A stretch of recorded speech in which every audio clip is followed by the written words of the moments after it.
Season 2 of the Marcus Vail FSU rebuild is here. We had an absolutely phenomenal season 1. I think we exceeded a lot of expectations, but now the roster is better.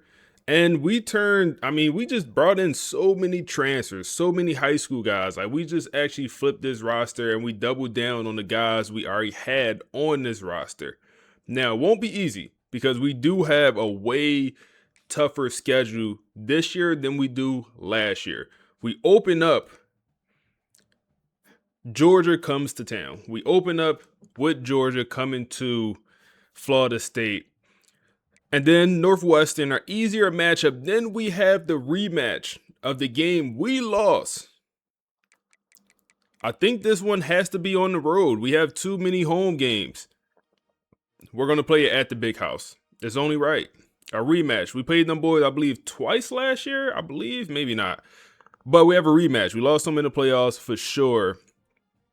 And see what we could do against them at the big house. Then we get into the conference schedule. Miami, always going to be a tough matchup. The rivalry game. Georgia Tech, they're no slouch. Bill Belichick, they had a bad year. Then you get into Dabo Swinney. You know, he's out here in real life ratting on people, doing crazy stuff. He got the tapes. He went on the stand and he's on over there singing. So you got to watch out for this guy, man. You got to watch out for this guy. But another rivalry game for us. And they're a good team, 10-3 last year. Then you got the Dukes of the world, man. The team that's good, but it don't always make sense. It's going to be a tough matchup as well. We're home for this one. We got Pittsburgh, a top 10 team. Kyle, then Fran Brown comes to, we got to go to Syracuse, New York. And then we end the year with the rivals. I feel like the top half of this schedule is a lot more challenging than the back half. So we need a strong start to the year. We enter this year ranked number 1. And we're a 92 overall team, 13-2 last year. Our school prestige went up, so we're now a 4.5 star team at this point. And then we're going to get into recruiting. This is the schedule we have. We're going to save it. And they gave us an FCS team. I was like, there's no way we're playing an FCS team. I went ahead and put in Michigan. It just made sense. Make the schedule even harder. We go from a guaranteed win to a team we lost to in the playoffs. It just makes sense, man. It just makes sense. Now, with that being said, I think the boys over at the podcast want to kind of talk about this upcoming year. And, some things to expect, some of our transfers, some of our key players. And we'll go ahead and hop into that. Y'all talking about the snow? Yeah, bro. We probably going to be live on Monday, man, during that snowstorm. I know everybody off from work, so we probably going to be live during the snowstorm. But let's see what the boys from the podcast got to say. Okay, let's get into it. Today, we're looking at something that honestly feels less like a sports season and more like a psychological thriller.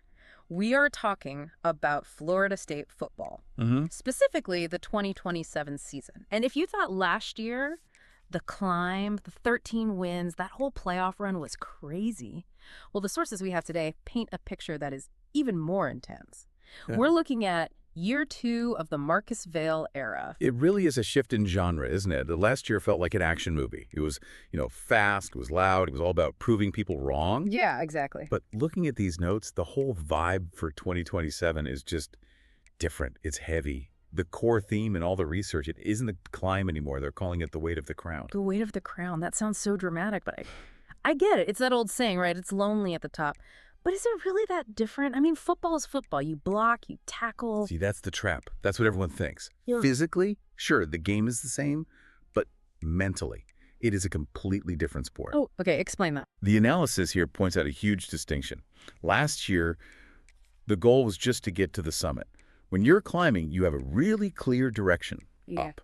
You have a target above you. Right. But now, they're standing on top of the mountain, and the challenge isn't climbing anymore. It's not getting pushed off. That makes a ton of sense. When you're the underdog, you have that chip on your shoulder. You can play loose because, well, nobody expects you to win anyway. Exactly. But when you're the team everyone's gunning for, that chip turns into a target on your back. That's it. The so what here, the real stakes of this deep dive, it's all about handling pressure. Coach Marcus Vail isn't trying to teach them how to win games anymore. He's trying to teach them how to handle being the team that every single opponent circles on the calendar. Last year they were hunting? This year, they are the hunted. And the sources say that requires a totally different level of mental toughness. So, no jargon today, folks. We are keeping this casual because the story itself is pure hype. We're talking about a team trying to turn one great season into an actual legacy. Let's get into the context. We have to rewind a bit to understand why the pressure is so high. Right, yeah. We need the baseline. So, quick recap. Last season, Florida State goes 13-2. They win the ACC championship. They were, for a time, the #1 team in the nation, and they made the college football playoff semifinals. But they didn't win it all. They didn't. They lost in the Rose Bowl. And usually a loss is just, a bummer. But reading through these reports, it seems like that specific loss, the way it happened, it actually did more for them than a blowout win might have. That is such a key insight. Look at the details. They didn't get embarrassed. They didn't collapse under the lights. Not at all. They lost by one possession to a powerhouse team on the biggest stage in the sport. It was a heartbreaker, for sure, but it wasn't a failure of talent. Precisely. If they'd lost by 30 points, the narrative this offseason would be, oh, maybe FSU isn't ready for the big time. But because they went toe-to-toe and barely lost, it proved they belong. The imposter syndrome is gone. So nobody's looking at them saying, oh, they got lucky last year. Not a chance. The perception has completely shifted. Opponents aren't looking past them, they are obsessing over them.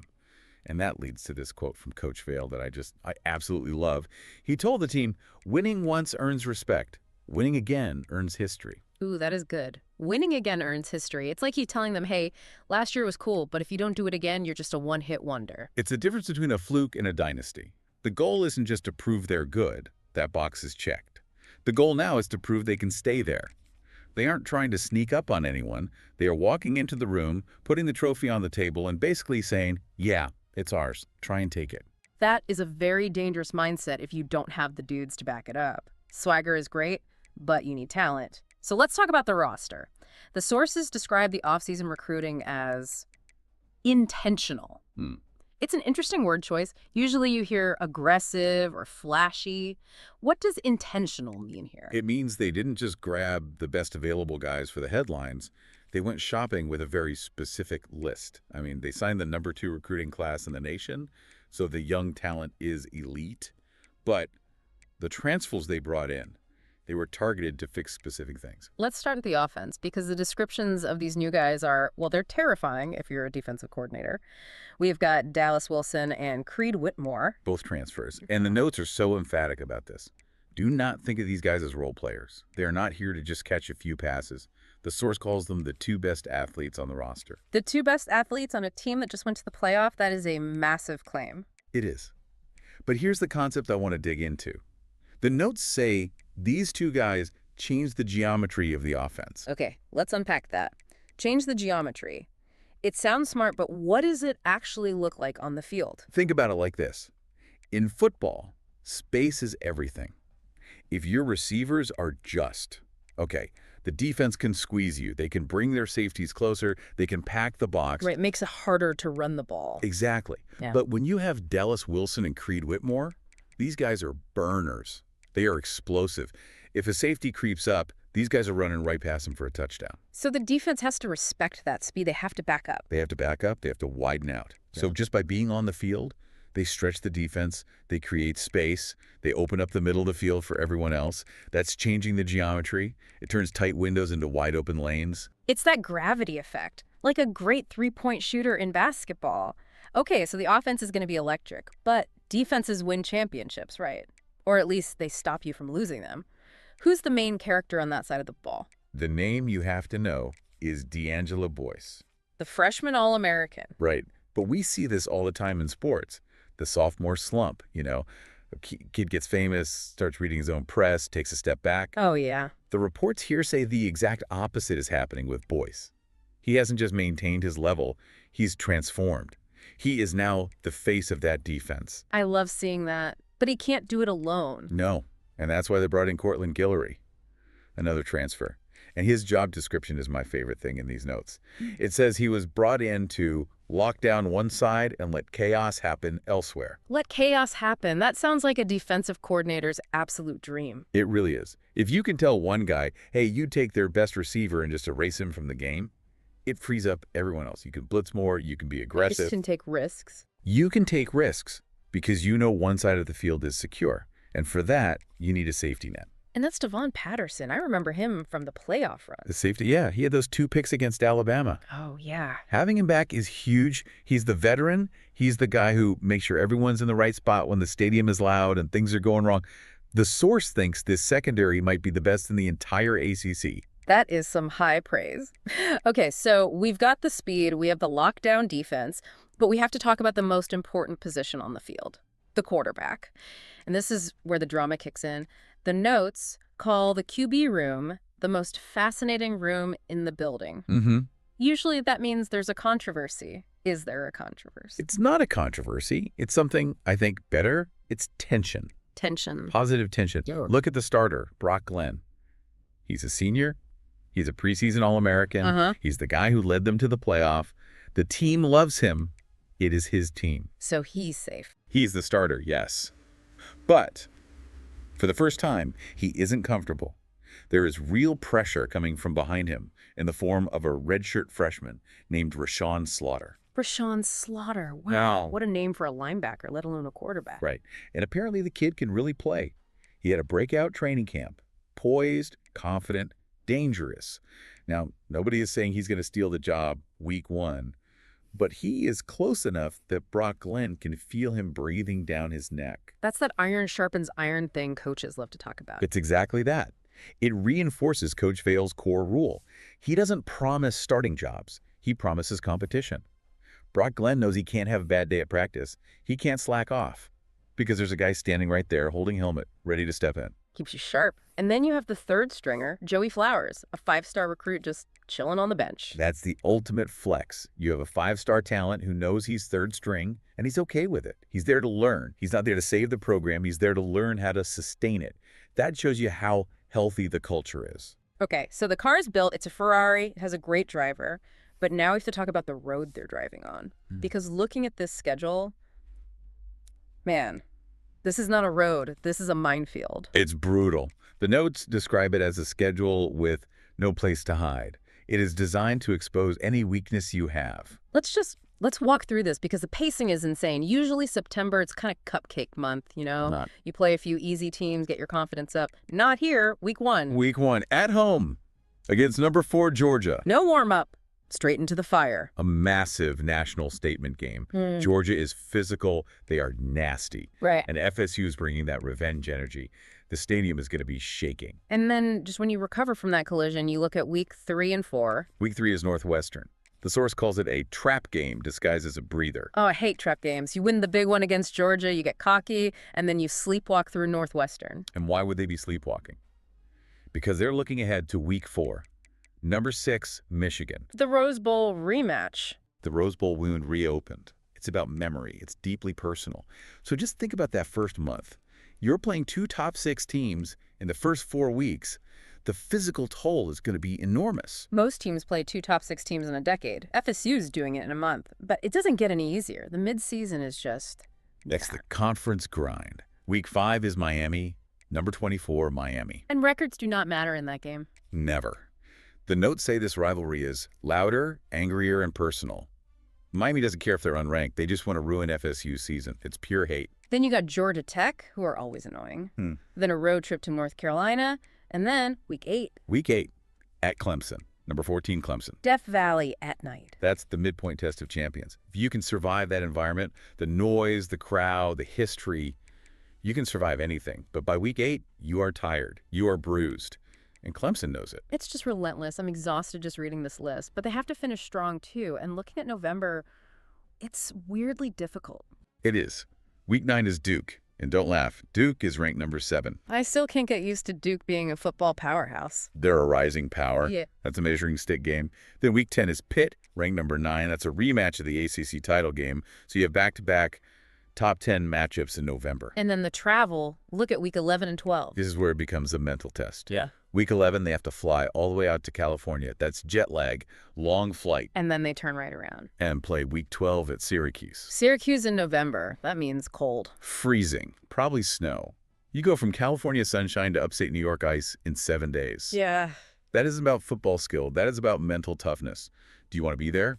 Do you want to get hit when it's 20 degrees outside? And then just for fun, week 13 is at Florida. The rivalry, on the road, no mercy, no easing in. Even if Florida is terrible, that game is a war. Fields, count them up. Georgia, Michigan, Miami, Clemson, Duke, Pitt, Florida. That is ridiculous. That's a schedule designed to break you. Or to make you legendary. And that connects right back to the philosophy we talked about at the beginning. Right, the sustainability thing. Coach Vail isn't just chasing a trophy. He's chasing sustainability. He looks around college football and he sees teams that win a big game and then lose to a nobody the next week because they're too happy. The emotional hangover. Exactly. He wants to eliminate the emotional swings. He wants to dominate without desperation. He wants a team that can beat Georgia in week 1, forget about it immediately, and destroy Northwestern in week 3. He wants to repeat without becoming careless. So publicly, he's probably saying all the boring stuff. We're just focused on this week, one game at a time. Oh, absolutely. Publicly, he's a Oh, man. Oh, man. Hey, appreciate y'all boys, man. You said I've been watching on YouTube, also to catch you live. Hey, I appreciate you coming over, Brody. I really do. Hey, timepiece. Yeah, whenever someone sends a link, it just automatically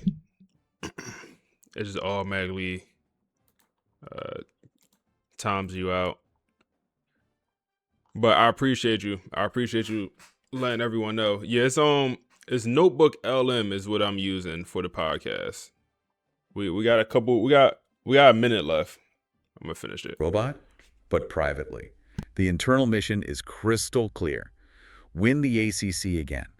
Secure a playoff by which they will desperately need with that schedule, and finish what was started. Finish what was started. That brings us right back to that Rose Bowl loss, doesn't it? Last year was the rise. This year is the defense of the crown. So here's where it gets really interesting for us watching. What's the narrative here? It means we are watching a team that is walking into every single stadium as the villain. Every team on that schedule, Georgia, Miami, Clemson, they view beating Florida State as their Super Bowl. That is so much pressure. Usually that cracks a team. Usually. But the difference between this year and last year is fear. Fear. Like, they're scared. No, Vail doesn't fear the opponent. He fears complacency. He fears his own team thinking they're already good enough because of what they did last year. But looking at this roster, deeper, stronger, more experienced, they know exactly what it costs to get to the top. They've paid the bill. They paid the bill, but they didn't get to eat the meal. They're still hungry. I love that. So the provocative thought, the big question for the listener and for the season is this. They know how to climb the mountain. They did it. But do they have the stamina, the focus, and the sheer toughness to stay at the top when everyone is trying to drag them down? That is the question. The view is nice from the top, but the oxygen is thin. And we start finding out if they can breathe in week 1 against Georgia. I cannot wait. Get your popcorn ready, folks. The Marcus Vail era, year 2, is officially upon us. Thanks for joining us on this deep dive. We'll see you for kickoff. No, that's a great idea to have a command. I probably will because every YouTube video somebody asks how you do the AI or how you do the podcast. So yeah, you're right. I'll get a command. So just send a link to the video. Now, when it comes to recruiting, man, we have a couple 5-star players, in-state kids. I think it's 4 total. I think it's 3 we could pursue. Is the way from what I've seen, and now I'm just adding some kids to the board. I'm obviously sorting by Florida 4 stars. That's interested in us. So it's a good amount of players here. That's always good. One thing we need is I think we need more O-line play, man. I think we need more O-line play. We have one more spot open, so let me come back over here and let's just go by all. And let's try another lineman here that's interested in us. So, okay, who makes the most sense? Athlete center. None of these guys we got pipelines for.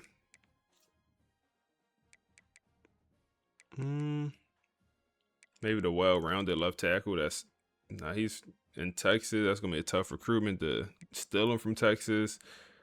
A Connecticut kid. Nobody has a pipeline in Connecticut.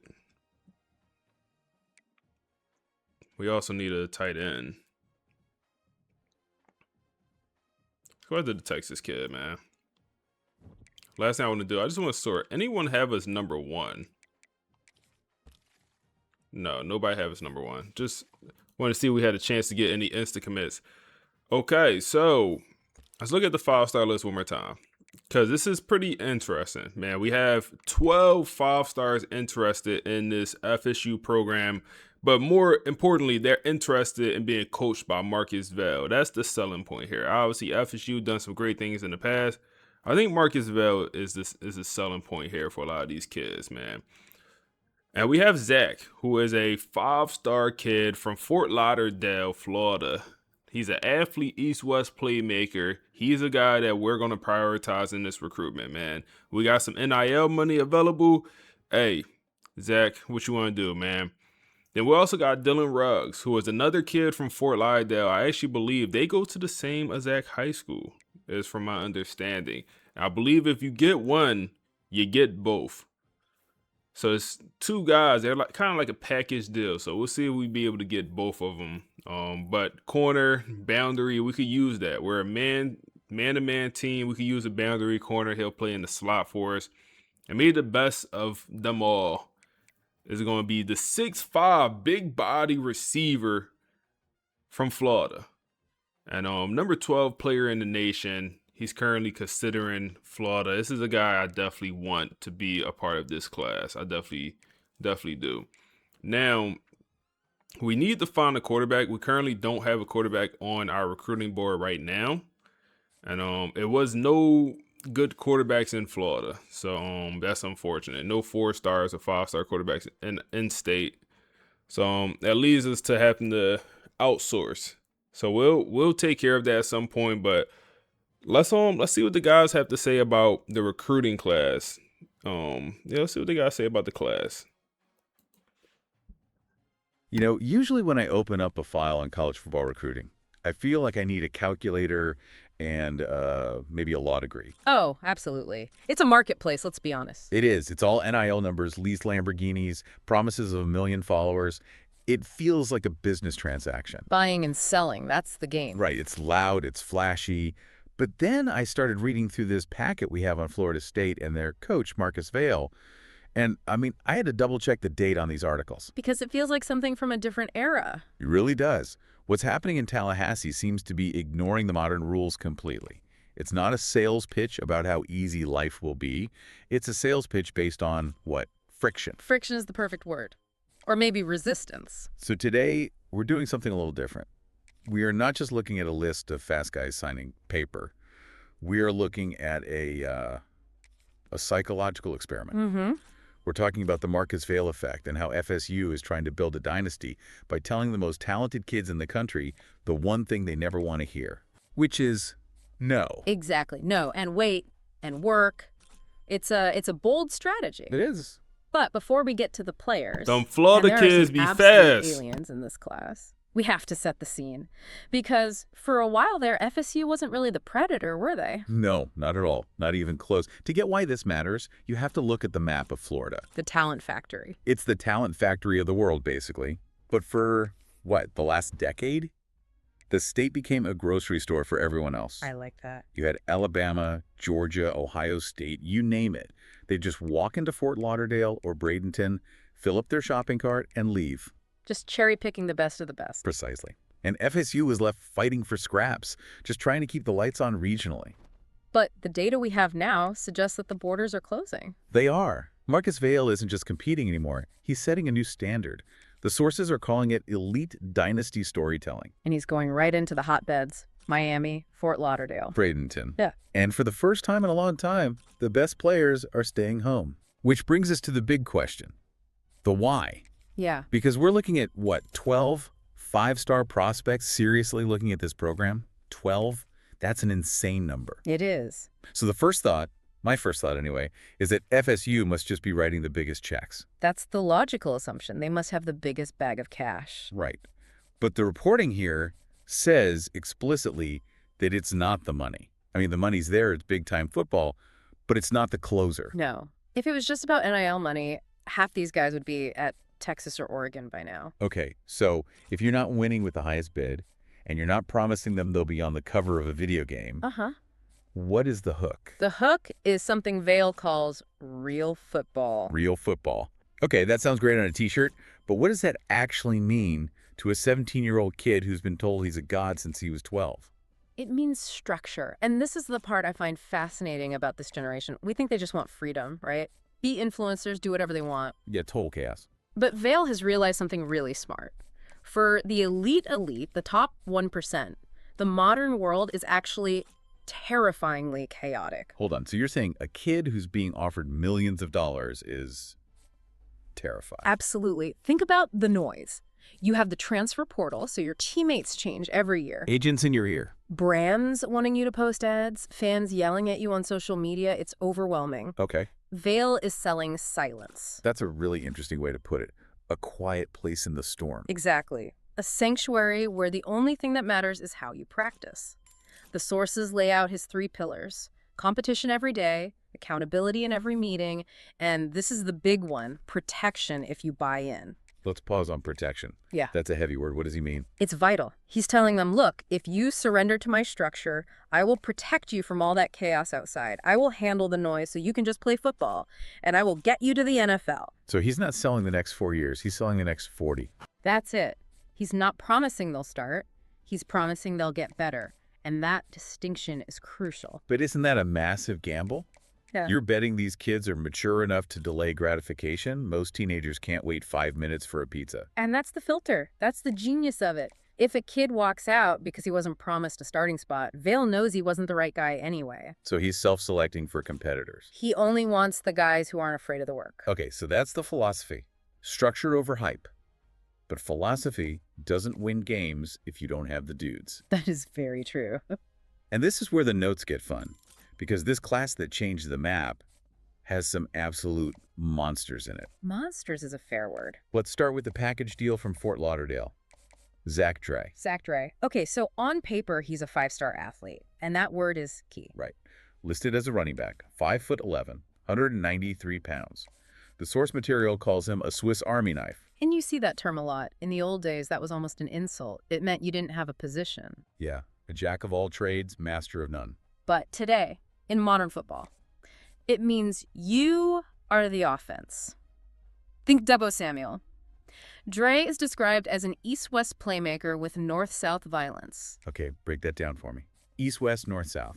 So east-west is moving side to side. It's making a guy miss in a phone booth. He stretches the defense horizontally. Got it. So he's dancing. He's dancing. But the north-south violence means when he decides to go forward, he turns into a hammer, he runs through contact, he falls forward. So he jukes you, but if you do catch him, he runs you over. Precisely. And that is a nightmare to defend. You can line him up everywhere. Slot, backfield, motion. He's a problem. And the notes say something interesting. He doesn't need volume to kill you. He just needs one touch. That's a game breaker. Some guys need 25 carries to get a rhythm. Dre can touch it 3 times and put 21 points on the board. But he's not coming alone, is he? He's linked to another kid from Fort Lauderdale, Dylan Ruggs. The other side of the coin? Dylan Ruggs, 5-star cornerback. And the specs, 6'1", 205 pounds. That is a massive dude for a corner. It's the modern prototype. You have these giant receivers, so you need giant corners. But Ruggs is different. If Dre is electricity, Ruggs is silence. How so? The sources say he barely speaks. He's an old-school, physical boundary corner. Okay, there's another term, boundary corner. Why is that important? It's a really important detail. So in college, the hash marks are wider than the NFL. The short side of the field, the boundary is really cramped. Okay. Offenses love to attack it. It's a shorter throw. So the boundary corner is on an island. You have less help. Basically a street fight in a phone booth, all by yourself. Exactly. It takes a specific kind of ruthless confidence, and Ruggs has it. He wants to be on that island. But here's where it gets really interesting. It's not just that they're both from Fort Lauderdale. No, the history is deep. They've been teammates since Pop Warner, since they were little kids. Think about the odds of that. Same youth field, both become 5-star prospects. Same middle school, same high school. And now, same college. And think about the practical advantage. We talk about building team chemistry, right? Right. Trust falls, team dinners. Right. Vail is importing chemistry that's been baking for a decade. It's like buying a computer with a software pre-installed. Exactly. When Dre makes a play, Ruggs feeds off it instantly. And they hold each other accountable in a way a coach never could. What do you mean by that?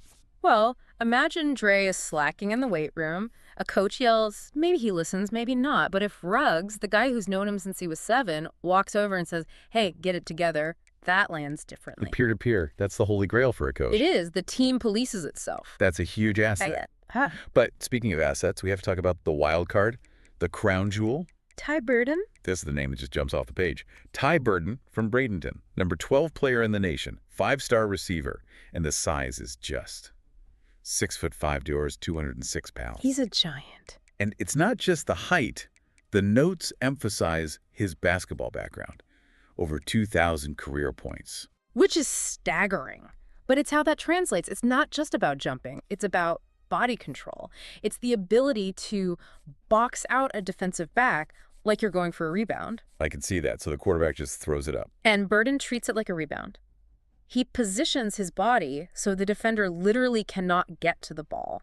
The source says he plays above the rim. So a 50-50 ball. It's not 50-50 with Ty Burden. It's 80-20. He's a nightmare in the red zone. The scouts are already calling him a 3-and-done first-round lock. He's a pro waiting for a jersey. But, and there's always a bet, this is where we hit that friction we talked about. The conflict. Exactly. You have Marcus Vail preaching earn everything, and then you have Ty Burden, a superstar who knows he's the best player on the field. The notes say there's a massive conflict here. It's the classic talent versus principle. Ty Burden, and you can't blame him, wants to know he's starting day 1. In 99% of programs, the coach says, yes, absolutely, here are the keys. It's the smart business move, usually. But Vail isn't saying that. No, he's holding the line. The reporting says Vail has been crystal clear. If you're good enough, you'll play, but I will not promise you a spot before you earn it. That is incredibly risky. I mean, if I'm Vail and I lose the best receiver in the country over this, don't I look like an idiot? Or do you look like a genius? It's a high-stakes poker game. How so? Think about it.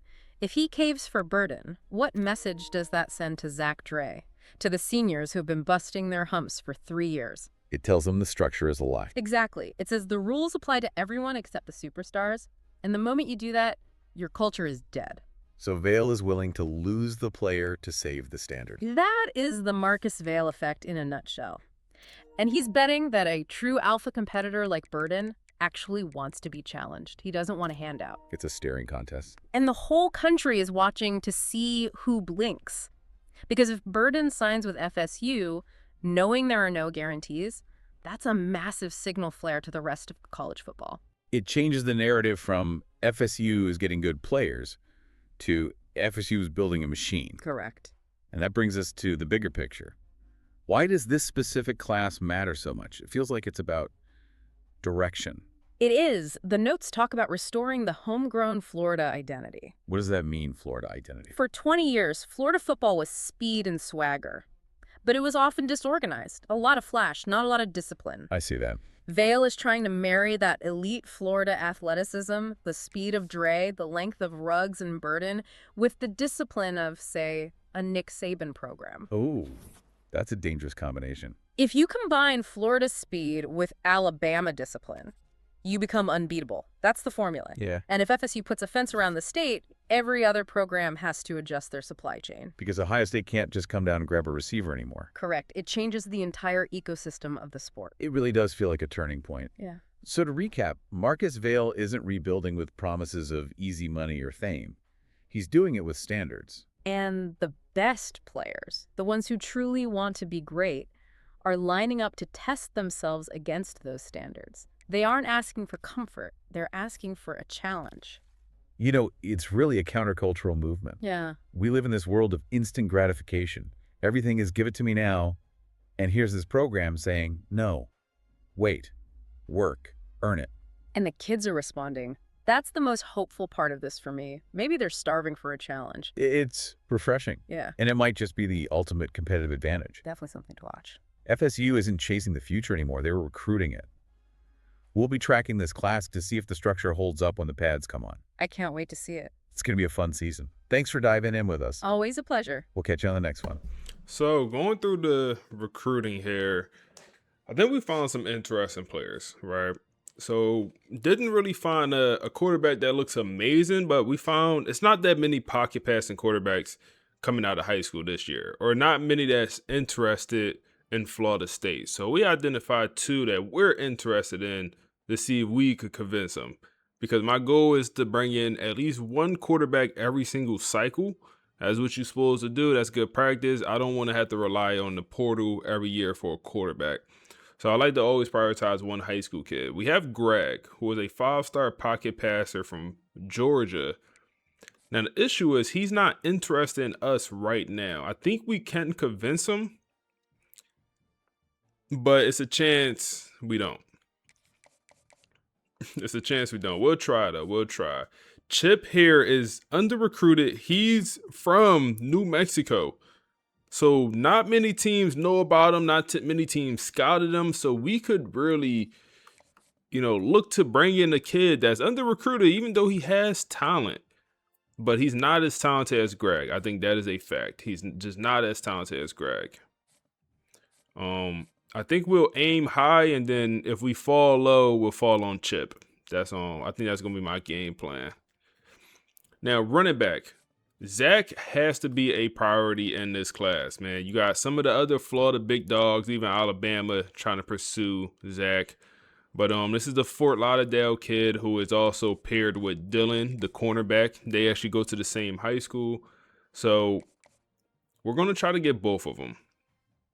Now, we did find a contact-seeking running back who is a 5-star athlete, Jim, who is potentially could be a linebacker or a defensive lineman, or he could stick at running back. I'm pretty interested in this because, Joe Jackson returns, but he's a senior at this point. So we'll put 50 hours into 2 running backs. I'm fine with that. This one will be a dogfight for John. We'll have to come back against. He's from Alabama, and you got both Alabama teams pursuing him. They have a 5-tier pipeline boost. So that's a recruitment we might get out of, but we'll at least test the waters to see if he has any interest. Then Burden, the 5-star, he scored 2,000 points in high school basketball. We're going to try to keep him in state. The big body receiver, 6'5", and he comes in with 3 abilities already, 50-50. So we're going to definitely try to bring him in. It looks like Florida or us is the teams that's taking the early lead. Then we have the speedster receiver with 95 speed, low acceleration, but that speed is special. We'll put 50 hours there as well. Then we get into the O-line, the trenches, and we identified a couple in-state kids that we'll end up pursuing here. Let's go with the well-rounded guy. Yeah, I'll definitely prefer the well-rounded guy. And then we'll also go with Fort Myers kid, who is a gem, another well-rounded kid. And we'll go at the 3 O-linemen, 3 Florida O-linemen right now. We'll go at all 3 of them. Okay. Now, we have way too many defensive linemen on the board. Like a kid like this, he's from Oregon. Oregon's pursuing him. Like, is this a recruitment we really have a chance for? Probably not. Just being honest. Probably don't have much of a chance for this one. And he's an edge setter, not an archetype I really love. I think that's a recruitment I might avoid. Now, a kid like this, who's from PA, Pennsylvania, but nobody really have a good pipeline over there in Pennsylvania. We're going to put 50 hours there. He's a speed rusher with 86 power or finesse moves and 84 speed and 89 acceleration. And he has quick jump, takeoff or takedown and recoup. He got some juice coming off the edge as a true freshman. I think that's definitely a 5-star player we want to get involved for. Now, Buddy here, he's from Alabama. Georgia got the pipeline advantage. He's a power archetype with low speed. He's not much of an athlete. He's only 223 pounds and he got 66 speed. 5-star player here. 220 with 60 speed. Well, let's see. Did we find anyone else? We did find a power rusher we like. In-state kid. Okay, let's prioritize the in-state kid. We'll go after the 1 5-star. Okay, yeah, I don't think I want to go out there. 66 speed just seems so bad for 220 pounds, man. We'll see. We'll see if we have any hours left over. And then we have a D tackle from Arkansas who nobody has a pipeline advantage. Kind of an under recruited kid so far. We'll put the hours in, man. We'll definitely put the hours in. Power archetype, no speed, 63 speed, but guess what? He weighs 340 or 304. 340 would be crazy. That's more reasonable. He's 304 compared to the other guy, 220. Now we also got this gap specialist, in-state kid. Well, we'll put the hours in. Then we get over to the linebackers. Got a linebacker from Virginia, 5-star gym player, 87 speed lurker. Tackling is what it is, but the coverage is going to be the big deal with this lurking archetype. We'll put 50 there as well. And we got some Florida linebackers we might fall back on. Then we get into the mics. We got Jacksonville, Florida kid. He's a lurker, good acceleration. The hit power trash, but like I said, it's going to be more of the pass coverage with these lurking linebackers. And then we got a 5-star kid from Mississippi, and you do have Ole Miss involved, but I think this is a recruitment I'm gonna try to get involved in. Another lurking linebacker here. I think I'm gonna try to get involved in this one. Now, when we move over to the corners, we have a couple options. We have 3 4-stars or 3 5-stars that's really interested in this program, man. A kid like this, we have to pursue. It's us or Tulane right now. I'm sure other teams will get into the mix, but this is a guy that's kind of going under the radar. But he's a 5-star gem with 94 speed, 95 acceleration, and 82 man coverage coming out the jump with 79 press. Change the direction, agility, all that stuff is pretty good. And then we got Andre Law, another kid here from Kennesaw, Georgia. The thing I like about Law is the balance. We talking 79 man, 78 zone, 72 press. The speed, acceleration is what it is, but we're the only business to offer a scholarship right now.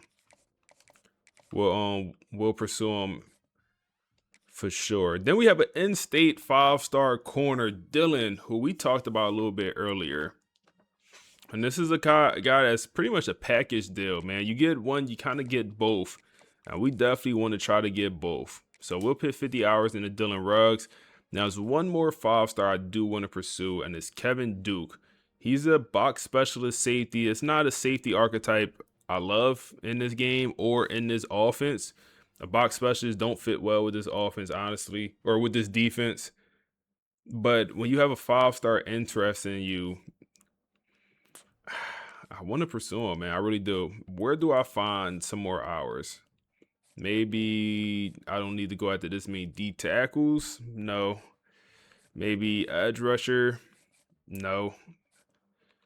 O-line, definitely no. Receivers, we got 2 good receivers. Maybe it's the running back. I mean, I think this is a recruitment I really don't have much of a chance to win. I understand it's a 5-star gem, but let's be honest. We have no pipeline advantage going against. Yeah, I just don't think we'll have the juice to end up winning that one. And we don't, yeah, we'll be okay. Let's go after the 5-star safety. That could be a little bit more impactful. And that's how we're looking. We also got to take a look at the Heisman Trophy race. And we have 2 guys, Dallas Wilson and Creed Whitmore,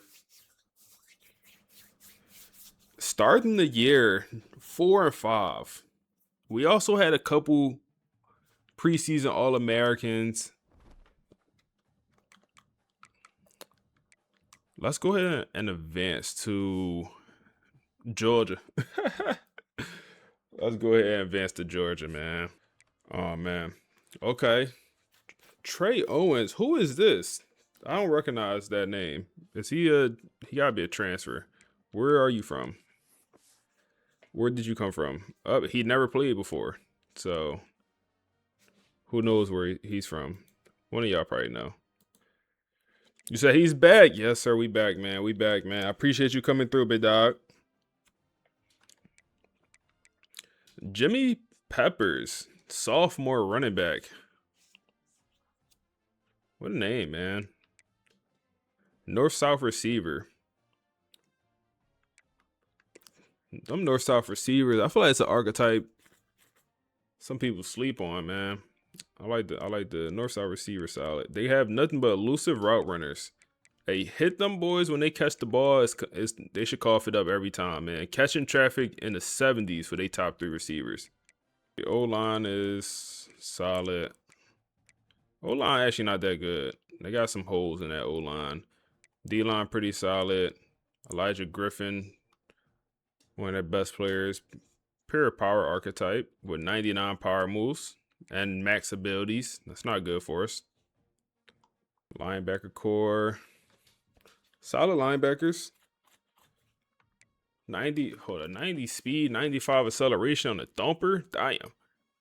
And he got the max abilities. Okay, that's a hell of a linebacker. Robinson, is he a former 5-star, I feel like? Yeah, former 5-star. I remember him when he was coming out. He's from New Haven, Connecticut. I used to live in New Haven, Connecticut. I do not remember him when I was there. When I was there, he should have been in high school. Walk, what's up, bro?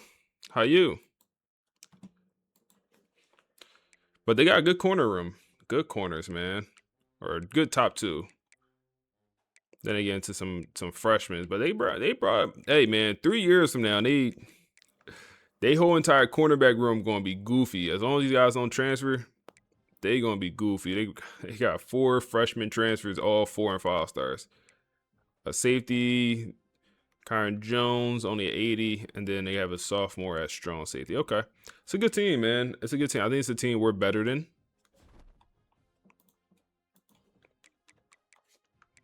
Team we're definitely better than, I think. Even though they got the overall advantage on paper. Now, so let's take a peek at recruiting and see who do we really have a chance for. Like a guy like this, do we even have a chance? We put 50 hours in. We do jump up into his top 8, but living lavish. Come on, man. That's good there. That is great to hear. Greg, do we have a chance for Greg, man? Or should we just go at the chip? Let's do one more week. One more week for chip. Pro potential is his deal breaker. I think it will be okay. Damn, bro. We removed the hours from John, and it seems like they don't even want John. Damn. They're not putting in any hours for a 5-star in-state kid who's also a gem. What the CPU be doing sometimes. For Zach, we're in first place for now, man. Fort Lauderdale kid, you have all the Florida big dogs involved. It's going to be a tough recruitment, man. It's going to be a tough one. The 5-star, 2,000, he scored 2,000 points as a hooper. And he became a 5-star receiver as well, man. We're in first place. Another in-state guy. We're in first place by a good amount. And then also the speedster with the 95 speed. 6'4", 95 speed. The acceleration is a little bit low. That's unfortunate, but he looks good. The catching, hey, appreciate the follow. The catching, the route run, everything looks good. Them speedster receivers they be solid, bro. O-line, okay. Juan looks like this is going to be An easier recruitment maybe. West Palms, Florida. And then Paul here, St. Petersburg, Florida. We're in first place as well. Dave also in first place for Myers. Going at a lot of in-state kids here, especially the 4-stars. Okay, this recruitment, this is going to be interesting, man. Well, I think we have a good chance for this guy. Kevin here. And then you, Paul. I think we should have a good chance. Cortez. We're leading. And then Elijah Fields, we're also leading from Little Rock, Arkansas. Number 2 player in the nation. Number 4 player in the nation. We're currently in second. Number 5 player in the nation. We move up to first. Mississippi. Ole Miss is not putting hours in for an in-state 5-star. That's unfortunate for them. Jacksonville, Florida kid. We're in first place. Looks like we're going to be the only show in town. Dylan Ruggs. This is going to be a tough recruitment, man. Georgia. Looks like they're in high pursuit. Now, this other Mississippi got a couple 5-stars in this class, man. They got a couple. Now we're pursuing all of them. Ben here, I think we have a good chance against Tulane. And then we're the only show in town for this Georgia kid, Andre Law. And then Kevin Duke, we are also doing what we can. And that's kind of where we at recruiting-wise, man. I want to just check my depth chart one last time before we hop into this game. Because they tend to change my depth chart. Yep, bro. Why do they keep changing my depth chart, bro? I changed it. This is going to be my 3rd time now changing this depth chart, bro. Stop changing it. When I change it, leave it how I made it, bro. What is, bro? Is one, I don't even know, man. Don't touch it, EA.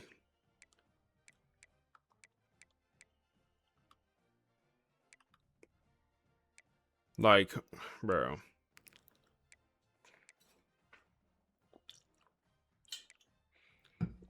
So Dallas Wilson, this receiver room is gonna be pretty special, man. It's gonna be pretty special. We need a nickname for our 2 5-star receivers. It does that when you view the players. I noticed that, so I feel like the last time I did it, I didn't view the players, but it is what it is. We need nicknames for these guys because I ain't saying they last names. I ain't saying they last names, man.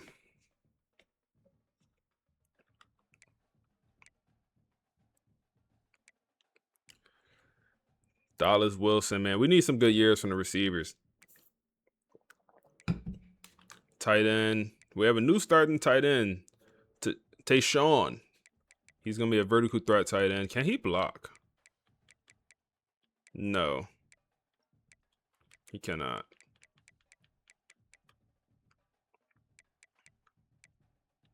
We need a tight end of the future. We currently don't have one. Before we hop into the game, let's quickly hear what the betting odds for this upcoming matchup, Georgia versus FSU. We're home for this one, so let's just hear the betting odds for this one.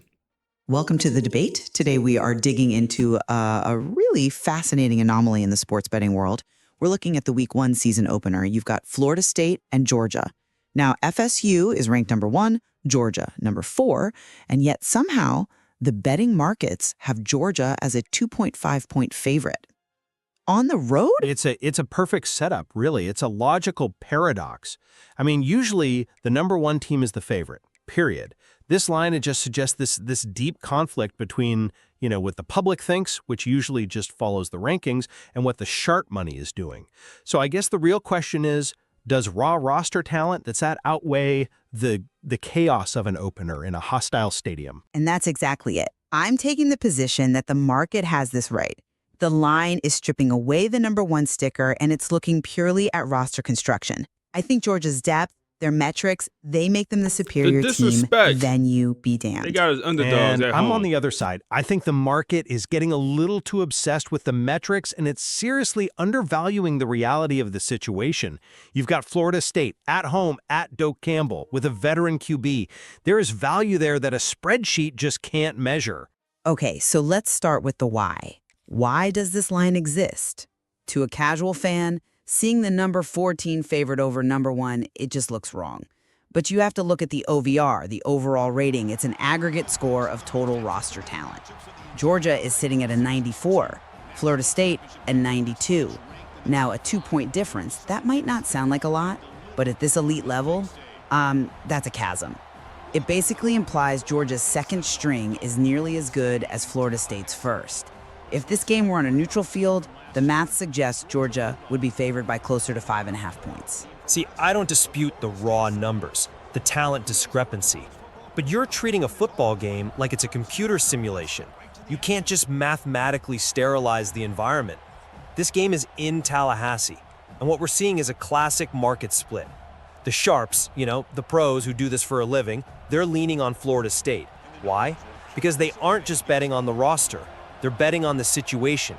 Week 1 is always sloppy. It just is. And when you have that rust, continuity beats raw talent. FSU has its quarterback, it has elite receivers back, in a loud, chaotic home opener. That's worth more than Georgia's theoretical depth. I'd push back on that a little. This idea that sharps aren't fallible.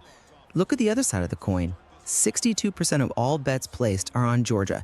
Now, normally, yes, you want to fade the public. That's the smart play. But in this case, I think the public is actually onto something. They see a structural advantage, physicality. The whole rust argument you just made, that usually applies to teams built on finesse. Georgia is built to win at the line of scrimmage. A 94 overall team travels well because they can run the ball and stop the run no matter what stadium they're in. The public isn't just betting on a logo. They're betting on that SEC style of play just completely neutralizing a home crowd. But is it the style of play or is it just the brand? There's a heavy SEC bias priced into this line. The market is basically saying, yeah, we respect what Florida State did last year, but we don't trust it. It's a prove-it tax. By making Georgia the favorite on the road, the odds makers are dismissing the fact that FSU is the defending ACC champion. To say Georgia deserves to be favored implies FSU has to meet some artificially higher standard. The Sharps, they see a home underdog with an explosive offense.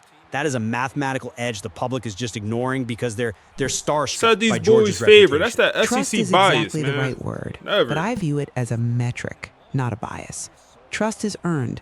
And let's look at the projected outcome here. The data models are projecting a final score of Georgia 27, Florida State 24. That projection, it validates the spread. It says, yes, FSU is very good, they're dangerous, but Georgia has a higher ceiling.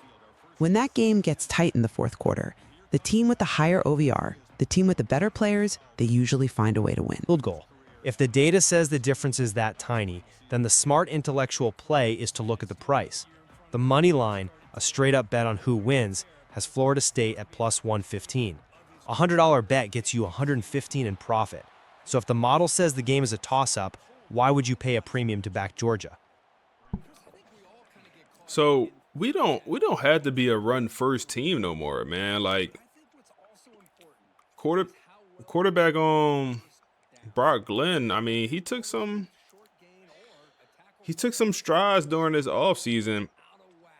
And we have a better receiver core, like we have a better O-line. Like we don't have to be just a super pass heavy offense. And we're gonna get Creed Whitmore involved here early. He's our kick returner for this season. But we have some guys here. Now, we will elect to run the ball here in this situation. Oh my goodness, man. I should have cut it right up earlier. That's on me. 4th and 2. Bring out Joe Jackson and get the first down. Hey, appreciate the follow, bro. Appreciate the follow. Oh my goodness. Fall forward for me. He rolled over and got the first down. And our tight end is going to be hurt. I think he did. Wow. That man, Joe Jackson, different, man. That man is different. I ain't going to hold you. Let's go to the pass here, man. I'm excited for these receivers. I am excited for these receivers. I'm not going to lie to y'all.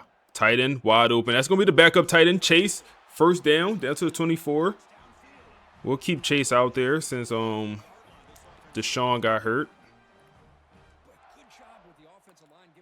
Come on, man. I even know the backup players' names on this team, man. That's open. That's open. Get Creed Whitmore involved. He's going to be our slot receiver here down to the 6-yard line. And let's see. Let's see. What can we do here? Dallas Wilson. Let's see. I think it's Creed again. Bring Joe Jackson out. Let's run this ball here.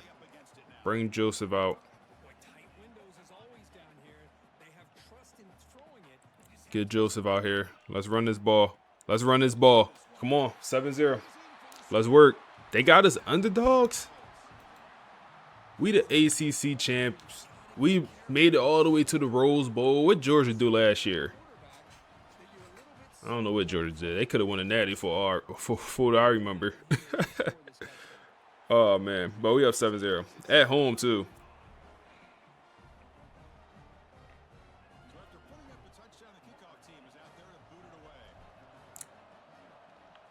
You said, what's up, big dog? If you started to offensive coordinator, what school would you want to build up?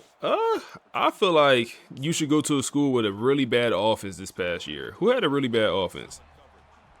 Iowa State usually have or not Iowa State. Iowa usually have a pretty bad offense. I don't know how good it was this year. But over the last couple of years, they had a pretty bad offense. That could be a good team to start with. I just feel like any team with a bad offense and go prove it. It's going to be a first down. First down for them boys. Trey Owens is their starting quarterback. This is his first time playing, man. Like, I believe he's a junior, sophomore, redshirt sophomore. And this is his first time actually throwing the ball in a college football game. And he got an absolute, oh my goodness, I thought it was a dot. A little bit overthrown, under pressure. But, yeah, I believe he's a transfer quarterback. Maybe he's on this roster. Maybe he's just been on this roster, but he hasn't got any playing time until now. See what he got. They're going to put running back in motion to the left, and they're going to throw it to him. They kind of, oh my goodness, big hit from 1-4. That's going to be Bates, our boundary, our outside corner. He's a zone corner, but, oh. It's going to be 3rd and 11 here. We'll use their Kirkland, who is our backup safety, and that's a dot. D'Angelo got cooked on the little end route. It's a big 3rd down conversion for him. Big throw by the quarterback also. It's our star corner, man. Freshman All-American. Running back in motion once again. And they're going to throw it to him. They are babying this quarterback. And it's working pretty well. The screen, he's getting skinny up the left sideline. Down to the 10-yard line, and he's out of bounds. That's going to be Jimmy Peppers, the north-south receiver. He's only a sophomore. True sophomore at that. And he had to be a 5-star player. He is, for him to be a 90 overall as a true sophomore, it's pretty impressive. Wow, we just doing that to my linebacker, just throwing him like he a child? Come on, get real. You say you plan on using VT? Virginia Tech. Running back in motion. And, yo, come on. Follow, man. We in man coverage. You got to follow when your man go in motion. Why wouldn't you? It's going to be 7-7, man. They threw like 3 screens like that. And the last 2 worked. 7-7. Damn. Them boys don't want to play, man.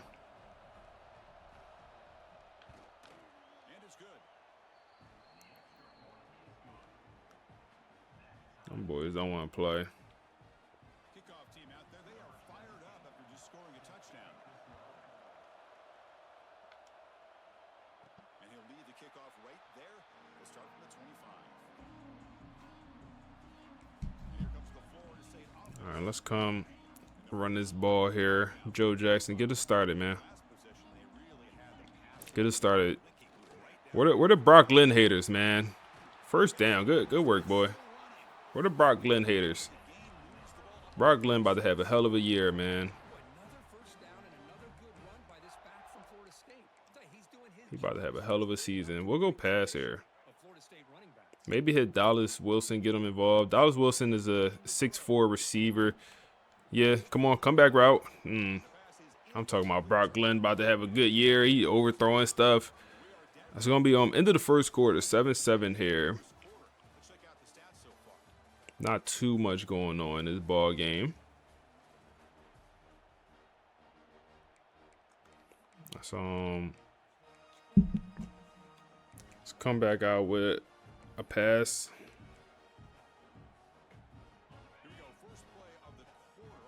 Yeah, pressing Dallas Wilson on that left side. You probably shouldn't do that.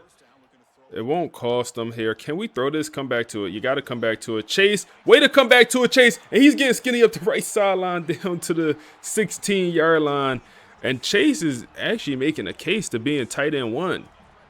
He don't want to be tight end 2 in this offense. He don't want to be. Tight end 1 got hurt on the first drive. Deshaun got hurt. And what a throw by Brock, man. Get out on the run. Just lob it up to your big body tight end. And we got to get that number 20, that 23 off him. I ain't going to lie. They're going to review it. They're going to see if he steps out of bounds. It's a good ball, man. That's a good ball. He ain't go out of bounds, man. Oh, my goodness. They say he did go out of bounds. So they bring it back. That's fine. We'll go run here. Cut it back up the middle. And come on. Good run. Took about 11, 12. We lost out on Cam Davis, who was our third string running back, but he was our power back. He had star development traits. I was a little bit frustrated about that loss, but we'll go check down here. Get the true freshman involved with elite development. That's going to be his first catch of his career. Goes for 1 yard.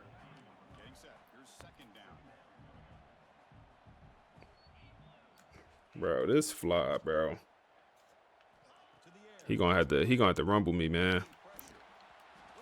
He throwing my whole game off.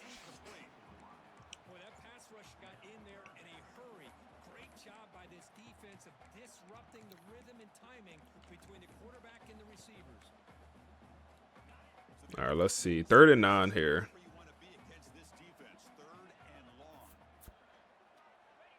Third and 9 here. What do we have? Get Dallas Wilson his first catch of the game. That makes it 4th and 1, and they want us to go field goal on him. I disagree. I don't think that's the best decision. 4th and 1. We're not. I mean, they think we the underdogs. Let's show them who we are, man. They think we the underdogs. Come on, we playing to win, bro. We playing to win. Let's go run here. Nobody we rather have than Joe Jackson at running back, man. Nobody we rather have. Nobody. Can we get an RPO to Dallas Wilson here? It looks like the answer to that will be a no. Oh, we can't throw it. Pick up 4. That's fine. Just get the ball to your playmaker. That can never be a bad decision.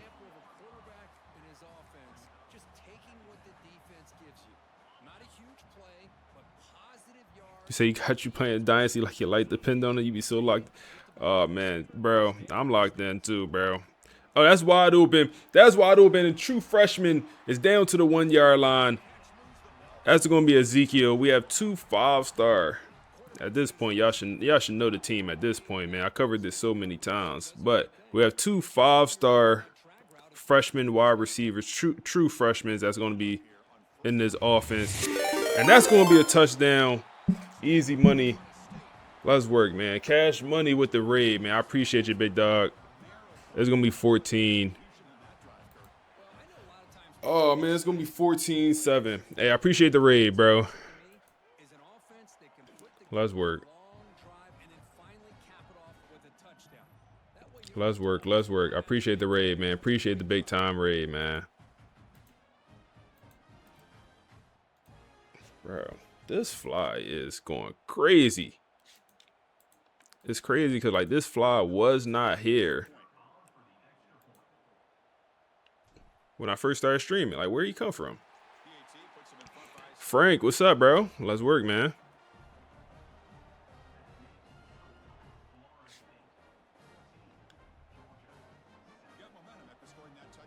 You said one measly yard. And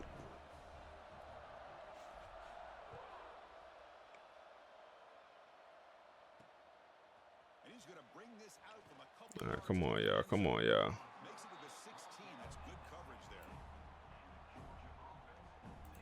And the powerful Georgia offense is Appreciate that raid, man. punched it in the last. All right, come on, let's play some defense. So, just to give y'all some context, we are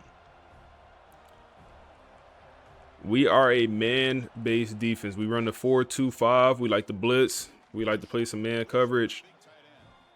And we'll probably call a handful of zone plays all game. Legit. 5 is probably what we'll max out at.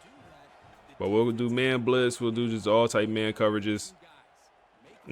Couple things open. And that's the wrong decision. That's good coverage. He had a couple things open, but the young quarterback makes the wrong decision.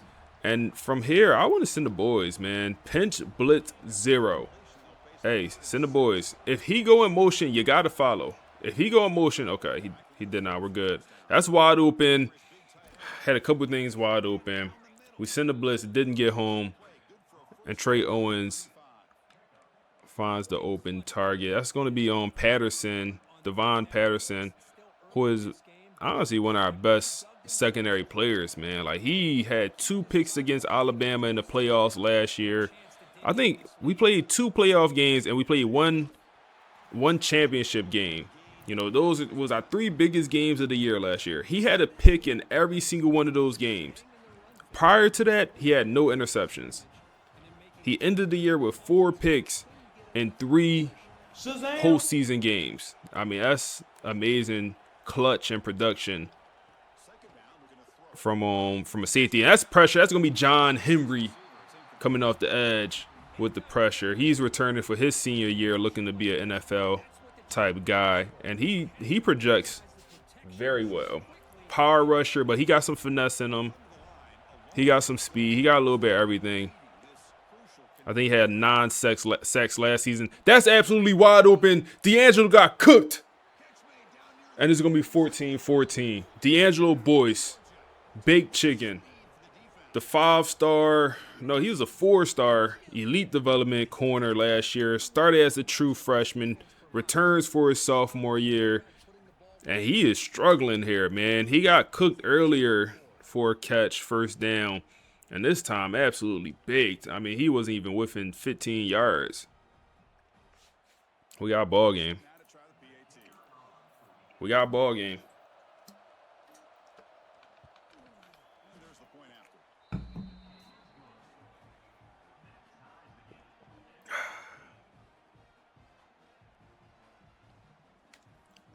So after putting up the touchdown, the kickoff team is out there to boot it away. Turner looking to make a play here. Nothing there. Returner corral. And the Florida State offense heading back onto the field. All right, let's respond back. 2 minutes, 40 seconds. I wouldn't mind this being the last possession of the half, especially if we get in with a score here. And we do get the ball at half. Go run. Good blocking from the O-line. Joe Jackson picks up 9. Let's run it here again. Or we could go maybe RPO.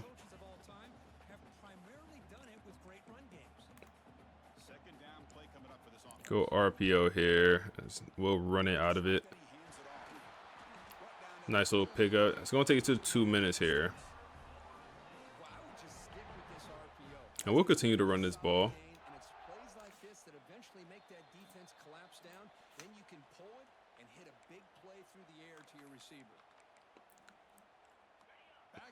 Get our right guard out pulling. Be patient, be patient, be patient. Good broken tackle. Okay.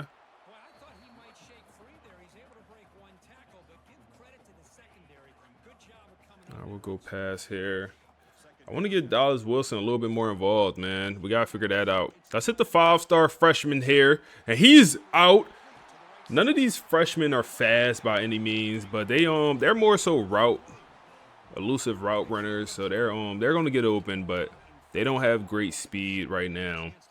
So do you think Shifty is the best running back ability? I think it's up there. I'm not sure if I'll call it the best. Brock Glenn, he's going to step in the pocket, slide, takes a hit, but that's going to be a 5-yard pickup. We're going to go up tempo here. A little bit of a hit from Brock Glenn, but he's okay. He's tough, man. He's tough. We got Creed Whitmore. I don't like anything here. We'll throw it away. Another hit from Brock. Settle in. 3rd and 5. Yeah, Shifty is good. I don't know if it's the best. I'll have to think about it. Let's see. What do we have here? Nothing I really like. Brock, use the legs. You got to be faster. They're going to use a timeout. It's going to be, what, 4th and 1? We could have just threw it, I guess. I was a little bit nervous. I ain't going to lie. They want me to kick the 51-yard field goal, which is not a terrible choice here. Another situation where we just need a yard. Come on, measly one measly yard. That's all we need. Yep. And they linebacker was backpedaling. He was scared. If you scared, get a dog. Bro, you backpedaling. You knew he was running it there. We'll go up tempo. Give Creed a chance. Give him a chance. He catch this, he's starting. Oh man. If he would have caught that, I would have had to make him the starting tight end. I ain't gonna lie. All right, 2nd and 10 here. 33 seconds. We do have all our timeouts. I would like to hit Dallas Wilson here. Doesn't look open how I want it. Oh my goodness. Okay, Chase with a broken tackle. Hey, Chase is balling, man. Like I guess our starting tight end is done for the game. But if Chase keep balling, like we got to consider keeping him out there. They're pressing 3rd and 1 here. We're going to go pass. Come back to it. That's going to be Creed Whitmore down to the 1-yard line. He is having a ball game, man. The transfer receiver is here to play. He is here to play. We do have one more timeout, so I wouldn't be against running it. I would not be against running this ball.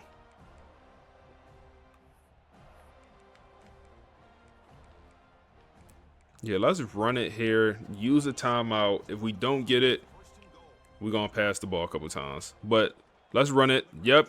Easy money. Joe Jackson, that's what he do, man. That O-line playing, man. That O-line is playing. That's an excellent drive. Excellent into the half. Against the team, come on, man. They got Georgia favor in this one. You crazy? Come on, man.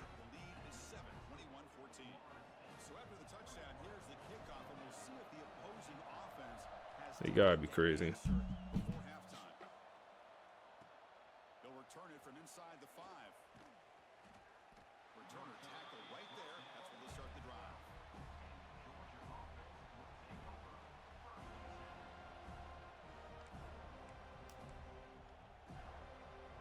Here comes the first play of the drive. Can they do something in the final 30 seconds of the half?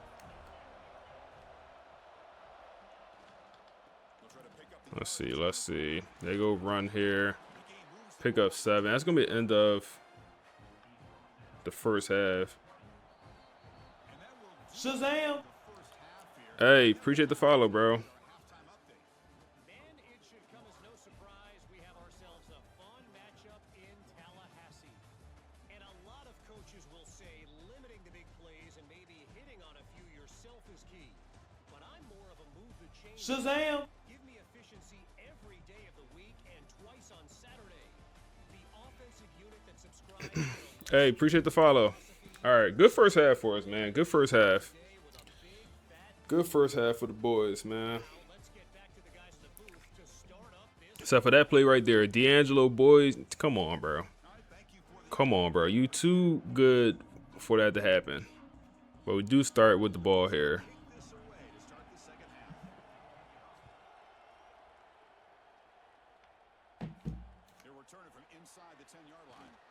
BJ Gibson. So BJ Gibson, if you look at overalls, he's actually an experience. He actually should be a starting receiver overall wise. I decided to go with the two true freshmen. They're on the depth chart. They're ahead of him just because they do have more potential. And I like BJ Gibson more as a kick returner and a punt returner. So he's going to be our fifth string line or receiver in this offense. So wouldn't be surprised. He's a junior. Wouldn't be surprised if that's the guy that's hit the portal at this year, looking for a better opportunity. Cause he can play, and that's our third string tight end getting involved. Brock Glenn, 150 on the day. Let's go pass. Let's go pass. Let's actually go 5 wide.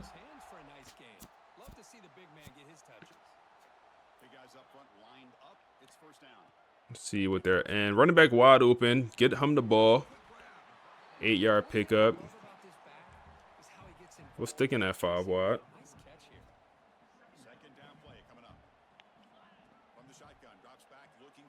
Dallas Wilson is absolutely wide open. Oh my goodness, that should have been intercepted. They was in man coverage and they had a guy across the middle just playing the middle of the field. He absolutely cooked his man in one-on-one coverage, and I thought we could just lob it out there and he'll be able to outrun Buddy, and that was not the case. We got lucky on that one. So we're looking at 3rd and 2 here. I'm looking at Dallas Wilson, looking at the running back. I'm looking at the run, inside zone. I don't see a linebacker in sight. I see 3 down linemen. They way too spread out. That's going to be an easy first down for this team. Get back on that ball. Our starting center, I believe that's our center, is going to be down on the play.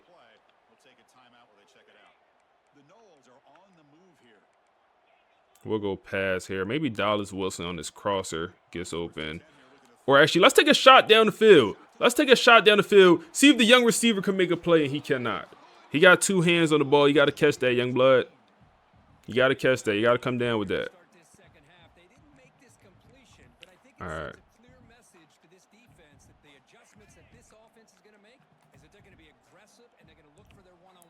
Let's see. Let's see. Oh, my goodness. It's a bad decision. He baited me. That was a bad decision. We got lucky there. 3rd and 10. Dallas Wilson pressing on the outside. Might take a shot there. They're double coveraging them. Let's hit the 5-star receiver. He makes the tough catch. 3rd catch of the day for 34 yards.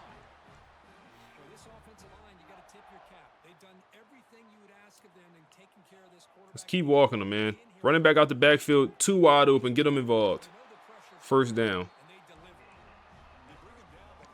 I feel, bro, I'm liking the offense. I feel like we're not just completely dependent on Joe Jackson to just, have 150 yards and for us to win the game like that. Like, no, we could run the ball. Our backup running back he's good as well. Brock Glenn improved. And we could throw the ball. We got some receivers. We got tight ends. 2 tight ends apparently. Come on, get involved. Yep, get involved. Get involved. And stay involved too.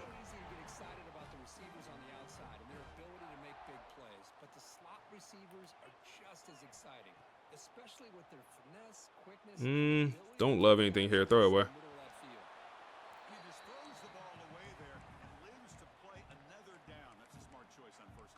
Just make the right play. That's all you gotta do. Just make the right play. Don't be the hero, Brock. You'll never be the hero. You'll die. That's wide open. Creed Whitmore with the spin move into the end zone. 28-14. They said we was -2.5. Or we was +2.5. They said we was underdogs. Come on, man. Foot on next. Foot on next. Foot on next. Chill. Appreciate the follow.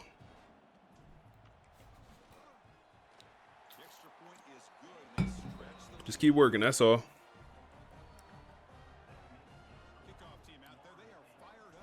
Just keep working.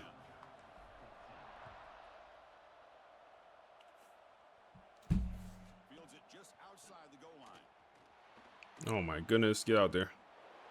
He steps out of bounds at the 14. That's where the drive will start. And the Georgia offense is back out on the field. All right, let's see. Let's see. They go pass here. It's a dot, but it's a good hit, man. What I say at the start of this game when I looked at their roster, they don't have no guys that could catch in traffic. They got all sweethearts.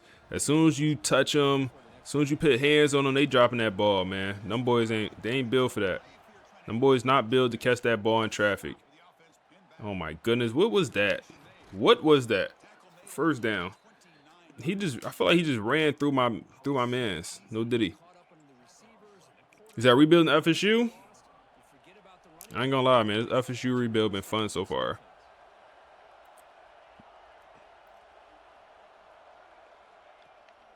They go play action here. Double coverage and it's still a completion. Double cover. Trey forces it and it's still a completion. I guess that's better offense. That is better offense.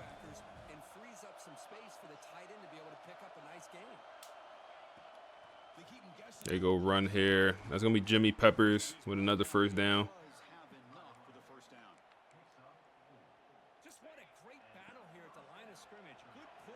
We've been doing a pretty good job of containing them. He just has that one 44-yard run. Take that away. I mean, he's not having a good day at all. And this is boxed up. And good coverage. That got to be a pick. Oh, my goodness, bro. Catch the ball, man. Fell right into your lap. That's good coverage, man. We tipped the ball out, had a guy in perfect position. That's supposed to be, look what I found. Johnny on the spot. It's supposed to be all them. They go run here. We're all over it, man.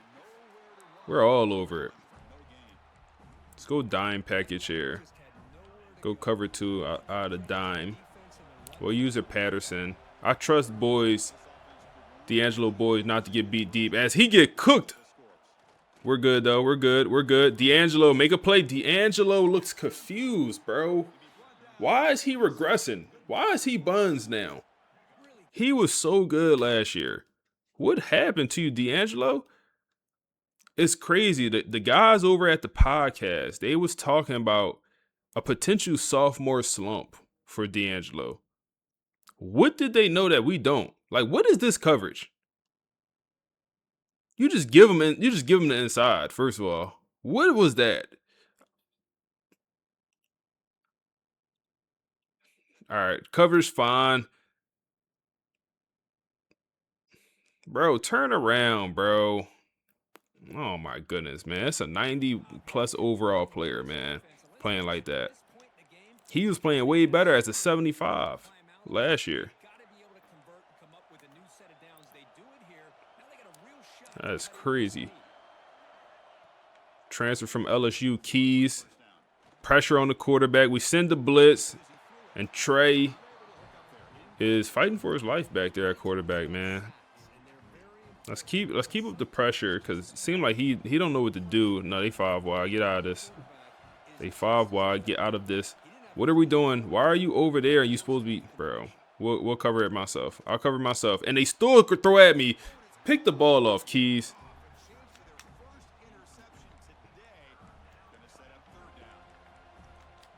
These boys tripping. All right, come on. 3rd and 10 here. Boxed. Boxed. No way, Jose. No way, Jose. Snag on my man. Oh, my goodness, man. They're getting some 3rd down conversions. These boys not trying to go out. I'll tell you that. These boys not trying to go out, bro. I guess that's honorable. I guess that's honorable, man. 4 is up, man. I guess that's honorable. Boys not trying to go out. We're dominating, or we were dominating. This quarter on, or this past drive right here is They kind of walking us a little bit. There an epic comeback in store. We're going to find out. So here we go. First play of the quarter. The offense has a first down. We use a Kirkland, the backup safety. He's one of our sub linebackers, so you'll see him on the field. This is good coverage. Nothing's open. The pressure got to get home at some point. That got to be picked, and it's an absolute dot. Gave him about 8 seconds, and he finds the dot. Oh, my goodness. Tight coverage. I mean, we was in man, and it wasn't much separation there. It was not. It was not. That was a tough catch, tough throw, and it was a perfect one.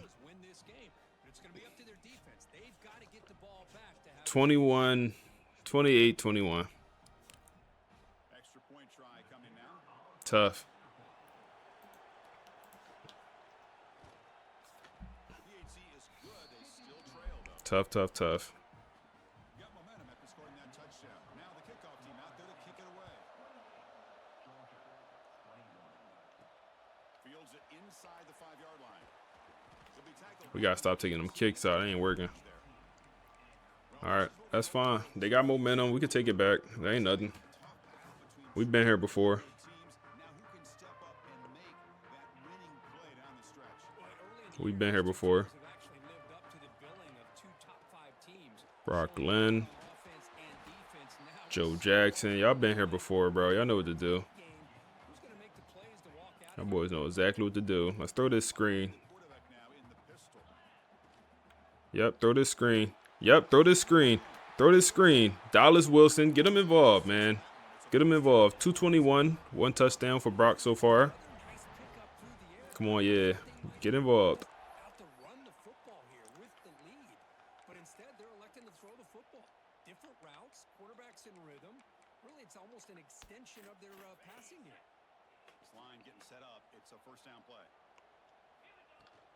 Oh my goodness. Good thing Joe Jackson is very loose. He got a lot of looseness because that D-tackle was in the backfield looking hungry. Oh man. 2nd and 1 here. Let's see. Go check down. Get it to Creed. That's not Creed. That's the freshman. He's tackled quickly, but the yardage is good enough for the first down. And the Seminoles looking to keep this drive rolling.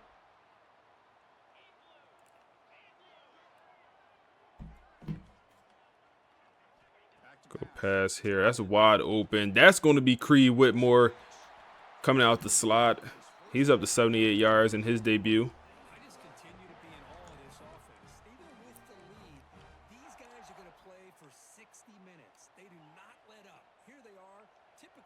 They're pressing our 5-star on that outside. It's not open. It looks like this is a flag. Just throw it away. Looks like it's going to be a holding. There's a marker down in the backfield. Let's get the call.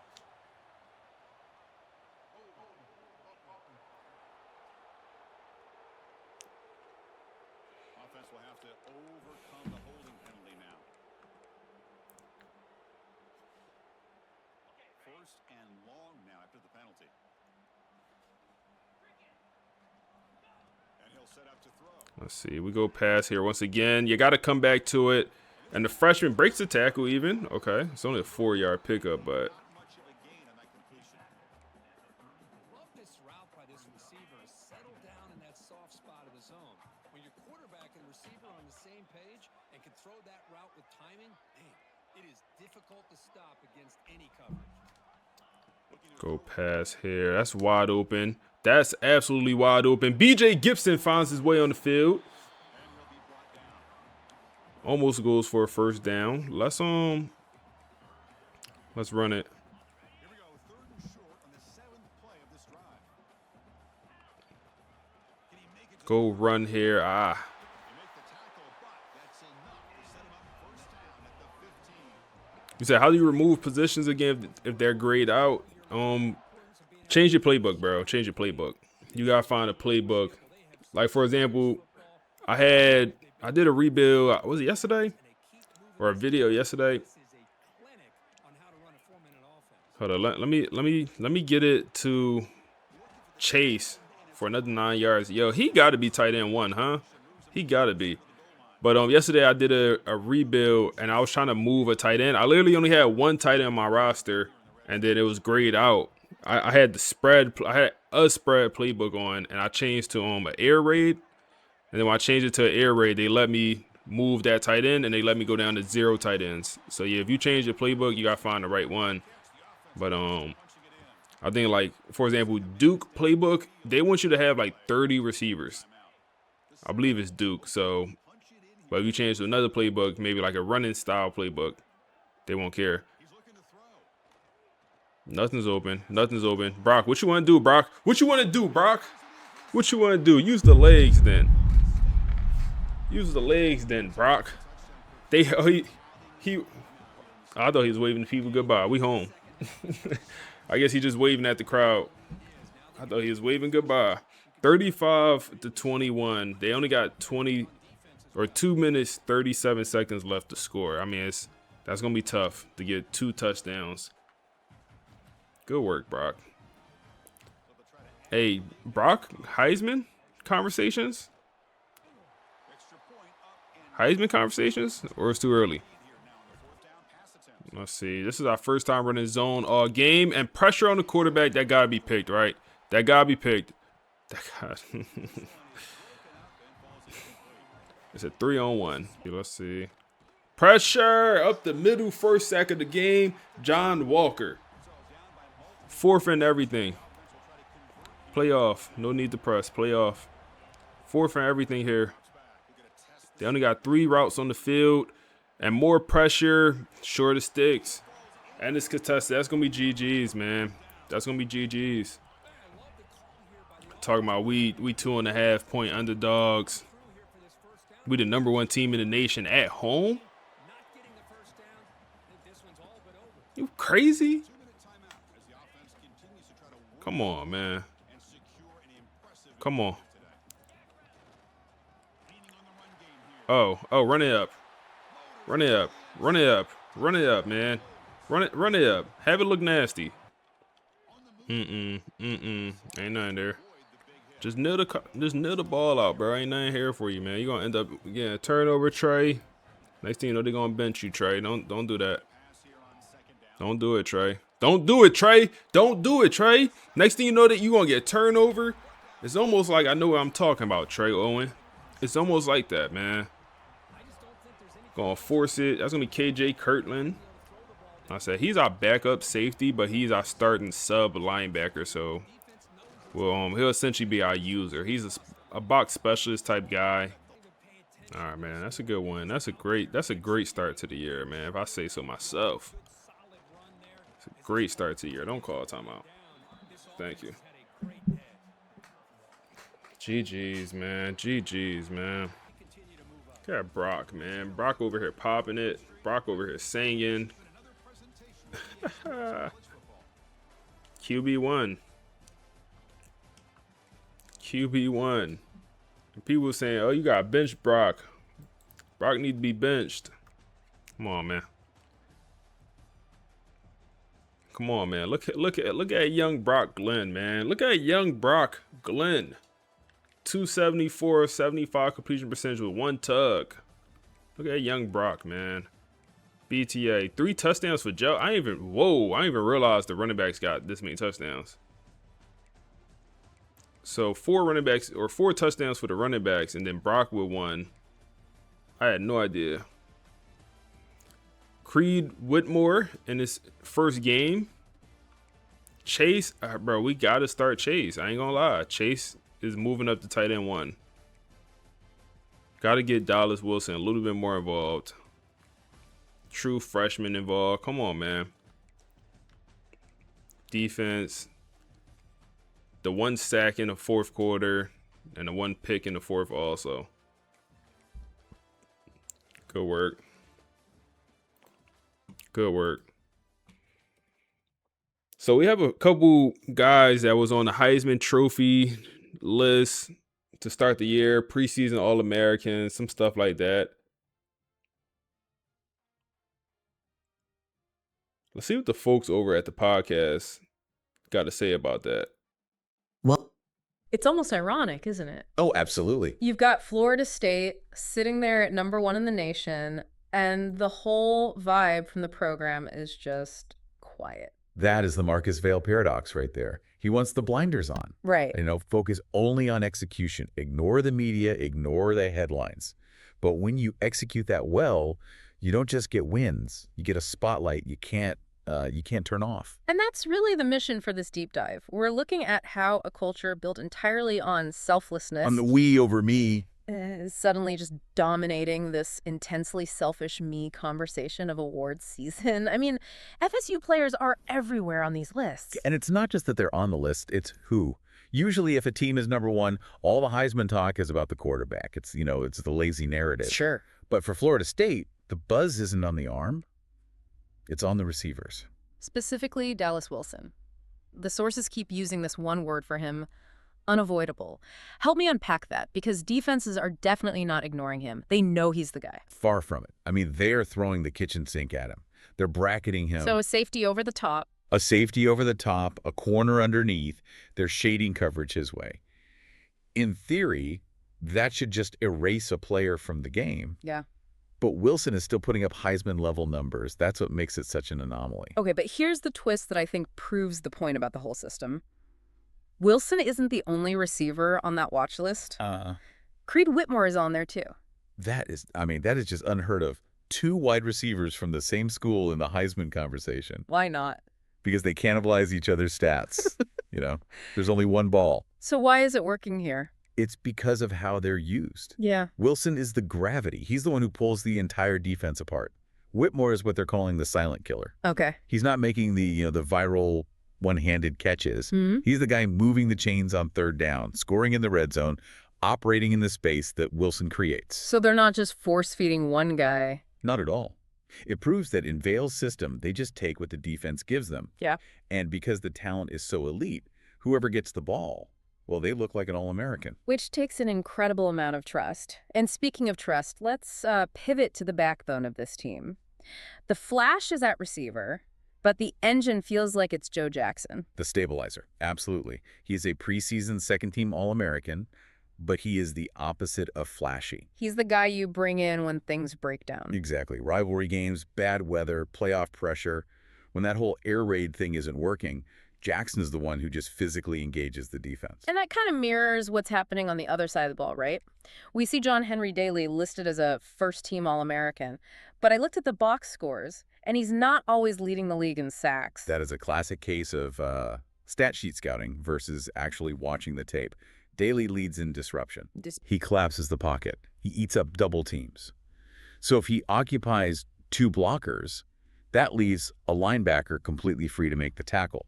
He's the reason everyone else on that defense gets to play faster. And that speed is showing up in the secondary. You've got the veteran Devon Patterson, but then you have this sophomore D'Angelo Boyce suddenly looking like a second-team All-American. And that right there is the scary part for the rest of the country. Boyce is a sophomore. Wow. His rise proves this isn't some lucky roster full of seniors.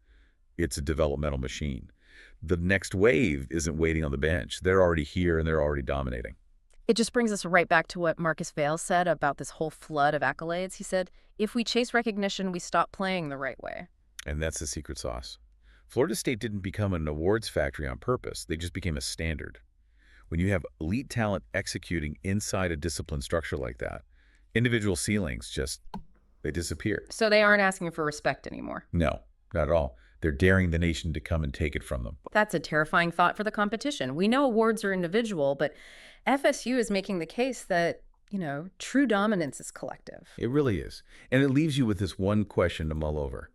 In a system this disciplined, where the culture is this sustainable and the talent is almost interchangeable, does the individual star even exist anymore? Or has the system itself become the superstar? All I was saying was, I don't know if we have a chance to get Greg. I really don't. Zach looked like we're in a good spot. John.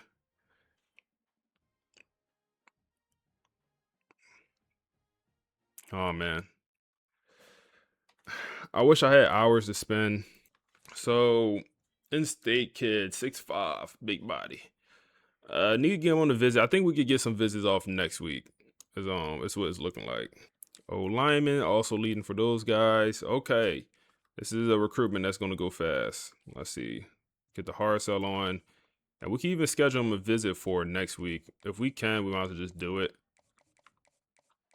It's probably gonna be that one right there. Oh, it's 2 options. Double soft sell, it will be then.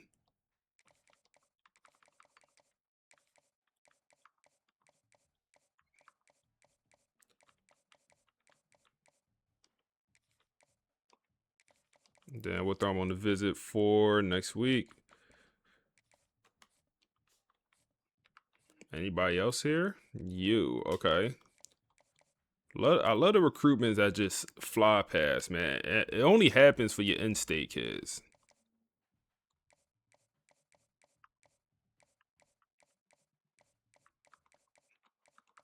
Okay, perfect. And we know his proper hard sell. And then we could get him out next week as well. And then you also, another in-state kid, calls 15 for you. That's unfortunate. Pro potential.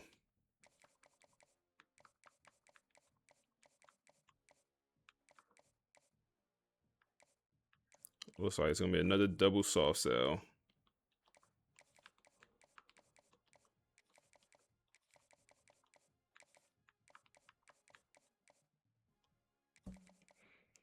Okay, I do want to get that visit off, so we need to find some hours.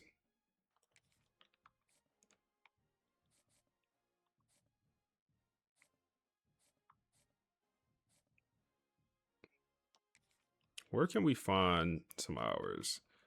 I don't want to take it off any of the 5 stars.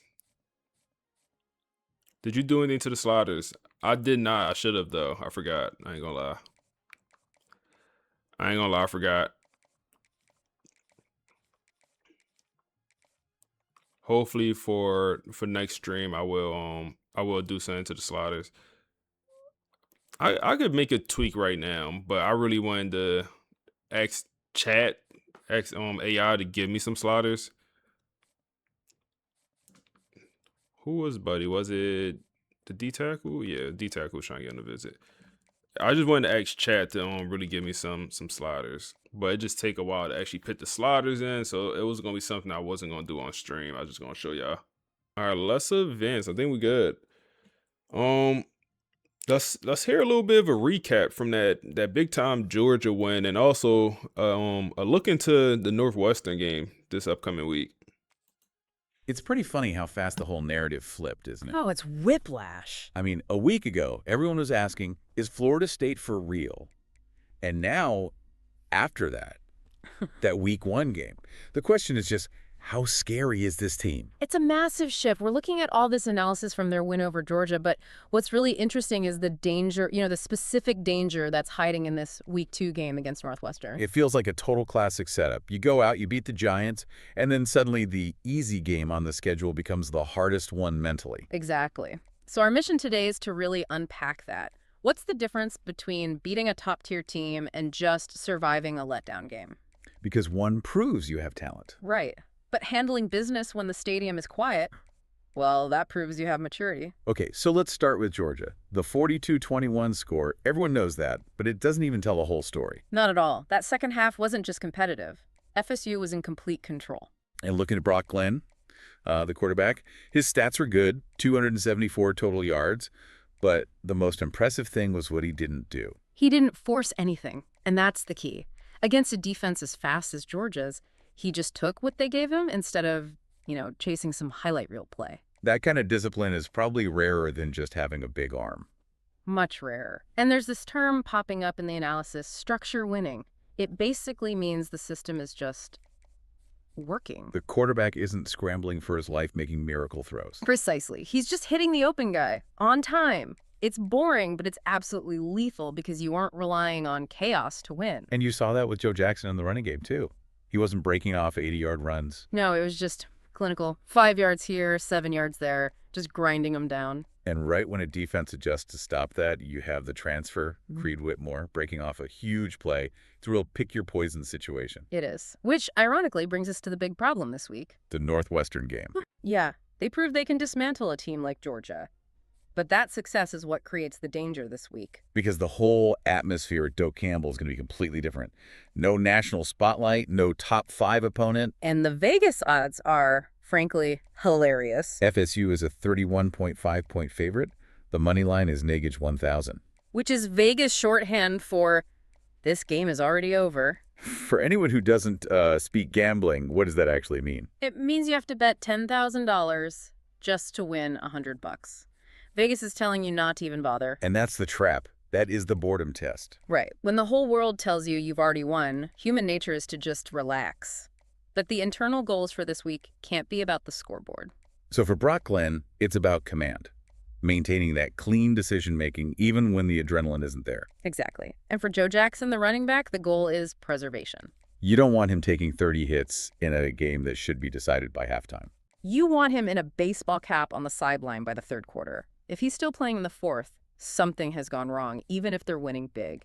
And the defense has a similar standard, right? I saw their coordinator, Marcus Vail, basically said Northwestern can't physically match up with them. So the only way Northwestern moves the ball is if Florida State gets sloppy. Mental lapses, misassignments. Vail has this great quote. He says, the hardest games aren't the ones everyone sees. They're the ones you think you've already won. And that's the core of it. Georgia tested their ceiling. Northwestern tests their floor. It's easy to get hyped for the big fight. It's way harder to maintain that standard when you know you're just better than the team across from you. A truly dominant team treats Northwestern with the same execution as they treated Georgia. That's the mark of greatness. So I'll leave you with this to think about. We always talk about how important it is for teams to learn how to win close games. But if the only thing that can really stop this team is their own arrogance, at what point does winning comfortably all the time actually become bad for their long-term growth? Something to mull over. Thanks for diving in with us. Hey, appreciate that follow, bro. Appreciate that follow. I think that is, like, I think it's a little bit cheesy to do that.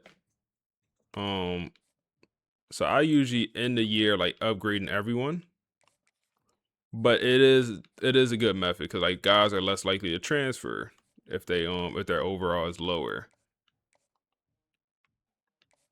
But it is a pretty good method. I'm not gonna lie. Do you feed chat screenshots and pictures of stats and scores? Sometimes. For this last game, the one that we just heard, that one I typed. When I did the one for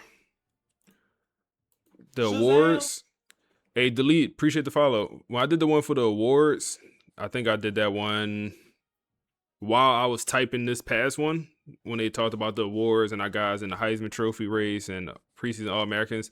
That one was screenshots.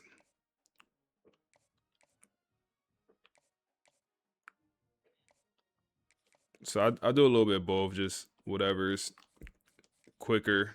So I got a bunch of players coming for a visit this week, right? Now is it worth doing let's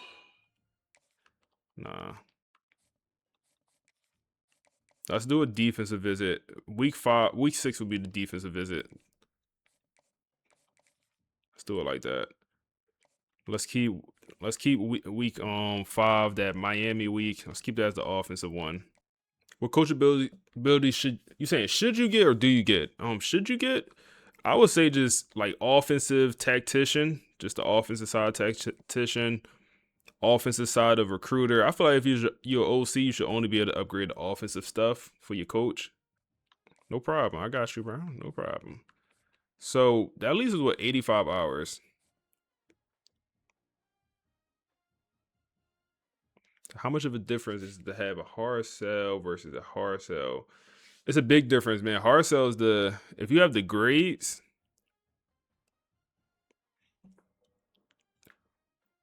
Oh, you saying plus? So the only addition would be DM the player. I don't think the DM the player is that big of a deal. That's why you see me just pitting the hard sell on for all these guys. So like do this for 7 guys like we did. Now we get an extra 85 hours to work with if we just put the hard sell on these guys and not put the extra 5 in.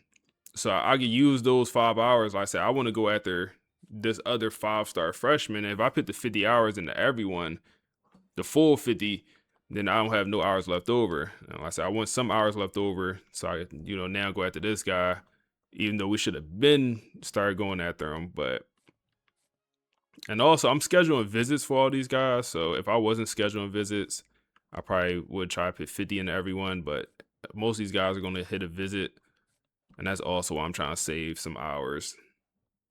So like, who was the other guy? I think I want to do a lineman for my last guy. Yeah, we'll do Paul. And we'll get, because it's gonna be a complimentary visit for the running back and quarterback, and that's exactly what we need. So that leaves us with 25 hours, and now we could go after another player here. So we go after a 5-star edge setter. I'm not too interested in that.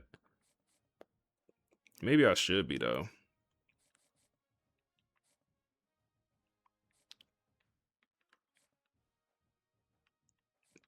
He could play D tackle, but we're already going at the 2 D tackles. Hey Tiger, appreciate the follow.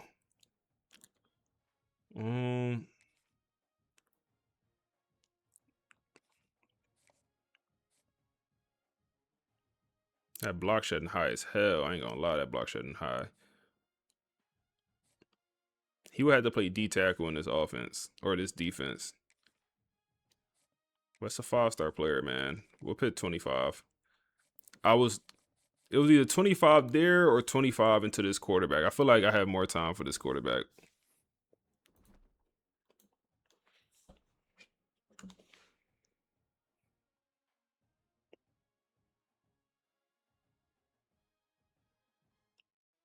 It's pretty funny how fast the whole narrative. We was 31.5 point favorite, something like that in this game. These boys bad, man. We looked at a roster. It was like a 67 overall, something like that. 6-7 overall. That's nasty.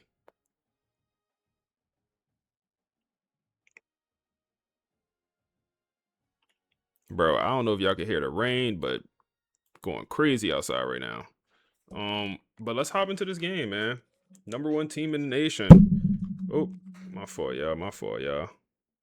I know that was loud.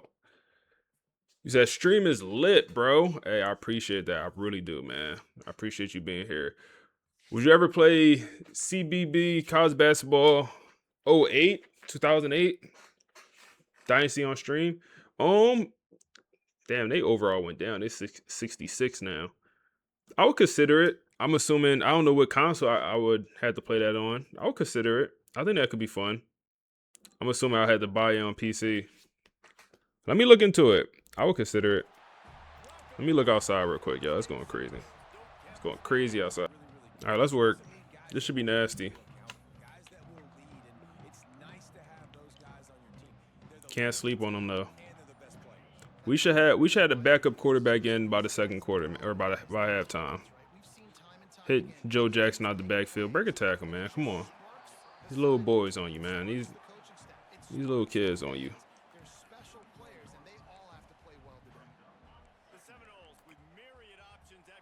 Oh, I forgot to I meant to promote Chase to our starting tight end. I feel like he deserved it. That first game he balled out. Oh man. I promote and then I actually starting tight end Deshaun wins over the top for a 15-yard gain. Hey bro, we got 2 good tight ends. Their overall might not reflect that, but boy, damn, he was hurt all last game, so he didn't play. He got hurt like the first drive, so the backup tight end played and he balled out. And then first passing play this game, as soon as I put him on the bench, he said, oh, now, don't do that. So he already got more yards than the backup tight end had last game. I don't know what to do. I put him back in as a starter. I gotta at least see what he has. Let's keep him as a starter. I gotta at least see what he has. Cause if that's gonna be consistent, we could use that. So we'll keep him out there for this game. That's gonna be a holding.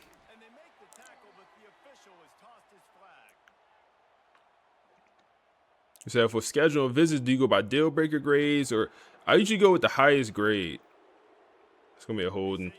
So if we have a a A grade, A plus is that whatever the highest grade is, unless it's playing style. If playing style is an A plus, and then you schedule that visit for week 8 come around, that playing style grade could drop to a C plus, and then the visit worse. So if it's playing style, I won't use that as the visit. But I'll usually Dallas. I'll usually just use the highest grade. That's not going to change. So like if we're a team that's barely winning and our highest thing is, or we're a team that on the downhill, I wouldn't use championship contender as the visit grade because it could decrease by the time the visit come around. 2nd and 13. I don't want to run it here. We got to run it now because it won't let me. If I try to audible, it's going to be a false start. I'm like, now I just got to hike it. I press X one time to hike the ball. We jump off sides. Why is it a penalty for the clock being like? I talked about that last stream, bro. I really don't understand that. Why are you penalized for the clock going within 7 seconds? Like, some teams only hike the ball within 7 seconds.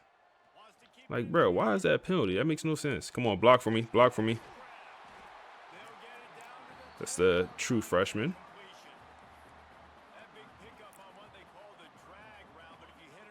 Yeah, yes, sir. Yep. 3rd and 5 here. Let's try to get to the tight end. See what he got. Tony toe tap. Oh, okay. Tony toe tap. I thought it was going to be a contested catch, but he came back to it, and he don't even celebrate.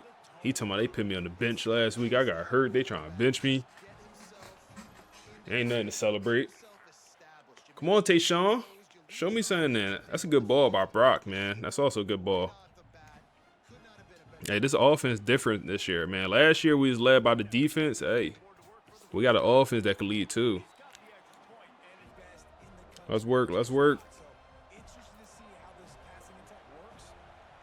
Let's work. Send the boys here. Dot. They got a couple players that's pretty high overall. They had like a corner, receiver. That's pretty good.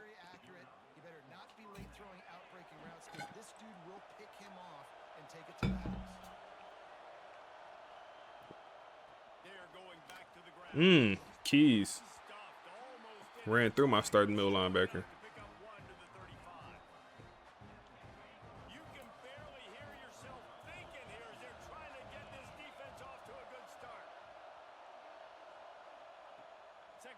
Let's see here. Dot. Good tackle, man. That's going to be Patterson. Devon Patterson. Star safety. On 3rd down, I want to send the boys. Come on the nickel. Send the dogs. Send the young lions. Send the young lions. Send the young lions. Good ball. Way to knock it out, man. That's a good pass. Good defense. Good defense. That was a good ball, though. Receiver got to make a play.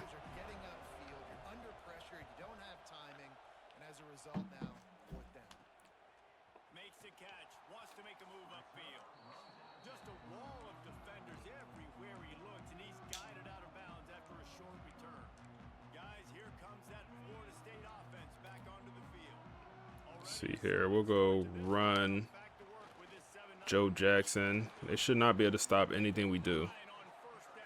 They should not be able to stop a damn thing on this field. See, we get the Creed here. We'll go play action, try to take a shot. Oh my goodness. They sent the boys. Now we'll go run here.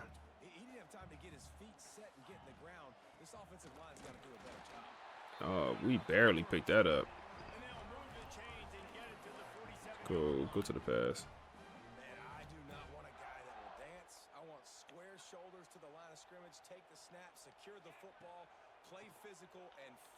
It's wide open. That's going to be Creed Whitmore. He got some space and some moves. He's down to the 29-yard line. Brock just over 100 yards here in the first quarter. That's all. Let's continue the ball. Let's continue the ball. Get Dallas Wilson involved. Oh, my goodness. Overthrow by Brock Glenn, and we lucky that's not going the other way. We are lucky that's not going the other way. That's open. Bad ball. Tighten up, Brock. That's back-to-back bad passes. Back-to-back overthrows. 3rd and 10. We don't want no field goal neither. Boxed. Box don't matter when you got a guy like Dallas Wilson. He's in the Heisman Trophy conversation to start the year for a reason. Damn. Good work. We got to throw this away.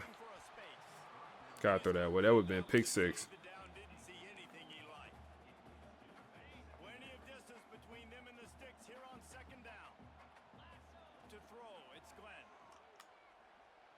Creed open underneath, and he's going to get all the way to the end zone, use that speed. That's why he's our slot receiver, man. He could catch the ball and make plays. And we have 14-0, man. The spread was 31. Let's see how nasty it truly gets, man. I think if we go up 4 scores in the first half, that's when we throw the backups in. 4 scores.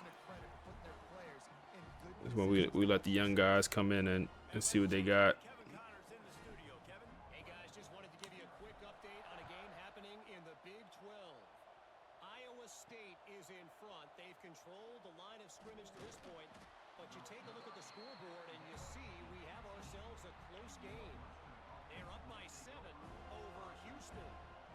We'll circle back. If anything big happens, you should know about in this one, the Big 12, or anywhere else. Ben, thanks for the update on that. Let's see here. Let's see here. They go run here to the outside. Tackle in the backfield. -4. That's going to be Thomas.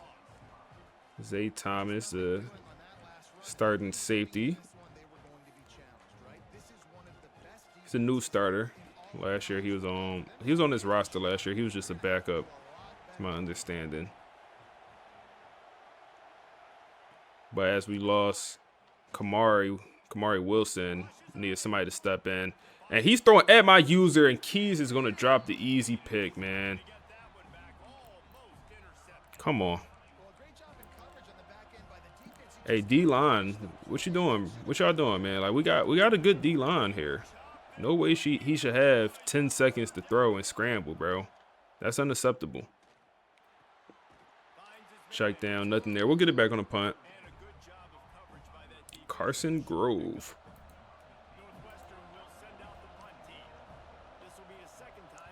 Creed is our kick returner. It should be BJ Gibson back there. I want BJ returning everything. Oh my goodness, Creed. Chill out, Creed. Chill out, Creed. Chill out, Creed. Show me why you a Heisman Trophy candidate to enter this year. Chill out, then. How quick is he? I don't remember. And then he do that dance. Come on, bro. Throw my whole vibe off. How fast is Creed, man? I don't remember him being that fast. I have no idea what his speed is on, but it got to be 95 plus. Change the direction, got to be 95 plus too. Let's check. I have no idea how fast these receivers are. Only 93. Agility 99. Acceleration 95. Change the direction 99. Okay, that makes sense. That makes perfect sense because yeah, juke move, spin move, all that stuff is elite. That's why he's in the slot. Route running elite. Catching traffic ain't gonna be on nothing because archetype.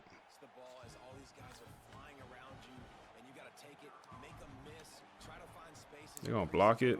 Okay.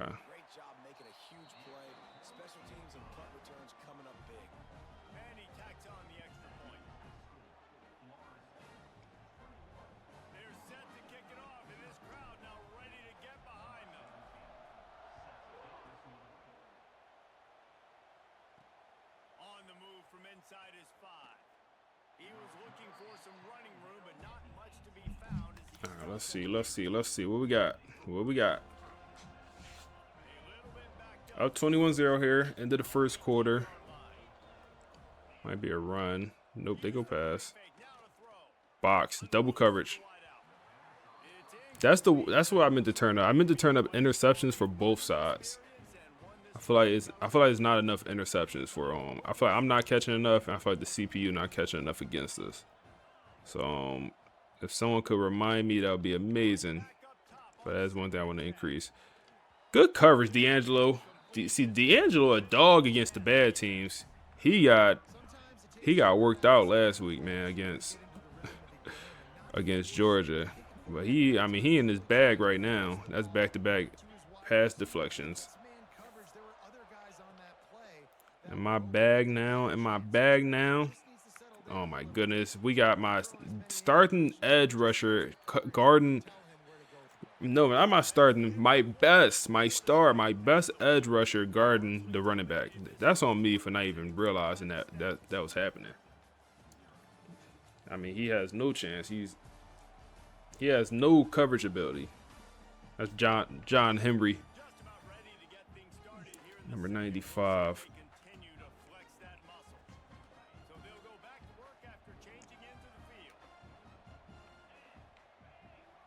Devon Keys, they go pass, boxed, all over it.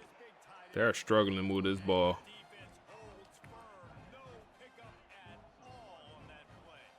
They are struggling to move this ball.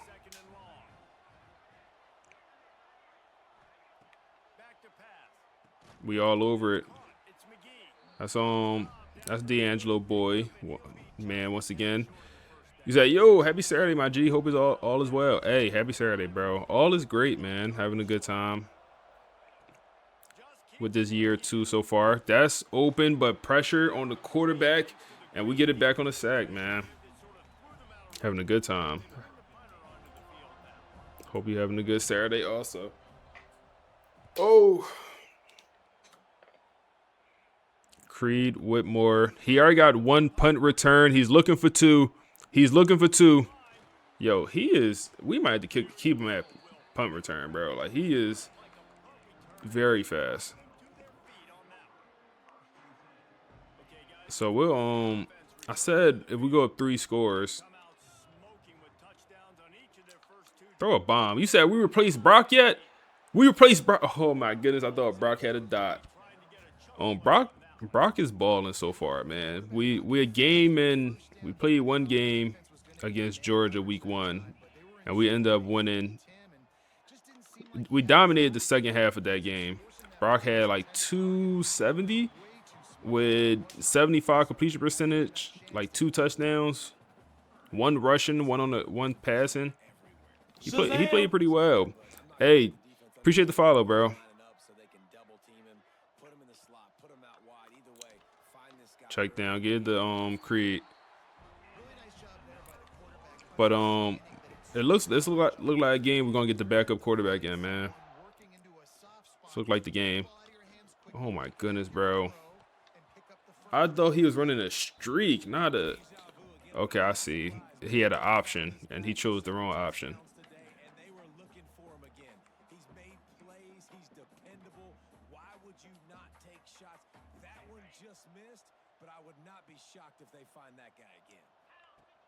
Go run here.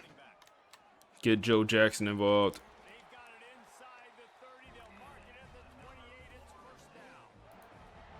I'm passing the ball so much this game because I feel like this is a game we could test the offense. Like, we know we could run the ball. We knew that since last year. Oh, that's open. Can we dot that? Oh my goodness, he's a dog. Why we got 2 dog tight ends? Yo, I'm glad I didn't just put him on the bench and start the other guy, because 2 dog tight ends. Can we hit Creed here? You got to go get it, Creed. You got to go get it, Creed. You just got to win the more. Creed. Come on. I don't know if he got anything in bounds. I don't know if he got anything in bounds. It honestly didn't look like it. Dive and catch in the back of the end zone with a ball. Just to lay it right over the linebacker's head. And look, did he get both feet? They're going to review it here. Did he get both feet? Yes, he did. Oh, my goodness. Is that not catch of the year? Dive and catch both feet? He looked like me. No, that's different. With a ball. And they call it a touchdown. I gotta get one more look. Who you feeling like, man? Who you feeling like, Creed?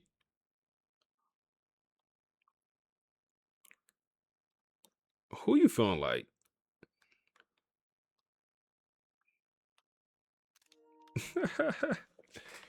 Who he feeling like? 28-0, man. Do we throw the backups in? Or do we wait a little bit longer?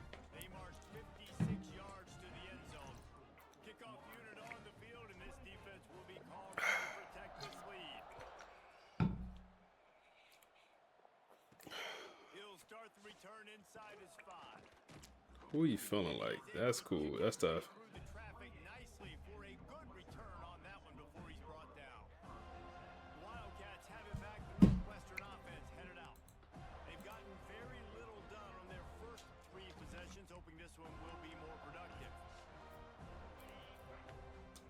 Let's you said backups. You want to see?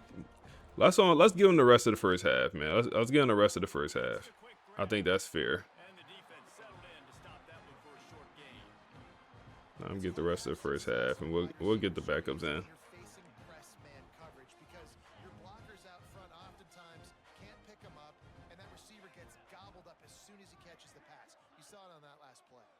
Okay. Okay. Northwestern. I like that play. I like that.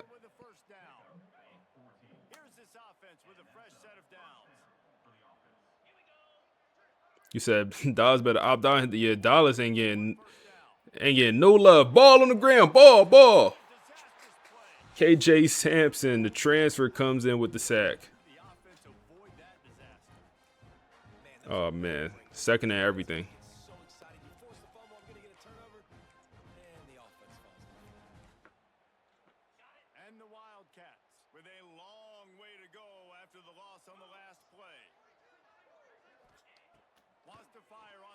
See here, they go pass, wide open overthrow.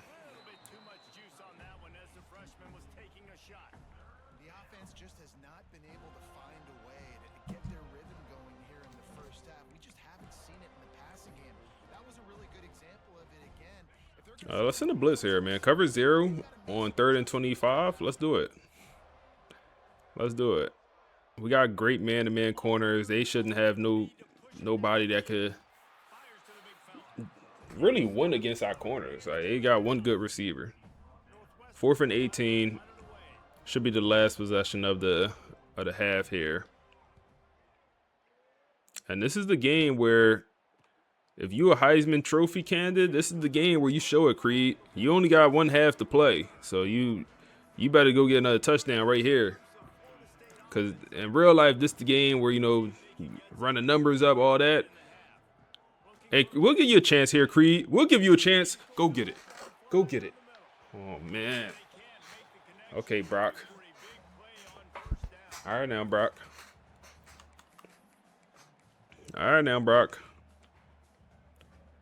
Let's see if we get Dallas involved. See if we can hit Dallas on this. It's not really open. Who is open?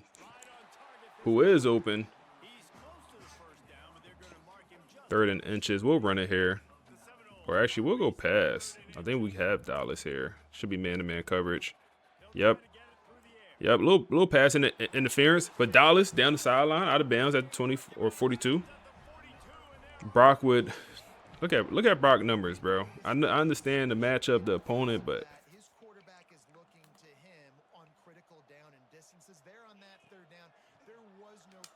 it's open. Come on, Dallas. Work with me now. Dallas.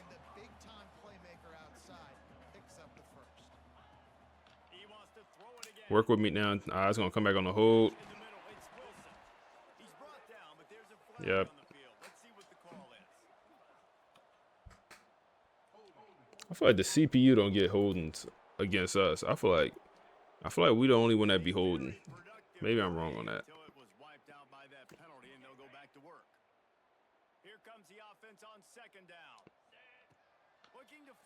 Go pass here. Nothing's really open. Hit the running back.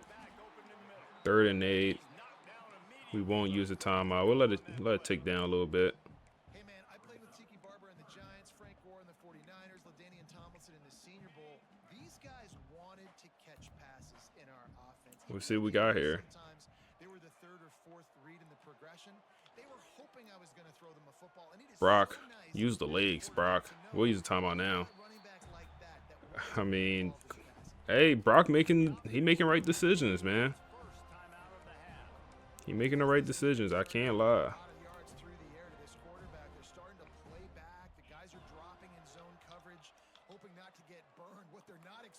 Hit the true freshman. I mean, that's a bad completion right there. We'll run a hurry up. Probably should use the timeout, but we'll do the hurry up option. Dallas, he have a chance to get. Oh, that's an easy touchdown. Easy touchdown. 35 skunk. PU, them boys stank. Them boys stank. PU. 35 skunk, man. Them boys stanky. Let's get the backups in. Get the twos in, man. You say he look miles better than compared to last year? Yeah, man. He really do. I ain't gonna lie. I ain't gonna lie. He's balling. I ain't gonna lie. Last game he made this throw where we got out the pocket. We was just about to get out of bounds. And we threw up this one. The backup tight end was in. We threw up the chase. Throw, I think it was like probably like 30, 40 yards down the field. Beautiful ball, dot to the tight end, and the tight end made a pretty nice catch and run. I was like, Brock coming different, bro. Brock ain't had that in his bag last year.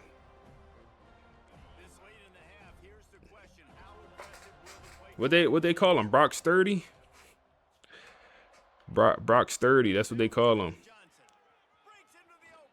Oh my goodness, not like this. Nah, not like that. Come on. Come on, Bates. Go get him. Not like that. Oh no. Why are they not calling the timeout? Why are they not calling the timeout right here? Why are you gonna run down the spike it and lose 2 seconds? I don't know.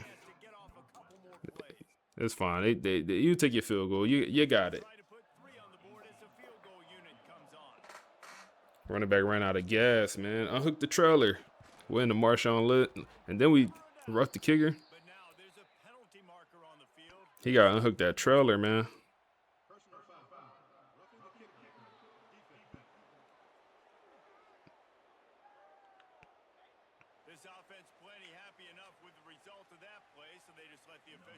They better not kick it deep to Creed. You better not.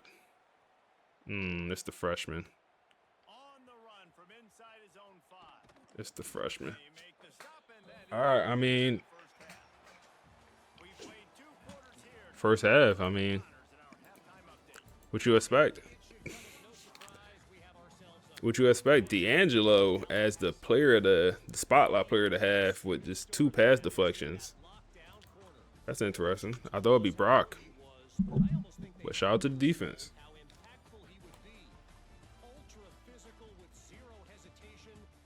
Shout out to the defense. Let's throw the backups in. Mass sub backups. And then we'll just double check that it does what it's supposed to do. So, yep. Rashawn is in at quarterback, the red shirt freshman. And then maybe we even get Joey in here in the 4th quarter. Maybe. We'll see. We'll see. And the freshman's in at running back. Receivers. See, no, the freshman receivers still should be in. So, like, BJ don't need to play, but I still want the 2 freshmen in.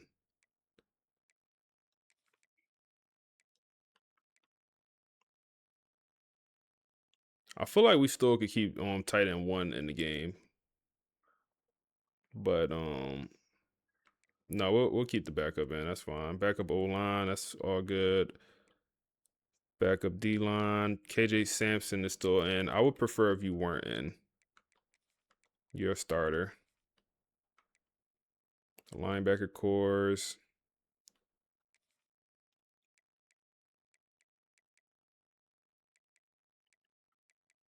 That's fine. Cornerbacks, Bates is still in. That's fine. Let's get Quincy some real playing time here.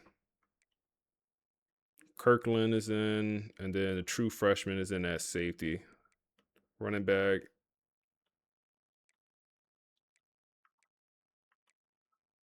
Yep, that looks good.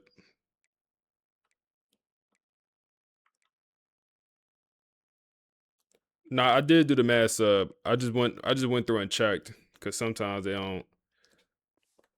I just want to make sure everything makes sense. But I did do the math sub, and I just looked at it to double check. With that said, let's send it back to the guys at Doak Campbell Stadium.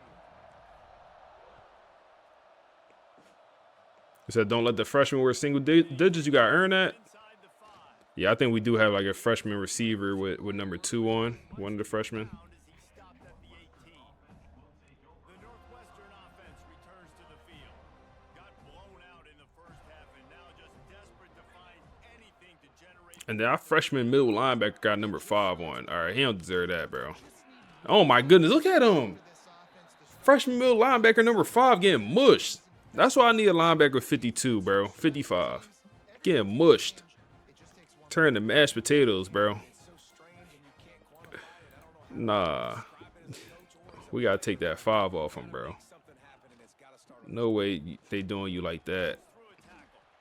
Stacked up after gaining a couple to the 23. Let's see here. 3rd and 5. We still gonna run the same type defense, even with the backups. That's good coverage. You turn your head. That's a pick, though, buddy. It's good coverage, though.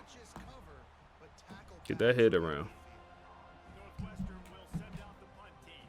They may have to pay him overtime. He's punting for the 5th time today.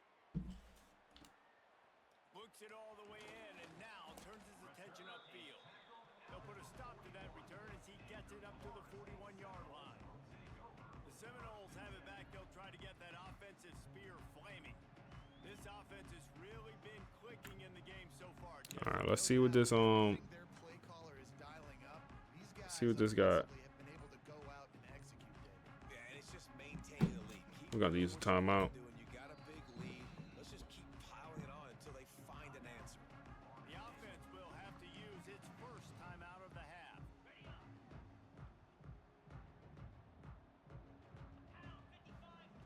To the air. Let's see. Got check down. Come on. Rashawn first completion of his. Nah, he. Not of his career. He played last year. We got him in similar moments last year, I believe. They're still throwing the football. These receivers are still getting open. Pass protection. See, that's not open, but Man, I'm going to be padding my stats. try to throw it. This game, because everything we're dialing up is working. So now it's 2nd and 10 here. They're pressing. I don't know if you should do that, buddy. Nothing's open. We'll roll out to the opposite side, and he also is not very athletic. We got nothing but pocket passers on this roster. That's what fits the scheme, so that's what we use. it'll be 3rd and long. Let's see here. Can we throw this? Can we throw this? That's almost, yeah. We should have hit square across the middle of the field. That's going to be the first punt of the game for us. The Noles decide to punt it away.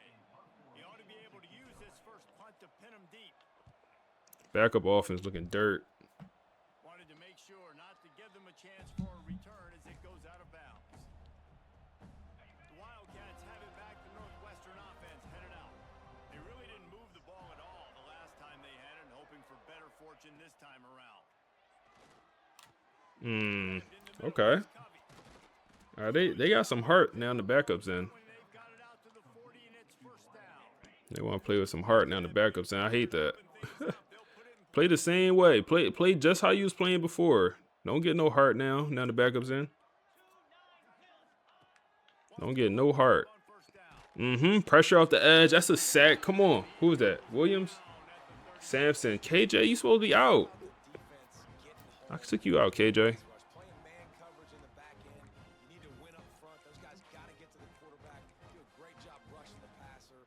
Let's see. The Wildcats trying to find their way forward after the big loss on the last play. Second down, they'll go See, to the quick air. pass. Makes the catch. It's Covey. Couple of guys there to get him on the ground. Okay. Send the boys. Didn't have an answer there on the slant throw. Once the completion was made, they just couldn't get to the ball carrier and get him down on the ground. They're going to try to Came through free, and we get an instant sack. Number 40. I feel like it's a true freshman. Which one? Williams? I think that's one I true. No. He's an edge rusher. He's not a freshman. He's a junior. He was on this team last year.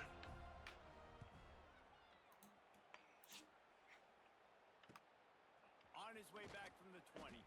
Was looking for more running room but found nothing but more tacklers. We still gonna run the ball Guys, here comes that with the young guys. Lad. They missed an opportunity to extend this lead. Shazam! Hey, appreciate the foul. Gotta be able to regain that Appreciate that, big dog. go back to what was working earlier on. And Nothing there. to me, that starts with being the more physical team. Are you playing Dynasty? Yes, Dynasty, bro. With yeah, Dynasty FSU. Let's see, we gotta go pass here. Picked up 2 yards on that last one. They need 8 on second down. Let's put him on a zig. Oh my goodness, that's wide open. Give me a good ball. Give me a dot. Number 2, the 5-star freshman. Good ball, boy. And good route. You was in Michigan? How was it going? You winning? What year are you in? Let's see. We go back to the pass. That's open. Need an excellent ball. Just lob it over there. Number 2 working. Number 2 working. That's Ezekiel. We need, like I said, we need nicknames for these guys. The Seminoles with the 1st and 10. Looking to throw on 1st down. Go underneath. BJ Gibson in the game.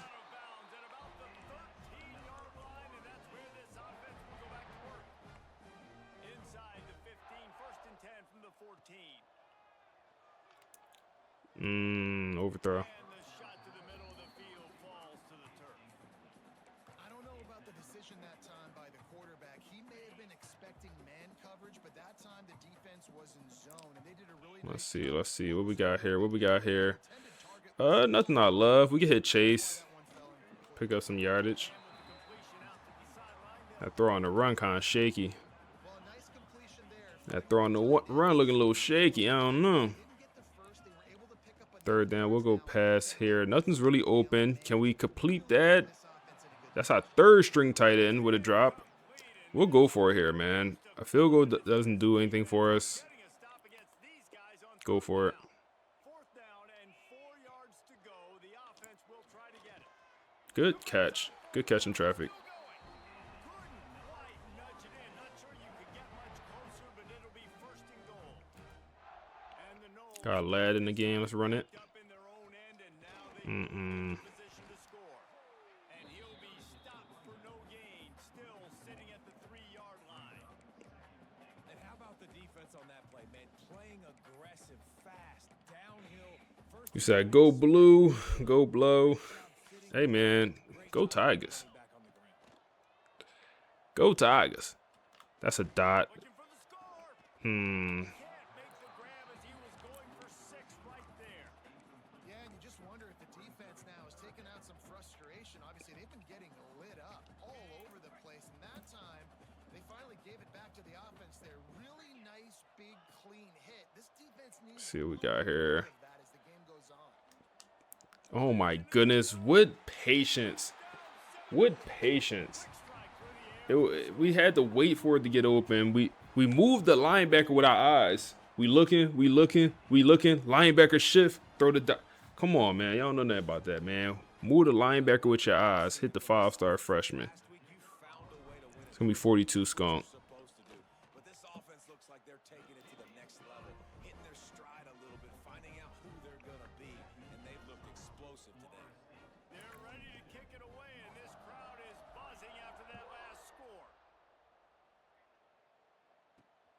They'll bring it back from inside his spot. They get him on the ground, and that'll be the final play of this third period. We've come to the end of the period, and Florida State has the lead. Well, guys, so far, this has been a massive beatdown, and it would appear the biggest challenge is what kind of records can they set as we have a look at the third quarter stats. As we enter the fourth quarter, let's see if Four is up, man. Four is up. come from this one. All right, man. We dominating these boys. It don't even matter. It don't even matter for this one. This one nasty. From the gun, the running back tries to hit the hole. He kept I would like to grab a little 50 piece before this game, man. after the three. Grab a little 50 ball. Nothing crazy. And 7. Looking to fire. Nothing crazy. Damn, we boxed. We boxed. Oh my goodness. Ball on the ground, and we could never pick it up. Everybody needs a little luck, and the offense just got it by falling on that fumble. Bro, I was trying to be the edge rusher, bro. We was getting boxed. I want to try again. Let's go dime. And who was that? I was on. Let's go with Williams. Williams got a little bit more juice off the edge.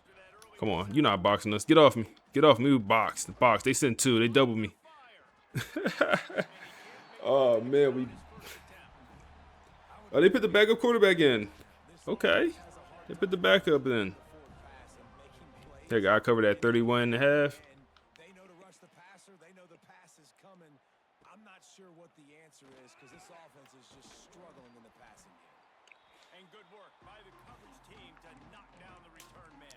They put Chew Clock on this quarter also. Florida State offense returns Clemson on the failed 2-point conversion. Oh man, aerial assault last time. gotta go big or go broke. I ain't mad at it, bro. I think you've accomplished something you wanted to accomplish. I ain't mad at it. Defense think you put them Let's throw that Chew Clock on. you might be able to slip a few runs in on this drive to really jack them up. We don't get to 50. Not a big deal. That's so wide open. Good work. Good work.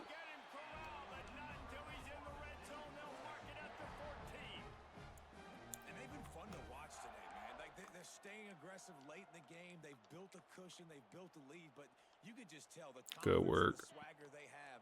They've been able to do what they want today, take care of business. I wonder if we could throw this comeback. No, we cannot. Ooh, that's a tight window. Oh my goodness. Hospital ball for BJ Gibson. He hopped right back up though. He good. He tough.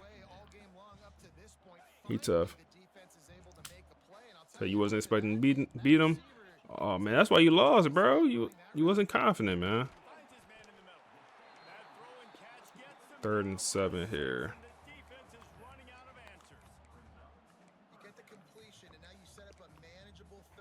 Go RPO. This is a huge down in distance in this game. On 3rd and short. Hester with a rushing touchdown.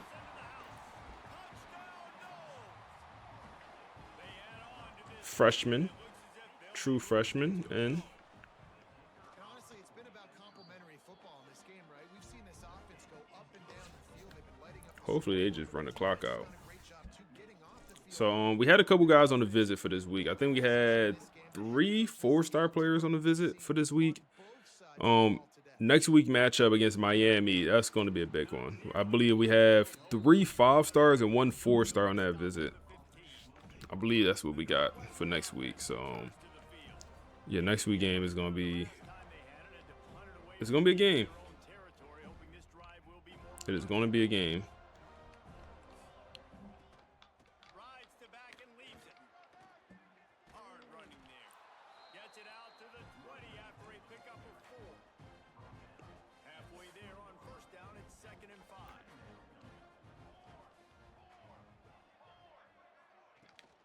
Oh yeah, he just ran the clock out. Looking for room.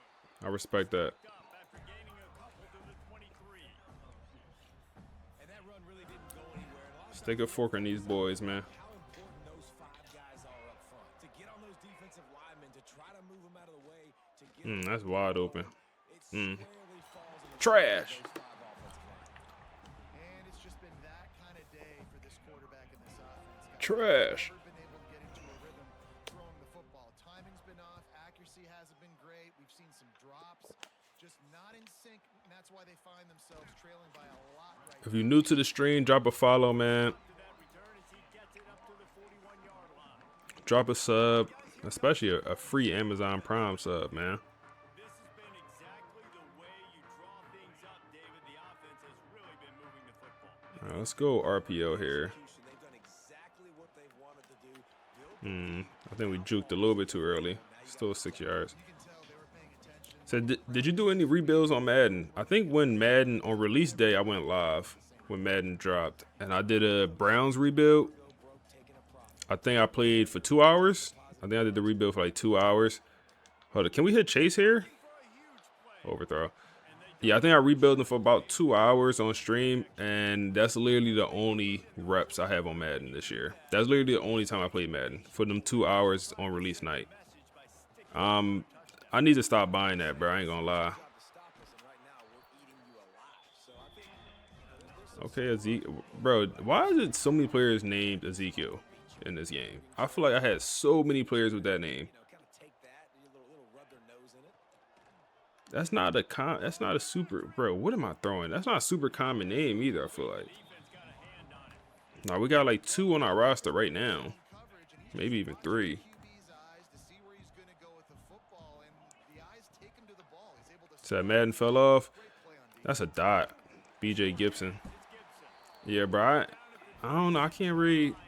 The thing I liked about Madden the most was I like the online franchises. I think the online franchise for Madden is way better than Dynasty, just because the structure, like, it's 32 teams. You can have 32 users in the league, compared to here, like, you have 32 users but 136 teams, whatever. And it's like the recruiting, if you miss a week and you miss a week of recruiting in this game, it almost cooks your whole dynasty. And in Madden, you don't have that. Like, it's no recruiting. So if you miss a week, you don't feel like you just, I'm so far behind. So I always felt like Madden franchise was like more practical for and user friendly. But I do like the online dynasties, but I always feel like if I fall behind, I just can't catch up. And then also you got to be ranked.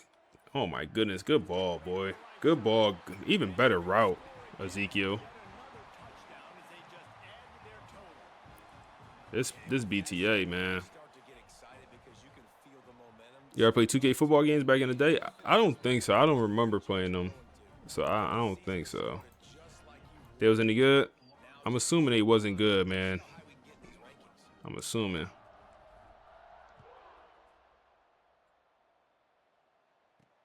Here he comes from inside his own 5. He was hoping for something a little more dynamic, but they get him on the ground at the 20. The Wildcats have it back. The Northwestern offense headed out. Not a lot to Nothing beat NFL Street. with Jesse, but I'm sure they'll try to seek out some positives. This might be an opportunity too, Reese, to go back when they watch this game and just find the plays and the schemes that were working. There weren't a lot, obviously, David. The game I've been playing recently is Elden Ring, man. I've been playing Elden Ring. I'm sure y'all boys know. I'm sure y'all heard of it, and I'm sure some of y'all even played it. But I'm not big into Souls games. I'm not big into solo player games at all, honestly. Bro, I boxed that. No way he catch that, bro. I can't play better coverage than that. I boxed that. No, I gotta go to replay. I understand this game over, but I absolutely boxed this. Keep in mind, I'm 14. I'm 1-4. Boxed. What are you throwing, bro? And I'm pressing triangle. I understand if my man can't pick it. Why do he not even jump? When I press triangle, you should jump. If it's a bad jump animation, whatever, if I press the button, you should do the animation. Not just, what is that, bro? Like, you can't tell me I don't have a chance to pick this. Terrible. Power, he's up to the 25. The Wildcats are at the line, Awful. looking to convert on 3rd and short. From the gun on 3rd down. Oh my goodness, bro. Can't make the play on the interception, and man, they were looking for their first pick of the game. Instead, it'll be 4th down. Northwestern will send Is that Elden Ring too much for you? Yeah, bro. My biggest problem, I have a couple. I have a bunch of problems with Elden Ring. I feel like the hit registration is trash. I think my biggest issue with Elden Ring is like, why do I have to watch a YouTube video to play the game? And you might say, oh no, you don't have to. No, you have to. I'm not about to spend. I don't got time to spend an hour running around looking for where I need to go. I just want to play the game. I just want to fight the bosses, and maybe that's my issue. I just want to fight the bosses. The boss fights be fun. Everything else it'd be boring to me. Like trying to figure out where the boss is at, that'd be boring to me. Running to the next boss, like fighting the side dummies. I just want to fight the bosses. That'd be the only fun. But the bosses do be very fun. So right now I'm on Millennium, and all my friends play on Elden Ring, and they tell me you can't fight Millennium. Your level is too low. And I'm like, I think my level, if you know Elden Ring, I think my level is like in the 80s. It might even be lower than that. They're like, your level too low. I'm like, bro, there's no way I'm doing anything to level myself up. I'm gonna figure it out.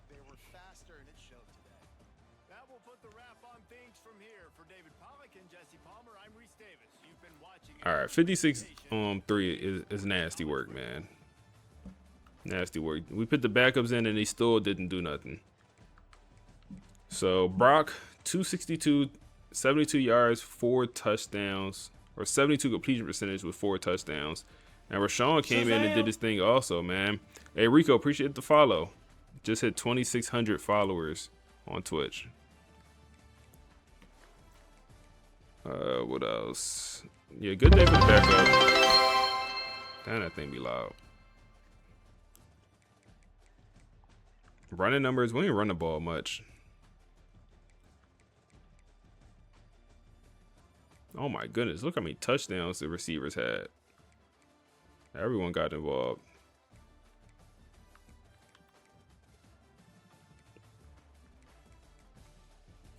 Four sacks for the defense. No picks. We gotta turn up the interceptions. I don't even think I want to do a podcast on that one. That one was nasty. Michigan, I'm bugging. I thought we had Miami next. We got Michigan next. I'm bugging out. We got Miami the following week. Let's see. I'm interested to see who's on this roster.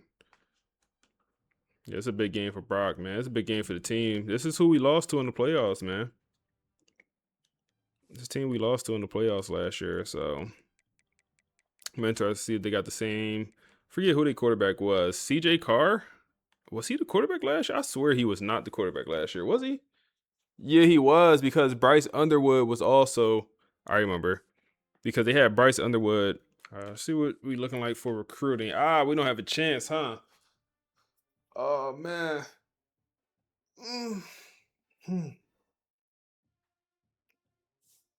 Greg trying to go to Tennessee, y'all. I think it's about time we go out there, Chip Sizemore, man.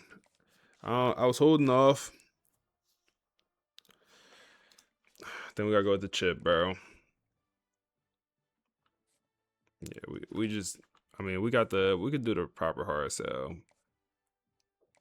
I don't think we'll have the juice. Don't think we'll have the juice.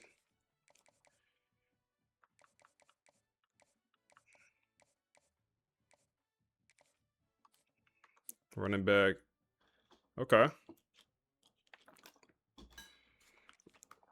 He's on a visit next week. I feel very, very good about Zach, man. I think we get Zach.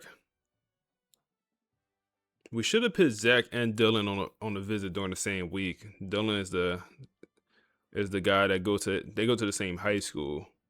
I should put them both on the visit, but we got to get him on the visits. We got to get that visit scheduled right now, actually. John, we're jumping up. We'll have a chance here. I feel like, yeah, we need to get him on the visit also. That's going to be a tough recruitment to win. We got hard sell here, football influencer. Okay, hard sell going there. I don't think we need to even do a visit with you, Clayton. We might be good. We'll need to get a tight end here at some point. A gem tight end.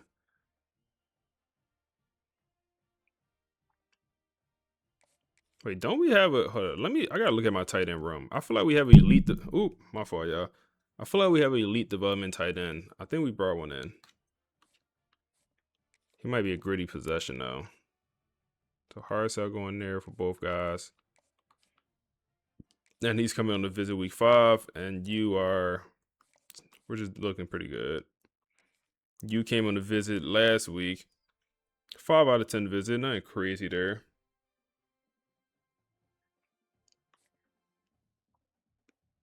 He should commit after this week, so that'll free up some hours. Dave should be the first commitment. D-line. Okay, now they want to go after him.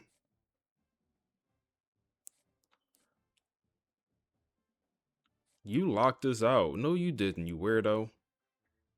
Oh my goodness. Kevin has locked us out for playing style.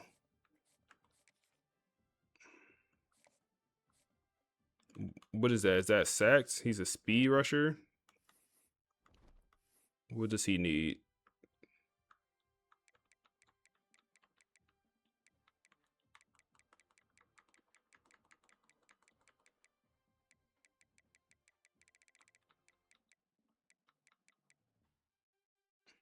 Sacks. I feel we just had 4 sacks last game. Come on, bro. I guess he don't care about that. All right, so let's put 50 here then. He should commit after this week. No recruiting battle. Yeah, we're good. He'll commit. Elijah Fields. Bro, this fly, bro. He got to go. I got something for him. As soon as I hop off stream, I got something for him, bro. Don't worry about it. I got something for you, bro. As soon as I hop off stream, man. Fly keep buzzing in my ear. I got something for him. Antonio, we could put you on a visit.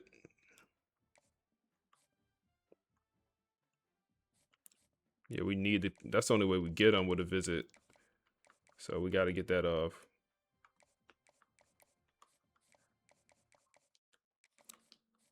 Okay.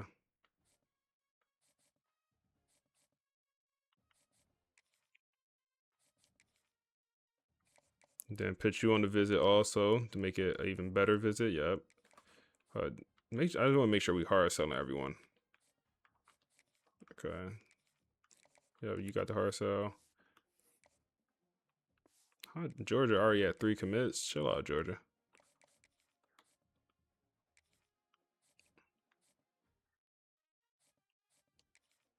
I need to get you on the visit ASAP. Georgia trying to take our stuff, man. He might just commit next week. Honestly, he going. He going.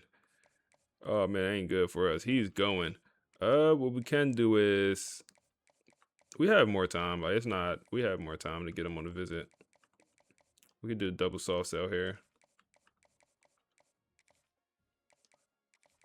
He's a goer.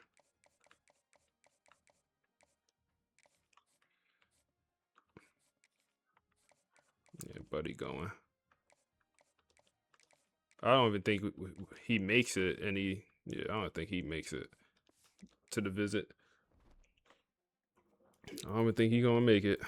All right, man. Michigan. Let's hear the betting odds for this Michigan team. I just realized we moved down to number 2 in the nation. Who jumped us? How do we move down to number 2 with 2 great wins? 2 great wins. Alabama. They beat Ohio State. Come on, bro. Come on, bro. They beat number 6 Ohio State. Didn't we beat a top 10 team also? Yeah, we beat Georgia. What's up, Buckeye? Oh man, we beat Georgia. They're ranked top 10 currently. All right, gotta beat Michigan. That's all. They don't believe. They don't believe. They don't believe, man. They don't believe. We already checked out Michigan roster. We don't need to change the depth chart or anything. I think we're good. Let's hop in. Let's see what these boys got to say, though. Welcome to The Debate. We are heading straight to Tallahassee for, really the definition of a marquee matchup. Number 1, Florida State versus number 4, Michigan. And it's just impossible to talk about this game without feeling the weight of what happened last year. This is the rematch of that Rose Bowl where Florida State, they clawed their way back only to have it slip away right at the end. Sure, but here's the thing. I think assuming history is just going to repeat itself here is a major mistake.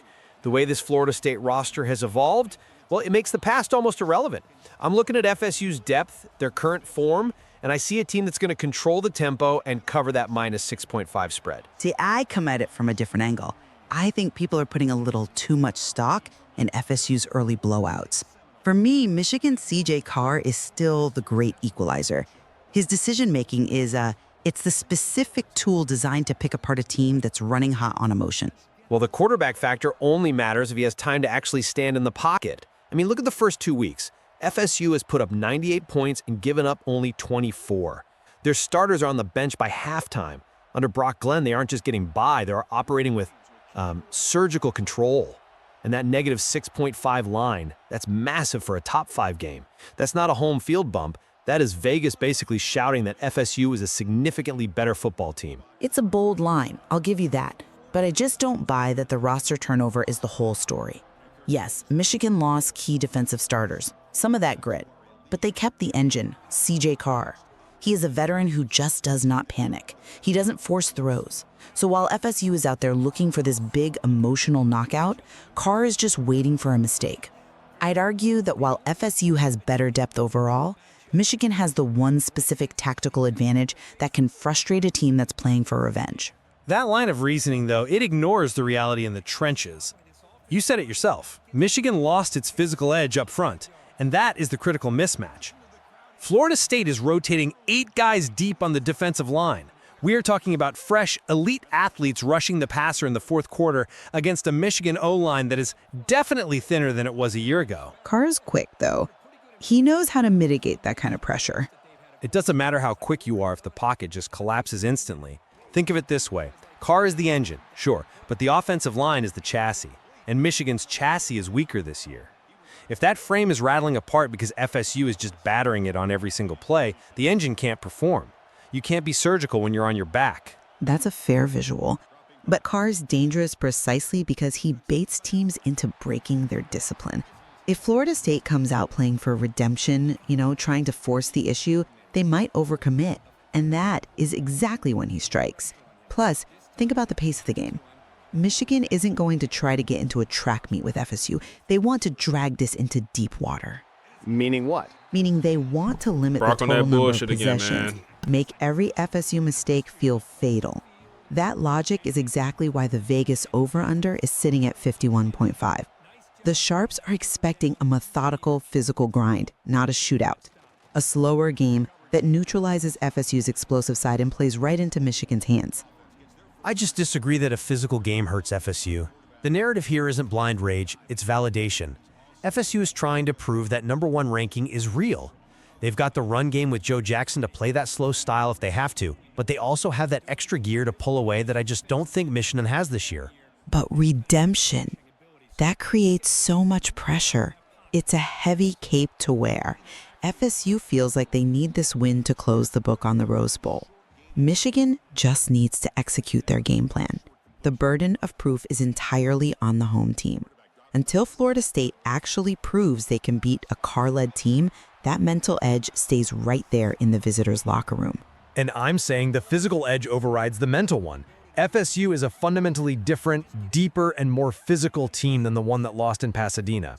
That D-line rotation is going to wear down and eventually break that Michigan protection. And games like this are decided by decision-making under fire. I will take the veteran quarterback over the more athletic roster every single time. It is a fascinating clash of styles.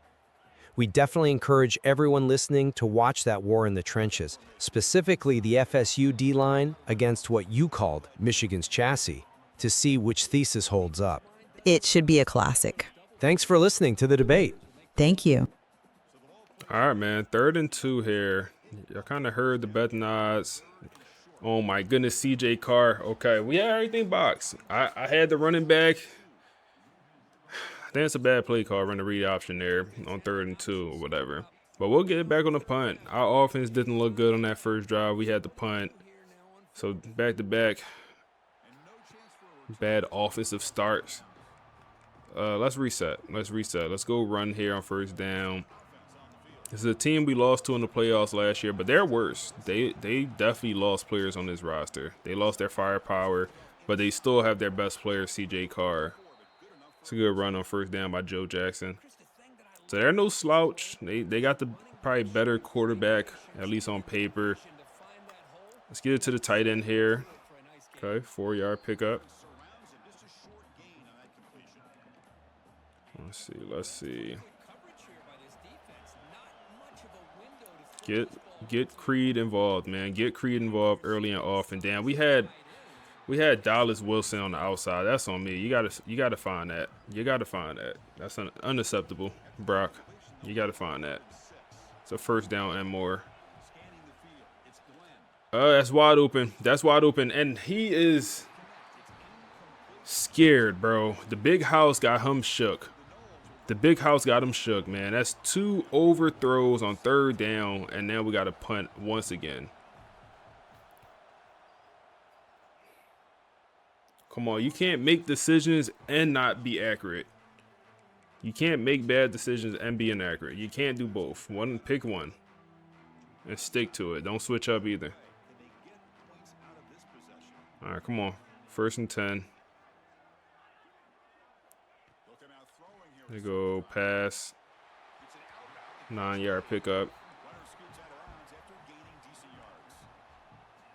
Chris, I think you got to give all the credit to the wide receiver here.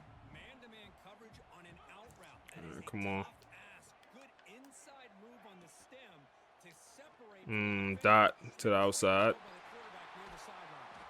Oh man. All right, they're moving the ball down to the 47. Let's get out of this. Let's stop blitzing.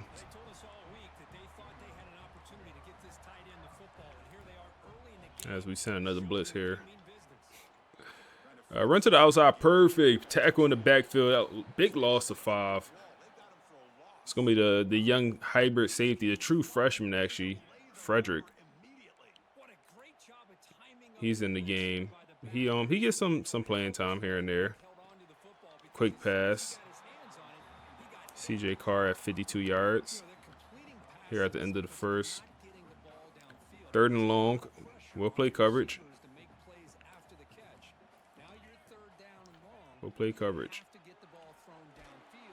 Pressure! John Walker, the star defensive tackle. In the podcast, they talked about the D-line, man. They talked about this D-line. This D-line is good. Sometimes they don't play as well as they should. You said, Jay, please get Brock. You trying to have a peaceful Saturday. Hey, man, Brock on lock in, man. Brock the best we got, man. He the best we got. I think he just be a little bit nervous playing on the road, man. He don't like a lot of people. Oh, man. Let's run the ball. Let's take some pressure off Brock. Joe Jackson. Look how many players are cold. What's that about? That's why he's playing bad. He's cold as hell. Oh, good running back play. Good running back play, Joseph. It's gonna be the end of the 1st quarter there. Good running back play.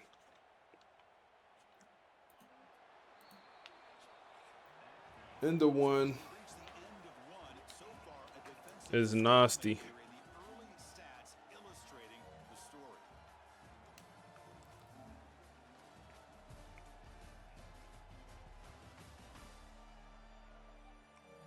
They got negative. Oh, that's because we got 4 passing yards, bro. All right, man. If we end the 2nd quarter with 8 passing yards, we'll get Brock out of here. It's like, nah. 4 passing yards in the first quarter is nuts.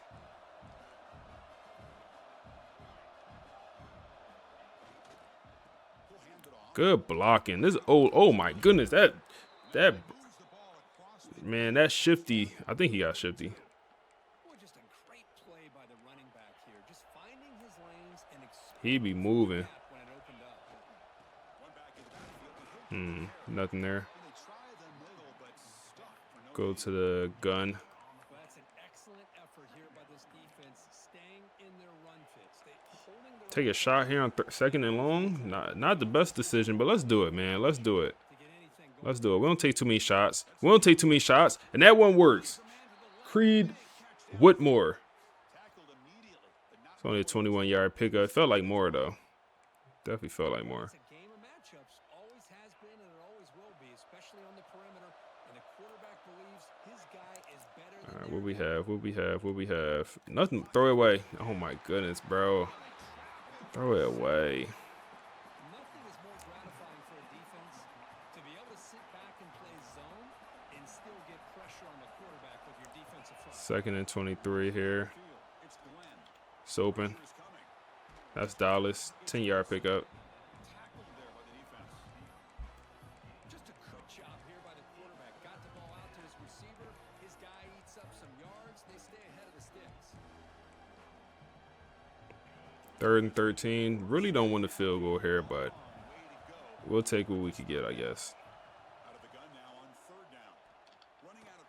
Good ball. Dallas break a tackle. 4th and 1. They send the boys there. I want to go for it. We was aggressive against Georgia, and it paid off. Let's get aggressive here, too. And good patience behind the O-line. Good job.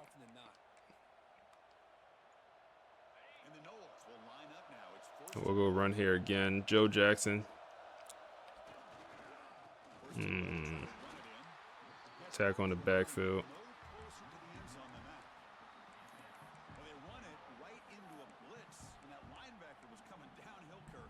what a time to call that blitz here by the defensive coordinator. And you're right, he shoots right through that A-gap. Really Who we have here? We got that. Hit the freshman. Get him involved. And that's going to be the first strike of the game. Come on, Brock. Let's work. Warm up. I see you had the snowflake. Warm up a little bit, man. We're going to be up 7-0.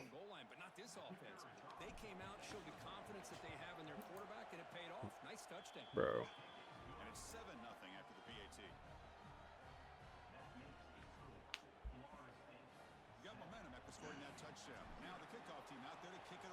All right, come on. He's going to return it from near the goal line. And he stopped at the 20. Tried to make something happen, but that's good coverage there. And the Michigan offense back out on the field. The last drive, they came up empty, had to kick it away. Can they come up with something here?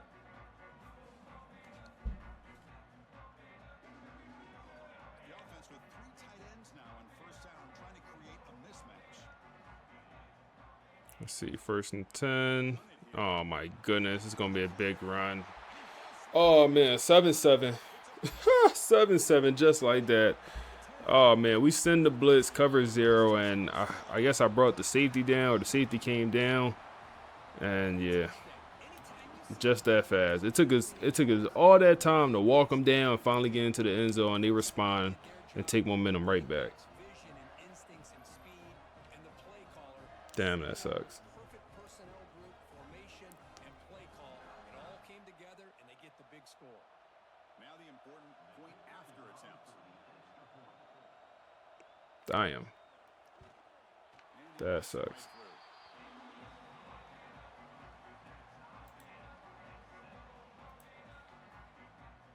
So after putting up a touchdown, the kickoff team is out there to boot it away. Return starts from inside the 5. And a horrible, absolutely terrible. We got to stop taking those kicks out, bro. And the Florida State offense is back onto the field. Remember last time they scored a touchdown. Can they keep clicking Last year, I remember they had Ahmad Hardy at running back. Oh my goodness, and we get it right back. No way you get chased down, Joseph. No way. We supposed to go band for band. No, you supposed to be mad after that. That's supposed to be band for band, Joseph. You say, oh, they running back just did that. Give me the ball. Oh, man. But I remember last year they had Ahmad Hardy, 99 overall running back. So,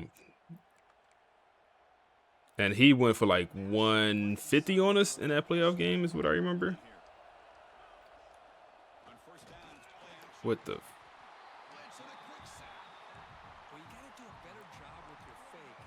Second and 14.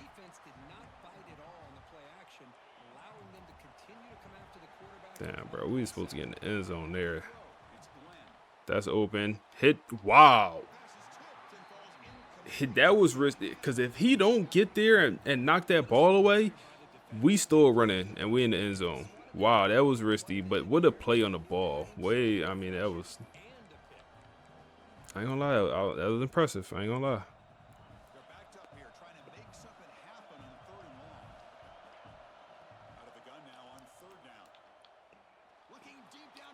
That's a bad ball, bro. That's a bad decision, man. Third down trying to force something.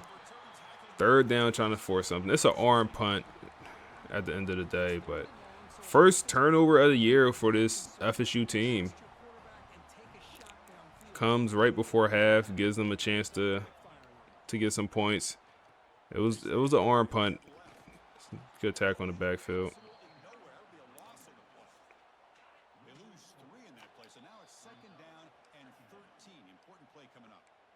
This game and last week game against Northwestern, night and day.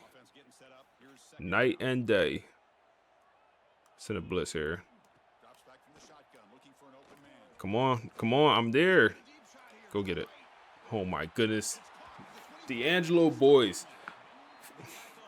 Freshman All-American, sophomore slump has officially hit, man. He is getting baked chicken. They picking on him.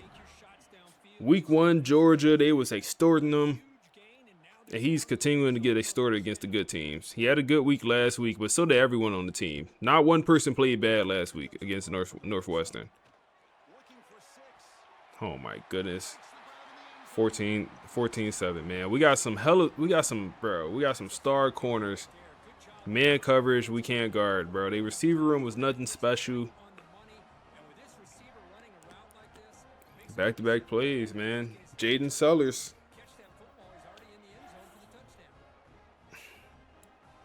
14-7.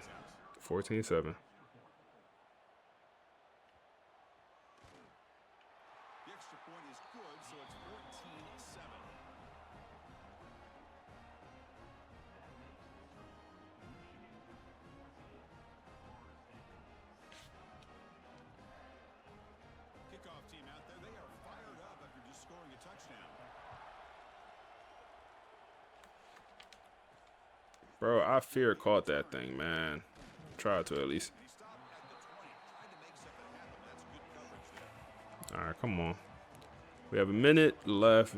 Don't really have time to run it.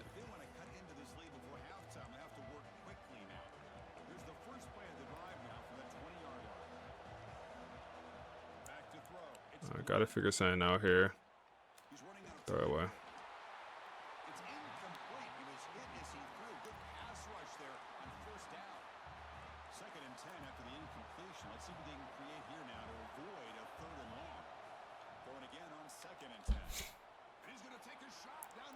Oh my goodness, bro. This fly is burning me out, bro. Mid-play, just fly on my nose. I'm gonna smoke, buddy, as soon as I hop off stream, bro. 3rd and long, bro. 3rd and 10. It's just one fly, bro. The room big as hell. Like, you have all this space to go. Figure it out. Dot. Good ball, man. Good ball. I even got the bathroom door open and my closet. So it's all this space. And Buddy just want to be right here, bro. He's really burning me out. He got all this space, bro. I swear to you he do. Throw it away. He want to be right here, bro. And it's incomplete on the throwaway. Didn't find anybody open. Brings up a second down now. Quarterback operating an empty set. Well, sometimes an answer from Second and the 10. coordinator against I a touched him. Where you at? pass rush I smacked makes him. it Where you a at, bro? launching point. I just smacked on him, bro. I don't think he ain't go down. Quarterback from one spot to another to affect the I definitely just smacked on him. He's still. I think he's still up though. He damaged though. He damaged. We could use a timeout here, but we're gonna hurry up. He definitely feeling that, bro. We should have used that timeout. First down through the air. And that pass is hauled in over the middle. We'll use one now. And the timeout is called. Important stage late. Said negative 150 HP. Begin a new series here. Can we hit Creed up the seam, man? Like, where's our playmakers? Where's our playmakers? Go make a play. Dying, that's double coverage. No way, no way, no way we throwing at the pick, bro. What they on? They secondary on that, bro. Oh man, and this what we doing? Act like, how about you act like you been there, bro? How about you act like you been there before, bro? Jordan Young. I mean, I'm just trying to give a Heisman Trophy candidate a chance. And that's his second interception. That's the same buddy, bro. Coverage specialist. Same buddy. Having a ball game. Backed up near their own end zone. Just run the clock out and get to halftime. Here's the first play of the drive now from the 20-yard line. Sheesh. Same buddy. Off the play fake on first down. Come on, give it. Triple coverage. I mean, it don't get easier than that, bro. I mean, it don't get easier than that. You say, yo, been watching the series on YouTube. Glad to catch you live. Hey, I appreciate you coming through, my guy. I appreciate you coming through. After the incompletion, second and It's not looking good against Michigan. make it third and manageable. Let me get it. It's gonna run it. Yeah, run the clock out, man. Take it to half. Take it to half. All right, down 7. Do we get ball? I think we don't. I think we don't get ball here at half. What do we gotta do? What do we do to figure this out? Run the ball. I think we gotta run the ball a little bit more. I think we're relying a little bit too much on Brock. We thinking Brock is we thinking Brock is Joe Burrow right now, man. Brock is on Brock Purdy in real life. He just gotta do enough to win. He got 2 picks. He should never have 2 picks. And we start on defense. Yikes. All right, settle in, run the ball a little bit. We understand we're not gonna get no explosive plays. We went for 2 explosive plays and we threw 2 picks. Just take the check downs, keep it simple. And the Michigan offense comes back out on the field.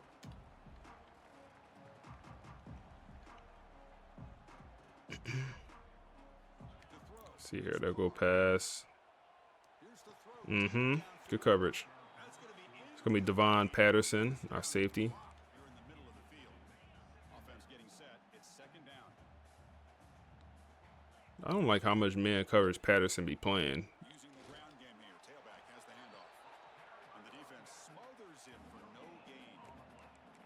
Chris, textbook job by the defense surrounding the runner and preventing that play. All right, second and 10, or third and 10, excuse me. It's been tough so far to get this drive going. Got the dime package, got a bunch of DBs on the field, no linebackers. Just play good coverage, man. Just play good coverage. That is so wide open. Oh my goodness. And he juked me out, break 2 tackles, first down. Why am I going for the hit stick, bro? I mean, even if I don't go for the hit stick, I got juked. Even if I don't go for the hit stick, he juked the hell out of me. And then broke 2 tackles. From behind, by the way. Broke 2 tackles from behind. This is box. This is box. Where's the pressure? Yep.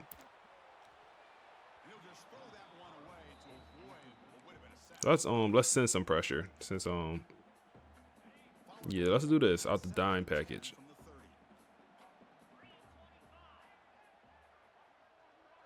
The offense with some pre-snap motion. RPO, we there? Yep. No. Good work. That's Devon Patterson once again over there. Let's do that same play. Send that blitz, man. Send the cornerback blitz. Get them boys coming off the edge. They should be screaming off the edge. Dot. 21-7. Oh no, okay. Okay. We chased them down. Damn, bro.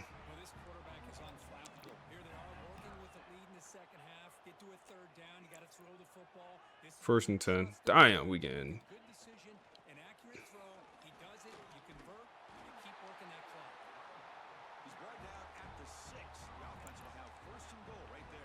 Can't figure it out. Can't figure it out. Wide open. Wide open, I mean.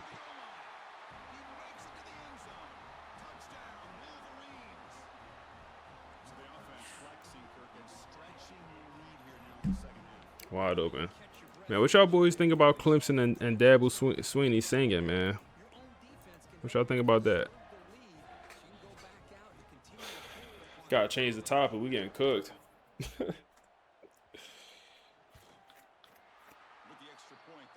All right, 21-7. It's definitely not over. We've been in this spot last year. Oh man, buddy, he came back to life, bro. I see him flying back around. How he regen his health, bro? How does fly regen?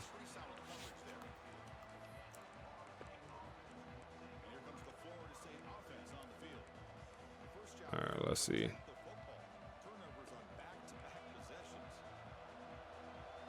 Can't even audible. The stadium pulse going crazy.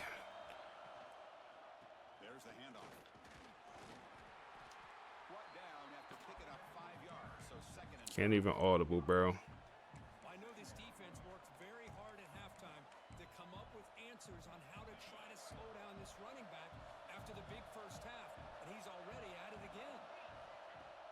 Off the play fake, looking to throw the football. Come back to it. No, we got lucky. That's not a pick six. I mean, Brock, bro. Do we... Chat, at what point do we go to the backup, y'all? At what point do we go to the backup, y'all? At what point? At what point? Let's go hurry up, man. Get some momentum. You said team offering more money, even if someone has been committed, yeah, I think it been happening, but like, is it right? Yeah, Brock a 90 overall, bro. You can't tell this game. Like, why? I don't know why he's playing so bad this game. Like, all the other games he was balling. But this game, trash. Come on. Come on. Dallas Wilson, get involved. Get involved, Dallas. But back to Luke and the buddy that went to Ole Miss. It's like, yeah, it might have been happening, but that don't make it right. I feel like, I don't know. I feel like you can't. If somebody enter the portal and they commit to a team, they move on campus, they enroll in classes, and then you offer them a bag. Come on, bro. Like, you could have did that while he's. You could have did that while he stores in the portal. You wait until he commit. I don't know. I ain't like that. I thought that was lame. It's open. Go get it. Bro, go get it, bro. You don't even jump. I ain't gonna lie, bro. We gotta go to a replay on this. I ain't gonna lie. I'll take some blame for throwing this. Look at these.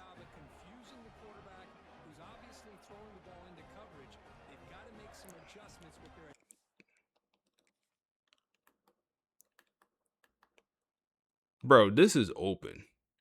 This thing is open, ain't it? Where's he throwing it, man? This thing open.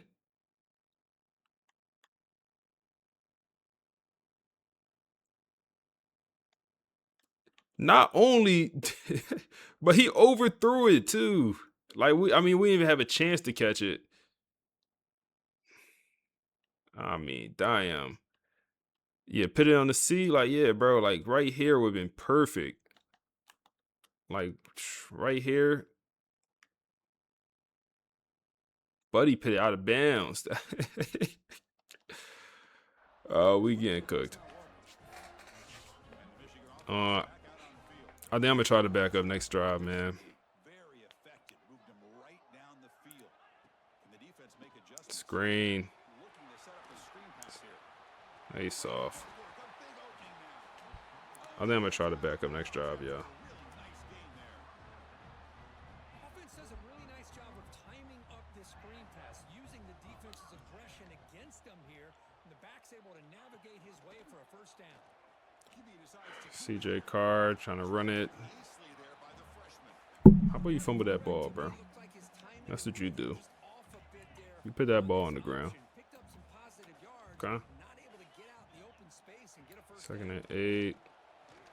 Broken tackle, first down. What happened to last week team? I like that team better than this week team, man. What happened to last week FSU when we was putting up 50 points, 56 points, holding the other team to 3 points? Where that FSU team at? They back in Florida? They must still be in Florida. That's what it is. They ain't travel.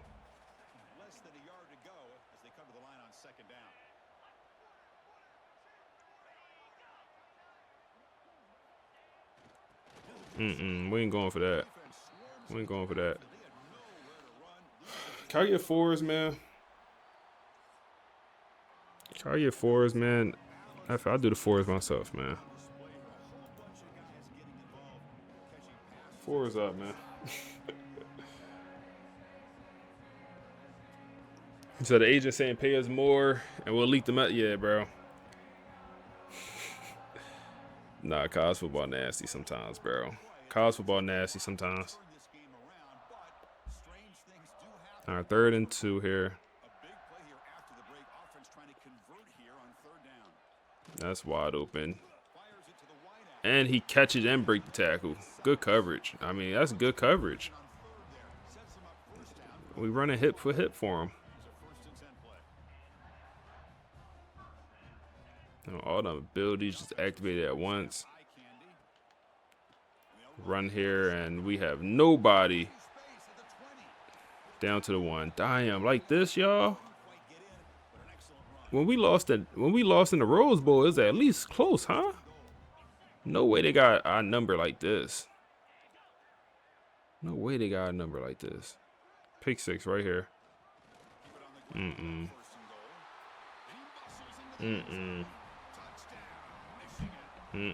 Damn. Like that, y'all. 28-7 at the hey man, they dropped us in the polls. We was #1 team in the nation entering the year. Started off 2-0. They drop us the number 2. They must have knew something. They must have knew something.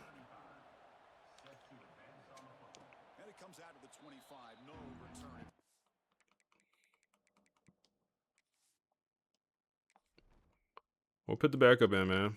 Yeah, Brock is at 80. He's at 87 before the tactician boost. With the boost, he's the 90.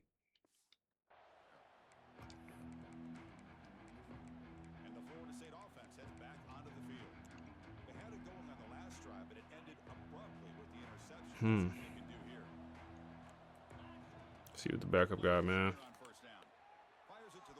Almost throw a pick first play. The passing game just hasn't been consistent today. It's plain and simple.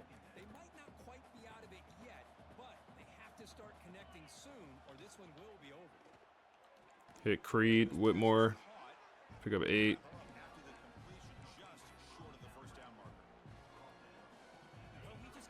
Four down territory at this point. The crowd pulse not even pulsing no more, bro. The crowd pulse is not even pulsing no more. They said we ain't even worth the breath. They not even going crazy no more, bro. Look, we could audible with no problem on 4th down, bro. Move around. Damn, fly. 3rd down, 4th down, we pick it up.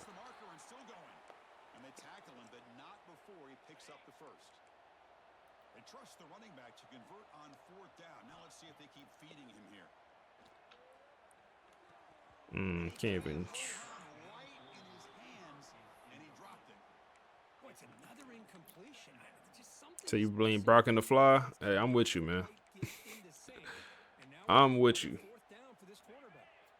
After the incompletion, Hold on, they not guarding, buddy. Can we throw that? and the QB will try Not really. 2nd and 10. Looking deep downfield. That's a ball. You got to catch that. That's a great ball. You got to come down with that. I don't care how. You got to figure that out. That was a good ball. 3rd and 10 here. Damn, we had. Shazam! Come on, bro. Chris, appreciate the follow. Nobody want to play? Damn. Just dropping everything now.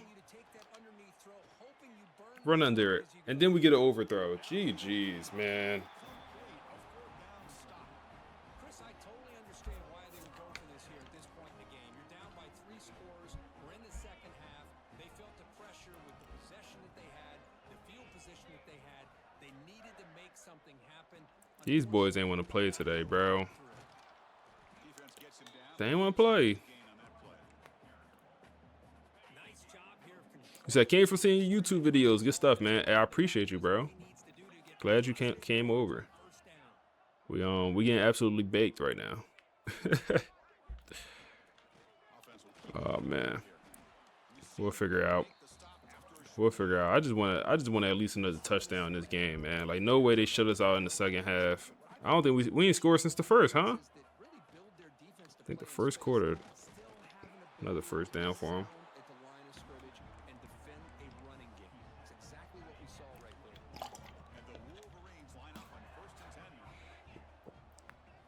10 now. And they running 5 wide, like 8. Okay, they looking like us. Let's go zone, man. We ain't try zone today. That's what it is. Throw a little zone coverage at him. Curious to know why the starting quarterback's even still in the game and why is he throwing the football? Marshawn Lynch, bro, and that's the backup running back. He's a freshman at that. The Wolverines are looking to take advantage of this red zone trip. The backup running back, man. On 3rd down, it's a handoff. Running with purpose. Stop right there at the line. No gain. The Wolverines will look to convert here on 4th They down. calling for on 4th down. I hate you. This our rival, man. This our rival. This is our rival. This is our rival. So I lost like this early in the year. Could be a good thing. You're right, man. Humble us a little bit. We was thinking way too highly of Brock, man. We like, yo, Brock. What'd I say? Brock for the Heisman? Why y'all let me say that, man? I'm blaming y'all. Who let me say that? I said some shit like Brock for the Heisman. At the last week win. We started feeling way too good, bro. Started feeling way too good. Against Northwestern. I mean, can't we catch something, bro? I understand that ain't the easy catch. But come on, bro. I understand. It's tough. But damn, man.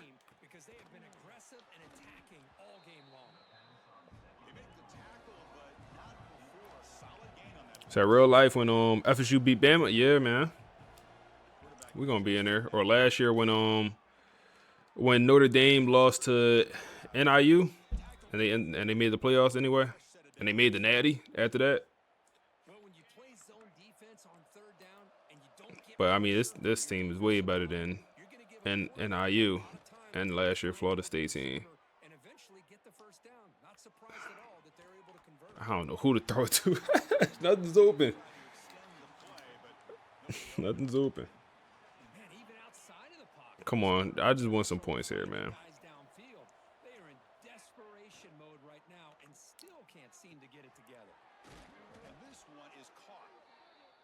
Tashawn is he got 81 yards. He's having a pretty good day. We got Tayshawn, and our quarterback name is what? Rashawn, I think. Our backup quarterback at least. Oh my goodness, bro.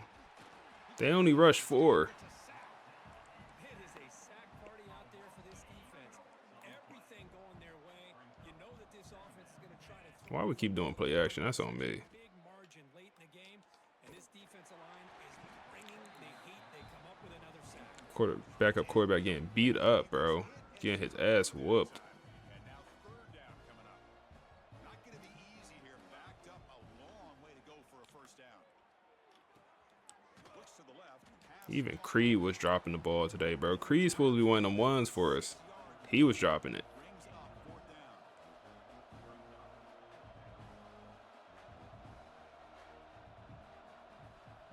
From the shotgun, he's probing the secondary. Fourth down pass is incomplete, but there's Okay. a third down. I'm like, what happened there? That didn't even look right. That did not even look right.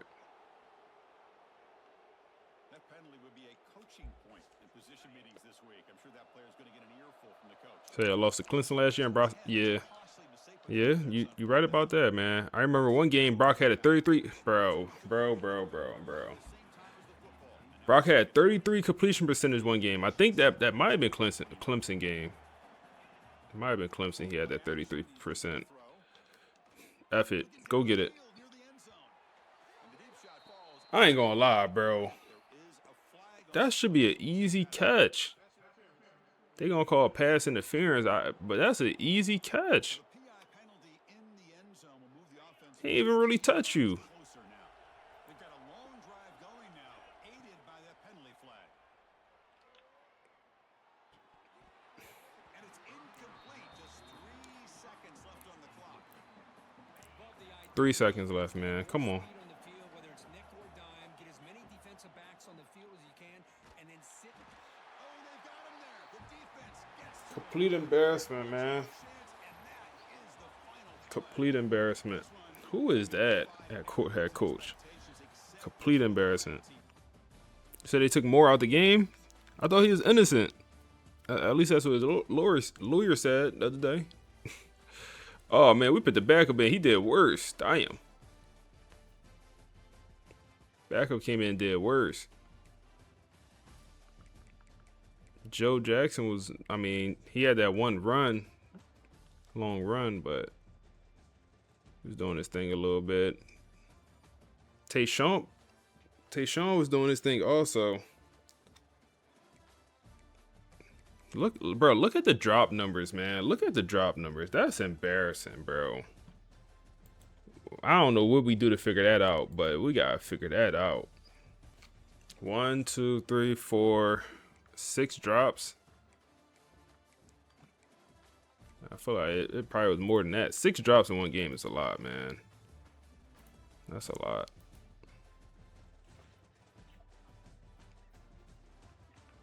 No, I don't think, bro. Not right now. We can't beat Michigan, bro. They are rivals right now, for sure. We throwing them on the schedule next year too. I'll tell you that.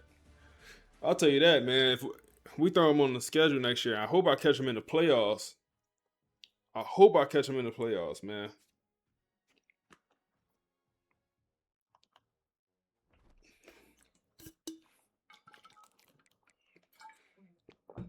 I wonder how far do we drop.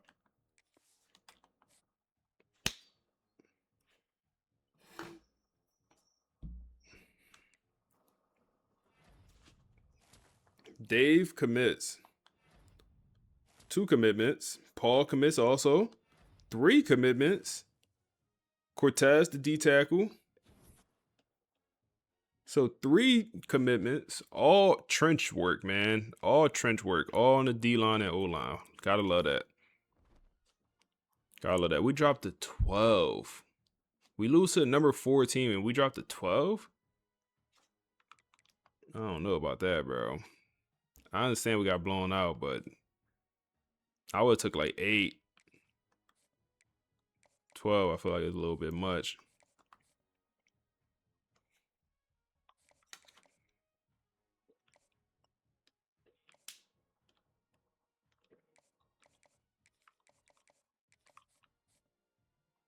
All right, so we need a great visit. Yeah, we need a great visit for this Miami game.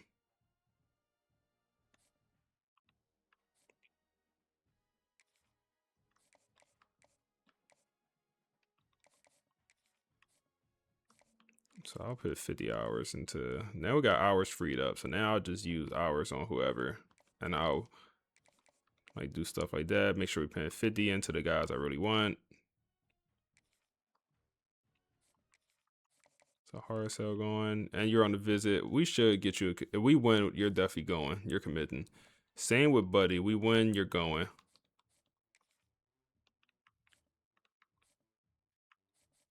We could put 50 hours here also. Okay, got the hard sell going. You're on a visit also. If we win, we're good. You're on a visit, or you're not on a visit, but you should be in a good spot. You can put the extra 10 hours there. Got the guard to commit. We're still locked out for Buddy. Hopefully Duke get locked out. TC or A&M got locked out. And if Duke get locked out and stay locked out, this will be an easy recruitment for us.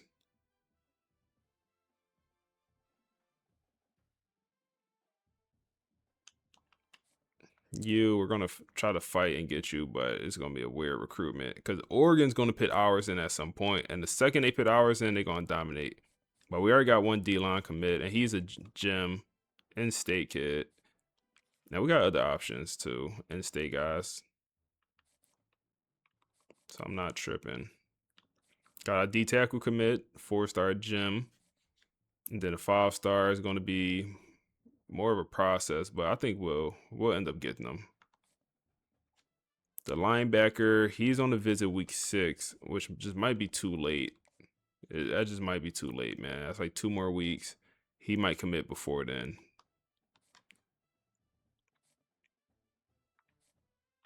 The middle linebacker. What week are we at right now? Are we at week 5 or are we at week 4? We're at week 5. Okay, so we do need to get a visit off for Buddy. So with that being said, I need to remove hours from you. Take my 50 back.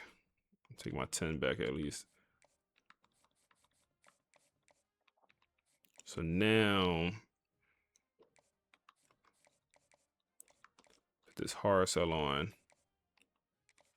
I also want to put you on the visit. Or we might not even need to put you on the visit. It looked like you going. Let me look. Like, I mean, he's going to commit this after this week. I mean, remove the hours. I hate that schools come into Florida, come into your state and just dominate recruitments. I guess it's realistic. I just don't like it. I don't like it. Let's hear what the boys from the podcast got to say about that embarrassing game, bro. The scoreboard read 28-7, and you watched it, we watched it. They did. But digging through the stack of post-game analysis, all the beat writing, the film breakdown, Yeah. that score feels like a massive understatement. It really does. I mean, usually a loss is just a loss. But looking at the reports on Coach Marcus Vail and Florida State, this one just feels different. We're calling this deep dive The Night the Crown Slipped. That's a great title, because for so long, Vail's FSU looked, well, inevitable. Completely. And honestly, for the first, 10 minutes of this game against Michigan, they still did. Oh, yeah. The sources all point to that opening drive. It was sharp, it was fast, it was surgical. It was scripted perfection. But that's the trap, right? The data shows that once FSU went off script, The machine just broke. it did. And this is where the Michigan analysis is so fascinating. They didn't win by being faster or stronger. They won by being patient. The phrase I'm seeing in all the notes is that Michigan outweighted them, which sounds great in a headline, but what does that actually look like on the field? It looks like extreme discipline. Michigan dropped back into coverage, effectively taking away those deep shots FSU loves. So they just clogged everything up. They essentially dared FSU to take the boring, underneath throws 5 yards here, 6 yards there. Which requires a level of patience that, frankly, Florida State hasn't had to show all year. Not at all. They just blow the doors off people. Exactly. And when that patience ran out, Michigan's QB, C.J. Carr, was right there to punish them. You see it in the stat lines. The difference is stark. Carr wasn't flashy, but he was lethal. I'm looking at it here. 237 yards, 78% completion. He absorbed the pressure. He didn't try to play hero ball. Whereas on the other sideline, We have to talk about Brock Glenn. You do. 3 interceptions. And looking at the breakdowns of those plays, these weren't tipped balls or just bad luck. No, not at all. They were rushed. The analysis suggests Glenn was trying to force the narrative back to dominance. Instead of just taking what the defense gave him. That's the outweighting strategy paying off perfectly for Michigan. They frustrated him into making those mistakes. And it got to the point where Coach Vail had to make the call. Benching your starter in a game of this magnitude, I mean, that is a massive decision. It is, but the reporting from the sideline frames it a bit differently. It wasn't framed as a punishment. Oh. It was framed as protection. Protection. Think about it. By the third quarter, Glenn was spiraling. Keeping him in there would have risked his confidence for the rest of the season, not just for that game. That makes sense. But what really struck me in the reports was the reaction from the stands. When he was pulled, they didn't boo. No. It just went quiet, dead silence. And that's so much worse than anger. Right. Anger means the fans think you should be winning. Silence means they realize the invincibility is a myth. The margin for error just completely evaporated in that moment. Well, so let's take you inside that locker room. You'd expect, paint peeling off the walls after a 28-7 drubbing. But the insiders say Vail was calm. Scary calm. No shouting, no trash cans flying. He just delivered a line that I think defines where this program is right now. What'd he say? He told them, "The crown doesn't protect you. It exposes you." Wow. That is a heavy concept to drop on a college team. It's the necessary reality check, though. The team, and maybe even the fans, started believing that #1 ranking was a shield. And Vail is telling them it's a target. It's a huge target. It exposes every single flaw because everyone is studying you, looking for a weakness. And that exposure brings us to the elephant in the room, the depth chart. Brock Glenn is the guy, but you've got Rashawn Slaughter and Joey Flowers sitting right there. And they are the source material notes a real shift in the locker room dynamic. It's not divided yet. But it is aware. That's the perfect word, aware. Aware that the starting job isn't a tenure track position anymore. Precisely. When the starter looks untouchable, the backups are just spectators. When the starter looks human, suddenly every practice rep becomes a battle. That changes the whole chemistry. So, looking ahead, does this loss break the dynasty, or is it just a blip? Well, that depends entirely on how they respond to the embarrassment. Great teams usually react in one of two ways. They spiral or they sharpen? Exactly. Yeah. And Coach Vail isn't known for allowing spirals. He isn't. But this is a new test. Championships aren't built when you're winning by 30 points. No, they're built in the silence of a locker room after you've been humbled. We'll find out pretty quickly if they decide to sharpen. It's a fascinating recalibration for the rest of the season. It is going to be fun to watch. Thanks for listening to this deep dive. We'll catch you on the next one. Yeah, WPI. I like that one. That was cool. Quarterback Brock Glenn is under some backlash after, for one, the bad performance, but also the comments that he made after the Michigan loss, losing to this team 2 times in less than a year as they lost to him in the playoffs. Quote, he said, "At some point, you can't expect the quarterback to fix a broken game plan," essentially blaming Marcus Vail and the coaching staff for his performance, his 3 picks, and also essentially the bad offense. Even when the backup got in, the offense looked even worse than it did with Brock Glenn.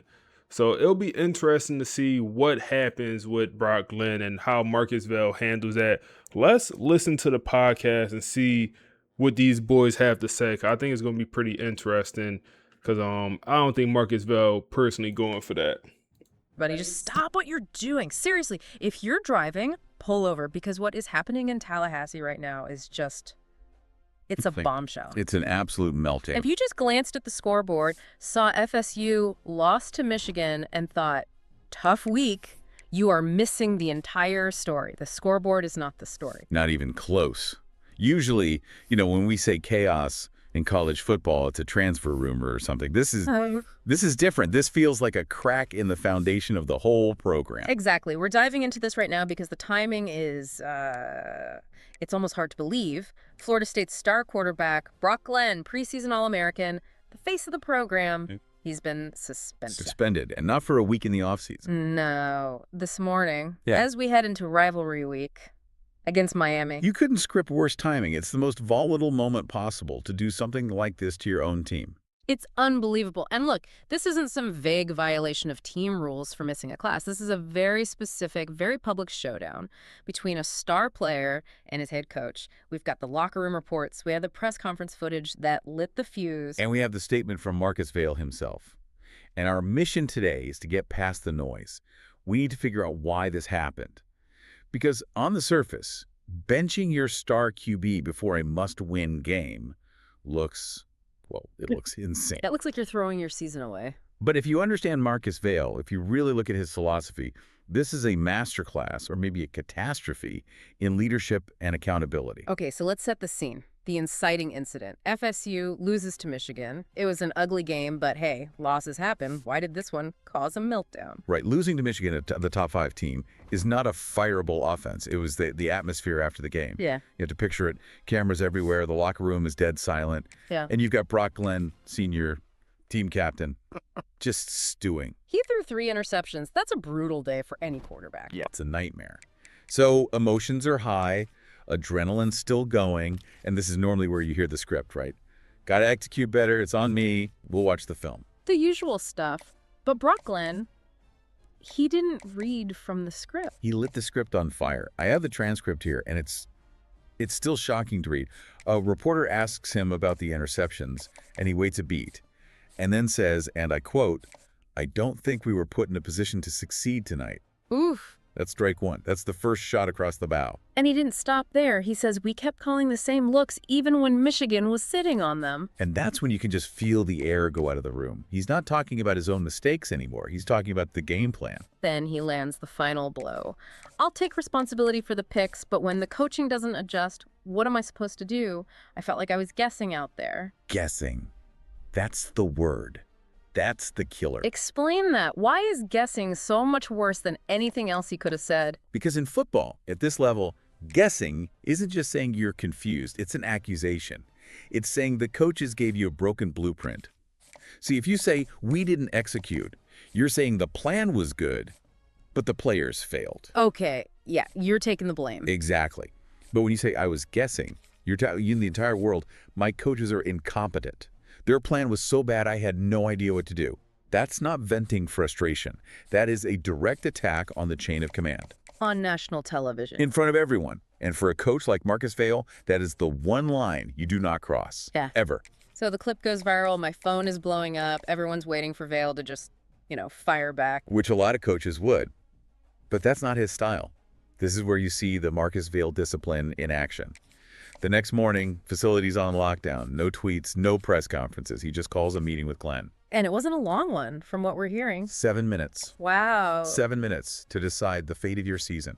No yelling, just a calm, clinical conversation. And the decision comes down. Suspended. 1 game. For a team rules violation. And that's it. No more details. And inside that room, apparently Vail said one thing to him, a line that is just. It's so perfect for his brand. He said, if you lose trust publicly, you earn it back privately. If you lose trust publicly, you earn it back privately. That says everything, doesn't it? It's his entire philosophy. People think Vail is this dictator, but he's not. Behind closed doors, players can argue with him. They can lobby for different plays. It's an open forum, privately. But the second you step in front of a camera... You're a united front. To him, what Glenn did wasn't just emotion. It's what he calls erosion. It eats away at the trust the other 50 guys on offense have in the system. He's saying the program is bigger than any one player, even if that player is your star quarterback. But what a gamble. I mean, the fallout is already happening. The whole country is picking a side. It really is split down the middle. You have the team Brock camp saying, look, the kid has carried this team. He was frustrated and he told the truth. The play calling was bad. Which, to be fair, it was. Michigan's defense looked like they knew the plays before FSU ran them. Right. So they're asking, why punish a guy for being honest? But then you have Team Vail. And their argument is simple. You threw 3 picks. Great leaders take the bullet. They don't aim the gun at their own coaches. So you have this huge debate happening on TV, on social media. But the really dangerous part is what's happening in that locker room. Oh, yeah. This is the kind of move that can tear a team apart. The reports are that it's just quiet and tense. You can imagine the fault lines. It's classic. The defense is probably siding with Vail. They live and die by discipline and structure. They see the QB complaining and they're thinking, just do your job. the offense? The offense is torn. Yeah. These are the guys who bleed with Brock Glenn every Saturday. He's their captain. Now their coach is benching him for speaking his mind, and they're being told to rally around the backup. That's a tough pill to swallow. And Vale addressed the team. Right. What was his message? Again, short and direct. He told them, we protect the program, not personalities. Program over personalities. It's a great slogan for a t-shirt, but does it work when you're about to play Miami? That's the billion-dollar question. Because this isn't a tune-up game. This is Miami. The Hurricanes, FSU is #12, Miami is #19. This is a playoff elimination game. The loser is done. Their championship hopes are over. The stakes could not be any higher. And FSU is walking into that storm without its best player. They're walking in with Rashawn Slaughter. Rashawn Slaughter. And look, nothing against the kid. He's a D1 athlete, but we saw him against Michigan. We did. The stat line was not great. What was it, 6 for 17? 57 yards. And it wasn't just the numbers. He looked lost. completely lost. Yeah. Like a deer in the headlights. Now you're telling that kid, hey, go start against your biggest rival on the road with the season on the line. In a stadium where the fans are already on edge. Half of them are mad at the coach, half are mad at the old quarterback. The tension's going to be suffocating. If Slaughter throws an interception on that first drive, that stadium's going to turn on them so fast. It really feels like Marcus Vale has pushed all his chips to the center of the table on one hand. The hand is culture. He's betting that his system is stronger than any one player. He is betting that culture wins games, not just talent. It's an incredible gamble. So let's game this out. 2 timelines, right? Based on what happened Saturday. Yep. Timeline A, Florida State wins. Let's say it's an ugly defensive battle. They win 17-14 or something. If they win, Marcus Vale is a god. He's the iron-willed coach who proved his point. Program over personalities isn't a slogan anymore. It's gospel. The locker room buys in completely. And Brock Glenn comes back next week totally humbled. It becomes his redemption story. Exactly. The playoff dream is alive. All is forgiven. That's the best-case scenario. Okay, now, timeline B. They lose. And they lose badly. Slaughter looks terrible, the offense sputters, and Miami wins 24-10. Then what? Then the volcano erupts. The media turns on Vale. It's no longer he's a great disciplinarian. It's his ego cost his team a shot at a championship. All the questions start. Why did you bench your star player over a comment? Exactly. And that fracture in the locker room. It becomes a chasm. The offensive guys look at him and think, you sacrificed our season for your pride. Glenn becomes a martyr. It's amazing that one football game will decide whether this is seen as brilliant leadership or a total failure of ego. That's the razor's edge he's walking. This game isn't about football anymore. It's about control. It's Vale proving that no player is bigger than the program. Which brings up such an interesting question in modern sports, right? NIL, social media, these players have so much power. They're brands. Brock Glenn is a company. He has leverage coaches from 20 years ago never had to deal with. And here comes Marcus Vale with this old school, almost military-style belief in the chain of command. It's a clash of eras. It absolutely is, and I guess that's the final thought to leave everyone with. In today's world, is Vale's hardline stance a necessary tactic to hold a team together? Or is it just an outdated philosophy that's about to cost him everything? Can you afford to punish your most valuable asset like this and still expect to win? We're about to find out. Saturday, the scoreboard will give us the answer. If they win, the old way still works.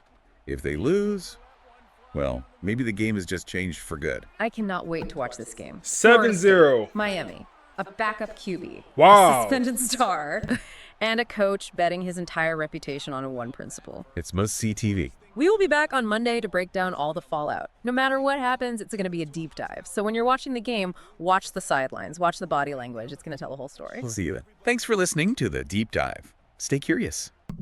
Oh my goodness, bro. That is their backup quarterback, bro. I think his name is John Anderson. Step up in the pocket. We send the blitz. Cover 0. And that is D'Angelo Boyd.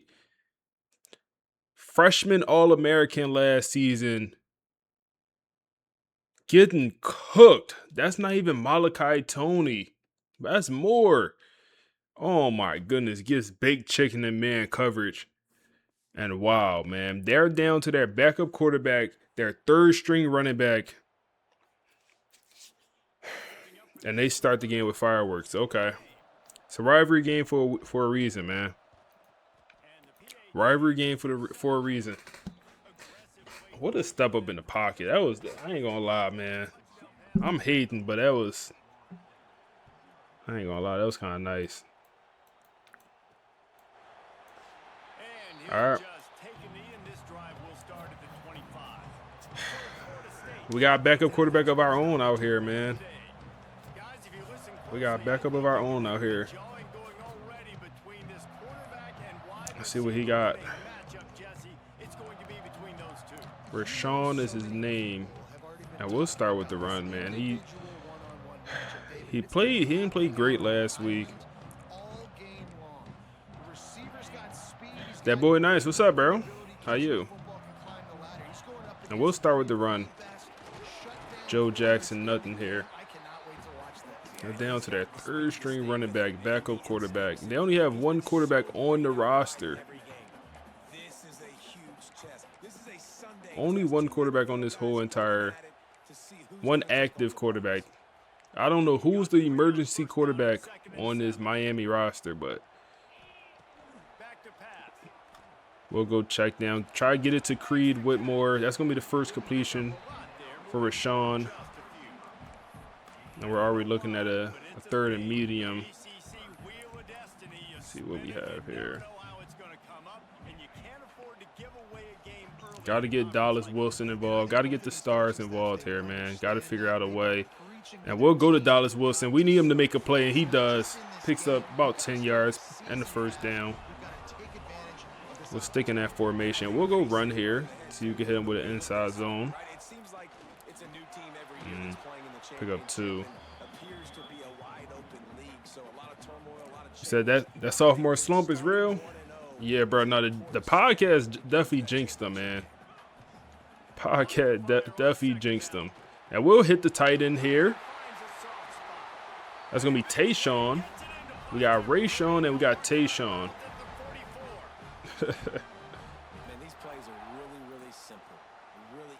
We'll stick with the pass.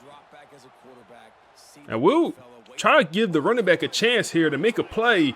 And oh my goodness, he had safety help. We had a step. We had a step, but the safety came over.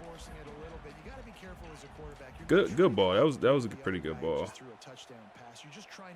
We'll go inside zone here, and oh my goodness, they're on the running game. Loss of 3. Loss of 3. Team, they don't want to help out Rayshawn. And third and long, we'll get it to Creed Whitmore, and it's going to have to be a punt, man. We walked them down the field just to have to punt it here. I mean, 4th and 8, we already got the punt unit out. I would consider going for it because this is going to be a 15-yard punt, 20-yard punt. All right, I'll at the 14. That's okay. Not my best work. If you just tapping in, Brock Glenn has been benched due to some comments that he made after the Michigan loss. He essentially called out Marcus Vail and the offensive coordinator. Oh my goodness, this is their third string running back. John Ricks is his name. Third string running back. He's a true freshman East-West playmaker. In that running back breaking tackles like that. Just so y'all know. And they go RPO, and it's going to go to Malachi Tony, and he's down to the 48-yard line. Jude Anderson is already over 100 yards and a touchdown, and he's the backup quarterback for this Miami team. And they're off to a hot start. We got to figure something out here, defense. They go screen at my... I think it was a throw out a sack. KJ Kirkland almost had a pick 6, man. We read it like a book. All right, come on. Devon Keys. We'll send the blitz here. No pressure. Good coverage. Okay. Bounce it back, D'Angelo. You gave up a touchdown. That means you got to get it back on the back end. You got to get it back for us somehow, some way. 3rd and 10 here. We'll send the blitz. We'll send the blitz. Oh my goodness. Oh, that's good coverage. That's good coverage. Knock the ball away. No way, bro. I didn't click on. Because whenever I click on, we just get bombed on. And Anderson, he got over 1,000 yards in this season, man.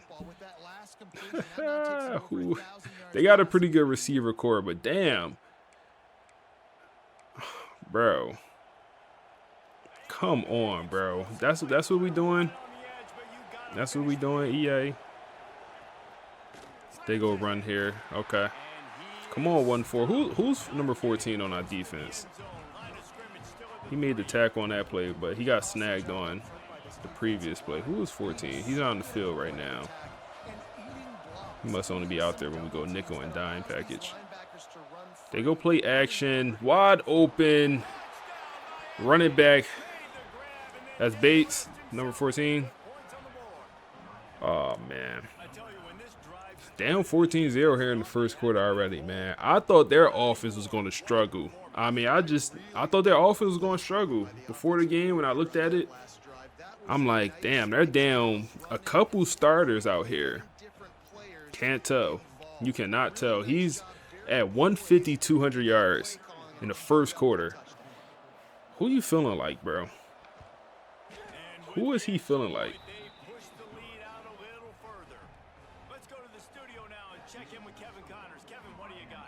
Who is he feeling like, man? We've got eyes on it. Check this out. Missouri has the lead right now. Columbia has just been jumping all week. Come on. But this game is hardly over. There is time Come on. left on that clock.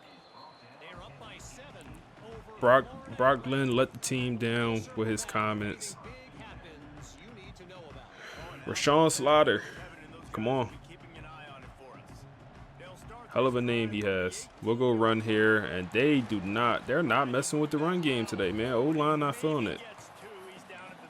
The O-line do not want to block today. Rashawn, you got to get it done.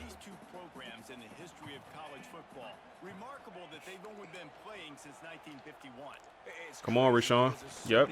Get Dallas Wilson involved. Let's run a hurry up, man. We need some momentum or something. You said BG on the sideline cheesing. Oh, wide open. Creed, Whitmore, good ball for Rashawn, and he's going to do the rest. Just get out of bounds. Late hit, man. You tackling him 4 or 5 yards out of bounds, man. But we'll take that. We'll stick with the pass game. Look like they kind of pressing Dallas Wilson. They got a very good secondary, man. They did have a very good secondary.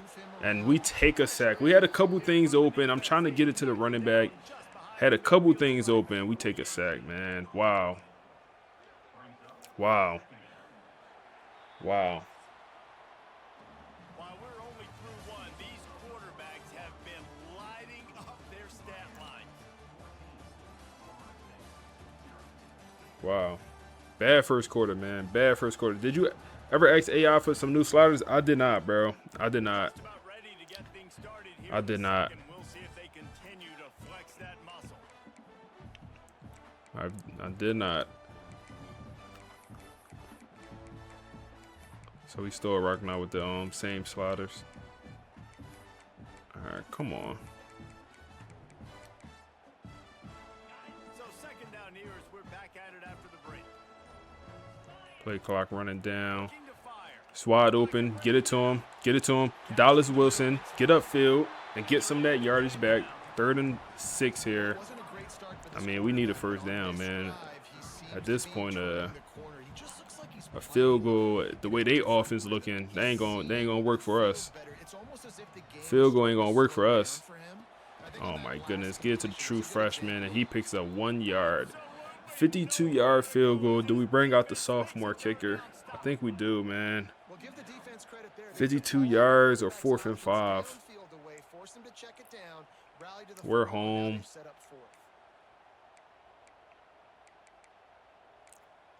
Bring out the kicker, man. No way they offense gonna be this dominant all game.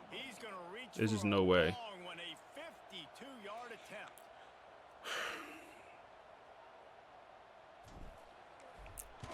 Oh my goodness, we kind of light on the power, and it is short, man. We went light on the power, and he didn't have the leg for the 52-yarder, man.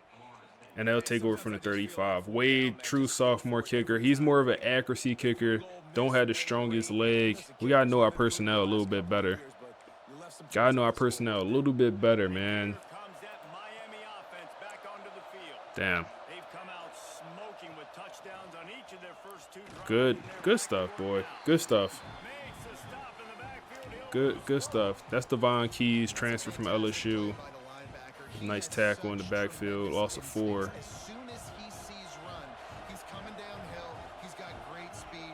Let's see, second in.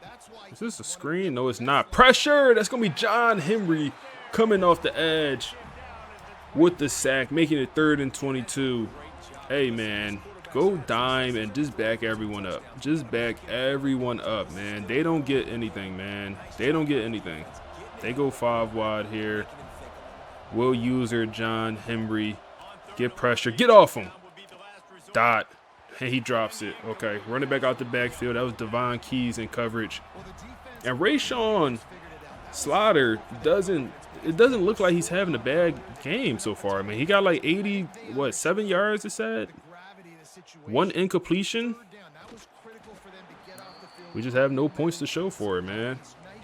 No points to show for it. It doesn't help when your run game is working against you. Let's see here. Can we hit the tight end? Oh, no way. Who he feeling like, man? That's going to be the second incompletion. He ain't get no feet down. But who is he feeling like to go ahead and... Come on. Who is he feeling like? 2nd and 10 here. We're kind of abandoning the run game at this point. And Creed breaks the tackle. It's going to be 3rd and 4. And we'll see if we can hit Dallas Wilson on this out route. It's open. Good ball. And he has space to run. Just fall forward for me, Dallas. Matter of fact, get back on that ball. He's up to 54 yards already. Dallas Wilson liking the quarterback change. This is the most he has been involved all season. That's open. Get upfield. Overthrow, man. Overthrow. Wide open, too. We'll go run here. Finally need to get that run game going. And that'll work. 8-yard pickup on 2nd down.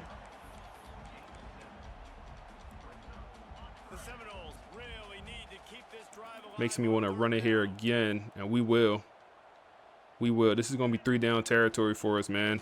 Doesn't matter. We're going to pick it up. Or 4-down territory. Back on that ball. Back on that ball. Back on that ball. See if we get hit. See what we have here. That's wide open. That's wide open. Tayshawn getting involved. Down to the 14 in the red zone. That's all we need. That's all we need. Go 5 wide. Go 5 wide. Got a couple options here. Hit the tight end. Need a good ball. Need a good ball. We get a hell of a ball. Rayshawn Slaughter. Hell of a ball, man. Come on. Good work. 14-7. Hit it right at the money. Excellent route from Chase. That's going to be the backup tight end getting in the game. We got 2 pretty solid tight ends, man. 2 tight ends that can make plays. And he gets involved, and, I mean, good route, good catch, and even better ball. Make it 14-7. Need a stop here before half. If we get a 3 and out and then get more points, tie up before half, that'll be great. We'll start the second half with the ball, so...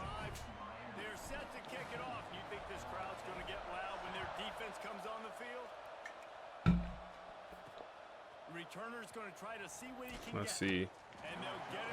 So Brock Glenn, BG, I like that nickname. He has been benched just for this game. So the plan was for him to move back into the starting role next week. But Rayshawn put up an amazing performance. Like we're gonna have to take a second look at that. They go screen. We're all over it. Malachi Tony with another reception, but no yardage.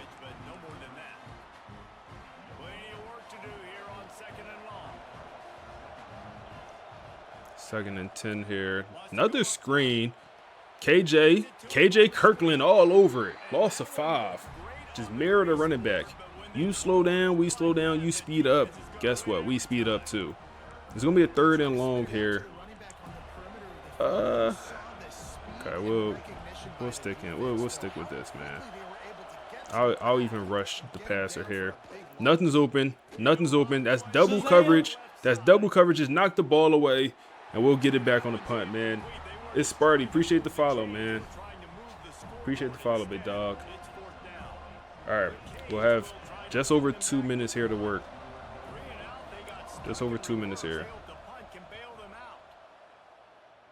Creed Whitmore returning the kick. Creed, he already got 1 kick return on this season. Get down to the 43. We could run the ball here once. Maybe go RPO. Yeah, let's go RPO.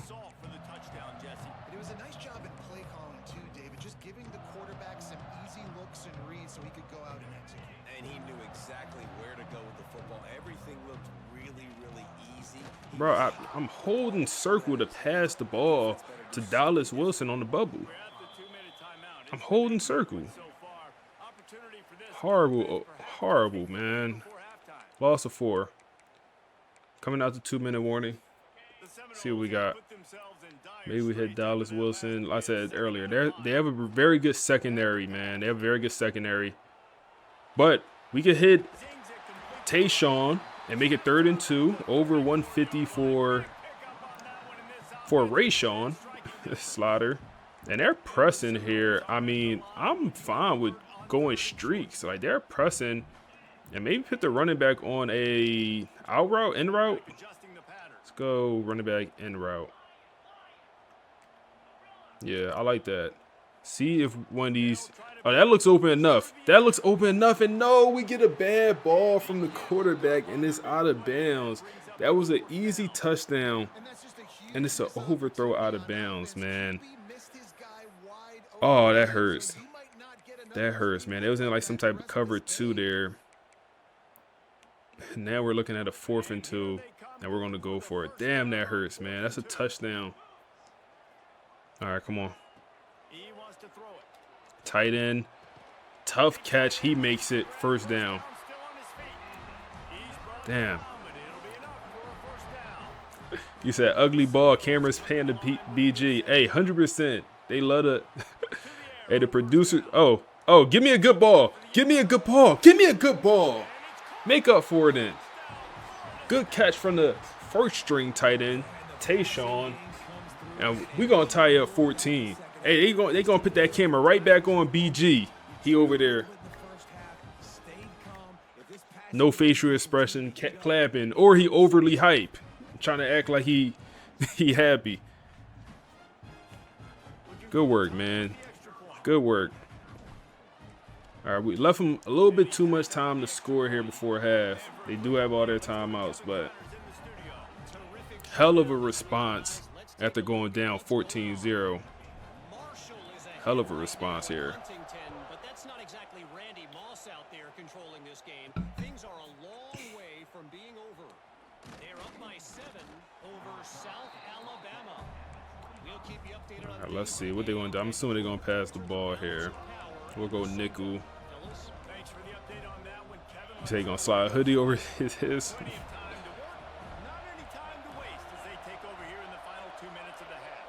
They'll go pass. That's double coverage. That's double coverage. We got it. That got to be going the other way. That's our ball, man. That's going to be safety Thomas with the drop. That got to be our ball, man. Damn.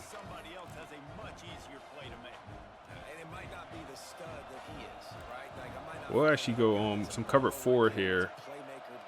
We don't run too much zone coverage. We'll give them a different look. They go check down. We're all over it.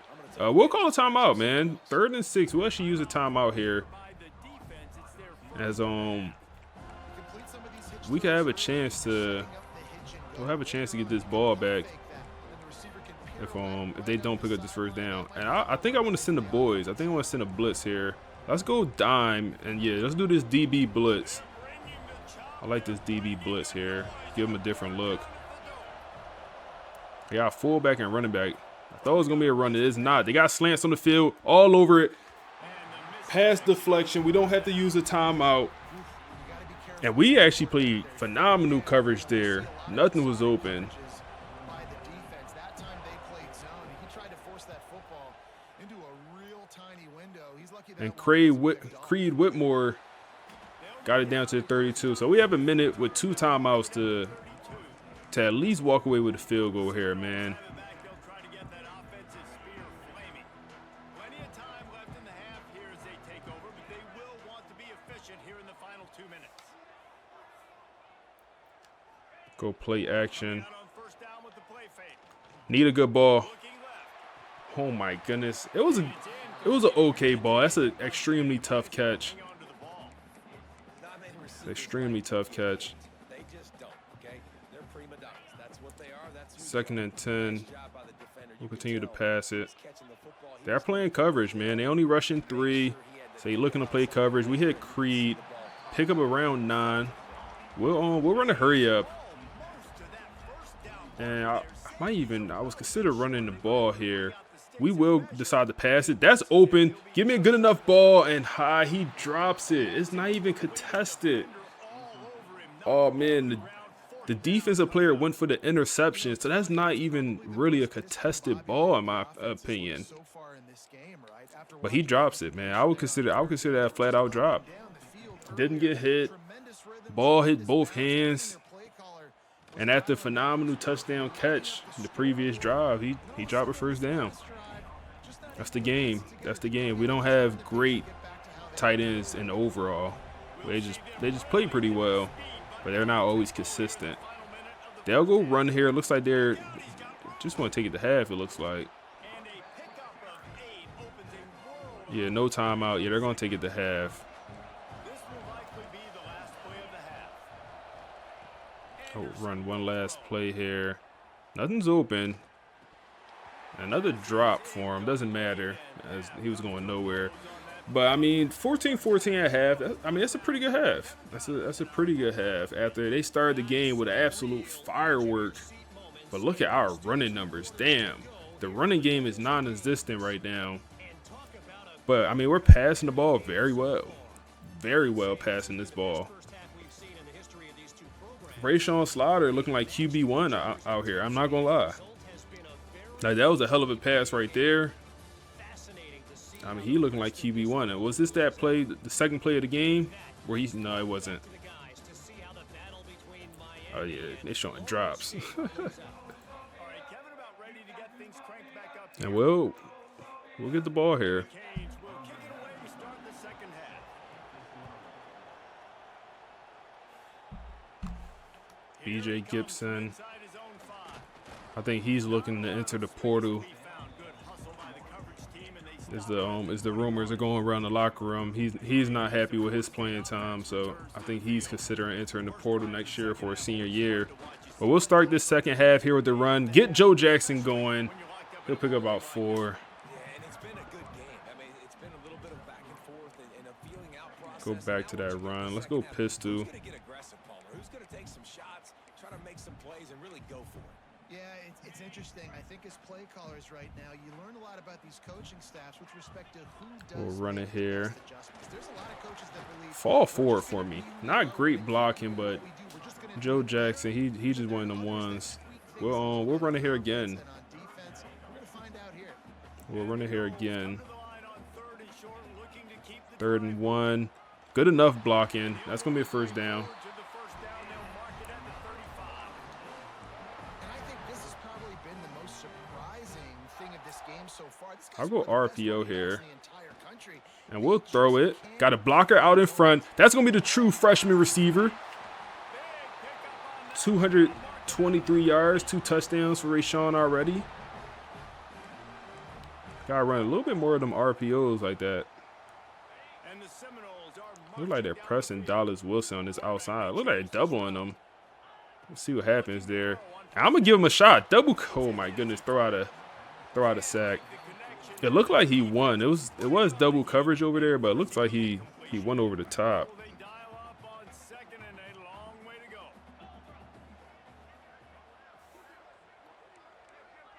We're actually audible to the run here. Go inside zone. Pick up 5. I'm not mad at that. Makes it a 3rd and manageable here. From the 36, a 3rd down, and you wonder if they're willing to take 2 plays to get the first. Go pass. Oh my goodness. We had Creed. The O-line is, the O-line is struggling. I know they have some very good edge rushers, man. They only send 4. The stunt messed us up, man. They put a stunt on, and my left tackle, my left guard just, man, you got. I guess that's good play calling. The stunt just messed us up. We had Creed right here for the first down. Should be easy catch and run. 53-yard field goal. I mean, we missed the one earlier. This one is even longer, and it's win in our face. I mean, I think we're dumb to kick this. We'll waste a timeout and we'll go for it. Got to make that timeout worth it. Got to pick up this first down.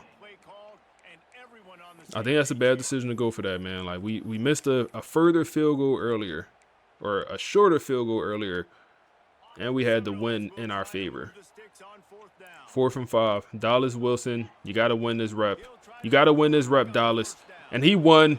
We get it to Dallas Wilson. Amazing juke move, and he's going to get into the end zone, and we're going to make this 21-14.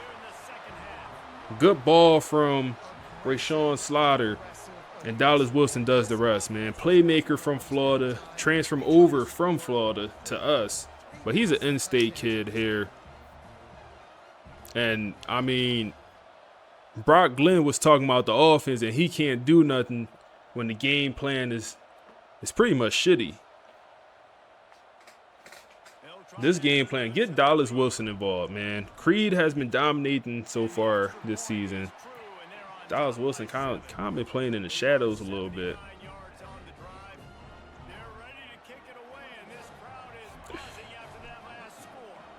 So you can hear Chris saying, whoops. No, that was nice. That juke move was nice. He was looking for some running room, but not much to be found as he stopped at the 18. And here comes that Miami offense back onto the field. They'll try to answer that last score with one of their own. A chance here to tie the game with a touchdown drive. All right, we'll try out some zone here on first down. We'll mix in a little bit more zone coverage throughout these games. Running back in motion or receiver in motion. They go play action. Check down. I went for the big hit with Keys. That's going to be Patterson, Devon Patterson on the tackle. Trying to run a hurry up. They must have liked something they saw there. Quick dot. On a slant route, first down. Malachi Tony getting involved. They're going to continue with this hurry up. What's in the blitz? What's in the boys? They go run. Devon Keys in the backfield with the initial contact. Nice cleanup. Pick up 2 yards. John Ricks, their true freshman running back. He's averaging 120 yards a game. That's a true freshman third stringer. I wonder how many games that is. I don't know how long the first 2 running backs been hurt. But they'll run it here with John again. He picks up 1. Third and 7. They're going to continue with this hurry up. Okay. What's in the blitz here? What's in the blitz here? No, we got Devon Keys matched up against a linebacker. We'll help him out with Valentin. They go RPO. Need an open field tackle, and we get it. 4th and 1 from this spot. You don't go for that. And we'll get it back on the punt. Let's make sure they don't fake it here. And they do punt it. Creed Whitmore should have a chance to return this one. He already has 1 punt return on the season, and this one is looking promising. Who is 5'3"? Our old lineman just tackled us at the 46th. It's a good punt return, though. It's a great punt return. And we'll go run with Joe Jackson, man. We struggling to get him involved this season. Like, I don't know. He's not. I don't know. He don't have that burst he usually have, I feel like, man. Like, I don't know what's going on. I feel like last year he was breaking away on those runs right there. 2nd and 6. That's good coverage. That's a bad ball. That's a bad decision. Good coverage, and we forced it. Lucky that's not a turnover there. 3rd and 6. And I know I'll give you a chance when it's one-on-one, but not two-on-one. 3rd and 6. I'm not against running this, man. They got 3 down linemen. We'll go pass. We'll go pass. Good, man. Dallas Wilson, he came here to play today, man. That man came to play. That man came to play. Another 1st down catch for him. Give him a good ball. Give him a good ball. Excellent ball to Creed Whitmore. He makes the catch, 1st down. That's great touch on that. That's great touch. He's at 280 yards here in the 3rd quarter. We'll try to run it here again. And oh my goodness, man. We cannot run the ball this game, man. It's killing us. Cannot run the ball. See what type coverage they in. Looks like it's man coverage. Give him a good ball. Give Creed a chance. Give Creed a chance. Give Creed a chance. And he makes the dive and catch into the end zone. And Creed Whitmore shows his worst. Oh my goodness, man. Creed Whitmore. And what a ball, man. Clean pocket. Just lob it up there. And go do the rest, Creed. I think he has the layout ability. I gotta get one more look on that, man. I think he has the layout ability. I see is open. Maybe I shouldn't lob throw this. Maybe I should more so throw a bullet pass. But the lob pass, I mean, it worked out. And that's that is a dot, man. That is a perfect ball. He's the only one that can make that catch right there. Give me that, man. Do we have a new QB1? Real question. Do we have a new QB1? We got to see how this game ends, of course. But do we have a new QB1?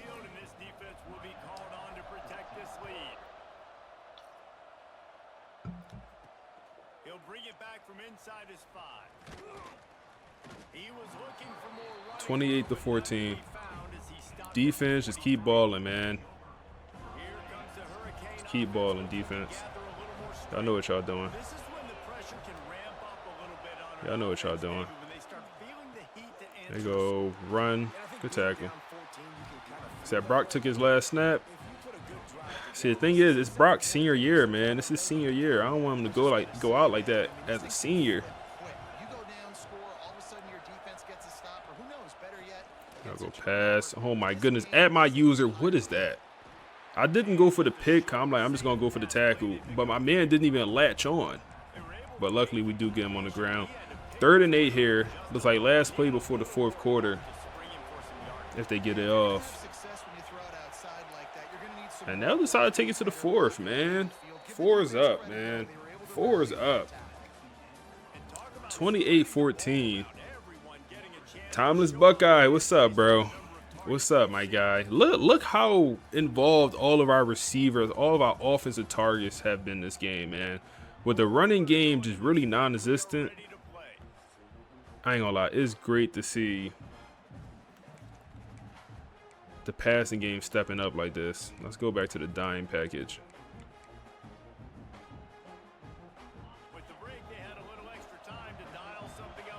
They go 5 wide. Man, I hate when they go 5 wide. It's always so hard to guard against this. Wide open. Oh my goodness. Bates is fooled, man. That's a freshman running back routing up one of our corners. I think that's our 4th string corner. I say 4th string, but we have an excellent cornerback room. It's not like our 4th string is a slouch by any means. We got lucky there with that overthrow. That's Thomas in coverage. And that is not where you want to miss. You do not want to miss high over the middle. A lot of that times that turns into an interception.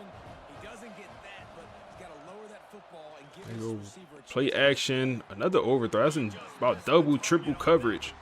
That was a bad decision.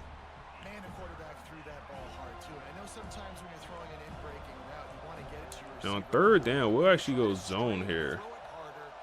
3rd and 10. We'll actually sit in the zone. And that's going to be John Henry with his 2nd sack of the day. And it doesn't come in a bigger moment, man. 3rd and long. And you get a sack the 4th and long here in the 4th quarter. I mean, they got to punt. There's no way they go for it. They will decide to go for this, man. I disagree.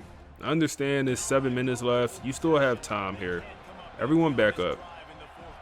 Everyone back up. Everyone back up, bro. He don't want to back up. That's fine. No. Good coverage. Good coverage. I think that's Cortland over there. Yep. Good coverage, boy.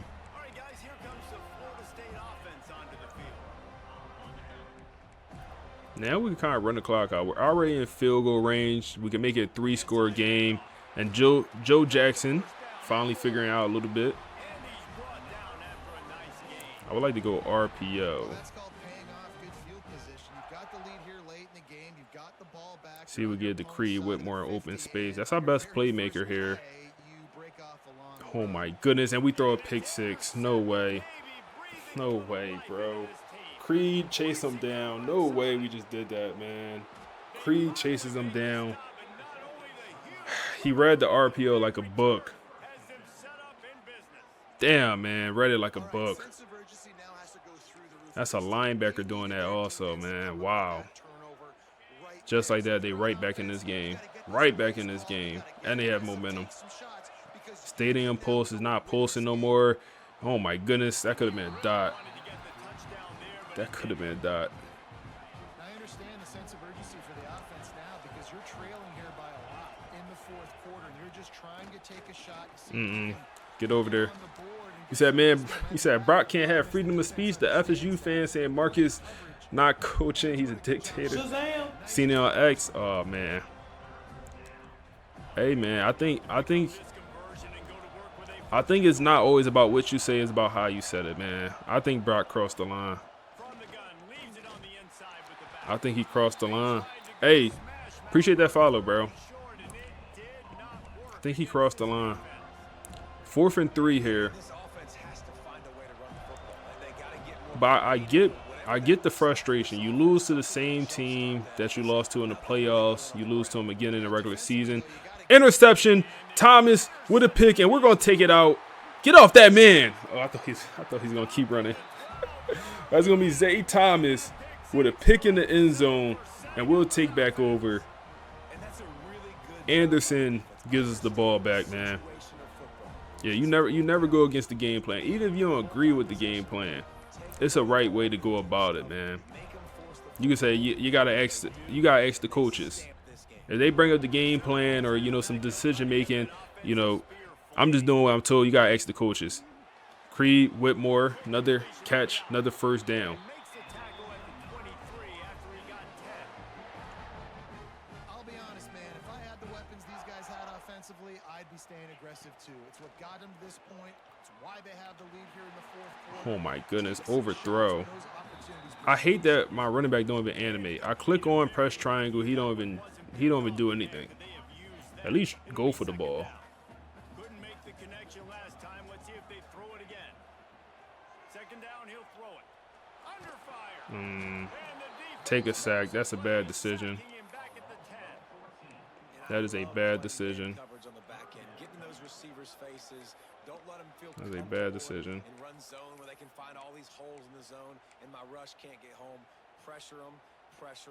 We'll go RPO here again, but let's be smart. If it's not there, don't throw it.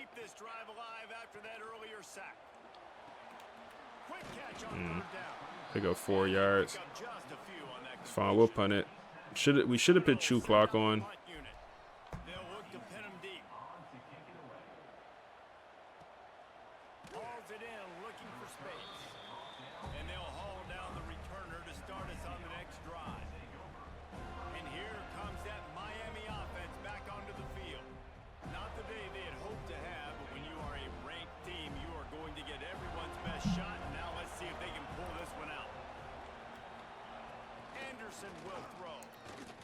Boxed. Oh my goodness, he is baked chicken. He is baked chicken. 2 touchdowns given up for the former freshman, true freshman All-American, D'Angelo Boyd. He is getting baked over the top, man. I know what we got to work on in the offseason. Speed. He has to get faster, bro. He has to get faster. Oh my goodness, he keep getting cooked deep, bro. What a ball. What a ball from Anderson, man. What a ball from Anderson. This game is not over. Let's see. We playing. He's not even pressing, but just got outran. I mean, just simply just got outpaced. And a hell of a ball, man. What? Is that ball 60 yards in the air? He throw it from the 40. From the 40-yard line. And he catches it 7 yards deep into the end zone. This man just throw it 70 yards in the air. That is a hell of a ball. I don't know if y'all understand how tough a throw that is, man. Wow.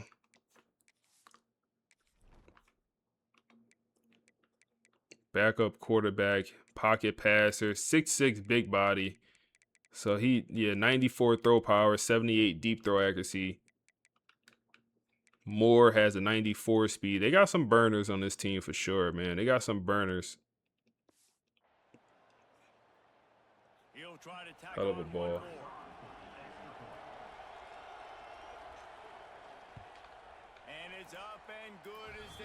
Hell of a ball, man. Game is not over. Purdue is in front. They've led for most of the way. However, Purdue, Pete, isn't exactly putting this one in the win column just yet. Let's try to run the ball here, man. Over Illinois. We'll circle back to this Big Ten battle. If anything big happens, you should know about it. Try to run this ball. There we go. There we go, Joe. We'll also put shoot clock on. You're the head coach. Defensively now, obviously, you've got 3 timeouts in your back pocket. You're trailing at this point, and the offense is going to be running the football, trying to bleed the clock. They're going to take as much time off the game clock as they can before snapping it. Continue to run this ball. Yep. Good blocking. Using their timeouts up to 50 yards for Joe. See this on offense early in drives. Getting that kind of yardage keeps you ahead of the chains.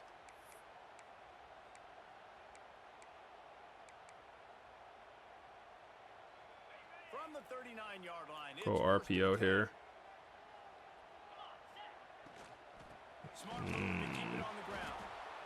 Defense uses a timeout quickly, trying to get that ball back and preserve. Nothing there. They call another timeout.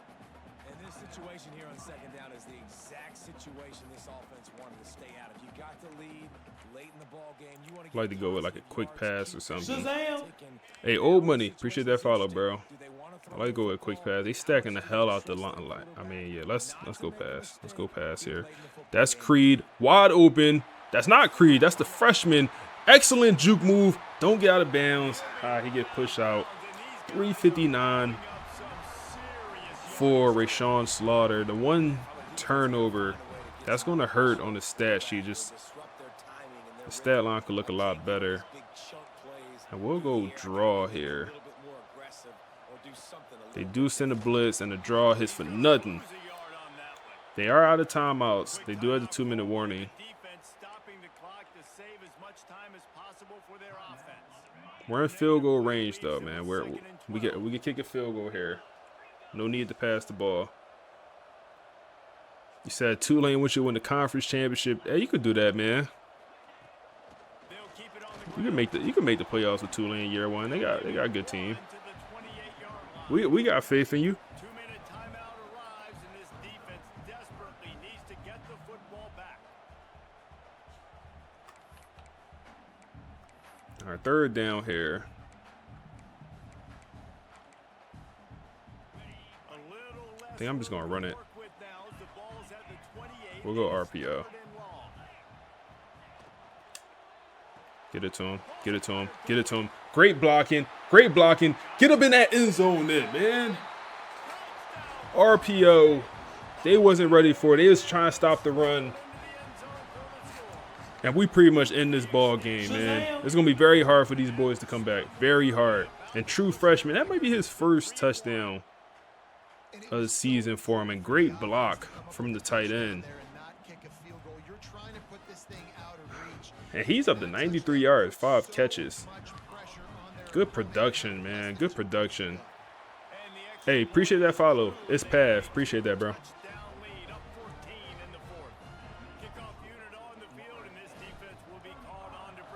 See what these boys got. No more one-play touchdowns, man. We got to watch out on D'Angelo Boyd, man. Do we bench? Like, what do we do with him? Oh, my goodness. Chill out. What do we do with D'Angelo, man? What do we do with D'Angelo? Here comes the Hurricane offense looking to gather a little more strength.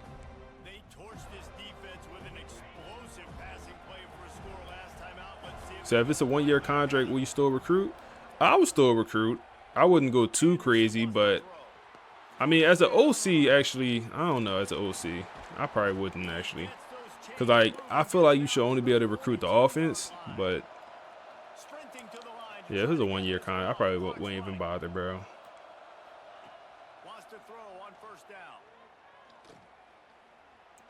Fires to the right. Good.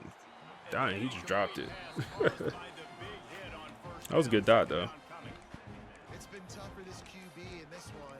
Very small windows to throw into, and he's been under some duress as well. It's hard to find a rhythm as a QB. Back up, don't press. D'Angelo, he don't have the foot speed right now, man. I don't know if he came into training camp overweight. That might have been what it was. He might have came into training camp overweight, bro.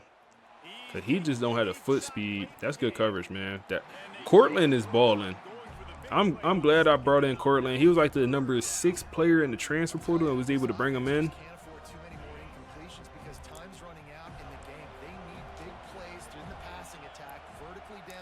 You say you in year 1, San Diego State rebuild? Hey, good luck, bro. Double coverage. No way, Jose. Oh, my goodness. He got hands on it, too. Fourth down. You said, will Brock now be thinking about transferring out? Hey, that's a good question, man. We got to get with the compliance office and see what options he have. I think he already burned his year of eligibility.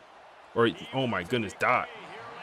I think he already burned his transfer, or not his transfer, his red shirt year. I think we gotta get with the compliance office, man. But this is gonna be GG's, man. This is a good win for this Florida State team. This is good money. This is good money right here, man. This is good money. I mean, please let me know y'all thoughts. Do we have a new QB1? Do we have a new QB1? Do we have a new QB1? This one's over if I just take a knee. It rarely disappoints when the Seminoles and Hurricanes get together, and it is Florida State celebrating the flaming spear of victory by taking down the U. Big time win, and oh my goodness. Oh my goodness. Another presentation of EA Sports College Football. What a game. Okay. Yo, hey man, hey bro, you gonna love this storyline. You gonna love this storyline. You gonna love this storyline. Let me just show you, man. This is what you missed, man. This is what you missed. What do you say about coach? At some point, you can't expect the quarterback to fix a broken game plan, man. Spirit, no, we got the red shirt freshman starting, man. The red shirt what's up, timepiece? The red shirt freshman started, and I mean, see what he did. You see what he did, man. You see what he did. Joe Jackson didn't do too much this game. The running game really wasn't working. And I think that's what makes this more impressive for Rashawn Slaughter, the quarterback, is because we really could not run the ball this game. We got some yardage there in the fourth quarter when we was running the clock out, but we really could not run the ball, man. We could not run the ball. Joining late, what you missed so far, hey, I'll show you for about 10 seconds, man. Brock Glenn got suspended against this Miami game. So backup quarterback Rashawn Slaughter had to get the start. And just say he did not disappoint, man. Brock Glenn blamed them 3 interceptions on the coaching staff. So Marcus Val ended up suspending them for a game. And that man Rashawn did not disappoint. W Graphic, hey man, appreciate you. Hey, everyone watching here,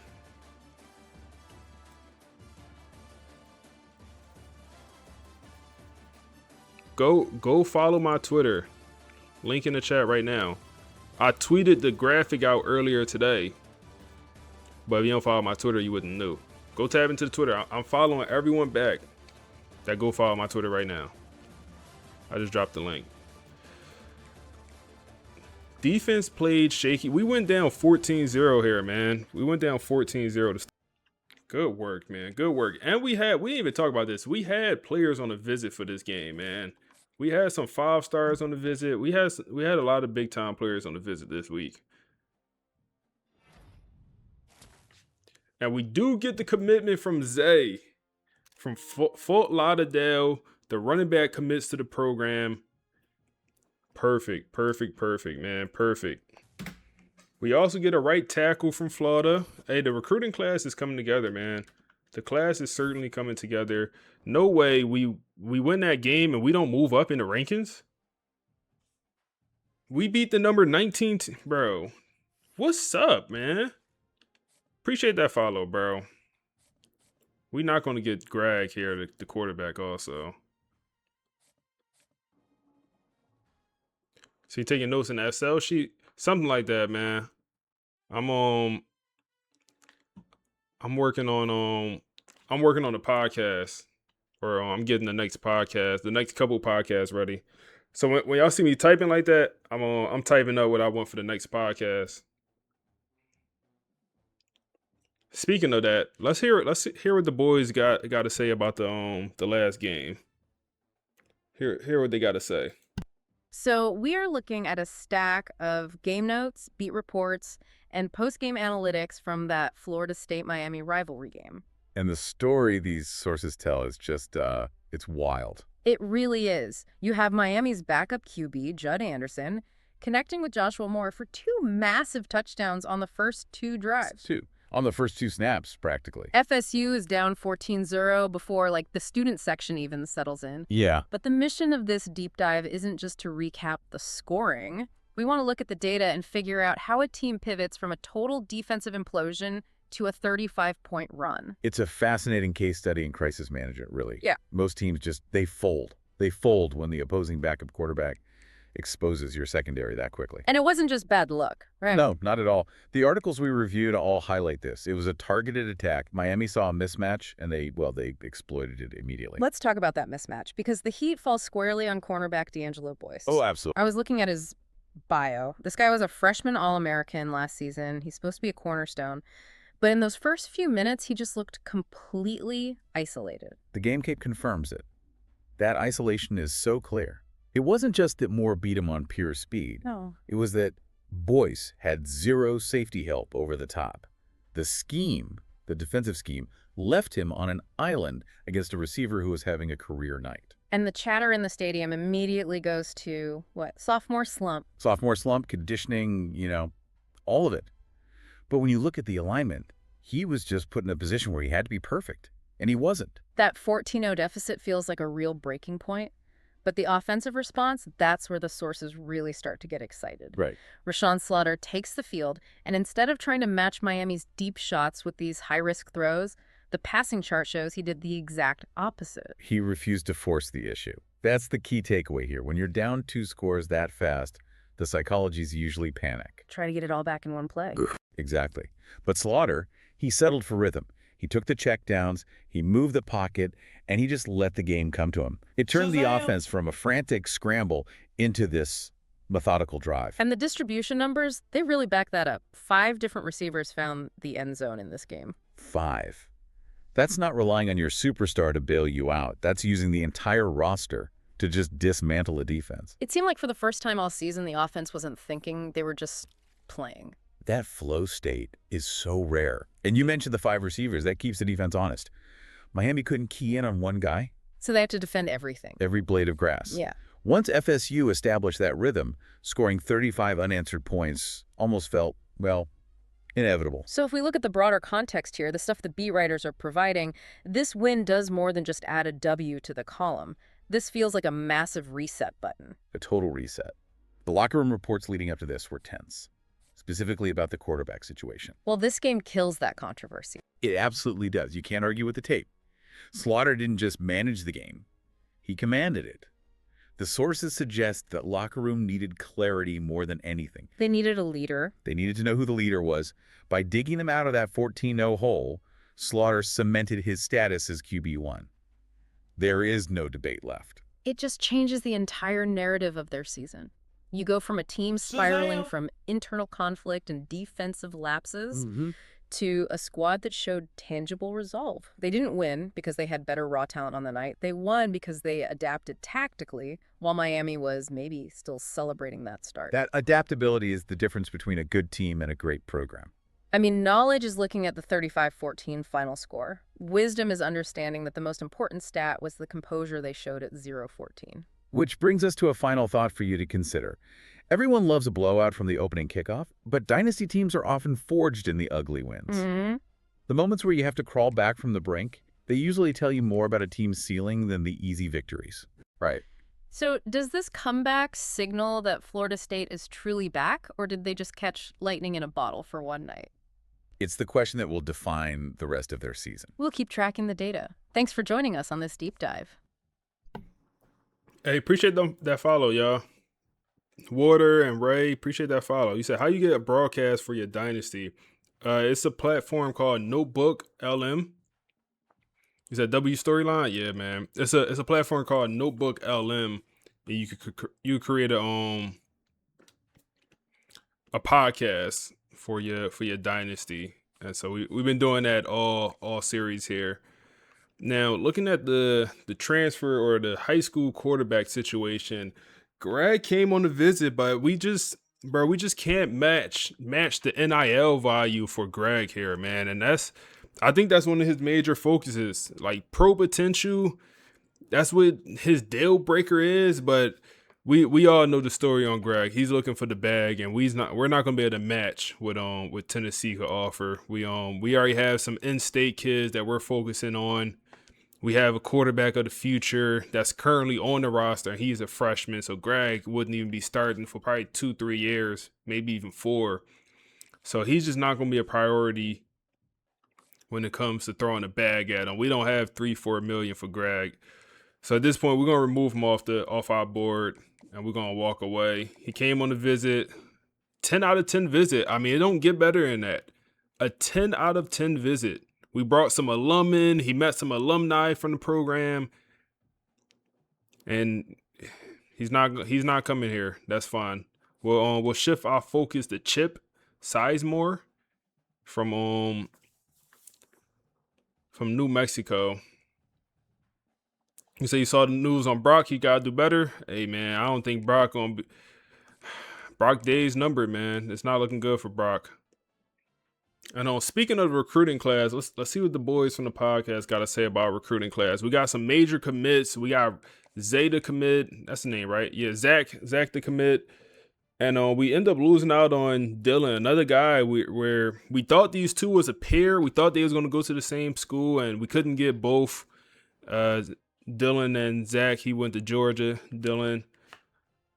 But let's see what the podcast got to say. This be a quick we're one. doing a deep dive into, well, an anomaly in this whole college football landscape of NIL cash and, flashy commitment videos. Something really quiet is happening at Florida State. It's totally counterculture.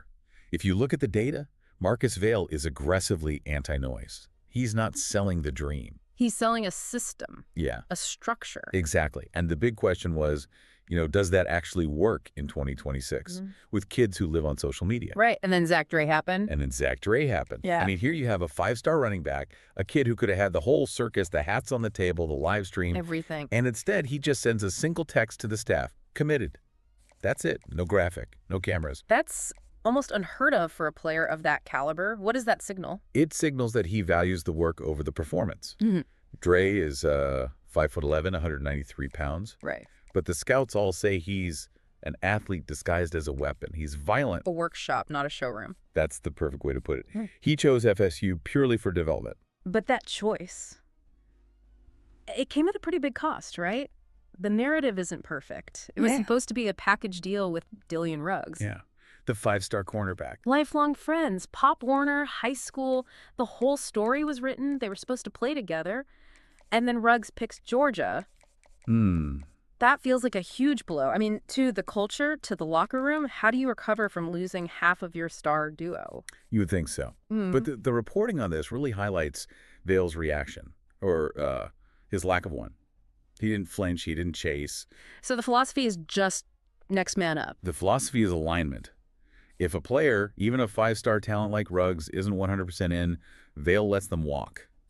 He used Dre's commitment as a catalyst, not a consolation prize. And that momentum went straight into the trenches, the linemen. Exactly. Right after Dre, they land Paul Seach, 4-star right tackle. The scouting notes just call him a mauler. He doesn't want to be the star. He wants to block for the star. Okay, so he's a culture fit. A perfect one. And then you add David Lord, a right guard who's just mean, underrated, but culture-first guy through and through. So Vale is clearly prioritizing temperament. It's not just about the star rating. Not at all. It's about territory control. Look at the defense. They pulled a defensive tackle from Pahokee. For those of you who don't know Florida, that's the Muck. It produces players with just unbelievable grit. He's sending a signal. The signal being FSU is going to be physically tougher than you are. That's the message. All right, so you've built this foundation of grit, of system guys.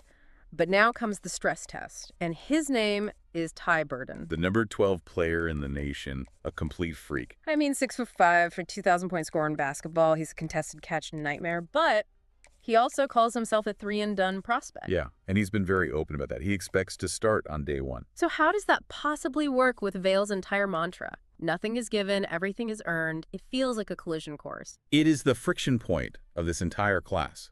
You have a superstar who sees college as a business. Burden looked crazy. And a I'm not coach gonna lie. who demands He looked total, crazy. absolute buy-in. So what are the stakes here? If Vale lands him, does it prove the culture works or does it compromise it? That's the poker game. Yeah. If Burden commits, the argument is that this class goes from great to truly historic. Why? Because it would prove that even the instant gratification guys realize they need Vale's discipline to maximize their draft stock. It turns the whole program into like an elite factory for the NFL. The Marcus Vale effect. Recruits choosing structure over the chaos of NIL hype. But it leaves you with this one kind of nagging question.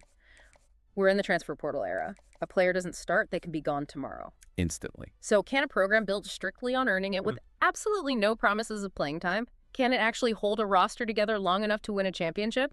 Or is Vale building a beautiful house of cards that just looks strong until that first depth chart comes out? Something for you to chew on. Thanks for diving in with us. Hey, appreciate that follow, Granddad.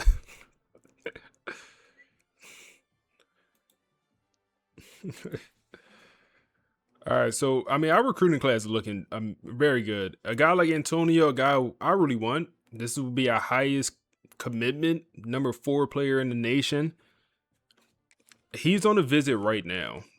He's going to be attending meetings all day. He's going to be seeing Coach Vale style and everything.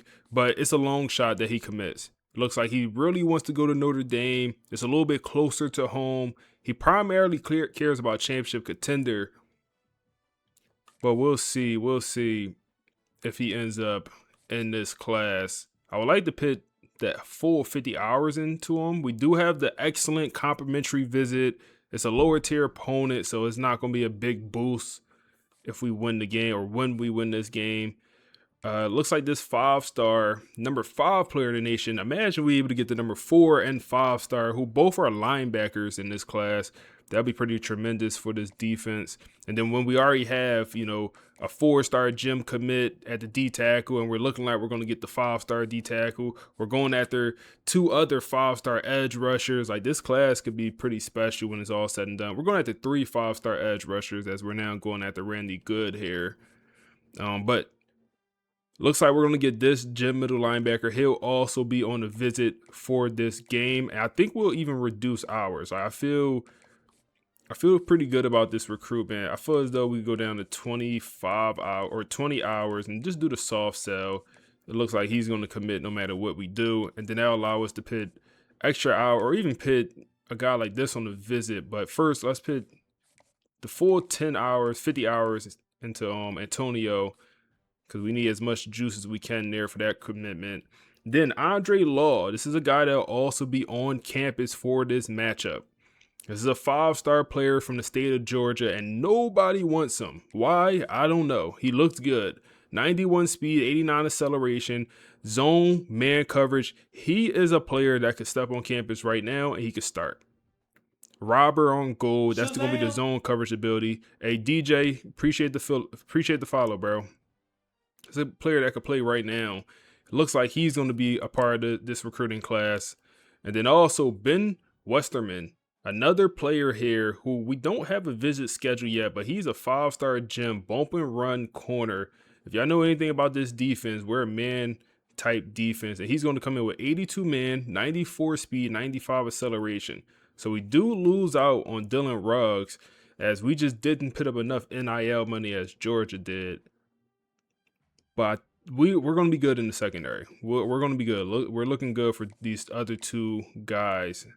Unless I would like to get Ben on the visit for that week 9 game, but we have a little bit longer to schedule that visit. Then also Kevin Duke. This is going to be an interesting recruitment because he's on campus right now. Playing style is what he cares about, and he's a box specialist safety, and he wants to be a campus personality. I don't know, whatever that means. But if we win and we dominate, I think he will commit on site. We need him to commit. He's from Missouri, and Missouri has him on the visit next week. We need him to commit before he leaves the state of Florida. And that leaves with 10 hours left over here. And where can we use these extra 10 hours? I don't think we have enough juice to get in the recruitment with Otis. I would like to, but I just don't think we have enough. 10 hours. Where can we use them? Speed rush and D tackle from Florida. We could do that.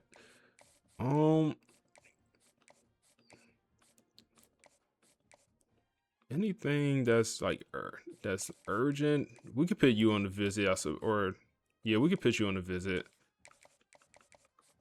for playing time. One thing I don't like is we won that game, and I feel like that was a pretty good win for the program. I don't like that we did not move up in the rankings. We'll look at it here, but first let's look at Brock Glenn. Does he have another year of eligibility? He does not. Brock Glenn, I mean, he's going to be the backup quarterback for the time being. But this is his last year, man. This is going to be his last year. We'll look at his stats. But I mean, he did it to himself with the comments.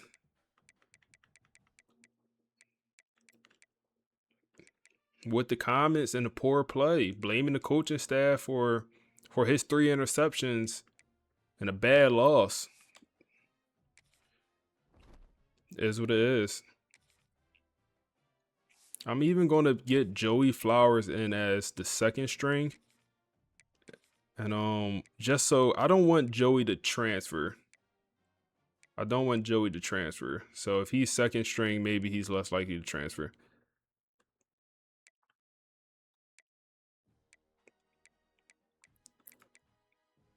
And then I also want to change out my fullback. I want our tight end.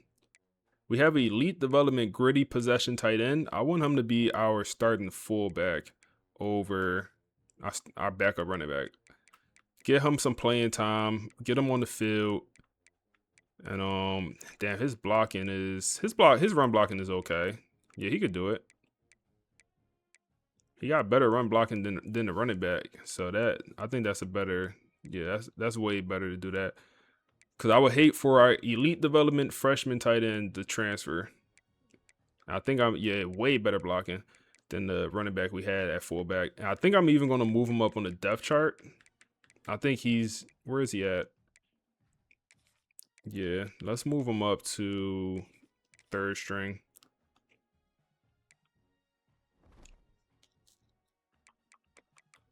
We can check out this Georgia Tech roster, and we'll get into the game here.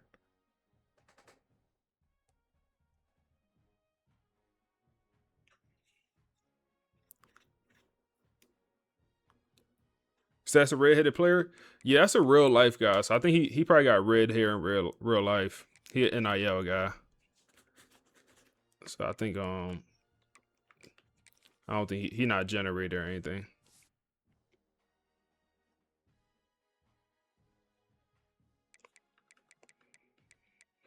Said bro should start, but on a very short leash since I don't know, man. That game he put up, I don't know if you saw who we playing? Georgia Tech. I don't know if you saw the game, but Rashawn, or what's his name? Rashawn Slaughter, that was the best quarterback. Shazam! That was the best quarterback. Bang, appreciate the follow. That's the best quarterback play we've seen in this rebuild. That was the best game at quarterback we've seen.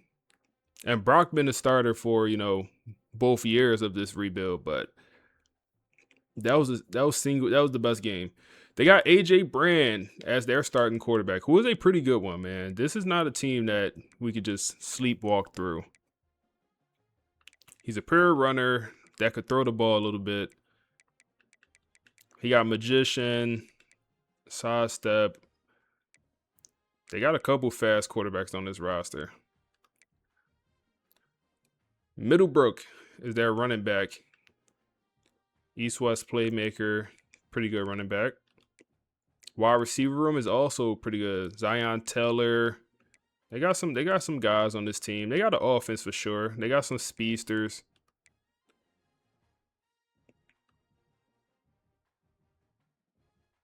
They'll be down to their backup tight end. Got some good tackles. It's a solid O-line. Solid D-line. They got some injuries for sure. Freshman starting at linebacker. Linebacker core kind of weak. 99 speed. He's going to be hurt for this game. So they'll be down one of their star corners. Good safety. Jaden Barr at the other safety spot. It's a good team, man. It's a good team. I'm so interested. Like, why are they disrespecting us? We win that game. I mean, and in my opinion, that's a pretty nice win, man. Against they was ranked 19 when we beat them, Miami. And I understand you look at the top 12, and like you do have some teams here that's with no losses. Then you have Texas A&M. We beat Georgia also. We beat Georgia, by the way. I don't know if y'all remember that. We beat Georgia. Georgia has one loss also, but they're ranked number 6. Texas A&M lost to Georgia, but they're ranked higher than us, and we beat Georgia. Who did we lose to? We only lost to the number 1 team in the nation. That's all. We lost to Michigan. I don't know. I disagree, man. I feel like we should be ranked around like between 8 to 4 is where we should be at. I got some speculation as to why we're not ranked as high. But they're 81 overall. Let's hop in.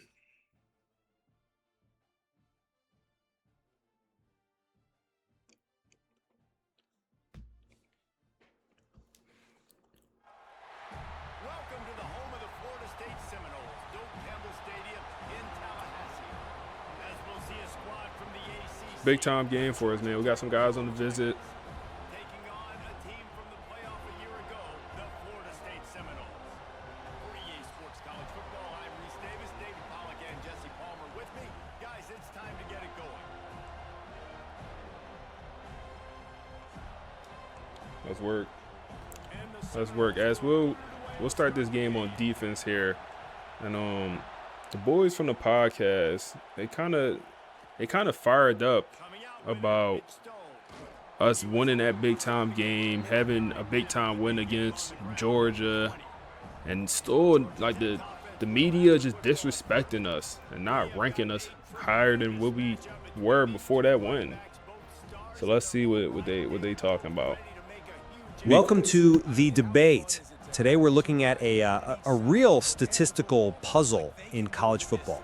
Florida State University keeps winning games. The film shows they're, technically dominant, but their ranking is completely frozen. Right. Stuck in neutral. Exactly. So the question is this. Big time is the college sack. football What a start to the ball establishment game. punishing FSU out of some personal vendetta against Coach Marcus Vail, or are they just penalizing a style of play that, frankly, doesn't make for good television? My position is that this is personal. It's a systemic resentment for a coach who just refuses to play the media game. And I'll argue the opposite. I think the rankings aren't emotional at all. They're transactional. The system rewards highlight culture and, a compelling narrative. FSU provides neither. So this isn't some conspiracy against one man. It's a structural rejection of a product that just isn't marketable. I just can't see it that way. You can't ignore the gap between the record and the reward. FSU wins, often convincingly, in the trenches where it matters, and yet the needle just doesn't move. Why? It's because Marcus Vail isn't the smiling recruiter that the system wants. He even said it himself earlier this season, something like, rankings don't win games. If people don't like how we win, that's their problem. I mean, that's a declaration of war on the voters. The establishment hates the man, so they discount the team. See, you're calling it hatred. I just think it's boredom. Modern college football, it runs on narrative. It runs on friction. The analysts all use the same words for FSU: defense heavy, methodical, boring. In a system that rewards style points, offensive explosions, big margins, FSU is just failing the eye test. The voters aren't punishing Valet for being standoffish. They're punishing his team for being, inefficient producers of entertainment. Without those pretty wins, the committee is naturally skeptical. But they're not just skeptical, they're actively inventing negative stories to fill the void that Valley creates. I mean, think about it. When FSU struggles for a quarter, they're immediately labeled frauds. When they come back and dominate the second half, it's just shrugged off as expected. There's no way for him to win the PR war. They say, defense-first football doesn't translate to the playoffs. But the win-loss column says something completely different. This feels like a deliberate move to delegitimize a coach who won't play ball. But look at why that void exists in the first place. Chaos sells, drama sells. Marcus Vail runs a completely sealed program. There are no leaks, no off-field drama, just extreme discipline. For the media ecosystem, FSU is a black hole. Rayshawn So the of course, ones. the perception becomes that they haven't been tested because there was no drama attached to the win. It's not a conspiracy to delegitimize him. It's a natural byproduct of a media that needs friction to generate interest. FSU offers zero friction. Zero friction? What about the whole Brock Lenz situation? Suspending your senior quarterback right before a rivalry game. That's plenty of friction. And the media spun it immediately. Vail was too rigid. He was losing the locker room. But the reality on the ground was that the team rallied behind him. It was a moment of pure accountability. The fact that the media twisted leadership into dysfunction, that proves the bias is there. I don't think it proved bias. I think it just hardened the existing narrative that the program is joyless. Defiance like that, it makes voters uncomfortable. When a coach Good work, benches a y'all. star player like that, the 7-0. establishment Good drive. starts to wonder if the Good wheels drive. are coming off. You call it accountability, but to an outsider casting a ballot, it just looks like instability. It reinforces the idea that this isn't a fun team to root for, which, like it or not, matters in a subjective ranking system. And that really gets to the core of it, doesn't it? It's likability versus fear. The sport rewards likable coaches. Marcus Vail, he clearly prefers to be feared. You hear whispers out of Tallahassee.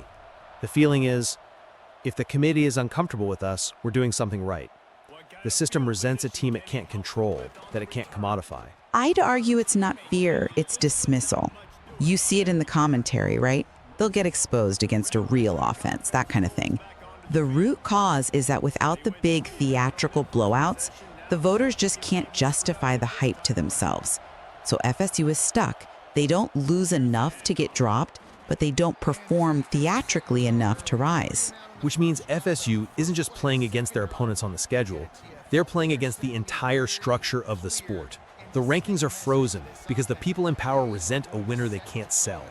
And so they remain stuck in a limbo of their own making, technically proficient but culturally invisible. We can agree on that, at least. That's John The very Walker. definition of what constitutes a good win has completely shifted under their feet. Indeed. And it leaves us all with the open question of whether winning ugly is enough to demand respect in this modern era of college football. It's a good start to the game for the boys, man. 3rd and 12 here, running back in motion. They're going to get it to him. That's Devon Keys in pursuit. And that's going to be Williams, our defensive end. 4th and 14, they're going to punt. This is a team we're better than on paper and record-wise. They're 2-2. They do have some good players on this roster, but we're home. Like, this is a game we shouldn't have much issues with. And look at Creed, man. Look at Creed. Oh my goodness, chill out, Creed. Down to the 23-yard line. He's one of them ones. He was a great transfer to bring in. He was a great transfer to bring in. Let's go play action here. Let's see. I don't love anything. Let's just get it to, and Dallas Wilson with his 2nd drop here in the 1st quarter. We'll go pass here. I didn't realize Dallas Wilson also is a junior. He probably will not be back for his senior year. Oh my goodness. I thought we caught that for a second. He probably will not be back for his senior year. He's probably going to go pro. I think that's but I did not realize he was a junior. 3rd and 10 here. We're in field goal range, but we don't want that. We don't want that. That's going to be Creed Whitmore wide open. Beautiful ball from Rashawn Slaughter. Down to the 6-yard line. We'll go RPO. See what we get the chase here. And we'll run it with Joe. Goes for nothing. Let's see. Let's go mesh. Got a couple options. See what gets open here. The running back was wide open. That's also absolutely wide open. Hit the true freshman receiver. That's going to be the first touchdown of the game for Rashawn. 14-0 here in the 1st quarter. It should be one of those type games, y'all boys. Should be one of them type games.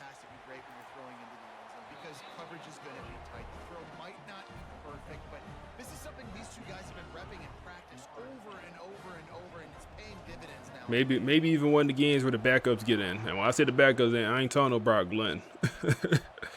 I ain't talking about no Brock Glenn getting in. We see if get that boy Joey in, Joey Flowers, the 5-star freshman quarterback. I'm curious if Joey transfers. I'm curious if he does, just because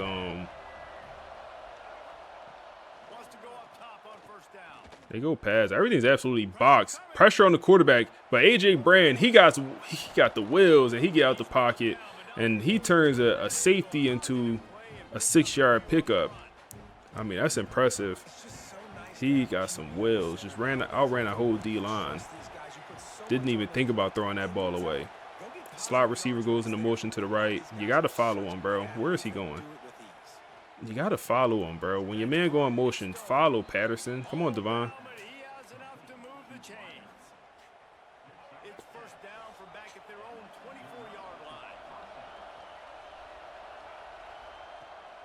I'll go pass here. We send a blitz, and that's wide open. Keys got caught up. And that's going to be a pretty nice pickup.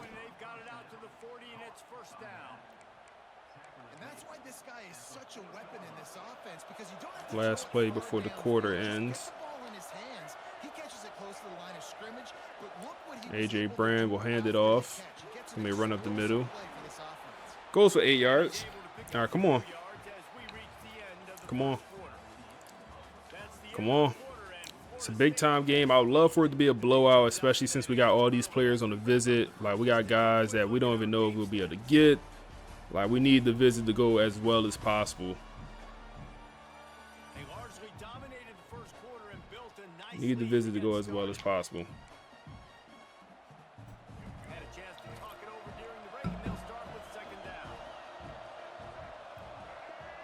down. 2nd and 2 here.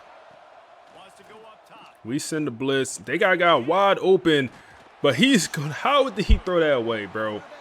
And that's a flag. Oh, man. Good pressure on the quarterback. I don't know how he got that throwaway off. That was crazy.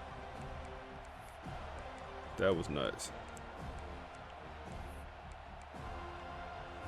They're bringing the chop. They're bringing the noise on 3rd and 2. They could run it here. And they do decide to run up the middle. It's wide open. And great blocking. Big hit on the running back. Middlebrooks up to 21 yards on the game. Well, obviously the offense went 3 and out on their last drive. They're having a little bit more success here. That was a nice run, and I think that's the key. 1st and 10 here. Now go run to the outside. That's going to be John Henry making his presence felt. Tackle on the backfield, lost to 3. Let's go on. Let's go dime. We'll even press, man. They don't have their burner receiver. He's out for this game, so hopefully D'Angelo Boyd won't get burned deep in this one. They don't have that much speed out there. At my user, Devon Patterson had a chance at that interception, ends up dropping it. It's a tough catch. 3rd and long here. We'll use a Devon Patterson once again. And it's going to be RPO. And this actually could have been, if we didn't come and make the play with Patterson, that would have been bad. They're going to bring out the kicker, man. It's going to be a long kick. On the road. Stadium pulse is pulsing.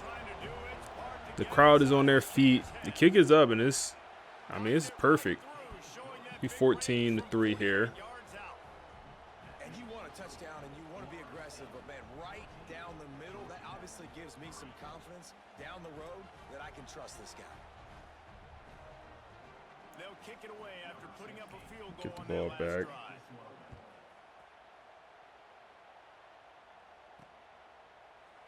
And it'll be a touchback. The ball will come out to the 25-yard line.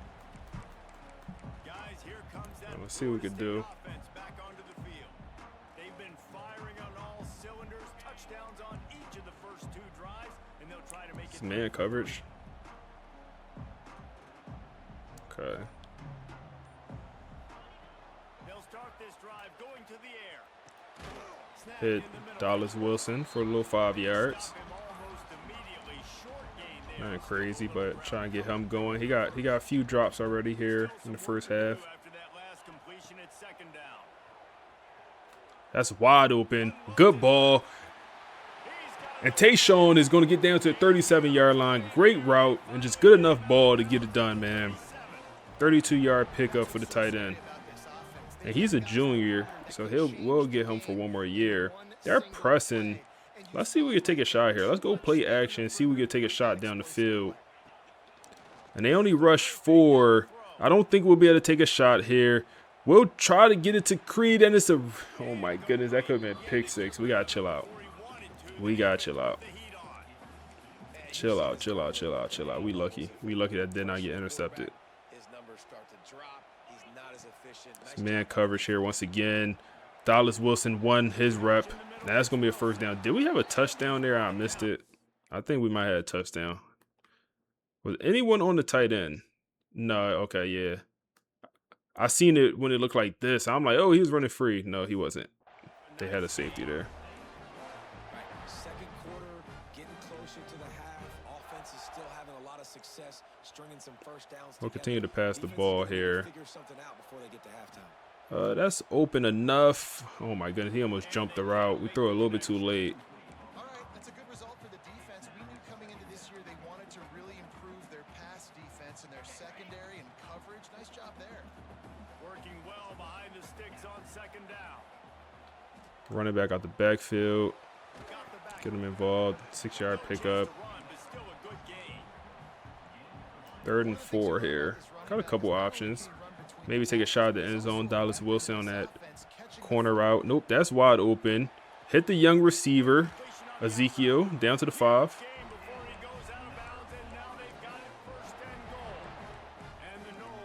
Let's see if we can run it here.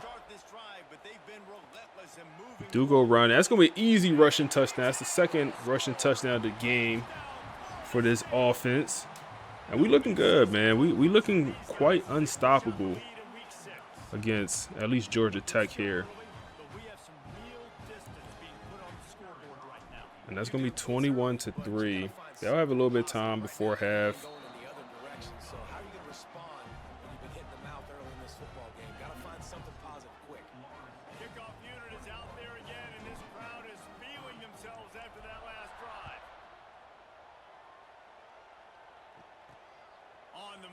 Inside is 5. Let's Nice job see. by the kickoff team. Everybody stayed in their lanes, and they'll stop him at the 16. Georgia Tech has the ball back, and here comes the Yellow Jacket offense. So far, they've only been able to muster a field goal, but hoping to get things cooking here. See what we got. See what we got. They go pass. We send a blitz off the edge, and we get home. Devon Patterson. Come on, man. He's one of my favorite players on this defense for sure, man. Ever since that performance he had in the postseason last year, he's one of my favorite players on the roster. We played 3 postseason games last year, including one conference championship and 2 playoff games. He had 4 picks in those games. 0 picks the weeks before. And ever since then, he's been balling. He's been balling. Good coverage. Devon Keys, oh my goodness, I try to lay the boom. He just ate it. They're a tight end. First catch of the game for him. 3rd and 5. We'll send a blitz here. We'll send a blitz. They got 2 running backs. Tight end out there. Running back on the Texas route. Oh my goodness, we got cooked. We got cooked in man coverage. I got to stop trying to guard the running back. I'll be getting baked in man coverage against the running back. Getting baked. What's that? 2-minute warning? Yeah, 2-minute warning. They have all their timeouts. We'll go zone coverage here. Give them a different look. AJ Brand trying to make it a ball game here.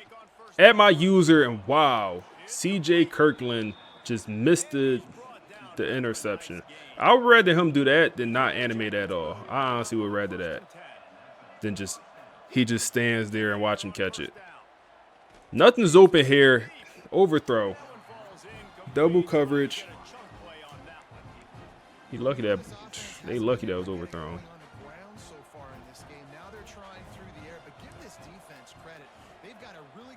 Play action. Nothing's really open here. Oh my goodness. Okay. Didn't get a foot in bounds. That's pretty good ball, man. It was good coverage. I think he could have got a foot down. 3rd and long here. Come on, D-line. Come alive. John Henry. Show me why we pay you them big bucks. Good coverage, man. That's going to be Cortland. He's having a good season. We'll get it back on a punt with time to add on. We go up 4 scores. We'll get the backups in. He's freezing cold, and he's got to find something to get this offense going. But right now, just off target. Somebody needs to step up, make a play, and maybe get a spark for this offense. Start off in the 5 wide. Look like they're pressing here. Oh my goodness. It's good coverage. He never really got open on that. We just forced it. But that time the defense was in zone, and they did a really nice job closing the window. The intended target was It's open.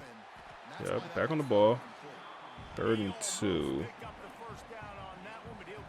Kind of want to throw that screen, but we won't. He might want another play. They turn to the passing game on 3rd and Good possession catch. Just get down, take the yardage. We're going to hurry up again. It's easy. Just take the yardage. No first down. We're going to hurry up again. I like the decision by the quarterback here. Just get the ball out of your hands, get it to your See if we can hit this crosser. Or take a shot down the field. Or take a shot down the field. Creed Whitmore. Oh my goodness, he had a step. Clean pocket, overthrown ball. Damn, we need that, man. Had a step. Creed's gonna come out the game. BJ Gibson gets a rep, and let's get it to BJ, man. He's thinking about entering the portal for his senior year next year. We'll use our first time out. You said Glenn would have hit that? I don't know about that, man. Hey, you might be the only person on Glenn's side, man. I feel like everyone don't like Glenn. Someone commented on the stream yesterday. Bro, what is going on here? So the stream yesterday, I posted it on YouTube yesterday evening, and someone commented on the stream or on the video at this point. Brock, your quarterback sucks. Yeah, did it freeze, bro? What's going on?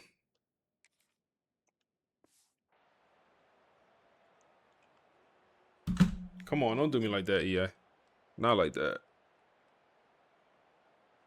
Not like that, EA. Not like that. Not like that, man. Okay. I got to come back.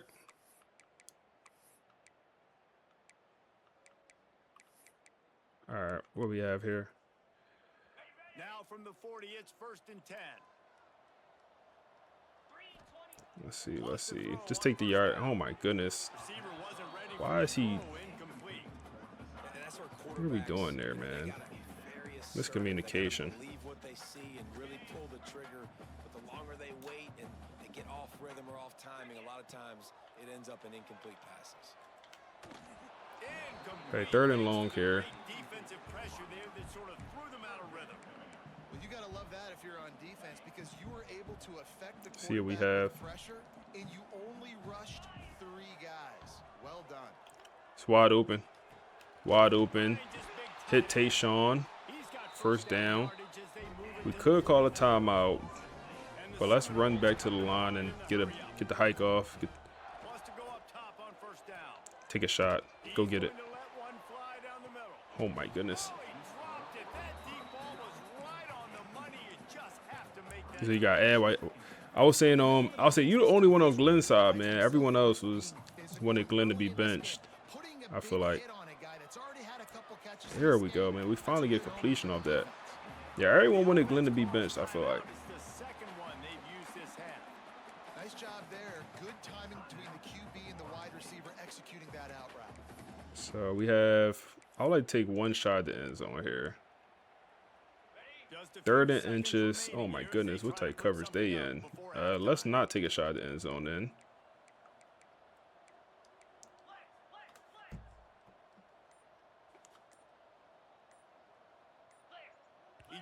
I didn't even press anything, bro. We jumped offside. I ain't even pressed X yet. Yo, take that out the game, bro. That's the dumbest feature. You run the clock down, the team jump off sides. That don't even make sense, bro. Like, we not even rushing. There's 6 seconds left. I'm not even in a hurry. I ain't even press X. That is dumb, man. Get Creed involved. And we'll bring the kicker out. Is the clock gonna start ticking? No? Thank you. The offense will stop the clock and use one of its timeouts. They'd love nothing better than to add a 8 mile per hour wind in our face. I don't know if Wade got this, our kicker. I don't know if he got this one. He missed one from 52 earlier in the year, and that was with win in his favor. But need a perfect kick here.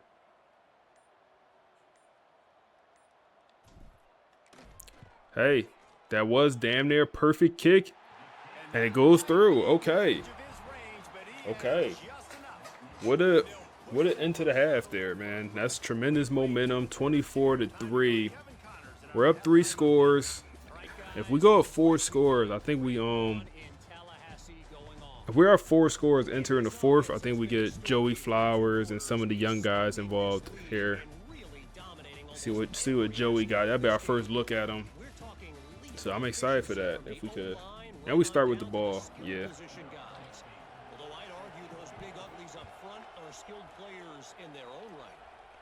And with that, let's send it back to our guys at Bobby Bowden Field. The Seminoles have it back. They'll try to get that offensive spear flaming. Not sure they had to make many adjustments at halftime as they try to build on this lead here in the third. Yep.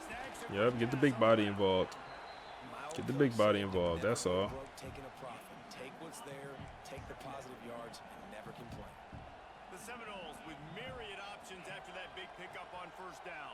Do a little play action here. I try to throw the ball away, bro. Take a sack. Come here, linebacker. Not horrible. It's still third and we can pick this up. Against this athletic front seven on defense, it's going to be tough. 3rd and 7. See what we got. Try to get to the tight end. Oh my goodness. He makes the catch off the tip. It's going to be a first down. Tayshawn is goofy, man. He didn't jump for the initial reception. I don't know why he didn't jump. Why didn't he jump, bro? Did I click on? I did not click on here. I let the CPU handle. Oh, he did jump. He just didn't jump high enough. That's tough. We'll take that, man. Get off me too. We'll take that, man. Sometimes you just gotta get lucky. Sometimes you just gotta get lucky. Go RPO here. Get the ball to Dallas Wilson. Let him work. The big body receiver. Another first down. Get the hurry up offense out here. We'll run it. Catch him off guard. Catch him off guard. Down to the 5. Get Joe Jackson in the game. And Joe Jackson really taking a step back. I feel like it's not a bad thing, though. The offense is more balanced. Because last year, I feel like we had to run the ball. Now I feel like we kind of do both. Even though the running game is not looking good so far this year. Throw you on the zig. Let's throw you on a zig, yeah. I like that.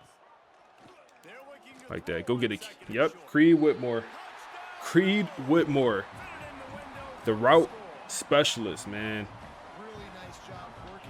It's hard, super hard to guard a zig around the man coverage, especially out the slot.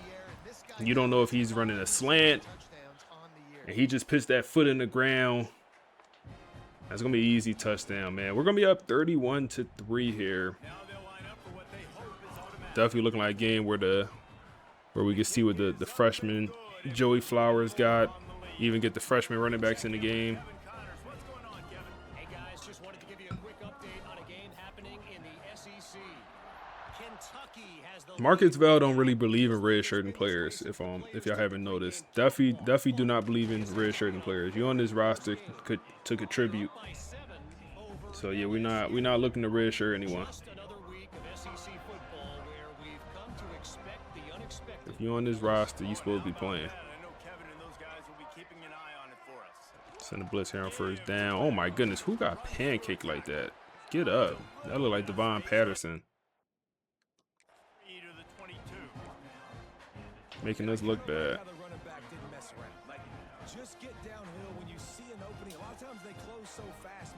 Second and 7 here. Oh my god. Oh, I thought that was a tackle in the backfield. Oh, I thought that was a tackle in the backfield. Good pressure from John Henry. That was a good play action, I ain't gonna lie. That got me. 3rd and 7. Man coverage. Screen. Oh, it's gonna go for a first down. Good play call. Good play call. And it's all because of the points right now on the scoreboard. And the Yellow Jackets will snap it on 1st and 10. Another screen here. Another good play call. Pick up 8.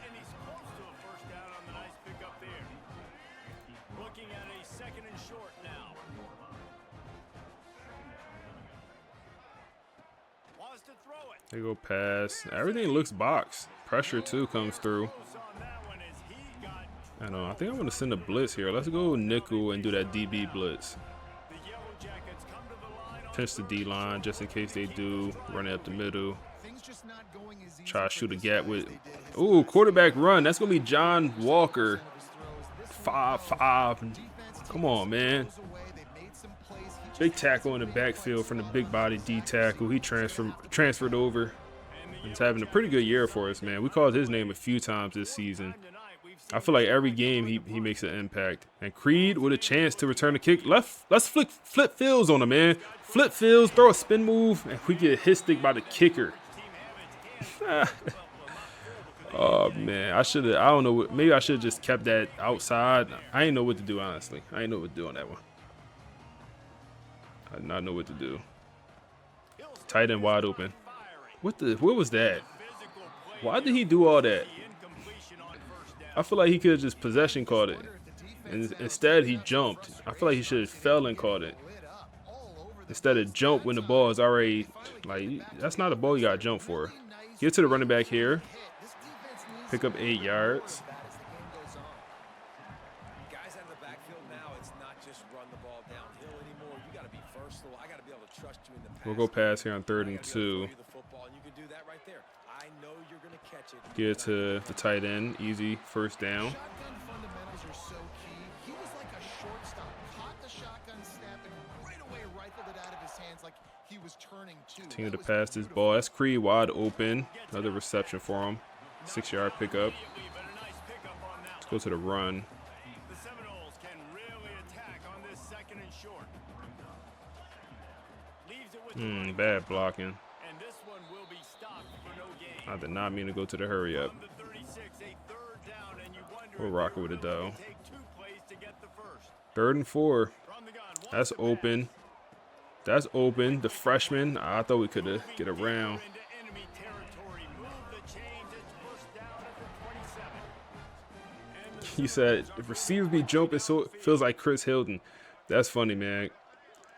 That's funny. Looking to throw on first. Let's give Dallas Wilson a chance here. Back of the end zone. Ooh, that's a tough catch, but I ain't gonna lie. That's a catch we expect him to make, man.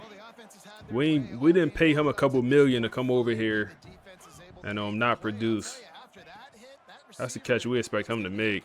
That's wide open. Way to find it. Way to find it, man. Hit Ezekiel, and that's going to pit Rashawn Slater over 300 yards, and this is going to be his last drive of the game. And we're going to enter the 4th quarter with the backup starting the next drive. We'll let the starting offense finish out the drive. Look at the targets. Dallas Wilson, 10 targets. He got to have 3 to 4 drops, man. He dropping the hell out that rock today. He got to have 3 to 4 drops, man. Is this a comeback for the ages in store? We'll see as we start the 4th. They'll try to open the quarter by cashing in on this big opportunity deep in the red zone. With the run on first. Get in there, Joey. Oh, my. Oh, they called it a touchdown. Oh, my goodness. Oh, my, Joey. I thought he's going to lower his shoulder. That's pretty much GG's. We'll put Chew Clock on for the rest of this ball game. And yeah, they're gonna review that. That did not look like a touchdown. Job to stop me, or I should get conserved because this offense obviously has had themselves. Yeah, that did not look like a touchdown to me. Their day's not over. They're going to continue to keep scoring, and the defense better do something about it.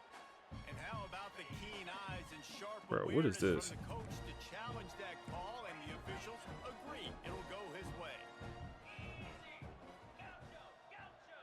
What is this? Wants to adjust the pattern. 2nd and short, maybe looking What is for a this, bro? shot. You good, CPU? Why is the CPU coming out in field goal block? They extend this lead, and it What are we looks as if doing? they're going to make it 2 wins in a row. Pure domination all game long for this offense. What are we doing, man? 38-3. Throwing the football, critical down and distances, situationally all up and down. CPU be trolling. This defense has had no answer for these guys. What an impressive They performance. be by trolling the bad. Bringing it back. Fire that DC. Good job by the coverage unit to put a No stop to cap. that return. All right, let's mass sub the backups. Mass sub starters. Wait, hold on. Did they already put the backups in? It said we'll pitch your starters in at every position.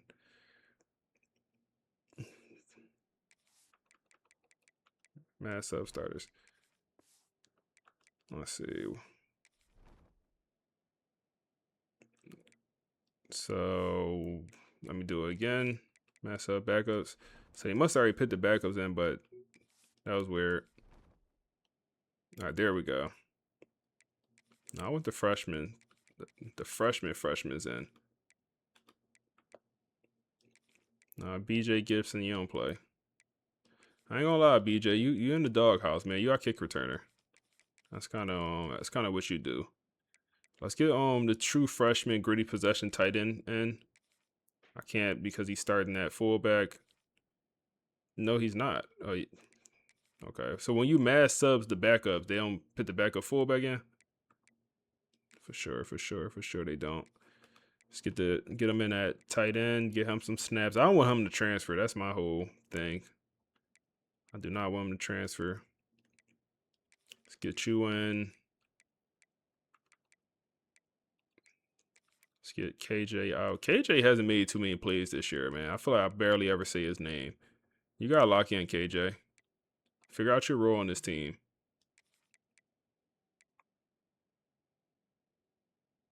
Let's get the freshman corner in.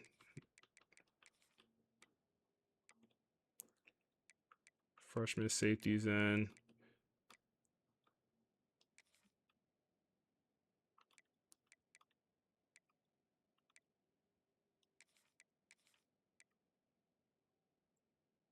Yep, freshman wide receivers. Perfect. I just like to double check all the backups that actually gets in.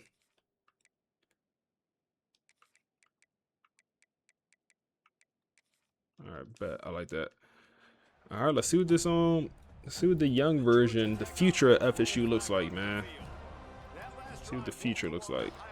Hopefully it's bright. Bro, he seems way fat. Who is this at running back? He seems way better than whoever was in earlier. PJ Powell or JP Powell. He should have been in.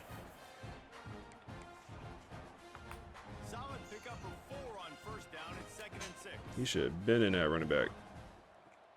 Let's see if we can still rock. Oh, they got the backup everything in also. They got the backup quarterback in. And we get pressure on the quarterback and he's going to go down.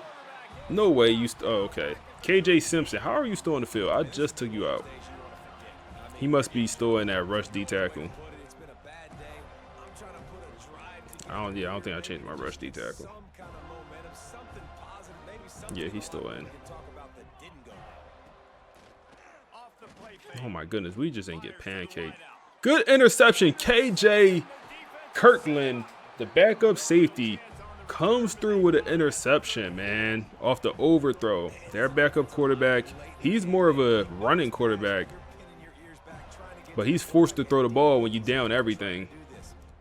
And he throws an interception. So let's see what Joey Flowers looks like, man. This is the first time seeing the 5-star quarterback. This is first time seeing him. That's absolutely wide open. And he throws an interception on his first snap of his college career. He's transferring, bro. He's going. Oh, man, he is going. Wow, I want to get one more look on that, man. I ain't gonna lie. I threw that late, but that throw power, that arm power felt weak.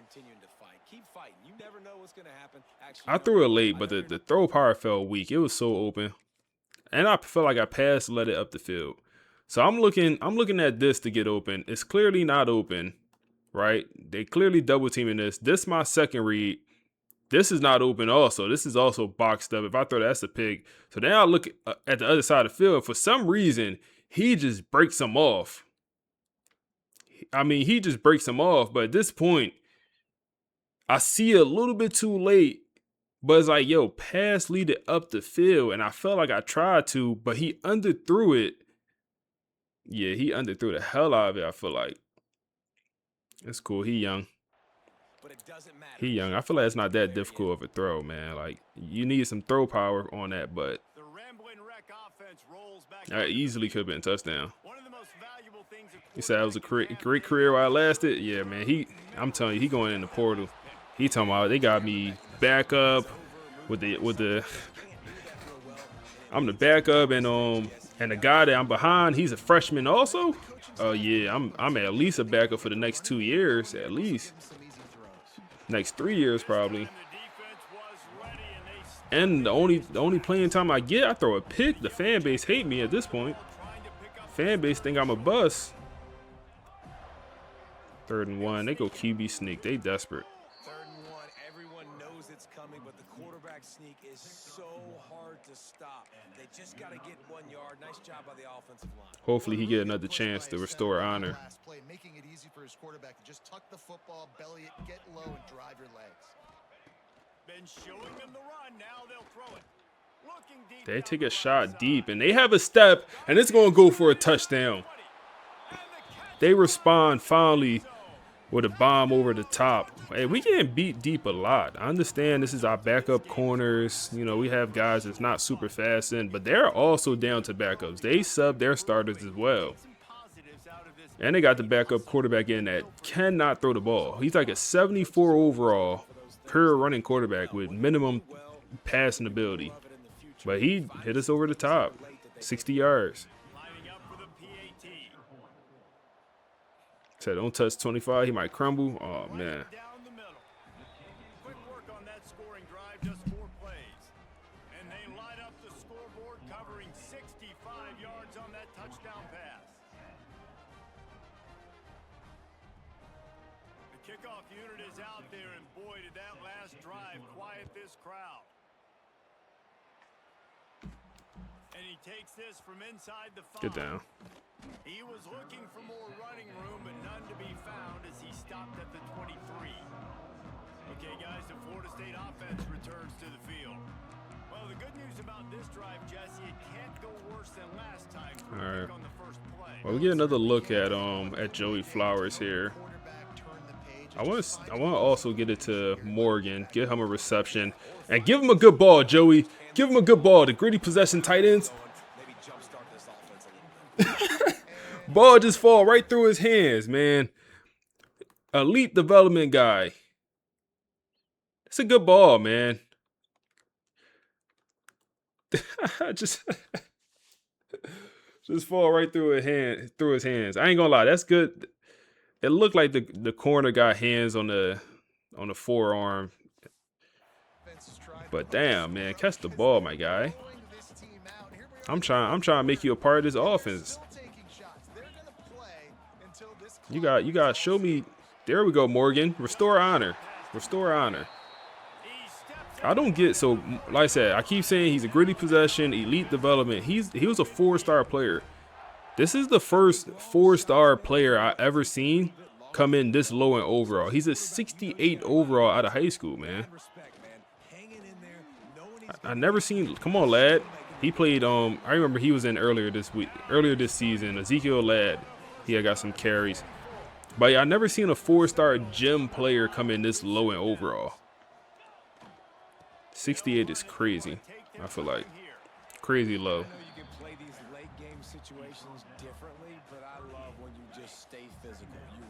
We got pitch 2 clock on. It's wide open. It's wide open. Look at Morgan, man. Look at Morgan. He's getting open. I ain't gonna lie. He's getting open for a 68 overall. That boy finding a way. That boy is definitely finding a way to get open. Let's keep throwing it to him, man. He messed around, go get a touchdown. He messed around, go get a touchdown. He messed around, go get a touchdown, Morgan. He messed around, go get a touchdown. Good ball. Good work. I understand he had the one drop that went through his hands. He had to warm up. Oh, Joey a lefty too. I didn't even realize. Joey Flowers a lefty. I did not even realize that. I do want to look at Morgan's stats. So I also want to look at Joey's stats. So Joey, I guess he got some wear and tear, or he's upset. I don't know what's wrong with him. His accuracy is great. Like medium accuracy, short accuracy is great for a freshman. The deep accuracy needs some work. Brock Glenn. Look at Brock Glenn accuracies and compared to how he was playing. I don't get it. The tight end. So 74 speed. That's pretty good for -2. I guess he's wear and tear also. What's his catching looking like? You said they grade the gritties on a curve. Why is that? Like, I'm curious. Why is that? Route running not great. The catching traffic catching pretty good though.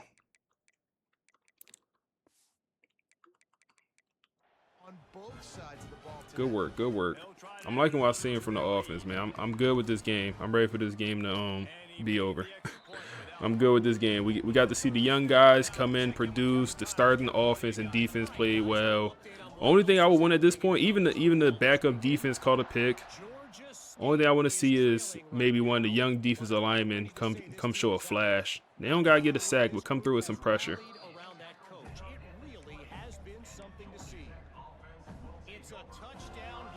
Come through with some pressure. Anything can happen down the stretch here in the Sun Belt. It's why we're here to keep Go run here. Thanks for the update on that one, Kevin. Let us know when it goes final.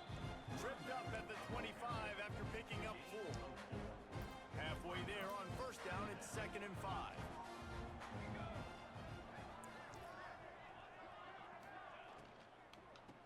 Let's see. Shotgun. Not much doing there. He gets it to the 26. 2-minute warning. 2 minutes now left in this one, and time is running short if they want to find a way to pull this one out. And the Yellow Jackets come to the line on 3rd down, trying to keep this drive alive. They go pass. Check down. Go for a first down. Really nice job to get it past the sticks, pick up the Backup quarterback came in and he's playing pretty solid. passing game, kept this drive moving. Let's see if they try it again. Makes a man miss. A broken tackle. Oh my goodness, get him on the ground. Not like this. Not like this. Okay, 8-9. Show you want to play for them boys. Show you want to play. Bro, they quarterback not balling like this, man. You know, as the head coach of this team, this is one positive you're going to take away from this. 3 for 9. Or no, 3 for 4. With over 100 yards. He got that one bomb. Another screen here, so easy completion and yardage for him. His stat line gonna look goofy. And I know this football game is over, but we got to keep fighting. We got to keep finding something, some kind of rhythm in this offense. Oh my goodness, bro. No way.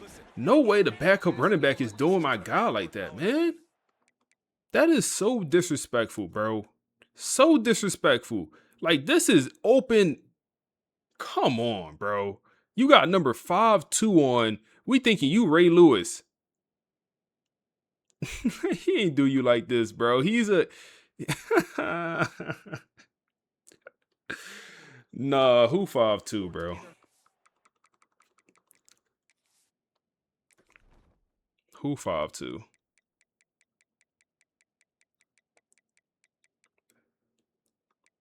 Yeah, you a true freshman, bro. You weigh 214 at middle linebacker, bro. Yeah, you wasn't supposed to be out there playing. You not ready, bro. You gotta hit the weight room, big dog. And take that number off, by the way. That is crazy, 5'2". Get him out of there. He needs to be redshirted.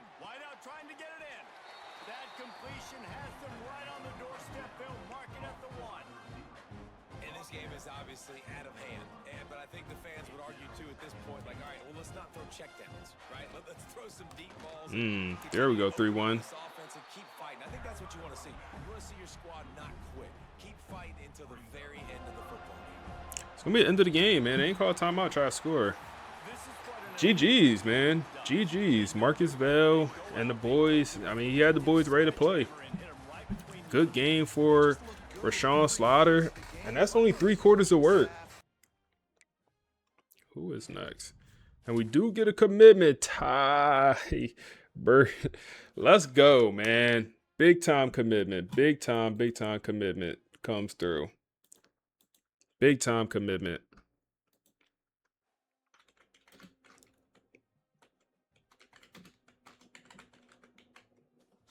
Big time commitment for the 5-star, 6'5" receiver. Also, Mike commits. Or no, the Mike linebacker. Kayshawn is his name. All right, let's see what we got with recruiting. Hey, if y'all new here, drop a follow on the stream, man. Appreciate everyone in here. Drop a follow on the stream. Drop a follow on the Twitter also, man. Anyone that follow the Twitter, I'm going to follow back right now. Link to the Twitter in the chat. I'm gonna start posting about the series on Twitter like I did earlier today. So I'll give you kind of a little insight of what's going on in between episodes, streams, as I'm gonna post stuff I got. All right, so Chip, Miami is now trying to pursue a guy we found. This guy is unknown. This is an unknown recruit right now. Top 70 player quarterback, one of the only remaining top quarterbacks in the nation. And Miami is now trying to pursue him. Like, relax, yo. Y'all wasn't interested until we was interested. Chill out, little bro. Like, damn, little bro, chill out. But we already have a solid lead. It looks solid. Not sure what the development trait would be. You know, accuracy is not out this world. Throw power not crazy, but he could be a guy one day. Strong arm quarterback. And for John, we could now hard sell. Brand exposure, pro potential. Let's see. Yep, only one option. That's perfect. And then we could also schedule a visit for John. I think we'll do that. But I think I want to do Pitt week. And then we'll do brand exposure.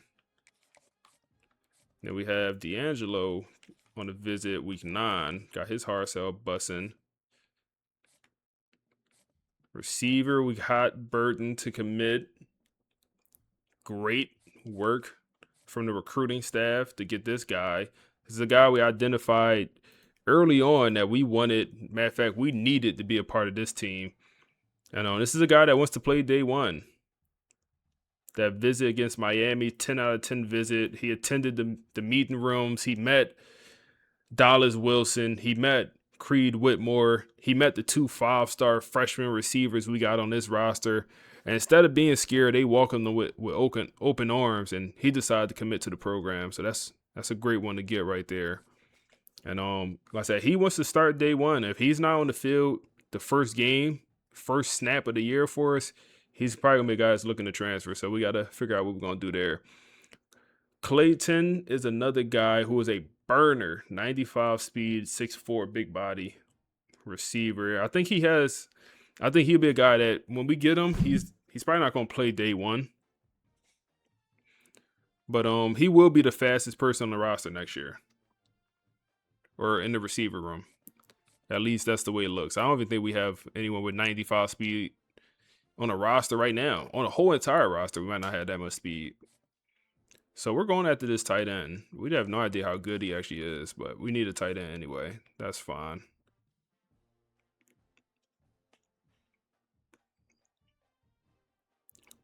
So yeah, bro, speed this year be so hard to find. Mayo should commit after this week. Florida kid, looking to stay home. He should commit after this week. Patrick is going to be a little bit longer of a recruitment.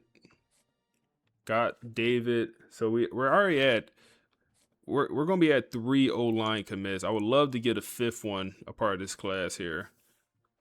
D-line, we're doing what we can. Kevin, we got him coming on the visit against Duke.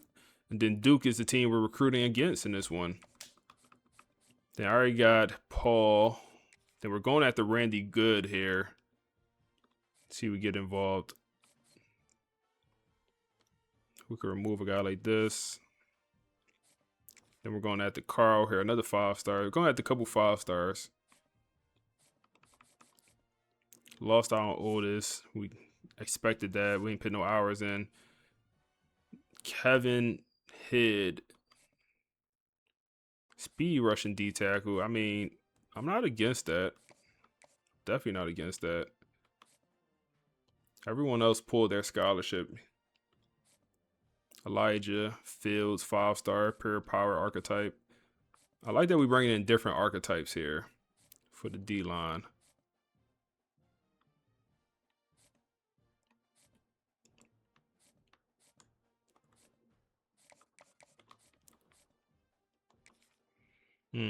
Antonio, looks like we're not going to get Antonio. He was on a visit, great visit, 9 out of 10 visit. He attended the meeting rooms. He met the linebacker core. And we don't have no great linebackers outside of Devon Keys. I mean, he's our best linebacker, but Antonio clearly wasn't too impressed. And it looks like a recruitment we're not going to win. He's going on a visit to Notre Dame. That's going to be next week. But we're in a recruiting battle, and like I said, I don't think we're going to win that one. We didn't go after this guy. It looks like we got to now go after you. I want to end this class with at least an outside linebacker. And we already got the middle linebacker, Kashawn, to commit this past week. Looks like the number 5 player in the nation. Looks like he's going to commit here at some point. From Mississippi. Ole Miss is now trying to get involved. It's a little bit too late, I think, my guy. We can even go at the Clark here. Florida kid as well. Wouldn't mind getting a visit off for you, though. Unless I don't think we good to get a visit off because our corners were good. Yeah, Andre Law, he just came off the visit. Went pretty well. He should be committing soon. Ben, I do want to get Ben on the visit also. I mean, we're going up against Tulane. No, we don't need to get a visit off right now. Okay. He did not commit on his visit. Kevin Duke looks like he's going to stay home as he's on campus of Missouri right now. It looks like he's going to stay home in this recruitment. That sucks. And that's our only safety we're pursuing. So what I need to do is we got 20 hours. I could get you on the visit. Right? Is that the next most important player to get on the visit? Think so. Yeah, edge. We're good on edge rushers. Yeah, I think that's the most important player right now. It's the 5-star. Even though it looks like a recruitment we're going to win, but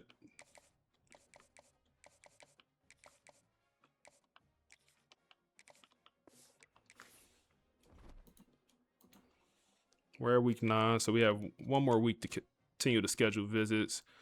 Coach points. We haven't looked at this in a little bit. Do we want to do anything with this? We could get Scheme Guru.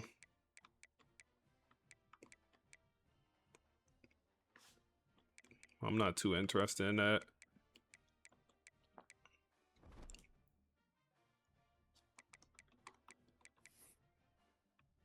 Top 25. So we move up from 12 to 9.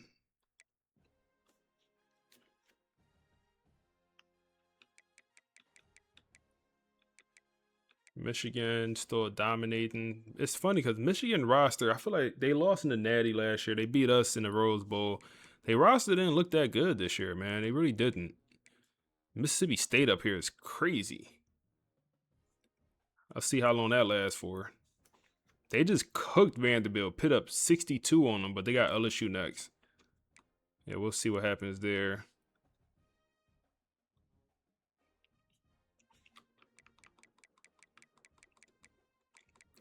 Three and 2 Duke is still ranked, man.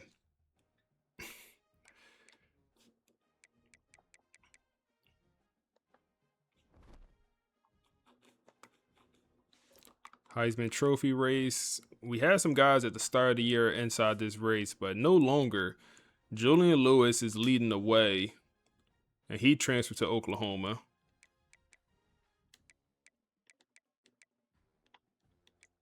That freshman quarterback.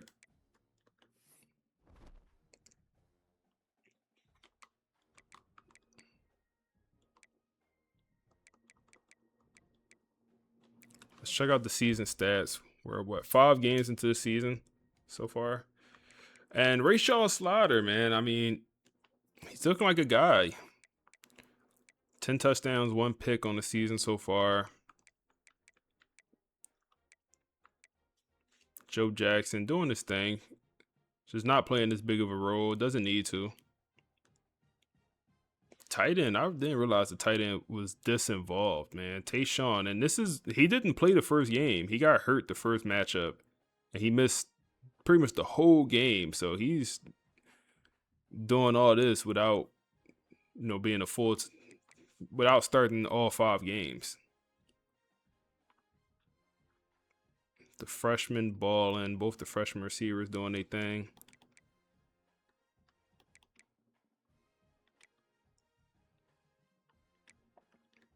Defense.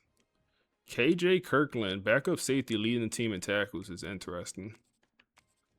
KJ Sampson also leading in sacks. I wouldn't have expected that, man. I feel like I said earlier, he's complaining about playing time, but I mean, you the starter, big dog. You the starter out there.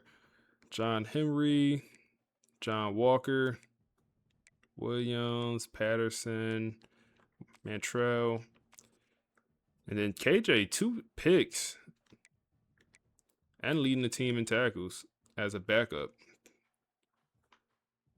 Pretty impressive. And then Thomas with 1 pick also.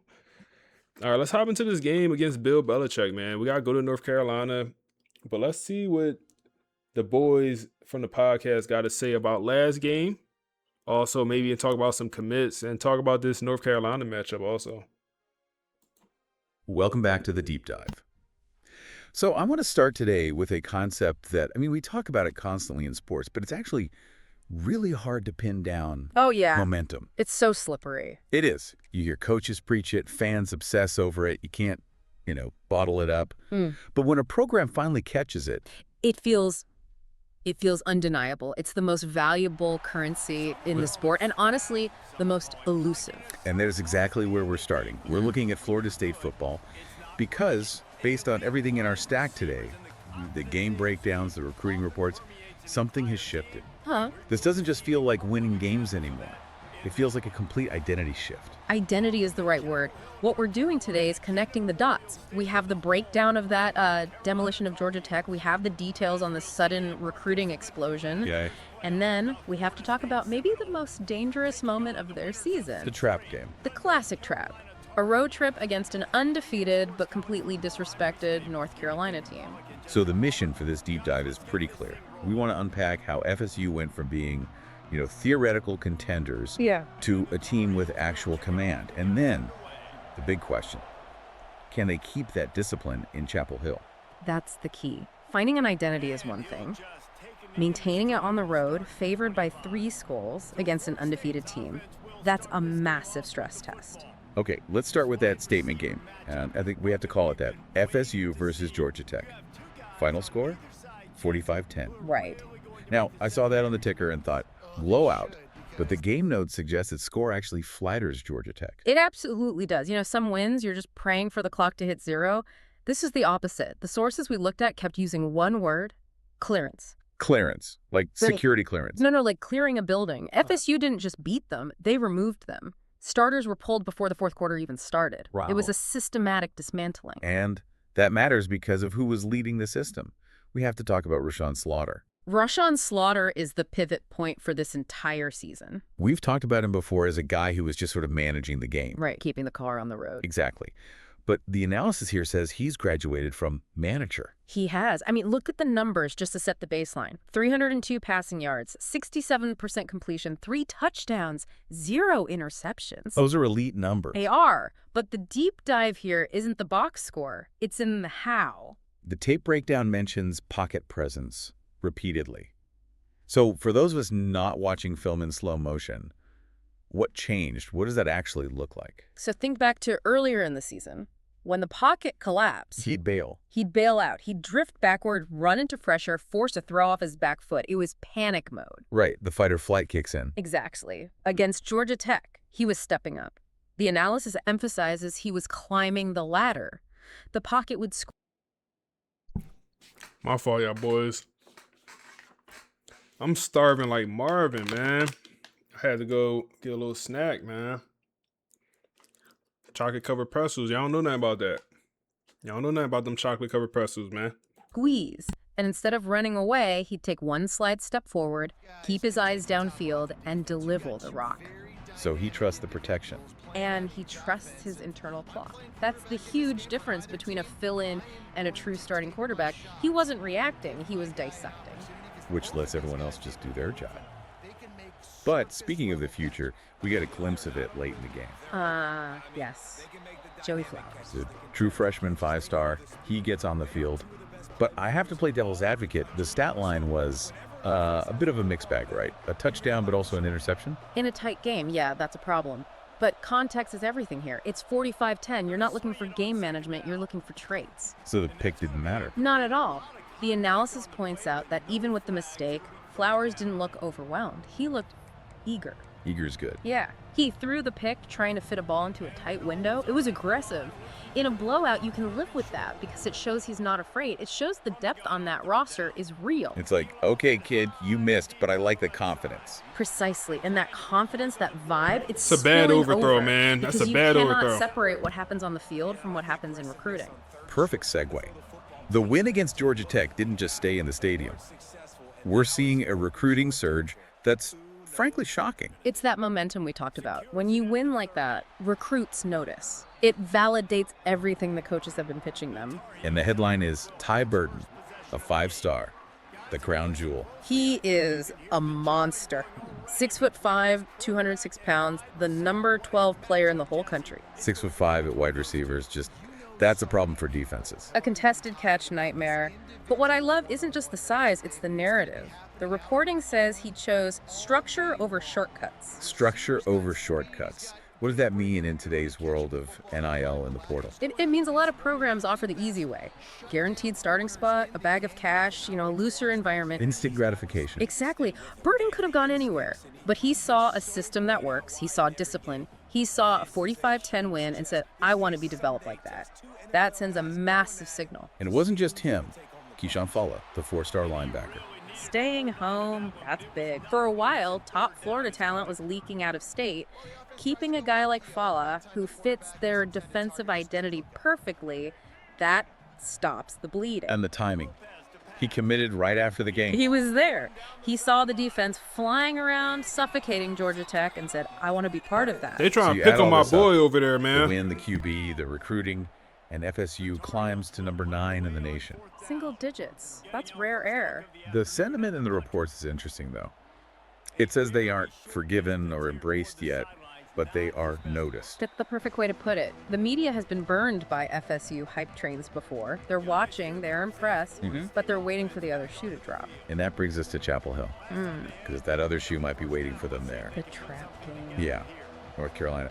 And on paper, this matchup it's just weird. It's a statistical anomaly. Okay, so UNC is 6-0, undefeated, and yet unranked. Which is incredibly hard to do in a power conference. How does that even happen? It's not hate, it's skepticism. It means the voters think the resume is hollow. Maybe they played 6 bad teams, maybe they won ugly. The voters are basically saying, we don't believe you're actually good. But 6-0 is 6-0 to the players in that locker room. And that's exactly why it's a trap. There's a huge discrepancy here. Our sources use this internal roster model, an overall or OVR rating. Okay, so what's the tail of the tape? Florida State is a 92 overall, elite depth, elite talent. North Carolina, a 74. Wow, that is a chasm, 92 to 74. On paper, yeah, is varsity versus JV. But the trap comes from the psychology. FSU feels great, ranked #9. They look at UNC and see a 74 overall. And they relax. They relax. But UNC, they see the opportunity of a lifetime. They're at home. They're undefeated. They don't know they're supposed to lose. And if FSU walks in there with even an ounce of complacency, they get punched in the mouth. So let's scout the guys doing the punching. Quarterback Gio Lopez. He is the ultimate chaos agent. He's not surgical like Slaughter. The report says he plays loose at home. That sounds stressful for a defensive coordinator. It's a nightmare. He tests the edges, he extends plays, he's going to scramble for 12 seconds and just create chaos. And he's got a target, Jordan Shipp. The true deep threat, the focal point. If Lopez scrambles, he's not looking for a check down, he's looking for Shipp 40 yards downfield. The tactical insight here says UNC cannot win methodically. They have to hunt explosives. It's their only path. They know they can't drive 80 yards in 15 plays against this FSU defense, so they have to hit a 50-yard bomb. They need the game to get weird. So what does Vegas think? The betting lines seem to agree with your varsity versus JV take. They do. Florida State is a 17.5-point favorite. On the road, against an undefeated team. That feels disrespectful. It's incredibly aggressive. It tells you the odds makers respect the roster, not the record. The money line is also wild. FSU is named 900. You have to bet $900 to win 100. It implies about a 90% chance of winning. Massive confidence. What's the expected script here? How does Vegas see this playing out? They expect an ambush early. They think UNC lands one punch. Maybe that deep ball to Ship. Crowd gets into it. Maybe it's 7 or 10-7. The uh-oh moment on Twitter. Exactly. But then the expectation is FSU settles in, the depth and talent take over. The projection is roughly Florida State 34, North Carolina 17. So a comfortable win in the end, but maybe a sweaty first quarter. That's the script. But scripts get flipped. Which brings us to what you, the listener, need to watch for. First up, sustainability. Is Rashawn Slaughter for real? Was Georgia Tech a flash in the pan, or is this the new standard? He has to prove he can take the show on the road. And then there's the defense, the secondary. This is a huge test. Remember the deep ball issues against Miami and Michigan? I try not to, yes. FSU has been susceptible to the vertical pass, and UNC's whole strategy is to hunt explosives. Gio Lopez is going to test those corners with Jordan Ship. It really comes down to that contrast, doesn't it? Momentum versus reality. One team believes, the other team knows. I love that. UNC believes they're good because they haven't lost. FSU knows they're good because of the talent. But belief is a powerful drug. FSU has to crush that belief. They have to be the bucket of cold water. How do they do that? They suffocate the game. Great teams don't just win trap games, they suffocate them. They make the other team realize somewhere in the second quarter, oh, we aren't on their level. They have to break their spirit. Exactly. If you let them hang around, the pressure flips. All of it is on the #9 team. So we're seeing a program that isn't just trying to be stable anymore. No. The stability phase is over. They're chasing momentum now. They're building a playoff resume. And this game isn't about rankings. It's about discipline. It's about maturity. Can you handle prosperity? Can you take all that praise and still go do the dirty work on a Saturday night? That's the ultimate question. So I'll leave you with this final thought. We always say discipline beats emotion. But what happens if the emotion of an undefeated underdog actually cracks that discipline early? The nightmare scenario. Right. If FSU goes down 10-0, do they revert to the old panic? Or do they rely on that new command? That's what I'll be watching for. The ultimate test of character. Thanks for diving in with us. Enjoy the game, and we'll catch you on the other side. Ooh, what a ball! Rashawn Slayer, what's his name? Slayer. Hell of a ball, man, to the running back on the wheel route. Hell of a ball. I don't know if y'all was listening to that podcast. I feel like that podcast was super accurate, man.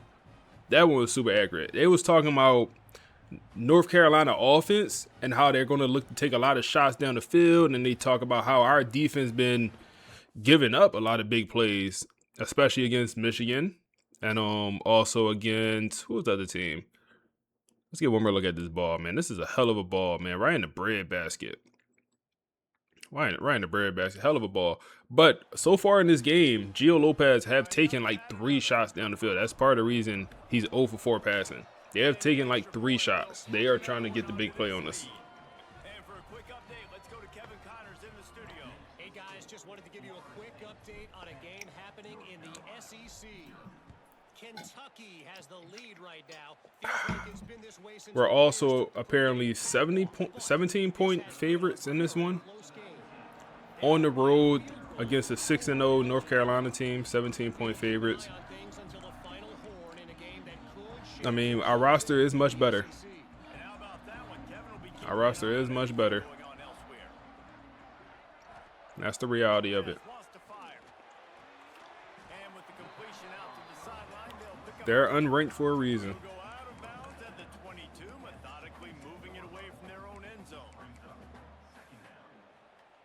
Picked up some yardage with that completion, now second down. We probably shouldn't be pressing here, man. Oh, I couldn't get out of it. That's good coverage. That's a completion, but that's good coverage. I ain't mad at that. That's pretty good coverage. They'll snap this one from the 32. It's first down. First down here. Let's see what they do. Quick pass. Who is that? Jordan Ship? Yeah, that's Jordan. Jordan is their best player on I think the whole roster. Some protection. If you're going to stick it in the belly and that wide receiver is going to run down the field that far, I mean, end of the first quarter. Pretty good quarter for us. go downfield. Nice job by the quarterback making the right read, being patient, throwing that strike. We've come to the end of the period, and Florida State has the lead. They wanted to Yeah, pretty good quarter for us. More of the same. Take a look at the stats. This could be a pivotal moment in this game as we open the second period and they try to find a way to answer. So they'll go back to work after changing into the field. First and 10. Pressure! That's going to be, looks like Williams coming off the edge. Is that Williams? That is not. 9-3. Who are you? Who you? Gio Lopez takes his first sack of the game. Ah, my guy, Mantrell. Coming off the edge. Good work, boy. Second and 6. We'll send the boys here. Send the dogs here. Quick pass. Good open field tackle. That's going to be Devon Keys. Force him into a 3rd and long.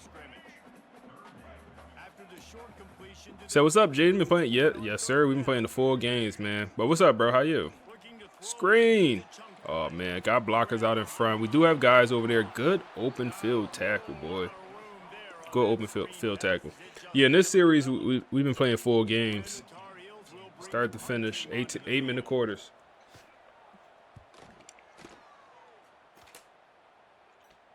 And that one will bounce and roll out of bounds. Let's see exactly where they mark it. The Seminoles have it back. They'll try to get that offensive spear flaming. Let's go with the run here. Went for 6. We'll see if they can do it again. And he was greeted by a host. Nothing going there. Barely gets it back to the line of scrimmage. It's an offense that takes pride in being physical. They try to get it going on the ground, but no gain on that one. Just nowhere to run. Not a lot of wiggle room. We'll go run back-to-back plays here. Came in knowing that they had to match their physics. Got some blockers out in front. Oh my goodness, beautiful blocking. We're gonna have to call that play later in the game. That was lovely. Job with the misdirection, right? Bringing somebody's one direction with so much speed, the defense reacts. Now you bring another. Said you're trying some WMU, creating your own NIL budget. How that's going? Bro, I was thinking about doing the Dynasty. Oh my goodness. Oh my goodness. Good work, boy. I was thinking about doing the NIL Dynasty next. But this one right here might go the rest of the year. So I don't know if maybe I could do the NIL Dynasty for like a video, but yeah, I was gonna do a rebuild where I put my own NIL in the game.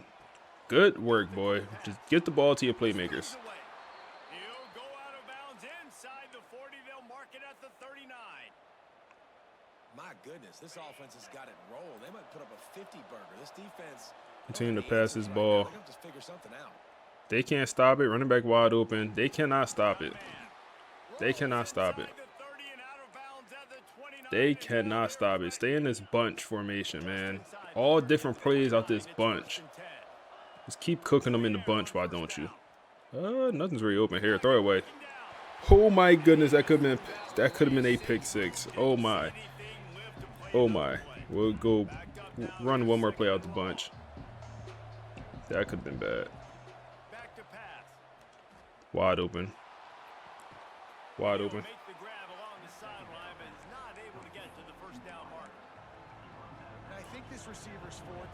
Can we throw this screen, this RPO to... No, we cannot. Joey. Come on, Joseph.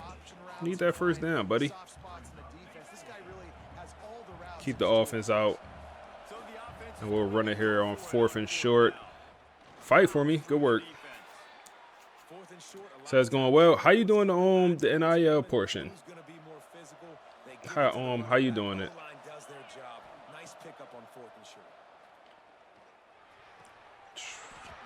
Hate that animation. If you're going to take a hit like that, you might as well hang on to the ball. This defense has a lot of speed, especially in the secondary. You saw that speed. That defender got to that receiver so quick, and because of the hit, incomplete pass.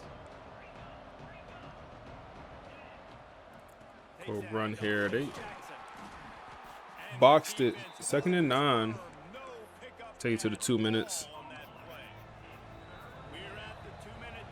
Shazam! Hey, appreciate the follow, bro. Appreciate the follow, big dog. Let's see, 3rd and 9 here. Couple options, maybe Dallas, Wilson. Stadium Pulse trying to go crazy. Oh, running back wide open. You got to make a man miss. Good move, boy. Had to make a man miss. They send the house. Look at that. They send everyone. They had 3 people in coverage. We just had to get the ball out to someone. They sent the whole. That's funny. Way to identify that, Rashawn. Let's see if we can hit Dallas. Dallas wide open. Walking to the end zone. Good read. Good read, man. Good read. Good read. This is 17 Skunk. This is a team that's just not quite on our level.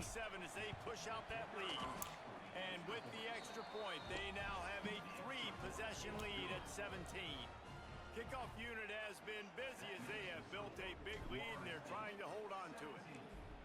That touchdown puts them up by at least 2 scores. Too early to say it's over? Probably, but boy, it's starting to feel that way.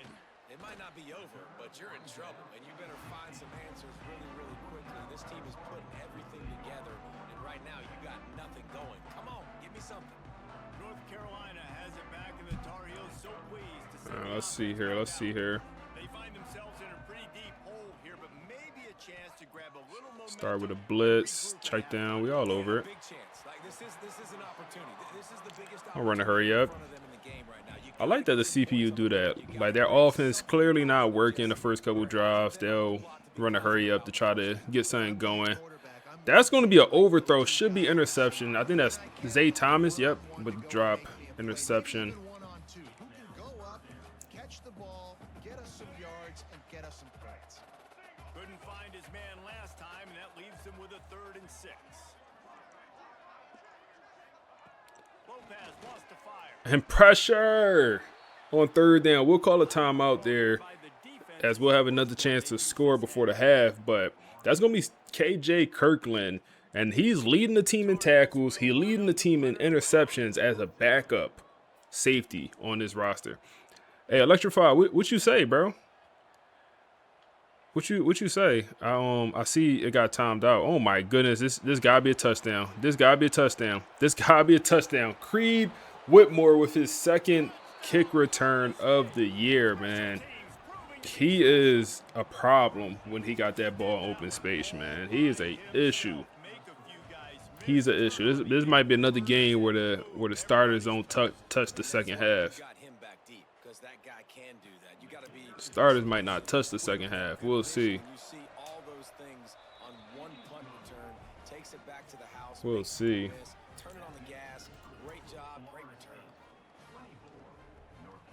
They're getting set to kick it away, and that last score took a little oomph out of this crowd.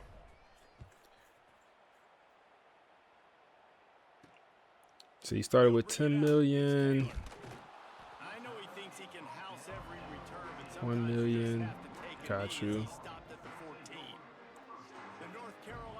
Got you. That's cool. Yeah, I think I still have my. I need to update. So last year I did like a whole NIL budget similar to that on a spreadsheet. I need to update it for College Football 26. I don't think much needs to change. It worked pretty well. But the only issue is like every year you gotta reevaluate your roster and you gotta every 3-star. I think did I do it by overall? I might have did it by overall, and I think I did it by star ranking. Damn, them boys rattled. But every year you gotta just update the budget because like you bring in transfers, you bring in, and like you can't go over the budget. So it was a lot to do during the off season. But I need to update it. I think it could be a pretty cool video idea if I do it. I pit NIL in college football 26. Oh, them boys scared. He heard them footsteps. Like those drops really annoy you because those running backs are always asking to be more a part of the game plan. Get the ball more, touch it more. An awesome opportunity in the pass game to make a play, ball right in his hands, and that is a missed. Let's see here. They'll go pass. Everything's absolutely boxed. And Gio, oh my goodness, that's a scary pass to throw, Gio. You gotta watch out, Gio. That's a scary pass to throw, my guy.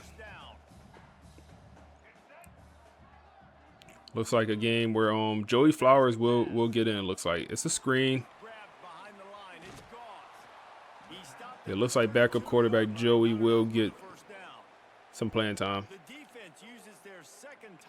I use chat to get, bro, that's a good idea. I don't know. So last year when I made it, I guess I wasn't using AI at that point at all because I made it by myself. But I should just put it in chat and say like, hey, update this.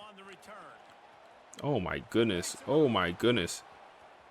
Oh my goodness. Creed Whitmore is just one of them ones, bro. He was in the Heisman Trophy. He was a preseason Heisman Trophy watch list guy for a reason. 21 seconds, one time out here. Double cover, I don't care. I don't care. Double coverage, I don't care. Good coverage.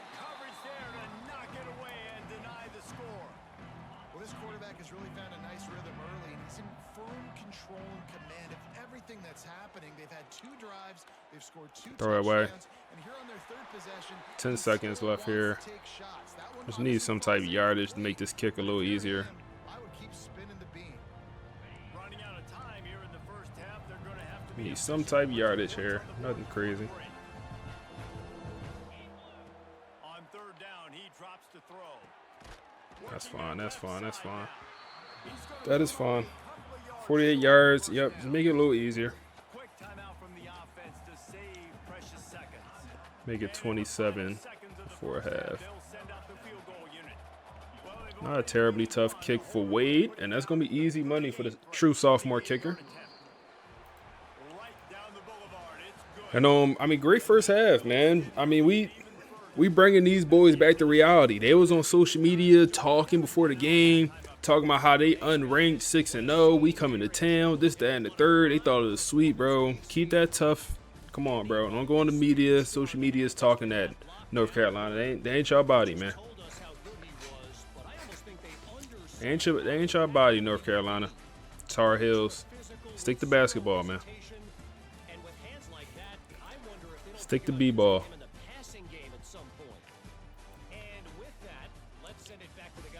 I think we'll give the starters a drive or two here in the second half. We'll give them a drive or two. The Knowles will kick it away to crank up the second half. It's 27-0. I know that's pretty tough to come back from, but I don't want to completely put the backups in yet. We'll give them a couple drives. North Carolina has it back, and the Tar Heels so pleased to send the offense back out. And let them get the fourth quarter. And maybe even midway through the third. We'll see how it looks. We'll play it by ear. We go play action. Boxed. Good. Nope, not boxed. Good route. It's going to be Jordan Hall, I believe. Every possession in the second half is going to be critical. Yeah, and I think if you're on offense, why hold back? What are you worried about? Nothing went well in the first half for you, and at this point, trailing by as much as you Get out there. Get out there. The win, be aggressive, and let's just see what happens. Creating some space, getting just enough good blocking. Hey, how the chat GBT sliders hidden for? They good? And after a successful run like that on first What down, they hidden for? Tell me about it. maybe you're thinking about being aggressive and potentially taking a shot, because even if it's incomplete now on second, you only have a short Pressure. That's gonna be Jordan. No, John. We've seen this offense struggle John who? What's his last name? protecting the quarterback. They went in at John halftime, Walker, I made think. the My right D tackle. adjustments, but John Walker, yes sir. still having issues Big dog. This guy standing up straight up front, they're just getting Big beat dog across coming the through. board. He's a senior. Damn, I thought we had one more year out of him. He's a transfer guy, so but he should be a guy that go ahead and get drafted. It won't be super high, but maybe a day 2, day 3 pick in the draft. Third down, and we catch an interception. Guillory finally catches one, and it's going to go the other way. He's been playing phenomenal coverage all year, man. He's been our best corner, and unexpected. We thought it was going to be D'Angelo Boyd, but he is having a sophomore year slump. But Guillory has been, or no, wasn't it Cortland? Cortland has really been stepping up, man. This dude's obviously one of the best in the country, but the defense, they were all over it. They were He has been having a good year, but that's his first interception. And this game is not looking good for the boys from North Carolina. I'll tell you that. I'll tell you that for sure. Nice run up the middle. We'll throw chew clock on, man. Ain't much to see here. Maybe chew clock on in the third quarter is too early, but I'll tell you right now, this one only gonna get nastier. Throw the out route, Creed, Whitmore.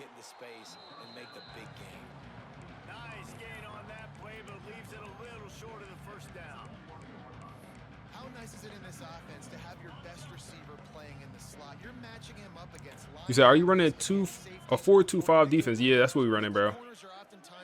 Yeah, that's what we're running. That's what we told chat to give us our offense and defensive playbook. So they gave us the 4-2-5 defense, and for offense, we just run it's the pro style generic, I believe is the name for it. Come on, go get it. Overthrow. Could kick another field goal, but I ain't gonna really do nothing for us. Go for it. Could kick a field goal, but we could also go for it. We could also go for it. Let's see who get hit. Creed here. He's wide open. Possession catch. And it's a catch, but he's got enough for the first down.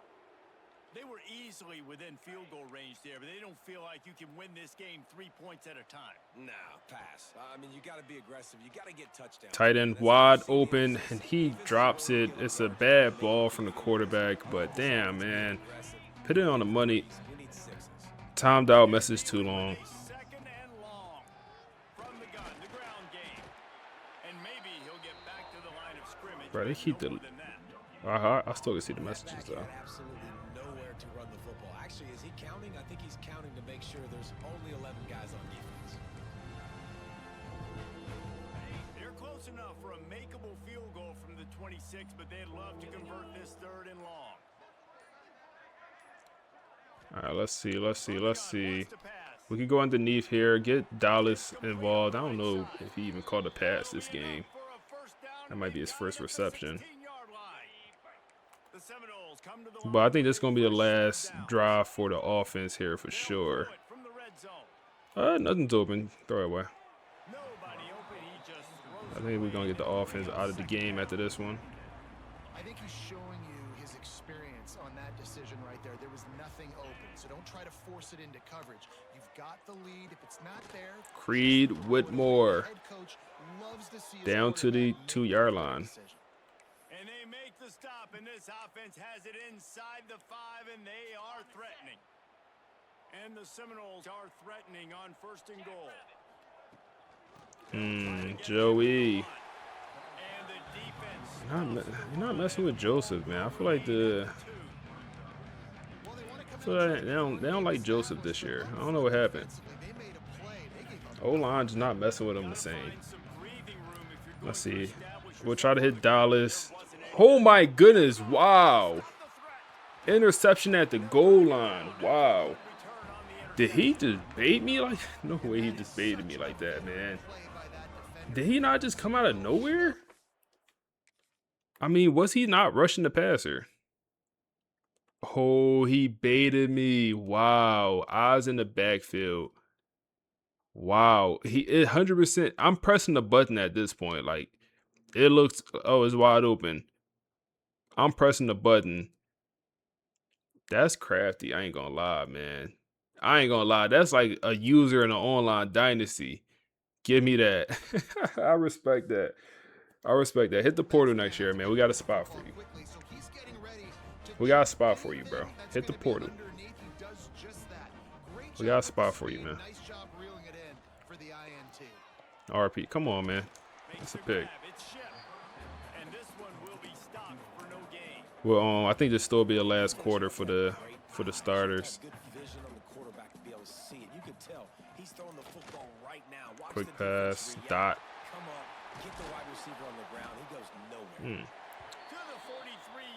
Big pickup for him. Let's go. Let's go zone coverage, man. 4's up, man. 4's up, man. 4's up. That man putting up 3 fingers. Top 25 here. Michigan, man. We lost to Michigan earlier in the year. That one still hurts, man. Just about ready to go in the fourth, and we'll see if any drama can be mustered. What are 3 things you want to see in Dynasty CFB 27? Give me 1 second. Dot across the middle of the field. Zone coverage. That ain't us. Go back to man. Go back to man. 3 things. Y'all feel free to answer this question also, man. What's some things y'all want to see in CFB 27? I'll say probably number 1, dot. Okay, Gio Lopez. Lock in, big dog. Okay, Gio. All right, I see you. I see you. I'll probably say number 1 is I want to see some type of NIL. I don't know how you do it. I don't know the best way to do it. And quite frankly, that ain't my job to know the best way. Damn, that's what we doing? That's what we doing? Do I put the backups in? We only up 21. But we up 21 with 6:50 left. Do I put the backups in? No, we'll leave the starters out there. Leave the starters out there. I definitely want, like I said, some sort of NIL, but it's not my job to say how it should be. Cause I mean, I don't work there. But I truly don't know what's the best way to put it in there, man. I truly don't know what's the best way to put NIL in there. I don't know if you do NIL and rev share, or you just do rev share, or you just do NIL, because those are like 2 different things. But bare minimum, some sort of NIL, just because like it plays such a massive role into real life college football. So for it to not even be in this game at all, that always feels wrong, in my opinion. Always just feels wrong for it to not just be in the game some way, somehow. So I'll say NIL. I will also say much better storylines. Like, y'all see what we're able to do with this Dynasty and, like, use a platform like Chat GPT to have, like, actual storylines, podcasts. Like, why can't there be some feature like that integrated into the game? Like, why can't it be some type of AI that's actually in the game and allows storylines to be created? Allow when you're recruiting, it'll just be like a podcast that come over like we do. Cause like you spend, a good amount of time just recruiting players and doing all that, and you just be listening to the drums. Oh, that's wide open. That's wide open. Don't overthrow it. Creed Whitmore with a touchdown, man. I don't know what coverage they was in, but that's free money. We're gonna take it. We're going to take it every single time, man. Good ball, too. Good ball. Good ball. 34-7 here. But definitely some type of AI storylines. Like I said, I don't want to say it's simple because it's not simple. But I just need to know more stuff about everything. Like more immersion, I feel like. Like I be with these storylines I've been doing, especially today, like with the high school recruits. Like we've been adding in every time we get a commit, we'll add those guys into the storyline and like kind of their mindset, why they decided to go to Florida State.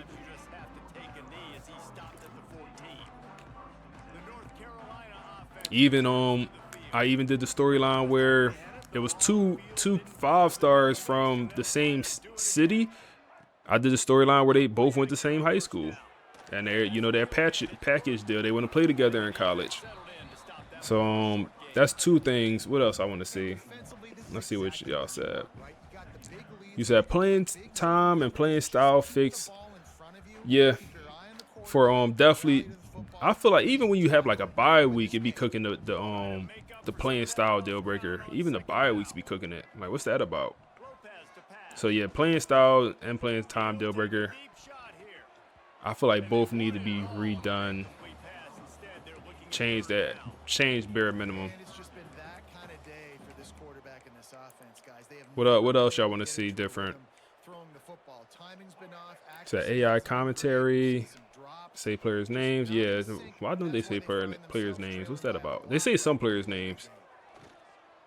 Come on, boy. Come on, D'Angelo. Good work, boy. Come on, bounce back. You had a tough first half of the season. Bounce back. I think we could put the backups in at this point, man. 34-7. I think we could get the young guys in at this point.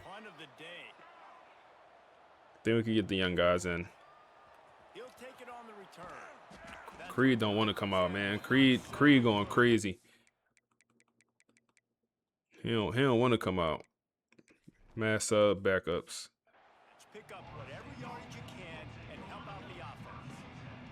Promises will be fired. That is a good one. Like you have a guy trying to transfer for playing time, even though it don't make sense because he would be the starter. You know, your starting quarterback left early for the draft, and then the backup who is going to be the starter, he leaves because playing time. But it's like, yo, you're going to be the starter, bro. Just so if it, damn, that's a crazy spin move.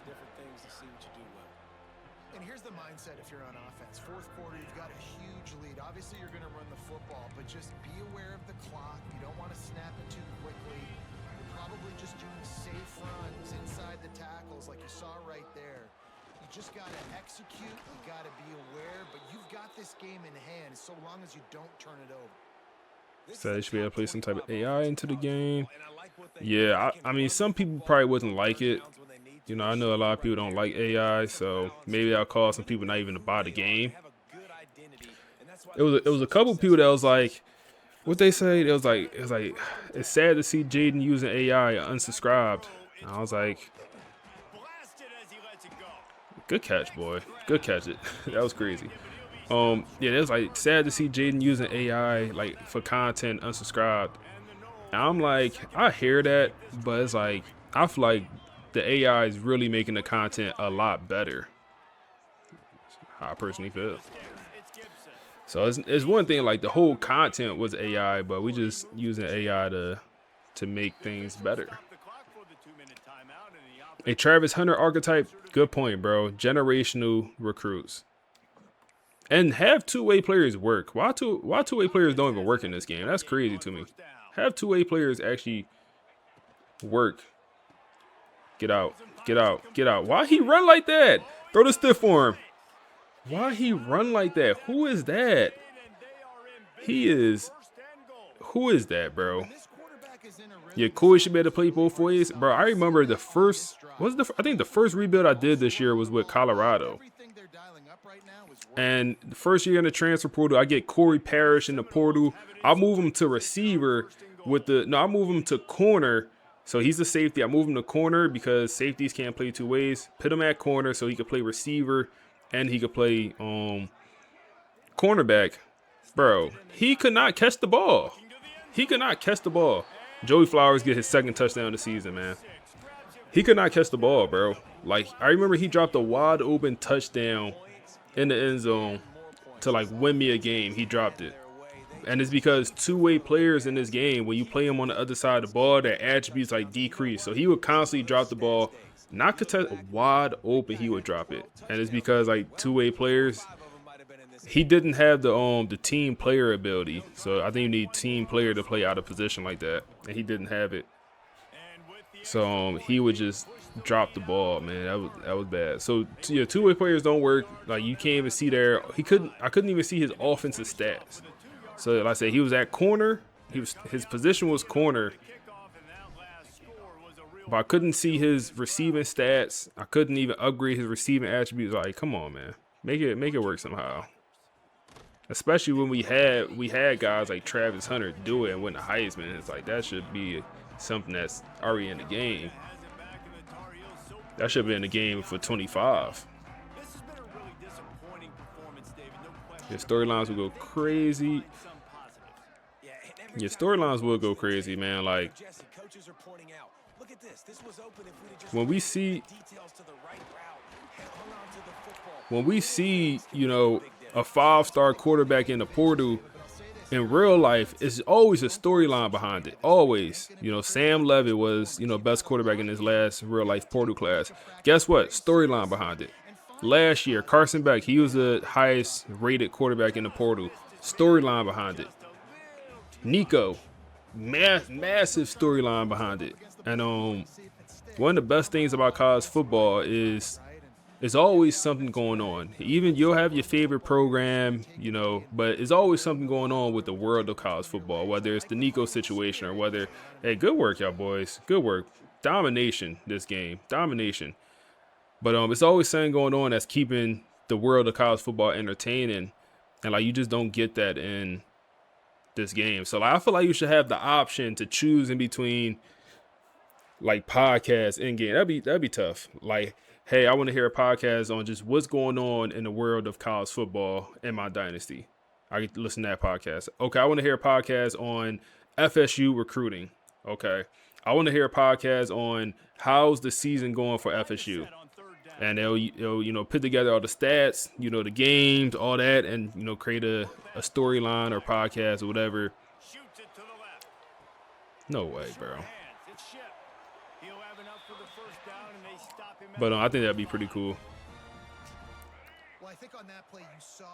Yeah, BTA, this bad, bro. Belt to Belt to Bro, who you feeling like? Get out of bounds, bro.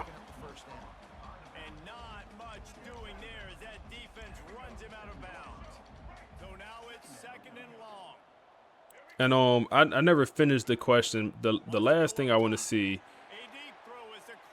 Come on, Bates. Good work. The last thing I want to see is and this is something I don't think we'll get this year. I think one day maybe. I want to see the athletic director game mode. I keep bringing it up. I want to see the AD.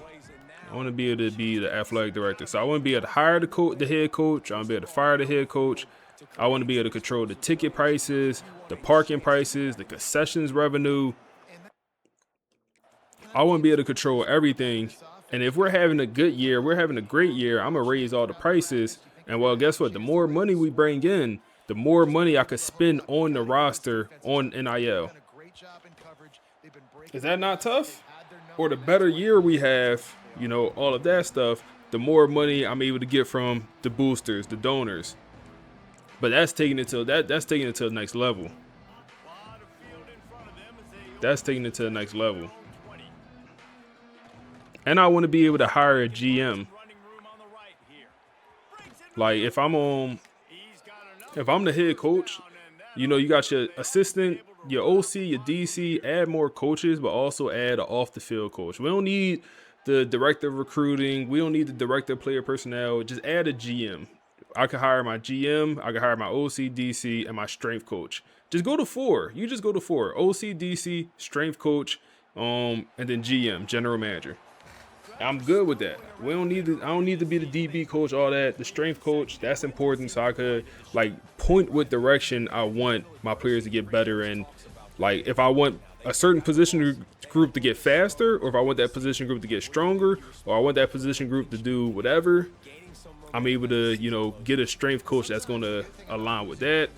Or if I want my players to get more condition, or if I want my linebackers to gain weight because, you know, I moved a bunch of, let's say, safeties down the linebacker, so I want these linebackers to gain a lot of weight.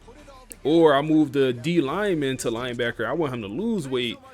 It should be some way for me to, you know, make that happen.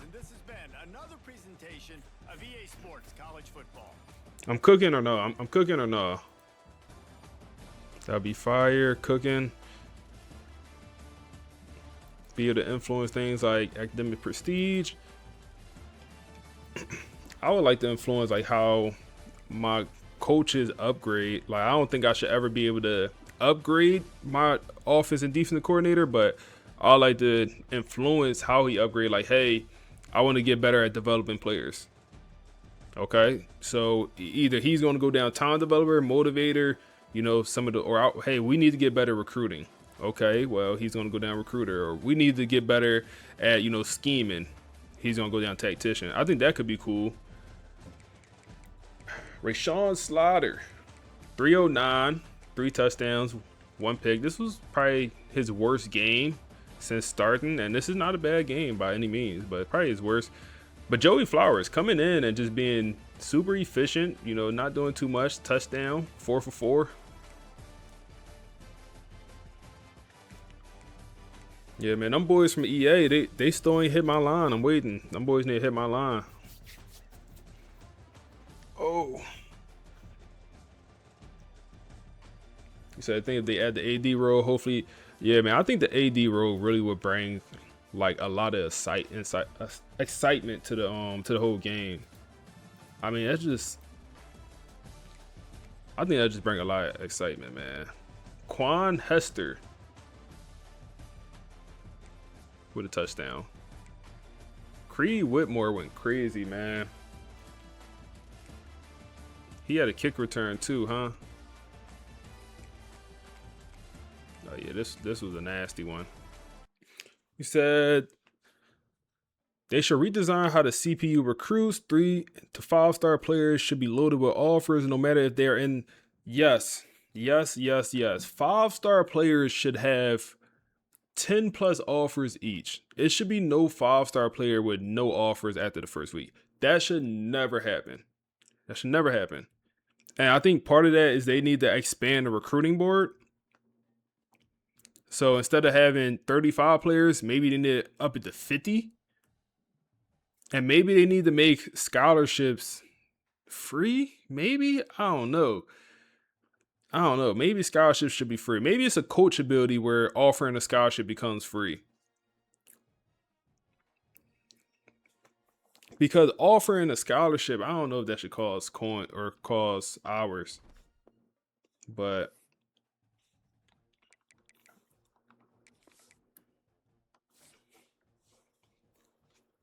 because, yeah, I feel like because the recruiting board is at 35, like you'll have 5 stars with no offers because nobody, whatever. We get a commit. Mayo from West Palms, Florida, commits to the program.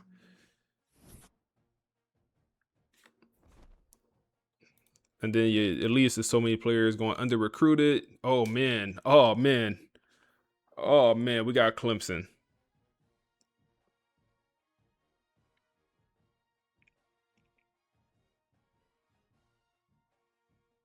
Oh man, we gotta play this game. Tell you right now, this game ain't gonna be as easy as the last one. I'll tell you right now, this game is not gonna be as easy as the last one. So let's quickly just check Clemson roster, man. Oh man, Bryce Underwood transferred over there. Wow, they got a good team, man. Christopher is now the backup. They got a true freshman at running, or not true, redshirt freshman at running back, contact seeker. 10 touchdowns for him. It might be the best wide receiver room in the nation.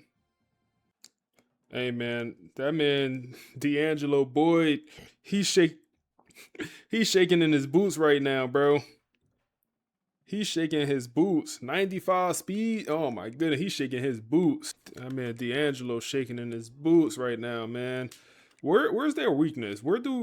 How are they not higher in overall? Is it the defense? The D tackle room is pretty good. No D tackle pressure. Okay, those two guys got 5 sacks apiece. Okay. So they're D ends.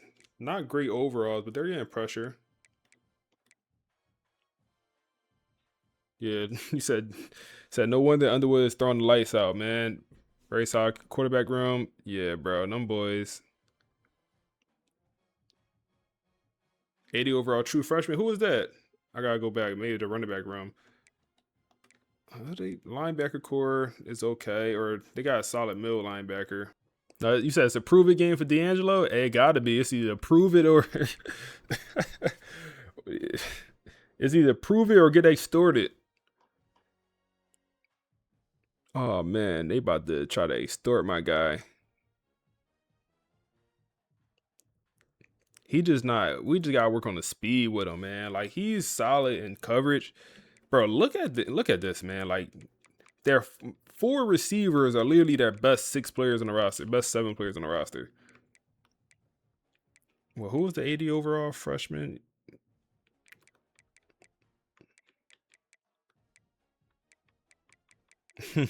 Pete. He's gonna hit the portal. Physical route runner. I mean, he's buried on the depth chart, or he might. He would start next year. He shouldn't hit the portal actually, because yeah, these guys are seniors. Donovan will probably be back, but yeah, Buddy will be up next. Dabo doing this thing, recruiting some receivers, man. I'll say that. But before we hop into that matchup, let's hop into recruiting, and then also let's see what the boys got to say from the podcast about the last matchup we just played. See what they talking about. Welcome back to the deep dive. We need to talk about a set of numbers that, if you've been following the rumor mill lately, really shouldn't exist. 41-7. Yeah, that is a shocking stat line. That is the final score. Florida State versus a totally undefeated North Carolina team. But looking at the analysis you've pulled, it sounds like that score actually flatters UNC. It really, really does. To get why, you have to look at the emotional stakes. North Carolina comes in flying high, undefeated, super confident. Wait. And on the flip side, FSU is sitting at number 12. You've got these media whispers about a QB controversy, and they just generally look like they're in survival mode. The whole narrative was that the Seminoles were stumbling. Yeah. But what happened on the field? I mean, the data here says something completely different. Oh, the stumble is long gone. The mission for this deep dive is to break down how FSU flipped that switch from just surviving to total dominance. And that all started the second the offense touched the ball. Okay, so let's get into Rashawn Slaughter then. In a high-pressure game, I expect a quarterback to start slow. A few safe screens, kind of get his feet wet. That's the standard playbook. You test the waters, see what the defense is giving you. Slaughter didn't do any of that. He just skipped that whole feeling out process and started attacking downfield immediately.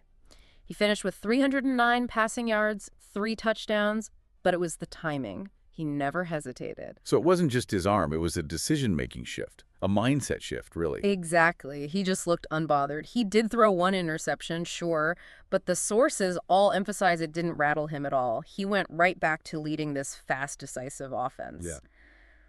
But while Slaughter was the conductor, we have to talk about the spark plug, Creed Whitmore. I saw his name everywhere. 112 receiving yards and a TD, which is a great night for anyone. But why are analysts calling him a momentum eraser? It was the punt return. He just ripped off a 60-yard punt return for a touchdown right when UNC was trying to, get stable. A special teams touchdown is just demoralizing. It tells the other team, we can beat you even when our A team is on the bench. It's psychological warfare at that point, isn't it? Completely. Every single time North Carolina tried to find a pulse, Whitmore just snuffed it out. He wasn't just adding stats, he was dismantling their belief. And looking at the defensive notes here, it seems like they were feeding off that exact energy. They played fast and angry. That's the quote that's been going around. They sacked the UNC quarterback, Gio Lopez, 4 times. They gave him 0 vertical rhythm. So they never let him get comfortable looking downfield. Not for a second. I'm also seeing a new name making an impact in the secondary here. Cortland Guillory. Right, the transfer corner. He grabbed his first pick of the season, and that's huge because he was brought in specifically to stabilize that secondary. When a transfer starts making those big plays mid-season, it means the unit is finally gelling. They're not thinking anymore. They're just... Hey, I gotta pause it for a second. Like, if y'all haven't done this podcast, like, it is... I don't want to say it's great, but it is pretty darn good, man. Like, it makes some mistakes, but it remembers so much, bro. Like, all I did was tell it, hey, Cortland had a pick. It remembers he was a transfer, and he came in, to be he was supposed to be an impactful player. It remembered that. So, all I'm saying, just give it a try. It's pretty good. It's reacting. Exactly. No. Now, usually when a game becomes a blowout, I sort of tune out the fourth quarter. It's garbage time. But you've highlighted something right at the end with the freshman quarterback, Joey Flowers. Why does a backup coming in matter so much? Okay, so this is actually my favorite insight from the whole game. True freshman Joey Flowers comes in, and instead of just handing the ball off to run out the clock, He goes 4 for 4 passing with a touchdown. So he was actually running the real offense. He was executing the system. And when a freshman can step in and look that comfortable, no panic, just pure execution, it tells you the coaching is working from the bottom all the way to the top. It shows the dominance isn't about one superstar. It's institutional. It is. The future doesn't look rushed. It looks ready. That completely changes the picture. This isn't a team just hold on anymore. No. This win just erased that whole illusion, this idea that the FSU dynasty had cracks. This game proved that was just noise. They're not climbing back to relevance. They're hunting again. Which brings us to the final thought here. If FSU can dismantle an undefeated team with that kind of surgical precision just because the lights turned on, what does that mean for everyone else? It means they should be worried. The scariest thing in sports isn't the underdog. It's the giant that suddenly remembers exactly who they are. That is a terrifying thought for the rest of their schedule. Thanks for walking us through this one. What she said, the scariest thing in sports isn't the underdog, it's the giant that remember who they are.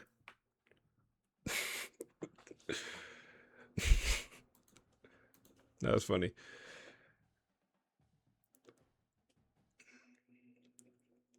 All right, man, let's work. We lost out on Antonio, man. We kind of knew that.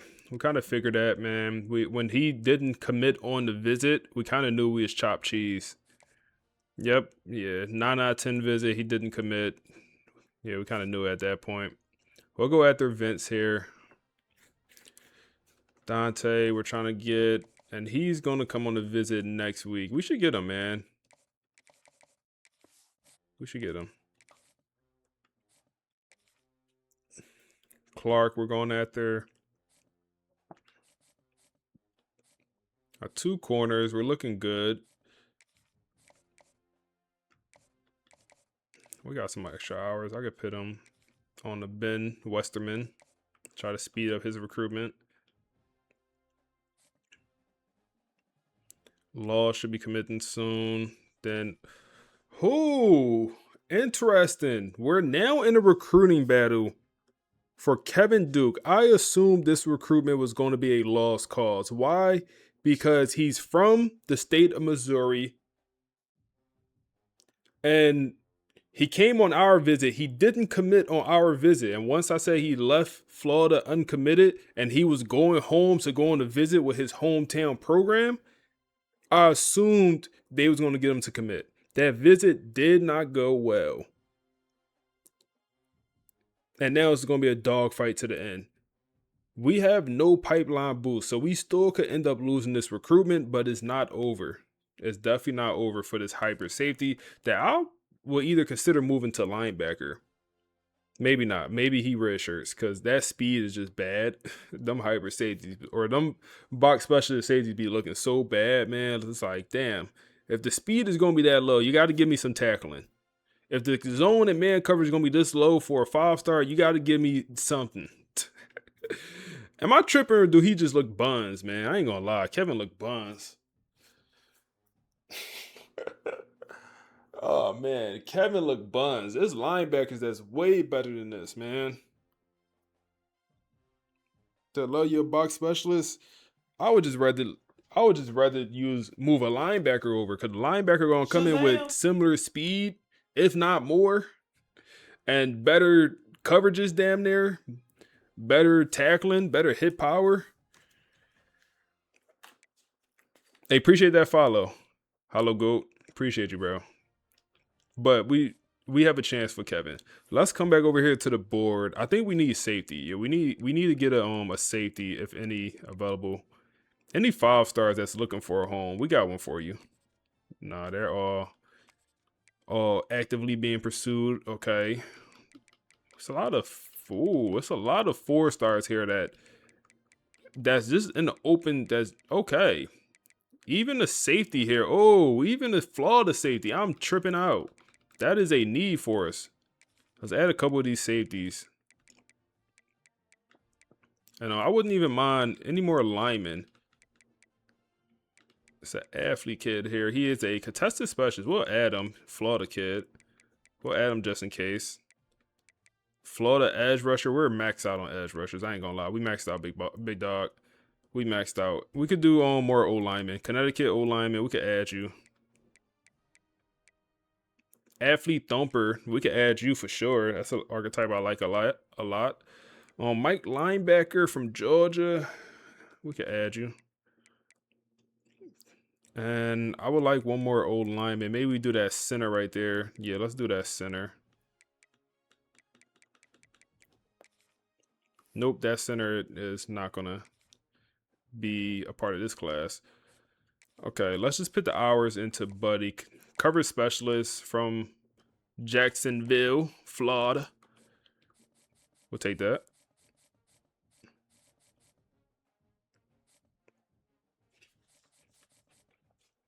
All right, where do we offer the scholarship? Maybe into the athlete contested specialist, because he could actually go play safety. And that's just seem like what we need.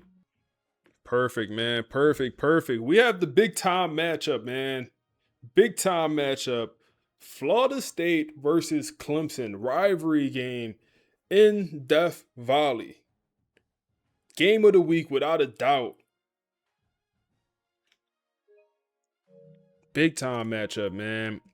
Boys over at the podcast want to talk about it entering the matchup. So we'll listen to it as we hop into this game. Anything else we need to do? I don't think so. Yeah, I don't think we need to do anything else. I think we're good across the board. So let's see what the boys got to say about this big time matchup. I was looking at the spread for this Saturday's game, Florida State at Clemson, and something just didn't add up for me. Oh, yeah? Yeah. I mean, we're talking about a primetime kickoff at Memorial Stadium, Death Valley. You have FSU at number 7, Clemson at number 5. Right, 2 top 10 teams. Exactly. But then I looked at the player ratings, the raw talent metrics, and Florida State actually scores higher. It's a 92 overall for FSU versus a 90 for Clemson. It's not a huge gap, but it's there. Right. So on paper, FSU has the quote-unquote better roster, and yet the betting markets have Clemson as a 3.5 point favorite. That's a solid number. They got us Not underdogs. a small margin for a game like this. It feels Hell like no. something about this specific matchup, or maybe the environment, is tilting the scales really heavily. It's the Death Valley tax. That's what you're seeing. Home field advantage is one thing, but this is about a clash of styles. It's almost like they're trying to play 2 completely different sports this Saturday. We're calling it fireworks versus silence. And that's not just a tagline, right? It's a tactical reality. It is. Clemson wants a track meet, a shootout. And Florida State, they want to turn this thing into a slow-motion wrestling match. And that's where the game is going to be won or lost. But before we get into the X's and O's, we have to talk about the stakes here, because this isn't just another week. No, this is the separation week. This is where pretenders get exposed. And Florida State really feels like the team with everything to prove. I mean, their story this season has been exhausting. They started at 12, clawed their way to 7. Dealt with the quarterback controversy. Right, and people are still not sure if they're, for real. Validation. That's the word the sources keep using. FSU isn't looking for revenge. They're looking for respect. They have to prove they belong, and they have to do it in the most hostile place in college football. Let's talk about that hostility for a second, because people just say it's loud. So what? But the noise in Death Valley, it does something specific, doesn't it? It messes with the offense's mechanics. It does. It's not just about hearing the play call. The offensive line can't hear the quarterback's cadence. They have to go to a silent count. Visual cues. Exactly. Head bobs, hand signals, and that split-second delay between processing a sound and processing a sight, that's all a defensive end needs to jump the snap. So they're walking in already handicapped, but the bigger problem might be what happens when Clemson has the ball. This Clemson juggernaut. Offense first, fearless always. Yeah. That's their identity. Sounds aggressive. It is, Yeah. but it's a calculated aggression. It all starts with the quarterback, Bryce Underwood. The Michigan transfer. I remember him as more of a game manager there. Efficient, but not terrifying. But these stats are absurd. Over 2,000 yards, 17 touchdowns. And only 1 interception. That's the one. That's the stat that stopped me. In an offense this aggressive, how do you only have 1 pick? Because he's not a gunslinger. The reports call him an ice-cold decision maker. He doesn't force throws, he punishes hesitation. If a safety takes 1 false step, the ball is already on its way to the outside shoulder. He's throwing guys open. Precisely. And you can't bait him. He just takes what the defense gives him, And if you give him an inch, he takes 50 yards. And it helps that he's throwing to what our notes call the WR room from hell. I love that. But what is it about them? Is it just talent or is it schematic? It's the variety. You can't just double team their best guy because who is their best guy? Okay, right. You've got Ja'Cory Barney Jr., who's the speed demon. Pure speed. If you miss the jam at the line, it's 6 points. Then you have Donovan Murphy, the technician. What does that mean exactly? A technician. His route running is just perfect. He uses this little stutter-go move that freezes a corner's feet. Let's and then he's work. gone. Come He on. creates separation with deception, not just speed. The chain mover. Always open on third down. Then there's Vanderhoos Jake, and it's not an exaggeration. That's the stress test for FSU. Do you play zone and let Underwood pick you apart? Or do you play man and trust your third corner against a guy who should be a number one? Which leads us right to the tactical mismatch. Because eventually it's about personnel. And the data points to a very specific weakness for Florida State. D'Angelo Boyce, Yeah. cornerback. Why him? It's a matchup issue. If you look at the tape from the Miami and Michigan games, they both tested him vertically. That's a They went dot, after him man. deep down the sideline. 7-0. Let's work, They work FSU. pretty consistently. The analysis says he has some trouble flipping his hips. When a receiver gives him a move and then breaks deep, he just loses his step. And he doesn't have the speed to recover. Exactly. So if you're Clemson's coordinator, this isn't complicated. Not at all. You're going to isolate Boyce. You put Ja'Cory Barney Jr., that pure speed guy, on his side of the field, and you tell him to just run. It's a simple question. Can Boyce keep up for 40 yards? And if the answer is no, It could be 7 Sioux Clemson on the first drive. That's the danger. That's the fireworks. Clemson hits one big play on Boyce, that crowd erupts, and FSU starts to panic. so their entire game plan is just find Boyce, throw deep. It sounds ruthless, but yeah.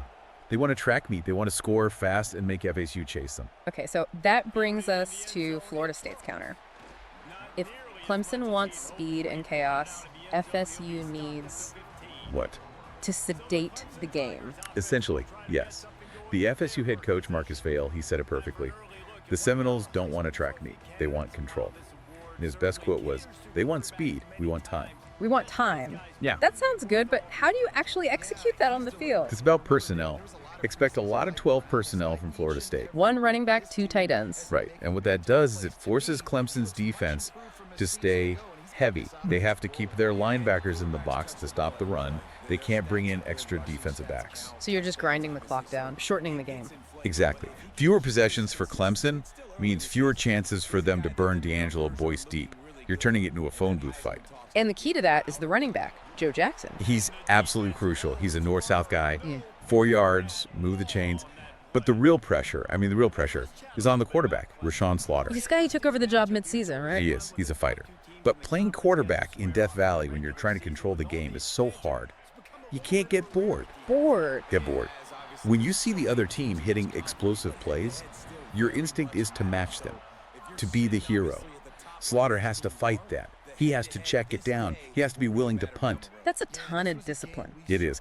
And protecting the ball is non-negotiable. One interception from Slaughter destroys the entire game plan. So let's circle back to where we started, the Vegas perspective, because this is the aha moment for me. The contradiction. The roster talent versus the spread. Right. FSU is a 92 overall, Clemson a 90. But Clemson is favored by 3.5. Is Death Valley at night really worth almost 4 points? In this case, yeah, the models weigh it heavier. But there's another factor. Public perception. What do you mean? The public bets on offense. They love points. They see Clemson's flashy stats, the touchdowns, and it looks like a sure thing. FSU grinds out wins. The eye test favors Clemson. So Vegas might be shading the line a little because they know where the money is going to go. It's possible. And that's where the value might be. If you believe FSU can control the game, getting points with a more talented roster is a steal. What about the over-under? It's 58.5. And that feels high, right? Yeah. For a team that wants to kill the clock. It does. And that tells you Vegas doesn't think FSU can do it. A total of 58.5 suggests a score like, what, 31-27? Which means the track meet wins. Exactly. If the final score is in the 30s, it means Clemson dictated the pace. It means FSU got dragged into that shootout they wanted to avoid. Okay, one more thing on that Boyce matchup. Can FSU do anything to help him? Or is he just on an island? Oh, they have to help him. You can't just leave him out there. You'll see them roll coverage his way, probably play a cover 2 shell, where a safety stays over the top. But if you do that... You weaken yourself somewhere else. You take a safety out of the box, away from the run. And that's where their running back, Rafael Fiven, comes in. Red zone kill. 10 rushing touchdowns. It's pick your poison. Do you protect against the deep ball and get gashed by the run, or do you stop the run and risk giving up a 70-yard touchdown? It sounds like Florida State has to play a perfect game. A disciplined game. Yeah. They don't have to be perfect, they just can't have missed tackles. If a 5-yard pass turns into a 50-yard gain because of a bad angle, that's it. Game over. What about the whole validation thing, the psychology? Does fighting for their reputation help them, or does it make them play tight? That's the million-dollar question, isn't it? Yeah. There's a fine line between motivated and pressing too hard, trying to make the big play instead of the smart play. Whereas Clemson is just loose. They're loose, they're fearless, they're at home, they're not worried about proving that they belong, they know they do. That confidence lets you play fast. But if FSU comes out and lands the first punch, say a long 8-minute touchdown drive to start the game. Oh, absolutely. The silence we talked about, it's about energy too. If FSU can take the air out of that stadium, you might see Clemson get a little tight for the first time all year. So it's a clash of philosophies. Chaos versus order. Speed versus time. And if you're watching on Saturday and you see Clemson scoring on these quick, explosive plays, you know order has Get off him! Right. He don't want to be touched. It's 10-7 late in the second quarter, and that clock is just bleeding. That's FSU winning the war, even if the score is close. I like that, watching the clock as much as the score. In this game, the clock might be the most important stat on the board. Before we go, that final thought from the notes, the forge concept.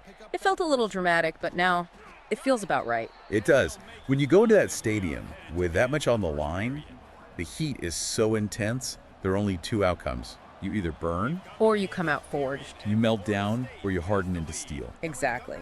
If Florida State survives this, they leave as a different, more dangerous team. But if they burn, then they're back to being pretenders. It's going to be a fascinating watch. The technical mismatch, the chess match with personnel, the psychology of it all. Can't wait. I think I'm taking the points, though. Yeah. The model says FSU is better. Got to trust the math. Trusting math against the roar of Death Valley is a brave choice. But hey, that's why they play the games. Indeed. Thanks for breaking this all down. 14 skunk on these pretty We'll see boys, you next man. time on the deep dive. Stay curious. Let's work, man. Let's work. They guys 3.5-point underdogs. We lost to these boys last year, man. Embarrassing fashion. I think our quarterback had like a 33 completion percentage. Brock Glenn was out there selling. Oh man, but he's out of here. We got a new QB1, and he don't play about that. Let's work, man. Let's work. Let's work. Let's work. Boys from the podcast got me hyped up, man. They got me hyped up. Talking about we underdogs. Talking about D'Angelo Boyd about to get bullied. We gotta help him. We got shades. Hey, D'Angelo, we giving you one-on-one coverage all night, baby. All night, baby. Figure it out. Figure it out, D'Angelo. We trust you.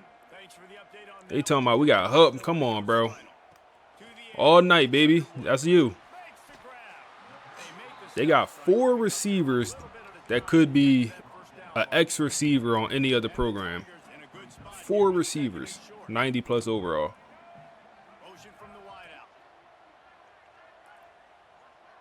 Let's see, bro. You got to follow him out there, man. Oh, my goodness. Dot. Good ball. Good ball, man. That's one of their receivers. He said Ty Hawkins had a stinger. 9 for 21. Yeah, he pinned on them BG stat lines, man. He pinned up the BG stat line. Oh, we all over that. That's damn. They got contact-seeking running back, but damn. Look at D'Angelo Boyce, man, making the tackle, getting the cleanup. Come on, D'Angelo. Hey, let him know you're gonna be here all night. You're gonna be here all night, man. Every snap you got your hands full, D'Angelo. This whole entire secondary. Every snap. But we here for it, man. We here for it. We here for it. 3rd and 10. You gotta go earn it, Clemson. Bryce Underwood, what you wanna do? What you wanna do, bro? You ain't show me nothing. You ain't show me nothing yet, man. Okay. Okay. First down. Okay. Okay.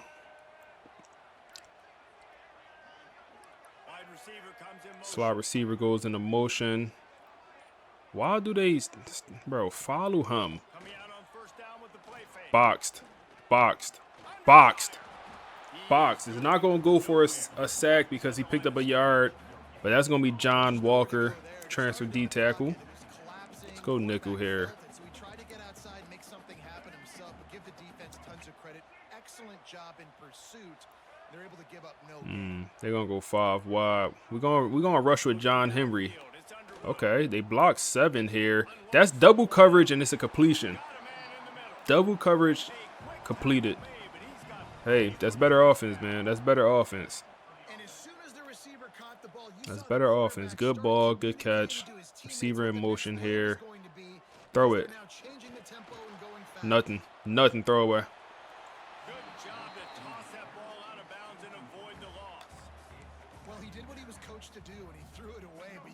Double receiver 1. That's what this play called. That's what this play is called. Double receiver 1. Oh man. That's funny. Oh, D'Angelo got cooked. Okay, we're good. We're good. We're good. He threw it too quick. D'Angelo pressed and he definitely got beat over the top. All right, come on. 3rd and 10. 3rd and 10. 3rd and 10. They go screen and nothing there, man. Hey, Bryce Underwood, I see why Michigan brought in CJ Carr last offseason and they threw your ass on the bench and you had to hit the portal. I see why they did that, man. I see why they did that. They threw your ass on the bench and you had to transfer, find a new gig. Come on, man. 14-3. Let's work, man. Let's work.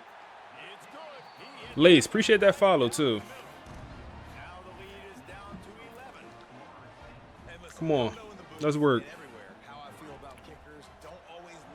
Michigan ain't looked back since, man. They made it to the Natty. They the #1 team right now, and they ain't looked back since. CJ Carr going crazy for him.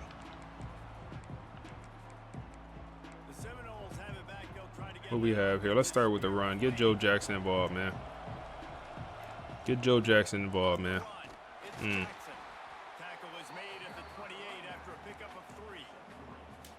51 yards already for the big dog. I want to be able to win over the top at some point, bro. I feel like we haven't been able to do that. Joe Jackson, yep, good work. I feel like we haven't been able to take too many shots down the field and like actually complete them.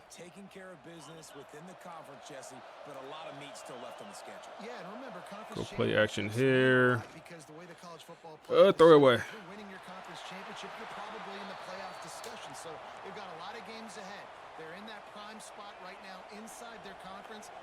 We'll go pass here again. That's wide open. Dallas Wilson, first down. Go counter. This offense is clicking, everything working together really well. Bro, we're 8-3. Block somebody, bro. You could have blocked the person that tackled me. That would have helped. That would have helped. That would have helped, bro. If you would have blocked something. Like, damn, bro. Figure it out. 2-minute warning here. I would love for this to be the last possession of the half. Go pass here. Dot. Dot.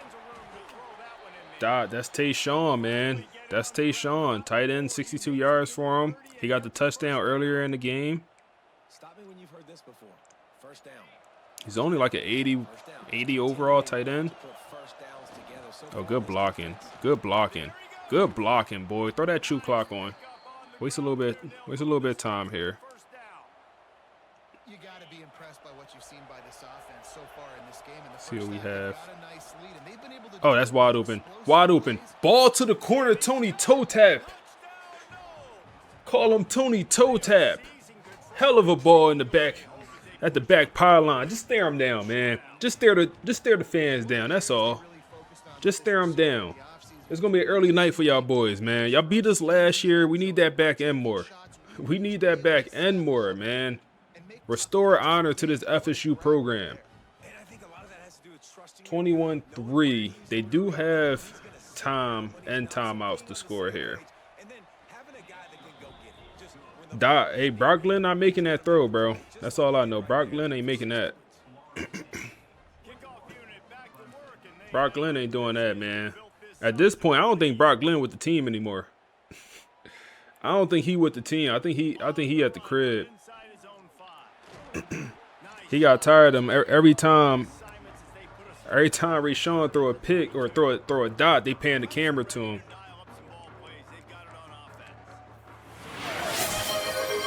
Ah, first sub of the day. Hey, I appreciate you, big dog. I appreciate you, big dog. You stay showing love, my guy. You stay showing love, man. I appreciate you. First sub of the day. Oh, Bryce Underwood. Come on. Dang you. Dang you. What's our ranking? We're ranked number 7. I know my face cam blocking it. We're number 7 right now, bro. But I appreciate that sub, my guy. If y'all new here, drop a follow on the stream. Drop an Amazon Prime sub for free. If you got Amazon Prime, you get a free sub. Ain't nothing there. Bryce, you good, Bryce? You ain't looking too good, man.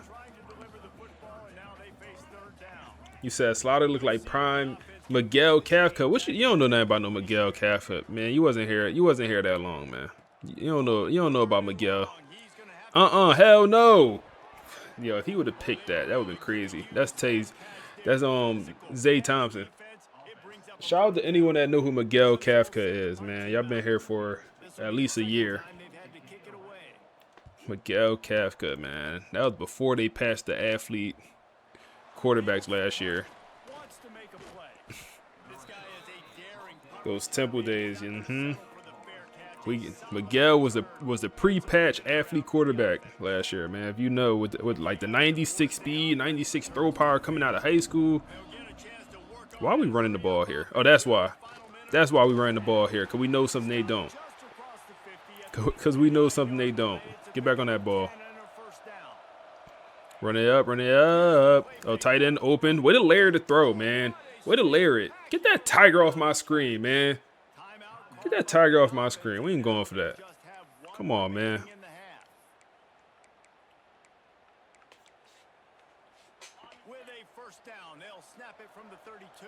Stick a fork in him, man. Oh, whoa, whoa, whoa, whoa, whoa, whoa. All right, let's get a field goal. That's our last time out right there. What's the button to spike it? Is it triangle? Is it whole triangle to spike? Because we're gonna need to do that after we pick up some yardage here. I think whole triangle. Or is it circle? I think it's circle, actually. Oh my goodness. Circle? Okay, perfect. All right, we need about 5 to 6 yards. That's all. 5, 6 yards. We really need to get out of bounds. I just realized. Oh, man. They want us to punt. I mean, they want us to punt. They want us to punt. They pressing Dallas Wilson. Do I have a play here?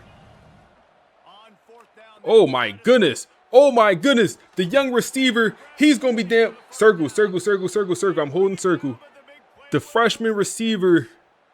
I'm holding circle. Come on. What's going on? No. All right, we have one play. You got to get it off. The freshman receiver. What is that ball? No way. The ball was behind them. We had them open. Oh, my goodness. We had them open, man. Oh, man. We had them open, man. The ball was behind them. The freshman receiver almost made 2 crazy plays back to back.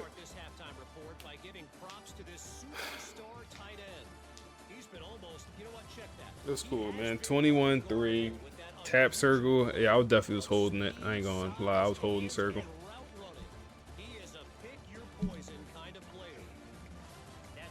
Bryce Underwood looking real regular right now, man. That's all I know. That's all I know.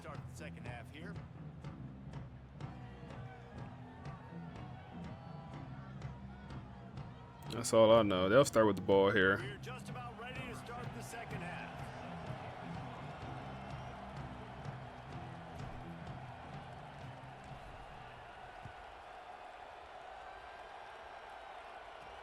He'll bring it back from inside his 5. Patriots heading to the Super Bowl. Oh, man. Really disciplined job by the coverage unit to get down there and make the stop at the 19. Clemson has their paws on it, and they'll send out the offense. They start this third quarter in a All right, come on. and they have Foot on next. timing out right now. Foot on next. They don't have fun. They don't have fun, man. Dot. Get him on the ground. Get him on the ground. Luckily, he had to turn around and catch that because he could still be. If he catch that in just in stride and could keep running, we could have been in trouble. They do go run here. We there. No, bro. Whew. No. Gets a pretty good pickup. Clemson jumps to the line. I like this idea by the offense going hurry up here. You just had a very nice run. Let's get back up to the line of scrimmage. Pick. Valentin. Take it all the way back to the crib. Stiff arm Bryce Underwood. Get off him, man. Down to the 5-yard line. Come on, man. I see why Michigan threw him on the bench and brought in the new QB1. I see why Michigan did that, man. Y'all could go home. Y'all get out of here. My dog Frederick, man. Is that the true freshman? Is that the true freshman? Is that the true freshman coming through with the pick? Hold on, I gotta go look, man. I don't know all the backups' names. That gotta be the true freshman. Is it? Let's see. Yes, it is. Yes, it is, man. The reason I'm so hyped because that's a true freshman from the state of Florida. Nothing better when your recruits that you brought in, you recruited, come in and make plays as young guys, man. Nothing better than that. Good work, my guy. Good work. You should have took it back to the crib. Do it. Should have took it back to the crib. The Seminoles trying to cash it in on 1st and goal. They on that run game, bro. They on that run game. The defense gets him bottled up behind the line. And if this defense wants to get back in the football game, they've On that got run to game. match the physicality of this offense, and that's a great start here in the second half. Let's see here. Maybe Whitmore. Being the more physical and more No, it's not gonna be aggressive Whitmore. Throw it away. Nowhere close on that. Okay. Live to fight another down. Trying to deliver the football, and now they face 3rd down. Couple options here. Something's gonna get open. You just gotta find the read. Something will be open. You just gotta find the read. And the punishment has been Creed Whitmore. now they've got a little breathing 28-3, man. And he over here tripping out. He over here tripping out. Send these pretty boys back, man. See, EA need to add dynamic stadiums or it's dynamic attendance.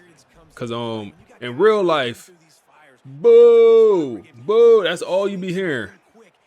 And also, the stadium would be damn near cleared out at this point, man. Damn near cleared out. And I've been there for one of those. When LSU lost to when we lost to Texas A&M this past year, and they cleared out, or all the LSU fans cleared out the stadium, and the A&M fans took over our student section. I was there for that. I was on the sideline. All right, I know that feeling. They didn't add that to the game, man. They didn't add that to the game. Okay, ain't no way this stadium still packed out, all the fans still standing. Push him in the backfield, then tackle him. KJ Kirkland. We got some safeties, man. We got some safeties on this team.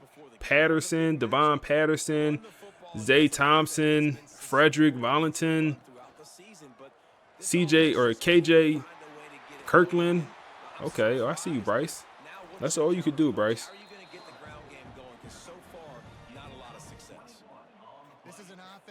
So I turned the team into a contender in 1 year.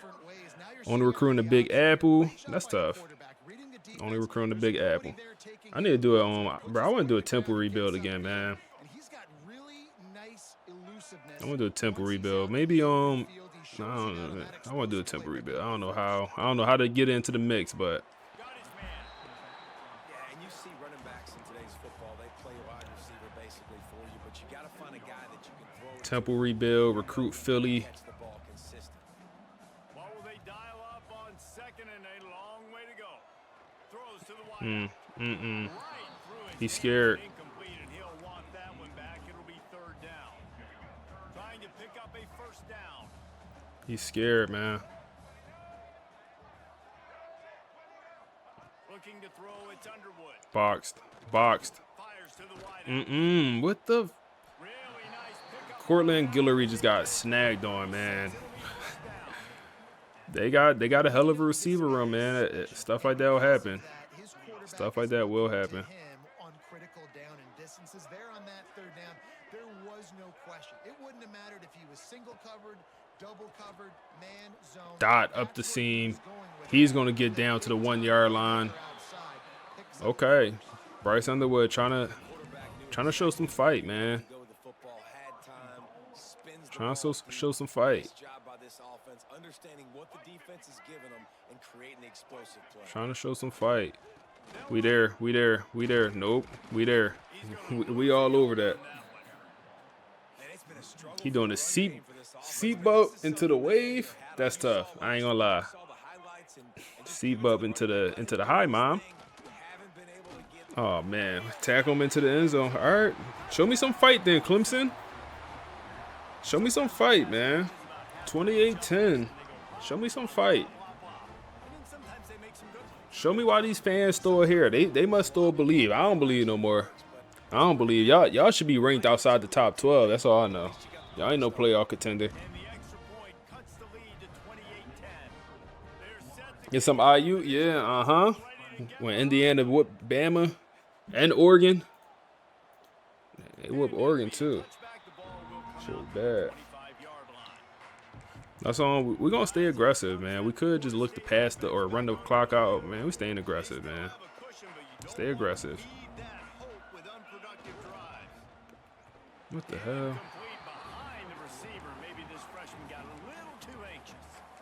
Well, it's a nice job by the quarterback getting the ball out of his hands quickly on that RPO. He saw something he liked, just not on the same page with his receiver.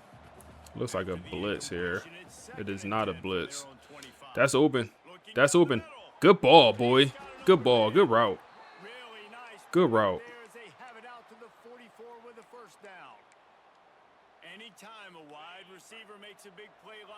Yeah, his arm must have got hit on that RPO. I don't know how that ball was pretty much in the dirt. His arm must have got hit or something. Cause that ain't make no sense. And I think a swag, Reese. Just guys that I know I could throw to the outside that had swag that could take it to the house, make big plays. Tight end. Tight end.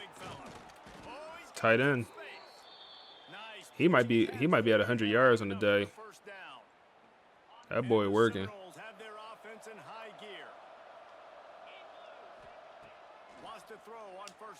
Go underneath. Good spin move, boy. Good spin move, boy.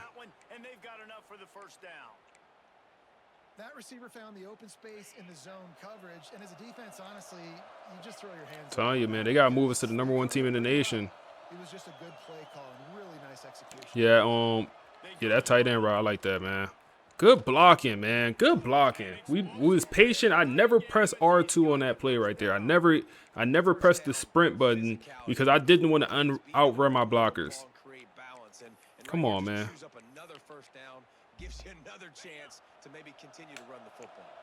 Let's see what we have. What we have here. Get mobile. Get mobile. Oh my. Is that fourth quarter? Is that fourth quarter? Is that fourth quarter, man? So right now we're ranked number 7. We should move up to the top 4, I believe. Yeah, number 5. We should move up, beat number 5 Clemson. We should move up top 4, I think. That would leave us with like 2 top 5 wins because we beat Georgia. And next week matchup is also no slouch. Next week we have Pitt, who is also ranked, I think, top 11. I think they're number 11. Wide open. Wide open. Give me a good enough ball. That's all I need. 3rd and 2 here.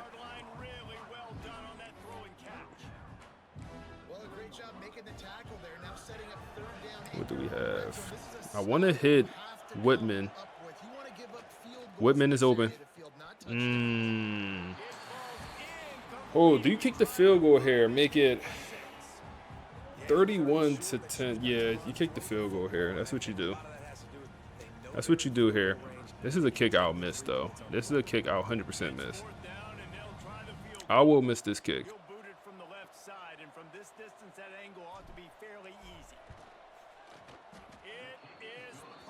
31-10. Let's work. They might end the season 11-1. Only tough game left is Clemson. I'm thinking the same thing. We might end 11-1 too. Our only tough game left is, I mean, I don't know how Florida is looking in this dynasty this year.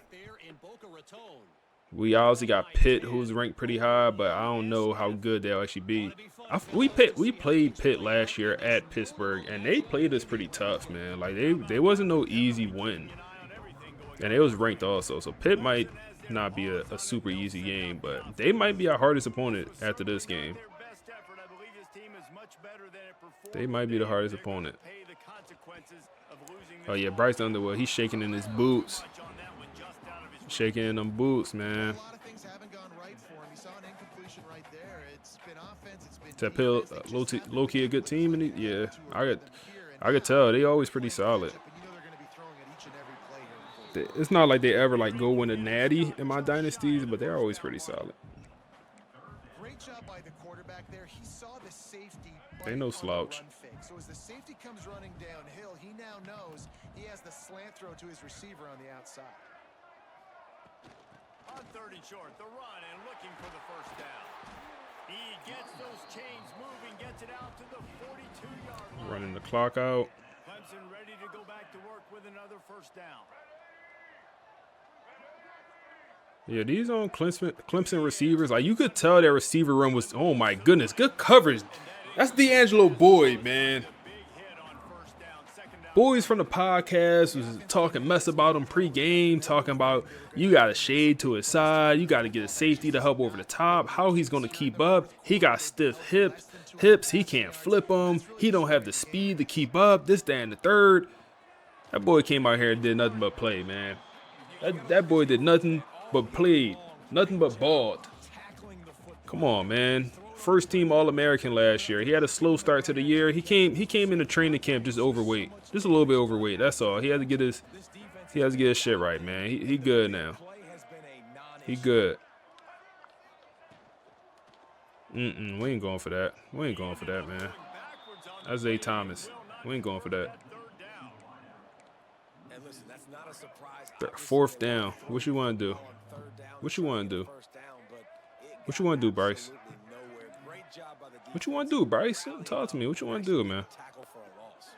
How we feeling? How we feeling? We ain't. I understand we had pressure coming off the edge. He had to get that ball out, but pack him up, man. Joe Jackson. Oh, man.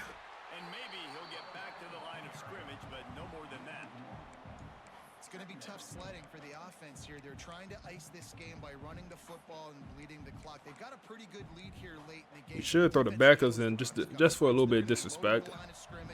Getting stops like what they just did.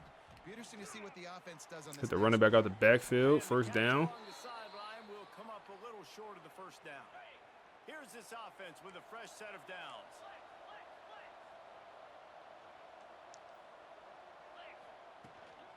From the gun, running back on the move. And this one will be stopped for no gain. And when you play defensive end, it's all about getting off the football. You can tell, gets off the football really fast, gets in the backfield, gets the running back before he knows what hit him. What a play by the defense. Dang, I should have been hit that. Yeah, I should have been hit that. That's on me. That's on me. I seen it way too late. It was wide open for a little minute.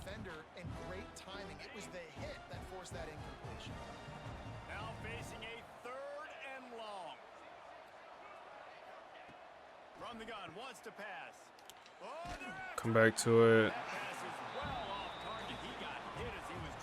Long field goal, but he could hit it. Clock in.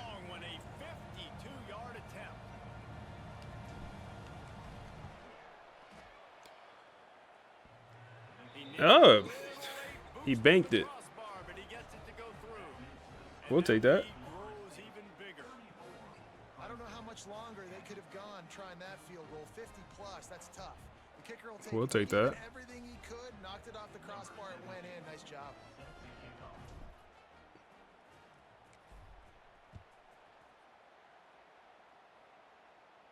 We will take that. From inside his 5. Just never had a chance to shake loose, and he'll be brought down at the 24. Clemson ready to dial up some ball plays. They've got it on offense. We've certainly seen better performances from this group. You have to hope that they'll grow from this, but this is going to be one that they're going to kick themselves over for a while. Back to pass, it's Underwood. Gets it out quickly. Oh my goodness. No way, bro. Them receivers, bro. Them receivers are good. This has been a frustrating day. I mean, they haven't moved the ball consistently, and now you get a play, but they haven't put 2 and 3 and 4 plays together, and that's why they're trailing in this football game. So maybe they can find some kind of a rhythm here late in the game and get something cooking. That last big play has them in business just outside the red zone. It's 1st and 10. Wants to go up top on 1st down. I took out my own man's. Breaks into the open. The ball is down at the 14 after that grab. And quarterback receiver on the same page. Nice job seeing the zone, understanding the drag route concept. Easy pitch, easy catch. 2nd down coming up on this red zone opportunity.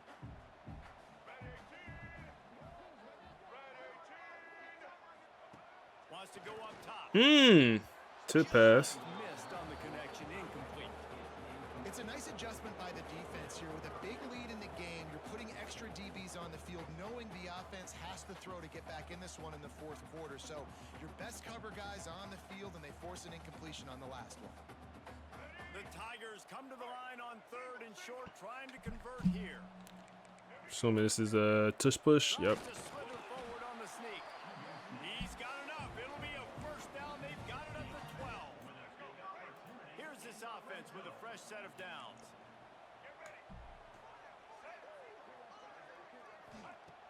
Off the play fake on 1st down. Good route. Ooh, yo, D'Angelo is on their body. D'Angelo's on a body, man. D'Angelo's on a body, bro. On a body, bro. And I'm pointing this out because he really was struggling at the start of the year, bro. Like, he gave us some bombs. Going to work in the red zone. They can't pick up the 1st down without getting it into the end zone. On a body, bro. I don't know if he gave a catch. I really don't. Good timing on the quick out. He probably gave us something. They'll shove him out of bounds after the short gain. And this offense is going to have to find more explosive plays. And it can't just rely on the dink and dunk. It's going to have to find itself. 3rd down here. Listen, they got beat up. Up. Bro, D'Angelo is on a body. They got to find a way to fit him Man. create some explosive plays on this offense, because today they've been lacking. There is no point in a field goal. Knocking here, the so ball out. Stays on the field on 4th down. 4th and 7 in this game. He'll try In to this. throw and pick up the In 1st this. down. In this. D'Angelo. Patterson with the pick, man. GG's, man. GG's. GG's. GG's, man. And that's kind of what this offense has done all day. They have struggled. They haven't gotten a rhythm. They haven't found a way to get points on the scoreboard. GG's. Late in this game, when your defense defense and your team really needed it the most, Palmer, they throw the INT. And it's a microcosm, too, of just how dominant the defense has been. They've always been a step ahead. GG's, man. Physical side, they've been making plays on the back end. That interception should seal Yeah, this. DB showed out, bro. We challenged them, and them boys did their thing, bro. I'm not gonna lie. They gave us some yardage. Like the receivers were special. They broke tackles. Like they was good. They made some crazy contested catches, but for the most part, I'm proud of this. I'm proud of these safeties and these DBs, man. Proud of these boys, man. Them boys did everything they said they was gonna do in the messages. He said, I told you, Jay, he was gonna show out this game. Hey, you was right, Frank. You was right, man. Them boys did everything they said they was gonna do in the messages, man. If you know, you know. Oh man. So just got done watching the video from yesterday? Yes, sir. Yes, sir. Yes, sir. Hey, man, we going crazy. Oh, man. Down goes Clemson. Down goes Clemson. You said Clemson 6-4? Yeah, you good, bro. You good, bro. You got him. You good, bro. They ain't on nothing. They ain't on nothing. And we should get some commitments after this, man. And we should get some commitments. And we do get the 4-star receiver with 95 speed. Clayton commits to the program, man. That's a big time get. We keep the good receiver core going. We move it to number 4 in the nation here, man. And we unlock Architect. We have Duke next, man. We got Duke next on the menu. Y'all boys, give me a second, y'all boys. I'll be right back. Give me a second, y'all boys. All right. Let's see. So let's just look at our schedule. You know, we obviously 6-1. We move up to the number 4 team in the nation after that win against Clemson. Georgia, that win early in the year. First, we started the year ranked number 1. But the Georgia win, pretty good win. I think that was ranked like top 10 when we beat them. Northwestern, they're trash. Michigan got something on us, bro. Like, we just couldn't score. And in result, Brock Lynn got benched as he made that comment. Come out with new starting quarterback, Rashawn Slater was his name. And he balls out and takes over the quarterback room. Then we get into Georgia Tech, blow them boys out. We was a better roster. North Carolina, better roster. Clemson, it's an even matchup. But blow them out at home at Clemson. Then you get Duke, Pitt, and you got to end the year with Florida, who is currently ranked 19, but they're 6-1. They could be a team that's very good. So that's probably the toughest game left on the schedule, but you can't sleep on these next 2 opponents here. He said was the best part of the season. Dr. Shady, he said, what's up? Yeah, team looking good, bro.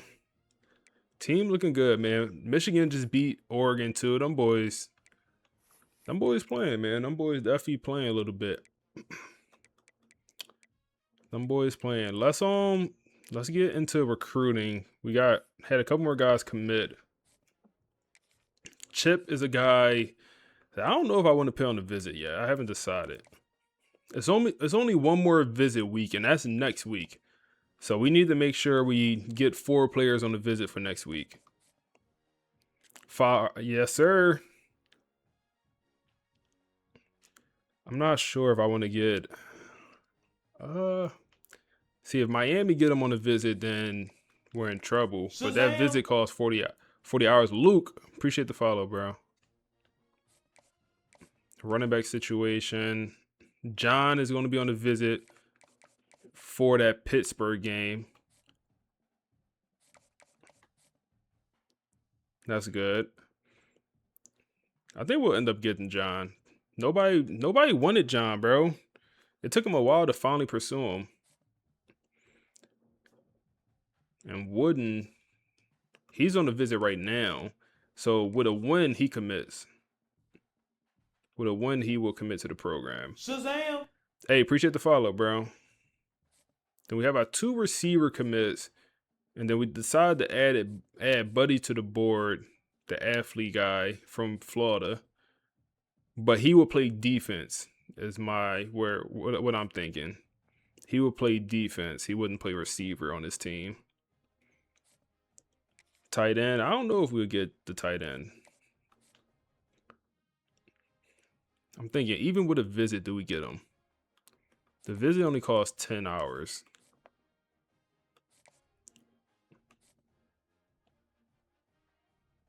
I don't think we get him with a visit. I think it go to a recruiting battle. I think we end up losing. Well, we'll leave him for now. Now, maybe we should put the left tackle on the visit. He does go to A&M week 13. How much would that visit cost? It would cost $25.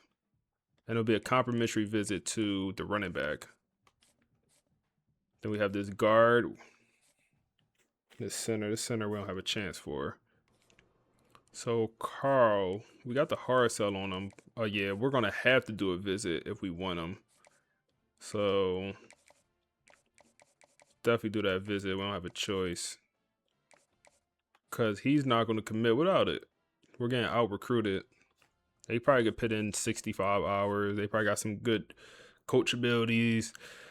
Kevin is a different ball game. We should get him to commit after this week. He's on campus right now, and he's choosing between us or Duke, and we actually played Duke this week. The game he's on a visit for. So whoever win this game should really win this recruitment for this 5-star player. And then Randy going after him as well. D tackles. Looking good. He's on a visit now. He also go to Nebraska next week, but I think they're too far behind. I think we're good there. Elijah Fields should be a 5-star D tackle on this roster next year. Probably be a guy that played day 1, being honest with y'all. Vince trying to get into this recruitment. We could throw the hard sell on. Should get Buddy. He's on the visit also.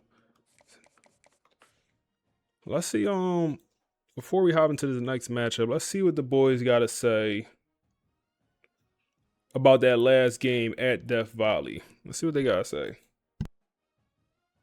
Okay, let's unpack this. Because usually when we sit down for a deep dive on a big top 10 matchup, we start with the math. Right, the clinical stuff. Exactly. We talk standings, playoff implications, tiebreakers. But looking at the research for this Florida State versus Clemson game, yeah. The math almost feels secondary. It feels totally irrelevant, actually. You can pretty much throw the calculators out the window for this one. We're looking at number 7, Florida State, number 5, Clemson. A huge game. But the word that just keeps flashing in neon lights through all these notes isn't championship. It's not playoffs. It's validation. Validation. Yeah, that's a much heavier word than winning. Winning is just a result. Validation implies everything you've done up to this point is, suspect. That you're a fraud until you prove otherwise. Exactly. It implies that unless you survive what's coming next, you're not real. And for Florida State, what's coming next is arguably the single most hostile environment in college football. We are talking about Death Valley, Memorial Stadium. And this isn't some noon kickoff. The notes all emphasize this. It's prime time. It's a night game. Which just changes the physics of the sport. I mean, we can look at stats all we want, but the atmosphere at Death Valley at night, it's where seasons get separated. Yeah. It's where you find out if your communication protocols actually work, because you can't hear yourself think, let alone a snap count. It's sensory overload. You just can't replicate that in practice.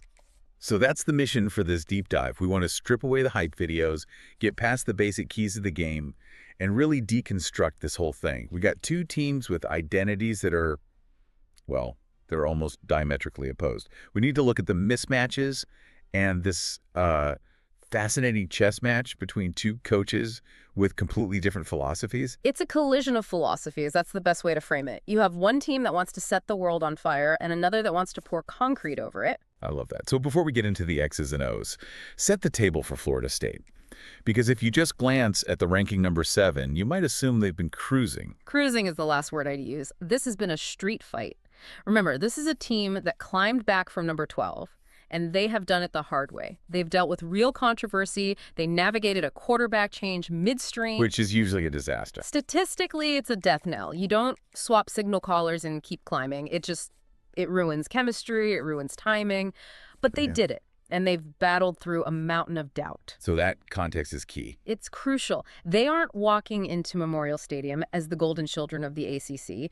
They're walking in with a chip on their shoulder the size of a boulder. They've had to scrap for everything, and now they have to do it against a team built to expose imposters. Let's pivot to that opponent then. Yeah. Let's talk about Clemson. Because the notes here, they describe them in a way that's, well, it's frankly a little terrifying. Yeah. It says they aren't just surviving games, they're dictating them. That distinction is everything. Look, some teams win because they hang around, play good defense, get a lucky bounce. That is not this Clemson team. This is an offense-first juggernaut.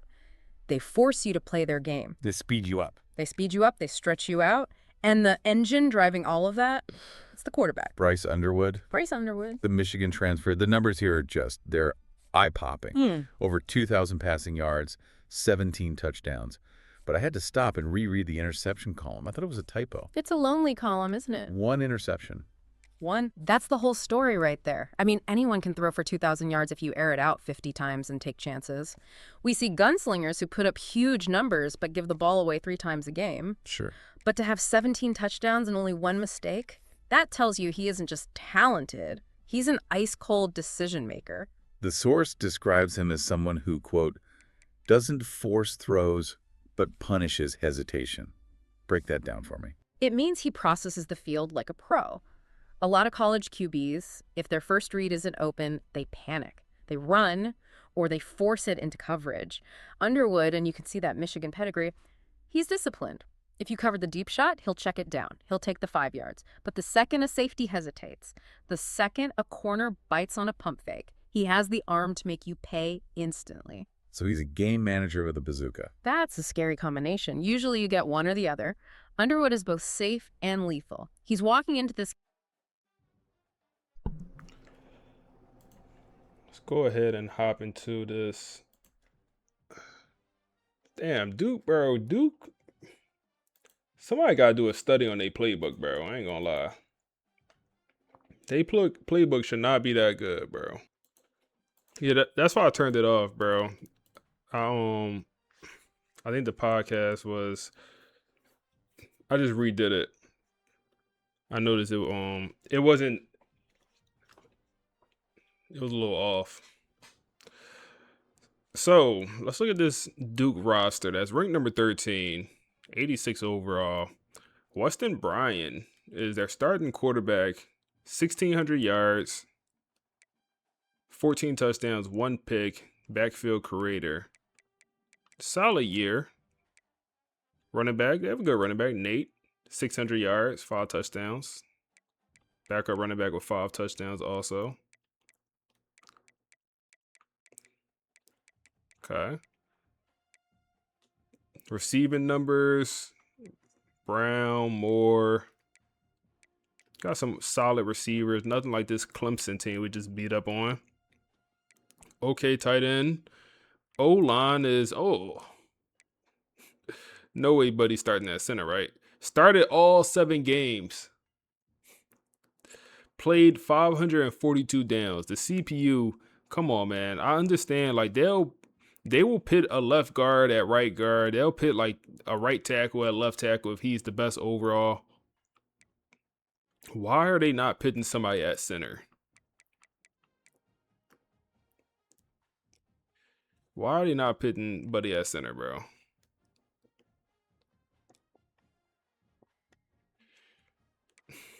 Yeah, bro. We gotta extort him, bro. How much he weigh? I mean, he's a pass protector too. What's his run stuff? It got to be in the 50s. It ain't that bad. It ain't that bad. That's diabolical.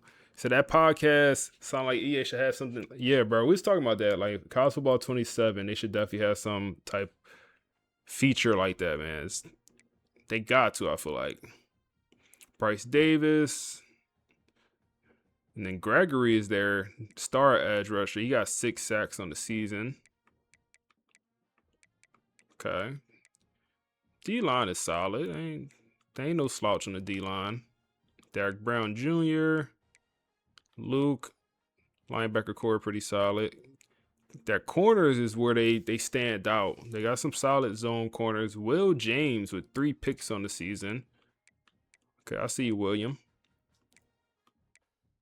And then safeties, they got 2 good safeties. They start both these guys. It look like 3 picks and 2 picks. Yeah, they both will be on the field. So their secondary is definitely their strong suit on this team.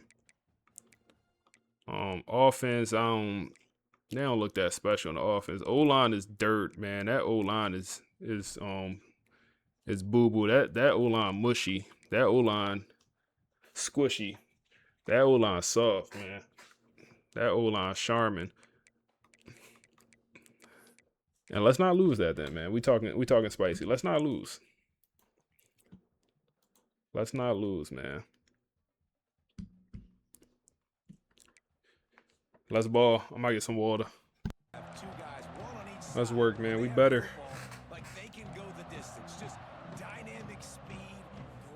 We're better. All right, let's see what the boys from the podcast got to say from about the previous game. This should be the right one right here. Okay, let's start with the atmosphere. Death Valley. Right. I mean, we all pictured this incredibly hostile place, just this wall of sound that usually just swallows teams whole. One of the hardest places to play in the country, for sure. But this time, it was the silence. That's what we're really here to talk about. Because when Florida State walked out of there with a 34-10 win, they didn't just win a game. They turned the volume down to 0. And that silence, I mean, it tells you everything you need to know. Usually you go into Clemson hoping you can just survive it. Yeah, just weather the storm. What the game tape shows here is that FSU didn't go in there to survive. They went in to dismantle. To dismantle. That's the perfect word. And that's really our mission for this deep dive. Yeah. We're not just looking at the final score. Dallas Wilson. We're looking at how Florida State shifted the whole spin narrative move, from potential and hype He got to get in that end zone. Pure respect. And it wasn't the shootout everyone predicted. Not at all. It was just a clinic in discipline. And nowhere was that more obvious than at the quarterback position. Oh, it was a total tale of 2 quarterbacks. You look at Rashawn Slaughter for FSU, and the difference wasn't just, talent, it was his whole process. The numbers are great, right? Oh, yeah. 280 passing yards, 3 touchdowns. But the stat that just jumps off the page for me, 0 interceptions. 0 in that stadium against that team. I think it's finally time we could stop calling this a hot streak. I think we have to. This was him solidifying his identity. He wasn't managing the game. He was controlling it. He was just so calm. And when you contrast that with Bryce Underwood on the other sideline, Wow. the disparity was jarring. It was tough to watch him. It really was. All the analysis we've seen on him this week, it kind of feels like an aha moment for why Michigan was willing to let him go. That's it exactly. He looked uncomfortable from the very first drive. The film shows his reads were consistently late, and against a defense playing that fast, those passing windows just Let's go, slammed Frank. shut. And speaking of that defense, we have to get into that secondary, specifically D'Angelo Boyce. What a redemption arc. I mean, after all the doubt that's been circling around him. He didn't just bounce back. No, he erased his targets. The sources all point to the same thing. By a halftime, Clemson they stopped throwing to his side of the field.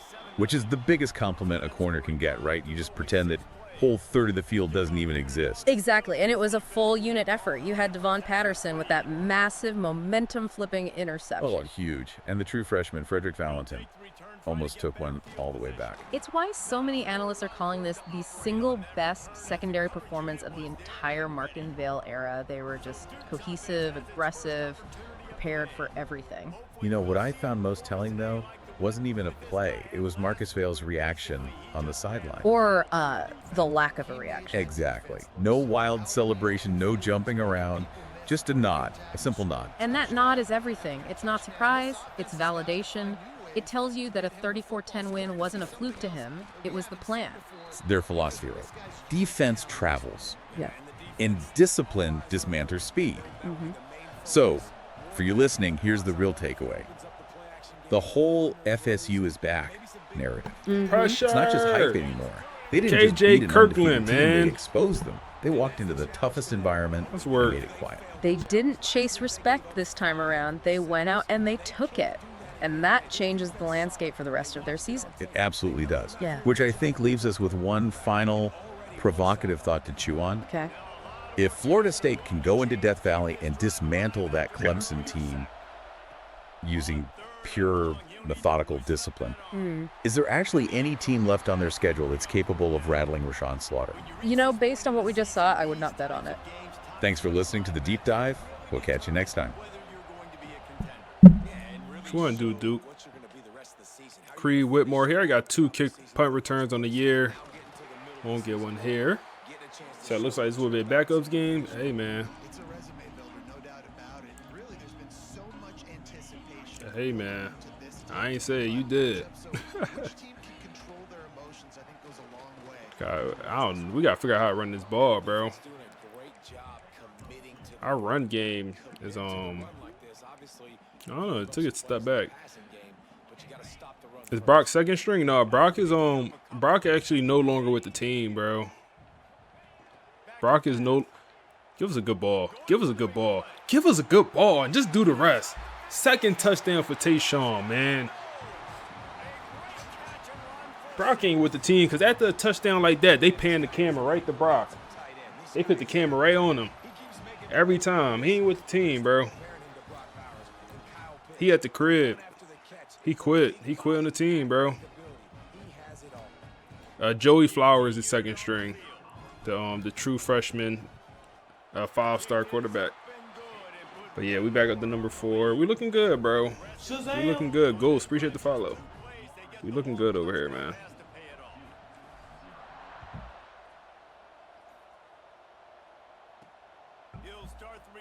Looking good over here, man. He was hoping for something a little more dynamic, but they get him on the ground at the 20. And the Duke offense heads back out onto the field. To say this has been a Keep working. Let's keep working. Let's keep working. That's all we could do. really need to get it going here, Jesse. That's all we could do. Right, the opponent, they're firing on all cylinders right out of the gate. Offensively for this Send a unit, blitz they've here. been slow and struggling. They need an explosive Box at my play. user. Wow, his little ass caught that. His little ass caught that. Ghost with the sub, man. Came through. Oh, with the gifted sub. I appreciate you, bro. I appreciate you, big dog. At the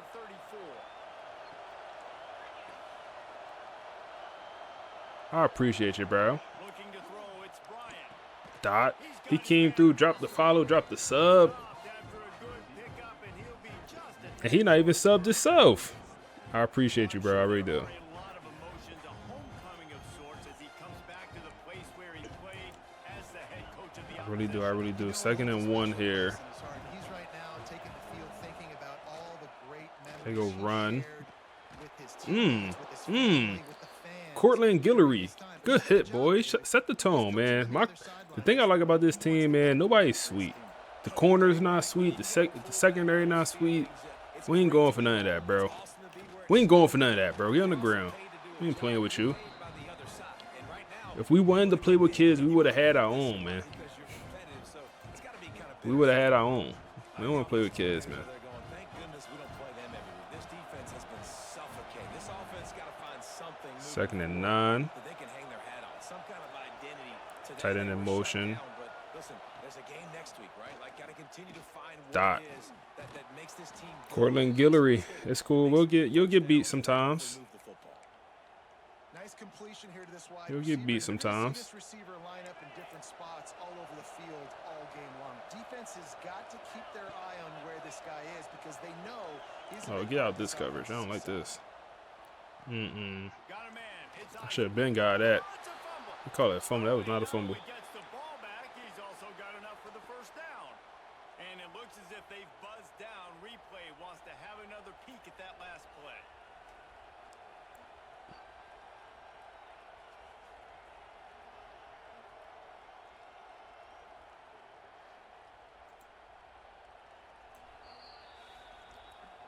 So after reviewing the Let's see. undisputable video evidence, the replay booth has All right, come on. decided to overturn the call. So let's actually go cover 2 here. First and 10. Pinch the D-line.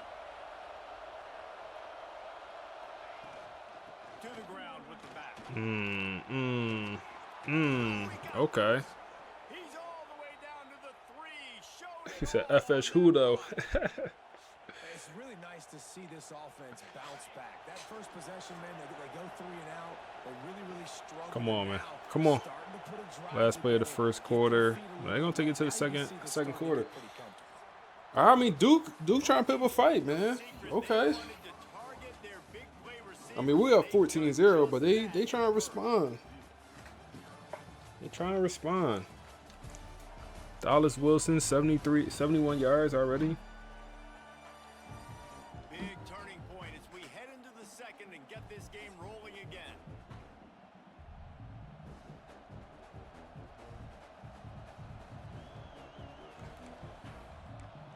Send a blitz here. They love to start this quarter off with a touchdown right here.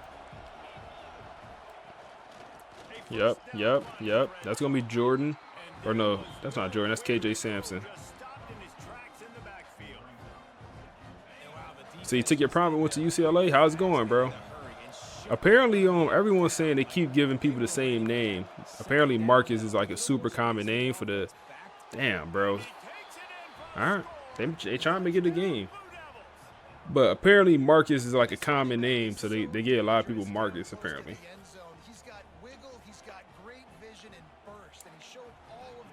14-7 here. And after the extra point, they've cut the lead in half, down 14-7. So it's an 80-yard drive, and they punctuated it with a 5-yard touchdown run. All right, let's see. Come on, BJ Gibson. Really disciplined job by the coverage unit to get down there and make the stop at the Let's start with the run. The Seminoles have it back. They'll try to get that offensive spear flaming. Looking for a Jackson. It's a good play, number 3. It's a good play by that safety. Let's take a second here to talk about Florida State. Top 5 up Go to the pass here. really good. It's staying there as we get closer to the playoff. That becomes a huge challenge. They just need to focus on winning right now. Wide open. Yep. Creed. Good work, boy. Go to the run. Coming into today, they have to bring their A game to the field. And we're still in the middle of the season, so there's so many ways to Yep. still make a good impression for this squad. No. Who? Come on, bro. That's not a fumble, bro. Was he down? He had to be down. They went right to review. Damn, they instantly went to that thing. So you play corners equals receivers. So if they run 2 receivers, you run 5-2 or 4-4. So the officials take a closer look in the replay booth will overturn the call. My back is cooked, man. Did they call that? I think they didn't call that fumble. You run mostly man coverage or zone? Because I'm usually a zone guy. I usually love to run zone coverage. But for this dynasty, we gotta run man. And I'm enjoying it a lot, man. The man coverage actually, I ain't realize how good it could be. Try to go wide receiver screen, get it to one of the young playmakers.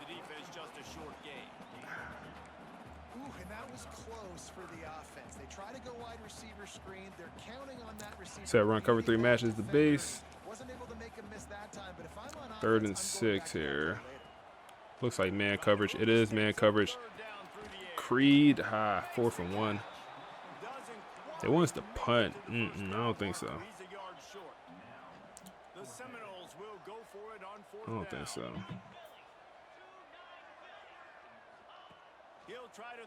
Creed, don't drop it now. Don't drop it now. Well, this quarterback has a ton of confidence in his wide receivers to win one-on-one, and you're not going to get a bigger opportunity to prove that than on the Ooh, can we throw this? Yes, we can. With a ball. Dallas Wilson. Throw a juke move out there. Hey, with a ball on the run, man. What's his name?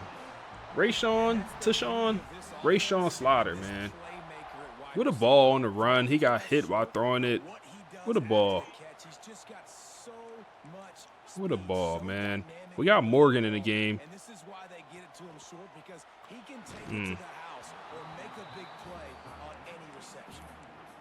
I think this is proof, like certain players in this game, you just have it or you don't, bro. Like, I don't know if y'all experience this, but I feel like overall and ratings really don't matter sometimes. Certain players just have it. Like, certain players just play well above their ratings. And certain players just play well below them. And I don't know if y'all noticed that, but I definitely have. I feel like I was saying that since last year.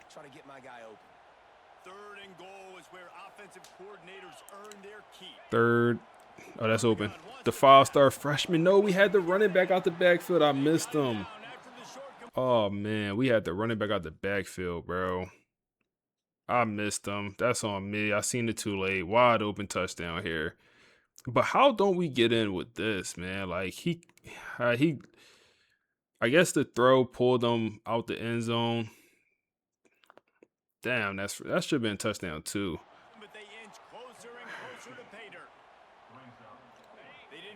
We'll go for it here. This is big time, man. This is big time. This is big time. This is big time.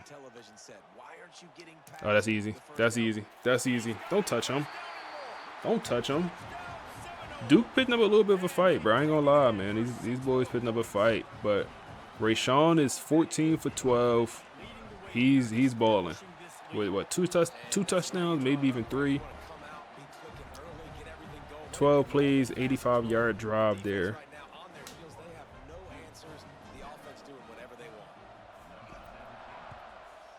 Boys balling, man. And he's going to bring it out of the end zone. Didn't find any crease in that kickoff coverage, and he'll be stopped at the 17. And Duke has the ball back, ready to go on the attack. Now we'll get Them boys balling, man. Yeah, and at this point in the game, I feel like offensively, you should go back to what's been working for you in this game. Don't be afraid to dial up plays that you've already had success with. They go run here. Hey, running back, he's having a pretty good day, man.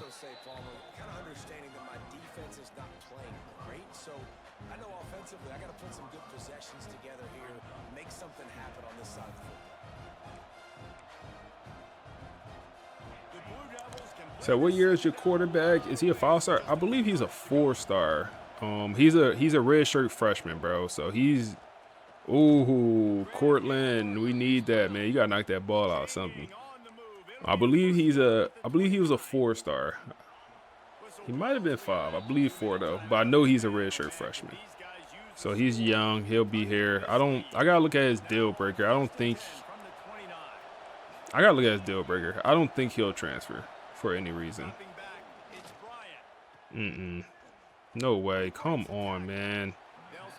Come on. Who's number 25? Who 2-5 out there? 2-5 got to work on his tackling, whoever that is. Was that Thomas? That might have been Zay Thomas. We're going to tackling 2-5. We on that. We on that. We on that. Cortland Guillory, make up for it. All right. 4th down or 3rd down here. They go 4 wide. I want to go dime package. Send the boys out dime. Send the boys out the dime package. That's going to hurt. We on it. We on it. No way, bro. Zay Thomas. Zay Thomas got we're number 22. We'll take that on the punt, though. You think he a 5-star? We'll look after this. Because I do want to, if I forget, please remind me. Because I do want to see what's his deal breaker. Because say it's pro potential, and our pro potential is for quarterbacks, it's not going to go up. Brock Glenn not about to go get drafted.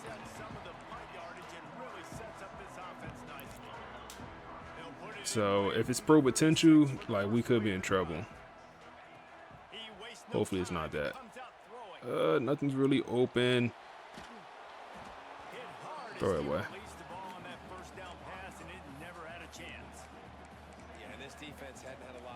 Yes, this offense has been doing what it wants at will. Finally getting to the QB, finally getting some pressure, finally getting a big hit on him. That'll pay some dividends down the road. Take a shot here. They pressing Dallas Wilson. The play action fake. They get to him as he Oh man, that's a tough catch. drops it. That is a catch he That's a makes tough catch. 99 times out of 100, but it'll be third down. It's a tough catch. 3rd and 10. Minute 26 left. See what we can do here. Throw it deep. Throw it deep. There was nothing there, man. There's nothing there. There's nothing there. Will call on their punt team. They'll boot it into the night sky for the first time. I ain't mad at that. It happens. Bad punt. Probably hope for a little bit more on that one. It'll go out Could of have did bounds better. right at the 30-yard line.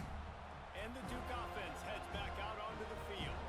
Not a lot of time left here in the half. Let's see if they can cut into this lead. And this drive isn't a must score, but man, you look at the scoreboard, you're down 2 scores. Jesse, you got a good opportunity. Create some momentum, cut it to a 1-score game. This is an important possession. Yeah, it's important to create that momentum now, David, too, and not wait to get it going here at the start of the third quarter. What's his name? Westman or something like that? That quarterback? It's a nice run up the middle, man. Everything was boxed. Everything was boxed. Offense lines up for a 1st and 10 from the 43. Back to throw, it's Bryant. It's complete to the right. D'Angelo Boyd had a very good game last week. Gets beat there on the slant route. Timeout here late in the first half, and they'll try to get more points on the board before the break. It's fine. Only 9 yards. So long as he's not getting beat for 40. Let me not jinx it. They'll give it to the back. Good tackle. They'll make the stop. Let me not jinx it, man. It's a pickup of 5, and that will be enough for a first down. Looking to throw on first down. Boxed. Nope, that's us. And this is Come on, Patterson. Get aggressive, Patterson. That's a pick. Get aggressive. working well behind the sticks on 2nd down. We need to get some hybrid safeties on this roster. Back to the air. I don't think that's the way they drew it up. Incomplete. All right, we'll be looking at 3rd and long. Let's send the boys again, man. This cornerback blitz. I like to do this on 3rd and longs. Out the dime. Everybody being on time, man. This crowd really affected Yep. the football game. Dot. Who was that in coverage? Number 3. 28-yard line. It is a first down, and they have to show some urgency. Joseph. We asked earlier this week, who's your favorite receiver? And of course, he said the open one, but we know who he really wants to go to on 3rd down. That screen, it is. We got Devon Keys all over it. Lost to 3. They're going to end up having to take a field goal here, probably. You know exactly where he's going to be. You got that bond and that trust. The Blue Devils trying to Tackle him in bounds. You never know. big loss on the last play.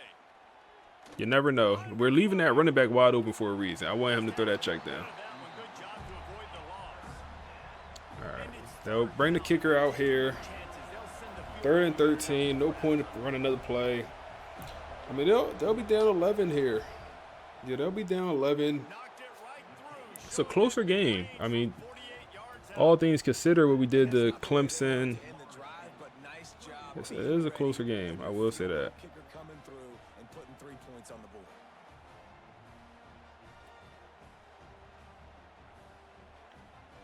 I like us, though. We start with the – oh, no. Do we start with the ball at half? Get a good kickoff return here. He was looking for more running room, but none to be found as he stopped at the 23.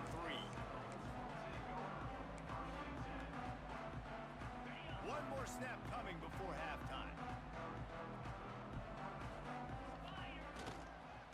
Gonna run it. It's Jackson. That little hesitation, man. That little hesitation. Allow the blockers to get downfield a little bit. Throw out the defense. First half in the books. Time now to join Kevin Connors in our halftime update. And it should come as no surprise. All right. I mean, we're dominating the passing game. The yards per play, dominating. But man, is that really the case when you consider the length of some of these possessions?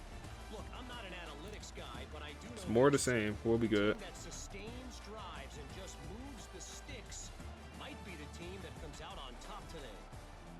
With that said, let's send it back to the guys. All right, so they will start the ball half. Okay, they have a chance to make this a real ball game.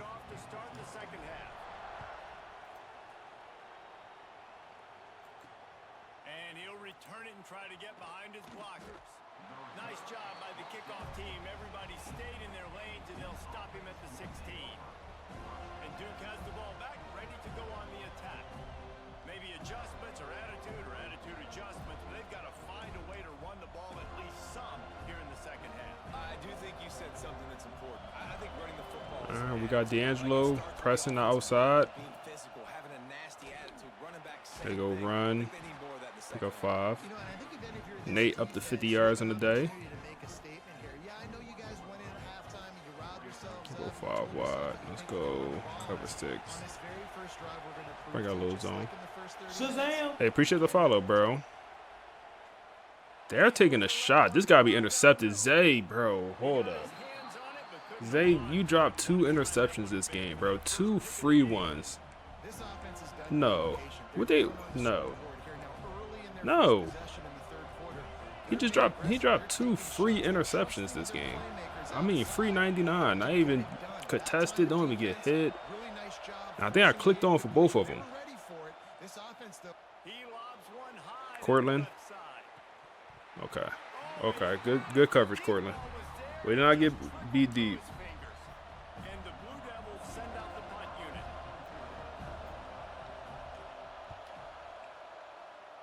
Creed.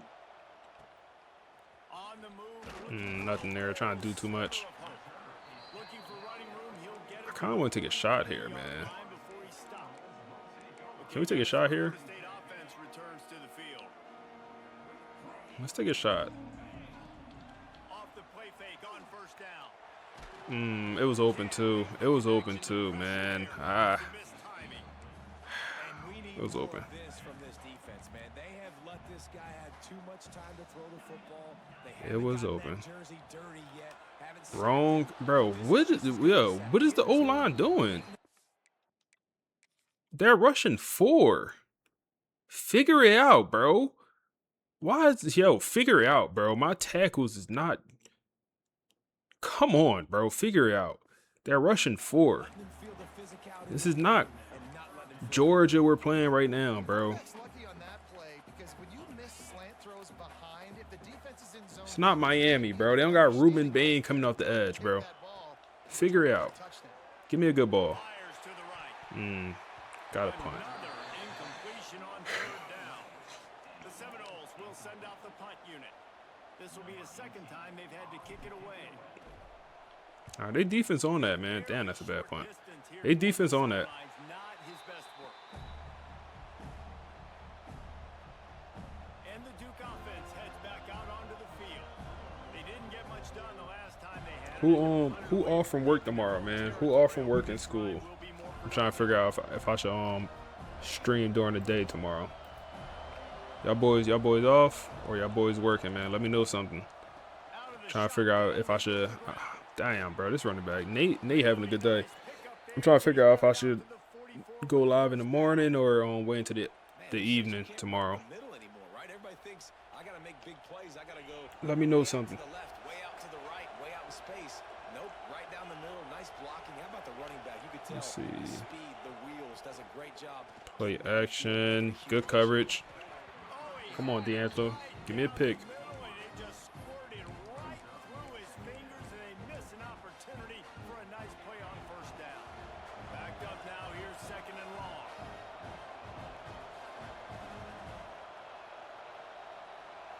To the air. It's Bryant. Yo, we got John Henry playing the slot receiver. That's bad for business. We got our best D lineman guarding the slot receiver one-on-one, and he just got a pass deflection. Insane. We'll take it. Third and 10 here. No. Thank you, Patterson. Thank you, Patterson. Thank you, Patterson. Devon Patterson. Thank you. He's throwing Stevie Wonders. Don't know what to do with the ball. Don't know what to do with it. This guy, unbelievable job seeing the quarterback, breaking on the quarterback, and going and getting that big play. Bro, this pressure is getting home. They're getting home, bro. This QB has had a lot of success. So you work in. For so many touchdowns, looking very comfortable. Yeah, school's already closed. The defense gets to him. Finally, the defense gets a win. Comeback route. They needed something to go Don't touch him. He already down. Don't touch him.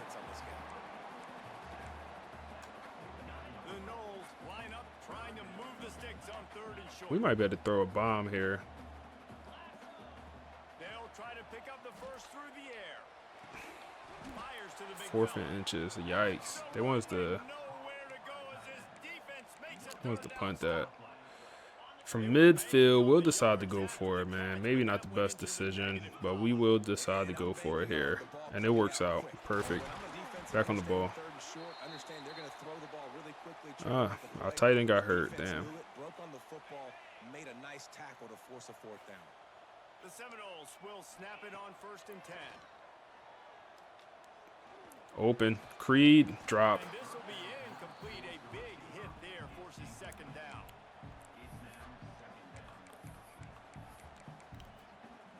Creed with a drop. Couldn't make the connection last time. Let's see if they throw it again. 2nd down, they'll go to the air. Good ball, man. That's a tough throw.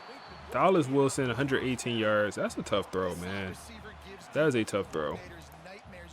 Let's try to get to Creed here on this RPO.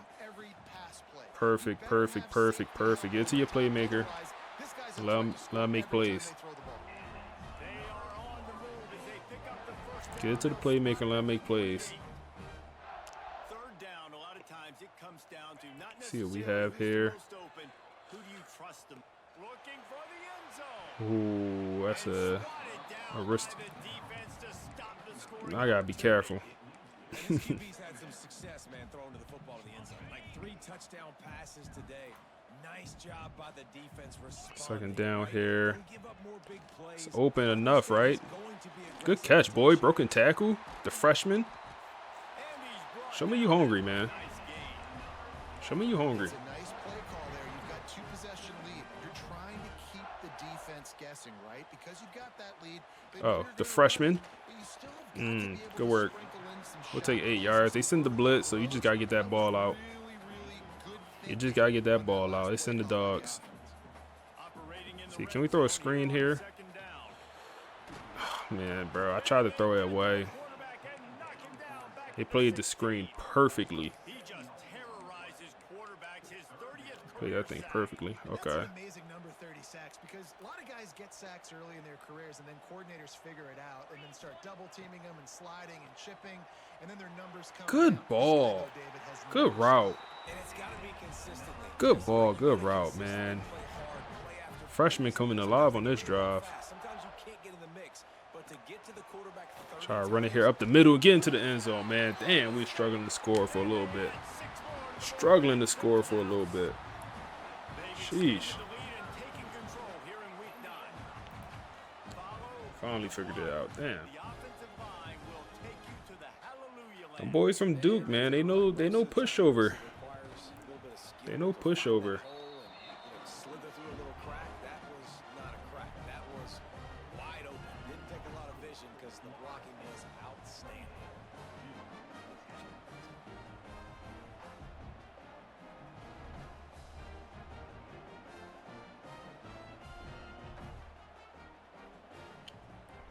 No pushover, man. Kickoff unit on the field, and this defense will be called on to protect this lead.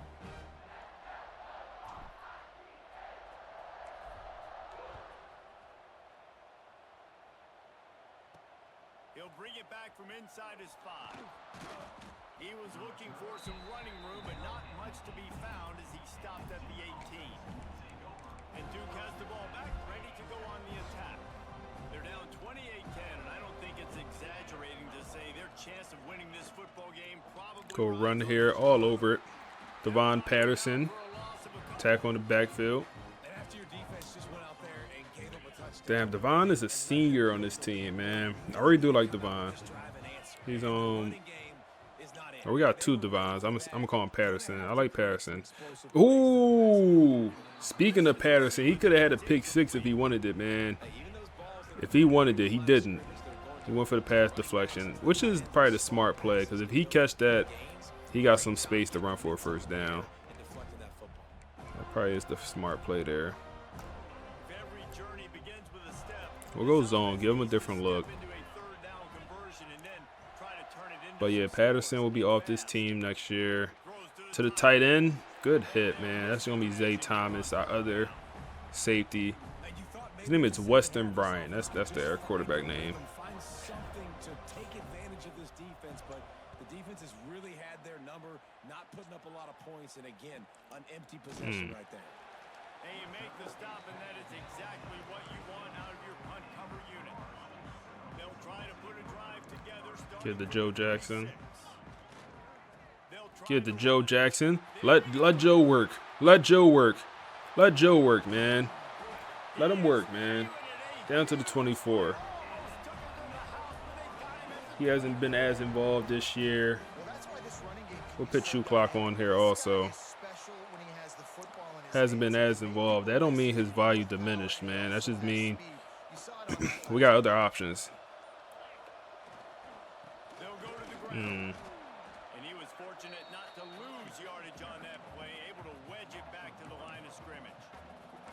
That's a fantastic play by the linebacker. He has such tremendous instincts. As soon as he sees run, he's coming downhill. He's got great speed. He gets you on the ground. That's why he's one of the best linebackers in the It's a good ball, but that coverage was sticky. They gonna call PI? Okay, we'll take it. I mean, I thought that coverage was sticky. I ain't gonna lie. I thought he boxed him. I was throwing that no matter what. I was throwing it. I was committed. That was some good coverage. I don't know where the PI came in at, but we'll take it. Creed with 9 targets.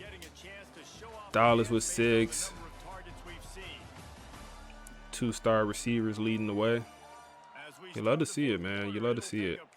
Last year, we kind of struggled to get our star guys involved. Not really having that issue this year.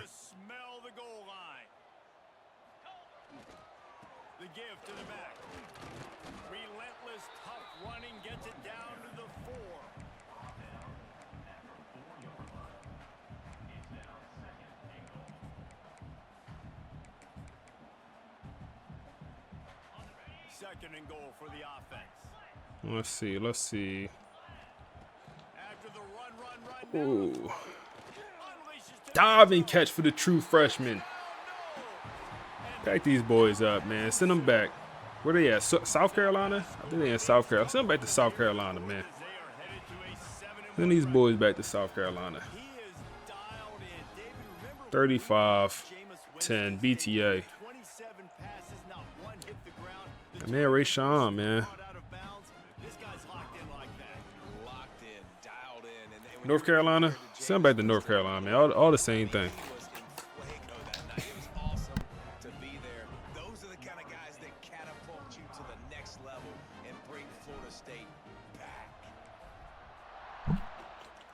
All the same thing, man. Send them back. On the move from inside his 5.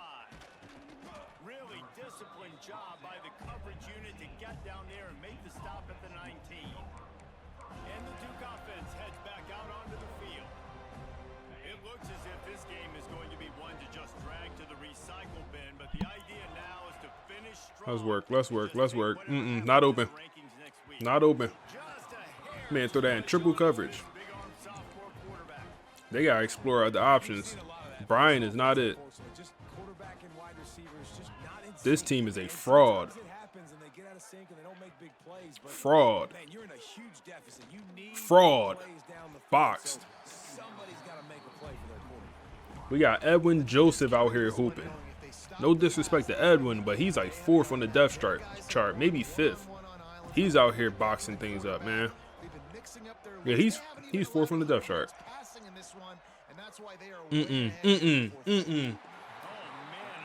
Courtney Guillory not going, bro. He's truly not. It's going to be difficult for this offense, man. Just where are they going to find the plays? You can tell the defense sitting back. They're playing nickel. They're playing dime. So All right, come on. 4th down. Give us a chance to run the clock out here. Boxed. Nope. Patterson. He could have had a pick 6 earlier. He decided to catch one now. He decides to. No, that's the second one of the game, right? Yo, Patterson one of them ones, bro. I talked about him earlier. Man. Yeah, that's the second one of the game. I talked about him earlier. He could have had 3 picks in this one. That's what happened. Great job understanding they're going to have to take shots. We get the interception. This one's almost over. Defense there to stop him after a gain of 3, but he is inside the 30 to the 29. And man, the big fellas up front, they don't get a lot of credit. They don't get talked about a lot unless it's negative, but they're the big component, man. They've got to get some push, to get some run. Don't pick it. Oh my goodness. They're the ones that make it go. That could have been bad. They do have some good corners. I forgot about that. That could have been bad. That's open, though. That's open. Creed Whitmore. Down to the 7. Talk to me nice, Creed.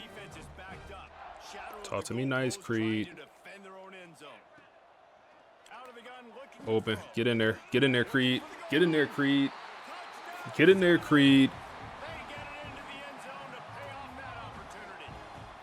No, you was right. You was right, bro. You was right, man. This one definitely should. It's time to get them backups in, man. Time to get them young guys in. Sparky fella, appreciate the follow, bro. Time to get them young dogs in there. Them young lions.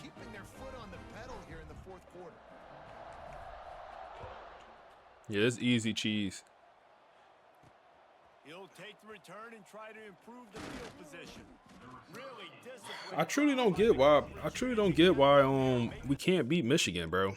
Like, we dominating these programs, but Michigan.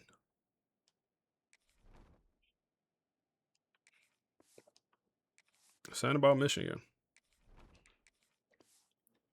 The 19. Get the backups in. Has the ball back, ready to go on the attack. Weeks like this are tricky, but you have to respond better. Like I said earlier, we really don't believe in redshirting players, man. That's wide open. That's the wrong read. Edwin Joseph with another pass deflection. Like, Talking to the coaching staff coming into tonight, they thought they had to have success throwing the football if they were going to win this game. And one of the biggest reasons why I'd say they're losing right now is because this guy still hasn't thrown a touchdown pass. The defense has been ready. Broken sack. They're ready yet again here late in the game. Nice job forcing that incompletion. Boy, could they use a conversion on 3rd and short. yeah, I forgot we still had Brock Glenn starting for this game earlier in the season. Why is Cortland still in the game? Edwin Joseph with another pass deflection. Edwin Joseph, he's a senior, so he's no slouch. I think he's like an 85 overall. We have a pretty deep cornerback room, so he's definitely not a bad player. I think he's like 85, 84 or something like that. Oh my goodness. Edwin Joseph with 3 pack. Who you feeling like, Ed? Ed, who you feeling like, bro? Now I gotta come give you a highlight. Now I gotta come highlight you. Hold up, who's our slot corner? Because there's no way no way Buddy should still be in the game. Where's Cortland? Yo, he's not. Why is he in the game? Yeah, Edwin Joseph, 85 overall with the tactician boost. We got Bates in, and then we got the young guys. Man, let's get the young guys in full time. Edwin, you good, bro. You did your thing, Edwin. Let the young guys have their fun.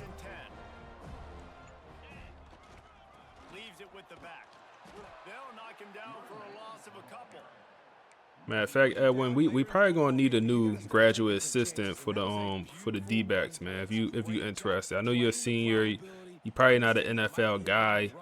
If you want to come walk on or come be a GA, you come help coach the DBs next year, Edwin.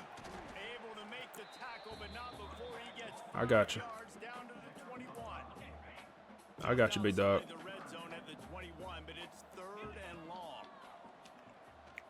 Good ball, man. We got Joey Flowers in the game, by the way, at quarterback. The freshman. This offensive scoring position with a fresh set of downs. Come on, Joey. Wants to go up top. Oh, easy, easy, easy. Hey, Joey come in and get a touchdown every time, man. That's what Joey do. That's what Joey Flowers do, man. So he got a significant amount of playing time this year. I really hope he don't transfer. He hasn't started one game, obviously, but I mean, he got probably like 4 to 5 touchdowns on the season, and we're only just over halfway through. He'll bring it back looking for help. Really disciplined job by the coverage unit to get down there and make the stop at the 19. And the Duke offense heads back out onto the field. They were really aggressive going for it in their own end last time and put them in a tough spot, David.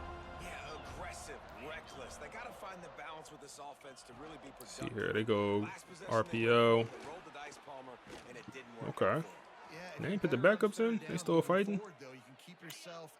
Yeah, they still got Brian in. It's 1st and 10 from the 31. They tripping. They got a bunch of quarterbacks all around the same overall. You better see what one of them other guys got. No pickup at all on that play. They're dealing with a 2nd and long. We got the freshman linebackers in. They go screen. We got Pounds in pursuit. Get him, Pounds. Come on, LBs. He gonna do the too small to the rock the baby. He don't know how to act. True freshman. He don't know how to act, man. He just out there. 3rd and 9. Ain't boxy, man. They were ready for it. Nice job by this defense. And this is just one No of those punt. days, man, where everything has gone wrong, right? Like they just haven't been in a rhythm. They haven't got it going and never built the momentum. This is one of those days that you learn from, you try to grow from. A lot of things that we're going to show in the film room that people aren't going to like, but hopefully you can learn from it and do better next time. All right, guys, here comes the Florida State offense onto the field. Boy, they have delighted these home fans here by putting this game in a hammerlock, David. Yeah, this crowd's been jacked up. They've been excited. Now they get to breathe a little bit, Palmer. Nice lead. This offense needs to go out and protect it. Yeah, they've been the more Oh man. Oh man. Oh man. Oh man. Oh man. I consider getting down, but hell no. Run it up on these sweethearts. If they gonna be slouchy, let them be slouchy, bro. They gotta stop me. I ain't giving. They gotta stop me. Run it up. Run it up.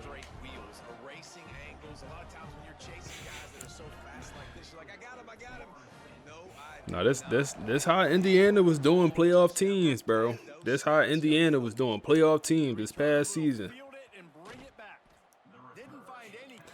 This is how Indiana was legit doing playoff rosters.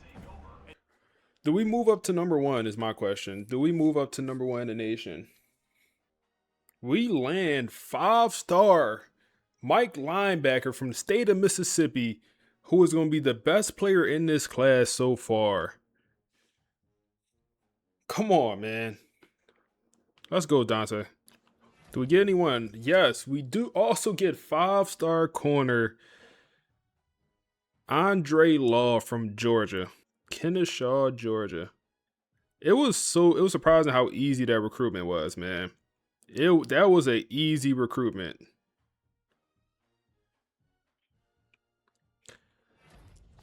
How often do you stream? 3 to 4 times a week is how often I stream. And then we get 3 5-star players in one class or 1 week. So we streamed yesterday, we streamed today, and we probably will be live again tomorrow. So pretty often, man. Especially when I'm on like a hot streak like this, and I'm having a good time, good vibes. Everyone's showing love. Wow. Wow.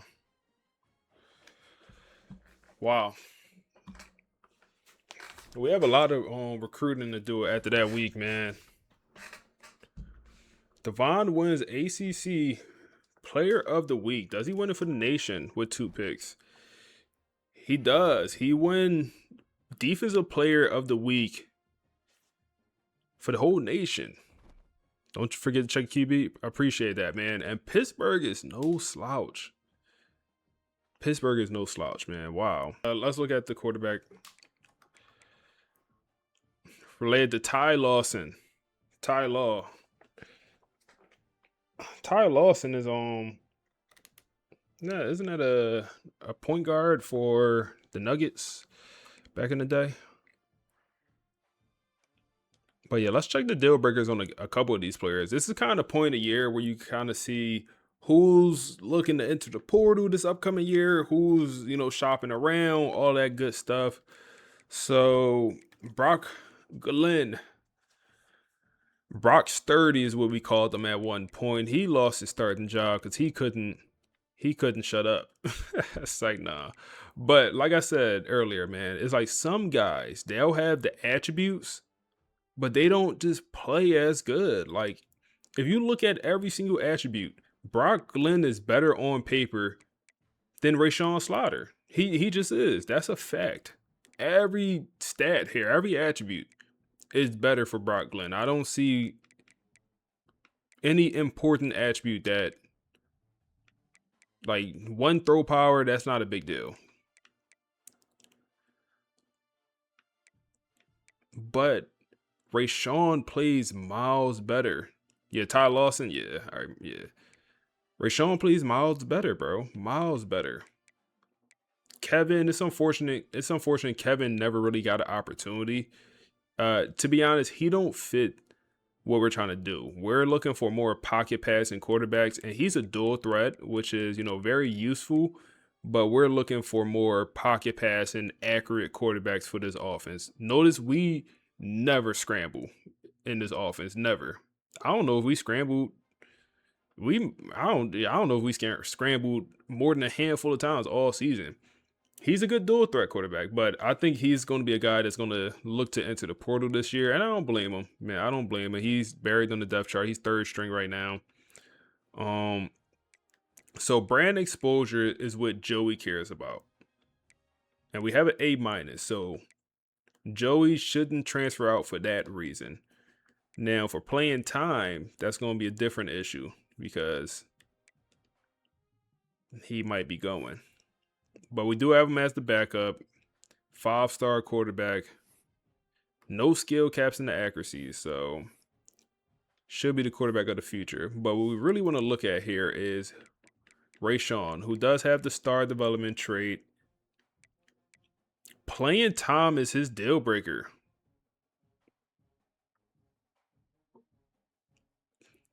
So we never have to worry about him transferring because he's QB1.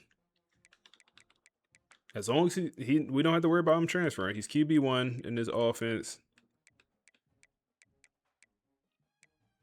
What we can do is we can upgrade him. He has 5 skill points. What can we buy? We got upgrade awareness, elusiveness, ability. We could buy ability. We could get on time.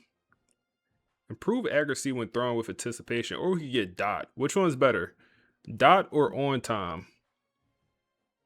Which one, Chad? Dot or on time? Or both. We get both on bronze. On time.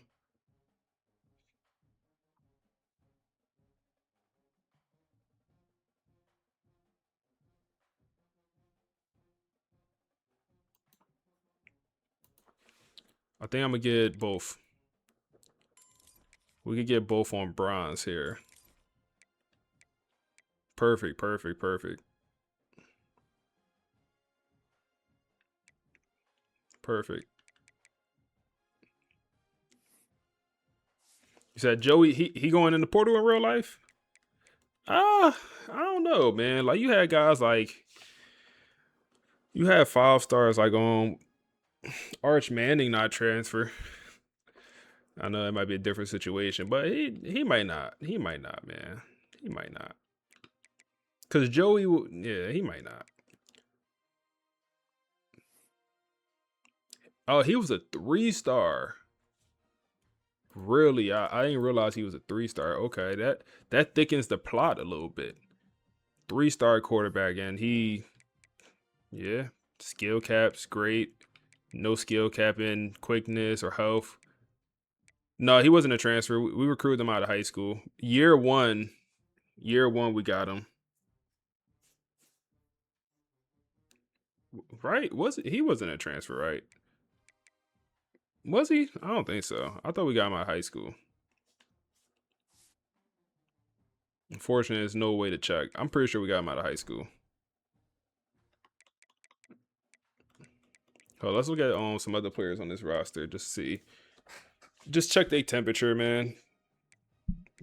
That'll give us an idea of just what the roster looking like. So don't over recruit the position. Yeah, I mean, my goal is to bring one quarterback in a year. So I think we lose Kevin. Joey, I think Joey stays, but we'll see when that time comes. I think we lose Kevin for sure. Brock Glenn leaves. So if Joey stay, we'll obviously have Slaughter here, and then we bring in the 4-star we're going after. That leaves us with 3 quarterbacks, and maybe go get a transfer guy to be 4th string just in case. Or we rock out with 3 on roster.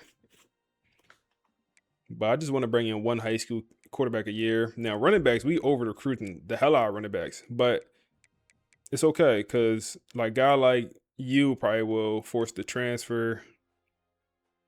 Like, we don't have great development traits at running back for the young guys, at least. So, were you a 5-star, Ezekiel? No, you was a 4-star.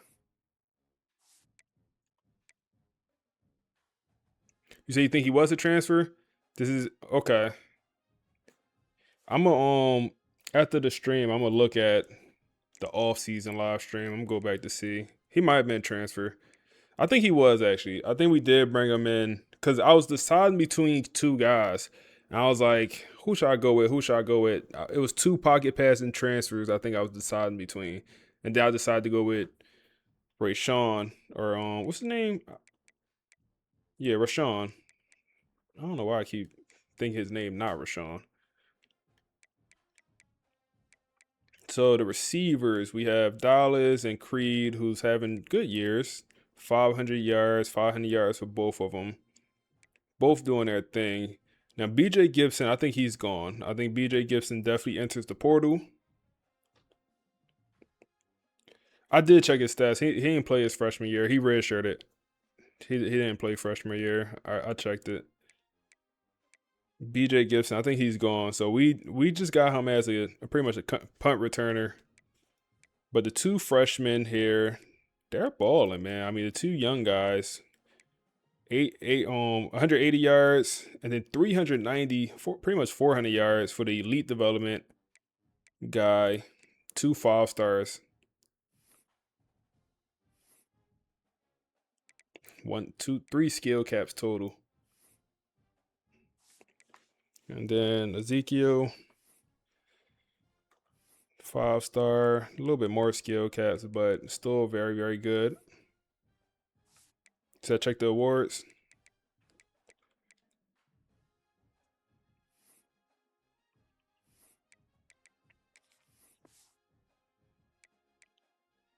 Signed with Florida State. That's all it says.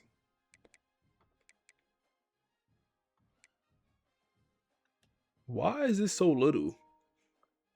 Hold up. Traits are back? I thought traits wasn't in this game. Quarterbacks with this trait would throw it to the check down quicker and more. Why is that so little? Am I bugging out? Yo. Traits are there for generated players. Oh man, I gotta do a video on traits. Hold up. I might make that video tomorrow. Video on traits. Bro, I thought traits was out this game. I ain't gonna lie. Hold up. Video on traits. Coming on. I already have tomorrow video recorded. I just gotta edit it and it'll go up tomorrow morning. So Tuesday video will be on traits. I thought they removed traits, bro. I 100% thought that. Tuesday video, deep dive on traits. Perfect. Let's look at like Joey. Do Joey have traits?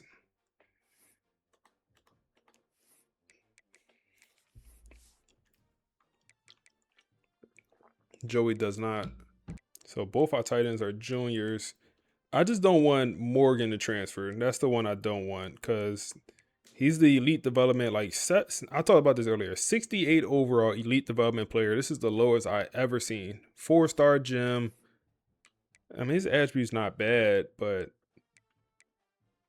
just interesting. Never seen one come in this low. O-line, left tackle, he's going to be gone, and we don't have a great replacement. On left guard, he's a junior, so he should return. I think he was starting for us last year also. Star development guy. Center, he was starting last year also. He'll return, right? Brand exposure. Okay. Now, this 5-star, or not 5-star, this elite development guy, where you at? Yep, elite development freshman. Hey, appreciate that follow, bro. Championship contender. I don't want you to transfer. Have you played? You have. You started 7 games. Okay. So I guess he's playing on special teams. He's out there somehow. That's good. Hold on. Was it another guy with Star? So Star, yep, you have Star. He's gonna transfer. I already know. Shaquille, Ezekiel. Why is Ezekiel such a common name, bro? We have like 4 Ezekiels on this team. I don't know one person named Ezekiel except for Ezekiel Elliott.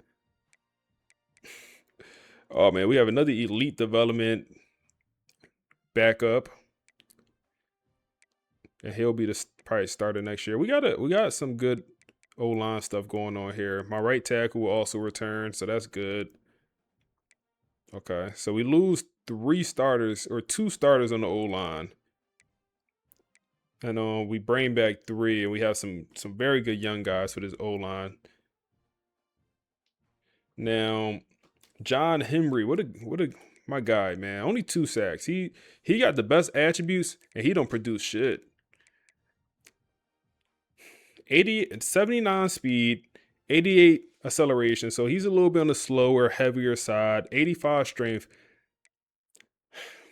92 awareness, 92 play recognition, 97 power moves, 96 finesse moves, 90 block shedding, right? Tackling, hit power, all that stuff. Pursuit, great. 2 sacks and 8 starts. 4 tackles. He got 5 tackles for loss. Mantrell, he's also a starter for us on this team. 2 sacks for him.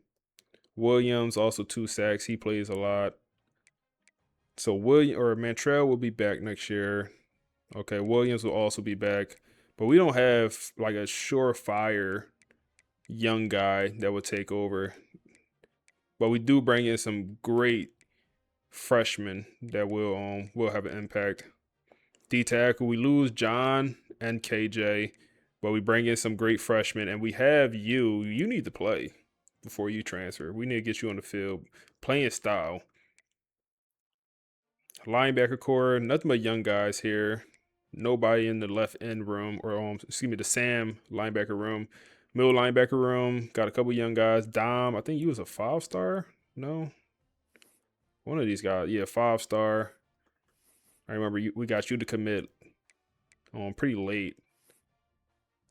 So Dom, he should be a guy one day. Devon Key's been balling, doing his thing. Transfer from LSU. Cleveland, star development. So we do have some stuff in the linebacker room. And then Pounds, 5-star also. 4-star. Then D'Angelo, elite development, 4-star. Was he a 4 or 5-star?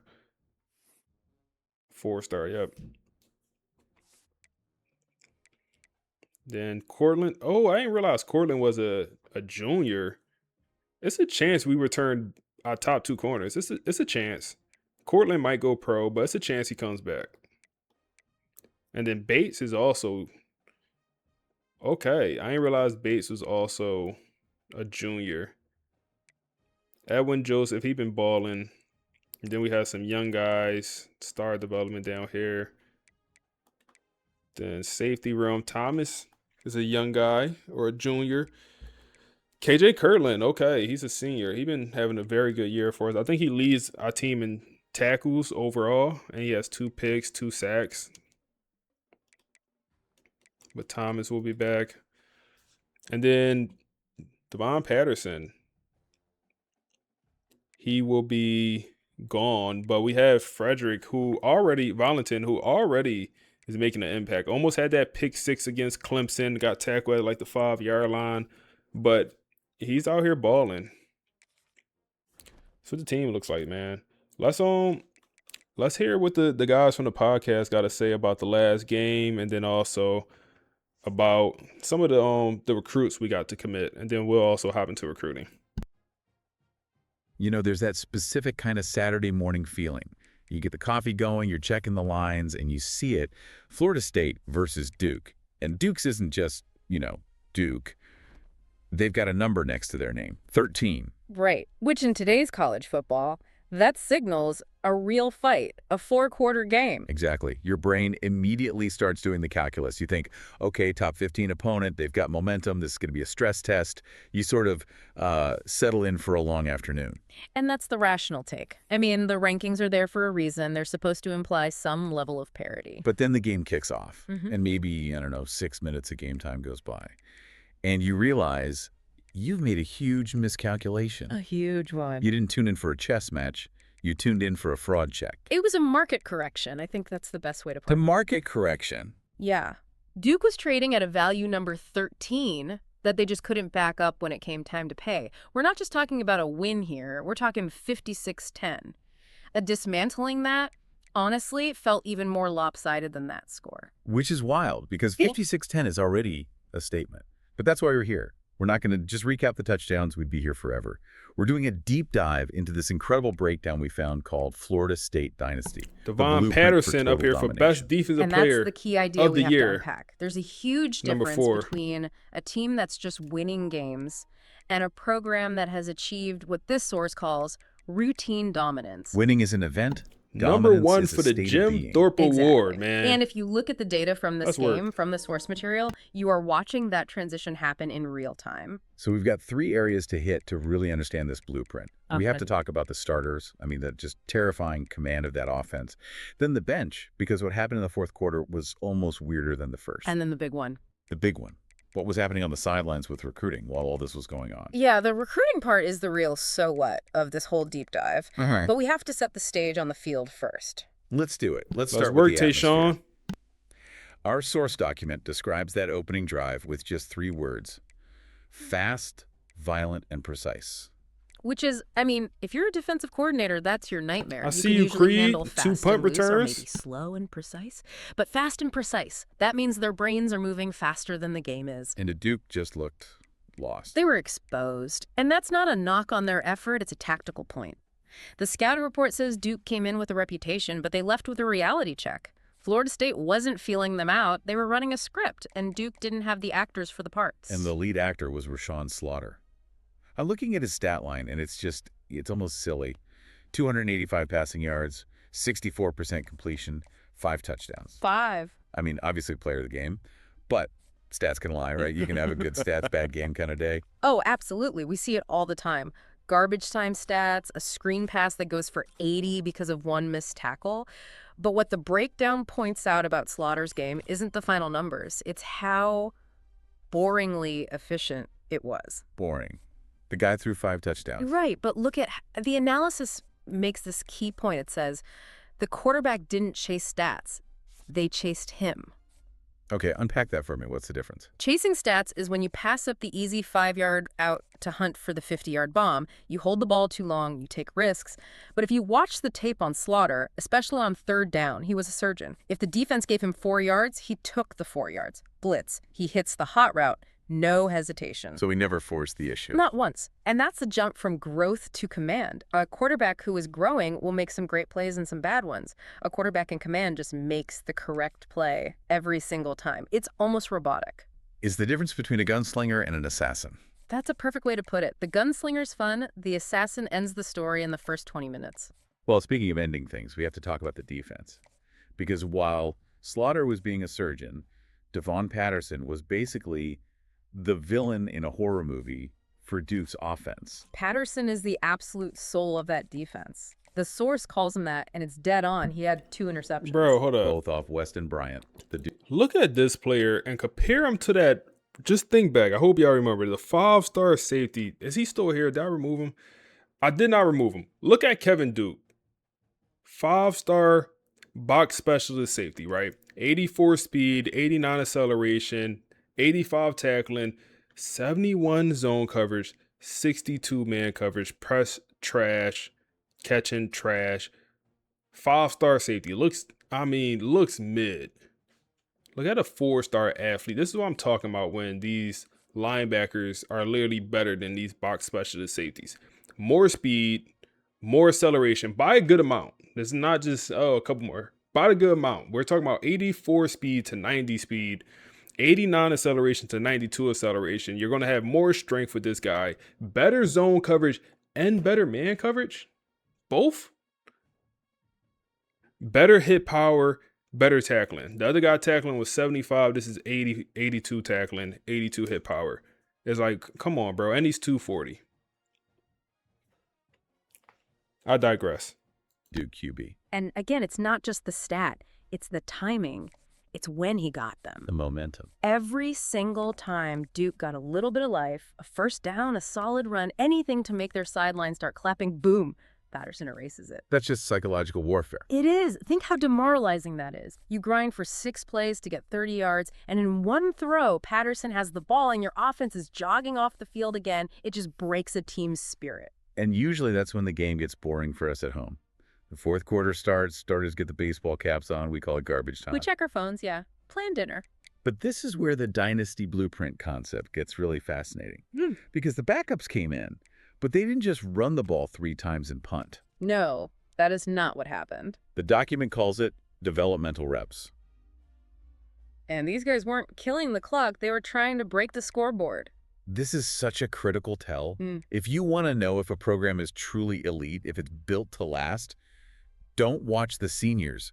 Watch the freshmen. Watch the guys who are supposed to be learning. Well, the learners were doing a lot of scoring. I mean, let's just run down this list because it's absurd. You have the backup QB, Joey Flowers. He tosses a touchdown. Then you have Usmane. Just exploding. 3 total touchdowns for Usmane in like a quarter of action. That's a career day for a starter. And that's the proof of the system. It's not just that the star players are good.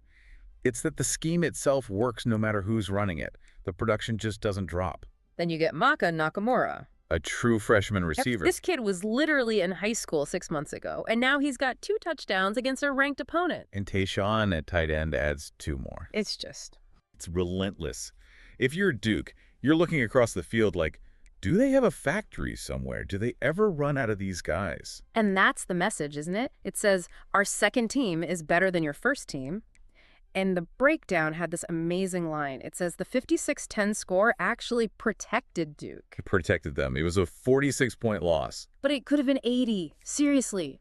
If the starters play all 4 quarters, or if the backups just keep their foot on the gas, it gets historically ugly. The dominance went all the way down the roster. So these guys, Usmane, Nakamura, they aren't just placeholders. No, they are the next wave. That wasn't garbage time. It was a preview for next season. It's a trailer, and that's what terrifies the rest of the conference. You think the storm is passing, but then you look at the radar and there's another hurricane right behind it. Okay, so you've got present domination with Slaughter and Patterson. You've got future domination with the backups running up the score. But then there's this third layer to the blueprint, and this is the part that really separates the great teams from the dynasties. The recruiting. Yeah. Because while all of this is happening on the field, there are a bunch of 17-year-old kids standing on the sideline watching everything. And they are, without question, the most important audience in that stadium. The analysis calls the game a live advertisement. And man, did that ad work, because we got some just absolute bombshell commitments this weekend. Bombshells is the right word. I mean, the caliber of talent that committed signals a major shift in the program's gravity. So let's start with the crown jewel, as the source calls him. Deontay Osborne. Deontay Osborne, 5-star, number 5 overall player in the entire country. And he's from Mississippi. And that's the part you have to underline. Mississippi is SEC country. It is incredibly hard to go into the Deep South and pull a kid that Alabama, Georgia, Ole Miss all want. They build a fortress around that talent. So for Florida State to walk in there and get the top guy. It means they aren't just a Florida school anymore. They're recruiting the entire South. It's borderless. When you land a top 5 player from Mississippi, you're telling every other program you can go anywhere and get anyone. It's a brand statement. It's a massive brand statement. Osborne is what they call a program-changing talent because other top recruits see that and want to play with him. He creates his own gravity. But he wasn't the only one. They got richer on defense, too.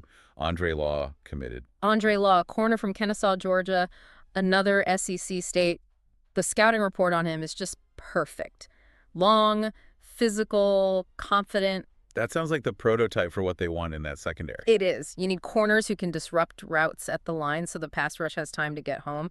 He fits the mold perfectly. Yeah. He's just the next man up in an already elite pipeline. And then Kevin Ramsor, an Eddie G.E. rusher from Pennsylvania. Now, the notes on him use this phrase I love. It says he has violent hands. What does that mean in scout talk? Yeah, violent hands is one of those terms that sounds cool, but it's actually a very technical skill. It means when an offensive tackle tries to punch you and get their hands on your chest. To control you. Right.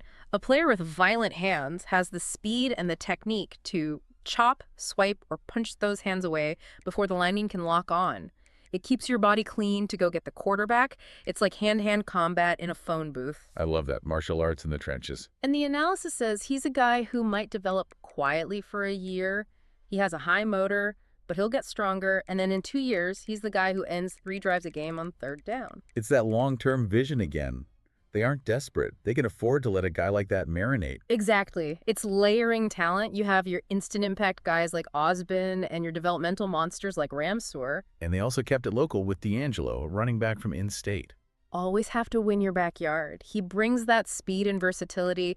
The source puts him in the Joe Jackson lineage, which is just about the highest praise a running back at that school can get. So let's put it all together. You're a recruit on that sideline. You watch the starters obliterate a ranked team. Yeah. Then you watch the backups, kids your age, come in and score at will. What's the message you're getting? The message is that this program doesn't need you. They aren't begging you to come save them. The machine is already running. It's almost reverse psychology. Totally. A coach begs you, you've got the power. But FSU is showing them, look, the train is leaving. You can get on and be part of this, or you can get run over by it. The recruits saw energy, discipline, development, and opportunity. And opportunity is huge there because they saw Nakamura, a freshman, playing and scoring. Right. They see it's a meritocracy. If you're good enough, you play, period. And elite kids love that. They want to earn it. The report sums it up perfectly. It says, they saw a program not begging for talent. They saw a program attracting it naturally. Success is magnetic. Which brings us to the final piece of this blueprint, the mindset. We have to talk about how the team reacted to a 56-10 win. Yeah, you'd think it would be a huge party in the locker room. Music blasting. But the report states, and I'm quoting here, Florida State didn't celebrate 56-10, they evaluated it. Okay, that gives me chills. It should. That's the championship mindset. When winning becomes the expectation, the wins themselves aren't moments to celebrate. They're just data points. You look at the tape and say, okay, we won by 46, but we missed this block in the second quarter. Fix it. As an opponent, that's the scariest thing you could possibly hear. They just destroyed a top 15 team, and their first thought was to critique it. Because the goal has changed. It's not about surviving week to week anymore. It's about building something that lasts for a decade. A one-hit wonder versus a whole catalog. Perfect. And when you combine the command of the current roster, the depth of the bench, and now you layer this recruiting class on top, I mean, the future didn't just knock on the door, it walked right in and committed. It frames the timeline in a really terrifying way for everybody else. Right. We always talk about championship windows. A team's window is open. But when you look at this blueprint, does this look like a window to you? A window can be closed. This looks more like a moving wall. Right. You've got Slaughter now. You've got Usmain and Nakamura for next year. You've got Osborne and Law coming after that. There are no gaps. There's no rebuilding year on the horizon. And that is the definition of a dynasty, a self-sustaining ecosystem of elite talent. So the scariest part of this deep dive isn't the final score. It's that this might just be the very beginning. The starters dominated today, the backups showed you next year, and the recruits promised you the year after that. So the question stops being, can they win?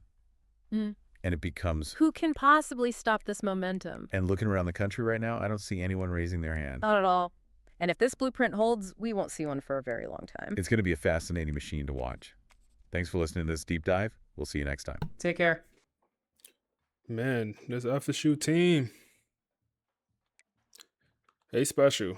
The sack numbers is super spread out. Like we getting decent pressure. Nothing crazy, but a lot of guys with sacks on this team. Interception numbers improved.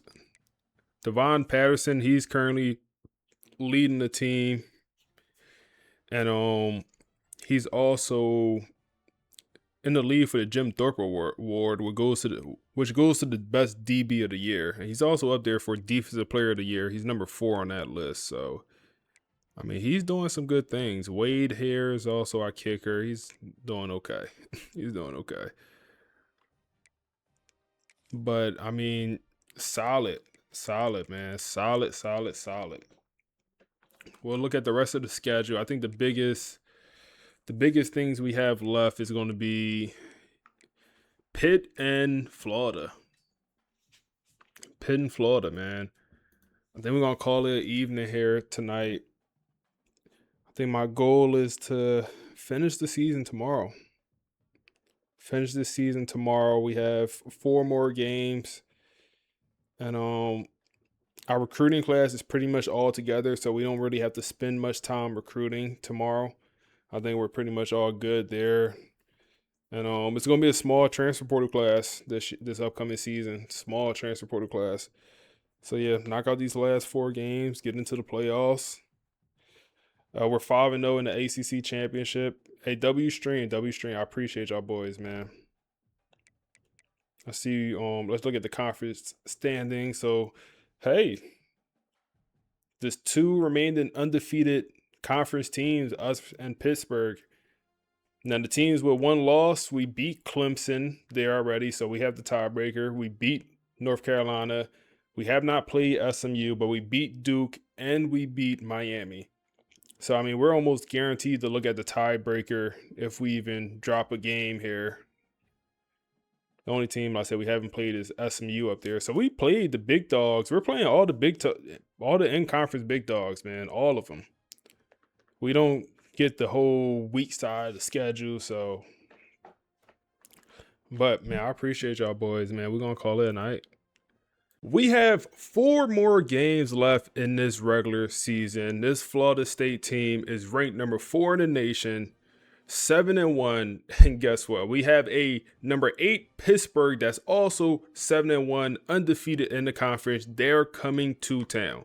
This has got to be the game of the week. It's a big time game because whoever wins this have a very good chance of playing in the conference championship. And as y'all know, we won the conference championship last year, so we love to go back to back. Now, even if we lose this game, we still have the tiebreaker over teams like Clemson, North Carolina, Duke, and Miami because we beat all 4 of those teams. We would lose the tiebreaker against Pittsburgh, obviously, and then SMU, we just didn't play them this season. So it's going to be an interesting game. But I would love for the boys over at the podcast to sum up this entire season as we look at the roster, check out recruiting, and we hop into this game. Here, let's see what they got to say, man. Welcome back to the Deep Dive. Today, we are strapping in for something that feels less like a typical sports recap and more like a high-stakes psychological thriller set on a football field. We're looking at the 2027 Florida State University football season. It really is a fascinating case study, and honestly, it's about a lot more than just blocking and tackling. It's about leadership under fire. Right, because if you just, casually glance at the stat sheet or check the standings, it looks like business as usual. So what I was saying was Mason here,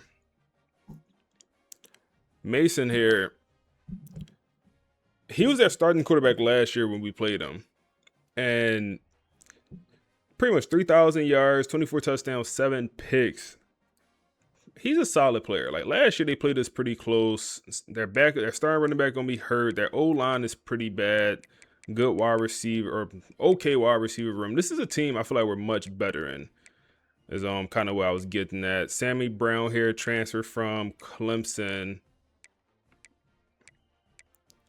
Okay, their roster not anything special, but I wanted to make sure I show y'all the sliders. I made some tweaks to the sliders, nothing too crazy. I asked Chat GPT for some sliders, and honestly, I didn't love what they gave me. I didn't try them, but I'll show you what Chat gave me. And like I said, I was like, these not gonna work. I was like, these are not gonna work.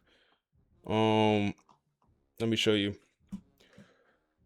So, first of all, I took screenshots of my current slider sets, and I was like, I asked it to make them better or make them more challenging, and it's kind of what they gave me. And decrease our quarterback accuracy. I'm fine with that, but it was like, I don't know.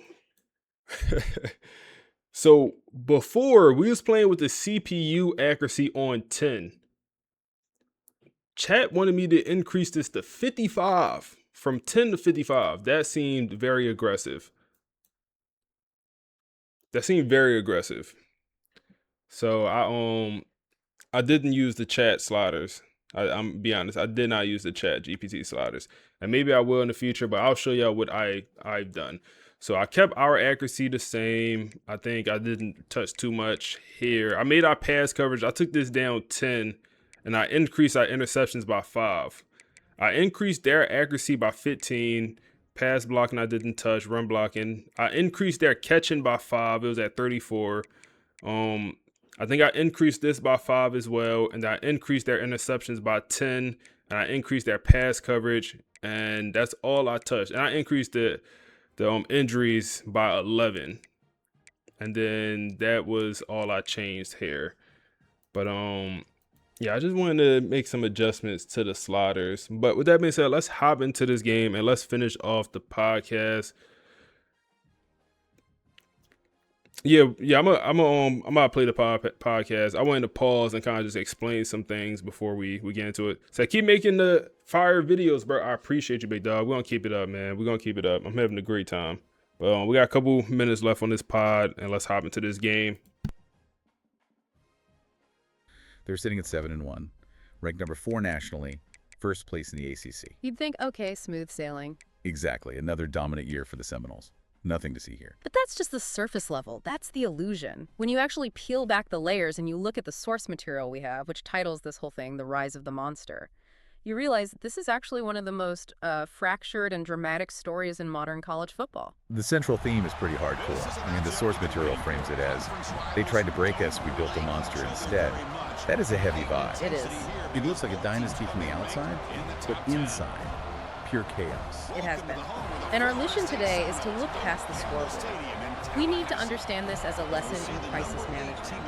It's about the brutal decisions made by Coach Marcus Vail and really the psychology of that us versus the world mentality. We hear that phrase a lot, but this really shows how it gets built. Brick by brick, usually through conflict. So let's rewind. Week 1, FSU versus Georgia.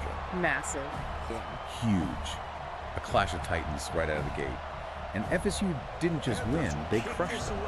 42-21. And usually a win like that is a coronation, right? It's supposed to silence all the doubters immediately. The narrative should be, okay, FSU's are the real deal. But that is absolutely not what happened. No. And this is where the psychological stuff started. The media spun it the other way. Completely. They called it a fluke, said Georgia wasn't locked in, so instead of earning respect, that massive win just painted a huge target on Coach Vail's back. Which brings us to the crash, the Michigan game. This was the reality check. Top-ranked game on the road, hostile crowd. And it went sideways fast. FSU loses 28-7. It was embarrassing. And the main problem was quarterback play, right? Yeah. Brock Glenn. Oh, yeah. Glenn threw 3 interceptions. He looked completely rattled. He got benched. But the loss itself isn't even the most interesting part. It's what happened after. Oh, the quote. We have to talk about the quote. This is the fracture point. After the game, Brock Glenn goes to the media, microphones in his face, and he says, and I'm quoting here, "It felt like we were set up to fail. I didn't feel prepared. That's on the coaching." Whoa. I mean, to say set up to fail and blame the coaching staff after throwing 3 picks, that is nuclear. It's a massive fracture in the locker room. Yeah. Your QB1 is publicly undermining the head coach. In 90% of programs, that's the end of the season. The team splits into camps. Morale just tanks. Right. But Coach Vale, Yeah. his response was swift. Ruthless. Yeah. He didn't play any PR games. Nope. He suspended Brock Glenn immediately. QB1, gone. That is a high-stakes call. You're basically saying, I don't care who you are, you do not cross the culture. That's a huge gamble, though. You have a suspended quarterback, you're coming off a blowout loss, and you're heading into a rivalry game against Miami. The vibes could not be worse. They were terrible, and the start of that Miami game showed it. FSU goes down 14-0 early. The crowd is buzzing. It looked like the whole thing was about to die right there. And then, enter Rashawn Slaughter. A turning point. They throw a true freshman into the fire. Yeah. Down 2 touchdowns against a rival. What? It's a nightmare scenario for a kid. Or it's a dream scenario, because Rashawn Slaughter didn't just manage the game. He took over the entire program in like 3 hours. The stats are absurd for a debut like that. 387 passing yards, 5 total touchdowns. And it's how he did it. 5 different receivers scored. That tells me he wasn't panicking and locking onto one guy. He was going through his reads. He played with a calm you just can't teach. FSU storms back to win 35-14, a complete takeover. And that moment ended the controversy instantly. The team chose their leader on the field. It's a hell of a drive, There man. was no going back. It's a to hell that. of a He said he drive. was set up to Yeah, fail. Notebook So LM let's is deep dive into the this the monster website debate, though. I'm using. Starting with the offense. Because Rashawn Slaughter's season stats since then are just their video game numbers. They really are. We're talking 1,791 yards, 21 touchdowns, and only 2 interceptions. 2 picks. Yeah. For a freshman, that's the wild part. That is the key stat. Freshmen usually force things. Slaughter plays like a 10-year veteran. He doesn't panic. The sources call him the future of college football, and the tape backs it up. But he's not doing it alone, right? The weapons around him are scary. Oh, for sure. You got Creed Whitmore. The big play guy. He's the spark plug. 550 yards, 8 touchdowns, plus a punt return. He takes the top off the defense. And then D. Wilson, who just seems like a matchup nightmare. He is 521 yards, 5 TDs, too quick for linebackers, too big for corners, and you can't forget the tight ends, Gelsey and Tyshawn, red zone nightmares. This offense just comes at you. But there's also the guy who does the dirty work, Joe Jackson. A silent workhorse. I love players like this. He's not flashy, but he's averaging 6.5 yards a carry. He's the glue. When FSU needs to control the clock, they hand it to Joe. Okay, so the offense is electric, but the defense, the source material calls them young, angry, and evolving, which sounds terrifying. It is, because evolving means they're just getting better every single week. And it all starts with Devon Patterson. Bone setter. Absolutely. He has 3 interceptions. He's top 4 in the Bednarik voting and number 1 in the Thorpe race. He is the heart of that unit. And just like the offense, look at the youth. The breakout star is another freshman, Frederick Valentin. A true freshman safety leading the team with 41 tackles. It's crazy. Now, I have to ask, is that a good thing? Usually if a safety leads in tackles, it means the running game is getting to the second level. That's a great point, and normally, yes. But in this scheme, Valentin plays so aggressively downhill, he's almost like a hybrid linebacker. For a freshman to do that and have a pick he nearly took back for a touchdown, he's just playing on instinct. And up front, KJ Sampson is just wrecking things. 3 sacks, 7 tackles for loss, he's the force inside. So you have pressure up front and a secondary that's young, fast, and ball hungry. They don't just survive, they hit back. So you have this high-powered offense, a young, angry defense, a 7-1 record. Why does it feel like the world is still against them? Let's talk about the psychology of the hate here. This is where Coach Vale's personality really shapes everything. The media still doubts them because, frankly, Vale doesn't play their game. He's a disruptor. What do you mean by that? Well, look at his actions. He benches stars. He doesn't protect egos. He recruits relentlessly, but he doesn't beg for respect in press conferences. John He Walker, just man, wins and without on the asking sack. for anyone's approval. And that rubs the establishment the wrong way. And you can see it in the excuses. The goalposts keep moving. Every week, there's a new reason why FSU isn't actually good. Constantly. First, it's they haven't played anyone. Then they beat Clemson by 24. So then it becomes, well, maybe Clemson is down this year, FSU is still overrated. Then they drop 56 on Duke. Then it's they aren't physical enough. And then they go dominate UNC at the line of scrimmage. It's like no matter what they do, there's always a, yeah, but. Exactly. And the dangerous part for everyone else is that the team is aware of it. They use it as fuel. Yeah. There's nothing more dangerous than a talented team that genuinely believes it's being disrespected. So they've built this monster. They've survived the internal collapse. But the season isn't over. And the road ahead is, it's a gauntlet. It is. They control their own destiny, but these next 4 games are a minefield. Let's walk through them. Week 10 against Pittsburgh. The classic trap game. Pitt wants to drag you into the mud. It's going to be physical and ugly. This is a test of discipline. Can you win ugly? Then week 11, a trip all the way to California. The danger game. Long road trip, weird environment, sleepy kickoff. It's a focus Portland test. Guillory star So corner easy is to come hurt, out flat man. and get caught sleeping. Gotta Week hope that's 12 not long at term. Syracuse. November in Syracuse. Cold weather, hostile crowd. This is a game where you have everything to lose and nothing to gain. A pure mental toughness test. And finally, week 13, at Florida, the Swamp. The rivalry, swamp chaos, you can throw the records out the window. It doesn't matter. This game is pure emotion. It decides legacies. So big picture here. This team was supposed to crumble after Michigan.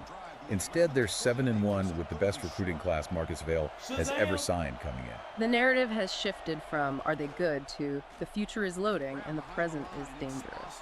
It really feels like the rest of college football made a huge mistake. They did. They tried to break FSU. They keep picking up these third downs, man. They're having a good drive. Like that's a recipe for a dynasty.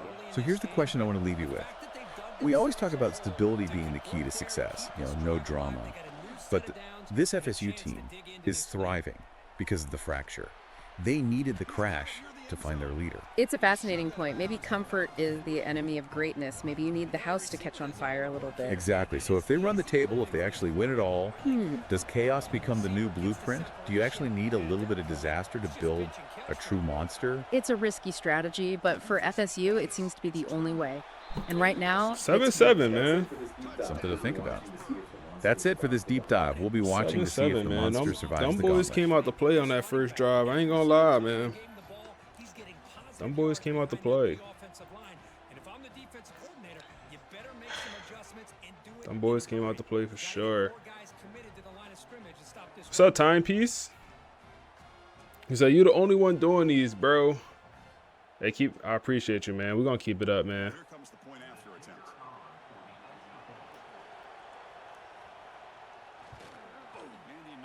But yeah, we use Chat GPT to make the prompt, and then I take the prompt and I put it into Notebook LM. So it's like whatever I want the podcast to be about. Like that one was about kind of recapping our season, talking about some of our key moments. When Brock Glenn got suspended, some of our big-time wins, our big-time loss against Michigan. Good run, Joe. Good run, Joe. Get out of there. And talk about some of the players that's in the award race. Talk about Joe Jackson and how he's having this, under the radar type season. And I asked Chat to make the prompt, and then I just put it in the notebook. You said, so you settled on 14 hours for the first season? Have it play in the background? Oh, man, you the GOAT, man. You the GOAT.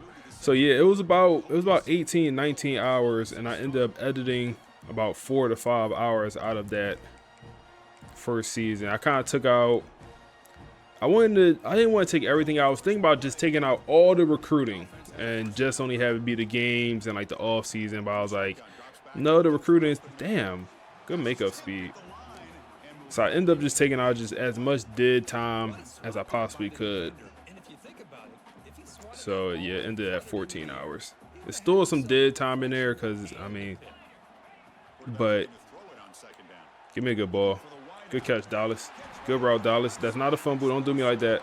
That is not a fumble. It's not a fumble. And they not even gonna boof.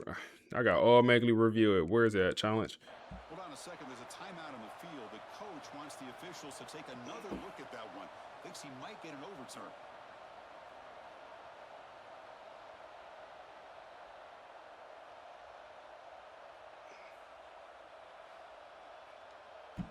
All right, come on, give me my ball back.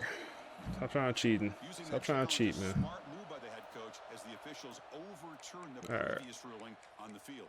So Pittsburgh gave us some issues last year. I remember that. They gave us some issues. In a way, we're ranked number 4 in the playoffs. In a way, it would be set up. We'll have a first round bye if we won the game after the bye. And if Michigan won, we would then have to play Michigan once again in the Rose Bowl. So obviously, you know, more games left, but that would be crazy if we was able to get that rematch from last year and earlier in the season. See here, we'll go pass, hit Creed underneath, throw me a block. Oh my goodness, Creed, chill out. Chill out.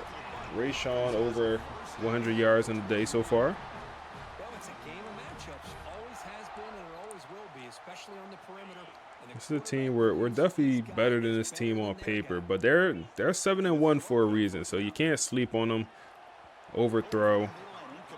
Come on, that's wide open, man. That's easy money right there.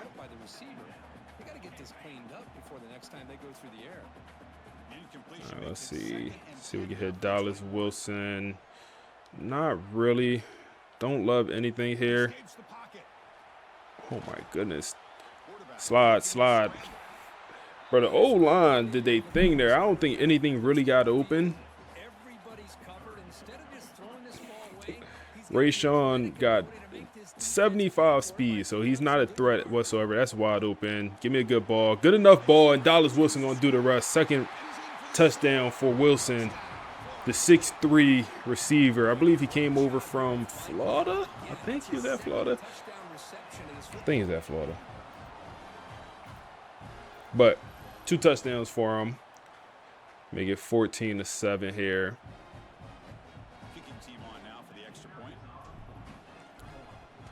But yeah, this Pittsburgh team, they no slouch.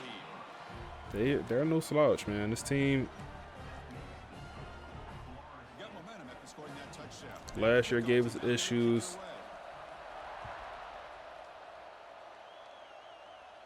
And so far in this one, giving us a little bit of resistance.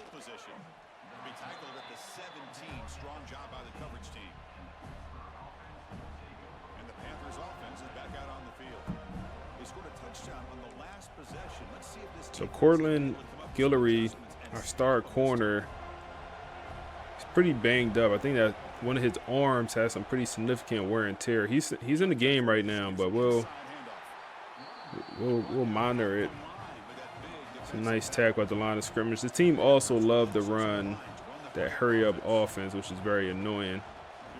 And 2 back-to-back run plays and 2 tackles for KJ Sampson in the backfield. I mean, way to have an impact on the game, bro. Can I please? Oh my goodness. Hell no, right? Hell no. And then he gets hurt. He gets 2 tackles in the backfield, and then now he's hurt. Chill out, KJ. Chill out, KJ. That's good work from the D tackle.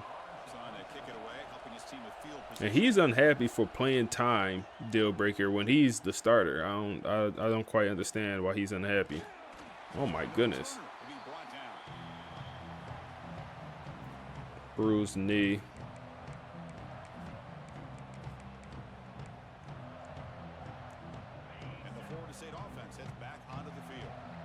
Let's see, we'll go to the run here. Solid blocking. We go 4.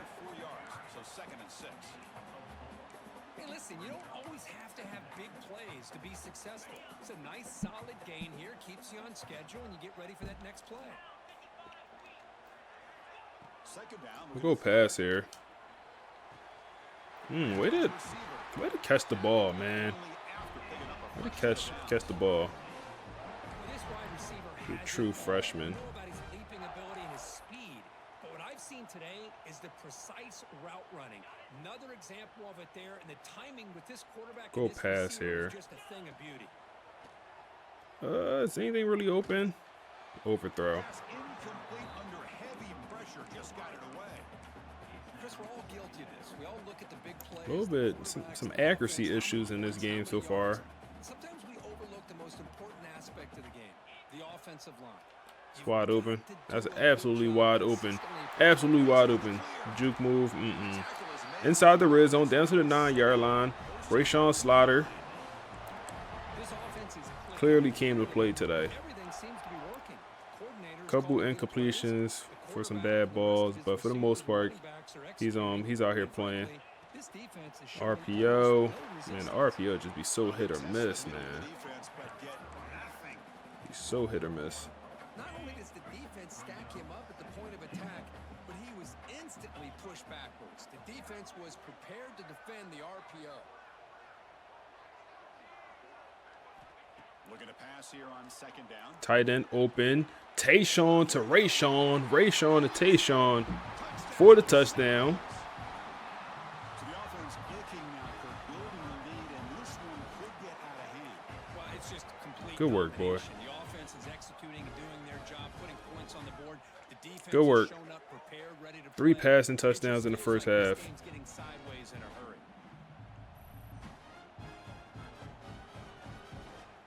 Good work, good work, good work. They'll try to add to the lead now with the PAT. Number 8 team in the nation. I don't think so, man. I don't think so. The ACC got a bunch of frauds in this conference, man. A bunch of teams that's ranked way too high. Like Duke ranked way too high. Bringing it out. It's Robinson. The hybrid. The hybrid is way faster. Coming out of high school. Bro, we in this series, like earlier this season, we was going after a box specialist safety, 5-star box specialist from Missouri. Kevin Duke is his name. He ended up committing to Missouri over us. Good stuff, John Henry. Buddy had 84 speed compared to, we was going after a linebacker, a thumping linebacker. His speed, good coverage, his speed was a 90. I'm like, yo, this linebacker it's just, he does everything better than this safety. Like, it's no way they could even, like, come on, what are we doing?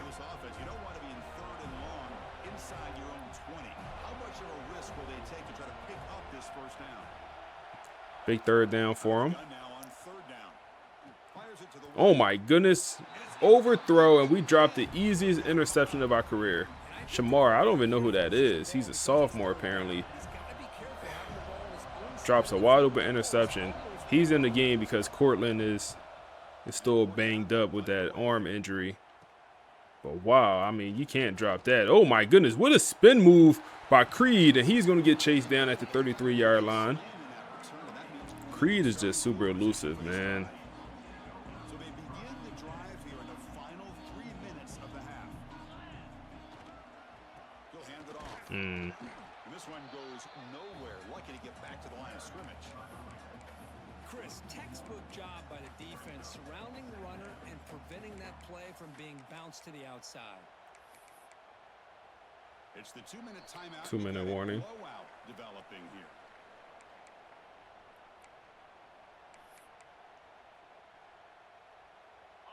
What's the play call here on second down for this offense? Looking for a receiver. Get upfield. Right side there for the completion. Beside them at the 23, this offense is getting close to the red zone. Let's go run here. Down here for this offense. The shotgun handoff here. Yep. They stop him after a 6-yard gain, so 2nd and 4.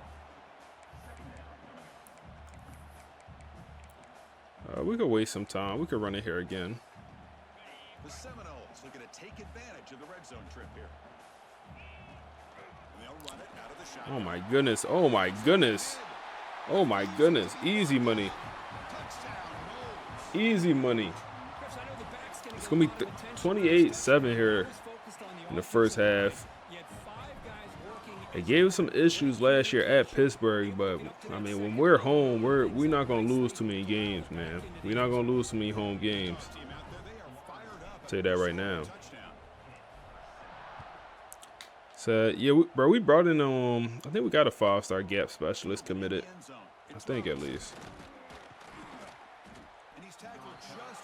Hybrid safety. And the Pittsburgh offense is back out on the field.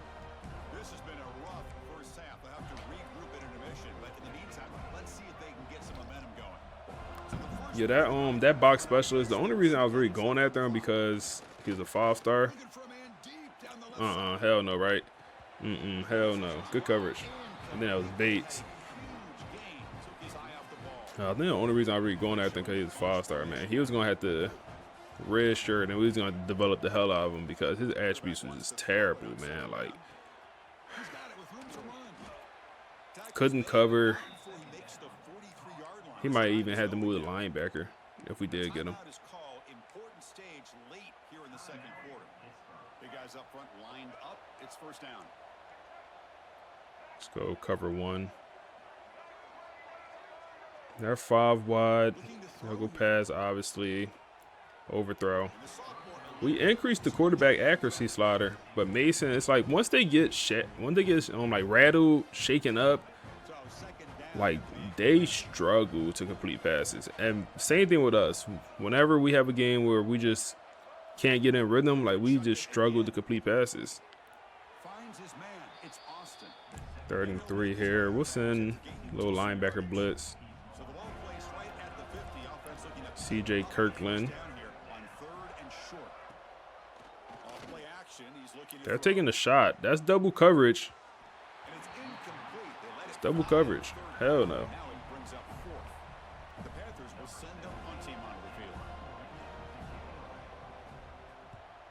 Now it's a high kick. He hit it straight up. I tried to fair catch it. And the returner is tackled by this punt coverage team. And the Seminoles offense comes back on the field. This offense has been clicking. It's looking like a game where the backup's going to get in. So here we go. The first play of the drive. Less than a minute to play before halftime. Gonna run it. It's Jackson. Nowhere to run on that play. They've got him in the backfield. So can you show the transfer sliders? I don't think I ain't touched the transfer sliders. I could show it, but I don't think I touched them. What a big hit into the backfield that time. Quickly behind I don't think at least. Second down and 11. Receiver looks it in. It's complete. I just realized it's supposed to be a 2-minute drill. Now the offense will call a timeout here. Something they didn't like about what they saw there. Wanting to make an adjustment before this. Let's see. 3rd down. We can hit the running back. We gotta use the timeout. Offense stops the clock with their second timeout to talk strategy. That's a great feeling when your quarterback can make a throw that keeps the drive alive. Not as good as a touchdown, but it's a lot better than having to trot over to the sideline. Don't see anything. Or something was coming open, but we ain't had enough time. He said, "Have you had the extra point block, man?" I feel like it's RNG when them kicks get blocked, man. It's like you know instantly, cause like they give you like that little animation. Oh man, that could have been, bro. That could have been a dot for a. Could have got a field goal right there. So if you kick the ball faster, I feel like it's really just random. Personally, bro. We just can't get that ball out, man. I feel like it's random, man.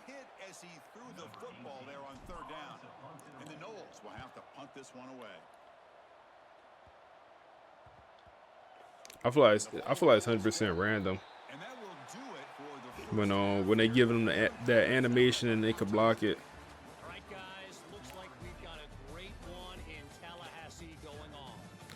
Great first half for the team, man. Great first half. I think one more score and we're and we could get the backups involved. We up 21 here, yeah. Go up 4 scores in the second half. kick this away to start the second half.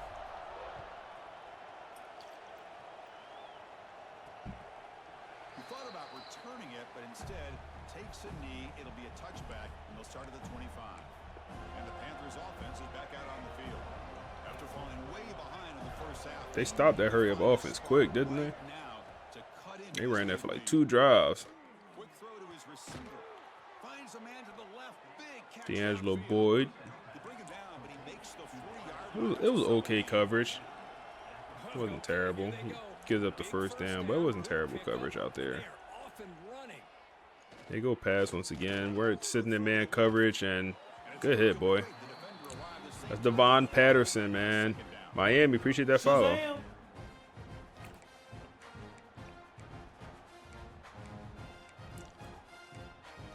Send the boys here. Incompletion makes it 2nd and 10. Actually, let's go cover 2. Quarterback looking to pass here on 2nd down. That's bad coverage. Bad coverage, man. Who was guarding him in the slide? Who that? Patterson, Devon Patterson, with the good coverage on the previous play. Tough on that corner to try to make a play on that ball. Off the play fake, looking to throw. Good coverage. It's gonna be Bates all over it. We really do got a good secondary, man. We really do. Like, our 4th stringer is an 85 overall player.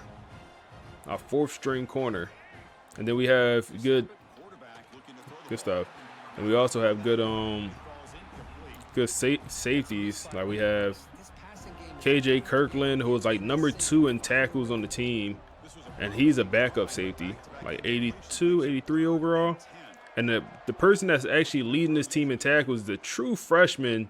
Damn, I had 2 guys open and I went to the wrong one. Gonna go for a first down and more, down to the 10. But on Frederick is it Vinton? Vincent? No, it's not Vincent. Is he on the field? Where's his name at? He's not on the field. It's not Vincent, I don't think. It's Frederick something. Dot. Look like that was Edwin Joseph got beat in man coverage. And they going to cut the lead in half, make it 28-14.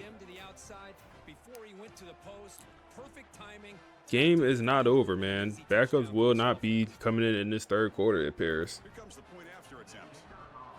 But on Frederick, like I said, true freshman safety. I didn't even think he'd be on the field this year. I think he has star development, but like I said, he's out here leading the team in tackles one way or another. He's playing very well. Our linebackers, we only got 1 good linebacker right now, so our linebackers don't. I also feel like we play a lot of nickels, so they don't even be on the field. Outside of Devon Keys.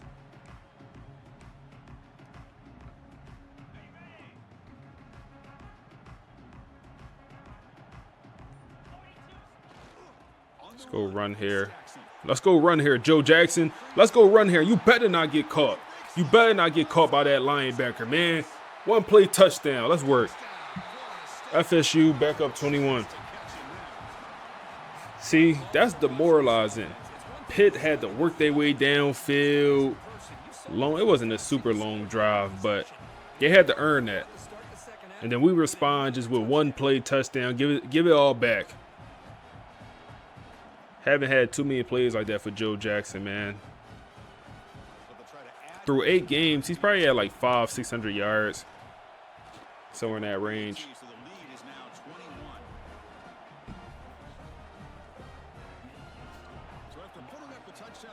And he's gonna be a senior, so he'll be going off this roster. And I'm not sure who's gonna take over as running back 1. Might look to bring in a transfer. We do have some young guys on this roster, but none of the young running backs got great development traits. So we'll see what happens there, but it's in the blitz here. We're all over it, man. We're all over it. Who number 22? Oh, that's Thomas. Day Thomas. One of our safeties.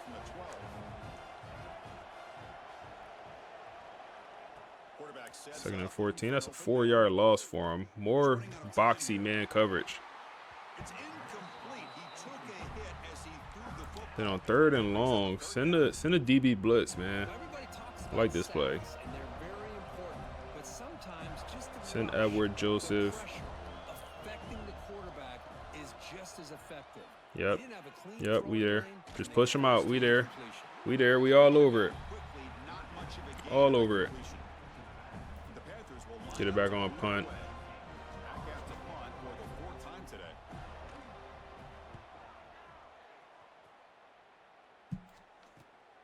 Ball fielded at the 45. Returner tackled right there. That's when we'll start the drive. And the Florida State offense heads back onto the field. It didn't take long to reach the end zone last time. A perfectly blocked running play. Can they keep it going here? All right, let's see. Let's start out with the run here.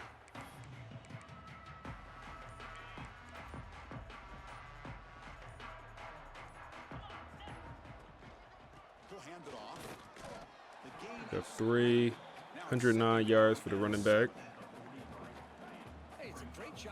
We got Morgan in the game. Let's go. Morgan is our 3rd string tight end. Get it to Tayshawn. He's our 3rd string tight end, but he's also an elite development player. So he's just going to be a guy of the future. Right now he's 3rd string, but one day he will be a star, and that is a contested ball. Double coverage. I thought he's going to break away. I truly thought he was going to get open on that route. He did not. And Miami with the Amazon Prime sub, man. I appreciate you coming through, dropping a follow and dropping a sub, man. I appreciate you, big dog. Everyone here, man, drop a follow if you're new to the stream. Drop an Amazon Prime sub. It's free $99, and you get to watch ad-free. Let's see here. Let's see here. It's gonna be 4th down, 4th and short. Could go field goal on them, and that's probably the best play call. We'll go field goal. 9 mile per hour win. Not a tough kick for Wade, the kicker.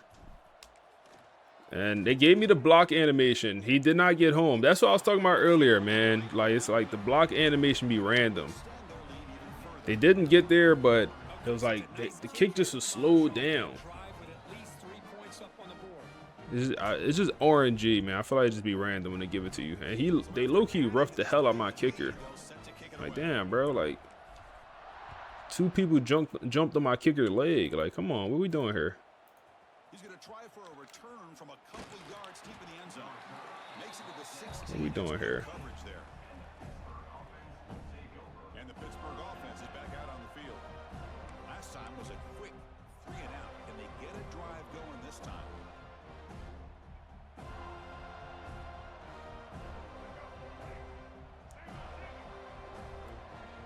All right, let's run a little zone coverage. Switch it up. Quick RPO. We're there. All over it.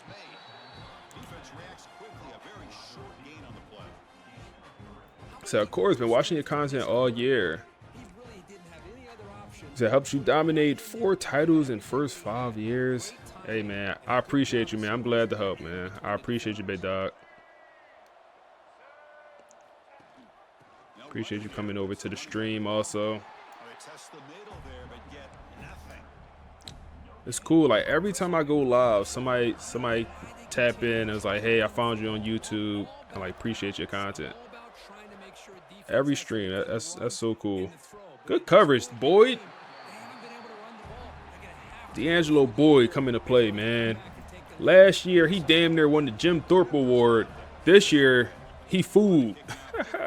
At least the first couple weeks, man. He was getting burnt deep, but he was out of shape. He had to get back in playing shape to start the year. But now he's back in that last year bag, man.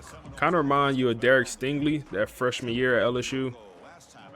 And then that freshman year at LSU was his best year. He could never quite play as well. He never quite had a better year than his freshman year. And that's kind of what we probably gonna see with D'Angelo. Second and 4 here.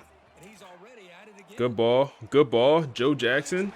Come on, Joseph. Work with me now. Work with me now. Over 2,000 passing yards for the quarterback. And he didn't even, how many games he missed?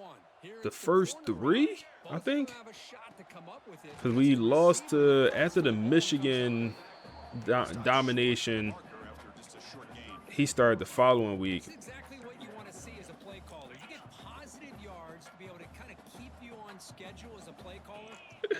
You said that archetype video you told me that one I dropped earlier today. It's funny.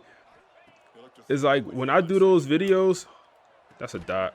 When I do those videos where I'm like archetypes to avoid, it's always weird picking with players. And I remember this morning I was deciding who I was making a thumbnail. I'm deciding who I'm gonna put on the thumbnail. And then I was like, DJU. I was like, DJU that used to play at Florida State. He was at, Clemson also. I was like, DJU. Okay.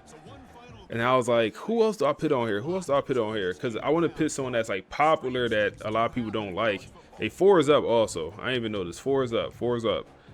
I also want to put someone popular that a lot of people don't like. And for some reason, people really don't like Carson Beck.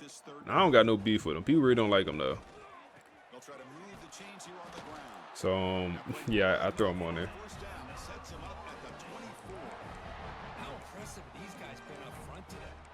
But, like, when y'all was in the playoffs, it's like a lot of people saying, or my coworkers, I can only speak for my coworkers because I don't know what everyone else beef with Miami is.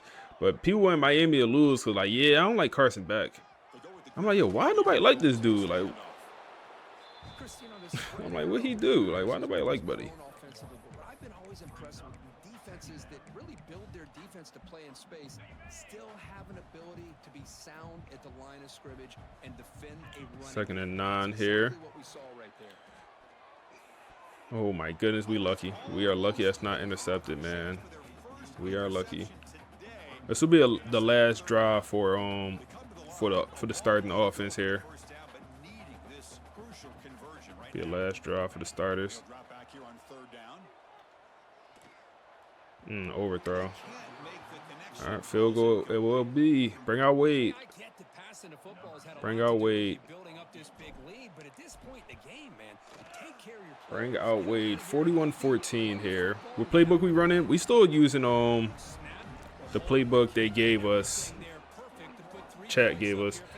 What is it called? We're using 4-2-5 on defense, and then offense we are using Pro Style Offense generic. I actually want to go look at it. Pro Style Offense generic. I feel like for next season we got to find a new playbook, and maybe it's a situation where like we get a new coordinator next season. Cause I wonder if our offense and defensive coordinator will end up getting a new job. Just maybe get a head coach job somewhere, because we had 2 good seasons. So I just wonder if they'll get some more opportunities. We'll see. I don't think I resigned them. I don't think I offered them the extension this past offseason, so I think I messed up in doing that. So damn. Might be the biggest play for him of the day. Did you redshirt any players? I did not, man. I did not. I said there's no point to redshirt players. Like, I don't want anyone to transfer. And yeah, I didn't redshirt any players. So yeah, I'd rather everyone get playing time. And we didn't bring in any broken tackle, and he's off to the races. It's gonna be 41-21 here. We're gonna be up. We're gonna be up 20 here in the 4th quarter. We'll keep the backups in. Said he was supposed Miami. I see what you say, even though it timed you out for the long message. I gotta change that. I shouldn't time people out for a message that's kind of long. I'll change that. So he was locker room cancer at Georgia.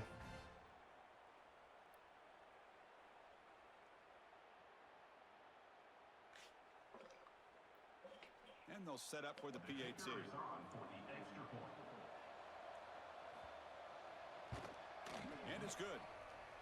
Yeah. So next year, I feel like we're due for a new playbook. Like this playbook, damn, bro. Onside kick, I'm lacking bad. Oh my goodness, I dove. He could have fumbled.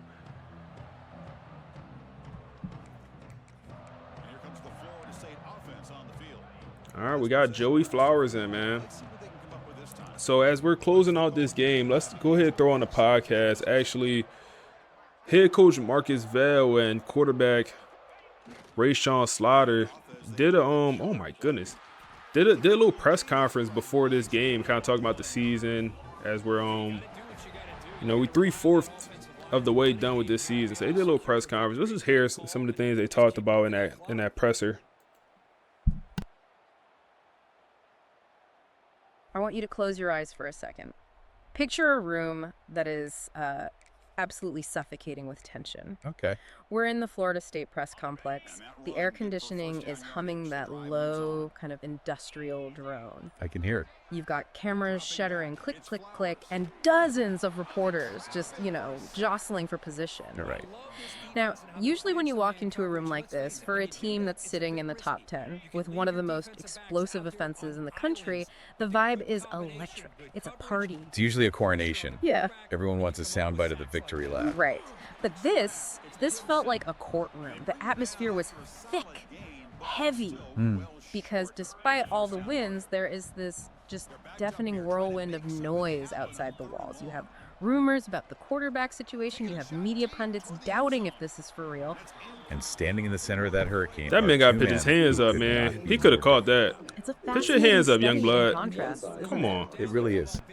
On one side, you have Marcus Vail, the head coach, and to call him polarizing is probably the understatement of the year. That is putting it diplomatically. Half the fan base thinks he's a tactical genius. And the other half seems ready to drive him to the airport. Yeah. Personally. And then standing right next to him, Rayshawn Slaughter, the quarterback who, let's be honest, he wasn't supposed to be leading this team. Not yet, anyway. He's the accidental incumbent. He was just thrust into the role. And looking at him, you see someone who's still kind of figuring out how to wear the crown. So here's the mission for today's deep dive. We are not interested in the stats. We aren't going to break down coverage reads or touchdown passes. I know. We are taking you inside that room to analyze a specific press conference where the masks slipped off. We've got the transcript, we have the background, and we're going to dissect how you lead a high-performance organization when the world is, waiting for you to fail. This is really a study in leadership under fire. Yeah. Because it's easy to lead when the graph is going up and to the right. But how do you hold a team or a company or even a family together when you're winning, but it feels like everyone still hates you? We have the transcript right here. We're going to let Vail and Slaughter speak for themselves, and then we're going to unpack exactly what they mean. Let's start with the first major point of contention. The paradox. The paradox of success, exactly. So, the team is winning. They're top 10. Recruits are flying in. But the criticism, it's getting louder. Louder. A reporter actually asks Vail about this point blank. They ask, why is this program under such a microscope despite the wins? It's a valid question, but it gets at something really psychologically weird. We think winning cures everything, right? Yeah. You win, people cheer. Yeah. But here, the winning seems to be acting like gasoline on a fire. The better they do, the angrier the detractors get. It makes no sense on the surface, but Vail, he didn't dodge it. He didn't give some PR-friendly non-answer. He leaned right into the microphone and dropped his hammer. He said, people were comfortable when Florida State was struggling, comfortable when we weren't in playoff conversations. Stop there for a second, that word. Comfortable. And he goes on, he says, the moment the locker room believed again, that made people uncomfortable. That is such a profound diagnostic of human nature. You know, in sociology, we talk about status quo bias or even Paul Poppy syndrome. Right. When an entity, a football program, a startup, whatever, has been down for a long time, the whole ecosystem adjusts to that reality. People, even rivals, feel safe. They feel superior. They like you when you're pitiable. Exactly. Pity is non-threatening. But the second that dormant giant wakes up and starts disrupting the hierarchy, that comfort turns into resentment instantly. So he's basically telling his players, they don't hate you because you're bad. They hate you because you're a threat. He's weaponizing the hate. He's not trying to smooth it over. Not at all. And that's the second part of his answer. He wraps it up by saying, I don't coach for approval. I coach to win. And in the modern landscape, that is a radical stance. I mean, we are so used to CEOs and coaches acting like politicians, constantly polling the electorate, apologizing, managing their brand. And Vail is just saying, I am opting out of your popularity contest. But isn't that dangerous? I mean, if you tell the world you don't care what they think, you paint a massive target on your back. If you lose, you just look arrogant. It is incredibly high risk, but it creates a psychological fortress for the team. It's the us against the world mechanic. If the leader signals that outside approval is irrelevant, then the employees or players, they stop looking for it. They stop doom scrolling Twitter. They stop doom scrolling Twitter and they start looking at the scoreboard.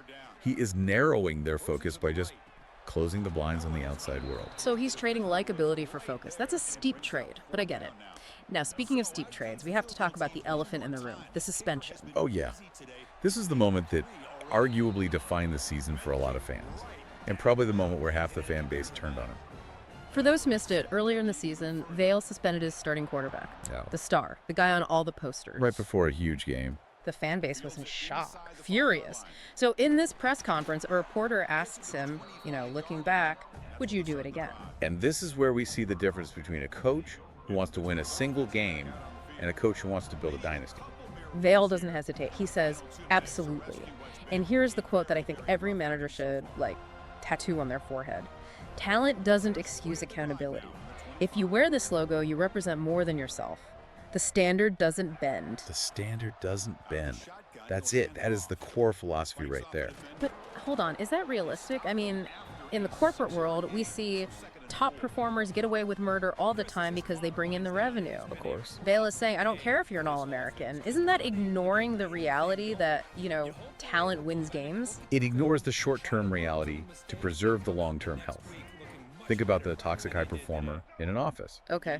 They make the sales, but they abuse the staff, they skip meetings, they mock the culture. If the manager lets that slide because talent wins, what happens to everyone else? The rest of the team just disengages. They see the hypocrisy. Exactly. You get cognitive dissonance.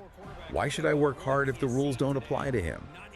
By suspending the star, Vail sent a shockwave through that locker room. He proved that the standard wasn't just some poster on the wall. It was real. So it's the classic short-term pain for long-term gain. Precisely. Vail is saying that the logo represents more than yourself. He is institutionalizing the idea that no single person is bigger than the collective mission. And by doing that, he proved his rules aren't just suggestions. That is incredibly stabilizing for a team, even if it's scary in the moment. It's scary for the fans, that's for sure. But that decision, it forced a change. It brought Rashawn Slaughter into the spotlight. The next man up. But Rashawn wasn't just the next That's on man. me. That's on me. I was out of He position. wasn't supposed to be QB1 this year. And suddenly, he's leading a top 10 team. The pressure on this kid must have been crushing. Immense. You're replacing a star, the fan base is mad about the suspension, and the schedule is just brutal. So a reporter asks him, how did you handle the pressure? And Rashawn admits it was heavy. He says, I won't lie, it was heavy at first. You feel eyes on you. But then he shares what Vail told him right before he took the field. And I have to say, this advice really struck me. It's a vaster class in psychological management. Vail pulled him aside. The kid is probably shaking. And he said, don't try to save the program. Just run it. Just run it.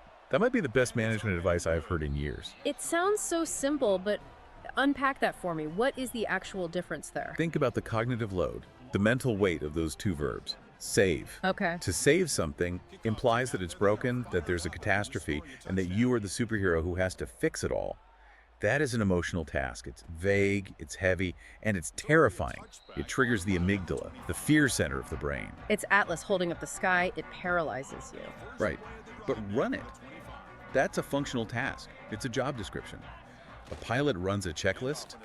A surgeon runs a procedure. It shifts the brain from an emotional state, I hope I don't fail, to a mechanical state.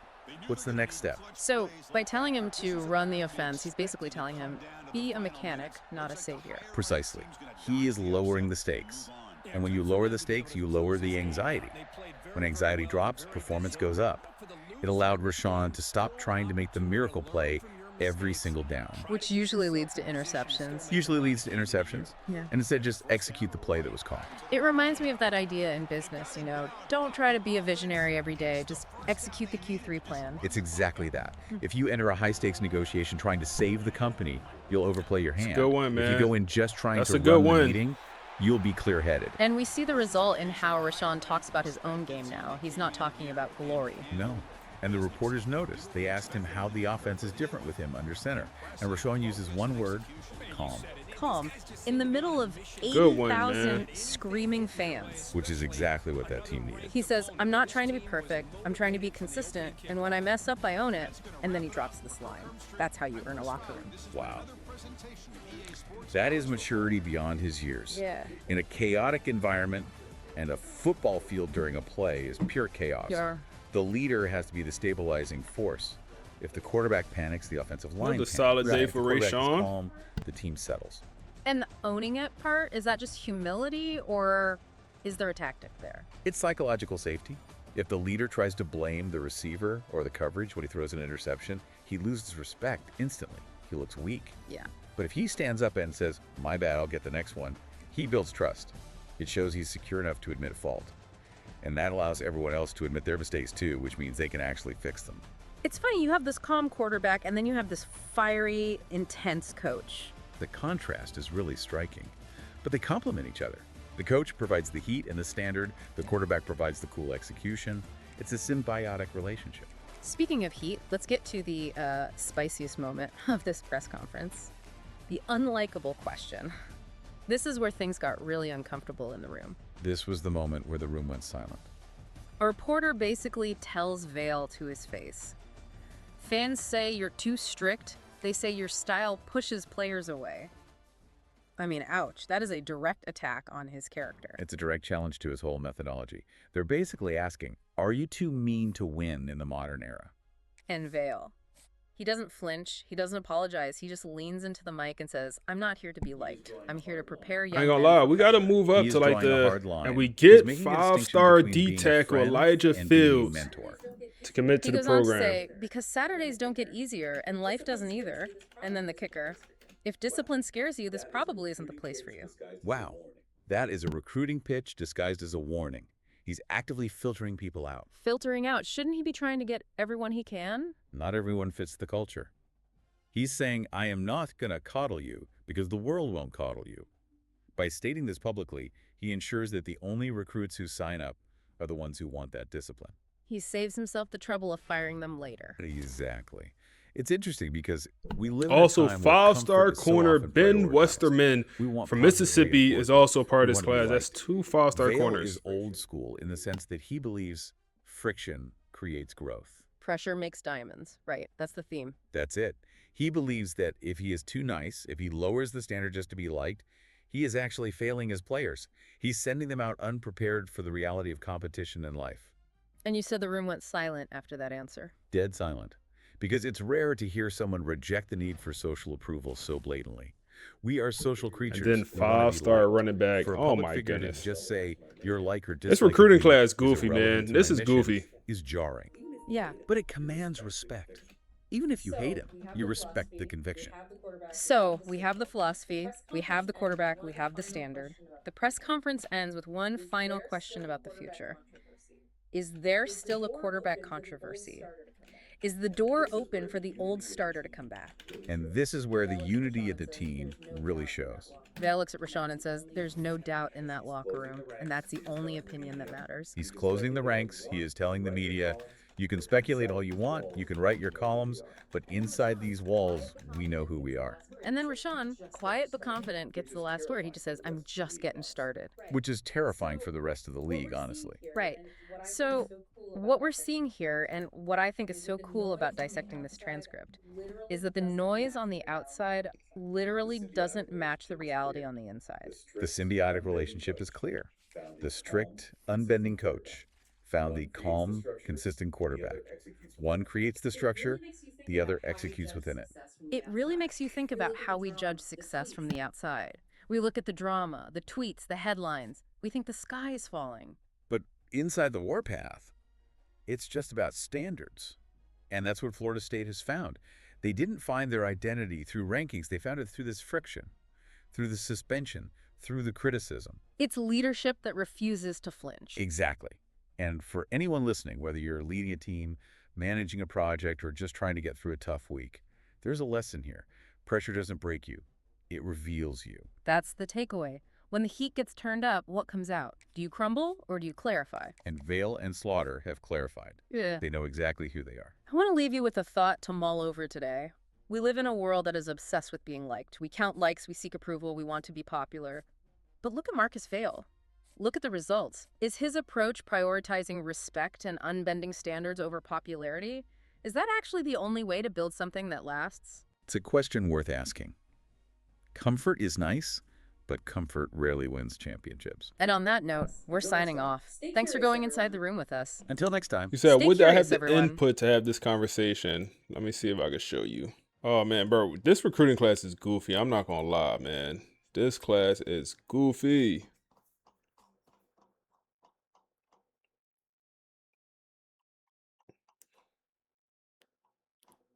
So, let's see. What did I X here?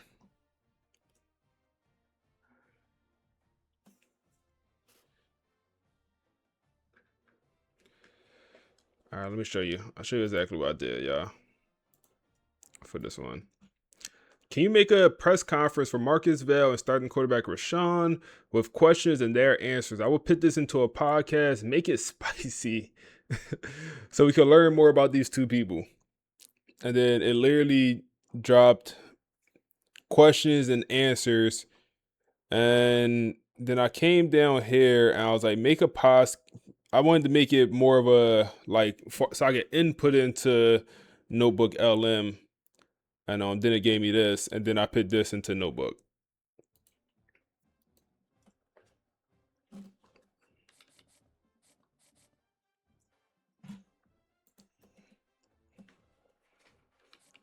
All right, let's see. So we're going at the Frank here. We could kind of scout some of these guys now. We got a lot of hours. We have a lot of hours. I was looking for a tight end, so I was looking for a bigger receiver that we could one day move to tight end.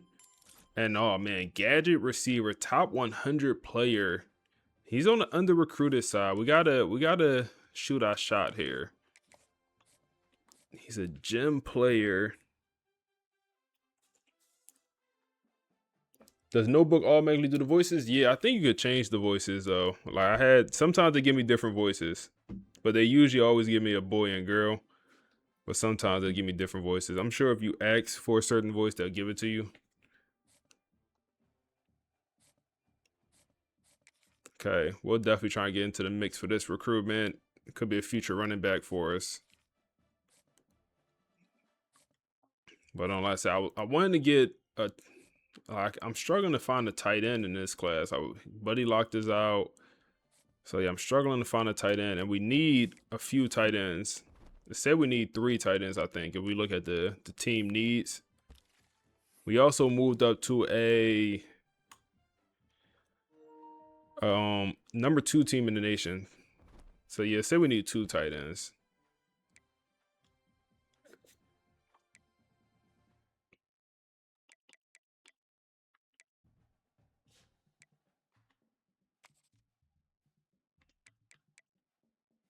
Still a good amount 4-star players that's out there. Yeah, there's no more tight ends we could talk to.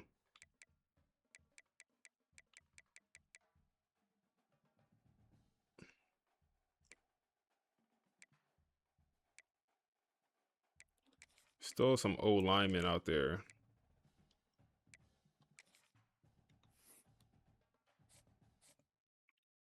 All right, so the quarterback Chip, they got him on a visit week 13, but I don't think he makes it that long. I think he commits before week 13, so we might be good there. If he makes it to Miami, we're in trouble. Got our 3 running back commits, which is very, very good. 2 5-stars, 1 5-star gym, and then a 4-star elusive bruiser, who I thought looked pretty solid. Hey Jay, what's up, bro? How you feeling, my guy? Got our 2 receiver commits. Burden, who probably will be a day one guy for us next year. And then Clayton, who has the elite speed and his attributes just look good across the board. Like he just looks solid. 6'4" guy with that speed, acceleration kind of low. Then I'm trying to get Frank to play safety for us. Jamal here. Like I said, I need a tight end, so maybe I truly pursue one of these guys and move the tight end. Or maybe Burton plays tight end as a 5-star. So all good. Been watching the AI Dynasty? Hey man, having a ball with it. I'm glad that a lot of people liking it. Daquan. we get Daquan, 6'5" guy. He can move the tight end. Who I'd rather have here?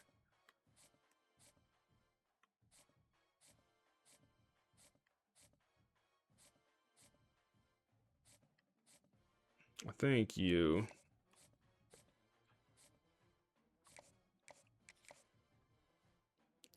Okay, so we'll go after you, 6'4", with the thought process to put him at tight end one day.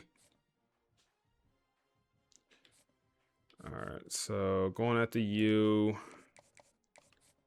goes on a visit week 13. Not sure if he even makes it that far. James Freeman, we could put 50 hours here.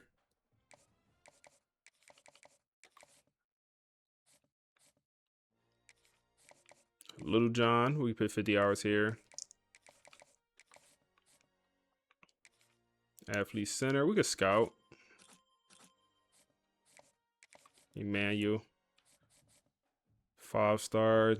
We going at a bunch of 5-stars on this D line. So Carl was on a visit. He did not commit on the visit. It was an 8 out of 10 visit for him. He did not commit though.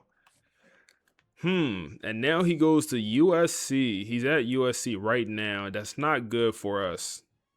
USC is in third in this recruitment, but we needed him to commit while he was on campus. You can't let him leave Florida without committing. He's from Portland, Oregon.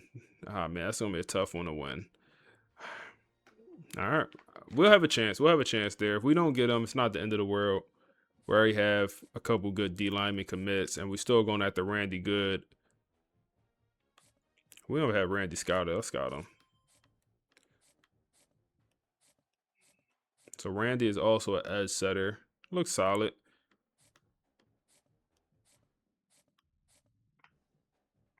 Looks pretty solid.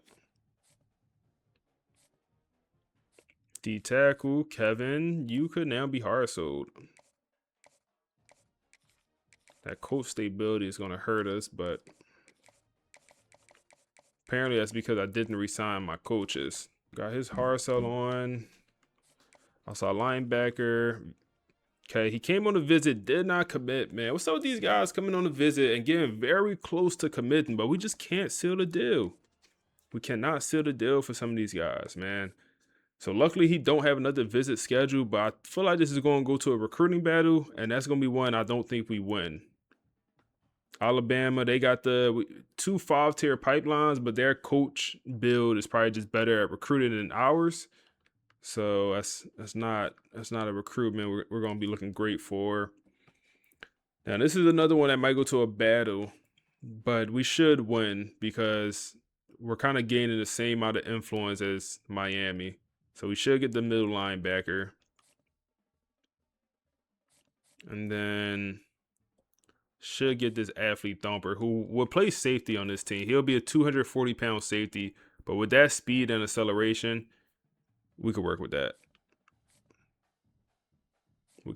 And we get our other corner, so we're done with the cornerbacks. Kevin Duke, obviously lost out on him. Conference prestige and championship contender. What's that last thing going to be? Staying close to home. And it's between two options. That's going to be a double soft sell.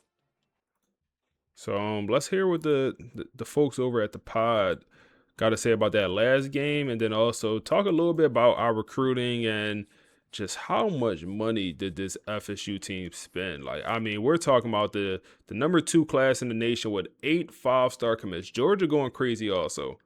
But 8 5-star commits in 2027 in the era NIL, that is goofy. That is goofy. Let's unpack it.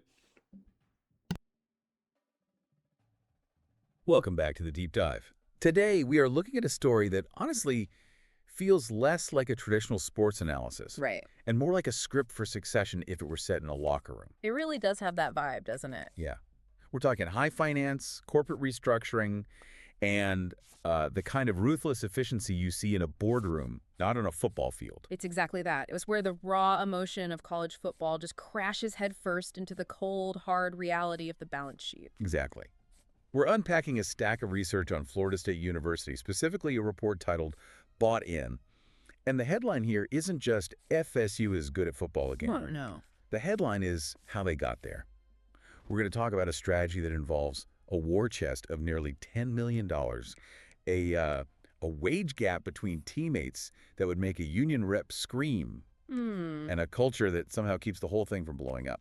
And to really understand why this is so revolutionary, you have to look at where they started. Because when Coach Marcus Vail took over, the narrative wasn't about championships. No. It was damage control. They were deep in the wilderness. I remember those seasons. It felt like the magic had just completely evaporated. Vail inherited what we might call a massive reputation problem. And it's important to see that it's different from a talent problem. Right, it's Florida. It's Florida. Yeah. You can trip over 5-star recruits on your way to the grocery store. Access to athletes was not the issue. So what was it? The issue was belief. Elite recruits. They just stopped believing that Tallahassee was the place where their NFL dreams would come from. Which is basically a death sentence in modern college football. Yeah. Recruiting is a pipeline business. It is. If that pipeline dries up, you don't just have a bad year, you have a bad decade. Precisely. So Vail had a choice. He could try to rebuild the old-fashioned way, slowly, brick by brick, preaching tradition and family. The old playbook. And hoping kids would buy into the history. Or he could do something bold. And according to these sources, he chose bold.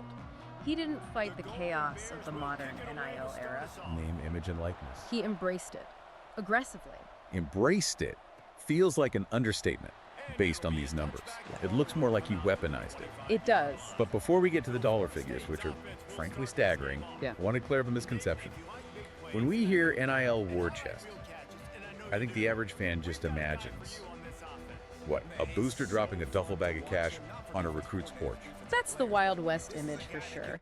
And honestly, at some schools, that might not be far from the truth. Right. But the source material really emphasizes that FSU's approach is totally different. If you just throw cash around without a plan, you don't get wins. You get mercenaries. You get chaos. So walk us through the mechanics here. If it's not a duffel bag, what is it? They built what the source calls structured money. That's structured money. This is a coordinated effort. It's boosters and these things called collectives. Now, for those who don't know, a collective is basically an independent company. Set up by boosters. Exactly. Its whole purpose is to pool money and funnel it to players legally in exchange for services. So the school isn't writing the check. Yep. A third-party company is. Correct. This is where And FSU's Javon went, collective man. Didn't just hand out He was the money for receiver on his existing. FSU team They last created year. contracts with He transferred very to Kyle. specific strings attached. It's almost corporate. What kind of strings? The contracts are tied to deliverables. We're talking on-field production, leadership standards, academic benchmarks, brand appearances. Wait, so it's literally a job description. You don't just get paid, you have KPIs. Exactly right. It professionalized the whole recruiting conversation. Before, a coach sits in a living room and pitches tradition. And family. And family, right. Yeah. Now, FSU is pitching a business transaction. They're saying, we aren't just offering you a scholarship, we are offering you a career path with clear financial incentives. That's a fascinating psychological shift for a 17-year-old. Treats them like adults immediately. And that structure signaled that the program was serious. But, and this is where the deep dive gets really interesting, when you start treating players like professionals. You get professional problems. You get professional problems, specifically salary caps and pay disparities. Oh, I know where you're going with this. The elephant in the room, as the source calls it. The uncomfortable truth of locker room finances. It is the perfect example of the NIL paradox. And it all centers on the quarterback room. This was the part of the research that made my jaw drop. We have to talk about this. NCAA Blue, appreciate that follow. Completely backwards. Okay, so you have two quarterbacks. On one side, you have Brock Glenn. He's the backup. He's young, he's talented, but he is mostly holding a clipboard on Saturdays. Okay. According to the source, he signed an NIL deal worth $2 million. $2 million. To stand on the sideline and wear a headset. It's one of the richest deals in the entire ACC. Wow. And then you have the starter, the guy actually leading the team, taking the hits, Rashawn Slaughter. His deal. Let me guess. More. $500,000. That is insane. Yeah. The guy watching the game is making 4 times as much as the guy playing the game. I mean, think about that in an office. If I found out the guy sitting next to me doing a quarter of my work was making quadruple my salary, I'm not just mad. I'm flipping a desk. It's a completely natural reaction, but you have to look at the economics of why this happened. This is the unique distortion of college football right now. What is it? In the NIL era, the market pays for potential, not necessarily current production. So it's speculation, like buying a stock IPO versus buying a blue chip. Exactly. Brock Glenn's deal was likely signed when he was coming out of high school. It was built off hype, his recruiting ranking, his ceiling. The potential. The boosters paid $2 million for what they hoped he would become. It was a bidding war to get him on campus. And Rashawn Slaughter. Slaughter was a prove-it guy. He earned his money after the season began. He just didn't have that same hype machine behind him. So his market value was lower when the deal was So just so y'all hearing that right, quarterback Brock Glenn, who's now on the bench, he's getting $2 million to now be a guy that's no longer even with the program. And the reason he ended up getting that much in NIL is because we didn't have a quarterback. I mean, we thought we needed Brock at least to be quarterback one, so we re-signed him for that. And then we brought in Rashawn as a backup quarterback in the offseason, so that's kind of what a backup quarterback is going for, $500K. It's got to feel good as an offense knowing that early in the drive you can turn around, hand it off, get a push up front, go get positive yards. It's just so ironic, isn't it? The sure thing cost $2 million and sat on the bench. The bargain bin guy cost $500,000 and became the star. It happens in the NFL too, but usually not this drastically. And this is where the culture part comes in. Right. Because Rashawn Slaughter could have easily torched that locker room. He could have gone to the media, demanded more money. Threatened to transfer. We see guys enter the portal for a raise all the time now. But he didn't. He just kept winning. You said Slaughter's a freshman. Yeah, Brock Glenn is a redshirt senior, so he's been around for 5 years, so veteran guy. And we brought in Slaughter, like I said, just a young guy with some potential. He said, do you see yourself, maybe, butting heads with faculty? Maybe. We'll see. I don't know where the story is going to go, man. What is Rashawn deal breaker? Playing time is his deal breaker, man. He cares about just being on the field. That's his deal breaker. That brings us to the core philosophy that Coach Marcus Vail instilled to keep this whole thing from imploding. Okay. He had a very clear message for the team, and I think this is the secret sauce. He told them, and I'm quoting here, NIL doesn't decide depth charts. Football does. NIL doesn't decide depth charts. Wow. That is a powerful line. But let's be real. It's also a terrifyingly risky stance for a coach today. A massive high wire act. Because you're basically telling the boosters, the people who control your job security, hey, thanks for the $2 million, but I'm not going to play your guy. It is. If Vail plays the expensive guy just to justify the investment, he loses the locker room. The players have eyes. They know who the best QB is. But if he plays the cheap guy, he risks annoying the money men. Exactly. But by playing Slaughter, the better player, he proved that the game still matters most. It's the safety valve. It tells the team. It tells the team, get your money, that's fine. But once you step on this grass, the money doesn't help you throw a spiral. It doesn't help you read a defense. I love that. It separates the business from the sport, even though they're so linked. Inextricably. But speaking of business, we've talked about the current roster. Let's talk about the future. Because if you thought the $2 million backup was a lot, oh yeah, the recruiting numbers for the incoming class are just explosive. This is where we see the scale of the whole operation. The source indicates that by mid-season, the recruiting board just lit up. So what's the total? We are talking about a total class NIL value of approximately $9.8 million. Yearly $10 million. For one class of high school kids, that's a small corporation's annual revenue. It puts them at the second highest class in the nation. It's a massive injection of capital. And what's interesting is how they spent it. So portfolio approach.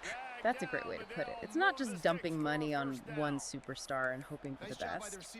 Okay, so let's run through the portfolio. Who's the headliner? At the very top, you have Deontay Osborne.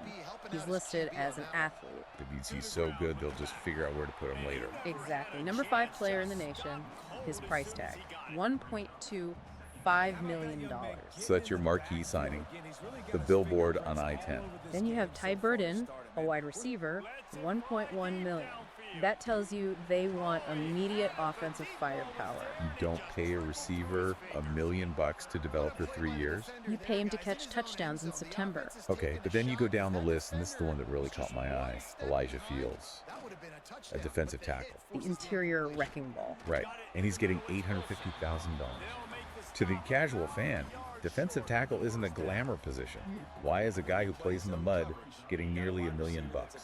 Because in the ACC and the SEC, that is where you win football games, period. In the trenches. If you can't stop the run, you lose. You can have all the fancy receivers you want, but if your D-line gets pushed around, you will not win a championship.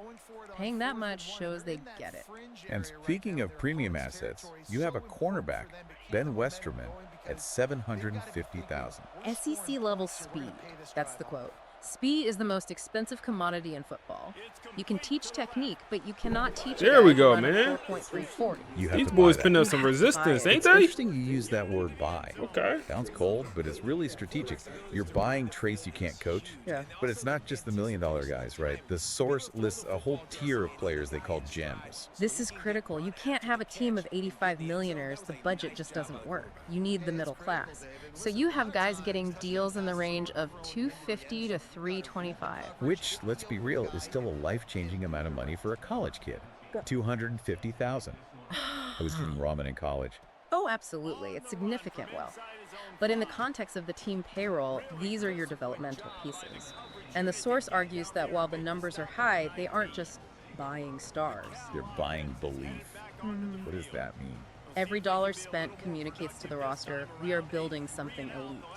When a recruit sees FSU spending $10 million on a class, they know they aren't coming to a rebuilding project. They're coming to a superpower. It becomes a self-fulfilling prophecy. The investment proves the commitment, so the money is a marketing tool as much as it is a salary. Okay, so we have the strategy, we have the internal conflict, and we have the war chest. But like they say, all of that is just spreadsheets until you actually play. That's right. You can win the offseason and still go 4-8. We've seen teams do that. And the source points to one specific game where this all came together. The proof of concept. The Pittsburgh game. That was the litmus test. And to understand why, you have to understand Pitt. They aren't flashy, they're gritty, physical. Right, this wasn't supposed to be a blowout. Pitt came into Doak Campbell confident. If FSU was just a collection of mercenaries, a team like Pitt should have been able to bully them. That was the narrative, right? FSU's soft, they're just paid athletes. The expectation was a dogfight. But that is not what But happened. not even close. The source describes the game not as flashy, but as violent.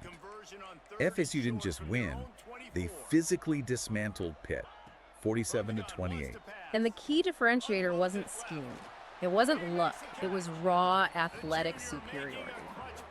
The source says, and this is key, Pitt wasn't losing because of mistakes. They were losing because FSU was faster everywhere. That's the SEC level speed and the interior wrecking ball money showing up on the field. That's exactly it. That $9.8 million war chest, it buys you a level of athleticism that a standard program just cannot cope with for 60 minutes. You might hang for a quarter. Maybe a half, but eventually the speed just overwhelms you. So let's look at the ROI, the return on investment. Rashawn Slaughter, our $500,000 bargain starter. How'd he look? Surgical. 226 passing yards, 3 touchdowns. The source says he had complete command, just of control. I just love the irony. The guy making a quarter of the backup salary is the one looking like $1 million. It validates Vail's entire philosophy. It proves the meritocracy works. And then you had Joe Jackson running the ball 119 yards and a touchdown. The source has a great line about him. Every carry felt personal. That doesn't sound like a mercenary to me. That sounds like a guy playing with a chip on his shoulder. And on defense, John Henry, 1.5 sacks, constant pressure. The Pitt QB never had a chance to settle in. Because those expensive trench players were in his face all night. All night. But the visual that really stuck with me from the source happened in the fourth quarter. Game is over. FSU was up big. Yes, the sideline scene. The starters are on the sidelines celebrating, and the camera pans up to the stands. Who's there? The recruits. The guys from that $10 million class. Deontay Osborne, Ty Burden, all of them. Sitting there watching. It's the perfect sales pitch, isn't it? Better than any PowerPoint. Look at what we are doing, and next year, this is your stage. It creates a cycle. The money brings the talent brings the wins bring the atmosphere. And the atmosphere closes the deal for the next wave. It's a flywheel. Once it starts spinning, it's hard to stop. And that brings us to the big conclusion here. What does this mean for the rest of college football? Because a lot of schools are struggling with NIL. Yeah, they're complaining about it, or doing it shadily, or just getting priced out. Right. Most schools are in the survival phase. They're just trying to keep their head above water. The source argues that FSU has moved past survival. They are mastering it. They've turned it into a weapon. They have. They proved that money can coexist with culture. If, and this is the big if, it is managed correctly. Having a $2 million backup and a $500,000 starter, and the team isn't falling apart, that's a massive achievement. It goes back to that Marcus Vail quote. Money opens the door. It's a dot, man. I was about to run. No, step up in the pocket and find it. To open the door for the top guys. Good work. But once they're in the building, it's the discipline that keeps the team together. It's a fascinating case study. You know, the source material is titled Bought In. And usually in sports, when you say a team is bought, it's an insult. Right. The best team money can buy. It implies they didn't earn it. Exactly.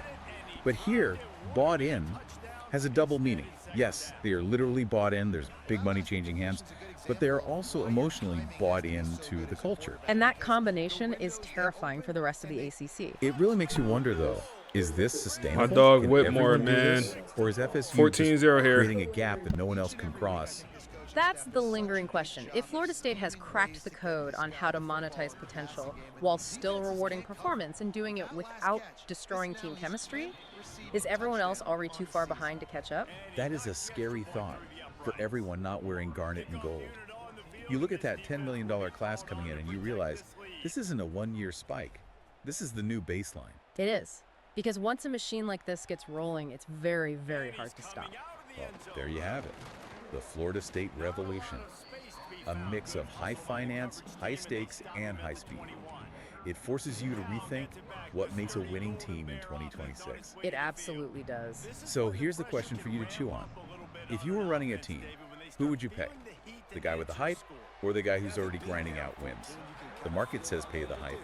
The scoreboard says play the grinder. FSU decided to do both. And that might just be the winning formula. Thanks for listening to this deep dive. So, We'll catch you on the next one. Take care. Around $10 million has been invested into this high school recruiting class. And I mean, that's how we're sitting at, oh my goodness, we're sitting at 16 commits, 8 5-stars, 8 4-star commits, and counting. This class is definitely not over. Definitely not over when it comes to recruiting. Hey, NCAA, you still here, bro? NCAA Blue, you still here? I see your question, but we was listening to the podcast. If you still here, I'll answer it.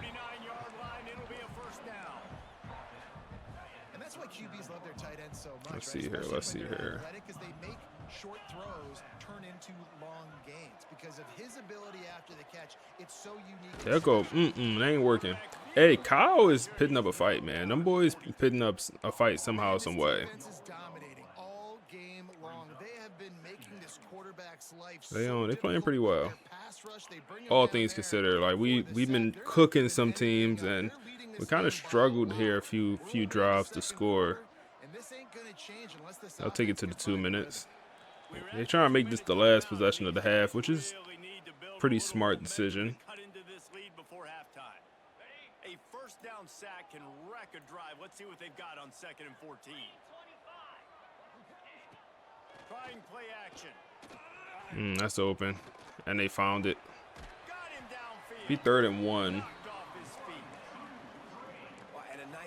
See what they do here. What's in the blitz? So important to keep defenses honest, and you can't just dink and dunk outside. You got to work the middle. Great job.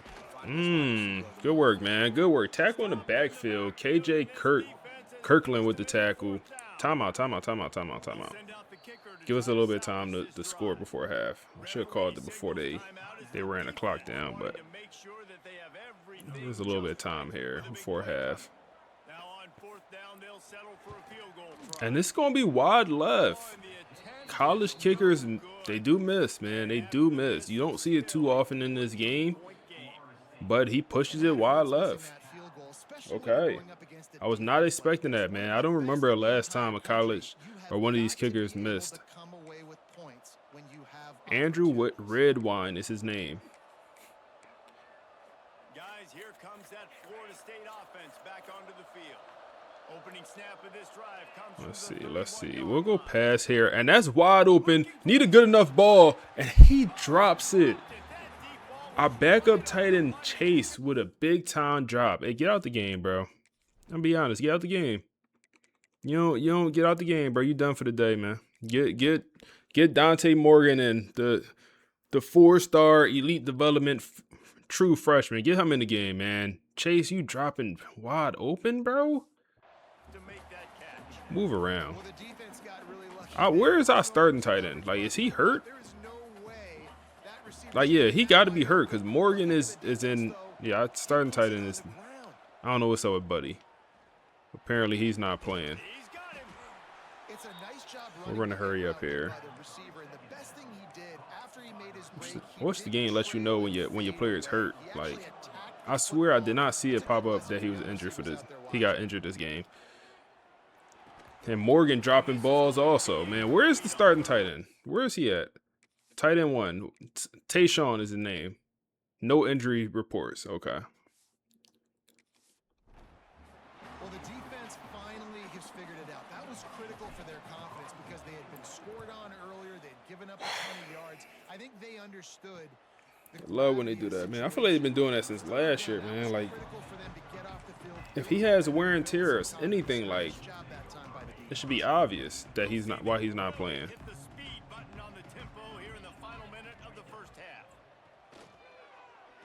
Pressure. That's going to be John Walker with the sag, and that should take it to half. Yeah, they'll take this thing to half.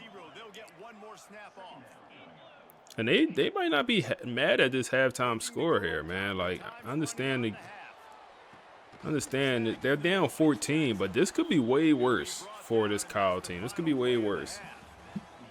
And if it wasn't for that missed field goal, I mean, we're talking about 14-3. We got to run the ball a little bit more here. And a lot of coaches will say limiting the big plays and maybe hitting on a few yourself is key. But I'm more of a move the chains guy. Give me efficiency. They talking about Diego Pavia is on 5'9". Y'all seen that? Apparently he was listed at 6 foot, but at the Senior Bowl he measured out 5'9". Man, people hate bro. They hate Diego, man. They hate Diego, and they hate Carson Beck. And they get the ball here.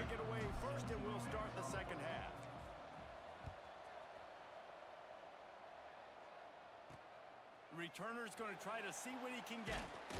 Really disciplined job by the coverage unit to get down there and make the stop at the 19. The Cal offense is headed back onto the field. If they're going to get on top in this game, they're going to have to find a way to get the running game going in the second half. Devon Keys. Oh my goodness, my safety got absolutely demolished. Looks like it's going to come back on the hold.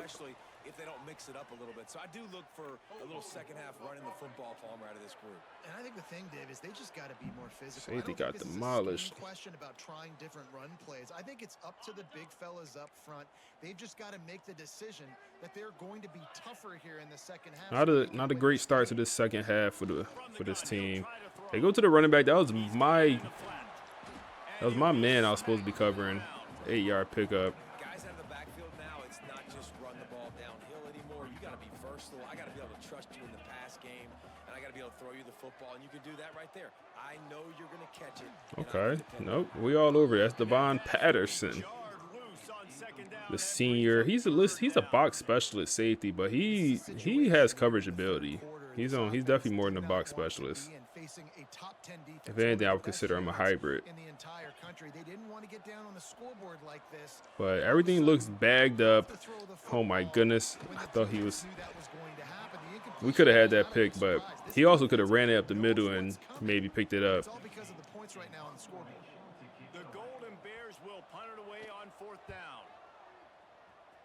But they'll have to punt here. Creed, nothing there. It's a good punt. Start off with the run here.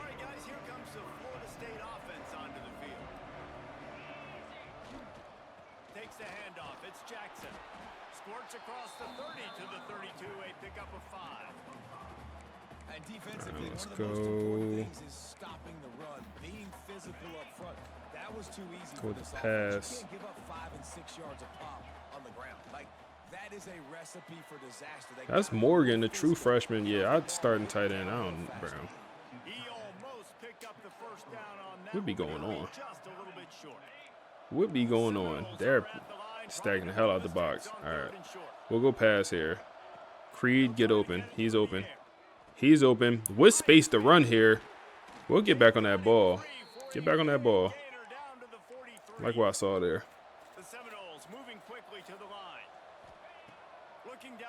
It's wide open.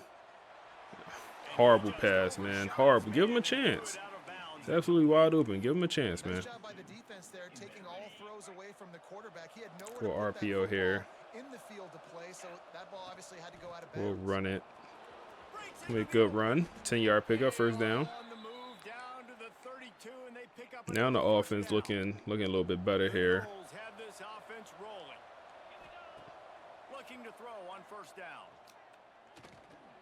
It's going to be Dallas Wilson wide open. Glad I found him. I was looking to go to Morgan down the field, take a shot, but there's no reason to take a shot. He's a 68 overall tight end. There's no reason to throw a jump ball to him, especially when you got your best receiver wide open. Wide open touchdown. Joe Jackson. I don't know what coverage they was in, but that's it. That ain't it. That ain't it. Texas route and the running back is always going to hit. 21-0. We taking care of business against a team we're much better than. Much better than this roster. Put up one more score here. If we go 4 scores, we'll get the backups involved. I'm making the emphasis to try to get Joey Flowers in the game. I really don't want him to transfer.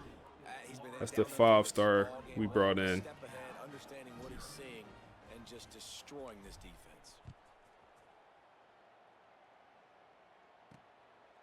And he'll bring it out of the end zone. Nice job by the kickoff team. Everybody stayed in their lanes, and they'll stop him at the 16. Cal gets it back. The sturdy Golden Bear offense on its way to the field. They're down by 21 points, but you get a touchdown here, and you do at least apply a little. I'll go run here. It's true. I think for them to get back Couple broken tackles. right now, they need the quarterback to play his best football. He's going to have to be good really pre-snap, David, making sure they're in the right looks, and he's got to be really good with his decision-making. He's got to be dialed in because defensively you're giving up points. So it's not like you have the luxury for defense playing great. The offense is going to have to score and score pretty dang quickly. Go run. Once again. Hey, running back playing pretty well, man. He's breaking some tackles. As I say that, he's hurt. Grabbing his right hip. As soon as I say that. Take a break to let him be checked out.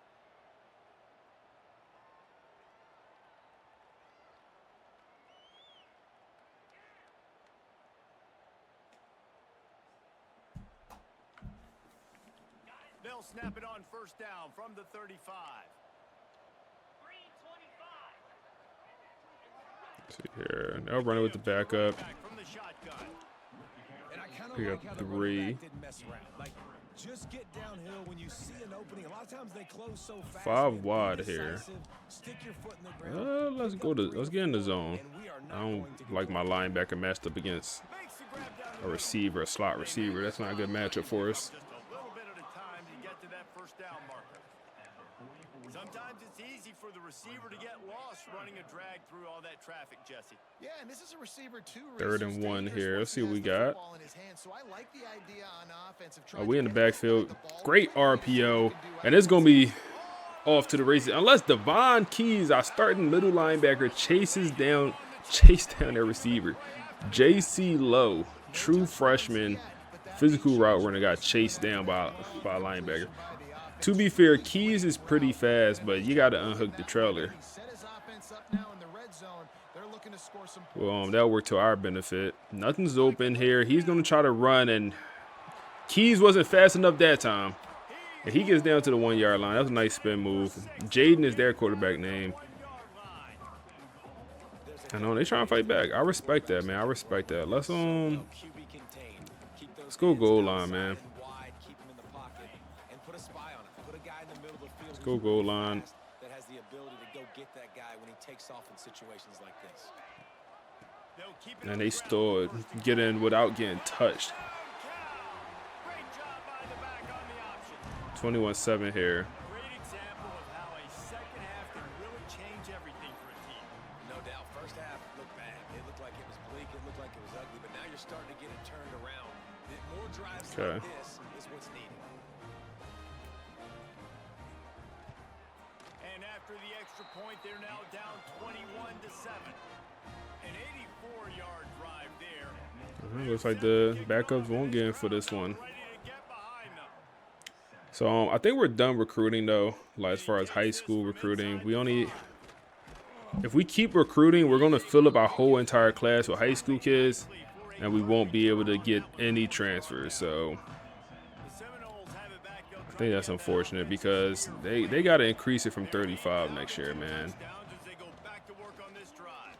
Especially with the scholarship number going up to 105, they gotta increase it next year. This running back loves running into the teeth of the defense. So you playing 25? Transfer to Army, oh man. Wants to go up top on first down. Bro, okay, I thought you dropped it. You'll take 4 yards on first down every time, 2nd and 6. Nice job by the defense staying to lead. I was thinking about going back and playing 25, man. I was thinking about going back and playing it. Nice job by the D. Just to see. Because I was talking to somebody recently, and they were saying, hey, 25 is so much better than 26. And this is a person that played 26. And I'm like, I just disagree. Ole Miss, ranked number 3, okay. We move up to number 2. It's between us and Michigan. And, Michigan is the number 1 team, and that's the team that beat us. But, yeah, somebody was just saying, yeah, 25 is so much better than 26. It's a conversation I'm having with somebody like in real life, in person. And I'm like, bro, what is better? Ain't nothing better than 25. Drop pass for my star receiver. I'm like, I'm not saying 26 is perfect, but I'm like, it ain't nothing better. And really give him something to think about. Physically jar that football and knock it out. Nice job by the defender. Play action here. Ooh, nothing's open. Nothing doing downfield. He'll cut his losses and throw it away. It'll be 3rd down. I think he's showing you his experience on that decision right there. There was nothing open, so don't try to force it into coverage. You've got the lead. If it's not there, just throw it away. So motion blocking was better. Loves to see his quarterback make that kind of decision. Oh, he won. Give us a good ball. That's a touchdown. Oh my goodness. Catch the ball, man. Catch the ball. That's a good pass, man. So our receivers today, man. Receivers, tight ends. Them boys not hooping today, man.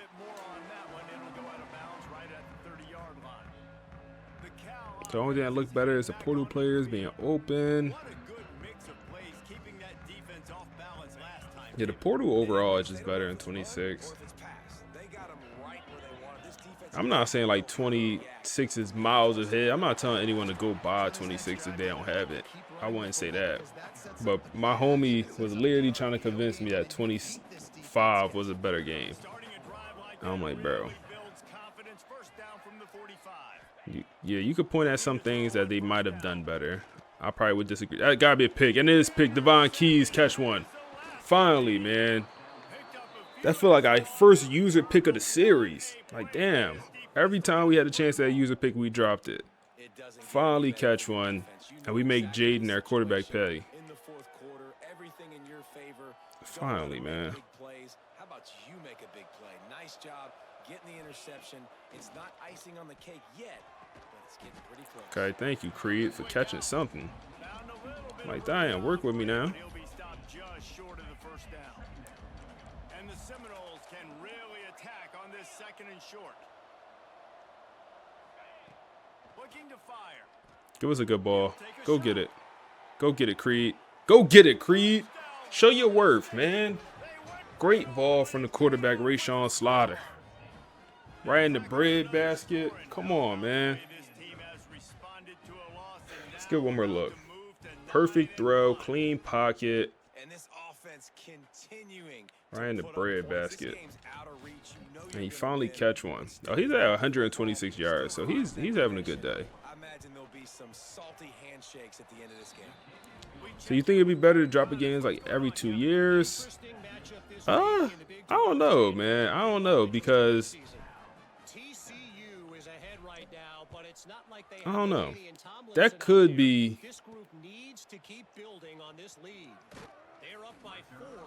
I would still prefer every year. I personally would prefer every year.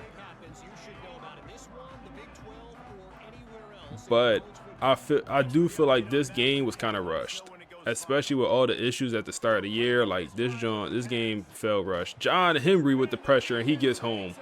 First sack of the day for John.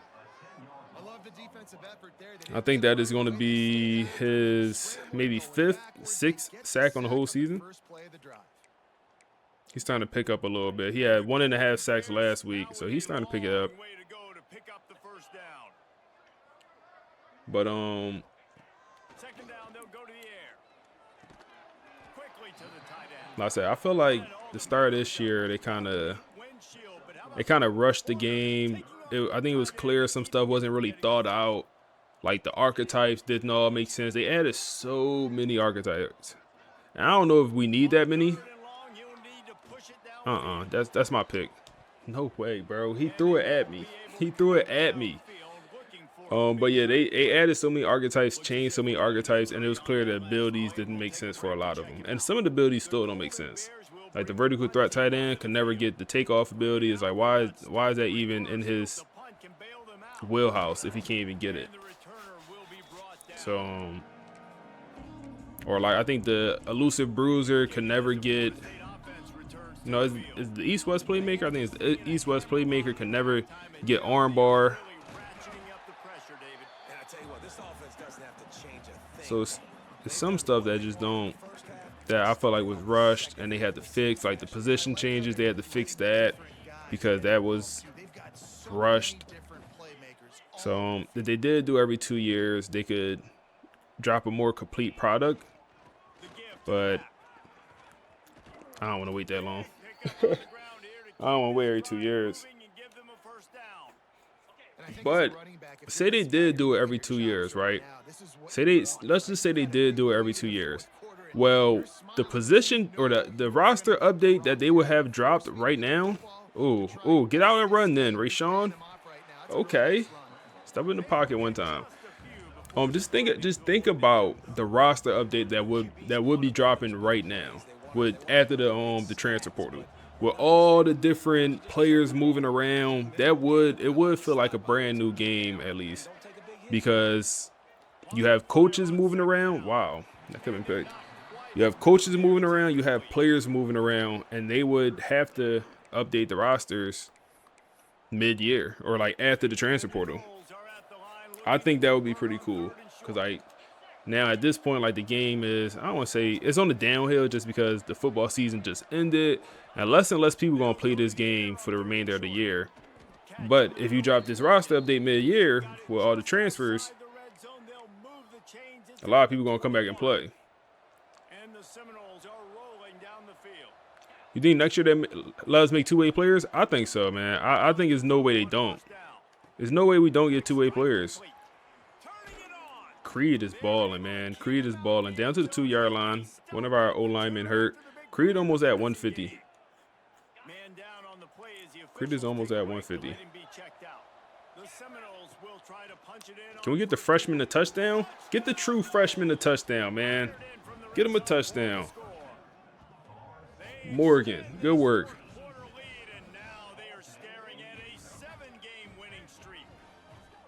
Nice job on the route and catch by the tight end scoring that touchdown. And it doesn't matter what play this offense. So you'll like to see more dynamic abilities. Everything has been working. Late cramps, he'll return. Yeah, I would like to see I would like to see archetypes change.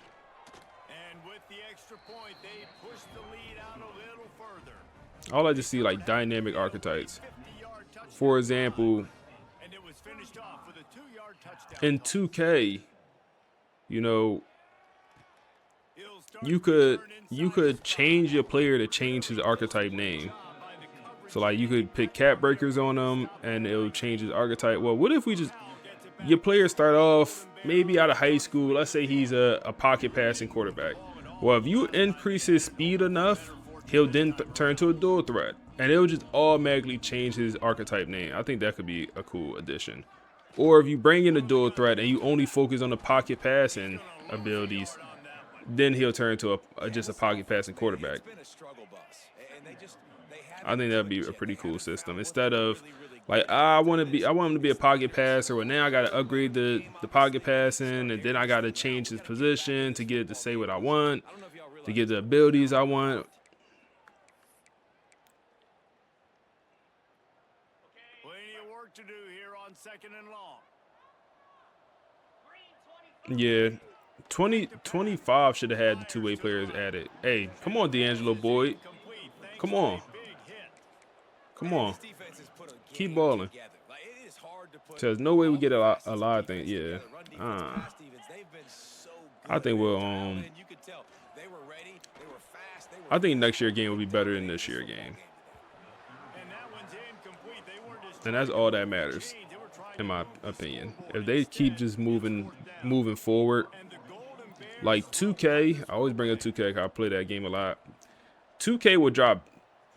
They'll drop a bad game 3 years in a row, and then they'll finally get a good one, and then they'll go back to 3 bad games in a row. As long as we don't get that. No stress. Under a couple minutes left in the ball game. Well in hand. These are the ones, Jesse, you like to just run the clock, take a knee, whatever you want. No doubt. They're going to love watching this game film, too. It's going to be GG's. GG's. Well blocked, good run, and a first down. Here's this offense with a fresh set of downs. GG's. And the defense down in this game, they just can't do anything to stop this offense at this point. All right, perfect, man. Just an overall pretty good game for the team, man. Overall pretty good game. I don't think anyone played crazy. I think Rayshon Slaughter ended up having 4 or 5 touchdowns, throwing touchdowns. But yeah, I mean, we just was consistently okay. Offense didn't look crazy, even though we had 35. Offense didn't look crazy today. Let's keep working. We got some coach points we could use at some point.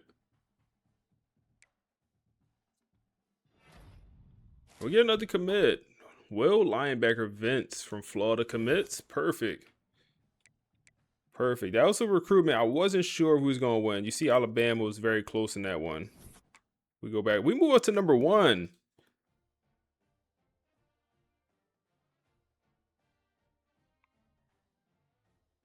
How do we move up to the number 1 team in the nation?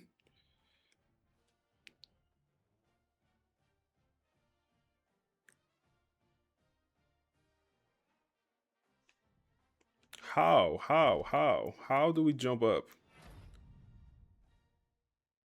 Creed Whitmore with ACC Player of the Week.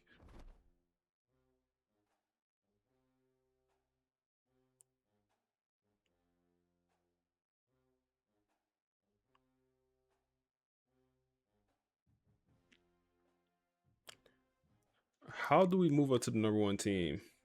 Let's see.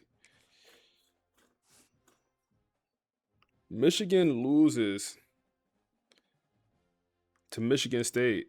The college football playoff bracket now. So Michigan drops all the way down to number 10. So if they lose another game, they're out the playoff hunt. You got Tulane up here. Get the group of five teams out the playoffs, man.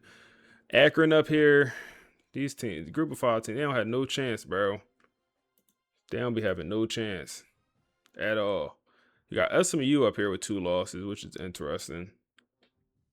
So we could do a little bit with recruiting here, but not much we need to do. Oh, they got St. Clair. That's why SMU is doing so good.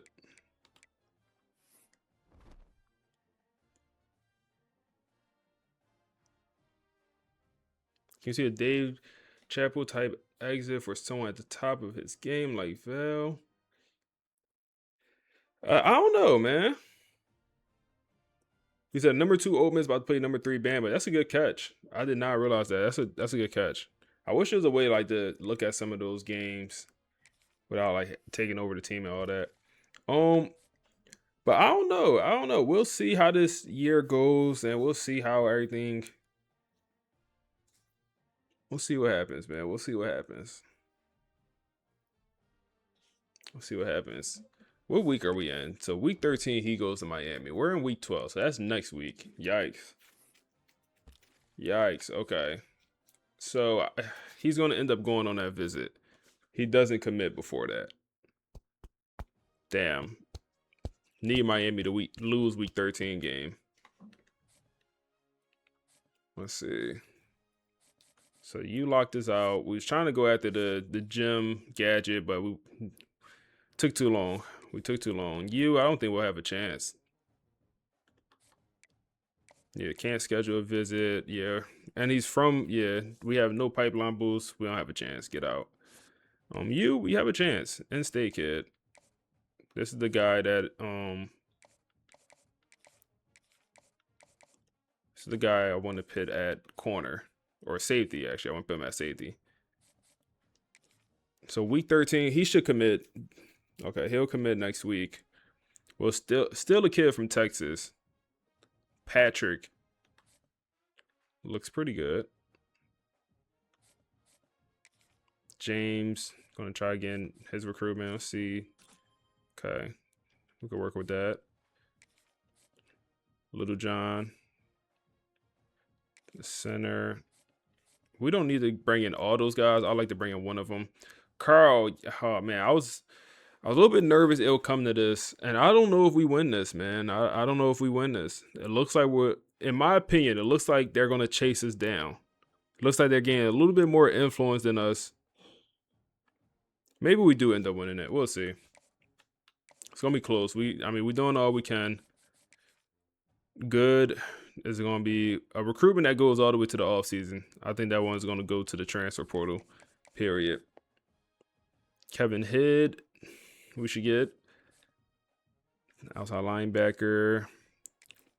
This is a close recruitment. Another one. I think we end up winning. I think we will end up winning. And then for you, we need to throw the hard sell on.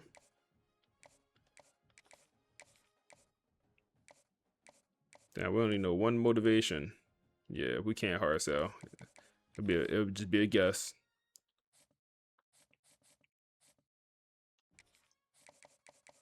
Okay, double soft sell did what it need to do. Sunday player.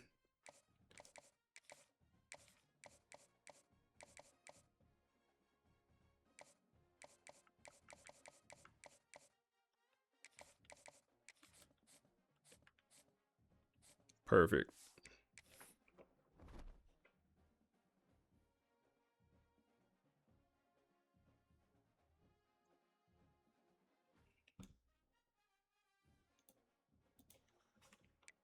Perfect. I know. Yeah, we're done recruiting. We have 280 hours left. We will not use that. We could go after more players, but I want to save a couple spots for any transfers we might want to get. So, check out injury report, man. Like, is our tight end? Is he hurt or not, bro? He's not hurt.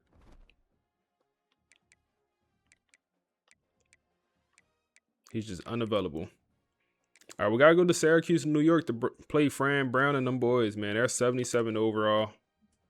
Top end. We'll look at their roster when we get in the game.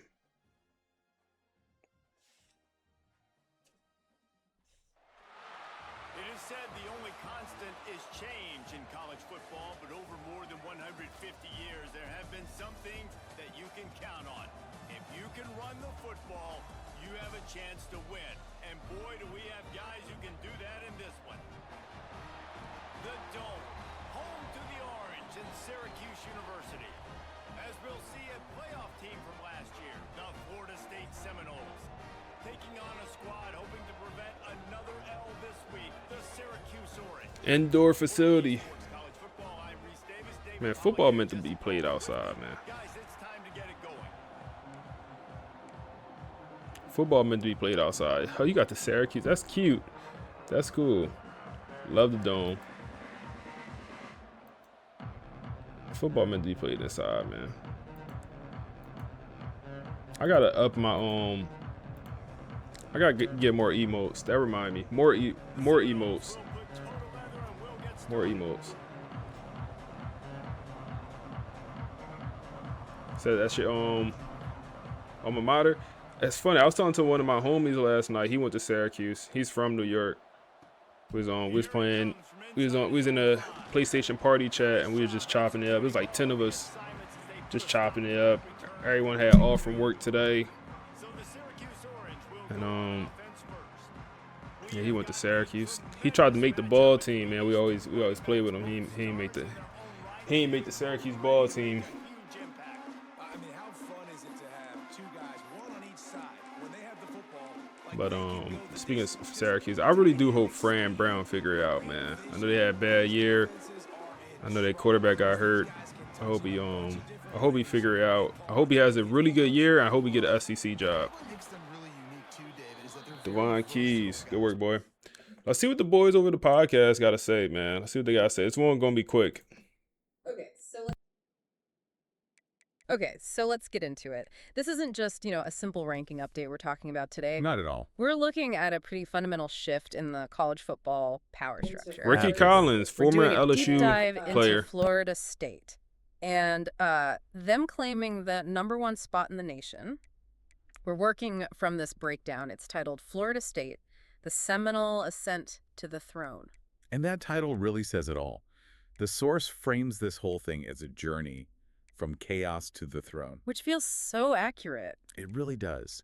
Because, they didn't just inherit this spot because some other teams lost, though that certainly helped things along. Right, that definitely opened the door. But they earned it. This Syracuse They team earned got it through, a sneaky like, good roster, pure man. Like efficiency they got by 2 good navigating running some real backs, messes some good overall. receivers. you Ricky have to Collins remember pretty the good. quarterback controversy, Good corners. The talk about locker room tension. They weren't just handed this. They had to stabilize their own ship first. Exactly. And you could see that stabilization so clearly in Berkeley. We really have to talk about that win over California. Yeah, 35-7. But the score, I feel like the score doesn't even tell the whole story. No, the interesting part is what the source calls the texture of the win. It uses this phrase, calm domination. I stuck on that too. Calm domination. It implies a total lack of drama. No panic, no wild momentum swings. Just control. Complete control from the opening possession. And a lot of that calm, you have to think, comes from the quarterback, Rashawn Slater. Oh, for sure. You look at the stat line, 285 yards, 5 touchdowns. And 0 picks. And 0 picks. But the breakdown really emphasizes his maturity. It's not just the stats. He wasn't out there chasing highlights. It was creating certainty. Precisely. For a young quarterback to consistently choose the right play over the flashy play, that is just terrifying for opposing defensive coordinators. It definitely helps when you have a guy like Creed Whitmore to throw to, though. 145 yards and 3 touchdowns. He owned the field. That's the quote they used. And Cal was trying to stop him, right? They were rotating coverages on him. Yeah, it didn't matter. When you have that kind of connection, that Slaughter to Whitmore connection, you force the defense to make impossible choices. Right, and that's where the depth comes in, which I think is a super underrated part of their whole rise. You're thinking about the tight end, Deontay Morgan. I am a true freshman. The coaches have been whispering Gibby about in real his high life ceiling for weeks. Or the And podcast? he goes out and scores a touchdown. And that validates all of it. When your freshmen are turning that potential into points, You know your program is healthy. We saw it on the other side of the ball, too. The transfer safety, Devon Keys, Getting his first interception of the season. which is just huge for his confidence, Yeah. heading into this final stretch of the season. So you have all these pieces clicking at once. The offense, the defense, the young guys stepping up. Okay, we do have to talk about the elephant in the room. FSU handled their business, but they didn't get to number 1 in a vacuum. Right. Michigan. They looked unbeatable. And then they ran into Michigan State. That loss just cracked the whole ranking system wide open. So was it just luck? FSU being the last clean team standing? See, the analysis makes a really crucial point here. It says it's not luck, it's alignment. Alignment, okay, what do they mean by that? It's the idea that 3 things converge at the perfect time. 1, a freshman QB playing elite veteran level football. 2, your veteran receivers are all peaking at the same time. And 3, the defense is just getting tighter and more confident every single week. To have all 3 of those things firing on all cylinders, that is rare. It's incredibly rare. And that's not luck, that's alignment. So the crown now sits in Tallahassee. They are the standard, but that has to change the psychology of the team, doesn't it? It changes everything. I mean, until now, their story has been about the climb. Being underrated, being doubted. That builds hunger in a locker room. But being number 1, that just builds a target on your back. A huge one. And I guess that's the real question we need to leave you with. FSU proved they could survive the chaos of a climb, but can they survive the pressure of sitting on the throne, knowing that every single opponent they have left is circling that game, treating it like it's their Super Bowl? So on YouTube, you skipped the pod talk, but appreciate it. Yeah, I try to do the pod talk. Hey, Jules, appreciate the follow. I try to have a podcast, like, while we're recruiting and then, the beginning of the game. Because the beginning of the game usually just don't be as interesting. Recruiting don't be as interesting. So I try to, that's kind of my thought process. Bro, I know they got 2 good running backs, but damn. Caleb Hawkins, chill out, bro.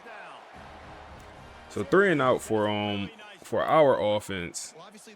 As we took that sack, we went play action on 2nd and short, and we took a sack. I mean, we didn't even have a chance. Ricky Collins, nothing there. But we didn't even have a chance to turn around. We got instantly sacked. 2nd and 10 here. They'll go pass. It was open. Overthrown. Pressure on the quarterback. Rookie with another hit. That's it's man up here. KJ Kirkland, Will User, our backup safety. Nothing's really open. That's tight coverage. That's good coverage. Cortland Guillory, he was banged up earlier in the season. But hey, he's a junior, man. Like, we have a chance to really return a great secondary. Wow. Okay, good. That could have been out at the 1. But we have a chance to bring back, well, no matter what. I don't want to say no matter what. But star corner D'Angelo Boyd, he should be back next year. Like, he's a true sophomore, so he can't go pro. And I don't think he has any reason to look to transfer. And then Guillory, I don't know if he'll look to go pro. Like, he's a junior at this point, but he might want to come back for his senior year. Good. Hey, good route. Even better ball. Like, that's a big boy throw, man. That's a big boy throw. And that's why Rayshawn Slaughter is in the position that he's in now. Okay, Tayshawn is back in the game. Last week, I don't know what happened to Buddy, but he decided not to play the whole entire game, even though he wasn't hurt.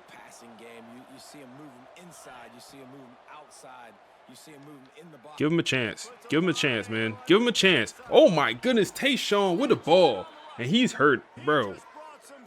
And then he get up celebrating like you're not hurt, bro. Stay down if you hurt. But what a ball, what a route, man.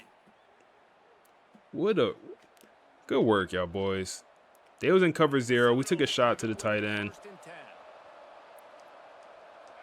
Let's see here. We'll get it to the young receiver out in space, down to the 8-yard line. Back spasms. Yeah, that man's squishy. Get him out the game. It's always something with him. He always got an excuse. Go RPO here.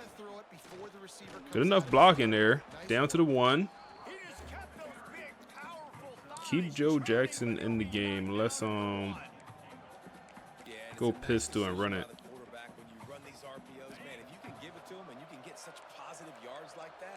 Continue to do it. Make that defense react a different way. Then I'll throw the football. Into the first quarter. Try to get the playoff, but It's been a defensive battle through the first period, and the stats tell that tale.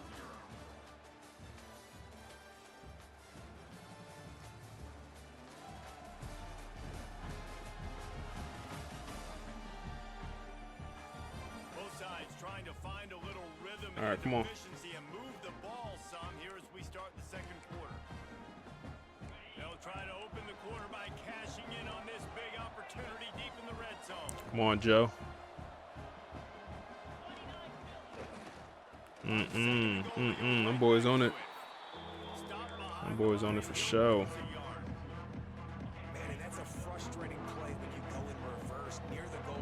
Third down. Morgan with another touchdown. Morgan with a touchdown in back-to-back games. The true freshman third string tight end getting involved here, man. Don't transfer it out on me now. Don't transfer it out on me, Morgan. Don't do that now. Don't do that now. They put together an 81-yard drive, and they finish it up with a 3-yard scoring toss.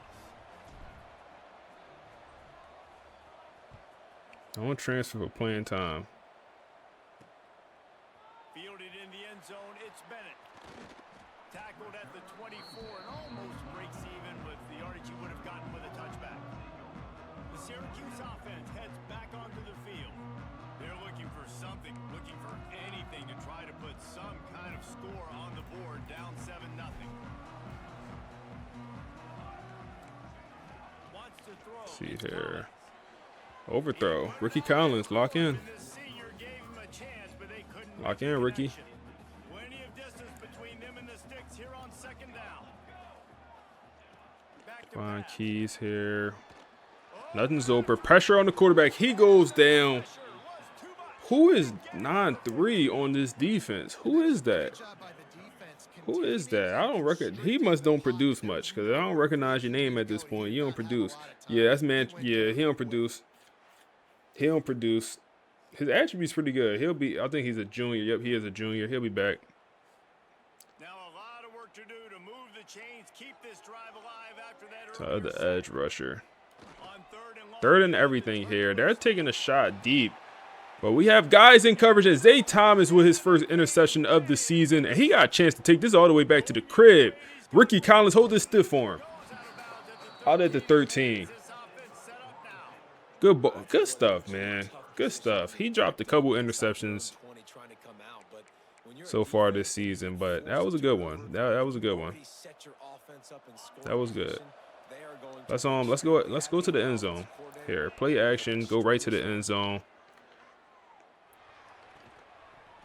Dropped it.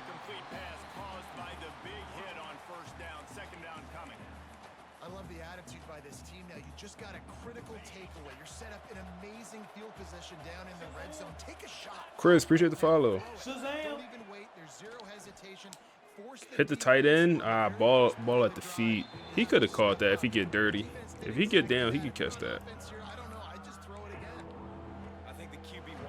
He could catch that. Third and 10 here. Don't want a field goal. Do not want a field goal. Oh my goodness. I think we had a touchdown too, man. Dallas Wilson had one-on-one coverage, but they sent the corner blitz, and Samuel got home. We'll have to kick a field goal. Damn, we had a touchdown, man. Come on, Wade. Lock in, Wade. Lock in, Wade. No way, bro. When you move it too far one way, it vibrates your controller and it tells you, okay, you need to center it. I'm in the center. How is that off? Bro, it literally guides you and tells you when you're in the center.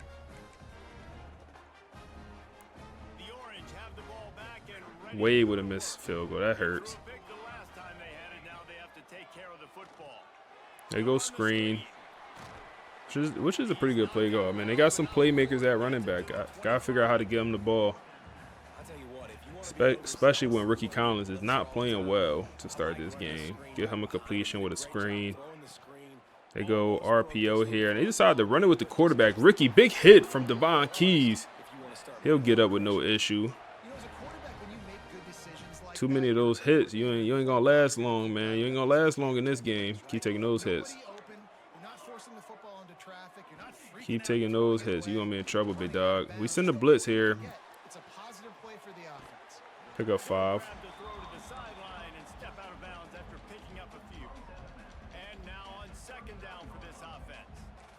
Go zone this time.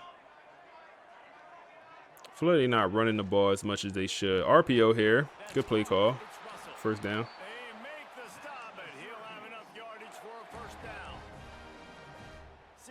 Has a really nice drive going. They'll move the tight end. Play action. Dot. That's going to be Devon Patterson, our safety, getting burned in man-to-man coverage.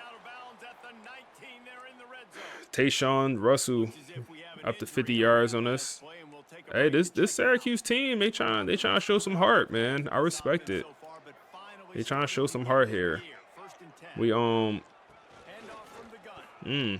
up the middle is going to go for about 15 yards down to the 7. All right, figure something out, y'all. Figure something out here. Add my user, man. Frederick Valentin.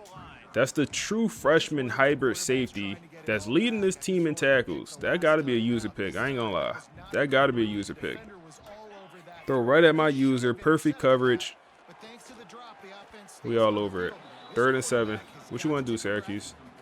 Let's go man here. They go 5 wide. I damn near want to call a timeout. I ain't going to lie. We got the wrong defense out here. We got the wrong defense. And he drops it. He drops it. It's a catchable ball, a good pass, and he drops the touchdown, man. Hey, appreciate the follow, man. Misfit, appreciate the follow.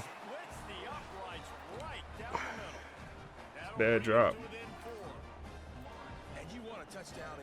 That is a bad drop. Down the middle, that obviously gives me some confidence down the road that I can trust this guy. 7-3.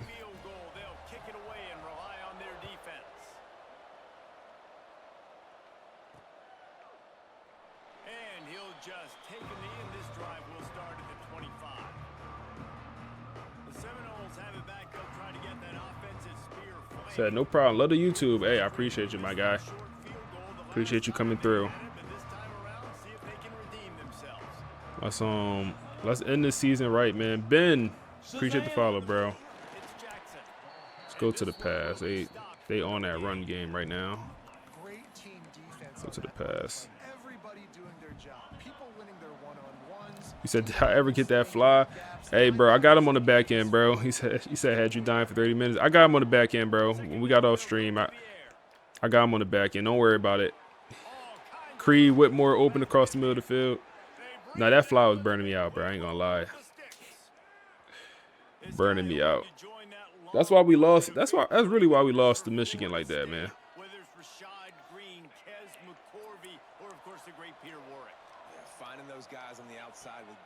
Let's see. What do we have here? That's open. Oh, my goodness. Dallas Wilson with his first reception of the game. Come on, Dallas. Get involved now. Don't be scared. 2-minute warning. Don't be scared, Dallas. That's why the ball's coming out of his hands so quickly.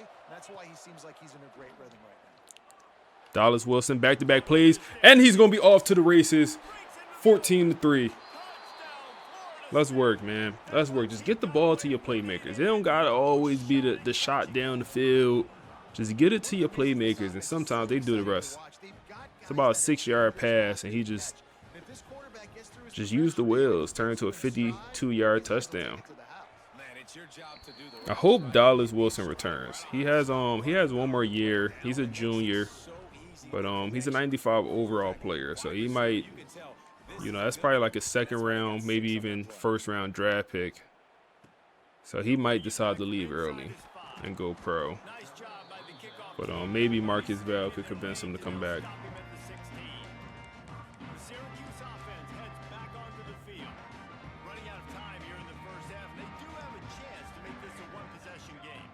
But at the same time, I do want to unlock talent developer for our coach. So we do need to have 2 guys go in the first round. I do need 2 guys. Let's see. Nothing's open. Come on. That's a good catch. That's gonna be Zay Thomas in coverage. He said, bro, you funny as hell. Low key don't be trying. Hold up, let me get a stop here. Let me get stopped. That's me. They trying to do a little 2-minute drill. You said, love the viz. Don't be spoil you. Just want to show love. Hey, I appreciate you, bro. I really do, man. I really do. That's love, man. That's love. This video will go up. I'll post this live stream later tonight after we done here. Add my user. True freshman Frederick Valentin. You got to take it back to the crib. Throw the stiff form out there. He don't got it. Man. Maybe we should have went spin move. While I'm doing a stiff form with our safety on a running back. Come on. But Frederick, Johnny on the spot. That's all. Johnny on the spot, man. Look what I found. First of all, I'm usering them. I don't know where to go. Nothing's open. And just throw out the sag animation. And yeah, we got to throw the spin move out there, bro. This is a freshman safety. And I'm trying to stiff form they running back.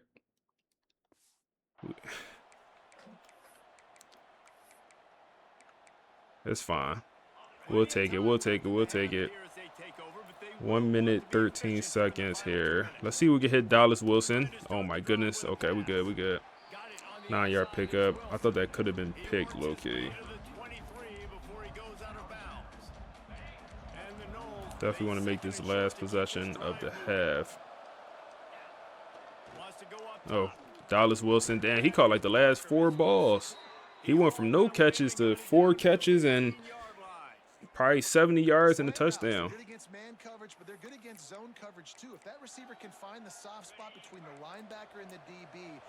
Sometimes that's just how it goes. You just gotta get them activated. You just gotta get them going. All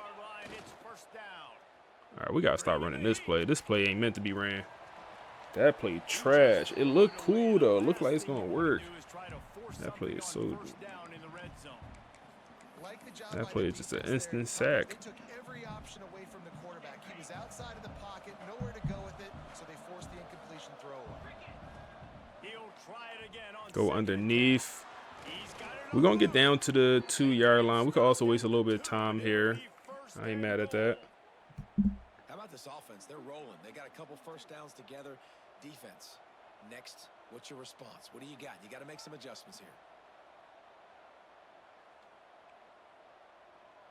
And the Seminoles trying to cash it in on 1st and goal.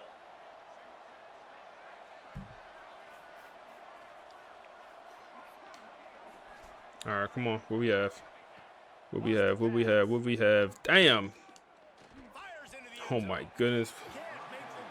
Lucky. Chris Pill, that should have been intercepted. Lucky, we lucky. We are lucky. Try to hit Dallas here. Nope, that ain't open. Sack.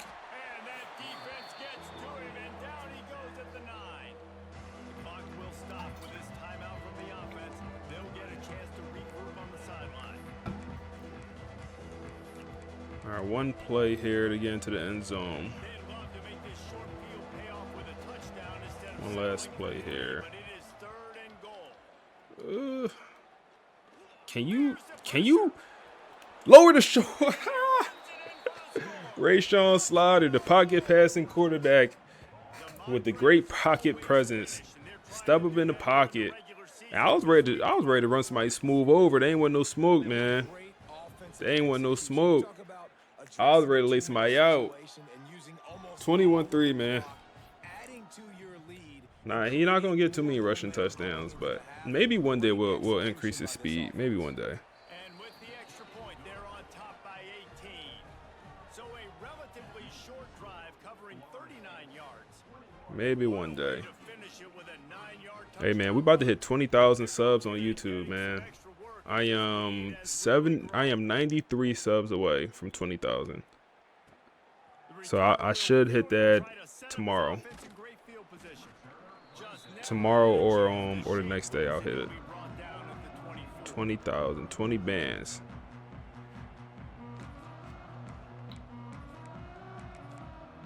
Let's see. I just gonna nil it. First half, and the offense will take a knee, and that is how we'll wrap up the first half.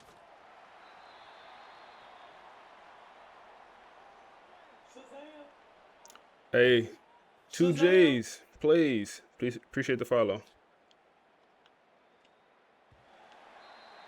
We've played 2 quarters here. Time to go to Kevin Connors in our halftime update. All right, I mean, good first half, man. Good first half.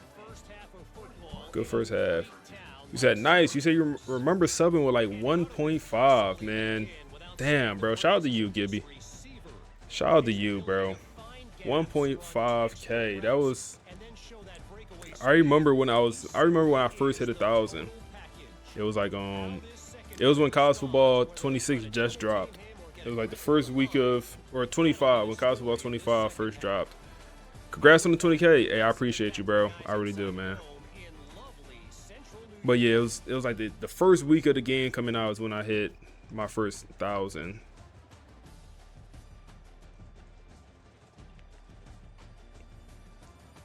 All right, Kevin, about ready to get things cranked back up here. And we get the ball here. Syracuse has it teed up, ready to kick off and start this second half. On the move from inside his 5. And he did a good job bobbing and weaving and finding a little bit of running room on that return. Okay, guys, the Florida State offense returns to the field. They go to work in the third quarter with the lead, but they have had a little trouble keeping their quarterback. Let's go. 6-yard pickup. The offensive line coach is definitely going to be upset. And the offensive coordinator, listen, I don't want my guy getting touched. He's being productive, but give him some more time. When can I throw this comeback, this curl route? No, I cannot. Try to get the Joe out the backfield. 3rd and 6 here.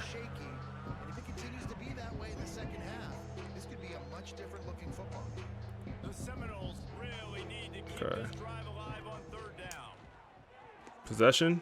Oh my goodness, bro. He threw it way too far upfield. I passed led upfield. That's on me. I should not did any pass lead. Second time today they've been forced to punt. It's on me. Hauls it in and looking upfield. He gets it up to the 34-yard line before he stopped, and that's where the offense will set up shop. The Orange have the ball back and ready to go to work.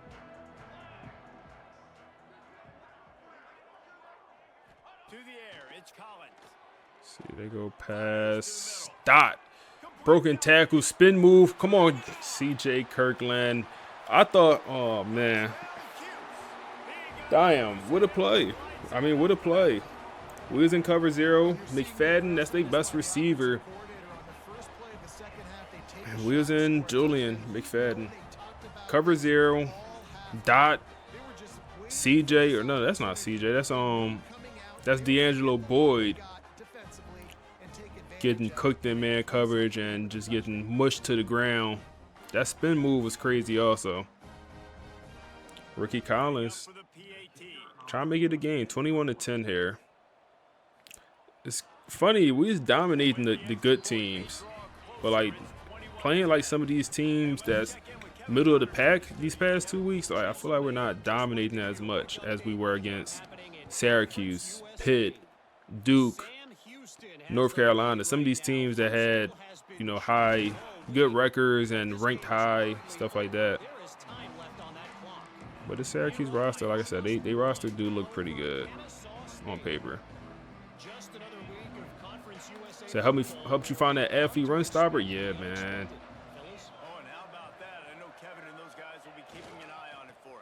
Them archetype videos, man. You already know. First week on when college football 26 or 27 dropped, them archetype videos coming first week.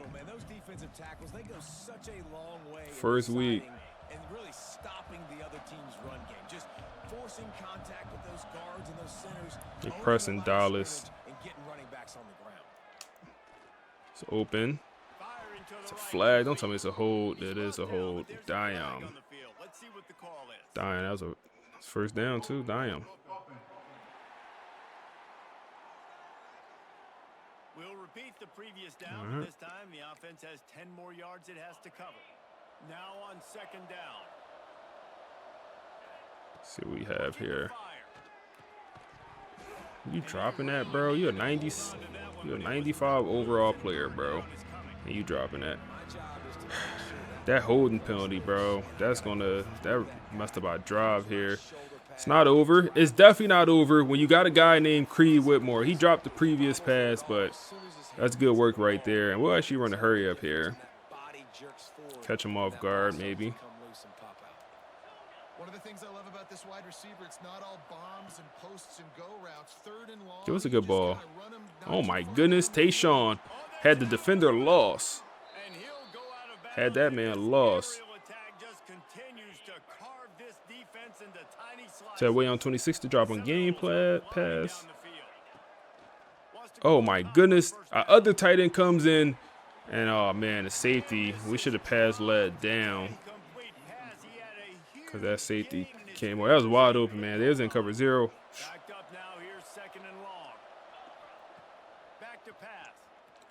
They boxed this. Throw it away. Boxed this.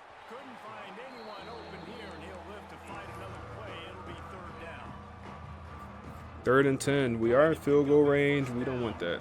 We already missed 1 field goal this game.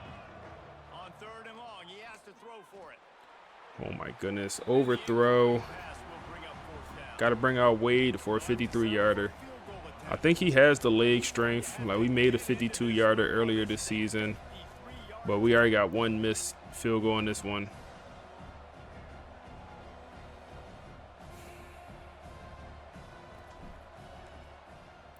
They block my kick, and they'll take over. Did you do a video on Grind Labs? I did. Grind Labs, they sponsored. Grind Labs one of my sponsors, man. My first sponsor, actually, Grind Labs. I actually gotta talk to. I actually gotta reach out to them. I think it would be cool if Grind Labs could do. So they're like a AI-based platform for college football. But if they could do like storylines or podcasts and stuff like that, that would be game changing. Because right now, the way it works, you gotta go to chat. Yeah, you said a guy that asked about block kicks. Jinx me for sure. For sure, jinx me. That's 2 missed field goals for our kicker also, man. But right now, you gotta go to chat. You couldn't find you see you couldn't find a video. Damn, what's the name of those videos? Those videos were a while ago. I put it. Grind Labs is linked in all my videos. Damn, I don't remember the name. It was 2 popular videos. I wanted to do it. I had 2 good video ideas, and I was like, I'll do them on these 2. I forget what they were. Make so many videos, man.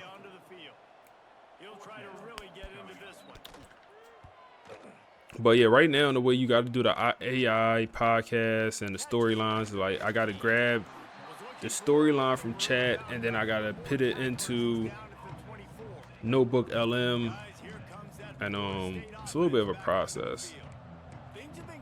It ain't terrible, but quarterback cold, man. Tayshawn first down. Get some momentum going for the quarterback, Rayshawn.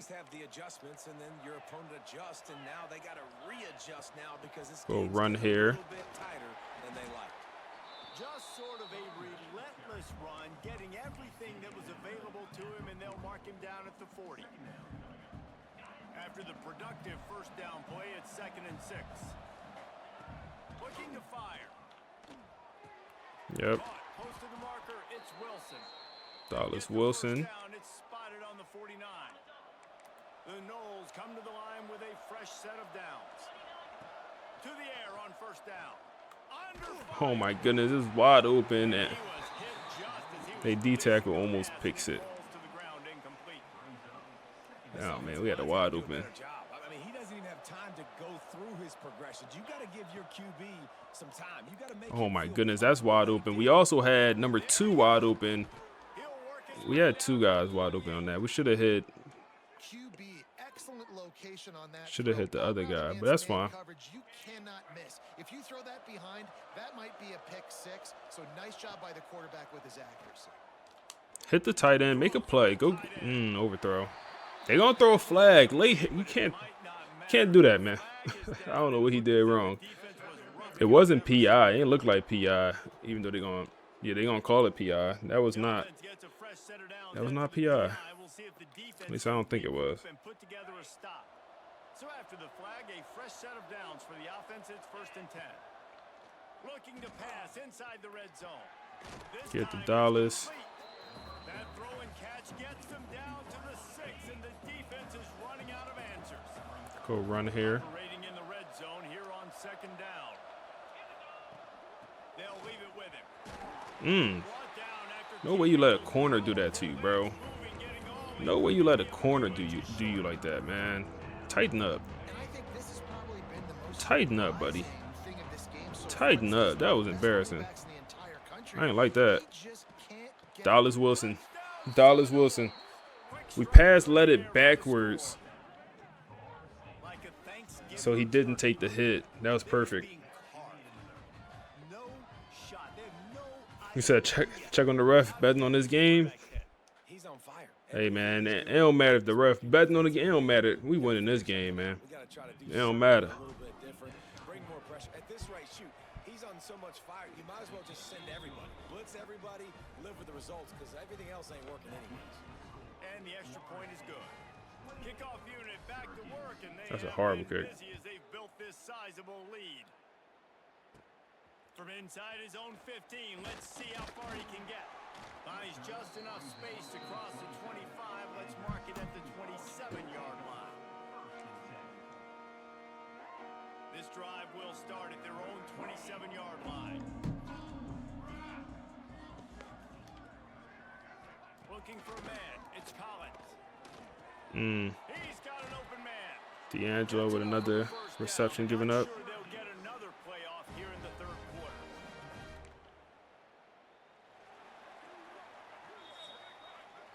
And you want to talk about his favorite receiver, it might be everybody based on the number of guys getting touches and a chance. 10 targets for Dallas, 8 for Creed. Like, everyone's getting involved. As we start the 4th quarter, it'll take a pretty sizable comeback to win this one.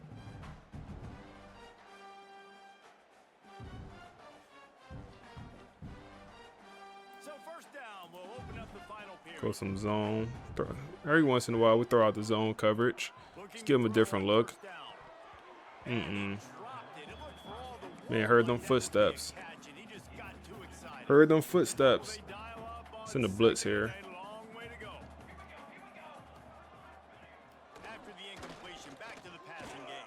No. Cortland Guillory all over that. Julian McFadden, you already had your fun. You done for the day. You already had your fun, buddy. 3rd and 10. We're gonna press. We're gonna press. It might be risky. We'll be alright. We'll be alright. We'll be alright, right? Edwin Joseph gives up the 50-yard touchdown. That's Julian McFadden's 2nd one of the game. We can't press when Edwin Joseph is in the game, man. I think he's the slowest corner on our roster. I mean, he shouldn't be playing the outside, to be fair. He shouldn't be on the outside. Damn, Edwin.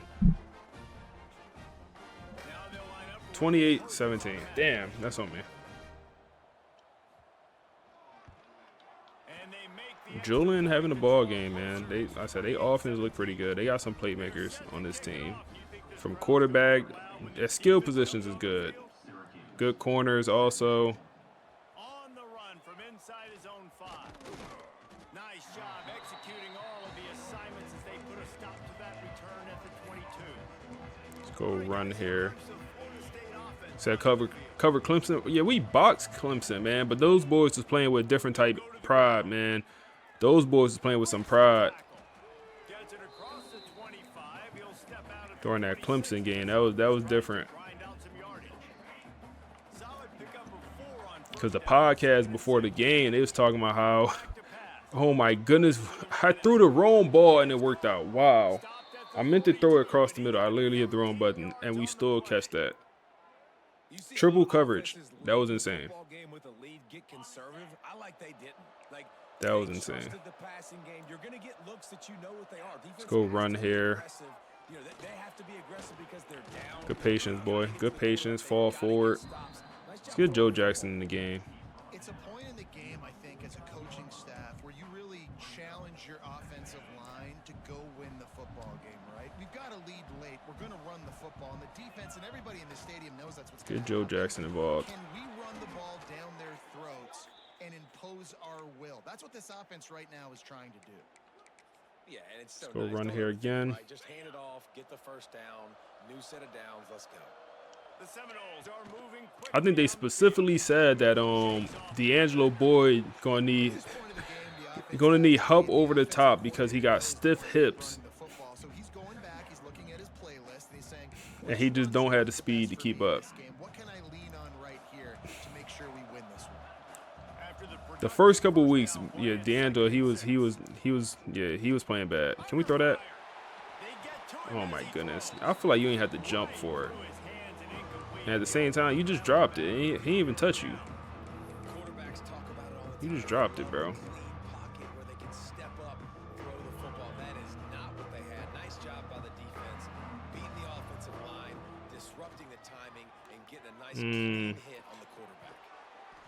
First down, we'll take it.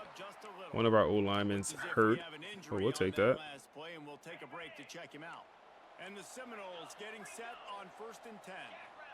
Let's go run here up the middle until a 5-yard pickup. Taking a good amount of time off this clock. And I know you can play these late game situations differently, but I love when you just stay physical. You run the football. Damn. You ain't had to do my mans like that. You ain't had to OD though. 3rd and 5. Running back. Oh my goodness. It's a bad ball, man. 2 missed field goals already for Wade. You got to figure this one out, bro. This game's over if you make them 2 field goals. Figure it out, bro. I know one got blocked, but one he just missed. And this one is going to be green. Okay. All right. It's going to be tough on them. It's going to be tough on them. Game not over, but it's definitely going to be tough. Let's catch you up to speed on things. Sam Houston has the lead right now. Huntsville has been jumping all week, but this game is hardly over. There is time left on that clock. They're up by 8 over Kennesaw State.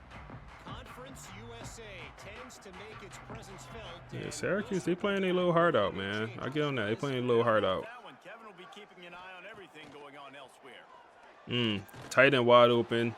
He went for the check down. I don't think he had time to throw it deep to that tight end there anyway. I do not think he had time. Like, you know, this game is over. There's not a lot to gain from it, but some people try to throw the ball deep and continue. Big hit. They throw it short. The clock's running out, and there's not a lot to talk about that's going to be positive for this offense.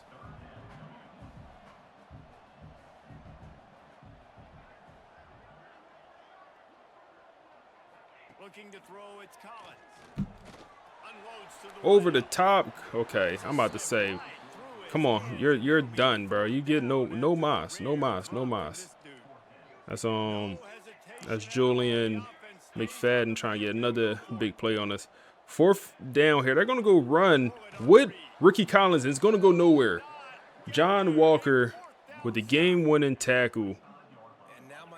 And this is all but over at this point, man. We could run the clock out, but even if we don't, you know, get enough first downs, come on, bro. You good, bro. You not hurt. You stopping the clock.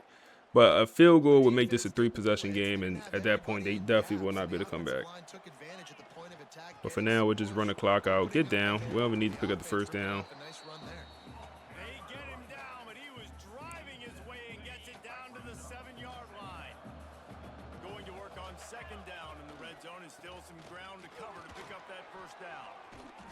I'm trying not to score. Why are they calling timeouts? I'm trying not to score to run the clock out.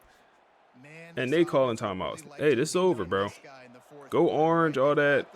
Fran Brown, it's over, bro. It's over, bro. It's over. I don't know how that was a touchdown. So why haven't they fixed that injury? Stopped it? Bro, they ain't going to fix a lot of stuff, man. It is what it is. That was not a touchdown. They ain't going to call that back. They ain't even look close. Man, he's been productive. Just has a nose for the end zone. This dude's made big play after big play for his offenses. And that's so why is it not? Bro, that was supposed to be down to the 2-minute warning. I ain't gonna lie. They started cheating. Pitch play. And we get in the end zone, man. We don't run too many pitches. But we're gonna be up 3 scores here. So as long as they don't bring that back next year, come on, man. You know that's coming back. They need to take some of these catch animations out. They need to take that animation out where you hit them in the back, and they just collapse and the ball just fall out every single time. I don't think I ever seen someone catch that. They need to take that catch animation out.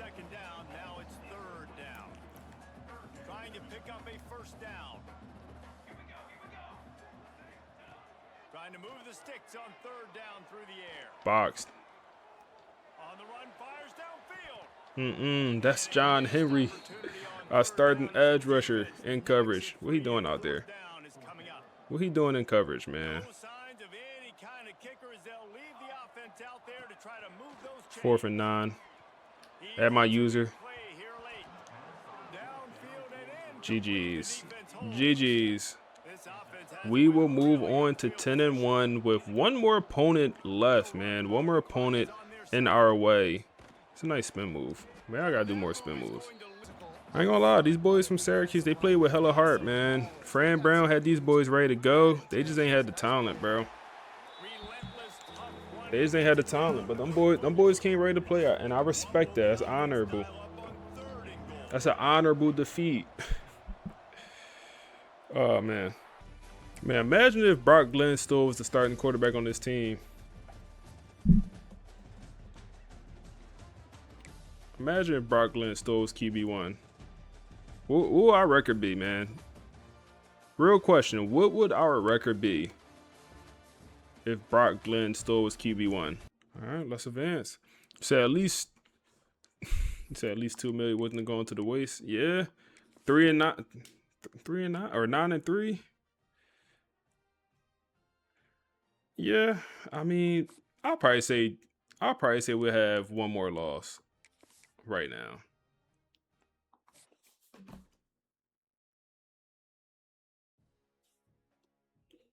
Right, I'll probably add one loss.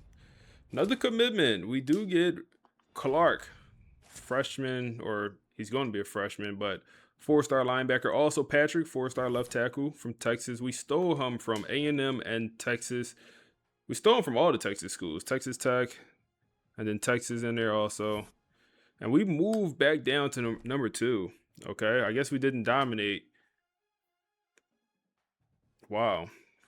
I'm assuming Ole Miss moved us to number 1. We beat Florida. We kick them out of the playoffs, by the way. They're ranked number 11. If they beat us, they'll be in the playoffs. We win. We will not be in the playoffs. And we also need to win to secure our conference championship. So I think we're done with recruiting, but we could take one final look here.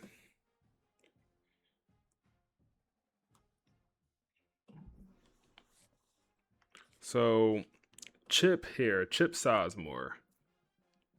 New Mexico kid. It's between us or Miami. Now, he's at Miami right now. And that's the biggest issue. As he's going to be on the visit. We can see who Miami plays, because that's actually, I mean, we're talking about the quarterback of the future here. Who does Miami play this week? And also, we need to see who kicked us out the #1 spot.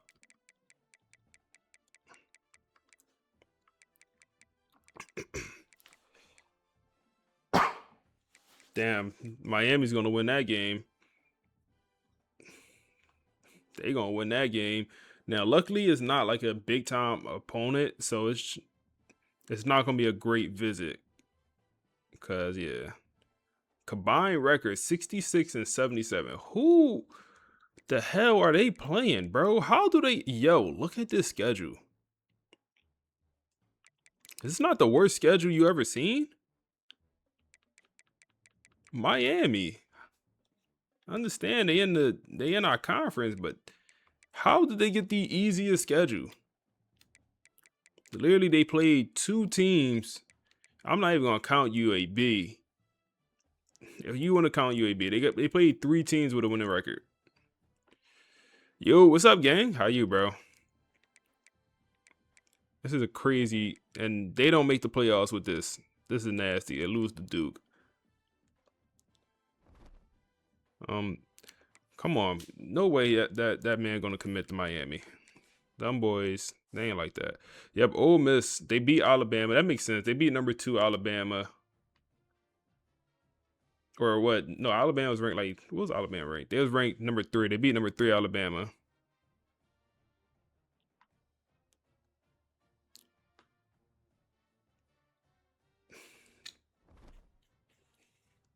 Ole Miss like that, man. We had week 13. We got Florida. Let's finish up recruiting. We got Florida, man. We 3-0 today on stream. 3-0 today. So Chip, I think we end up getting Chip. It might go to a recruiting battle. If it does, we cooked.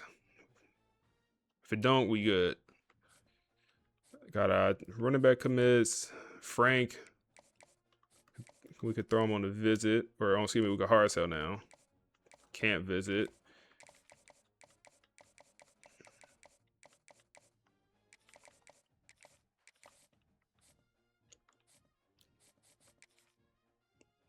James Freeman looks like a free recruitment.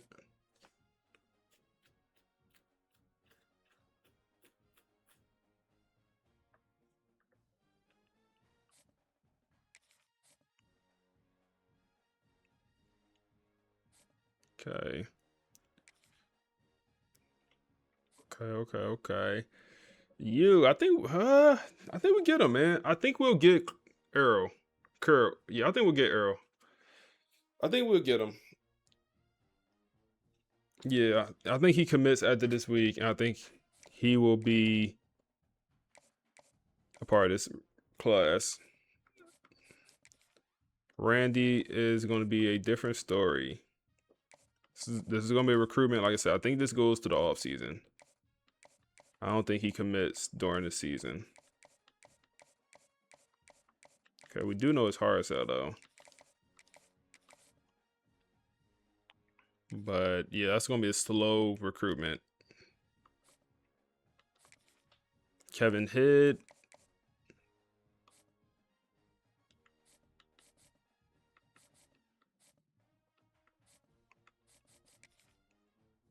Then the athlete. Okay, yeah, let's throw your hard sell on because you're going to be a safety on this team. And we need that. We need safety play. We need young safeties at least. Okay. I think we're looking good, man. I think we're looking pretty good here. We can hop into the Florida game. We're done with high school recruiting. We spend enough money. They're 84 overall team. Game of the week. We have never lost to Florida, or this on the year 2. We haven't lost to Florida last year. We haven't lost to any of the in-state teams, man. And we don't ever plan to do that. We don't ever plan to lose in-state. This is at the Swamp. Look at that. That's nice. And it's a night game at the Swamp, man. Keep in mind, we win this game. We kick Florida out the playoff. We secure our first round bye, and we also secure our spot in the ACC championship for back-to-back years. We lose this game. Making the conference championship is a question mark. It'll be like a 4-way tie, and we'll have the tiebreaker over like 1 or 2 teams, but it's not clear we'll make the conference. It's not clear we'll be in that conference game. Or this is non-conference. I'm tripping. This is non-conference. I'm tripping. It's non-conference. So we're good for the conference. We're good to be in the ACC championship. I'm tripping out. But when it does come to getting the first round bye, all that stuff, we'd just rather win this game. Yeah, I'm tripping about that. We good. I don't know why I was processing. So last year we beat them 20-13.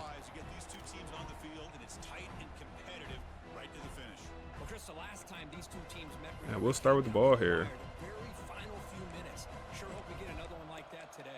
Yeah, Stadium Post about to be crazy, man. This is a bigger game for them than it is for us, just because, like I said, damn. What a start. What a start. What a start. What a start. Kerry Brown, one of the safeties, the star safeties. And we try to get outside the pocket. I mean, it looks open, but it's a tough throw. I mean, and it's also a bad throw. Wow, that was a bad throw. Bad decision, but even worse, ball. If we throw that towards the sideline, like he has a chance to, catch it, toe tap it. Horrible start. Brad Jackson is their quarterback. But let's see what the boys from the podcast got to say about this matchup. And as it's going to be the last game of the season. Welcome back to the Deep Dive. Today, we are strapping in for what I like to call rivalry week cinema. You know that feeling when you're watching a really intense movie, maybe a thriller, and all the plot threads, every character arc, every conflict, they all just funnel into one single explosive climax. That's it.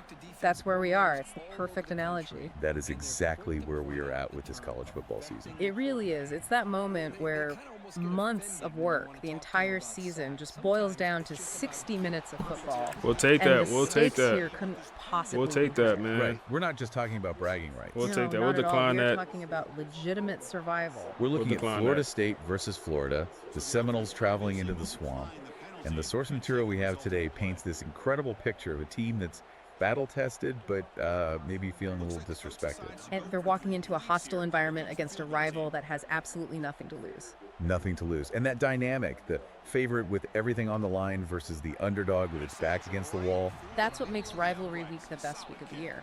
All logic just, goes right out the window. Well, let's try to bring some logic back into it just for a minute. Sure. Because before we even get to Gainesville, we have to unpack how Florida State got here.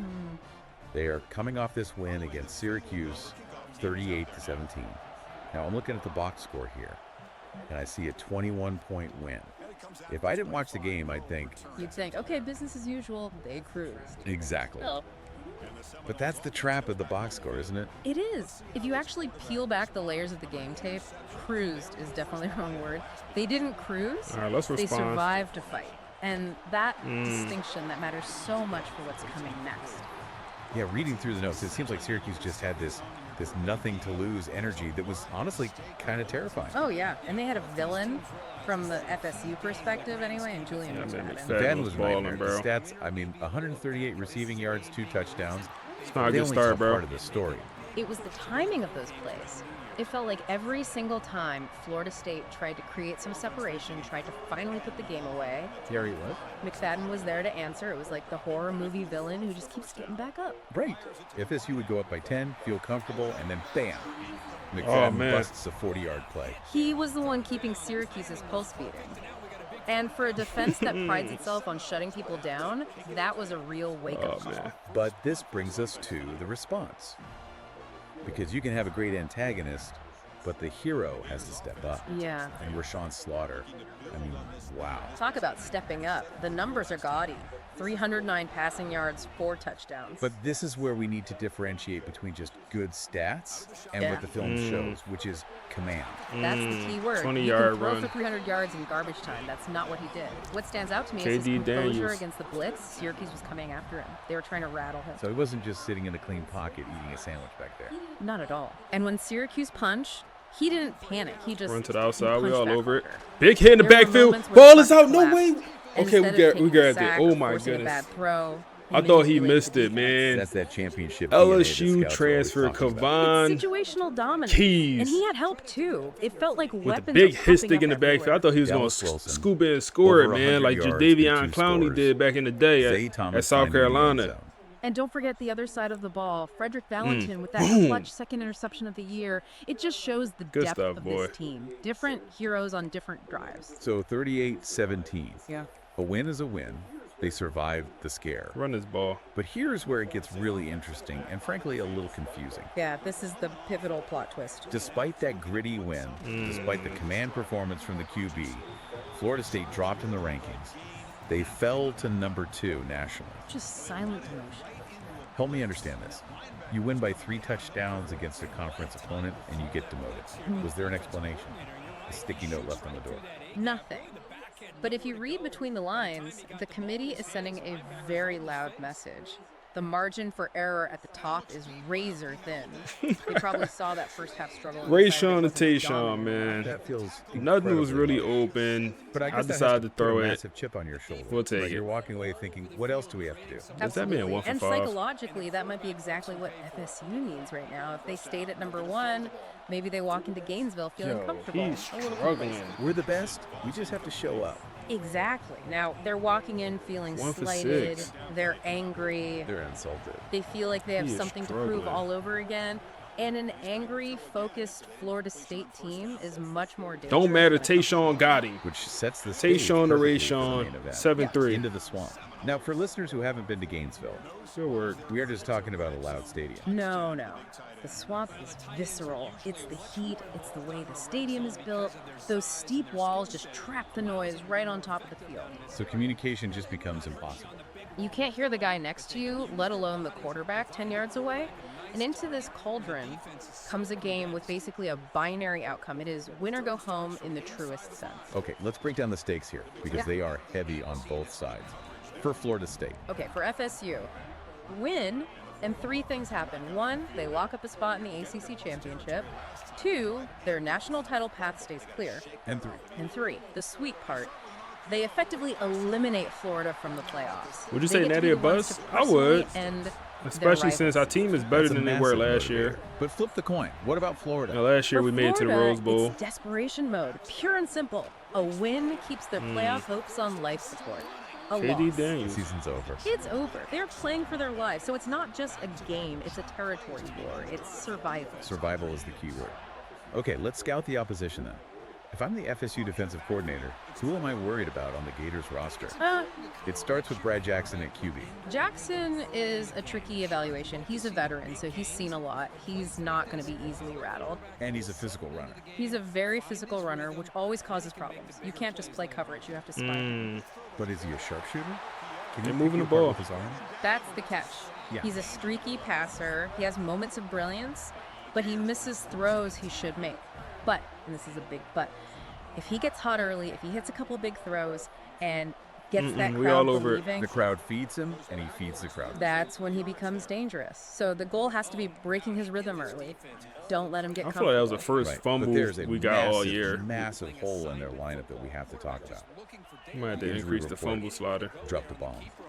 Vernell Brown III is No, we're not going. This is the huge absence in capital Henry? letters. You cannot overstate how much this changes the tactical landscape. He's not just a receiver. He's their entire offensive identity. He's the bailout option. He's the guy who turns a 5-yard slant into a Screen. 50-yard touchdown. Without him, they become a lot Forward. less explosive. Okay, play devil's advocate Another for me. kick for him. If you're FSU, does this make it easier? Do you just load up the box, stop the run, and dare Jackson to beat you with his other guys. In theory, yes. That's the textbook They answer. banked it. But rivalry games do not follow logic. There is a real danger in assuming that because the star is out, the offense will fail. The Ewing theory, right. The team plays better when the star is missing. Sometimes. Because they know they have to get creative. Florida has nothing to lose now. Expect trick plays. Expect double passes. Expect them to gamble on fourth down in their own territory. So they're going to play emotional football. And that kind of chaos is incredibly hard to prepare for. You almost prefer playing the standard offense because at least you know what to expect. That's terrifying. A cornered animal with a bag of tricks. Let's see how Vegas sees this. The betting lines usually cut through the emotion. The numbers here are fascinating. So let's start with the overall ratings. FSU is a 92 OVR, Florida's an 84. That sounds Good like work, a Joe. mismatch. An elite team versus a good team. On paper, it is. reached but the that ball 84 out. for Florida, that's heavily boosted by that Lucky. emotional home Got crowd lucky there. factor we talked about. Home field advantage is a quantifiable metric here. So what's the spread? The Minus opening line is 6.5. Florida State minus 6.5. 6.5. Wait, hold on. A number 2 team against a rival missing its best player, and it's less than a touchdown? That feels suspicious. It's extremely tight, and that number 6.5 is what we call a hook. Vegas That is seemed like a begging pretty you to accurate take the line, favorite. 6.5. They're baiting you. Why is Oh that? my goodness, Creed! Because it implies Creed, they think this show game him is the going to be wheels. ugly. Show They him are the saying, wheels, yes, Creed. FSU is better, but this is a one-score Good game. work, It's going to come boy. down to a weird safety or a missed extra point. They respect the chaos of the swamp. Good And the work. money line reflects that too, I'm guessing. FSU is -250, Florida is +210. So you have to pay a steep premium for the favorite, That man but the different. payout on the underdog shows an upset isn't impossible. Look at the over-under. Foot in the ground hood. We outta 56.5. there. That's pretty high. It is. The projected score is Florida State 31, outta Florida there. 24. 31 to 24. That is a nail biter. First round That's talent a for game sure. that comes down to the final 4 minutes. And that brings us right back to Rashawn Slaughter. We talked about his command against Syracuse, but the sources are calling this his biggest test. With the bounce back, Is it Rashawn. really? Yeah. He's played in big games before. Why is this one the biggest? The environment and the implication. It is entirely different to have command when 90,000 people are screaming for you to fail and you can't hear your center. This is where quarterbacks become legends. It's the mental game. Can you keep your heart rate down when the world is burning Quick around you? pass. Precisely. And on the flip side, we have Florida's last stand. The biggest End of the danger for first. Florida State right now isn't the Gators' defense, it's arrogance. Thinking you've already won because you're higher ranked. Exactly. Man, bro, they- If they walk in thinking That man we're number Brad, 2, they quarterback, they're injured, we just have to show he ain't up, on nothing. they will get punched in the mouth. They have to treat this as a war for territory, not a victory lap. Yep. Not a victory lap? Draw I play. love that. It's a battle for every inch. The consequences of failure here are catastrophic for FSU. If they win, the path is clear. If they lose, Chaos, absolute chaos. They drop out of the top 4 almost certainly. You go Quick action. from They national have title contender to Nothing really, disappointing John. season Throw the in ball 3 away, hours. Brad Jackson. is heavy. John Henry with So the this sack. game really represents the essence of Only competition. 3-yard It's a loss, but perfect throw the case ball study away. in pressure. That Syracuse game was the practice run. This is the final exam. You have to go into someone else's house and take it. And you have to do it when things inevitably go wrong. There will be a turnover, a bad call. The winner will be the Second team and that 13. doesn't let They that go one pass. moment define the game. All Swan over it. survival. The projection is 31-24. Do you think that holds? I think it's going to be incredibly close. I think the absence of Rennell Brown keeps the score a little lower, but the desperation of Florida keeps it tighter than FSU fans want. It might just Third come and down everything. to who has the ball last. It's going to be stressful. But Nothing's that's why we open. watch, Pressure right? on the We say quarterback. we hate the stress, And we but get love it. home. That is exactly why we watch. We want to see who blinks first. We'll get it back on a So, punt. as we wrap up this deep dive, Good work. we're left with this binary reality. The road to a championship doesn't go through comfort. No, it never does. It goes through the swamp. I want to leave you with this thought to chew on. In a rivalry where one side has nothing to Creed. lose and everyone expects them to struggle, is the pressure actually entirely on the favorite? Is it harder to play when you're expected to dominate than when you're just fighting for your life? That's the question that will be answered on Saturday. Thanks for listening to The Deep Dive. We'll be watching the scoreboard right along with you. You said go deep. Right play. I'm assuming you meant one of the plays I was choosing. What's up, Zay? Welcome back, bro. Nasty start to this game, but we responding. We here.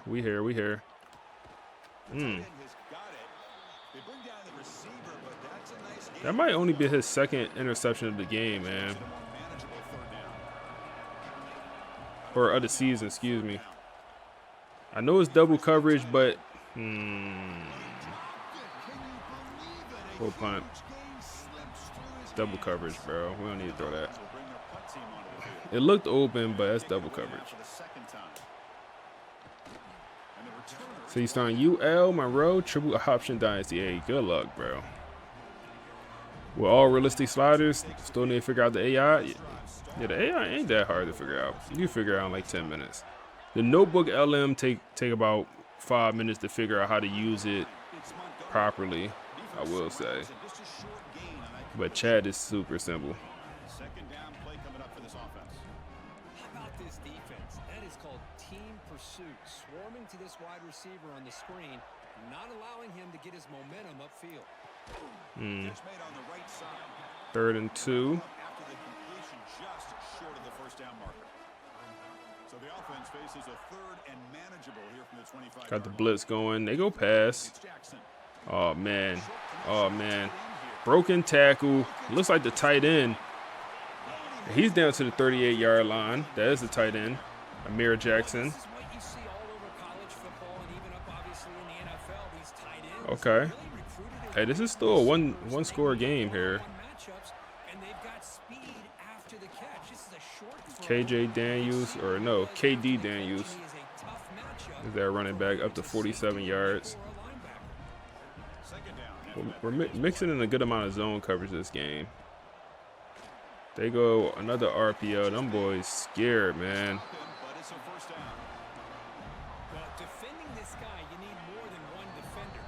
You really got to stress rallying to the football because this guy can make people miss.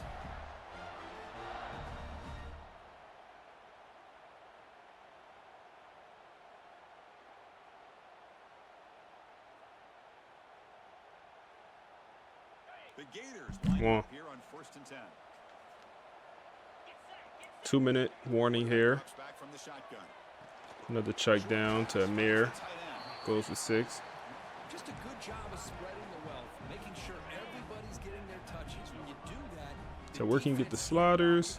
What sliders you talking about? My sliders or?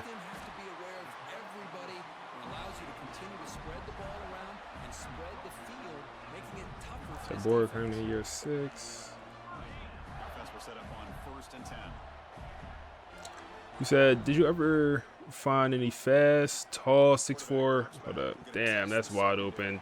KD Daniels will be in the end zone, man. I'm assuming they'll go for 2 here and look to tie it up. Last year I used to do that a lot. I haven't done it much this year, I'll be honest. Move the dual thrust to tight end. I haven't done it this year. I feel like the dual threats are better this year at quarterback, so I haven't done it this year. I might have to try it. They do not go for 2 here. So just need something realistic. So I at the start of the stream I showed my sliders. I made some tweaks to this slider set I've been using. I made some small changes. I asked AI to give me some sliders. I honestly didn't like what they gave me. So I decided not to try them. And I just made some tweaks to the ones I was using. So I can show you what I'm using, but I'm not sure if exactly what you're looking for. Clemson, you said, hey man, thanks for all the videos. Started my first dynasty this year with a bunch of co-workers. Damn, hold up, we running the clock out. I'm tripping out, bro. Hold up. And it's hitting my tight end in the back of his helmet. All right, take it to half, bro. Take it to halftime. Your videos are awesome. Hey, I appreciate you, bro. I'm glad I was able to help, man. I truly do appreciate you. We'll actually call a timeout here, man. We have we need about 30 yards for a field goal, maybe more.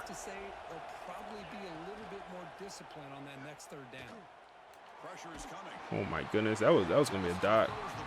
That was gonna put us in field goal range. But I appreciate you, bro.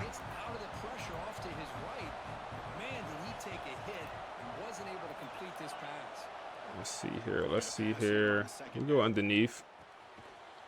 Nothing there. I'll take the half, bro. We could throw a Hail Mary, but they ain't never worked for me. Miller's going to wrap up the first half here. Let's kick it now to Kevin Connors with our halftime update. Fellas, in a rivalry filled with magical moments, even more here today between the Gators. All right, man. Not a great start to this game. We haven't been in this position many times this season. We have not been in this position many times. Three-level threat. Short passes, the intermediate game, and in the deep ball, he is a problem. And I don't think this defense has the solution. We have not been in this position too many times. To the guys to see how the battle between Florida State and Florida plays out. All right, Kevin, thank you. We appreciate the breakdown. Everyone in here, go follow my Twitter, man. Between this stream and next stream, I'm gonna tweet about this Dynasty, and it's gonna it's just gonna provide some information. Link in the chat, man. Anyone that followed the Twitter, I'm following back. Appreciate that follow, bro. You said, what's up? Not much, bro. I'm trying to win a ball game. What's up with you? Sitting watching. Effective in the first half. Let's see if they keep it going, or if the defense has made adjustments trying to protect the lead. Yeah, Slaughter not locked in this game, man. He is not locked in this game. Oh my goodness. My defense not locked in neither, bro. Oh my goodness. Y'all good? Come on, y'all. Come on, y'all. We ain't going out like this. Not like this, bro. Not like this. Not like this, bro. Good hit. Set the tone. Devon Patterson. He was leading for the Thorpe Award. I gotta check. I haven't looked at the no power at the crib. Damn, bro, that sucks, bro. I ain't gonna lie, that sucks. Bro, Amir Jackson balling for these boys inside the red zone. But on Devon Patterson, I gotta see if he's still first for the Jim Thorpe Award. I feel like he hasn't produced as much as he did this first half of the year. Devon Keys with a nice tackle in the backfield. Their field goal range, obviously, like, come on, hold him to a field goal. Bend, don't break here. Go RPO, bro. They love a RPO, huh? They love a RPO. Like, damn.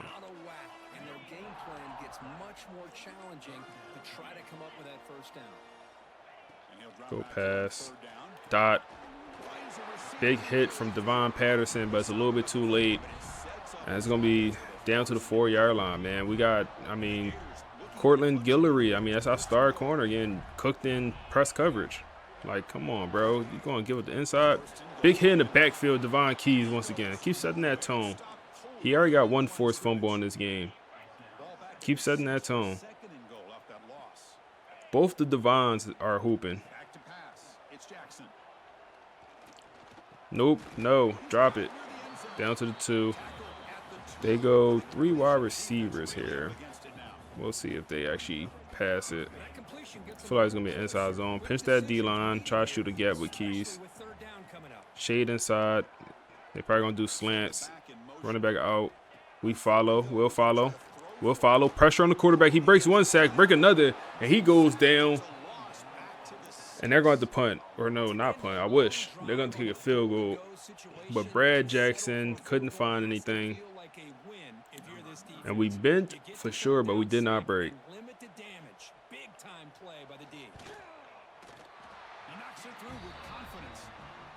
Yeah, Zay, that's what you got to do, Zay. It's at 97 block shedding. Damn. He must be an edge setter. They come away with 3 points on the drive, and now the kickoff team will boot it away.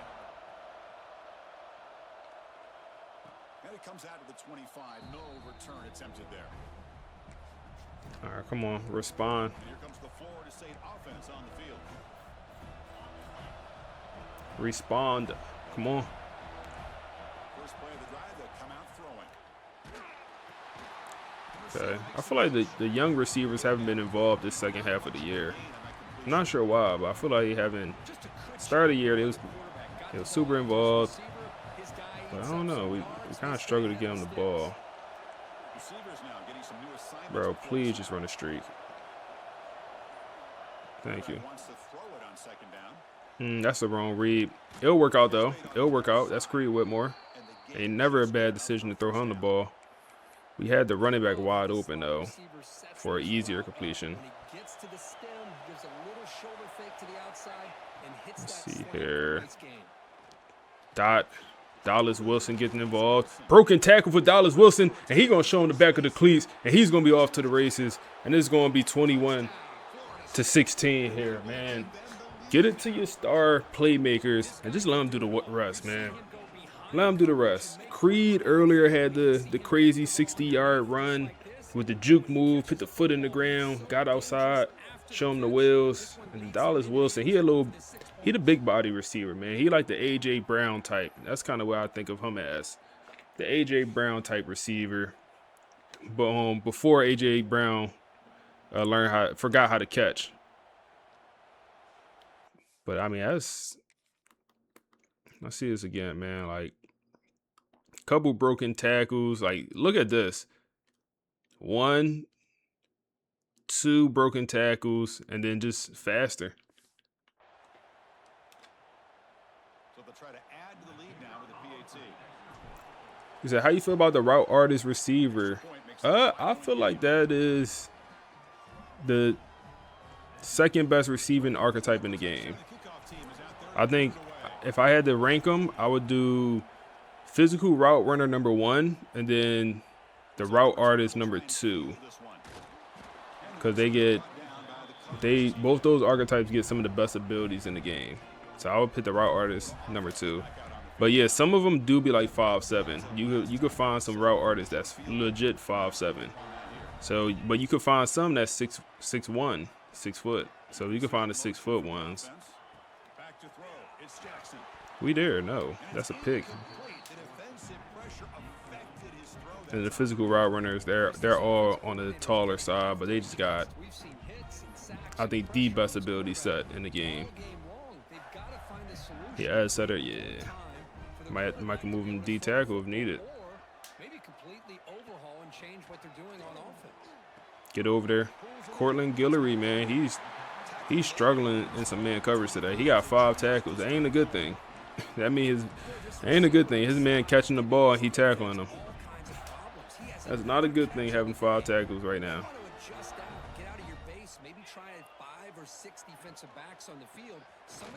We all over it.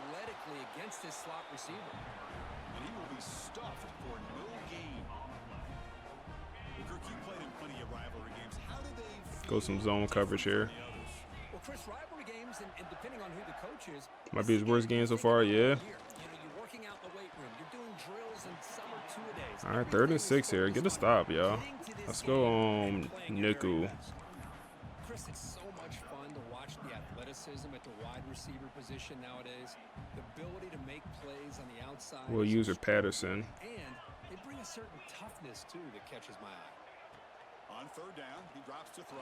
They'll take a shot deep. Boy, D'Angelo not going, man. Good coverage. The hips are no longer stiff. Beginning of the year, he was getting burnt deep. Like I say, he came in out of shape, man. Just top 25, Ole Miss, Florida State, Texas, and then UCLA make up your top 4. But D'Angelo, he got into shape, and, I mean, he's a guy for us.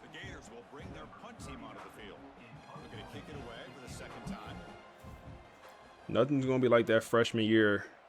He was one of them ones freshman year. Gets a kick return. Okay. All right. Touchdown here makes it very, very challenging, especially if we could take some time off the clock. Let's run it.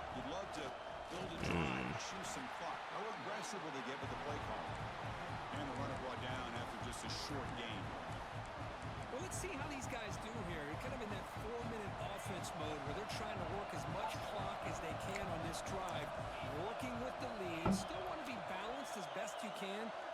Go to the pass here. That's wide open. Creed,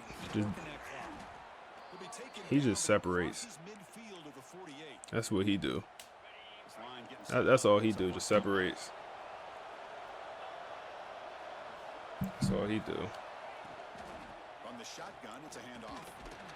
That's a nice wrap Pick up 4. I like the run play here, and offensively at this point in the game, you want to remain in that attack mode first, while also staying in bounds and working that clock. Oh my goodness, they rush. How did he get home that quick, bro? Did my right tackle not move? My right tackle is look at my right tackle, bro. Come on, Brody. Why are you bumping inside, man? Why are you bumping inside? We had a first down.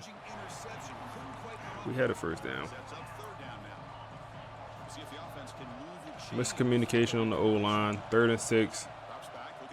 3rd and 6. Got to make up for it. Dallas Wilson. That got to be a first down. He fights. That's what he does. Oh, that one really hurts for this defense. They get these guys to 3rd down, a chance Go to run get here. them off the field, and they give Good up the block first in. down. Broken tackle. The clock First is ready down. to roll. Kerry Brown, their star safety. He's going to be hurt. He'll stop the clock. They stay faking them injuries, bro. I already know how they get down. I'm already knowing. That back just had nowhere to go. Got to give credit to the defense and their run fits on that play. 2nd and 12 here. Horrible pass, bro. Like, I mean, it was space, but the pass just was bad, bro. It was bad. 3rd and 12 here. Give him a chance. Oh man, Dallas Wilson. I know it's a tough catch, but bro, we pay you a couple mil to make those catches. We pay you a couple mil to make them catches, bro. All right, Wade is out here, and this, bro, is not doing the thing where you could tell where to kick it. Controller just vibrating. That's always fun.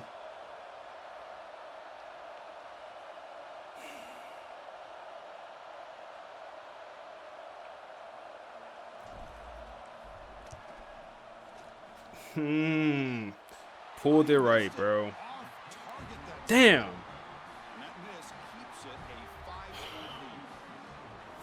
Wade with another missed kick, man. He is damn near about to. Hey, man, keep missing kicks, bro. Them football fans don't play about a kicker missing kicks, bro. Ask the Ravens kicker. Ask the Ravens kicker, bro. Keep missing kicks if you want, Wade. You ain't gonna be able to go to class. Keep missing kicks. Keep missing kicks if you want to, bro. It's gonna get spooky. Come on, defense. It's on you now. It's on you now. It's on you now. Uh-huh. In an era that we live in right now, everybody wants to spread the field around, try to create space, try to create one-on-one matchups, and the defense is countered over the years. 5 wide. Out wide. But here's a great example. We got the defense has the ability to play wide. one-on-one coverage on the outside. Quick pass, drop it. 4th and inches. What you want to do? They'll punt. Oh, that might be a bad decision. You said, chill, that's a touchy subject for us. My fault, bro. I ain't know any Ravens. I ain't know Ravens fans was in here, bro. That's on me. That's on me. It's decision-making time for the coach. I'd be shocked if they didn't go for it. That's on me. I don't know about it. I feel like you should have went for that. Okay. Loki want to pass it, bro. That run game looking iffy at best right now. Go pass. It's an easy completion, though. It's an easy completion. Rayshawn to Tayshawn. And now it's the defense that calls timeout here, trying to get organized and preserve as much clock as possible. Go RPO. Will they be on this first down play? Shotgun formation. Here's an inside handoff. And he stopped again. They've had patience with the ground game, but just nowhere to run tonight. That's been a big theme. One more timeout left, and they had a 2-minute warning. You got to catch it, bro. And he drops it, bro. They send pressure. It's like, bro, you made some phenomenal plays sometimes. Then you drop that. 3rd and 9 here. We're going to take a shot. We're going to take a shot. He won over the top. It's a linebacker in coverage, and he caught up. And we'll punt. We won. We won the rep. I'm going back to look, bro. We won. Was anything else open? Oh, man, we did. I mean, this is open, but also you got this guy right here. So is it really open? But it looks like it's a linebacker guarding my tight end. It looks like he won. I'm trying to pass lead it to the outside because that's where he got leverage. And the linebacker just caught up. I don't know, maybe it was underthrown, but he just caught up. Great play. Down and long, but when you're so far behind the chains, you really allow this defense to dictate things, and it allows them to put pressure on your quarterback. Not a great punt. The timing, as we saw on this play. They need a touchdown. The Gators offense retakes the field. They need a touchdown. They need to find the end zone in this possession. Scanning the field, it's Jackson. Throws to the Dot. Finds a man open on the right side downfield. Amir Jackson, the tight end, bro. Like, is he really one of them ones? 2-minute warning. 49 yards away.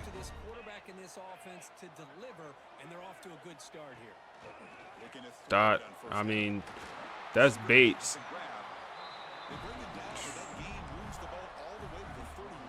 Go to dime, bro. These boys out here. Go to dime package, man. Stop pressing them. Get off them, bro. We go zone, bro. Stop pressing these boys. We can't do that right now. They down their best receiver. Imagine their best receiver was out here. Their best player. He's a 95 overall. And we getting routed up by these boys without him. They go 5 wide. Underneath. It's gonna go for a first down. Out of bounds too. 16-yard line. Damn, we got walked like a dog. Got walked like a mutt. Like a mutt. RPO. At what point do we start calling timeouts? Oh, man, we should have called one there probably. Screen. First down. I mean, we got to call timeout now.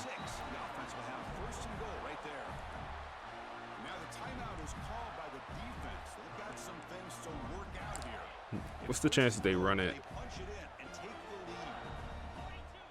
I can see him running it once. They do go pass.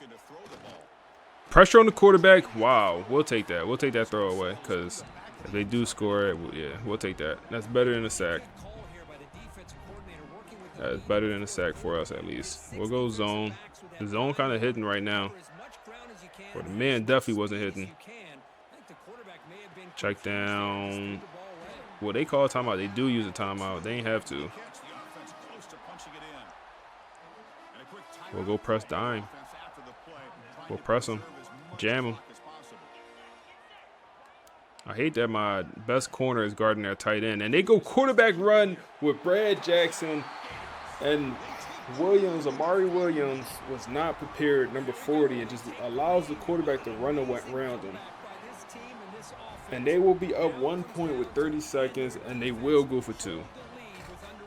Yeah, that's a crazy play call with no timeouts. Insane play call. Coach deciding to keep the offense out there, go for a 2-point conversion and extend the lead to 3. 2-point conversion, RPO, not first down, touchdown. That's Cortland Guillory just getting picked on, bro.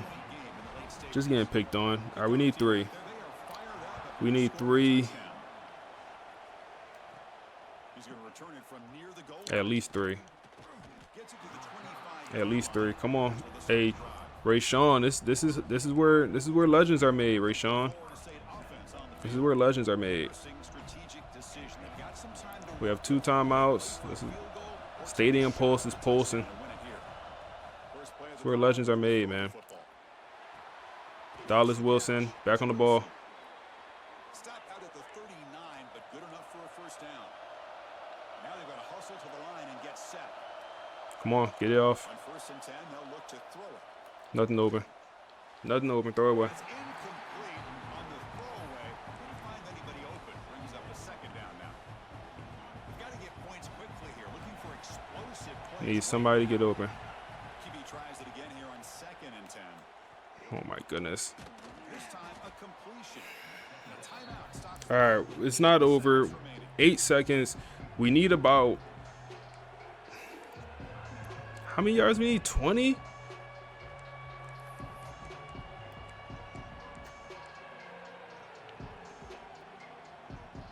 Offense needs points quickly. I want to put the running back on a wheel route. Let's see what they've got called. Quarterback Will, snap okay. adjustments now for this defense. They're going to throw for it on 3rd and short. Let's it go quickly. GG's, man. GG's. Overthrow. Overthrow. No, you're not taking it back, bro. You're not taking it back on us, man. We lose to Florida. Oh man, we lose to Florida off of pick 6. It was overthrown. I'm not mad at the decision. It was a little window there, but Rayshawn Slaughter overthrew it. And we lose to Florida. They'll be in the playoffs. And we will be, I mean, I'm assuming we'll drop outside the top 4 here with 2 losses. We're not going to drop out the playoffs. We'll still make our conference championship. But we're out the probably the top 4 for now. Damn, Florida wanted more. I hope I see him on the back end, man. 2 picks for Rayshawn. Bad completion percentage. I mean, it's a tough game at the Swamp. Couldn't really run the ball how we wanted to. Yeah, that could be our first round matchup too. Dallas and Creed played well, but we didn't get the ball to all our receivers like we usually do. We usually spread the ball around. Not this game. Defense didn't play great. We had some sacks. John Walker, Henry, had sacks. No picks, and we threw 2. Devon Keys did have that fumble and scoop. Damn.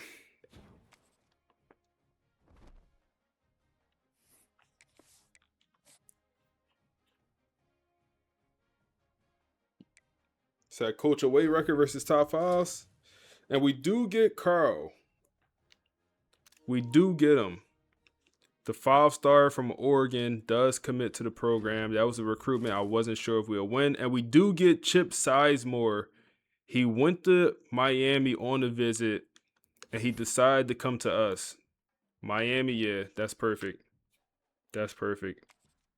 So we do pretty much round out our recruiting class here. And we move down to number 9. Wow, we drop way out of the top 4. So the first round bye is not an option at this point. And we pull Clemson in the ACC championship. And we pull Clemson. We beat Clemson once this year. They're 10-2. We're also 10-2. But when we played them in the regular season, we kind of dominated, right? Yeah, 34-10. And we was at Clemson. We was in the fake Death Valley for that one. And let's go ahead and advance to Clemson week. Marcus Vel rebuild returns, man. We are back with the ACC championship. I appreciate that follow, big dog. And hopefully the playoff run. Now, some things did happen. Some things did happen. Maybach music. And come through, drop the follow, and drop the Amazon Prime sub. Who appreciate you, my guy. I appreciate you, brother. Appreciate you coming through and showing love, man. But some things did happen here, man. Some things did happen.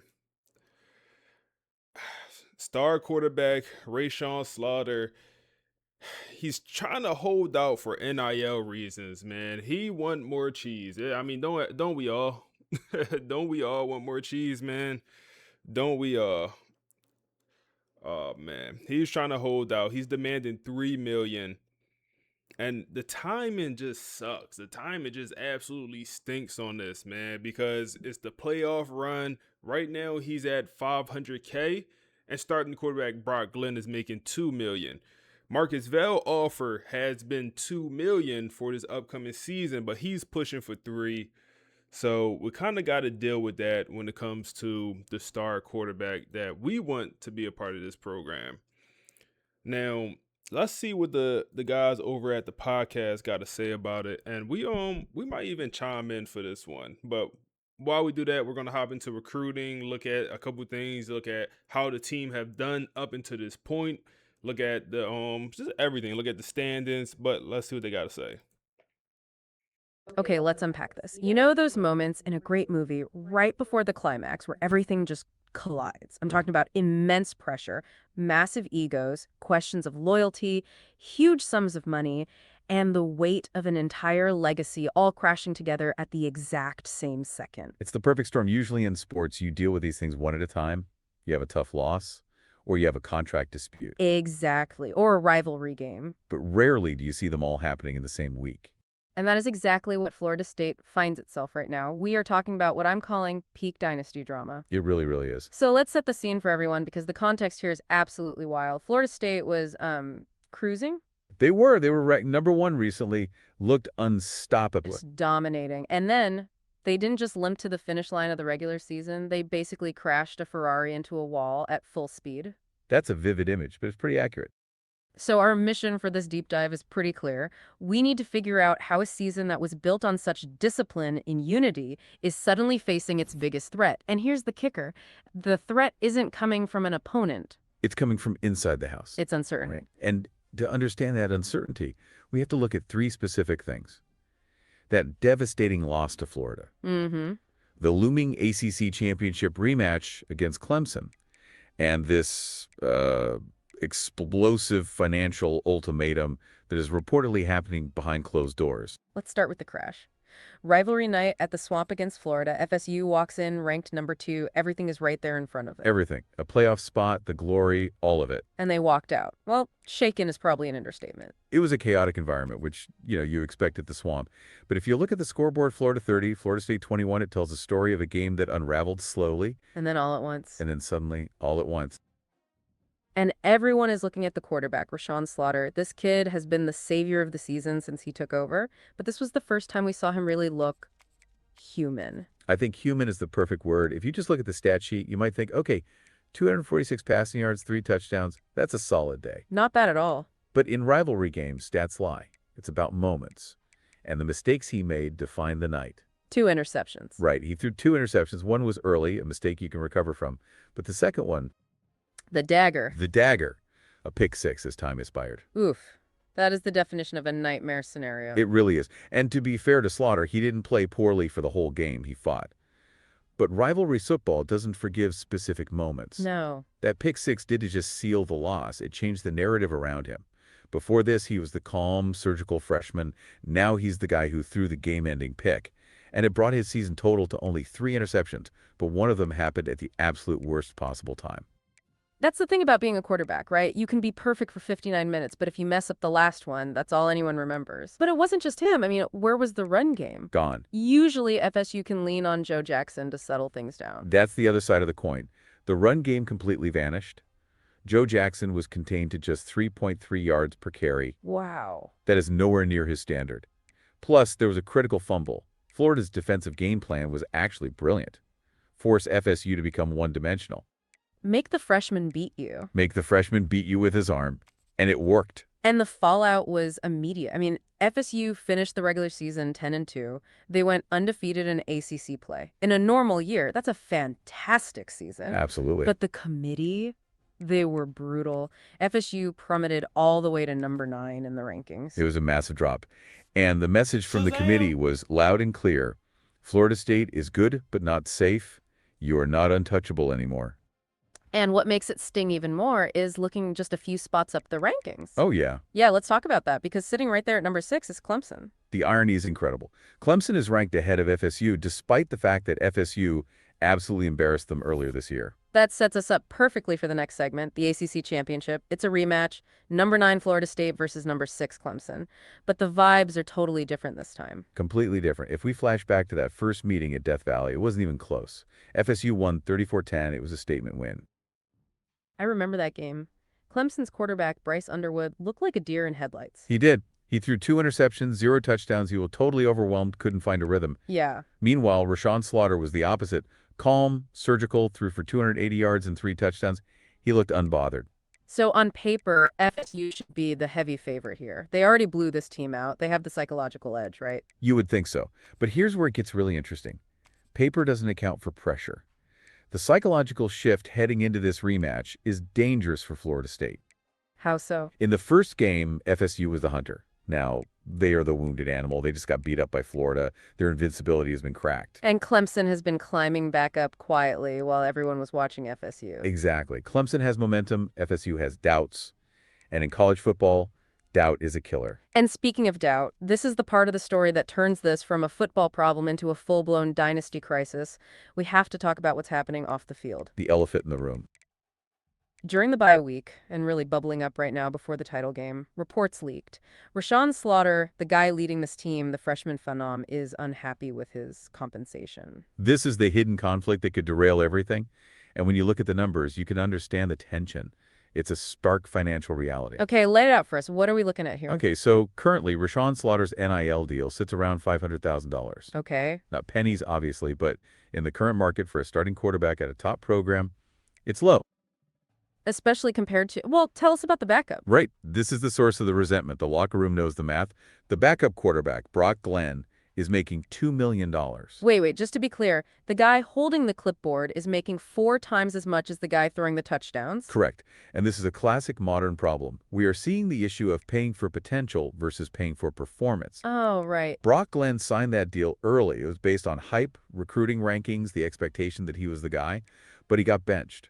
Rashawn came in, saved the season, and is producing at an elite level. So you have the starter making 1/4 of the money for 4 times the production. Man, that is awkward. Imagine sitting in a meeting room with a guy who makes 4 times your salary to do your job worse than you. I'd be pretty annoyed too. It creates a fracture. And now the negotiations have turned into an ultimatum. Reports are saying FSU offered a new deal, a bump to $2 million to match the backup. Which seems fair, right? Match the market within the team. You'd think. But Rashawn's camp is demanding $3 million. $3 million, wow. And here's the threat. Sources are saying if negotiations stall, Slaughter is prepared to enter the transfer portal. So let me get this straight. He is preparing to play for the ACC title, potentially play for a spot in the college football playoff, but his future in Tallahassee is effectively unsigned. He's basically a free agent playing for a championship. That's exactly it. He's wearing the jersey, but his bags are metaphorically packed unless the check clears. This puts the head coach, Marcus Vail, in an impossible position. This is the architect's dilemma. It is the defining moment of his tenure. Marcus Vail is at a crossroads. The choice is simple but brutal. Pay the quarterback whatever he wants or protect the standard of the program. And we know Marcus Vail isn't exactly a go-with-the-flow kind of guy. Not all. Look at his track record. When he took over FSU, he inherited a reputation problem. The program was soft. He fixed it by embracing the modern game aggressively, sure, but he did it with discipline. Right. His philosophy has always been, nil doesn't decide depth charts. Football does. Right. I remember earlier in the season, he's the one who benched the $2 million man. He sat Brock Glenn down after that Michigan loss and put in the freshman. He doesn't coach for comfort. Exactly. He proved that money doesn't buy playing time, but now the money's trying to buy leverage.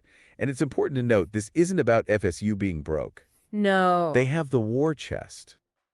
Yeah, tell us about that, because I was reading about their recruiting class, and the numbers are staggering. They absolutely have the resources. Their bought-in campaign has been massive.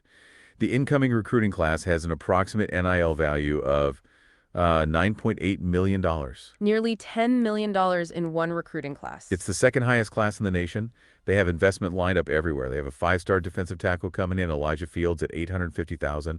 They have a wide receiver, Ty Burden, at $1.1 million. A top athlete, Deontay Osmond, at $1.25 million. They have the cash. But Vail believes in structured money. He believes in money tied to standards and tiered progression. If he caves to a $3 million demand mid-season or right before a championship, essentially paying a ransom, that might break the culture he built. Yeah. It tells the locker room that the standard is negotiable if you're good enough. That is such a tough spot because if you say no and he walks, you lose your quarterback. If you say yes, you might lose your locker room's respect for the system. It raises a fascinating theory about what we're going to see on Saturday. I call it the addition theory. Okay, unpack that. We have to ask the uncomfortable question. Is Rashawn Slaughter playing for Florida State this weekend? Or is he playing an audition tape for the highest bidder? Oh, that is cynical, but also kind of realistic. It's the reality of the portal era. If he goes out there and torches Clemson, his price tag doesn't just stay at $3 million. It might go up. Sure. Auburn, Texas A&M, whoever needs a QB sees that tape and the textbook opens. But there's also the legacy aspect. Let's look at the binary outcome here. What is actually at stake beyond just the trophy? It's everything. Let's break it down. Scenario A, FSU wins. If they win, the ACC title is secured. A playoff spot is highly likely. Rashawn Slaughter's legacy is cemented. He's the freshman who brought them back. Right. And, ironically, if they win, the NIL negotiations probably shift in FSU's favor. How so? Because winning solves problems. Boosters are happier to write checks for champions. The program looks stable. It's easier to justify the $3 million investment when the trophy's in the case. Okay, now give us scenario B. FSU loses. No ACC title.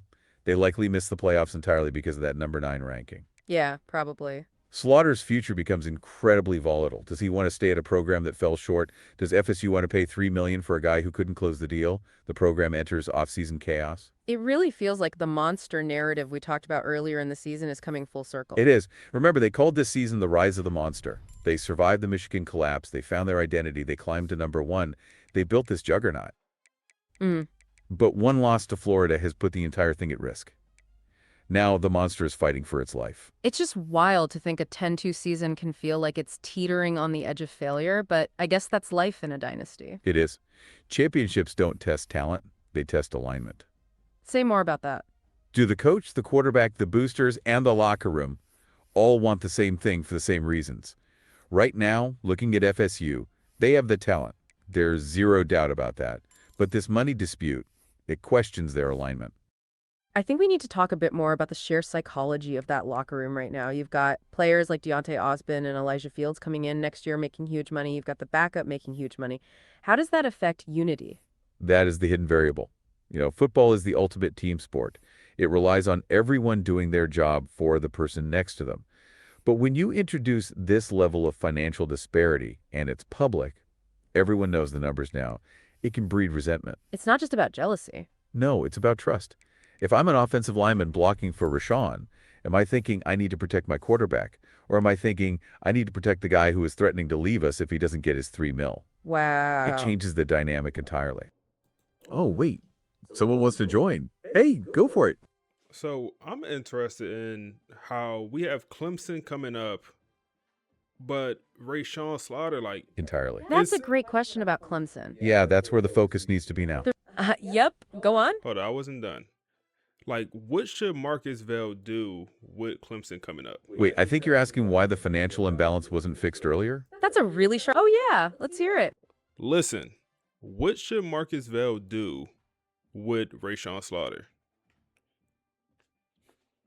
That is the defining question for the Marcus Vail era. Okay, let's unpack this. It is the architect's dilemma. Vail has two brutal choices here. He can pay the quarterback $3 million.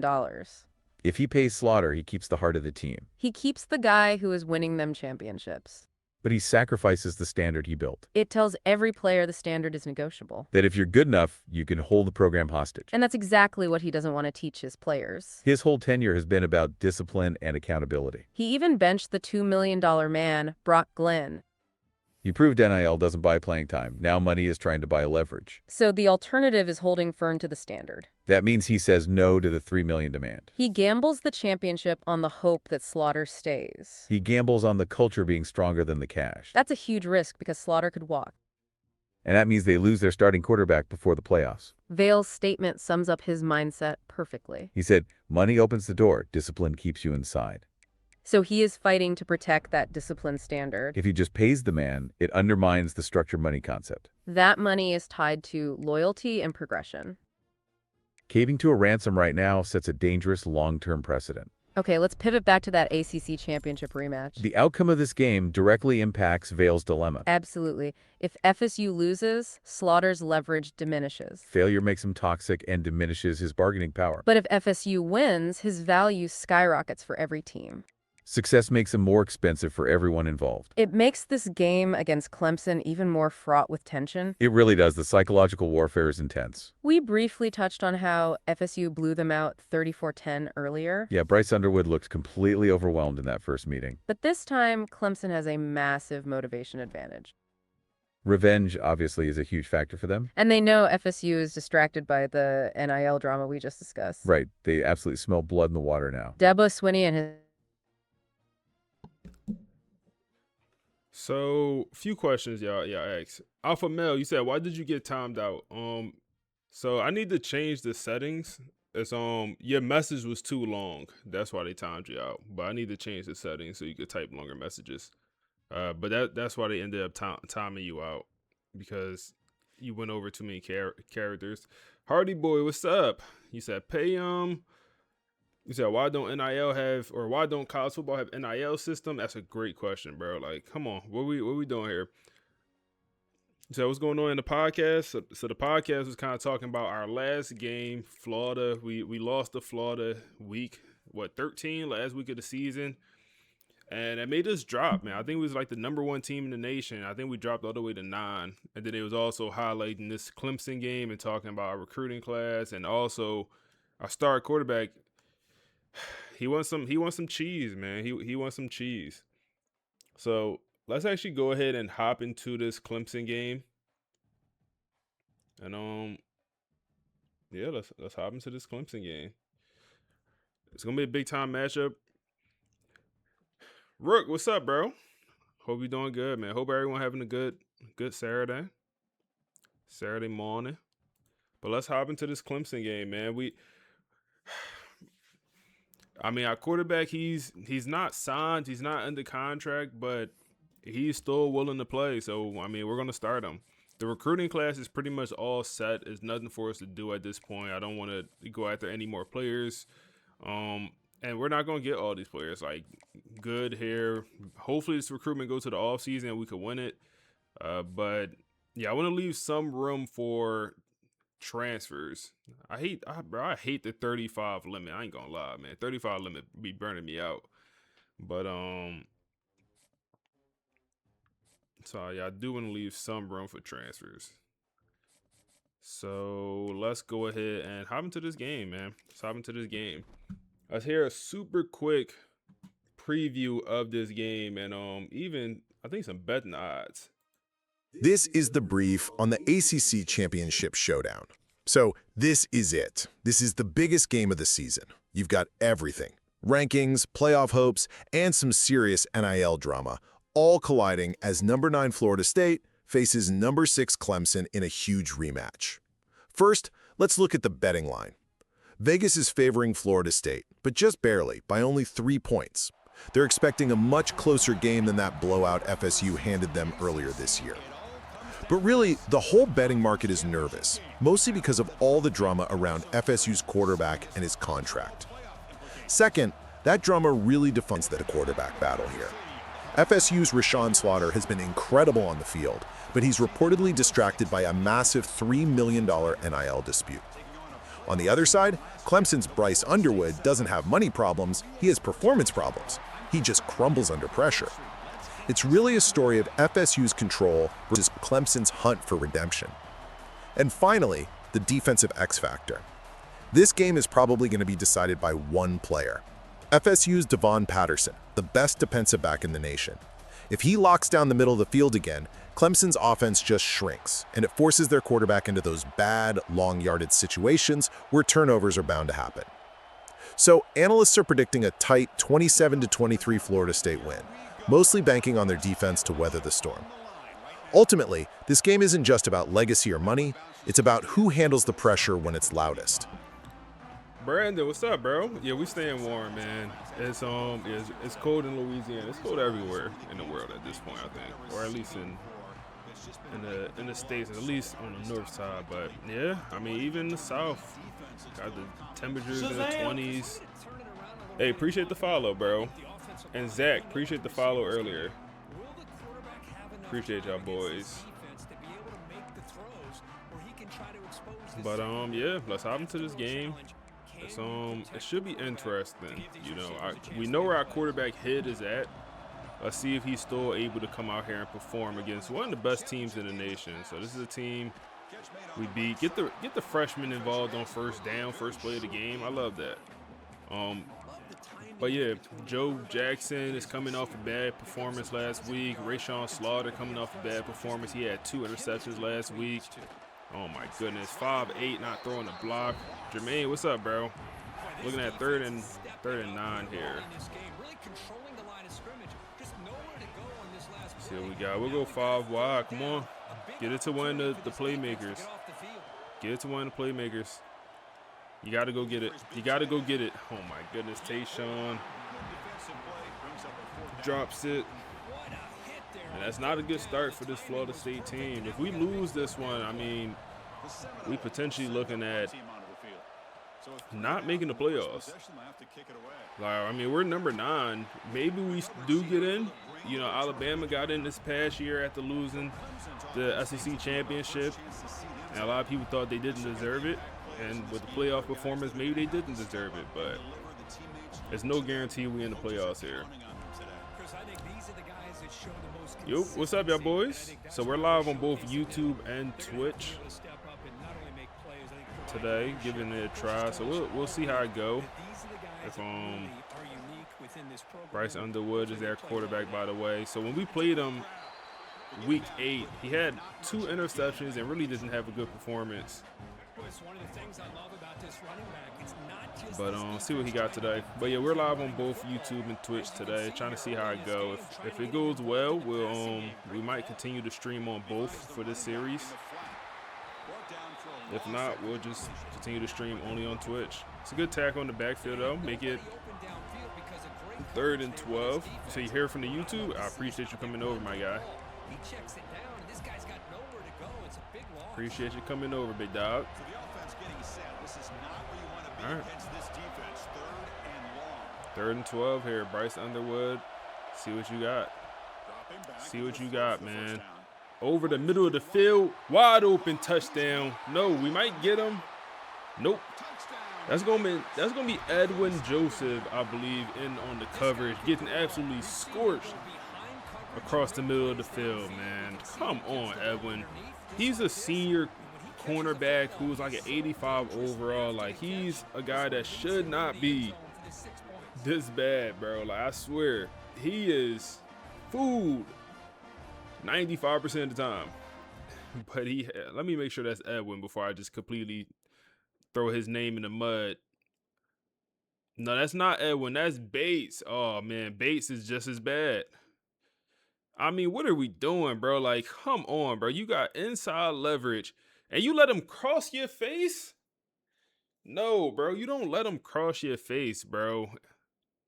That's way too easy. I'm obviously using with the middle linebacker. Like, we got stiff hips. 7-0. Let's work. Let's work, y'all boys. So when you gonna start that community dynasty? I don't know if we had enough people, bro. I don't know if we'll have. So I want to start. I want to start an online dynasty for anyone that new here. I want to start an online dynasty, but I want it to be a money league. So I wanted everyone pit up. I mean, I don't know if it's realistic for everyone. I was gonna say like $15, $25. So in that range, everyone put up the money before the season, and whoever won the national championship just gets the money. Or I think the way I would do it, whoever wins the national championship, you get the money, and if you make the playoffs, maybe you just get your entry fee back. I don't know. I would let the league decide, because maybe people will want that. Like, if you make the playoffs, at least you get your entry fee back, and every year you will have to pay, you know, 25 or 15. So if you make the playoffs, at least like you're not losing no money, kind of.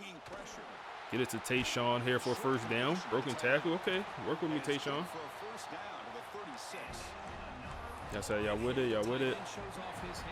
Yeah, a few people said they was interested, but I don't know if it's 35 or 32 people expressed interest. Oh my goodness. Try to get to Dallas Wilson. Is incomplete. Now it's second down here. Let's see here. First down, looking to throw it again. Get this. Oh my goodness. We had a few things open. Wait, took a little bit too long to pass it. Now it's a 3rd and long. We didn't even run the ball this drive, I don't think. Come on, lock in. Lock in. 3rd and 10 here. Dallas Wilson make a play. Dallas Wilson make a play. Dallas Wilson make a play. 10-5 touchdown. They go cover 0. They send the boys, and with a ball by Rayshawn Slider and with a route by Dallas Wilson. You can't guard that man one-on-one, man. You cannot. You cannot guard that man one-on-one. He's too big, too fast, and he just wanted more most times. It's going to be 7-7 here in the first quarter. This might be a high-scoring game, y'all boys. This might be a high-scoring game. We'll see, but I would not be surprised. I would not be surprised. What y'all think, man? Should we keep streaming on YouTube and Twitch, or just Twitch, man? Let me know something. Let me know something. And if y'all watching on Twitch, or if y'all watching on YouTube, drop a like on the stream, man.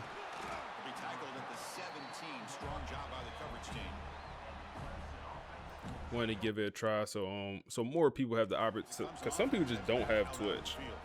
They scored a touchdown in their last possession. Let's see if this defense can make adjustments to prevent All right, let's see here. Well, we need to get Bates off the field, and we need to get Edwin Joseph off the field, at least not in one-on-one coverage.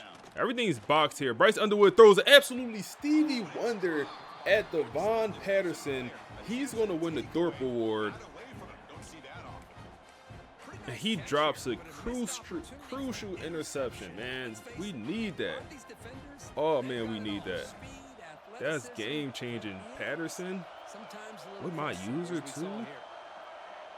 2nd and 10, running back goes out in motion. It'll be another pass here. Check down. Goes for about 8. I think they're down a couple players on this roster. On this Clemson roster. 3rd and 2. They do go run here up the middle, and this is going to be a big gain up the middle. And he's breaking the tackle, getting him down at the 43-yard line. I believe that's the backup running back, and they're going to run the hurry up. They like something they see there. They must like something they see. Damn, man. 3rd down, and they get a big play. And it's going to be another run here. We're all over it. Let's check the injury report, because I think they do have. I think their star receiver is banged up, and he had a big game against us during the regular season. Yep, the 91 overall Donovan, he's out for this game with a dislocated ankle. And then they're also losing their starting right guard with also a dislocated ankle. So they're down 2 starters on this roster. But they have a good receiver room. I think they have, if I remember right, they have probably the best receiver room in the nation. They'll go quarterback run, get Bryce Underwood involved. He got a lot of space. He's a hell of an athlete. And he's going to get down to the 18-yard line inside the red zone. They going back to that hurry-up offense. This Clemson team, it's a team that we absolutely demolished week 8. I think it was 34-10, somewhere in that ballpark. It was not a good game for this Clemson team at all. And they're going to go check down to the tight end. He's going to pick up another 12. They knocking on the door.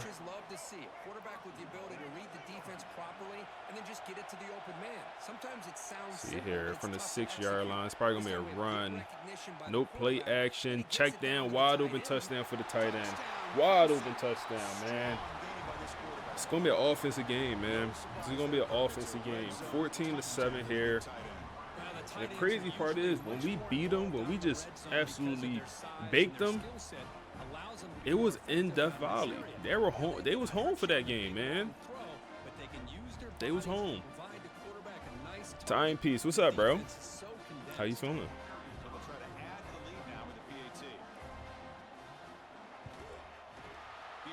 puts them in front by 7. Oh, man. So after putting up a touchdown, the kickoff team is out there to boot it away. Looks like the returner will try and field this one. I gotta stop taking kickoffs out, man. Not much gained on that return. I gotta stop taking them kickoffs out. DJ Gibson. I don't want to blame him, but he hasn't had any success in 2 years returning kicks for us. He hasn't been on anything. Oh, that's a could have been great, but we'll take the 6 yards. Well, I would just stick with this RPO. That's a really solid gain, and it's plays like Go this run that here eventually once make that again. defense collapse down. Then you can pull it and hit a big play through the air to your receiver. They're going to run it. Run, nothing's there. Test the middle there, but get nothing. All right, gotta go pass here. Does their job eating up those double teams, freeing up the backers to make the play. Third down. NYC, how we doing, big dog? How we doing, bro? 3rd and 3 here. What we have? That's wide open. Just need the first down. Yep, possession, catch it, easy money. Don't need anything crazy. Just catch the ball, get down. Let's go RPO here. This is gonna be the last play of the quarter, and let's get it to Creed Whitmore. We have yet to say his name today, and picks up 5 yards. He's probably the best playmaker on this whole entire roster. So us giving him 1 catch at the end of the first quarter, that's unacceptable, man. He got to be much more involved. Got to be much more involved. Plenty of time for some plot twists here as we begin the second quarter.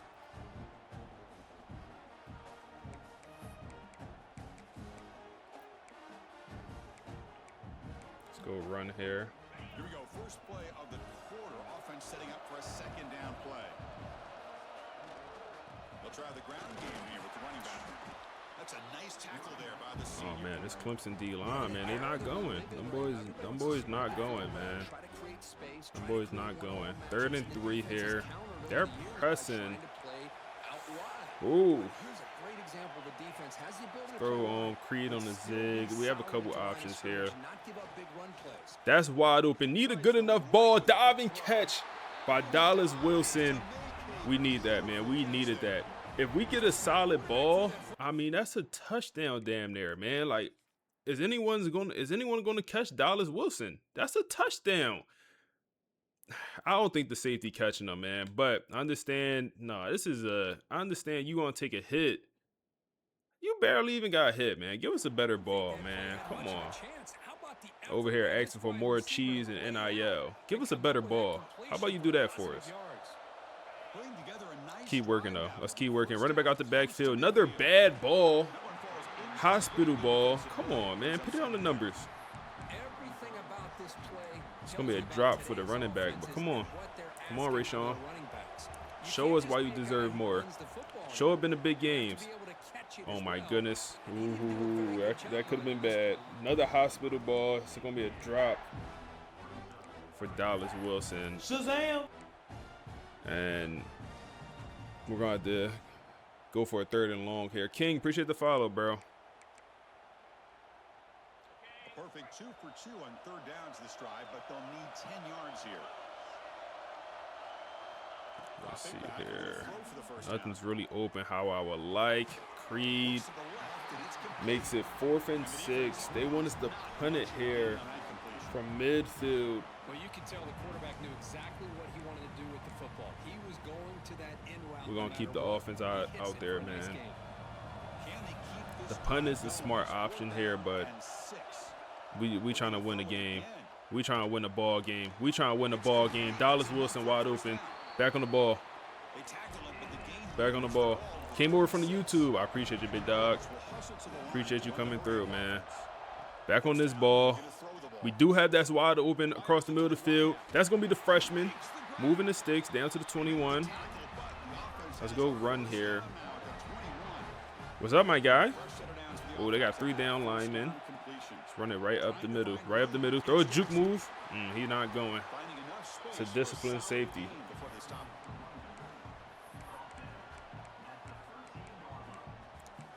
let's see. Let's keep moving the ball. Keep moving the ball. We could run it here again.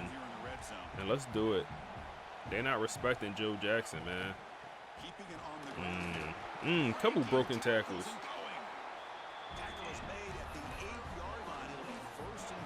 Kind of using some clock here, which is not a bad thing.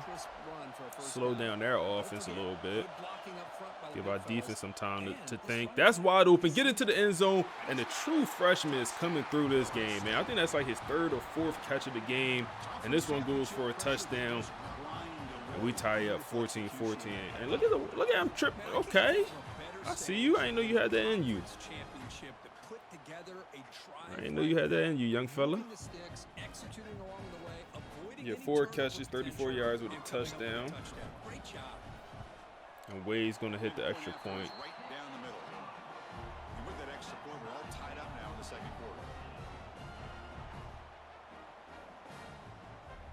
Kickoff team out there, they are fired up after just scoring a touchdown. So we were favored in this game by a tad bit, as we should be.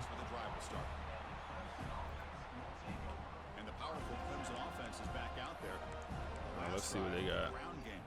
Try to slow down this offense. Get a quick 3 and out, and we get a touchdown before half. They will start with the ball at half. They go run up the middle, and great blocking, broken tackle. Nice pickup. He's already at 48 yards off 3 attempts. If they want to just run this ball, we might be in some trouble, man, because they could do it almost at will. Frederick Valentin, he had an interception last time against Bryce Underwood, and that's a crazy maneuver by Bryce to get outside the pocket and throw that away. But the true freshman backup safety, like I said, he had a pick during that Clemson game, week 8. So maybe he could come up with a play this week as well. We put a lot of faith in that true freshman, though. We put a lot of faith in. Where's that receiver going? That man just ran all the way out of bounds. Overthrow. 3rd and 10 here. Let's go to the dime package. Only issue with the dime, we got guys like Court or like Edwin Bakes on the field, or Edwin Joseph is his name. Oh my goodness, we got absolutely cooked. No, that got to be intercepted. That got to be intercepted. Thomas, come on, Zay Thomas. We'll take that. We'll take that. Win this game, we'll go to the playoffs. We won't have a first-round bye or anything like we did last year. At least I don't think we'll get a first-round bye. Maybe I guess you never know what happens, but.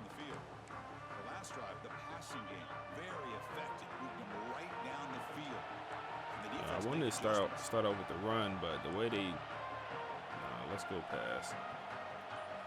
On 1st and 10, they'll look to throw it. Hit Tayshawn just for a little 5 yards, check down. Nothing wrong with that. To get a little bit closer to the marker. Just a good job of spreading the wealth, making sure everybody's getting their touches. A couple options here. The defense can't lock in on overthrow. It's good coverage too, man. Maybe that's a good overthrow. That might be a good overthrow because that coverage actually was pretty legit.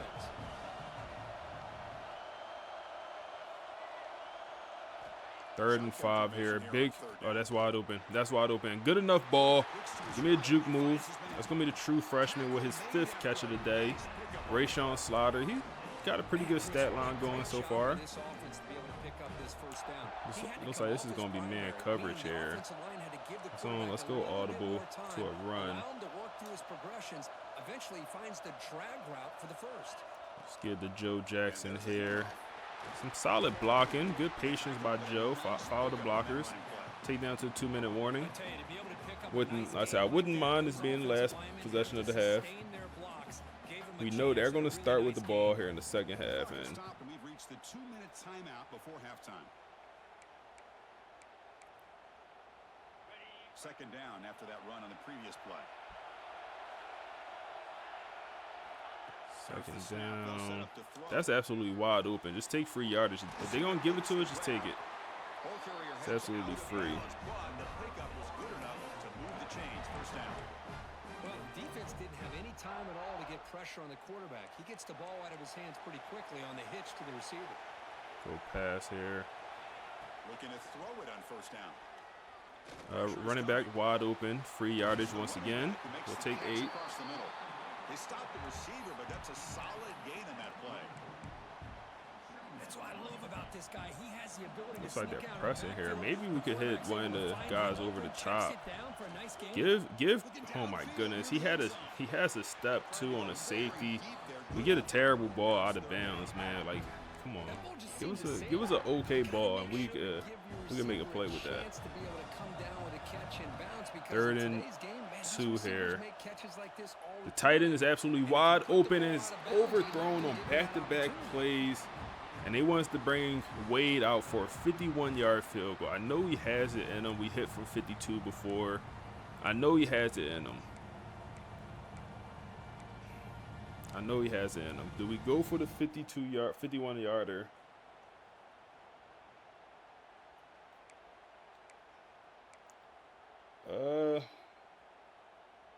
Well, let's think about it. Do we go for the 51-yarder? We'll use a timeout here.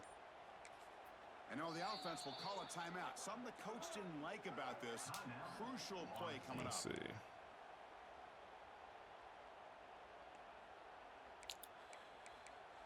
— 51-yarder, or let's go for it. Go for it. They've already converted once on 4th down. Go for it. We'll see if they can make it 2 for 2. Go for it. To throw again. Looking for his big tight. Tayshawn, man, hell of a ball, hell of a route by Tayshawn, the tight end, man. My first read, my second read did not get open. My first read, Creed across the middle of the field, and this is probably open, but the linebacker was sitting there, so I just immediately went to my second read, which was this, and this looked mad congested. Then my third read, the tight end, and he broke free and makes a tough catch. And look at my running back kicking. Look at my running back getting out there. Look at my running back, bro. I don't know what the defensive end doing, but look at the running back, man. So the clock will tick down. We'll run it here. We will run it here. Pick up another 7. They're going to use some timeouts. So you join a 1-star league as the worst player. Any suggestions for a coach build, knowing you won't win a ton of games? I would say motivator, especially if you get the tier 3 version of motivator. Because yeah, that's just going to help you develop your players as fast as possible. Here comes a crucial 2nd down play every So yeah, definitely motivator or recruiter. Definitely do not go tactician route. Like if you're not going to win games, yeah, there's no point to go tactician. I feel like it's the last thing you want to do as a bad team. Who the second loss come from? We lost the last game of the season against Florida. We lost. The final score was 30-21, but the last. Hold on, let's pick up this first down. Tayshawn is absolutely wide open, and we're gonna take the lead here, 21-14. That's big time, man, because we almost settled for that long field goal. Could have brought out Wade to try to kick it, but it was a good chance we missed that, man. It's a long field goal. Decided to go for it, and we end up hitting up 7. Now they do have 55 seconds and a timeout to respond. But the loss, like I said, came against Florida last week of the season, the rivals. It was a back and forth game, man. It was a game where, like, we clearly didn't have everything. We was looking forward to the end of the season, but Florida also wasn't bad. Like, I think they're ranked higher than us at this point. They'll be a playoff team. But so we lost to them boys. But last drive of the game, I think we had like 25 seconds to come back, and I think we was down like 4 or something like that. We needed a touchdown. And yeah, we throw a pick 6. Quarterback threw a pick 6 to end it. Hey, Cam Season, appreciate the follow on Twitch, man. So it was a pretty tough loss. And we dropped, I think it was ranked #1. We dropped all the way from, I believe, 1 to 9, where we're at now. Even though we beat Clemson during the regular season, we have the same record as Clemson. Like I truly don't understand how Clemson and us have the same exact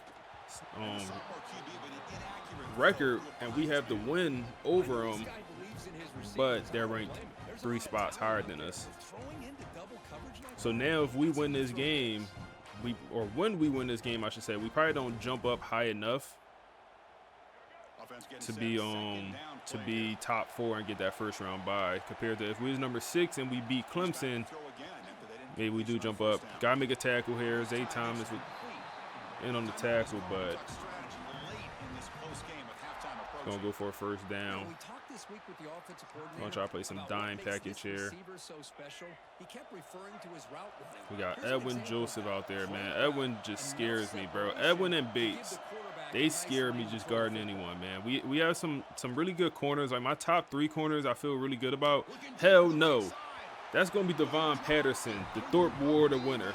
He hasn't won it yet, but I think it's one of them situations where you know who's gonna win it, and it's gonna be Patterson. He has literally 18 pass deflections to this point. He has 2 this game. He entered this game with 16, so he's up to 18 on the season. And that's another. We haven't said his name all day, and that's a good thing. That's gonna be D'Angelo Boyd, the true sophomore corner. But yeah, Patterson, like I said, he's clearly going to win that Thorpe Award with 18 pass deflections. The next highest was 14, and that was a kid from North Texas. And talking about, oh my goodness, Cortland Guillory, we need that interception, man. That could be game-changing. We could have went and got a field goal. You said, who's going to be a starting running back when Joe Jackson is gone? Bro, I have no idea, man. I have no idea. We do return our #2 running back, but we do bring in a couple freshmen. We bring in some 5-stars also. So, hey, like, maybe we go with the 2 5-stars. Like, we do have some, like, 4 freshman running backs on our roster right now. They all have either normal or impact development. So, it's like it could be one of those guys, but...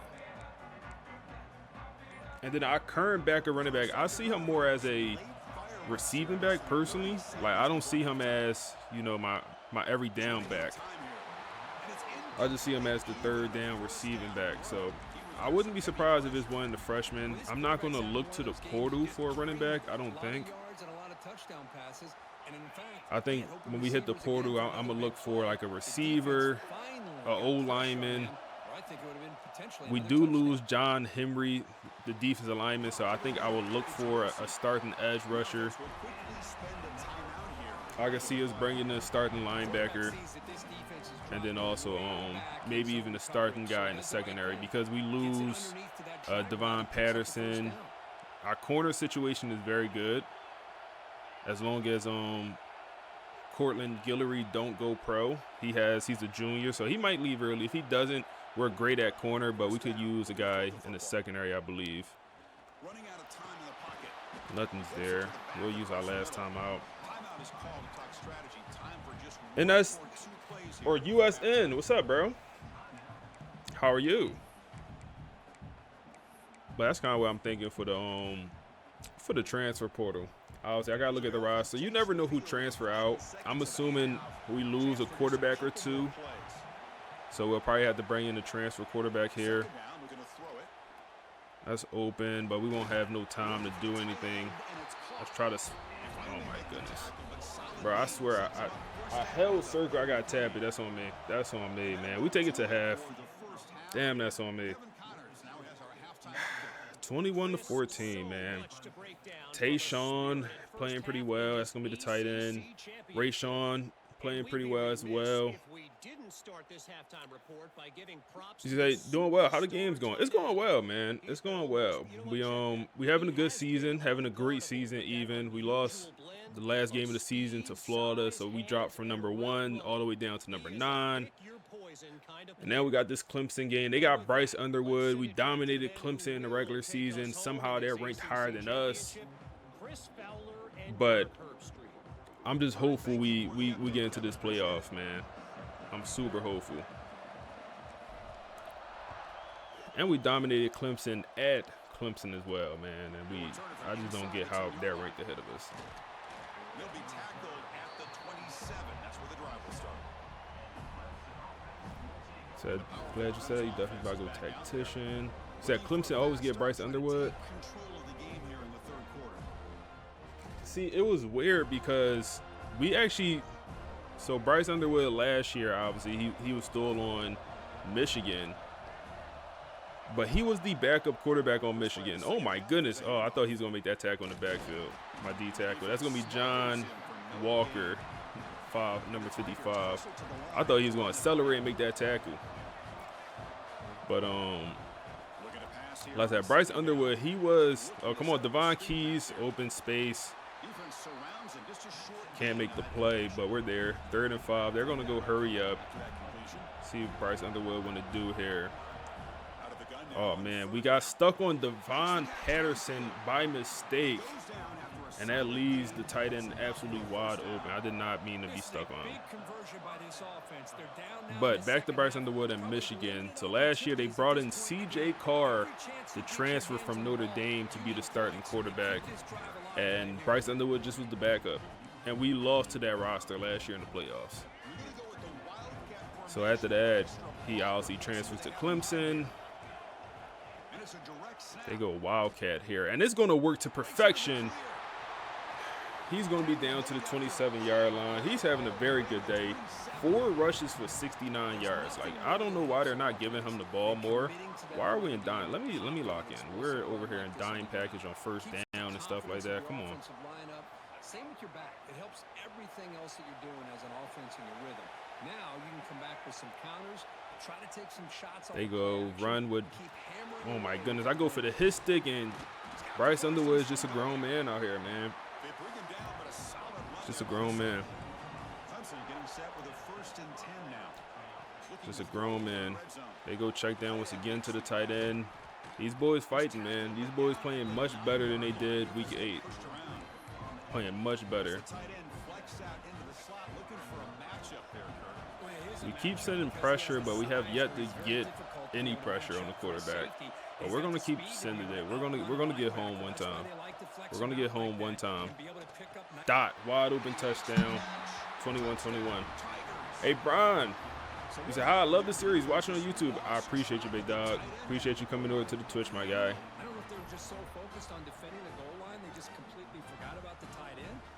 He said, "When you lose late in the year, they give you no grace." Hey, Mad Max Sports, 100%, bro. Like, I don't know if that should be the case. I feel like it's kind of the case in real life, but it's like, come on, man. It shouldn't be that harsh, because the Florida team we lost to, they're ranked top 10 also. It's like, we lost to Florida and we lost to Michigan. We lost to Michigan again this season, by the way. I was talking about how we lost them last season. We lost to 2 very good programs, 2 teams that's going to be in the playoffs.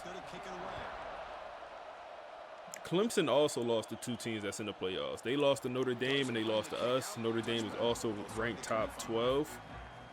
So, like, we both got similar losses. So yeah, Bryce, yeah, he redshirted. He's a sophomore right now. I think he's like at 88 overall. I think he's on the 88 right now. I feel like he should be a little bit higher. That's a solid gain. Moves the ball to the 29. But let's respond. Let's respond. We knew they was going to come out hot in the second half. It's a nice solid gain here, keeps you on schedule. So anyone know Bryce Underwood throwing style? We can hit the tight end, Tayshawn, and he drops the ball. Having a great day today. Comes out in the second half with a drop. And that leaves us in a little bit of an interesting spot. 3rd and 6 here. I would hate a 3 and out.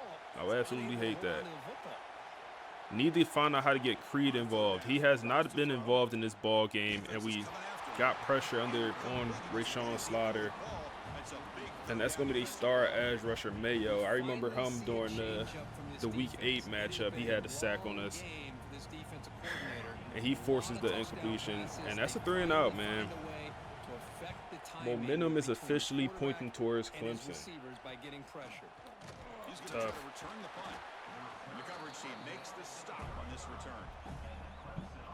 Fun fact, your running back 2 and Cam Davis grew up together. Hey, man, losing Cam Davis hurt. Cam Davis transferred out during the offseason. He was obviously our third stringer, but I felt like he would have been, oh my goodness. Good stuff. Good work, boy. He would have been running back 1 next year, in my opinion. But, yeah, he decided to hit the portal. And I think he ended up retiring, man. Like, he hit the portal and he didn't sign anywhere. I absolutely love when that happens.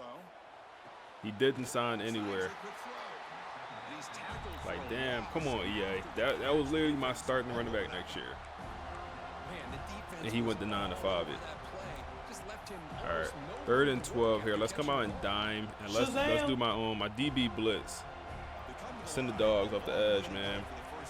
Carlton, appreciate the follow. Send the dogs off the edge, man. They go past, of course. Everything's kind of boxed. No, it's not, man. Who is that? Zay Thomas, our safety. He's a coverage specialist safety. He's supposed to be able to at least be competitive in man coverage. Not there. Not there at all, man. They go, oh my goodness, wide open across the middle of the field, inside the red zone, down to the 9-yard line, and we're in trouble.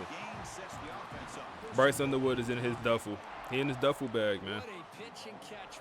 He is in his duffel. We got to stop blitzing. We got to go to some zone coverage. We're more of a man coverage team, as y'all all know. We got it. We got to give him a different look. Come down, make a hit. Good stuff, Cortland. I mean, I would say Ray Sean is playing. I mean, they're playing similar when you look at the stats in the top right corner, but if Bryce Underwood get a touchdown here, it'll obviously move to his favor. Send another blitz here, man. We got to stop blitzing because that ain't working. It ain't working. Dot. And he holds on. This Clemson team, that's Devon Keys and man coverage against a linebacker, man. Or excuse me, against a receiver. A starting linebacker who is a very good player. And man coverage against one of their receivers. It's not going to work out, man. It's not going to work out. Come on. Forget the line and the receivers, the job that they're doing as well. It's a dream performance so far. He said, who was that? You're about to encourage him to transfer after the season. He said, could you please rebuild my poverty Rutgers team? Hey, that's funny because I have a plan to do a Rutgers rebuild. So I want to do a rebuild like I'm gonna call it, I guess, the Kurt Cinetti challenge, where I take a team that's similar to Indiana when Kurt Cinetti had took over. So I was choosing between Rutgers and Maryland was the 2 teams I was choosing in between. I think I settled on Rutgers. So pretty much I have 2 years to try to win a national championship with Rutgers, like Kurt Cinetti did. So yeah, those was the teams I was deciding between. Say you hope they fix the blocking in 27. Hold up. First of all, let's get this play called. Hey, appreciate the follows on Twitch, man. KJ and One Checks like Nike. I like that name. Appreciate the follow, bro. All right, come on. We need a little bit of a bounce back drive. Clemson got all the momentum. They're pressing Dallas Wilson on that left side, man. You got to be careful over there. Absolutely nothing's over. Everything's boxed. Wow. Tremendous man coverage. Tremendous man coverage there. 3rd and 6. He said, do you just stream on Sunday or during the week? So I do stream during the week. But that's wide open. I know he's double coverage, but doesn't matter. Dallas Wilson, dog. Hell of a throw, hell of a catch. But so my goal is to stream 3 to 4 times a week. So let's hit the tight end here overthrow. That's a few too many overthrows, man. That's a few too many overthrows. Hold on, I got a phone call. I got answer. Locked into his primary, tried to force it in there, and it doesn't work out. After the incompletion, it's 2nd and 10 from the 34.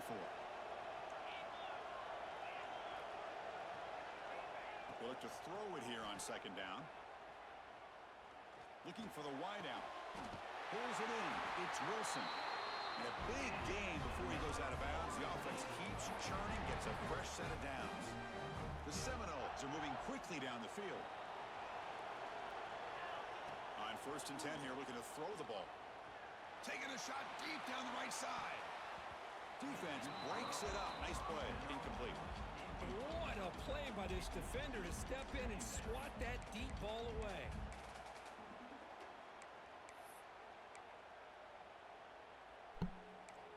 All right, we're back. We're back. We're back. So after the incompletion, it's second down. All right, what we have here? What we have here?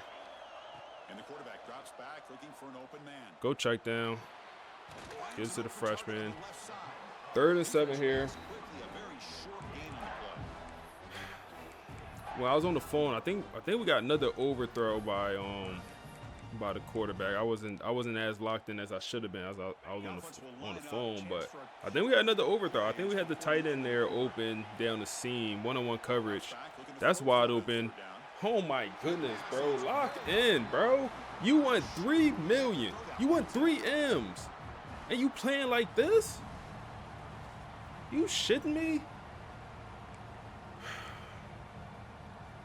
Come on, man. Gotta punt. 4th and 7 from midfield. We could go for it, but I mean, when he playing like this, I don't have the confidence in him to go for it. He said Slaughter spot locked in next season. I mean, if we pay him the money, yes. If he get $3 million, if we pay him the money, he's locked in. Unless something happens like with Brock Glenn this season. But yeah, if we give him the money, I mean, yes. I hate for it to be like that. Oh my goodness, absolutely. Come on, his ribs gotta be hurting. His ribs gotta be hurting. 4's up, man. Can I get 4's up in the chat, man? He said this quarterback tripping. What's up, Jay? Oh man.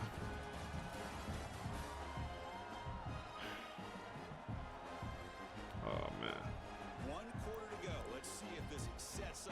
But I don't know if I finished answering your question. You said, do you stream on Sundays or during the week? So I said 3 to 4 times a week is my goal. So, you know, usually 2 days on a weekend, whether it's Friday and Sunday or Saturday and Sunday. It's going to be a little bit out of bounds. I try to do like 2 weekend days. Like I said, Friday and Sunday, or Friday, Saturday. Saturday, Sunday is probably what I'm going to do this week. So I'll probably be live again tomorrow. That's probably the plan here. And then also, yeah, I want to catch at least 1 or 2 days during the week. So I think this week I end up streaming Monday. Damn, dot across the middle of the field. That's going to be Devon Patterson, the Jim Thorpe Award finalist. He's currently in 1st place. He gets cooked for a 1st down. So Keelan Russell is carrying your NC State. Hey, man, he going to be a dog in real life.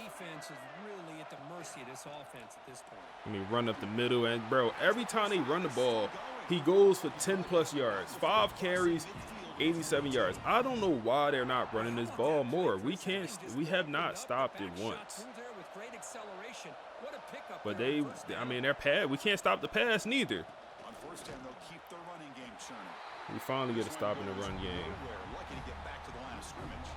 This is embarrassing, man. Just didn't have much of a chance at all from the snap. Quarterback hands this off and just nowhere to go. It's almost like the defense was anticipating the play call. Go run here. Come on, come on. Devon Patterson gets caught up and goes for a 1st down. That's another good run here by this back. You know, he's been inside, he's been outside. At times he's had to be patient, showing his vision. Tough game, tough ball game, tough ball game.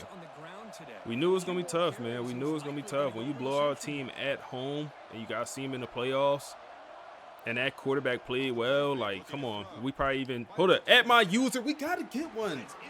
KJ Kirtland, come on. That got to be us, man. We dropped 3 picks this game so far. Easy ones, too, man. Dropped 3 easy ones this game. Sheesh. 2nd and 10 here. They're in field goal range. They go quarter or running back draw. We're good. We're all over it. going to be the freshman running back or linebacker in on that tackle. Let's see here. I guess come out in dime package, 3rd and 7. Come on. They go run. Devon, come on. All right. Devon Keys just get mushed to the ground. That's my star middle linebacker, man. They doing like that. That's my star middle linebacker. They doing like that, man. My star middle linebacker. All right, they're going to make it a 2-score game. Unless we could get a block.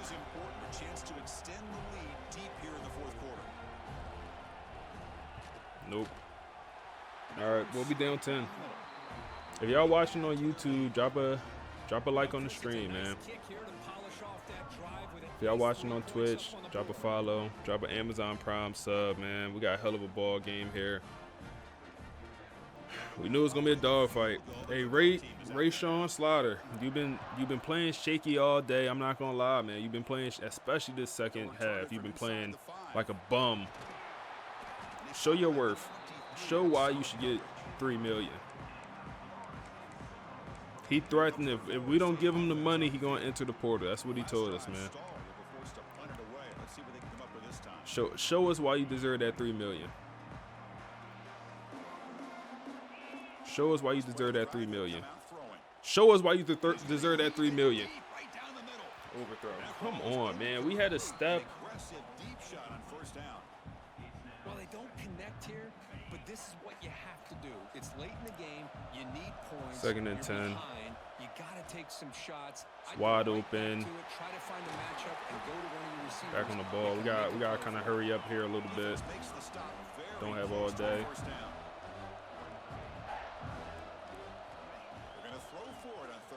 Hit the running back. Back on the ball. They get him down at the 41, but that's good enough for a first down. And the Knowles hustle to the line to run the hurry up. Hey, it's got to start somewhere. That's a nice conversion here. Come on. Looks like man coverage. Maybe we could hit the running back here. It is not man coverage, but that's wide open. Tayshawn, catch it in stride, get out of bounds. Easy. That's beautiful. So you're going to stream NCAA basketball when it drops? 100%. I'll probably make a whole new channel. I'll probably have a YouTube channel. I'll probably have a YouTube channel just for basketball, for NCAA basketball. When is coming out? 27? Is that when it's coming out? 2027? We'll take the free yardage, I guess. It's BJ Gibson and getting involved. Come on, keep walking them, man. Walk them like a dog. 28, damn. I'm happy 2K making it. I'm not gonna lie. I'm a 2K guy. Oh my goodness, wide open. That's gonna be Ezekiel. Get out of bounds. He's not super quick. That's the true freshman receiver. Anytime a quarterback has a day like this, really it all has to come together with the offensive line play, the receivers running. Nothing's open, throw it away. And he's just in sync. He's kind of in that zone right now. We need a quick score, yeah. We knocking on the door. We right here, man. We need go bunch. Go bunch. Shazam! Hey Knuckles, appreciate the follow. Second down and goal from the 10. Quarterback wants to throw it on 2nd down. It's going to be a tight window throw. Good coverage, man. Rayshawn is experiencing some wear and tear, man. Brock Glenn is no longer with the team, so if Rayshawn can't go, we got to go to the true freshman. If Rayshawn cannot go, we got to go with the true freshman, Joey Flowers, who has played in like 4 games this season. 3rd and 10. I don't want a field goal, but if we got to take it, we got to take it. It's going to be a tough catch, but oh my goodness. We throw in double coverage, but we throw it to one of our better players on the whole roster, Dallas Wilson. He's going to drop it. We got to bring out Wade for a kick. And this is a little bit of an awkward kick, man. 12-mile-per-hour wind, far left hash, and I'm terrible at these kicks. I'm absolutely terrible at these kicks, man. That's up close.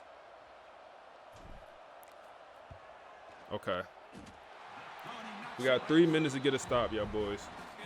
We got 3 minutes to get a stop. We have not been able to stop their run game at all. At all, man.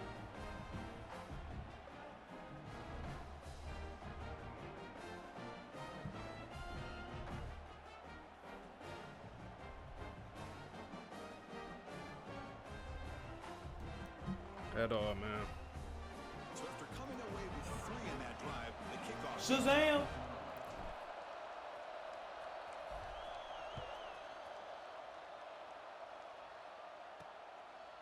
So no return here. He takes it in the end zone, and they'll begin the drive at the 25.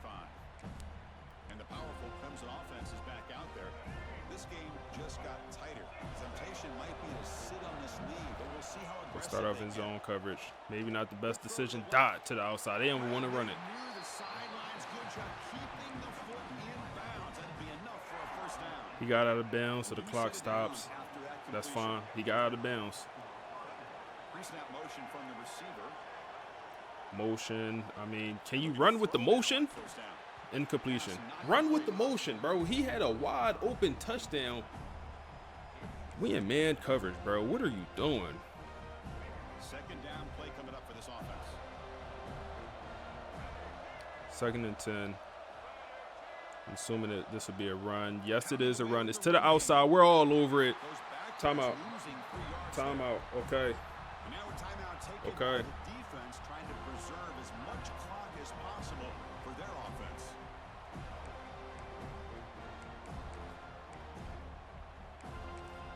I mean, what are they?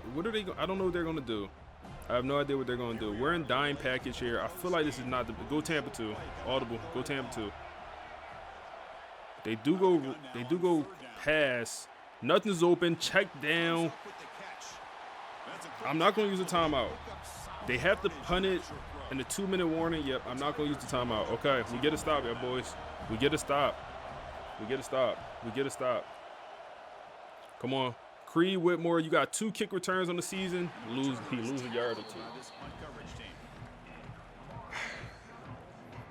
And the Florida State offense heading 94 back yards. on the field. The conference championship may come down to this drive. 94 Can they yards. reach the end zone?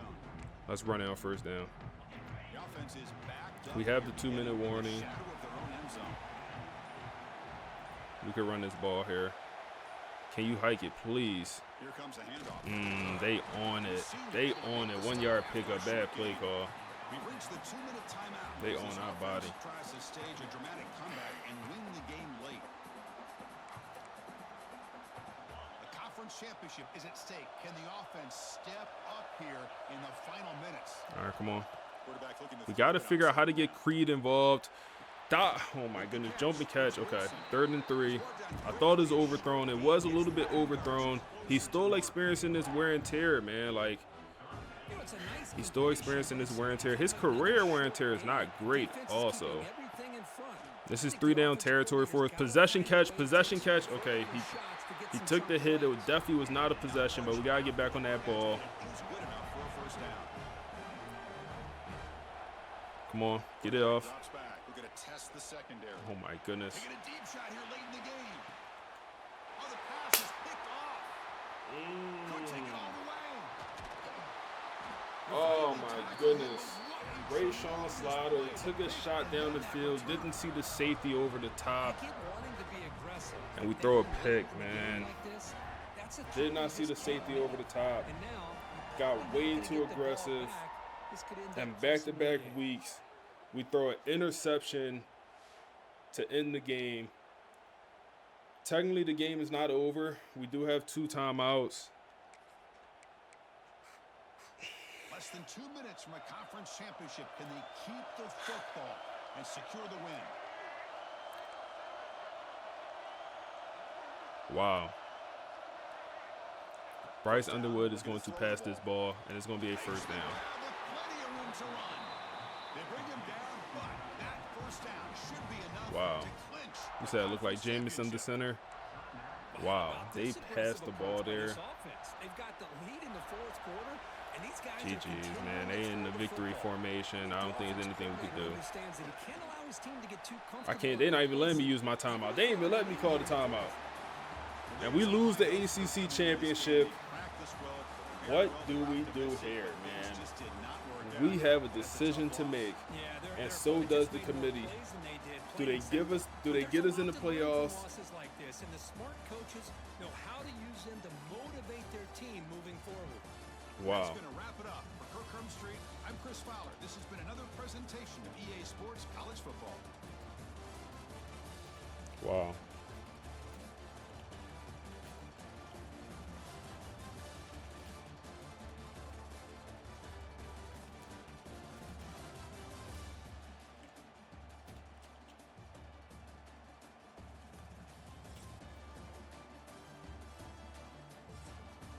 Wow.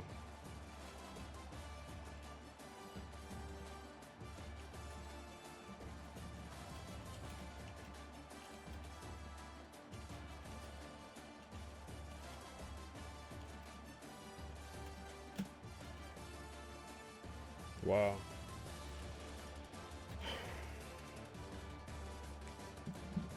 Wow, I really hope that's not the end of our season, man. I really do hope.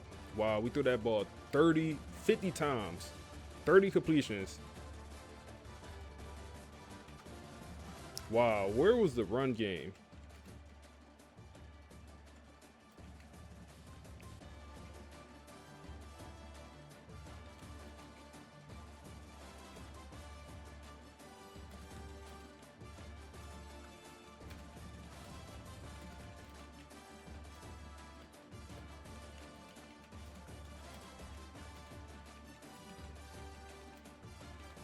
I mean, his stats look good, bro, but he had a lot of overthrows, man. He had a lot of overthrows. I'm not gonna lie.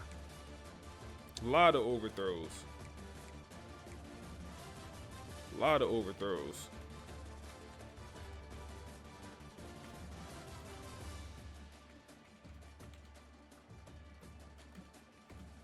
A lot of overthrows today, man.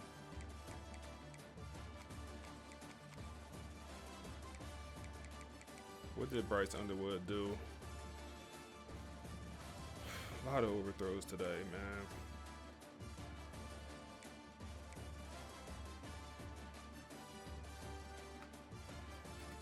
Bryce just did what needed to be done, man. He didn't force anything.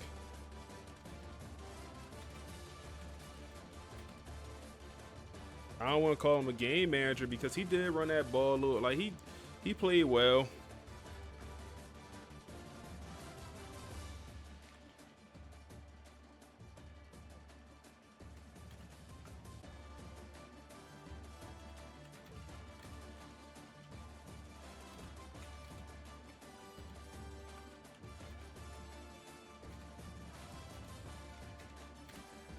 $100 yards on 10 rushes is terrible, man.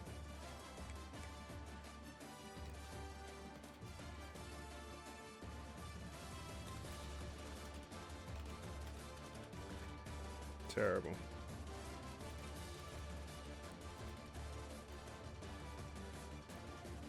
Terrible.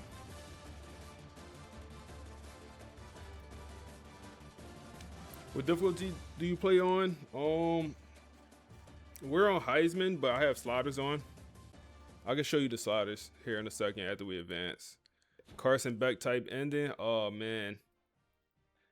He said Brock Glenn quote tweeted with 3 laughing emojis. Oh man. Good old Brock Glenn, man. The fans aren't happy on Twitter. I appreciate you saying that. I'm gonna put that in. Let's advance, man. Let's see what happens. Let's see what happens. We do get another commitment. The safety from Florida commits to the program. We kind of knew that was coming. We dropped down to number 10, but do we get into the playoffs? Dallas Wilson, cool beans, bro.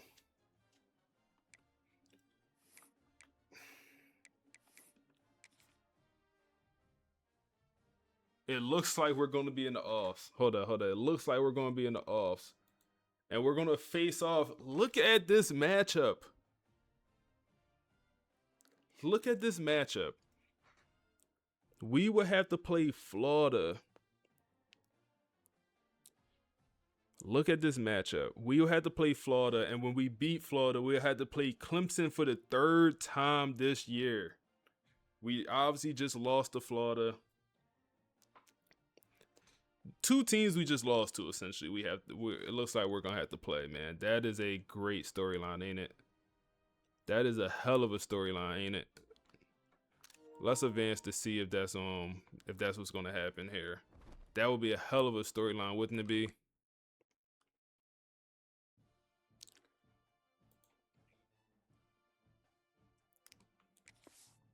Top stories. Do this do anything? Man. All right, EA. This is let me complain for a second. Let me complain for a second. When I say like the immersion need to improve, it's like we have this hell of a storyline here going on. Not even talking about the storyline with like Ray Sean and maybe he's not happy with the NIL, but not even that storyline. In game, there's a hell of a storyline with Florida State and Florida being matched up in the first round as we just lost to them and then we had to play Clemson. That's a hell of a storyline. But they worry about Drew, who is the solid quarterback, throwing for 500 yards probably against the FCS team. Or, come on, Trey Jackson. Come on. That's not even a crazy day. 10 catches, 100 yards. That's not even a crazy day. That's not even a crazy day.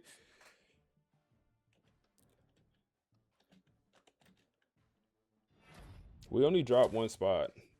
Kevin Hidd commits to the program, D tackle from Florida. And then also Mike commits to the program from Georgia, middle linebacker. We dropped down to number 10, and it looks like we're going to get Florida here, man. Drew wins the Heisman. Okay, my fault, Drew. 5 bands?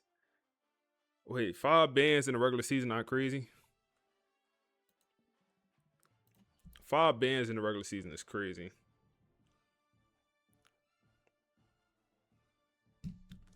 Five bands in the regular season is crazy. I ain't gonna lie.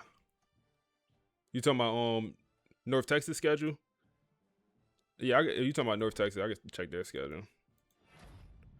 Devon Patterson wins the Jim Thorpe Award. Let's go. Let's go. Harwood is coming back to FSU. And can we get into the offs? And yes, we do. Pack at Western Kentucky. Appreciate you reminding me, man. Y'all the GOAT. I appreciate y'all boys reminding me about stuff like that. So Pack, DeMarco Pack, he was a quarterback that we brought in, what, year 1? I think, right? And then he ended up transferring out this past year. I think Western Kentucky.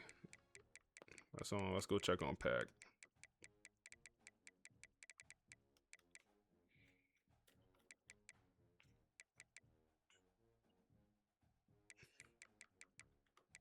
Is he not? He not on this right? What roster is Pack on? What team Pack on?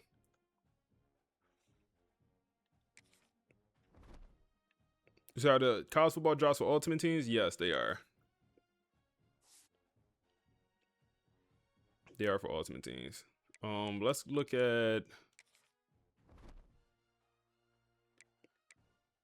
Yeah, I don't think he on Western Kentucky. Let's look at North Texas real quick, cause that man just threw for 5 bands. Dang, that's crazy. But Devon Patterson won the Thorpe Award.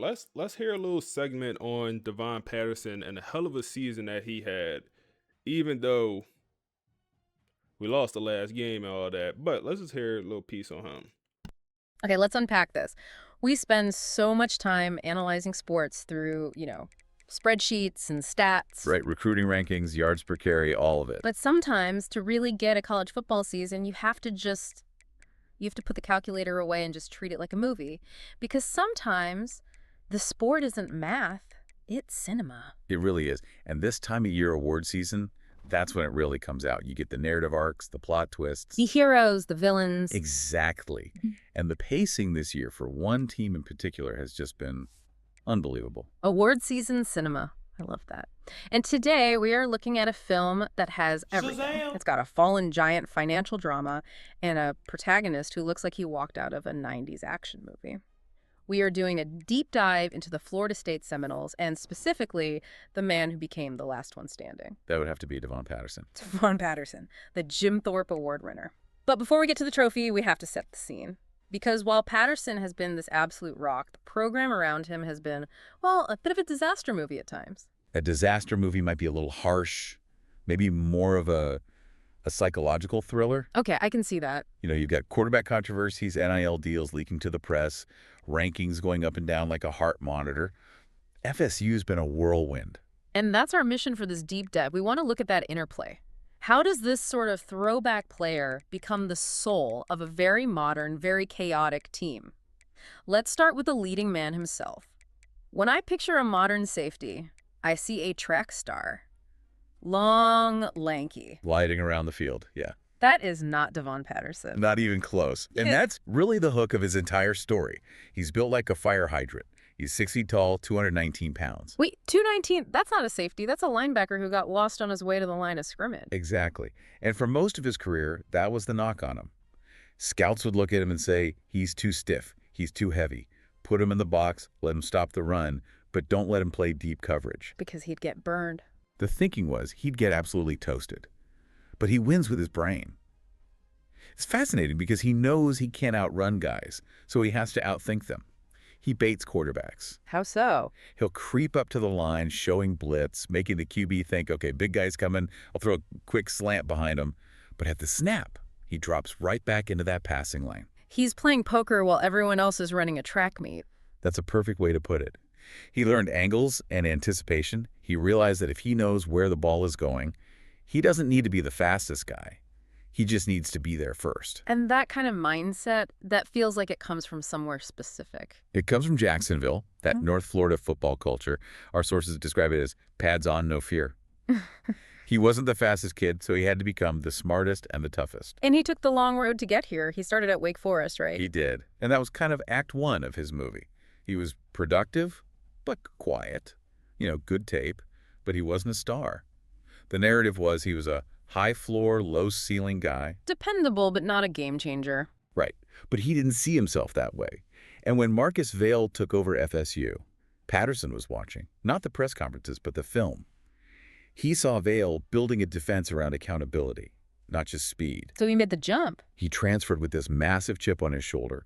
There's a quote from him that I think just defines his entire season. He said, "Give me one chance to matter." Wow. Not give me a starting spot, not give me an NIL deal, just a chance to matter. And he absolutely maximized it. This season, he transformed from just a box safety into a genuine coverage master. Okay, let's get into the numbers because they're staggering for a guy his size. 51 tackles, 6 TFLs, a sack. Fine. That's the linebacker stuff.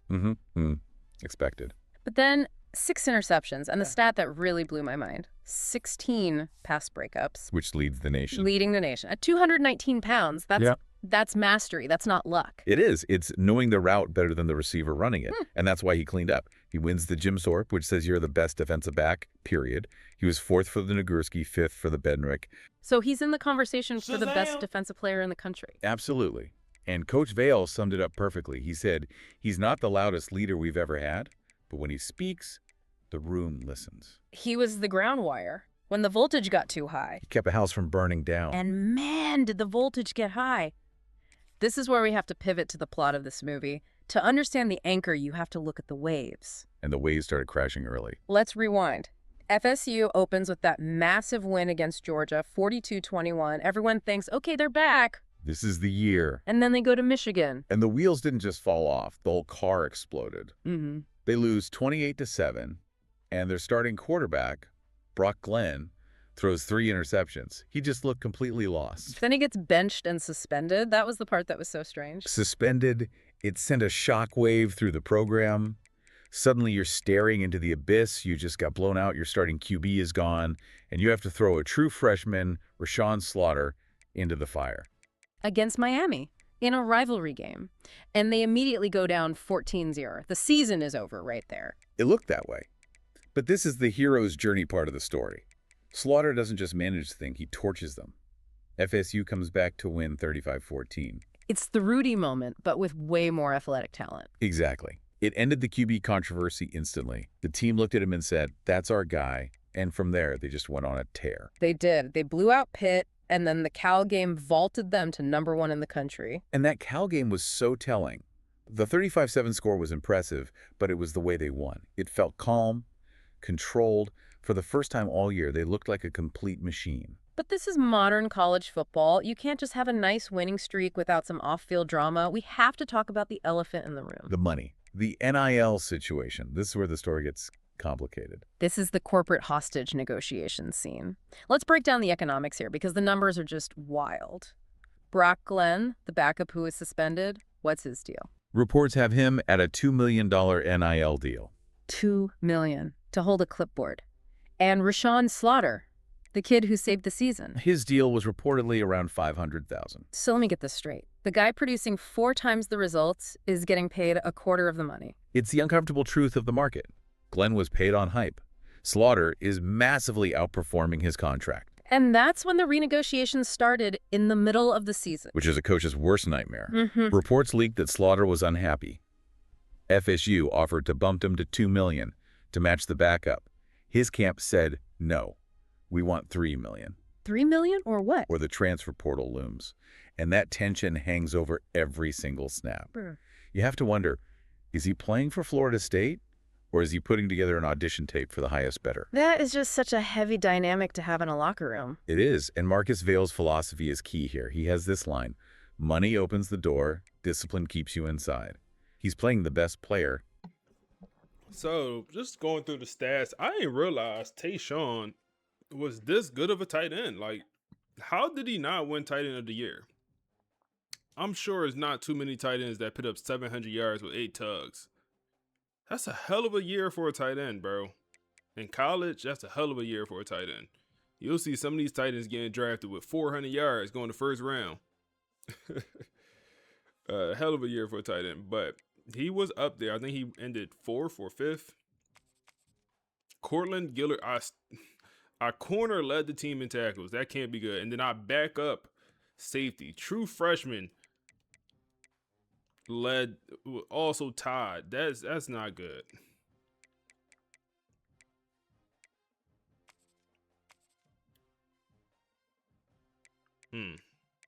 John Walker, we gotta get the sack numbers up there a little bit. I thought we was getting pretty good pressure. That must have been the first half of the season, man. The pressure numbers really dropped off at some point because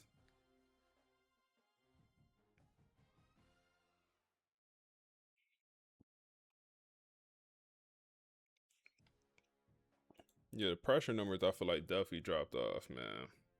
You said great content. Hey, appreciate you, big dog.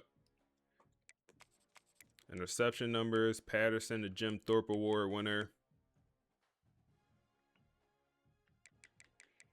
Wade, not a great year at kicker. 73%, missed 4 field goals, missed some long ones, missed a few easy ones. I feel like also not a great year for Buddy, in my opinion.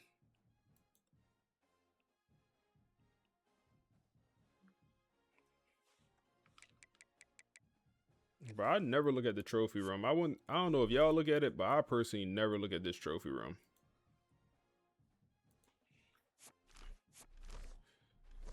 So what we have? Jim Thorpe Award.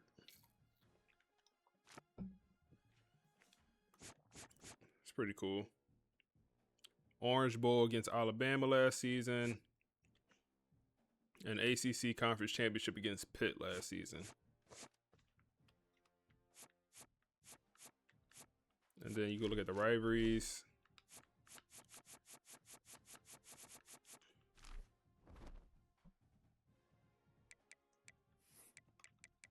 View job offers.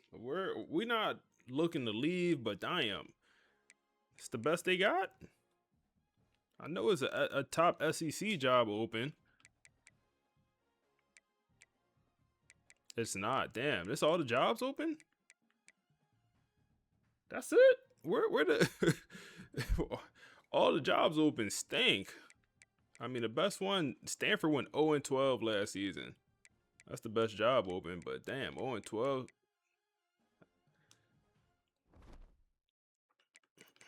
Early National Sign Day. This is actually major. We can see where our players go, or not where they go, but what their overall is going to be.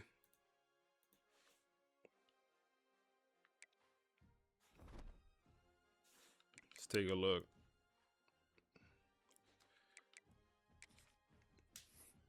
Let's as we look, or actually no, let's look first, and then we'll listen to the podcast talking about the last game, and then also talking about this upcoming matchup. Rayshawn Slaughter, he got to show up. He got to show up big time. Chip Sizemore, damn, normal development, bro. I was happy to win this recruitment, man, too. I was happy about this one. It was between us and Miami, and we ended up beating out Miami. What do you use for the podcast? Notebook LM is the name of the website. Impact development for the 5-star Zach. Wow, man. Like, we are, bro, all the running backs we bring in just have impact. Wow. Both the 5 stars we grab have impact. Wow. I don't know who's going to be running back 1. If one of these guys had elite, they probably was going to be running back. There's probably going to be RB1 as a true freshman. Wow. And wow. 3 for 3 with impact. Wow. That is absolutely insane, isn't it? The reason is even crazier because if I show you the freshmen that's on our team right now, freshman running backs, they all have impact as well. Maybach music. Oh man, someone came through with the sub. Bane, XTV, appreciate the sub, my guy. Amazon Prime sub, appreciate you, big dog. And appreciate them follows, man. A couple follows came through while we was listening to the pod and I was on the phone. Appreciate them follows, my y'all boys. But big time sub. You said I use chat for picking the school. So for Notebook LM, you gotta use 2 AI platforms. So I use chat for the storyline and then to write the podcast, and then I put what chat wrote into Notebook. If that makes sense. 5-star running back Ty Burden. How much did we pay him in NIL? Oh man, we paid him a bag, man. He's getting close to $1 million as a freshman. This is the guy we're paying while he's still in high school. Impact development, 6'5", big body, in-state kid. And then normal for wow. Clayton has the 95 speed. This recruiting class looking brutal right now. Wow. Wow. Impact normal. Yo. Am I tripping? They selling me with the development traits. Even the linemen. Impact normal. What? Nobody was a gym? No, hold on. I just realized this. The 5-star gym impact development? What are the chances of that? I'm like, yo, no way. Somebody was a gym. What's the chance of a 5-star impact development guy, man? What's the odds? Them boys hate me, bro. Them boys hate me. That's how we feeling, EA. That's what we doing, bro. Bet that. All right, one of these guards got to be good. Impact. Another 4-star gym impact. Another gym player with only impact. Star, thank you. 5-star with star development. Elite on the D-line, impact. Another star development, gym with impact. Shazam! But we do get elite and star for the 2 5-star D linemen we brought in. Hey, coach, appreciate the follow, my guy. Coach Ant, appreciate you, big dog. That's crazy, bro. That's crazy. Let's see. D tackles. The 5-star has impact. Shazam! Bro, is this not crazy? Rent, appreciate the follow.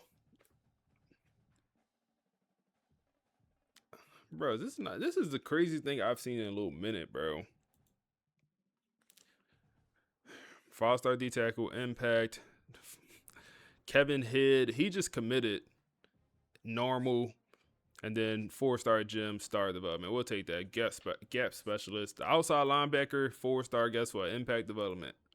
This is the worst recruiting class I ever brought in when it comes to development traits. Because we have nothing but 5-stars and 4-star commits. No way their development traits is this poor. The 5-star does come in with star, 5-star middle linebacker. Elite, there we go. Come on. Okay, so the defense got some guys. Elite on the middle linebacker. Back-to-back elites. Okay, the linebacker core is going to be crazy. And the impact for the 4-star athlete thumping linebacker, who I'm going to move to safety. He got that 90 speed, 92 acceleration, 76 zone. The hit power tackling looked great. And he's 6'1", 240. He's going to be a crazy safety build for this team. But we do bring in a couple elite development linebackers. So we brought in 2 5-star corners. Star development for you. Elite development. Okay, the secondary is good. At least the cornerback situation is good. You had impact. Okay, I wish I would have got you. You're an in-state kid, but impact will live with it. We get the elite and the star kid. And okay, you had normal. Okay, I should have known you had normal. Because when I scouted you, I constantly said, you look trash. Respectfully.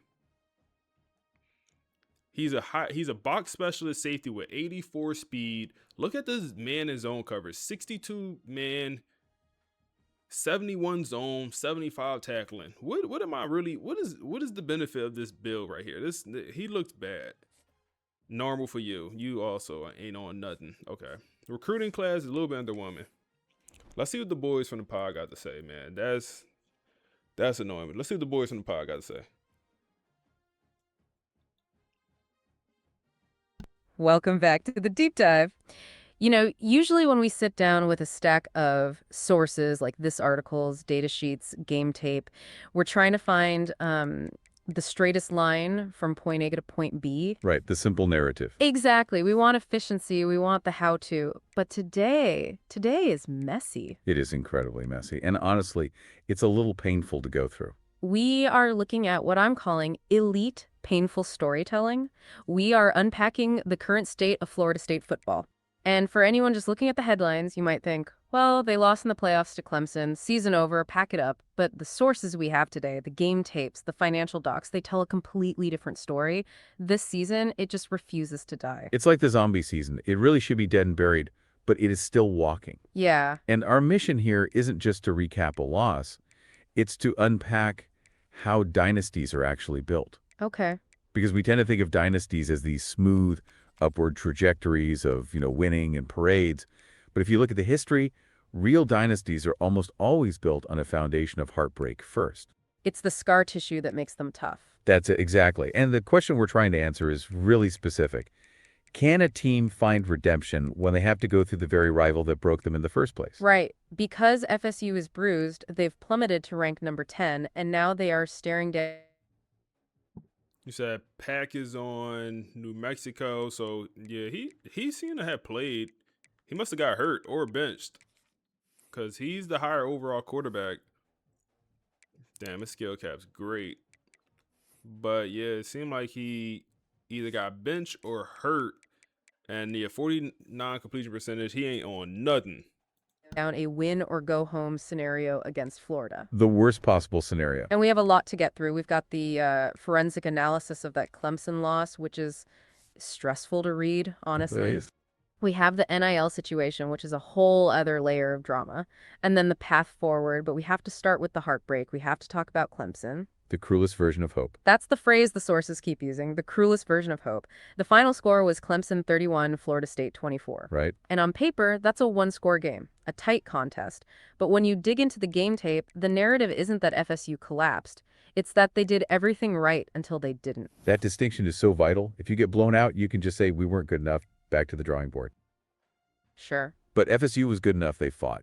And really, to understand the pain, you have to start with the offense, specifically Dallas Wilson. I was looking at his spray chart from the game. 134 receiving yards and a touchdown. But it's not just the yardage, it's the separation metrics. The notes here say he was generating separation all night. He was the lifeline. In a game where the pressure was immense, Wilson was the guy saying, I'm open, get me the ball. I'm here. I'm here. He gave the offense a chance every single time he's on the field. And that creates this stark contrast because while the offense was pulling off this heroic effort, the defense just vanished. It vanished. And that's the baffling part for me. Because coming into this game, the narrative was that the FSU defense was the identity of this team. They were the Iron Curtain. They were the reason FSU was even in the playoffs to begin with. They were. But the tape is brutal to watch. It shows a complete loss of their defensive identity. We saw missed tackles in open space, which is just, it's uncharacteristic for a Marcus Vail team. Right. But now importantly, we saw soft edges. Okay, for the listeners who might not be breaking down film every Sunday, let's unpack soft edges in this context. What does that actually look like on the field? So when you're playing a quarterback like Bryce Underwood, your defensive ends, the guys on the outside, have one primary job: contain him. Keep him in the pocket. Exactly. Set a hard edge, force everything back inside toward the help. Soft edges means they were getting pushed upfield or washed down inside, allowing Underwood to step out, buy time. And it breaks the geometry of the entire defense. Completely. And Underwood made them pay for it. 251 yards, 4 touchdowns, 0 interceptions. He just dissected them. And when Clemson needed balance. When they needed to chew clock, Raphael Fillins ran for 100 yards on just 10 carries. 10 yards a pop. It was a total systemic failure. It's like the defense forgot who they were for 60 minutes. And this is the twist, right? This is where that cruelest version of hope comes from.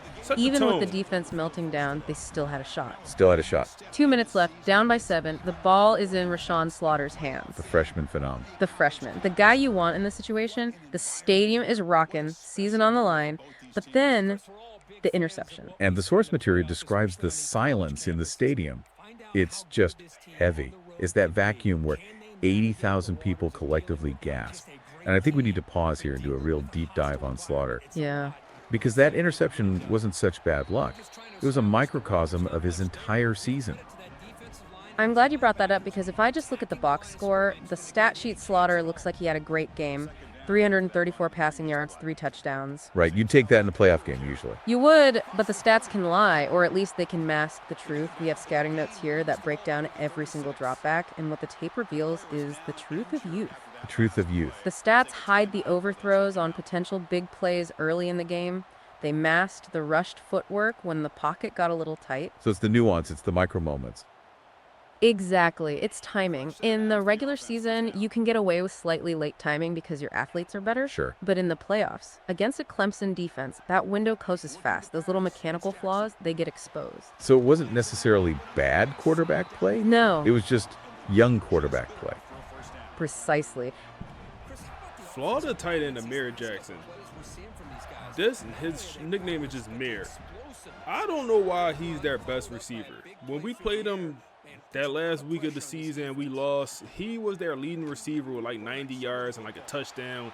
Bro, he is literally their best receiver. Look at Brad Jackson. He's only at 80 overall, and he had that catch on the last play, bro. I just look out for number 7, bro. He's a dog for this Florida team.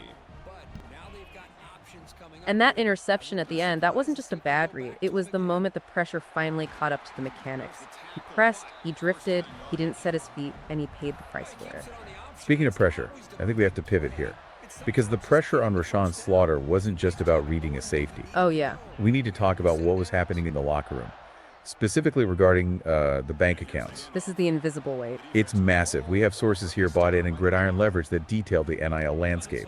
And if you think the pressure on the field is high, wait until you hear these numbers. I actually had to reread this section because I thought it was a typo. I thought I missed a decimal point. So Brock Glenn, he's the backup quarterback. Holding the clipboard. Holding the clipboard, and he is earning $2 million. $2 million to sit. To watch. And Rashawn Slaughter, the guy actually winning the games, the guy throwing for 300 yards in the playoffs, taking the hits. And making $500,000. It's unbelievable. It's the paradox of the modern game. We call it the pay for potential paradox. Right. Brock Glenn got paid Come on, based y'all. on high school hype, Third and his 9. recruiting ranking, his stars. He was paid for what everyone thought he would be. Slaughter, he had to earn his keep through production. That is a massive disparity. I mean, put yourself in that locker room. It's got to be tough. Imagine Brad working next to Jackson. someone who makes 4 times what you make, and you're the one doing all the heavy lifting. It creates a very specific, Brad almost Jackson. toxic kind of tension. It breaks the whole idea of meritocracy. And it gets messier. The sources mentioned leaked reports that surfaced right in the middle of this playoff run. The timing is just destructive. Exactly. Rumors surfaced that Slaughter was unhappy, Come which, on! frankly, who wouldn't be? CJ And Kirkland there was with a the demand pick. floating He got a around for a chance to take raise it to all the way $3 back to million. the spot. So essentially, Down to pay the me like a 30, he star is or I third, might be 20. gone. Or pay me what the guy on the bench 10. is making, plus interest. Touchdown. And now think about Marcus Vail, Let's the head go. coach.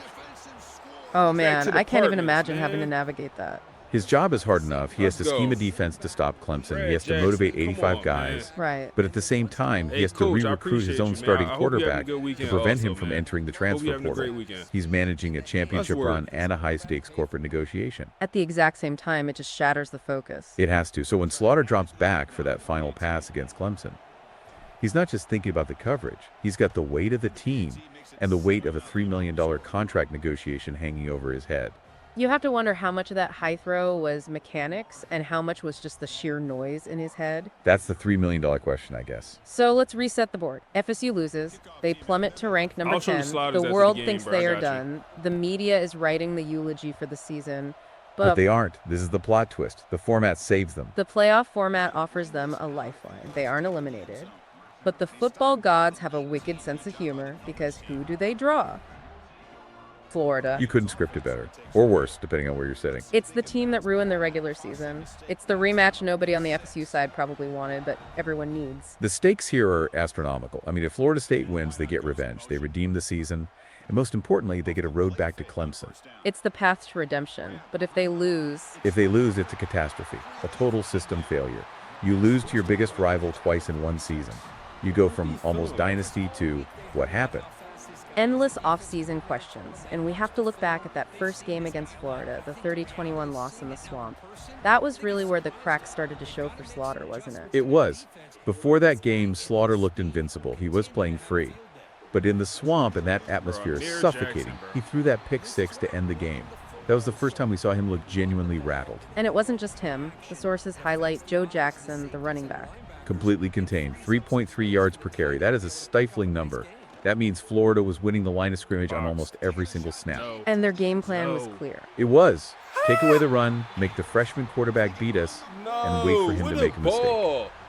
And he did. And he did. That is the blueprint FSU has to overcome. But there is a variable here that's different this time around. The sources note a huge absence for Florida. Vernell Brown III. This is massive. Brown is their playmaker. He's the guy who flips the field. You know those plays where nothing is happening and suddenly he breaks a tackle and goes 60 yards? That's him. Right. Without him, Florida is less explosive, a bit more predictable. So that takes some pressure off the FSU defense. It does. But, and I always say this about rivalry games, they run on emotion, not logic.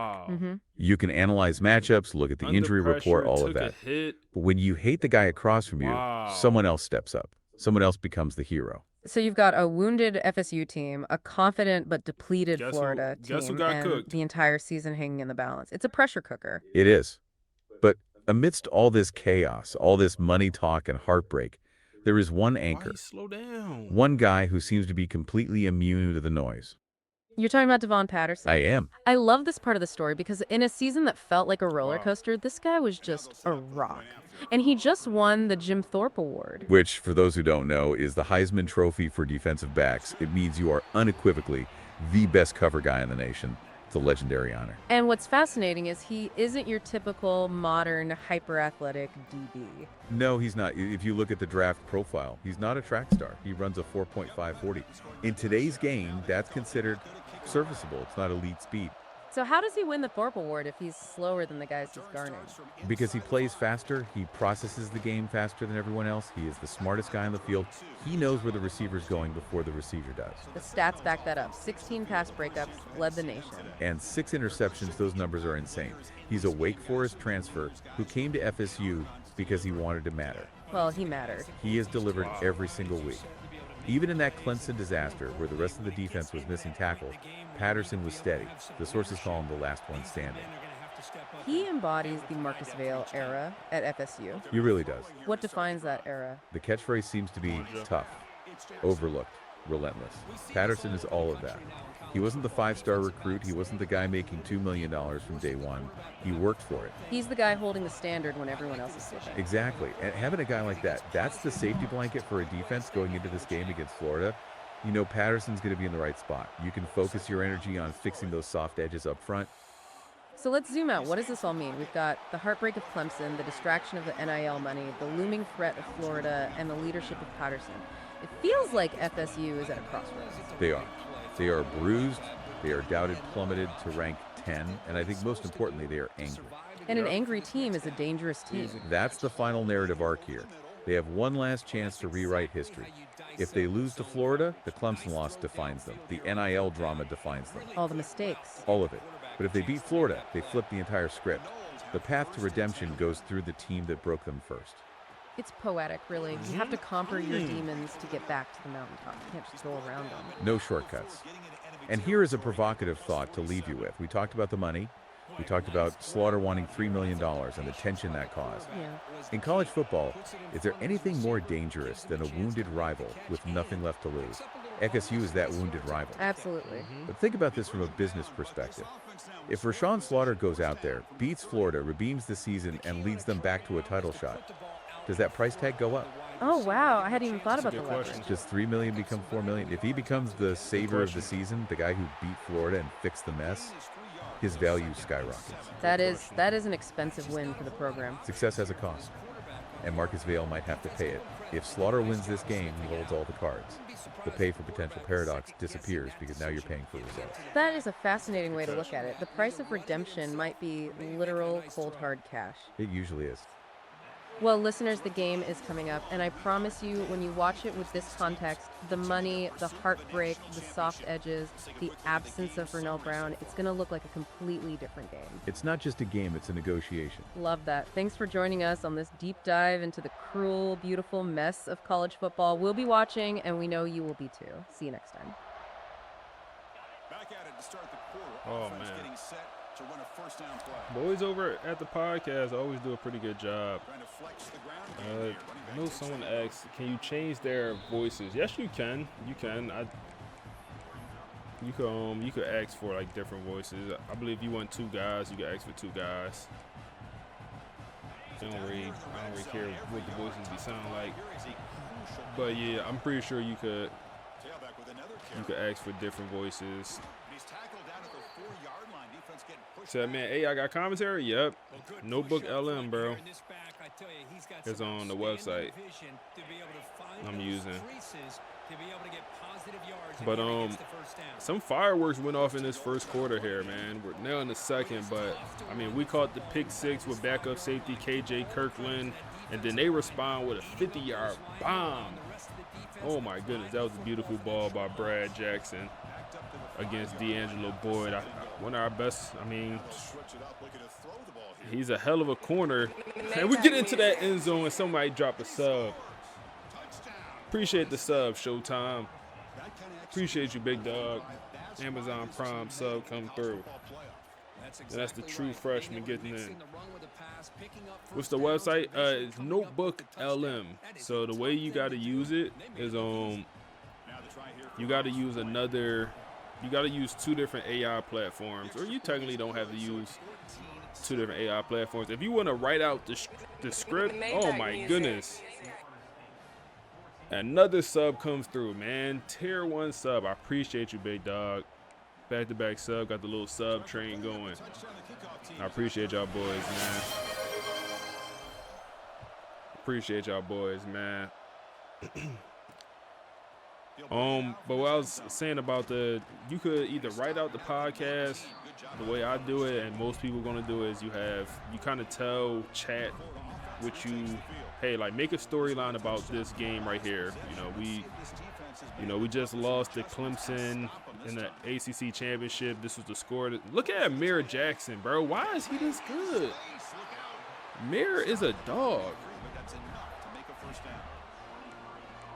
Nice play action call here by this offensive coordinator. But Freeze those linebackers just for a split second. you could tell chat to make a storyline about whatever, and then whatever storyline it makes, you put it into Notebook LM, and they'll make a podcast. Wow, he is shifty. That boy is shifty. So Brown, I thought he was out for this game when we lost to Clemson or to Florida in the regular season. He was out, and that's their best player on the whole roster. He's like a 95 overall receiver, and he wasn't playing, and we still lost to him. I wonder, does he have that touchdown catch? That long touchdown catch, was that Brown? It was not. It was Aiden. They have a very good receiver room, but Amir Jackson, bro, I'm telling you, he is a dog. Like, he's leading with catches and yardage. He led when we played him in the regular season. Laura, what's up, bro? I don't know why he's such a dog. 2nd and 5 here. Shows his hands on that nice catch. Here's the second down play. Let's see, they'll go play action. John Henry comes off the edge with the sack, man. Finally, John Henry making his presence felt. Come on. Come on. We at the swamp. Come on. Come on, man. Come on, man. Come in your swamp and we take over your swamp. Oh, man, that sounds so trash. 3rd and 13. Come on. Come on. Send the pressure. Send the blitz, man. Send the blitz. Brad Jackson, their quarterback, he's been, I mean, he's a good quarterback. He's having a great season. Send pressure, man. He going to crumble. He going to crumble. Dot across the middle of the field, but that's D'Angelo Boyd all over it, man. And we're going to take over. That's D'Angelo Boyd. Drain the swamp. There we go. That's the line, Brandon. Oh, man. Y'all boys showing love, man. I appreciate the subs, man. Appreciate the subs. That allows us to keep streaming. That makes us stream even more, being honest with you. Appreciate y'all boys. Right, let's go run here. Nothing. Gotta go pass. And I mean, it sounds crazy, but it's a contract season for Rashawn Slater. I mean, it's a contract year. He's looking to sign a bigger contract, looking for $3 million. So I mean, he needs to have. I mean, he's 7 for 8 right now with a touchdown. So he's doing what he can so far. Big third down right here. Running back wide open, and he's going to get out. One juke move. Why didn't he juke? Down to the 50-yard line. We'll take it, man. I swear I tried to juke there, and he did not do it, man. He did not do it. So who do you think will be the cover next year? You said Dante Moore. It's not a bad option. I wouldn't be surprised if they go with Indiana somehow, some way, but I wouldn't be surprised if it's Moore. I try to think, like, what's the biggest name in college football? I feel like last year was like Jeremiah Smith was just the biggest name returning. What's the 2-minute warning? So I always try to think the biggest name. Kurt Sinetti could be the cover. But Dante Moore, is he the biggest returning name? I'm trying to think of anyone else. Sam Levitt could be an option. I wouldn't be mad at that whatsoever. Hey, Sam Levitt, let's do it. He's looking to throw. Come on. Creed, bro, Creed Whitmore. What happened to Creed? Am I tripping? Y'all boys that been watching this series, y'all know Creed has been a dog throughout this whole entire series. The playoff game, or excuse me, the ACC championship, even against Florida, like, I feel like we can't really get them involved. I don't know. Nothing changed with the offense. We just can't get them as involved, man. That's wide open. Oh, my goodness, it's almost picked. 4th and 9. We got a punt from midfield. Lane Kiffin and LSU. Hey, I love that. Throw all the transfers from LSU up there. Throw all the transfers up there. That's a bad punt, man. That's a horrible punt. Malachi Tony, Jeremiah again. No, they gotta do Ryan Williams, man. No, them boys is bashing Ryan Williams this season, man. Them boys is bashing Ryan Williams. Watch he come out with the Heisman this year. Keywan Lacey from Ole Miss, running back. Wow, wheel route wide open. Brad Jackson just finds the easy completion. It's a 2-minute drill for these boys. They got all the timeouts in the world. To the whole Indiana team, yeah, I personally feel like Indiana got to be on there. They deserve it. On 1st and 10, they'll look to throw it. I feel like Indiana definitely deserved to be on there, but it's just like you don't know anyone on Indiana roster outside of or I personally don't know anyone returning for Indiana, and maybe I don't know ball, but I personally don't know who's returning. I would have said his little brother, but he transferred out. So I feel like if you do Indiana, you either gotta do Kurt or Mendoza. Just because like, they don't have no big names. How tough he'd be to stop, but the way they're utilizing him is making it very challenging to be able to create the match. Yo, number 80 was a dog, bro. I think I made a video talking about number 80 on Indiana. He was a dog in that playoff run. So that could be on wide receiver for Miami, Tony. Yeah, Malachi Tony. They go bomb. Oh my goodness. Double cover and it goes for a touchdown. Doesn't matter. Florida responds back 14-14 with their second bomb of the day. What are we doing? Same guy, Aiden. What are we doing? D'Angelo Boyd got bombed on twice, man. And we had safety help over the top. Bro, like, yo, we had safety help. Yo, do he have takeoff on Diamond? There's no resistance. Like, come on, bro. Oh, man, he is, D'Angelo, bro. I'm thinking of a storyline right now for D'Angelo. Is he compromised?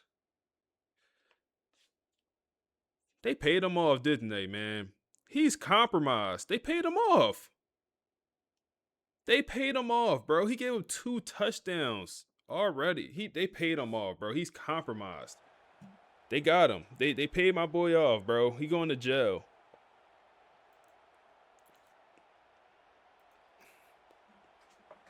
Damn, bro. They got my boy. They paid him off, bro. And the PAT is good. You said Tony's only 17. Kickoff team out there, they are fired up after just scoring a touchdown.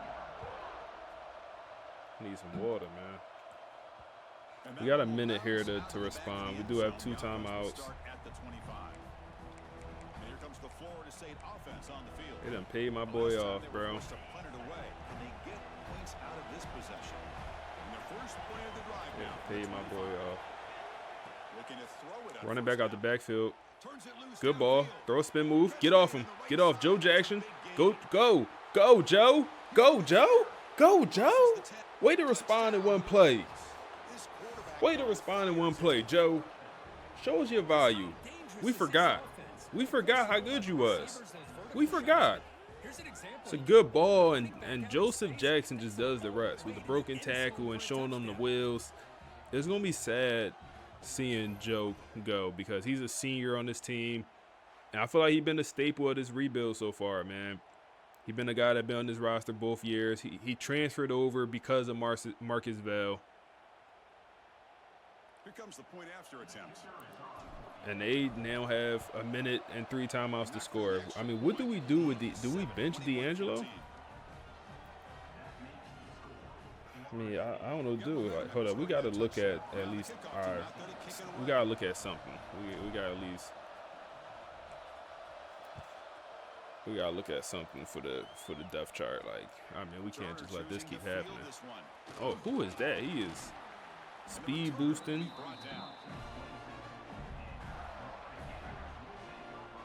The Gators offense retakes the field.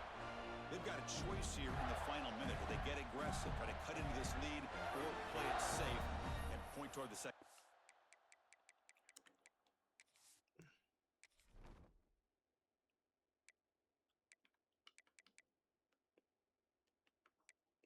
So, oh yeah, he has 98 speed, and he got takeoff on. Yeah, he got takeoff on purple, and it's probably on red because when you play well, your badges go up. So yeah, he's probably just cracked out his mind right now. Okay, I have a couple options I could do. First play of the drive now set up at the 27. Yeah, D'Angelo won't be able to keep up. Off the play fake, looking to throw on first. They trying to take a shot here. Good stuff, man. That's Devon Patterson. He's not going for that. He's not going for that. Coach, come on. For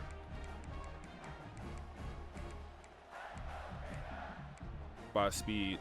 Change the cornerback matchups by speed. So hopefully, yeah. So yeah, D'Angelo shouldn't be matched up against their fastest receiver. Wilson the blitz here, and it gets home.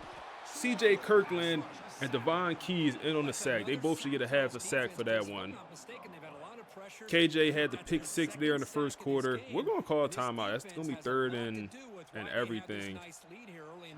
Call a timeout as we'll have a chance to get this ball back. Something they didn't like about that look, and they'll make an adjustment before this important play. Now in third and very long. Let's see. Wow, no way. No way, bro. 3 times? 3 times?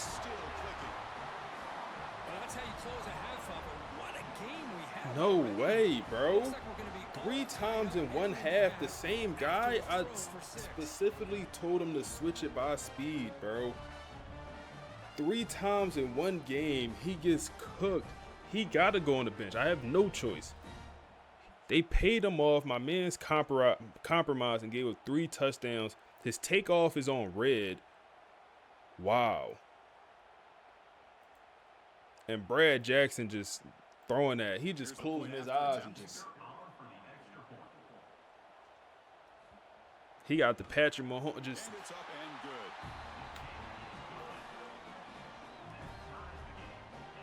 Wow. We was not pressing there. He was in off coverage, man. The first touchdown he also wasn't pressing. He just got outran. The second one was the only one he was pressing. Wow. I gotta take him out, bro. I have no choice but the bench that man. I literally have no choice but to bench him. I don't care. He's a 92 overall player. He will not play another snap this game. And the Seminoles will hustle to the line to run the hurry-up offense. The downfall of looks to his left and makes the completion. The downfall of D'Angelo Boyd got to be studied.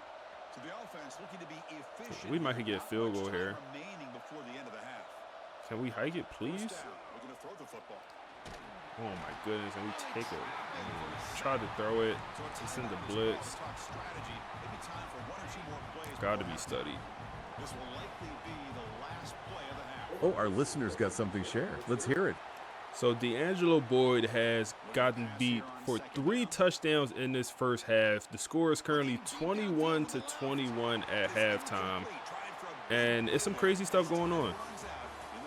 Whoa, that is a massive update. Thank you for bringing us that real-time scoreboard. 21 all at the half. That sounds exactly like a rivalry game. And Angelo Boyd getting beat for 3 touchdowns. That's the emotional football we predicted. That immediately puts a spotlight on the FSU defense. Right. They needed to fix the soft edges we talked about. And if they are giving up big plays, that confidence is going to drop fast. But the fact that it is 21-21 means Slaughter is answering. Exactly. He is still fighting the fight. That also means his price tag is still going up. Literally, we talked about that leverage. That NIL negotiation is playing out right on the field. It also tells us that the absence of Vernell Brown III for Florida didn't matter. Someone else stepped up. It always happens in the swamp. Florida is gambling, just like the sources said. They're playing with nothing to lose. That means FSU has to win this game on discipline. The Marcus Vail standard must hold in the second half. Well, listeners, we are officially glued to the TV now. Absolutely. This game is now even more dramatic. We hope you enjoyed this deep dive. We'll be watching the second half with you. See you next time. Wow. You said real-time commentary? Yeah, yes, sir. We making small improvements, you know. D'Angelo, he's out. He's out, man. Oh man, who do we put in? Oh my goodness, who do we put in? Bates, Food, Edwin, Food. Oh no, who do we put in? I mean, do we throw Patterson in that corner? Yeah, throw the Jim Thorpe Award winner in that corner. That's the play. Throw the Jim Thorpe Award winner at corner. Frederick Valentin, you've been playing very well as a true freshman. Patterson, I know you have 87 speed, but hey, buddy, compete. It can't get much worse. It can't get much worse. I mean, it can't. It can't get much worse. You said he too slow, he gonna get burned? No, you're not, man. Trust. It can't get much worse, bro. My thought process, if you have a Jim Thorpe Award winner on your roster and we got a guy with 3 touchdowns and probably 200 yards, I'm pitting him on him. I don't care if he is safety. Like, I'm pitting him on him. He gonna figure it out, man. He won the Thorpe Award. Have some sense of balance, so throwing and running is essential. Stick with it. Offense comes up 2nd and 8. That running game not producing much on the first down play. Quarterback looking to pass here on. All right, come on. Check down. We do start the second half with the ball here. Tackle him at the 38. Solid gain. Nice play there. First down here for this offense. That's a nice pickup there. They find some space. We're gonna make sure we oh, that's wide open. That's wide open. The freshman getting involved. Come on. Back on the ball, man. He won the award at safety, not corner. My point is he the best player in our secondary, and we're gonna put him on their best offensive player.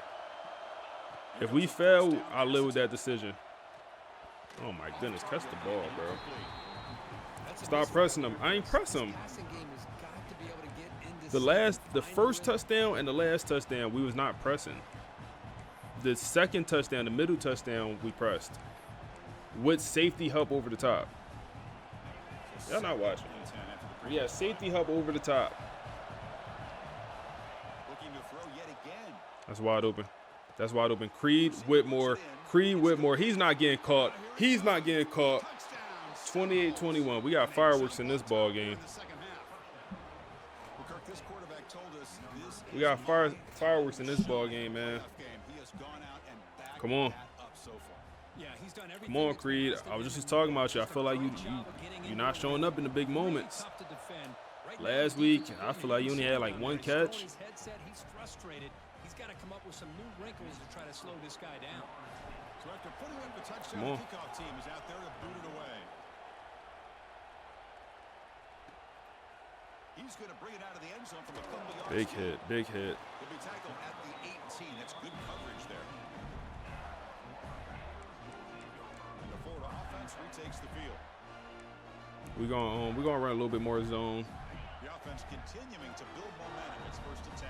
So Patterson, Guillory at corner. He's going to hand this off. He shreds the tackle. Nice solid run here by 3-yard pickup. Nice job of just kind of finding that lane, pick up some positive yards there on 1st and 10. Thomas is on him. Zay Thomas. Oh, no, I don't like that matchup.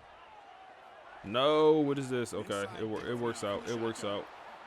Is that John Walker? Yep, that is John Walker. I feel like I didn't say his name in a while. So we gonna press here, but we got safety help over the top. We're gonna press here. Nope, nope, nope, nope. Patterson that corner, we get a stop. Not that he had any impact on it. And he'll kick it away now for the second time. Creed got a chance to return. Down to 46. We'll take it. Here comes the Florida State offense on the field. They punched it in the last possession. No, I'm not putting Boyd back in, bro. I took him out for a reason. I'm not putting him back in. He's done for the day. Bro, he gave up 3 touchdowns. I'm not going for that, bro. I'm not putting him back in. He compromised. They paid him off. I'm convinced. 2nd and 5 here. That's wide open. Good broken tackle. Good catch in traffic. Can we spin move with the tight end? Oh, my goodness. Made him fall. Down to the 25. Rayshawn is he's working. Rayshawn is working. Rayshawn is working. Something you just kind of expect in Tallahassee. A quarterback that can make throws like this. Give it to him again. High ball. We should have ran it there. After the incompletion, 2nd and 10 from the 25. He's back to throw again. Oh, wide open. Wide open touchdown. It's a beautiful ball. The true freshman. He's playing better than Creed these past 2 weeks. He had a touchdown last week. He had a bunch of catches. And he gets the touchdown in this one, man. 35-21. No more bombs. We take away all the bombs. They don't have any points. Come on. Take away all the bombs. They regular. They super regular without the bombs. Now the important point after attempt. BAT is good, so it's 35-21.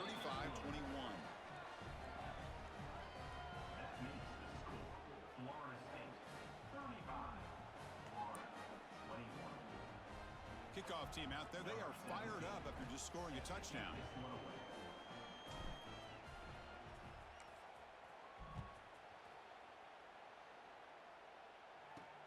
And he takes this from inside the 5.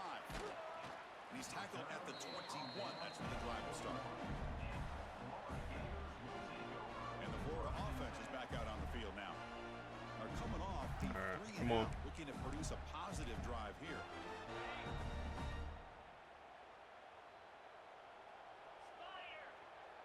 Come on. Start off in zone. Go run. No. Play action. Who is that? Devon Patterson? Come on, man. The Jim Thorpe Award winner at corner? Come on, man. Come on, man. Incomplete, so it's 2nd down and 10. Watch Patterson run with him. They go run here. 3rd and 9. Chris, textbook job by the defense surrounding the runner and preventing that play from being bounced to the 3rd and 9. Come on. Back to throw. It's Come on. Get him out. Cortland Guillory gets beat, but it's only 4th and inches. He makes the tackle. And they're going to punt it back to us here, man.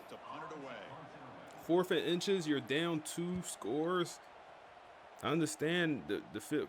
Bro, I tried to fair catch it. I understand the field positioning, but I don't know. You might have to go for that. You gotta at least think about it. We'll go run here. The junior able to bring him down quickly. Hat on the hat up front. Good job of opening up the holes. Anytime you can get positive yards on 1st down, that's a win. 2nd and 7. We'll go pass. The swamp feeling real sweet right now, ain't it? Y'all. I don't even hear it. They fan store? I don't even know if they fan store in the crowd, man. The Swamp feeling real quiet, real calm. I could audible, no issue. The Swamp drying out. There you go, Brandon. Swamp them dried up. Okay. Okay. Wide open. That's going to be Dallas Wilson, the junior receiver. 354 touchdowns for Rashawn Slater here in the third quarter. No picks, by the way. Let's run this clock down, man. Let's run the ball and then make this the last play before the fourth quarter, or one more play after this one. No. This will be the last play of the quarter. That's a solid run play. They stop him after a 6-yard gain, so 2nd and 4. It's a really good, solid run. I know it's not the flashiest big Hey, yeah, play, what's up? but it's a Entering the fourth quarter, we decided to bench star corner D'Angelo Boyd because he gave it the 3 touchdowns. Rashawn Slater, the quarterback, is up to 354 touchdowns. We're winning 35-21 here entering the fourth quarter. 4 is up, man. Okay, that is an 4 is up incredible in the chat. real-time update. Wow, thank you. 35-21 going into the fourth. We called it "The game is officially on fire." And that detail about D'Angelo Boyd is huge. Benching a star corner to give up 3 touchdowns. That is the Marcus Vail standard in action. Okay, let's unpack this. We heard Coach Vail say, talent doesn't excuse accountability. That's the discipline we talked about needing. Vail is sending a message to the entire team right there. He's saying the standard doesn't bend. And it clearly worked if they've jumped to a 2-score lead.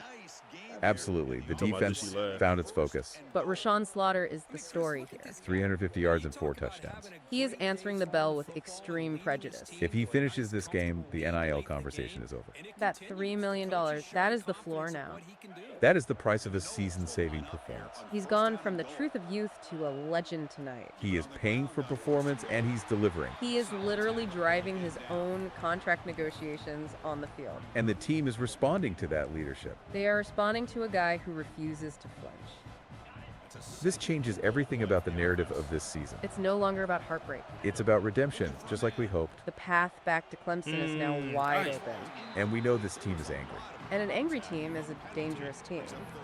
They've proven they can survive the chaos. This is how identity is built. Through pressure, not through comfort. Well, listeners, we are officially done talking analysis. We are now just rooting for that clock to hit 0. Thanks for providing the best real-time updates. Dallas Wilson. We truly appreciate you bringing us into the game. We'll be watching the rest of the fourth quarter with you. See you next time, and go Knowles. Just hit us up 21 here with just over 6 minutes left in the fourth quarter, man. Come on. Come on. Come on, man. If it was easy, everyone would do it.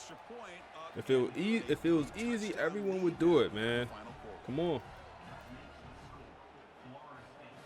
Walk him like a dog.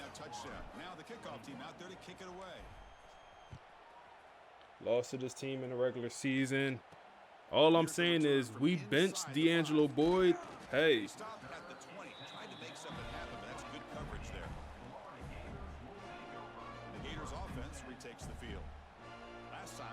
You said all AI cares about that contract? Yeah, they love that contract negotiation, man. She keep want to bring up that contract negotiation. He gonna get his cheese. Dropping back, it's Jackson. Makes a quick catch. The way it's looking, he gonna get his cheese. They haven't challenged him. Yeah, they scared, man. It's like, Hey, it's positive yards, right? That's never a bad for me, it's like D'Angelo been struggling all season. So they gonna try. And they know the struggling corner. Damn, that's on me. That was my guy. Matter of fact, let's do one-on-one coverage. We're on. Damn, we got Joseph then. They snap it, quarterback looking to throw the ball.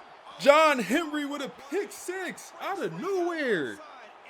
Pack him up. Pack him up. John Henry came out of nowhere. Do your little dance, John. Where did he come from, bro? rushing the passer. He sniffed out the screen. That's the senior linebacker, red shirt senior. He's gonna be a top pick in this upcoming draft, making his impact felt in this ball game, man. Wow, it wasn't even a screen. It was just a run. It was just a check down to the running back, man. I feel like you'd never see that. That's something that will happen in real life. That will happen in real life. Is it rare? 100% super rare, but I don't know if I've ever seen this in game. Like, he's legit going to rush the passer and just eyes in the backfield and see the quarterback. Give me that. Yeah, that's the first time seeing that. Go Noles, facts. And they'll set up for the PAT. You said first time you saying this. And the kick is up and You said that happens to you like twice a game? Yeah, that was the first time I seen that. That was cool. Now we getting a little. Now let's get a little bold, man. Let's Devon Patterson, go press somebody. Go get hands on. See, the thing about Devon, he's a physical player. He's gonna get them hands on him. He gonna throw him off they route. He gonna throw him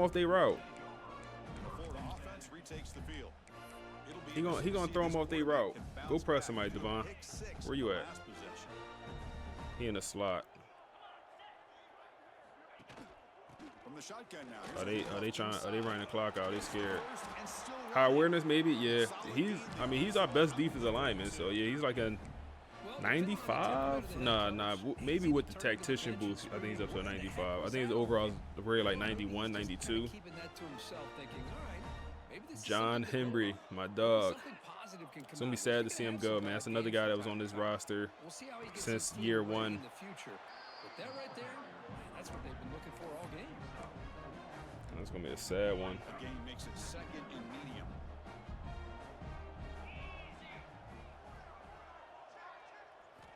Looking downfield, it's Jackson. Amir Jackson. That tight end, man.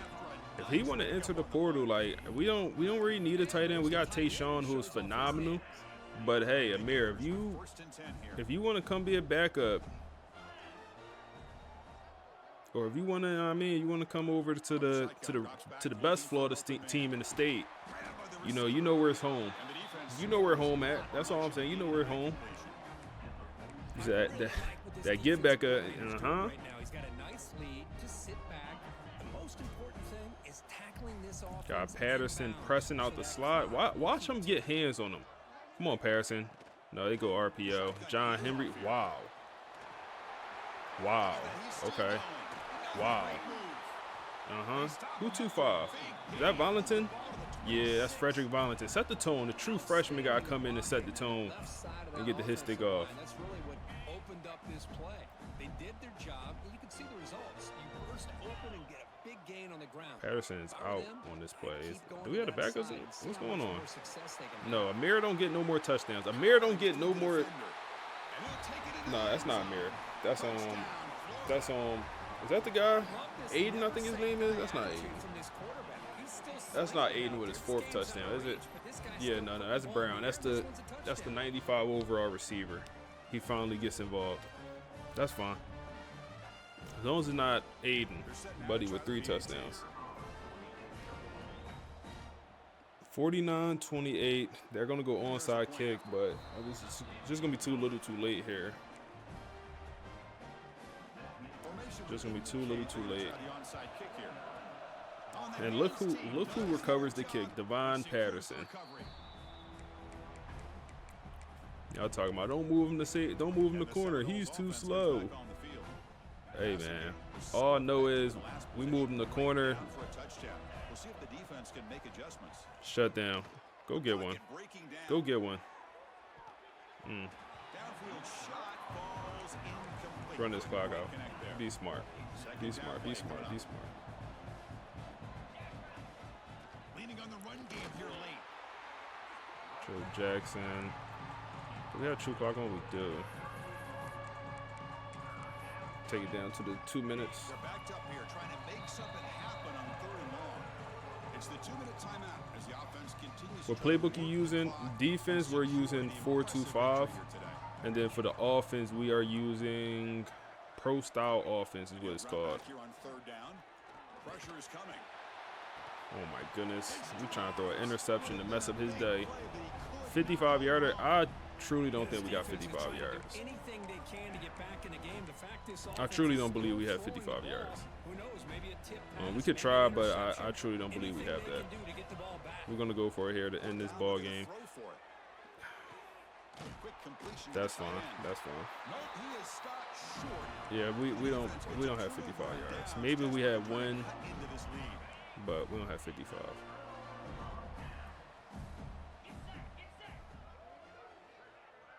Back to pass. It's Jackson. Lets it go quickly. Big hit. Big hit by Cortland Guillory. Knocked that ball out. Boy, this offense has really struggled today, Chris, when it comes to throwing the football. They have dug themselves a huge hole. I want Patterson. Yep, this is the matchup I want. Patterson versus their best receiver. You wonder where you go from here. You're hoping to make a play or two. Look at Bates, man. Getting cooked by the tight end, Amir Jackson. So the offense calls a timeout here. That's their first of the half. Pass complete for a first down. The offense. Man, we got folks pressing. Back up. They go run. Why? They'll stop him behind the line for a loss of 1. The clock Why did they run it? They got to get set quickly. They look to throw it here on second down. It's a short completion to the big tight end. Amir Jackson is a lion at tight end, bro. Like Buddy be playing his little butt off. On third and short, they'll try to throw for it here. Check down. Edwin Joseph with the tackle. So you see how fast the safety move? I did not see. I did not peep. I did not notice. I did not.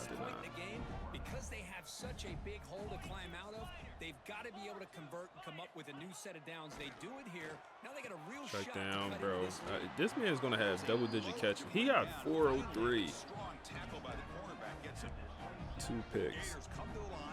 That man Amir gonna have 12, 13 catches by the end of this one. And they going back to him. They going back to him. No, we not going. Who 2-2? Zay Thomas.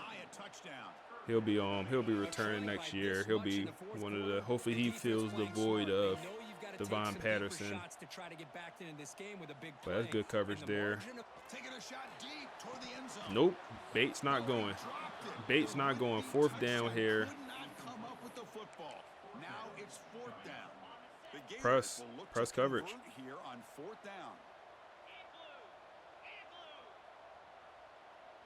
4th and 5. And he's throwing for it on 4th down. Delivers quickly to the left He not going. Devon Patterson never been going. He was never going. He was never going. Oh, yeah. We end this ball game winning 49-28. Amazing day by the quarterback Rayshawn. And after we bench the corner. Thank you so much for that final score. 49-28. That is dominance. Complete, utter control of the rivalry game. Rashawn Slaughter, what a performance. He is the savior of the season. Absolutely. We talked about his That leverage. sound was crazy. He said, That contract negotiation just got expensive. He went from a $500 starter to the program's future. And that score, 49-28, that's not just a win. It's a statement, a violent statement. We saw that same kind of violence against Pitt. FSU punched first and never stopped. They are faster everywhere, and they proved it. And the decision to bench D'Angelo Boyd paid off. Marcus Vail's standard held up. Discipline kept them inside, just like he said. This team learned how to win under pressure. They conquered the demon that broke them first. The road back to Clemson is now fully paved. The story continues. This is how dynasties begin. You have to face the pain. And finish. What a redemption story. We are so grateful for all the updates. Thank you for bringing us into the game live. We'll be analyzing the fallout of this win next week. It's going to be an expensive conversation. You know it is. Thanks for joining us for this deep dive. Oh, man. We'll see you next time. Oh, man. What a storyline, man. What a storyline. You said bench the corner, they started running the ball. Hey, I'm telling you, bro, one thing I always said, damn, I didn't even know he had 5 tugs. The one thing I always said, like, some players play way above their ratings, some players play way below their ratings. And D'Angelo Boyd last year, guess what? He played way above his ratings. He was like a 74 overall corner, and he almost won the Jim Thorpe Award as a true freshman. He was a freshman All-American. This year, sophomore slump. It's funny because in the preseason, the AI called his sophomore slump. If you remember, shout out to you. They literally called his sophomore slump. They said D'Angelo Boyd could have a sophomore slump. I don't know why they said that. I was like, why? Because his overall went up. Like, he went up to 92 overall from like a 74. He had amazing offseason progression. I'm like, he put in all this work. Hey, appreciate the follow, bro. GG's. Bro, look at the true freshman. The future of this team is looking nice, man. The future of this team is looking nice. He led the team in yards and also catches and touchdowns over guys like Dallas Wilson, Creed Whitmore, Tashawn, who's a guy for us, Joe Jackson with that phenomenal catch and run. But I don't know how they predicted his sophomore slump. John Henry with the sack and the pick six. That was crazy. That was crazy. He had a sack and pick six all in one game as a defensive lineman. Devon Keys and KJ Kirkland also had a pick six, and he had a half a sack.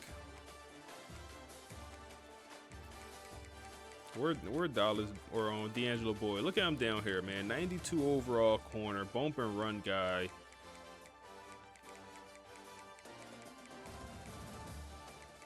Let's see how many yards he gave up. 250.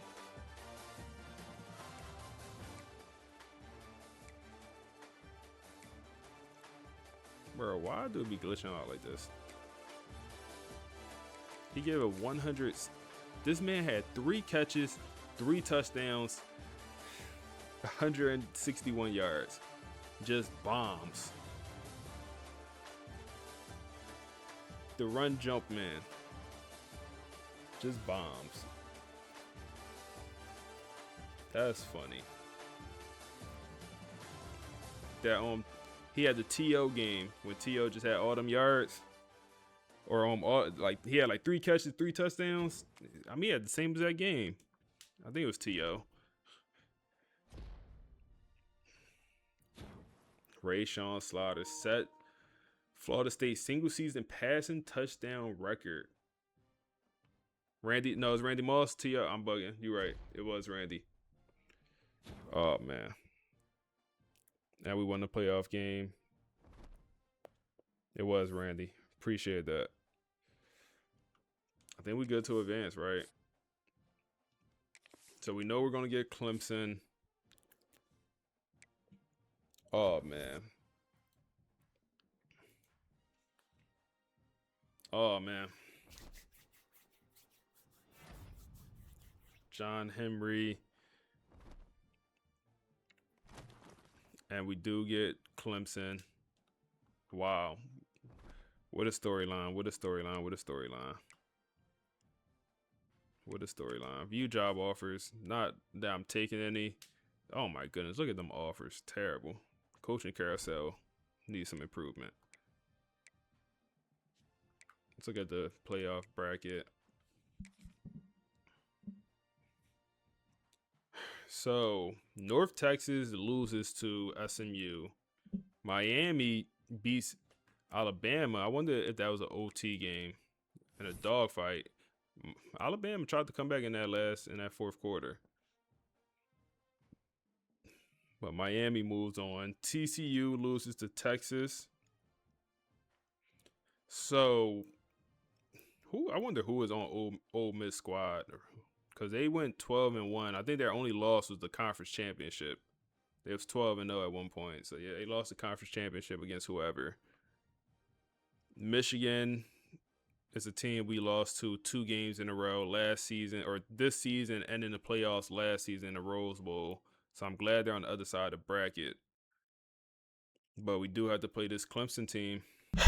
FSU Dynasty is back with the next round of playoffs, man. We made the Chick-fil-A Peach Bowl as we end up beating up on this Florida team after we lost to Florida in week 13 Let me move the face cam for y'all boys. Lost to Florida week 13. We lose to Clemson. We're spiraling downhill at this point, man.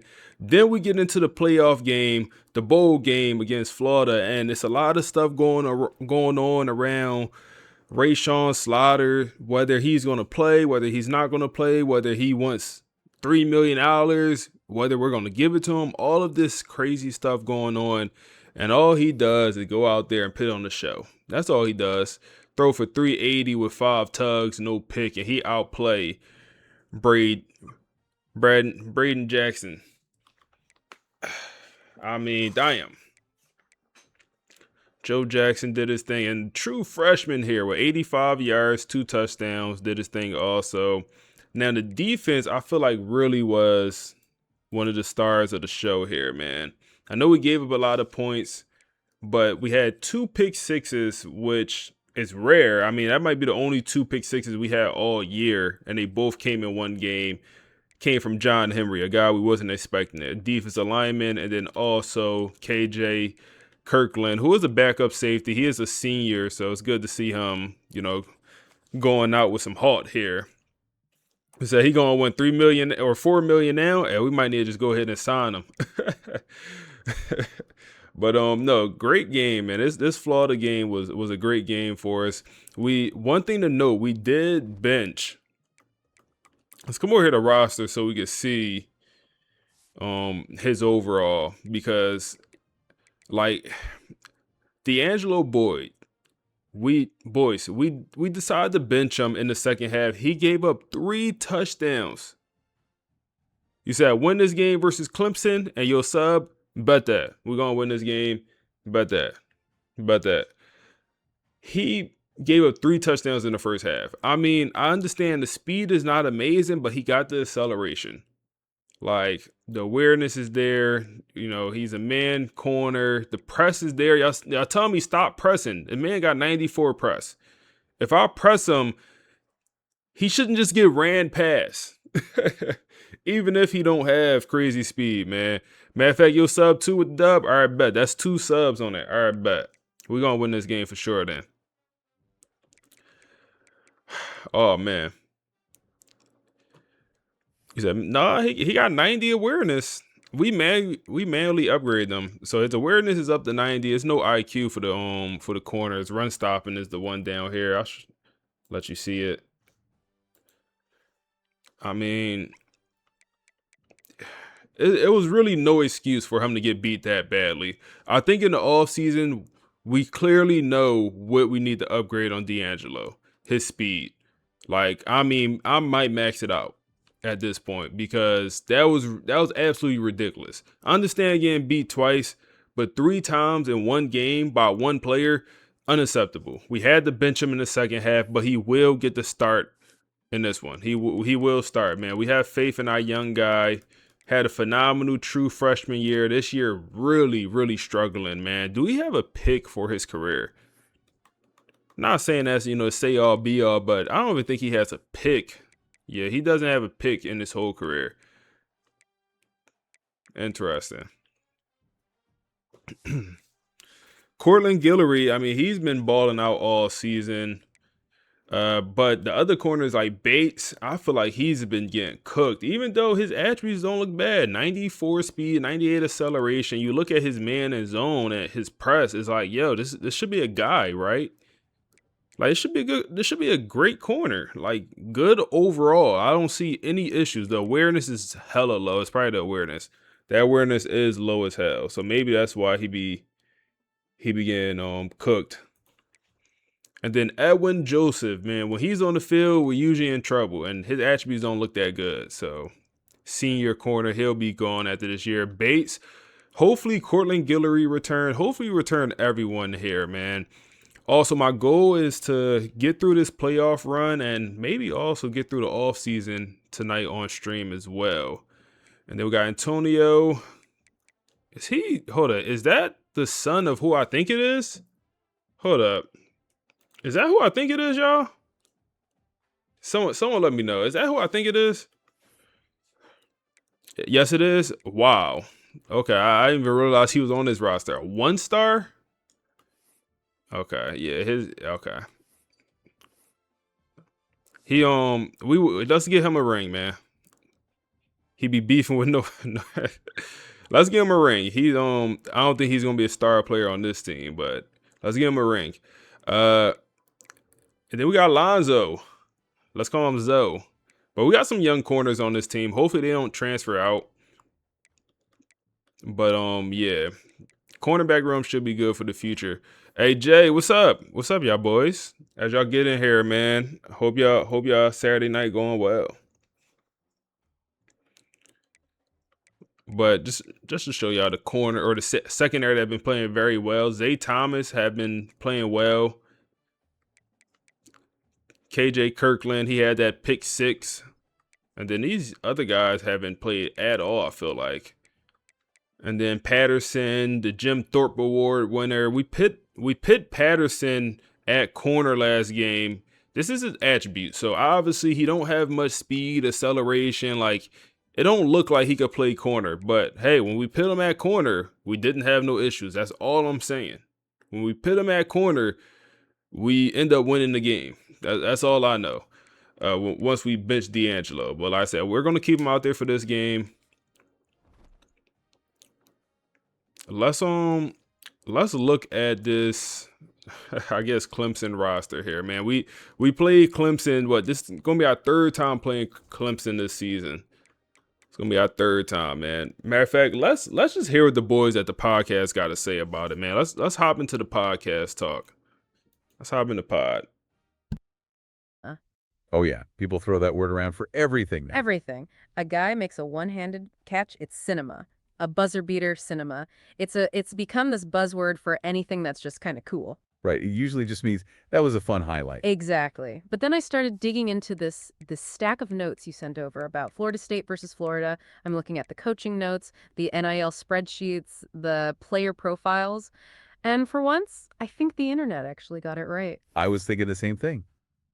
This wasn't just a football game in the swamp. This was a legitimate narrative. It had like a 3-act structure. It had character development and a plot twist that, I mean, I frankly didn't see coming. It really was a script that if you pitched it to a studio, they'd probably send it back for being a little too on the nose. You know, yeah, the redemption arc, the financial tension, the bitter rivalry. And a coaching masterclass that, and this isn't an exaggeration, literally saved a season. Absolutely. So that's our mission today. We are going deep on the night Marcus Vail took control.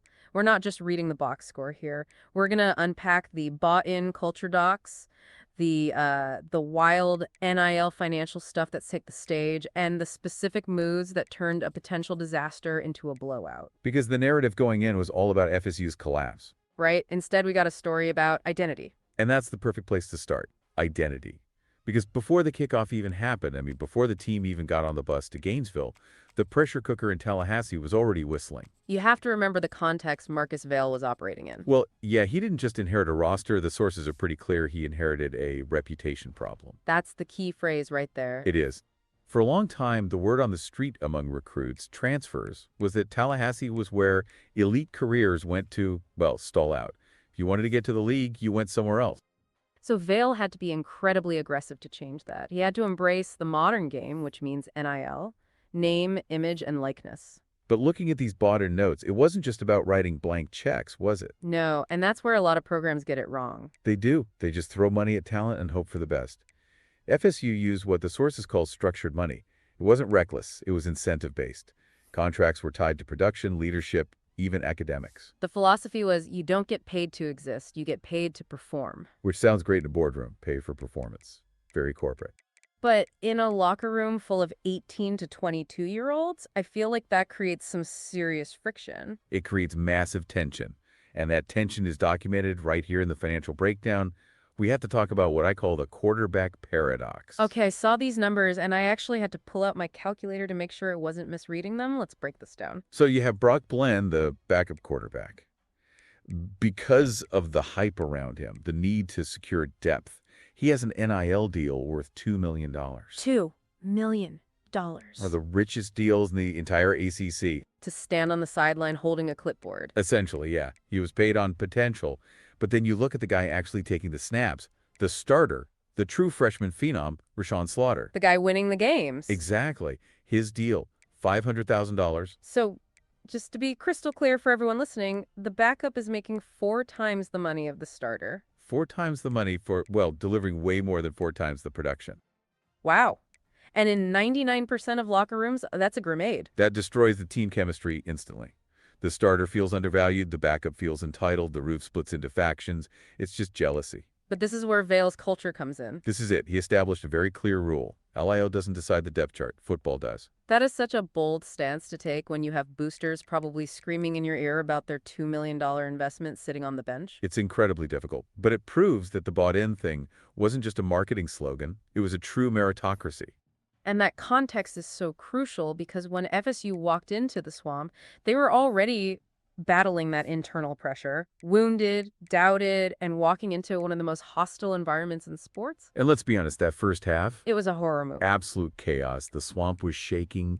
You could feel it through the screen. And Florida, they came out throwing haymakers. They found a mismatch and just hammered it. We have to talk about this duel between the Florida receiver, Aiden Mazzell, and FSU corner, D'Angelo Boyce. Ugh, it was painful to watch. Mazzell's a fantastic player, don't get me wrong, but this is schematic abuse.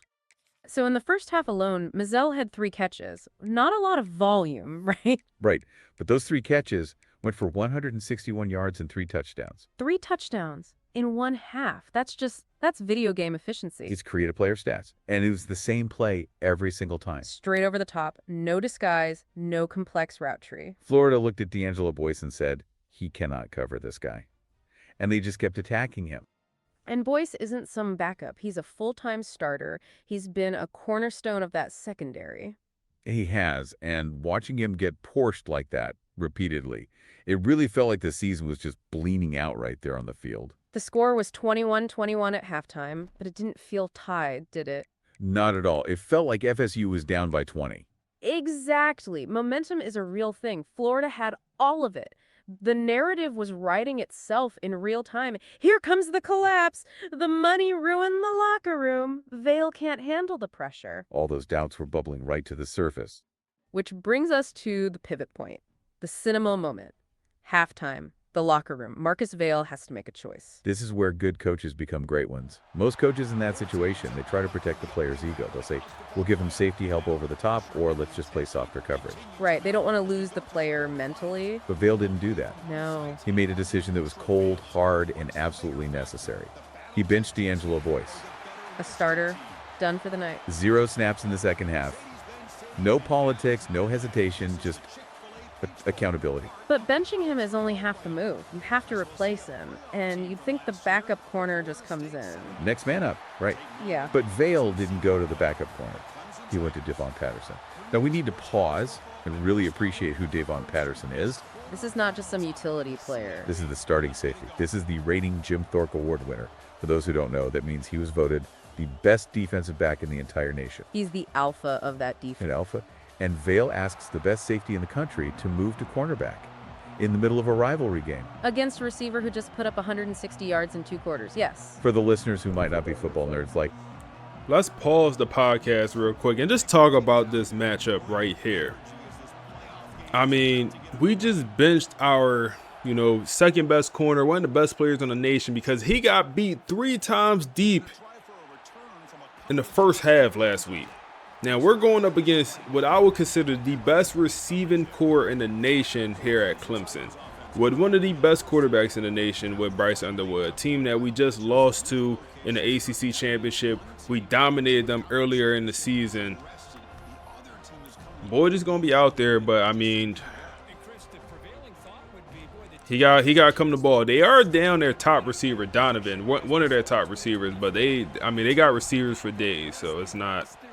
I don't know how much they'll miss him. Let's start with the run here, and they'll go for 13. Let's put the pod back on. Gus, explain why that's such a big deal. They're both defensive backs, right? How hard could it be? It's a completely different world. As a safety, you play with the game in front of you. You see the whole field. You drive downhill on the ball. You have help. As a quarterback, You're on an island. You have to turn your hips and run backward with a world-class sprinter. It's like asking a center fielder in baseball to suddenly come in and pitch the 7th inning. That's a great way to put it. It's a total skill set shift. And the risk. Think about the risk. If Patterson goes out there and gets burned, Vale looks like an idiot. And Patterson risks getting embarrassed on national television.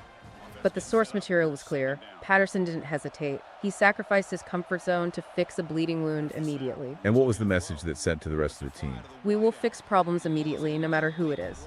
It showed that winning was more important than anyone's feelings or anyone's specific role. So, does the gamble pay off? It changed everything. It flipped the script instantly. Come on, man. We got two subs on the line. At least two subs on the line for this game, man. It's like a completely different football Big team third came out down of here. that tunnel. It was total domination. The second Patterson moved to corner, Let's go. Florida offense it disappeared. No more deep shots, no more easy reads. The bleeding stopped. And once the defense stabilized, they started making plays that just broke Florida's spirit. We have to talk about the big man moment. This is my favorite part of the note. Oh, John Henry. This is the stuff dreams are made of. John Henry is a defensive lineman. His job is to smash into people. But on this one play, he drops back into coverage. Which is already a huge surprise. He reads the quarterback's eyes, jumps the route, intercepts the ball, and takes it to the house. A pick six for the defensive lineman. That has to be the most demoralizing thing for an offense. It's spirit-breaking. When the 300-pounder is picking you off and scoring, it's over. You just want to go home. And you combine that with KJ Kirkland, who had a pick six on the opening possession. This defense that was getting shredded in the first half ended up outscoring the Florida offense in the second half. That is wild. So the defense locks everything down. And that gave the offense the runway they needed. Let's circle back to Rashawn Slaughter. The cheap $500,000 quarterback. Yeah, how did he handle the pressure of the swamp? He didn't just manage the game, he owned it. This was his signature performance. 380 passing yards, 5 touchdowns, 0 interceptions. 5 touchdowns in a rivalry game on the road is elite stuff. It is every time Florida punched him in the mouth in the first half. Slaughter punched right back. Interference. He never flinched. We'll take it. In the second half, he just kept his foot on the gas. This was the night he officially stamped himself as an elite quarterback. And he wasn't the only freshman making wave.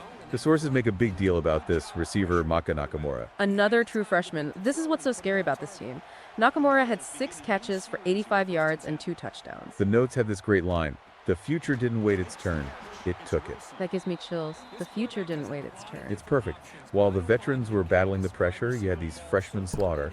Dallas Nakamura, Wilson who just goes over played with 300 yards with that They catch thrived right there. with all that chaos. Good work. So you have this incredible mix, fearless youth on offense, and selfless run with veteran Rayshawn. leadership on defense.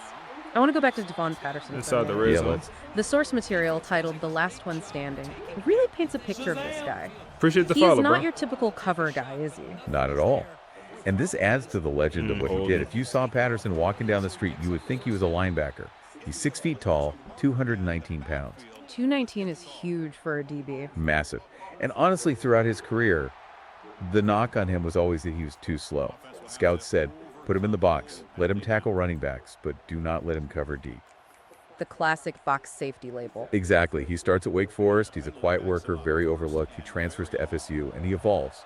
But that stigma of being too slow followed him. Which is why winning the Thorpe Award was such a vindication. A total vindication. wide It means open. you're the complete package. Wide He open. led the nation with 16 pass breakups. Wide Leading the open. nation in Down to the breakups is one. insane for a guy they Come said on. couldn't cover. It proves his football IQ is off the charts.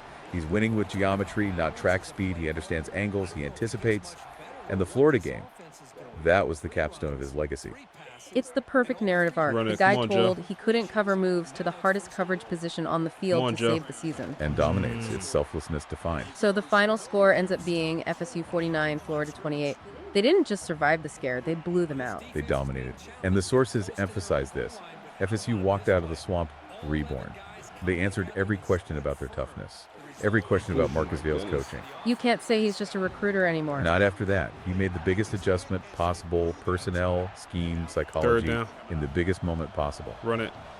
So what does this all Run mean it. moving forward? They 3 survived the down swamp, linemen. they have Run it. their identity, they have their QB, but the movie isn't over. Good No, the play script call, writers have man. one more 7-0. twist. The road leads right back to where the heartbreak Let's began work. earlier this season. The ACC on. championship against Clemson. Oh man, the cruelest version of hope narrative. Man, got Remember, 12 sacks FSU lost to on the Clemson. season. It was a heartbreaker. That late interception sealed it. It felt like the season might end right there. And now destiny has circled back. It's a sequel. It is poetic, isn't it? You go through the fire in Gainesville to get a shot at redemption against the team that burned you first. Destiny doesn't care how many times you fall, only if you stand back up. And FSU stood up in a big way against Florida. They aren't walking into that championship hoping to compete. They know they can handle adversity now. So let's zoom out. We started by calling this cinema. We have the money, the coaching, the sacrifice. What is the big takeaway for you? For me, it comes back to the currency of the sport. In this NIL era, we focus so much on the dollar amounts. The $2 million backup, the $500,000 starter.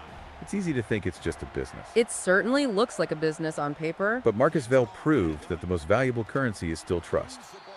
Trust. Think about it. You have to have an immense amount of trust to look a star player in the Iangelo boys and bench him without losing the locker room. And you need even more trust to look at your best player, Patterson, and ask him to change everything for the good of the team. And Patterson had to trust Vail that he wasn't being set up to fail. Precisely. If that locker is fractured by jealousy over the money, or if they don't believe in the coach, that halftime adjustment leads to a mutiny. Instead, it led to a blowout win. That's a powerful point. Money gets the players in the door, but trust wins the games. Trust allows you to navigate the chaos. And as they head toward Clemson, that trust is going to be tested again. But this time, they have proof of concept. They know that if things go wrong, they can fix it. They aren't walking into the ACC championship hoping the game plan works.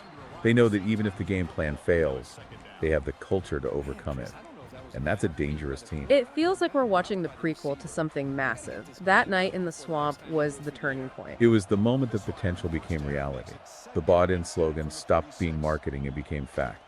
You know, it makes you think. We focus so much on the systems, the offensive schemes, the defensive coverages, but maybe the biggest adjustment a coach can make isn't on the whiteboard. Maybe it's in the psychology of the team, recognizing when to protect an ego and when to shatter it for the greater good. That's the art of coaching. The science is the X's and O's. The art is knowing that your Thorpe Award winner is willing to play corner to save the team and having the guts to ask him to do it. Well, I, for one, cannot wait to see the sequel against Clemson. If this was the movie, that game is going to be the blockbuster finale. I'll be watching, and I have a feeling Rashawn Swatter and Tavon Patterson have a few more scenes left to steal. Absolutely. The script isn't finished yet. Thanks for diving deep with us today into what was truly a cinematic night of football. Keep your eyes on that Clemson rematch. It's going to be one for the history. So you ever set your Catch so you you don't next ever time. adjust your protection? Not nearly as much as I probably should in this game. All right, come on, y'all. Come on, y'all. Box. No, that's Bates over there. He ain't going. 4th and 12. Come on. Long field goal. I don't know if he got this. This is a long kick. College kickers miss. Wide left. Wide left. Come on. Come on. What's up, bro? How you, man? Hope y'all boys doing good tonight, man. Let's win a ball game, man. Let's win a ball game. You say you running like Frankenstein out there. Oh, man. All right, come on. Come on. Go run here. Okay. Pick up 3. Go to the pass.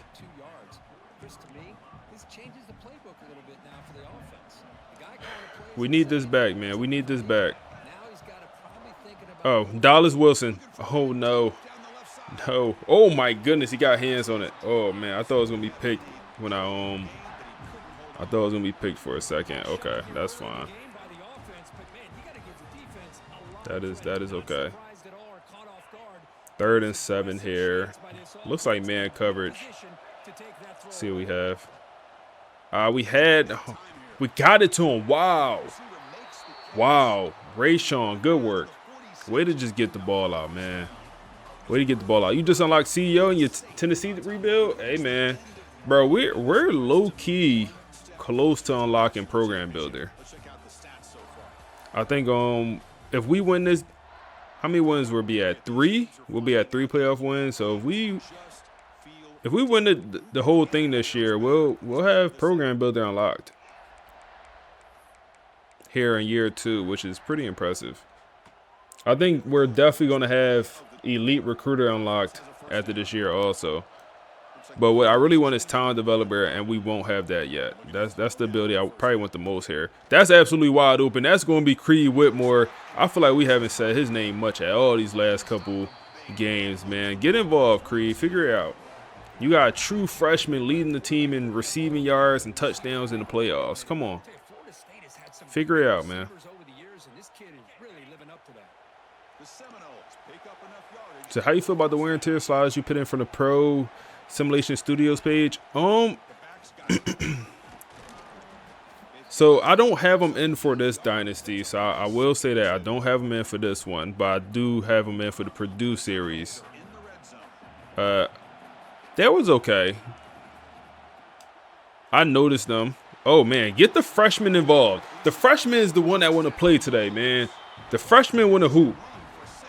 Another touchdown for him. I feel like them sliders was solid though, the wear and tear. I should put them into this series, and maybe I will after the season, because I haven't played the Purdue series in a while. Right now, Rayshawn is absolutely out-dueling Bryce Underwood here in the first quarter. It's early. It's early. Big XP bonus for playoff wins. It's definitely early, but hey man, two people said it's a sub on the line, man. Somebody throw another sub up. Somebody throw a bet on the sub, man. I ain't losing if the sub's on the line. Oh man. All right, come on. Come on. You say you sub? Appreciate you, bro. You say yo, gift one too? All right, bet. Oh yeah, we ain't losing. We in zone coverage here. Oh man. Oh man, that's boxed. Hell no. Hell no. He actually kind of got away. D. Lou said you'll gift another one if we win. Oh man, that's like what we at 5? Yeah, we had 5 gifted. We had 5 subs, man. I think we had 5. We might be at 4. Cool channel. I appreciate you, fan. I appreciate you, big dog. Oh man, somebody just gifted a sub. Gift out 2 subs to community. Ha ha. Hey, I appreciate you, my guy. Oh, y'all boys be showing love, man. Y'all boys be showing love. Big 3rd and 1 here. They're gonna run to hurry up. We gotta like send a blitz here or something. Why do we have our edge rusher playing linebacker? That's boxed. Come on. Cortland Guillory knocks the ball out. A little bit of a bad throw. But hey, man. I appreciate it. I appreciate that 2 gifted, man. Appreciate that 2 gifted, my guy. So, Phantom, I'm streaming on YouTube and Twitch. I'm streaming on both. So, while I was talking about the subs, I was talking about on Twitch. But I appreciate you say you subbed on YouTube. I appreciate that, bro. But I am live on both right now. We've been doing some experimenting, going streaming on both YouTube and Twitch to see if we want to continue to do both. Usually I just stream on Twitch. That's usually what I do. So all good, bruh. Keep up the great work. I appreciate you, bro. We ain't stopping, man. Hell no.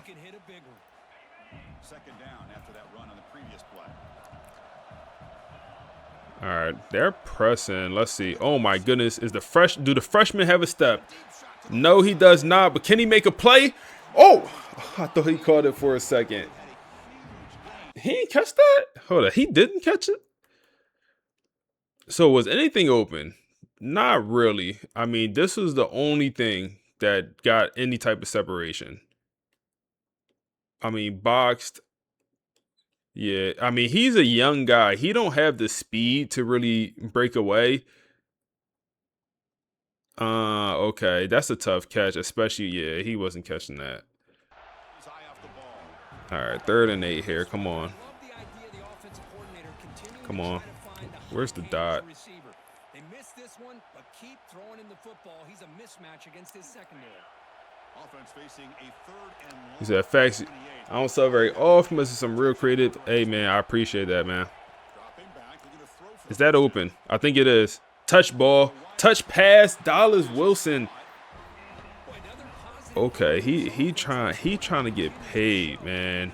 Rayshawn trying to get some cheese. They talking about he damn near might up it to $4 million. I don't know if we got $4 million for him.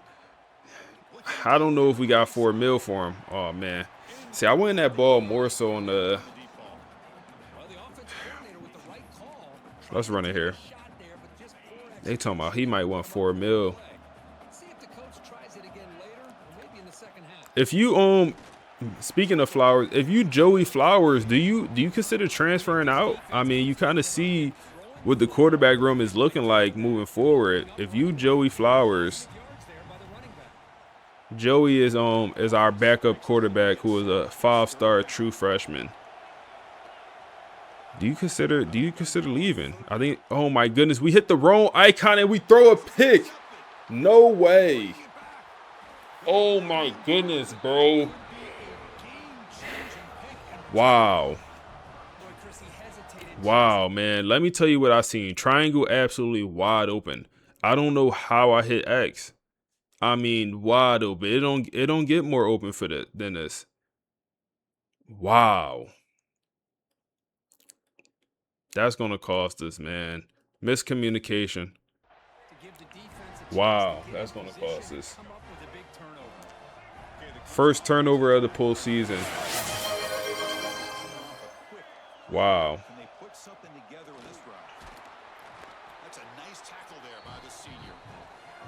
Wow.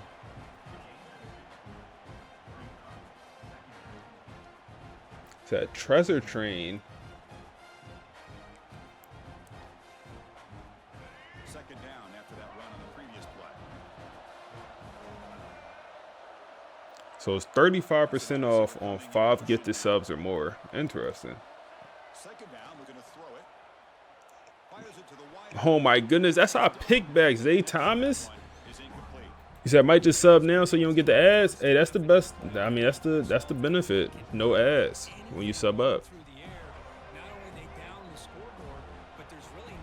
You said, hold up. You said any recruiting tips? Hold on, let me get stop here, bro. Let me get this stop here. Boxed. Hell no. Hell no. That's our ball. That's our ball. Zay Thomas, he dropped the interception on the last play, but he comes through here and he might have a chance. He might have a chance to take this back to the spot. He might have a chance. 100-yard pick six, Zay Thomas. Let's work. Back to the spot, man. Back to the spot. 100-yard pick six. These boys from Clemson, they don't want to play, bro. They got Bryce Underwood. He's number 2 in the Heisman Trophy race. Come on, bro. Move around. Watch out, man. Watch out. We got. Hey, Law, appreciate you, man. Mumber on YouTube. Man, the YouTube membership be going unnoticed, man. Hey, I appreciate you, man. I appreciate you dropping the membership on YouTube, man. Appreciate you, my guy. Oh, man, y'all showing love tonight. We gonna have to stream a lot more often. We gonna have to stream a lot more often, man. Oh, man, 100-yard pick six, man. We ain't losing this game, man. Y'all know the rules, right? Y'all know the rules of betting. If you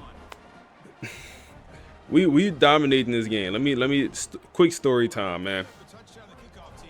When I'm back in college, I was a real big Madden player. Really big Madden player. I was, not to toot my own horn, I was really good. Hold on, I got you with some recruiting tips, bro. Let me get this story up. I got you.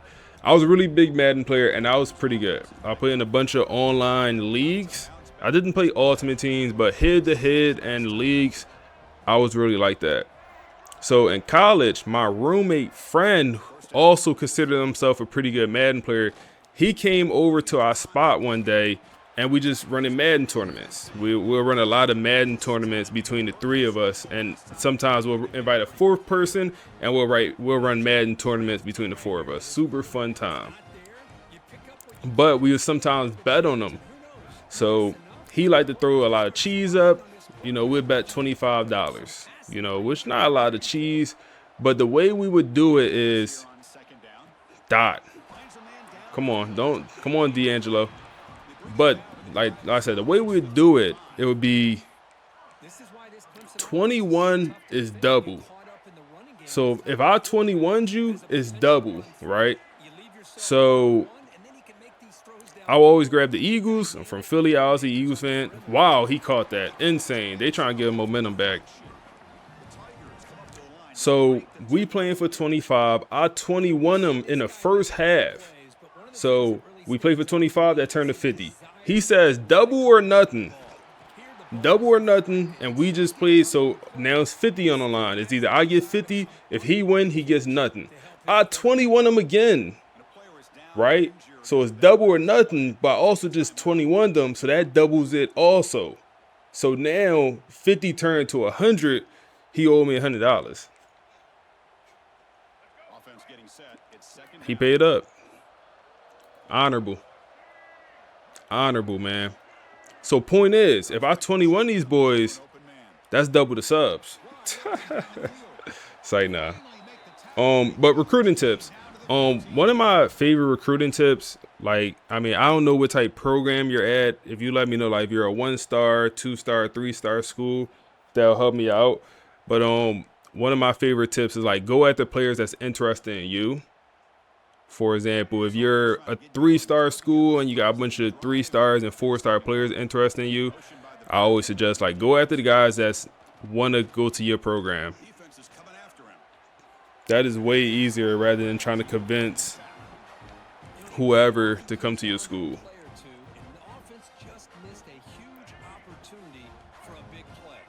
Another recruiting tip is, like, make sure you're taking advantage of them visits.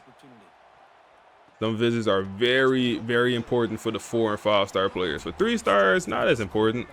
But for the 4- and 5-stars, you definitely want to make sure you're taking advantage of them visits. 4-star Indiana. Oh, yeah, you should be able to dominate, honestly. He's going to run. He's going to run, and it's nothing I could do about it. He was so fast. If you're a 4.5-star Indiana, I mean, you could kind of just dominate the 4- and 5-star realm. You probably don't even need to touch a 3-star. All right, they're going to make this competitive, man. We should have called the timeout after that first down they got.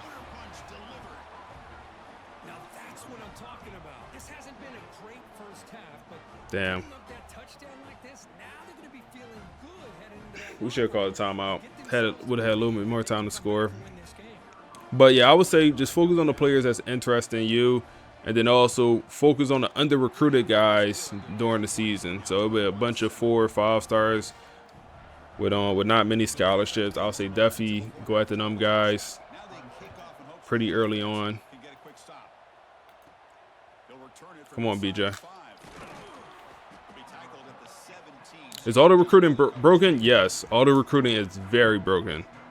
Avoid at all costs. Yeah, auto recruiting it's I made a couple videos about auto recruiting. They need to fix it because, like, yo, if you're Clemson, like you said, if you just have auto recruiting on, they'll do horrible. But if you wasn't controlling Clemson and they was just doing their thing, they would bring in a great recruiting class. You said you only get 5 stars? I would say 5 and 4 stars. 5 and 4 stars. You definitely want to go after some 5s, some 4 stars. He said, I caught my boy live for the first time. Hey, I appreciate you, big dog. Appreciate you coming through, man. Man, on the Saturday night, we popping on the Saturday night, man. Y'all boys not outdoors? What y'all doing, man? Y'all boys not outdoors? Y'all not out at the club? Let's see if we get some points here, man. Oh, that's absolutely wide open. That's absolutely no, Ray Sean. Oh man, that's a touchdown, man. That's a touchdown. He might not have got in there. He might have been a little bit too slow to get in there, but damn. 3rd and 3 here. Take the yardage, I guess. We'll call a timeout. 11 seconds. We need about, what, 20, 30 yards for a field goal? I believe. Brooks with the sub, man. I appreciate you, big dog. Amazon Prime sub. I appreciate you, bro. I appreciate you, man. Is that open? Oh my goodness, I thought that was intercepted. Okay, time out. 5 seconds. Do we have time to pick up? I mean, how many yards we need? I mean, we need about 20. I don't think we have time. We'll try. We'll try. We'll try. We'll try. Time out. Time out. Okay. Okay. Okay. Okay. Okay. All right. 57-yarder. I don't think our kicker have this type leg. Wade is his name. He's a true sophomore. I don't think he have this type leg. No win as we're indoors. Big deep breath here. It's a perfect kick. That's a perfect kick, and it's going to be short. That's all he had. That's all he had, man. That's all he had. That's all he had. He gave it. That's all he had, man. Zay Thomas with that pick six, man. That 100-yard pick six, man.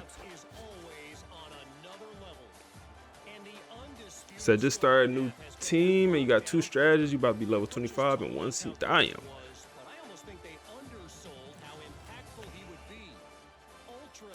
Oh wait, someone wants to join. Hey, go for it. So at halftime, we're currently winning 21-7. Zay Thomas has a 100-yard pick six. Rayshawn Slaughter is having a solid first half. He does have 1 interception, but overall, we're looking good. Wait, are you giving us a real-time update? Oh, wow. We are live with the ACC Championship, aren't we? That's amazing. So Zaya Thomas with a 100-yard pick six. Okay, that's championship DNA right there. And Rashawn Slaughter with the solid start, even with the interception. That is exactly what we just finished talking about, that trust. Yeah, that's consistency, not perfection. If he shrugs off that pick and stays calm, that's huge. We just talked about how Rashawn doesn't panic, he doesn't force throws. Even the source notes highlight that he plays like a veteran. That interceptional tough, but it sounds like the defense answered right back with that massive pick six. The defense is keeping them in control. And Zay Thomas with huge play. Different heroes every week. That's what we said about championship teams. They come at you in waves. That's a great example of that team culture coming through in the game. So 21-7 first half, FSU is looking disciplined. That score suggests Coach Bale's plan for frustration is working. Forcing Bryce Underwood into mistakes. Absolutely. Okay, let's keep that score in mind as we wrap this up. The sequel is living up to the hype so far. It is. Thanks for diving deep with us today. Into what was truly a cinematic night of football. Keep your eyes on that Clemson rematch. It's going to be one for the history books. Catch you next time. Brooks, you said you got it, man. You the GOAT. Nah, you the GOAT, bro. You the GOAT, bro. You said what playbooks I'm using. So on defense is the 4-2-5, and then on offense is the pro style offense. Both. I like both, honestly. Damn, we gotta get that out a little bit earlier. We had them. Gotta get that out. The check down is for. He has to recognize the protection issues quickly and pivot. Let's see. What we have here, that's wide open. The freshman receiver. Come on, keep moving them chains. That's all you gotta do. Said big thanks for helping me learn to navigate building a successful Hey, bro, I got you, man. I got you. I appreciate you coming through, man. Appreciate you coming through the stream. Let's keep moving. Let's keep moving this ball. That's wide open. Get it to Creed. Bro, Creed has fell off a cliff. What happened to our best receiver, man? Like, I just think back to week 6, like week 8, when Creed was just the best thing since sliced bread. He was just the best player on the whole roster. I don't know what happened to my guy, bro. I don't know what happened to Buddy. I miss the old Creed. I miss the old Creed, man. What's up, Coach? I've been working on your emotes. Hey, man, speaking of, hold up. What we have here? Nothing. Throw it away, throw it away, throw it away.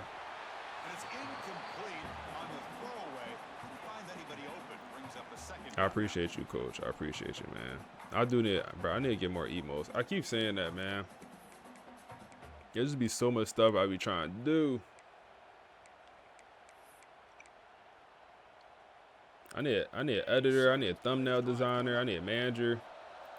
I don't need a manager, but definitely need an editor and a thumbnail designer. All right, come on. That's open. That's Dallas Wilson. That's Dallas Wilson, the big body, down to the 2-yard line. Ocean, what's up, my guy? How you? How you feeling? How you feeling, man? Nah, I don't need a manager. I don't need a manager. I do need like a thumbnail and editor guy, man. Hopefully one day I get to the point where I really do need a manager. But no, I don't need a manager right now. Joe Jackson. What happened to Joe Jackson too, man? Joe Jackson. I remember the Joe Jackson of last year also. Absolute animal. Like, I mean, you need a yard, he got 3 for you. He got 3 for you. All right, come on. Let's pass it here. Dallas Wilson. Dallas Wilson. Oh, reliable. Oh, reliable. Oh, reliable. 28-7 here, man. Damn near BTA. Damn near BTA. So you should be able to set up rivals in 27. That's the one thing I like about Team Builder, man. Did you find a rival head coach yet? What's up, Kennedy? I think the closest thing we found was Michigan, but I don't know who's Michigan. No way they block it. Okay, I don't know who Michigan head coach is in this game because it's not Moore. They took Moore out. I think the closest thing we have is Michigan, bro. And maybe even Clemson. Dabble is probably a great option here because I mean we playing this team 3 times in 1 year. It's our 3rd time playing this roster. Okay, the Clemson offense heads back out onto the field.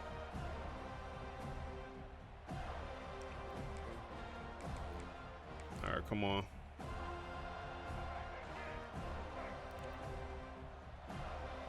So just left. Oh, you went to Temple? Hey, man, go Owls. Go Owls, man. Go Owls. Make sure, bro, when you at Temple, you just got to recruit a certain type guy. You can't just go get anybody to go play on Temple roster. You got to get a certain type guy that's going to be in Philly, man. Just remember that. Just remember that, man. Bro, you got to make that tag on the backfield, bro. I mean, wow, that ends up being a loss of 7 yards, but that was insane. Wow, we'll take that. Wow. So, during the ACC championship, their running back had literally 10 yards per carry. No, he's... Wow, that's good coverage, D'Angelo. D'Angelo, I'm going to give you credit when you deserve it. That was good coverage. That was just better offense. That was good coverage. He said, I came and cheat in peace. He said, why they take more out? Bro, they took all the coaches that... I think all the coaches that got fired, I think they took them all out, from my understanding. So it wasn't just more. Second down after that previous play. They go, yo, come on. Good work. Good work. John Henry and John Walker in on that tackle.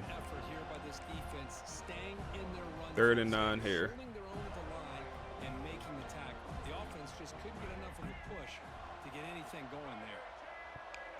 What you want to do? What you want to do? What you want to do? All over it. Knock that ball out. Good work, Bates. Good work, Bates. Wow, this game looking... I don't want to jinx nothing. This game, I don't want to jinx nothing. If you're in the YouTube, man, drop a follow, drop a like on the YouTube. If you watching on YouTube, drop a like on that thing, big dog.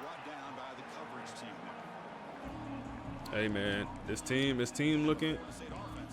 Like I said, I don't want to jinx nothing, but this team looking like they trying to do something, man.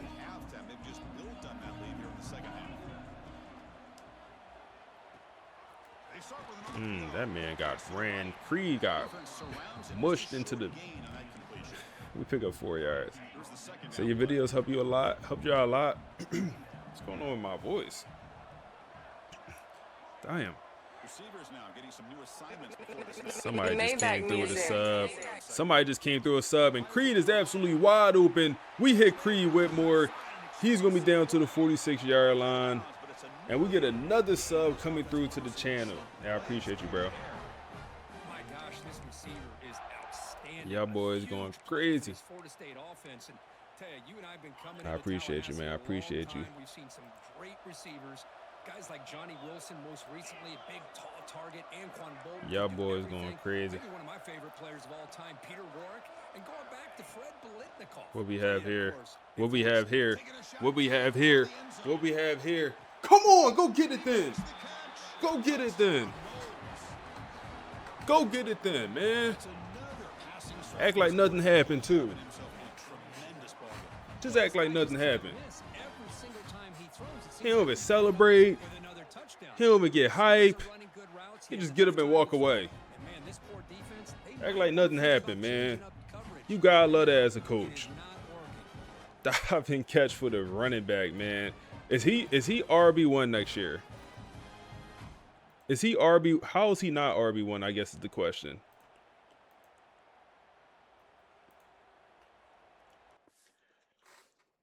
Oh man, I gotta get one more look.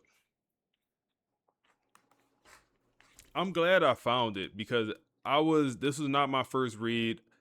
I was about to hit this across the middle of the field, and then I just look. I get a glance.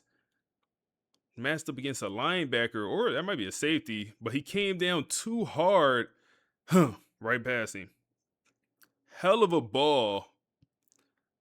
And hell of a catch, man. How is he not RB1? I mean, I gotta get the screenshot. Damn. How is he not RB1?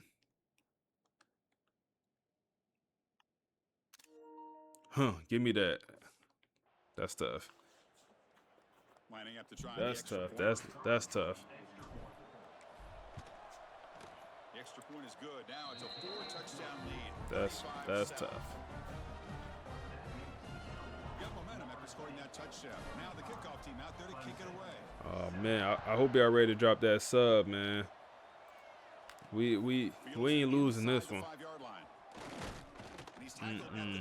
As a true, he said, love to see him doing that. I appreciate you, Billy. Bro, it's a lot of FSU fans in here, man. That's cool. I ain't gonna lie, that's cool. You said you gonna do the all season too? That's the plan, man. That's the plan. As long as I don't get tired. I'm be honest. As long as I don't get tired. As long as I don't get tired. And as long as the stream's still jumping, I plan on finish the playoffs and knock out the all season tonight.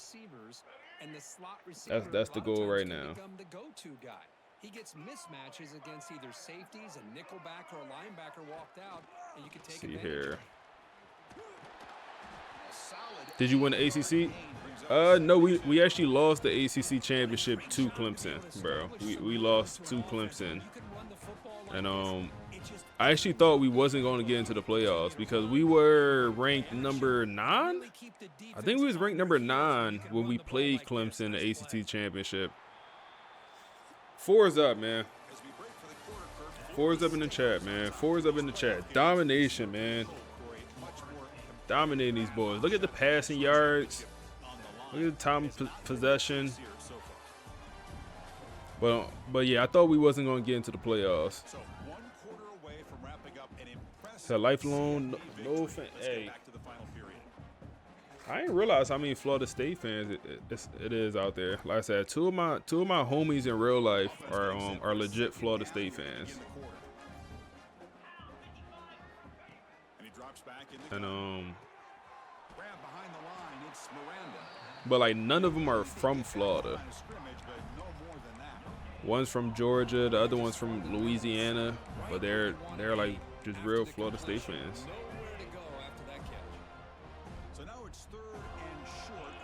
34K Ash. He said, "What's good, bro? You watch the videos every day. Called attack on the backfield, man. What you gonna do? You gonna go for it? Oh yeah. We gotta stop this thing over. And keep grinding. I appreciate you, bro. I appreciate you tapping in every day, man. I truly do. I truly do. It's some people that watch every day, no matter what I post. And I appreciate y'all, man. That's wide open. That's absolutely wide open. That's Zay Thomas getting cooked. He got the pick six earlier, 100-yard pick six, so he gets some grace. What has been your favorite rebuild this year? Probably this one, bro. This one probably been my favorite so far. If you say if you're asking outside of this one, I think the Louisiana one was pretty good with the Raising Cajuns. That was one very early in the year, so y'all might not remember that. I think that was literally 4 months ago when the game first dropped. I like that one a lot. The Tulane one I did recently. Y'all let me know y'all favorite also. What was y'all favorite rebuild I did this year? The Tulane one with the no transfer portal that I did before this one. I like that one a lot also. What else did I do this year? I did LSU. I did the Michigan. Those was okay. I didn't think those was too great. Personally, that was my best work, in my opinion. Pressure on the quarterback. John Walker with a sack, man. Get involved. Get involved, John Walker. Tulane was dope. Yeah, I like the Tulane one.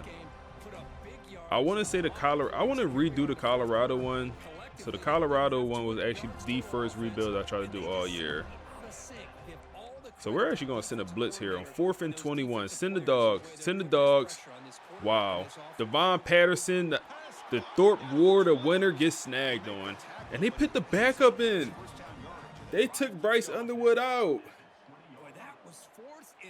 I just realized they took Bryce out. They put the backup quarterback in. Oh, man, this thing over. I want to do another rebuild where it's just transfer portal only. Keep it on the ground. There's the handoff. Fighting off the defender. Temple rebuild. I do want to do a Temple.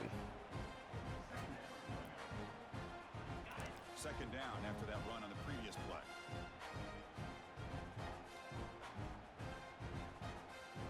Do we put Joey Flowers in? Do we put the backup quarterback in? Receiver makes the grab.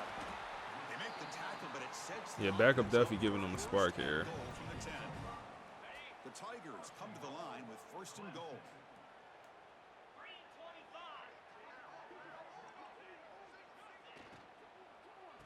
Quick pass. For a completion.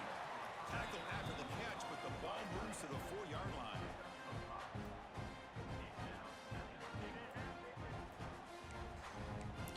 This thing over. This thing over. And we 21 them boys. Bro, get off the block, man. That's fine. Smoking on that Tiger pack. Oh man. You said your linebacker name is crazy, bro. These auto-generated names, these AI-generated names from the CPU, be crazy, bro. Some of them be crazy. Crazy.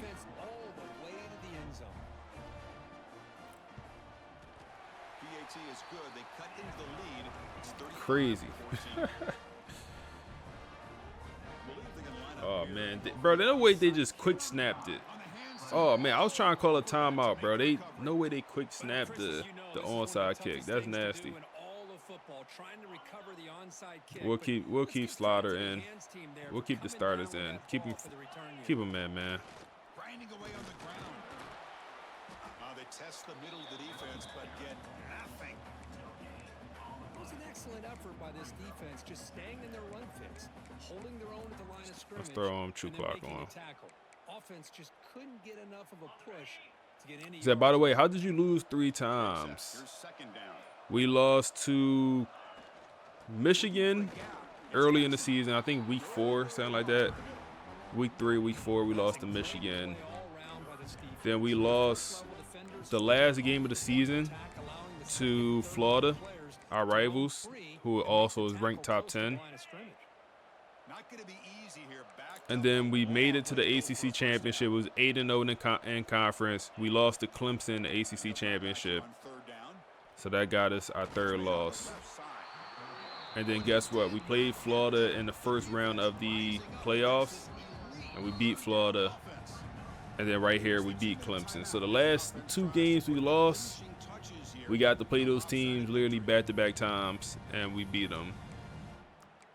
We're going to go for this. We just don't have the leg for a 56-yarder. So we're gonna end up going for this. That's wide open. Creed Whitmore. That spin move is nasty, Creed. That's nasty. That is nasty. I've really enjoyed watching this guy play all year, and it's been great to see him in person today, making good decisions, Tight end wide open. throws, and keeping this offense moving. Really solid first down gain. He's just short of the marker, so maybe a chance here to take a downfield shot. So having a running back with maxed out downhill is so good. Down here in the red zone. That just made me think, like, what we gonna do for our running back room? Like, I'm interested. Like, I don't think we're gonna go transfer route. I mean, Joe Jackson is gone after this year. Oh, get another touchdown then, Joe. We ain't need it, but go get it. Go get a touchdown then, Joe. Stick a fork in them, man. We could have nailed the ball out, but this is a true rivalry, man. This is a true rivalry. This ain't no, we don't like each other, man. We don't. When we play Clemson, ain't no orange on campus. You can't even wear. Don't even wear anything close to orange, man. Come in the football building with orange on. I dare you. Boys gonna kick you out. Wear orange on campus, they gonna extort you. He said in the words of Jameis Winston. Hey, shout out Jameis Winston, man. Bro, whenever I think of Jameis Winston, I just think of that clip from this past season where he caught the pass. That he broke his tackle, he stiff formed someone and got into the end zone. Yeah, bro, that clip is just ingrained in my head. Y'all know what I'm talking about, bro. Y'all know exactly what I'm talking about. That clip is just in my head. Shout out Jameis Winston, man. I like Jameis. He's at 32, running back 1. Chill off your Lions. Oh, man, my fault. That's right loud. Yeah, boys, my fault.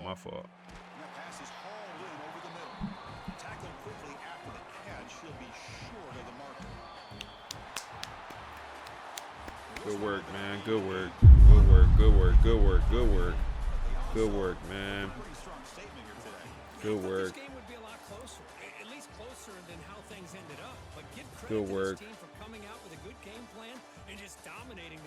work, man.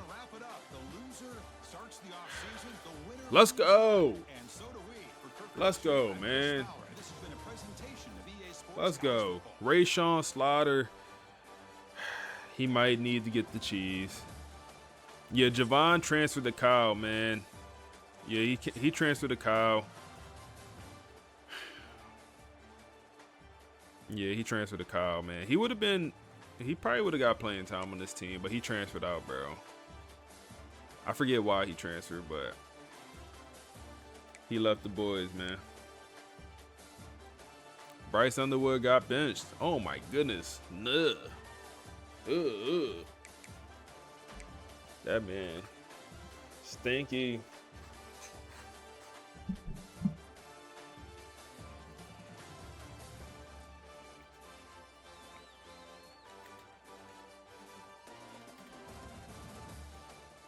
Number 2, Clemson. Down goes Clemson. Down goes Clemson.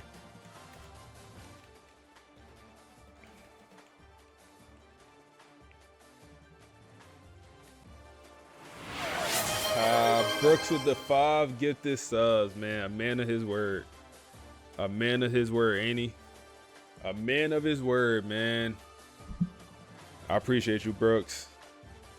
Hey, everyone that got gifted a sub, man. Make sure you say thank you, man. That's all I say. Make sure you say appreciate it. Man of his word, man. Hey, I really appreciate you, bro. I truly do. I truly do, man. Y'all showing mad love tonight. Cook these boys.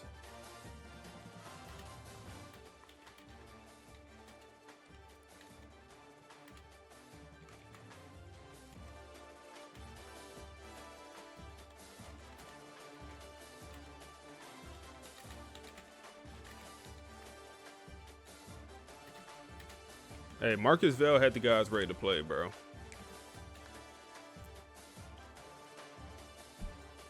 Oh, yeah. Uh-huh. So we end this game. First of all, this is not the ACC championship. This is the Chick-fil-A Bowl in the playoffs. And we end up winning this game 41-14, man. Phenomenal victory. Like I said, Thomas had the 100-yard pick six. Rashawn Slaughter goes for 325 with 70 completion percentage, 3 touchdowns, and a pick. Overall, great game for the team. Whoa, we have the final score. Okay, that is not the ACC championship. That is the D. playoff. Lou, I A appreciate phenomenal you, victory, bro. 41-14.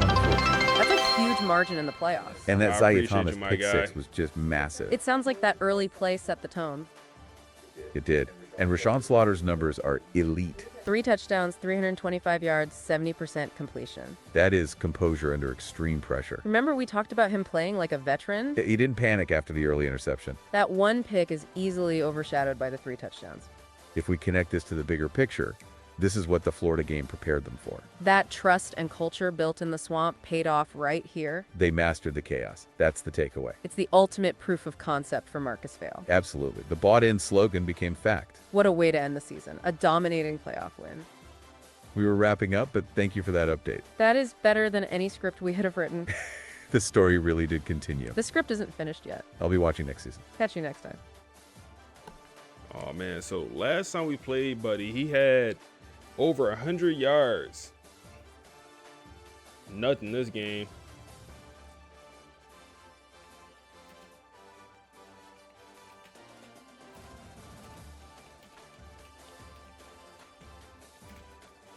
Oh, man. Hey, D-Lo, I appreciate that, man. I appreciate that. I appreciate that. I'm gifted, man.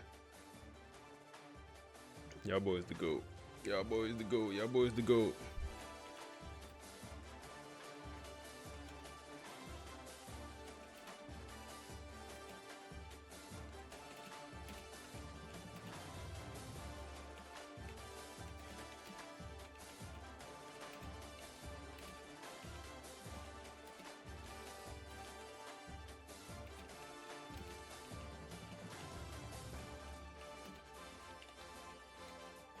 Man, who y'all think we getting in this playoffs, man? Who I don't even know who we have. Who is it between? It's not Michigan. Michigan is on the top half of the bracket.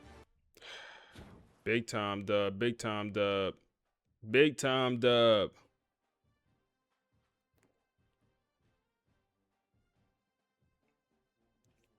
So invest in a hybrid safety. Perfect for the 4-2-5. Yeah. I feel like we kind of turned. Okay. We already knew this. We already knew this. He did that last week.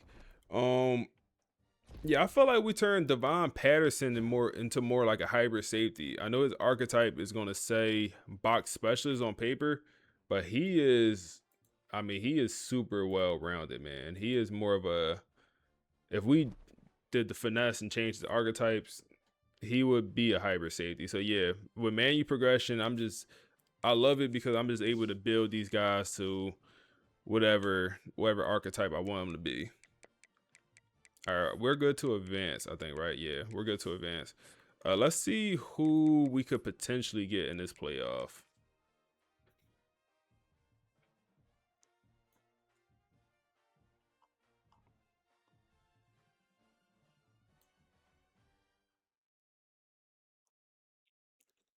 Texas and Ole Miss.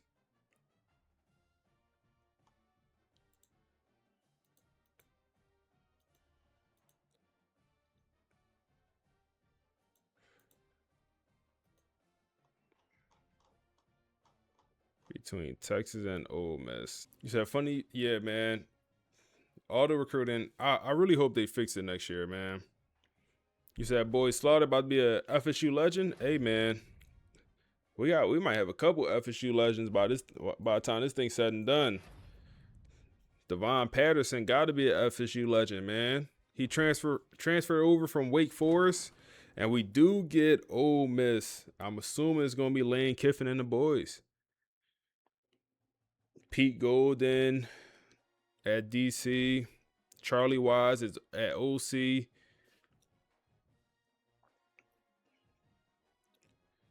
I mean, let's see what they roster talking about, man. Like they're good. They're 13-1.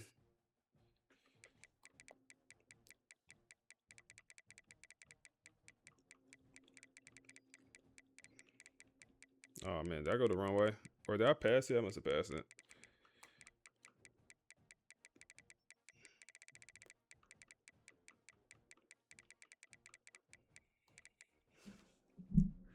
Wow. He's up to a 94 overall. Okay. Okay. They went undefeated in the conference.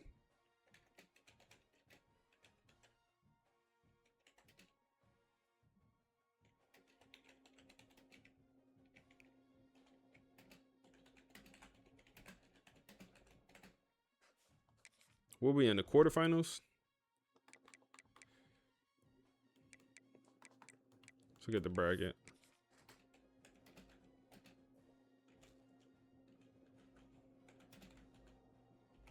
No, in the semifinal, excuse me.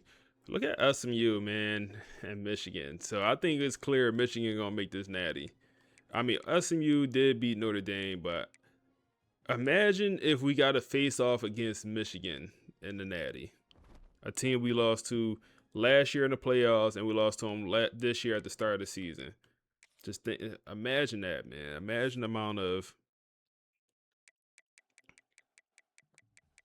wow, the amount of rivalries or just, I mean, games that mean a lot we had to play this season.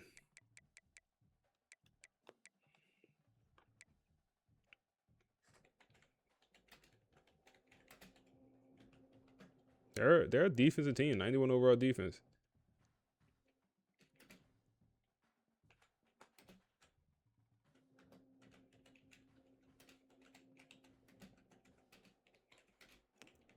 Austin Simmons did not transfer out in this universe.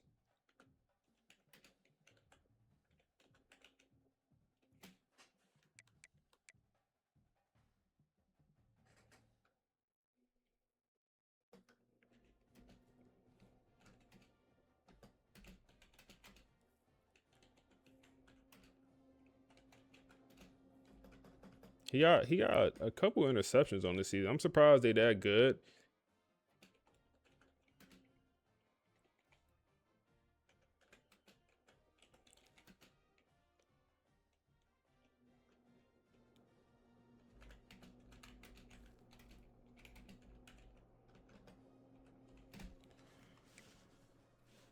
They're down there starting the running back, but the backup is not that much worse. But he got 11 touchdowns. He's hurt as well, so they're down a couple running backs. Okay.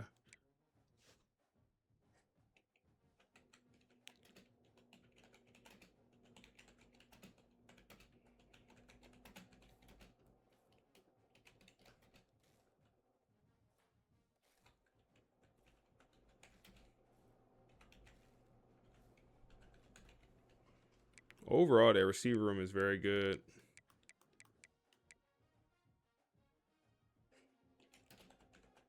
Wow.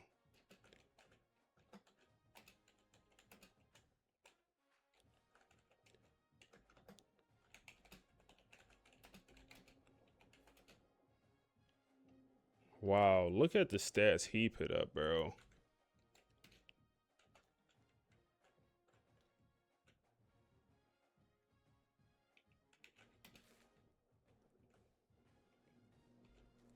$1,600 and 19 touchdowns.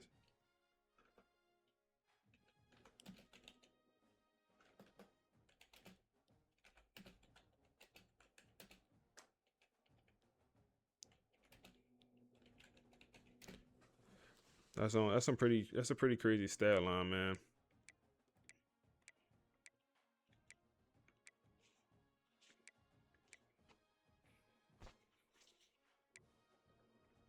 Good D tackle play here.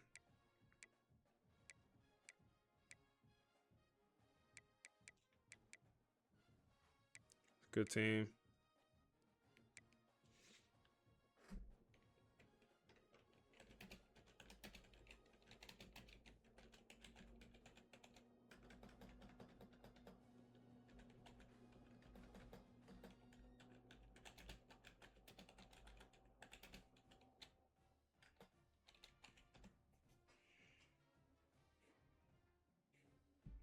It's a good team. This is a good team.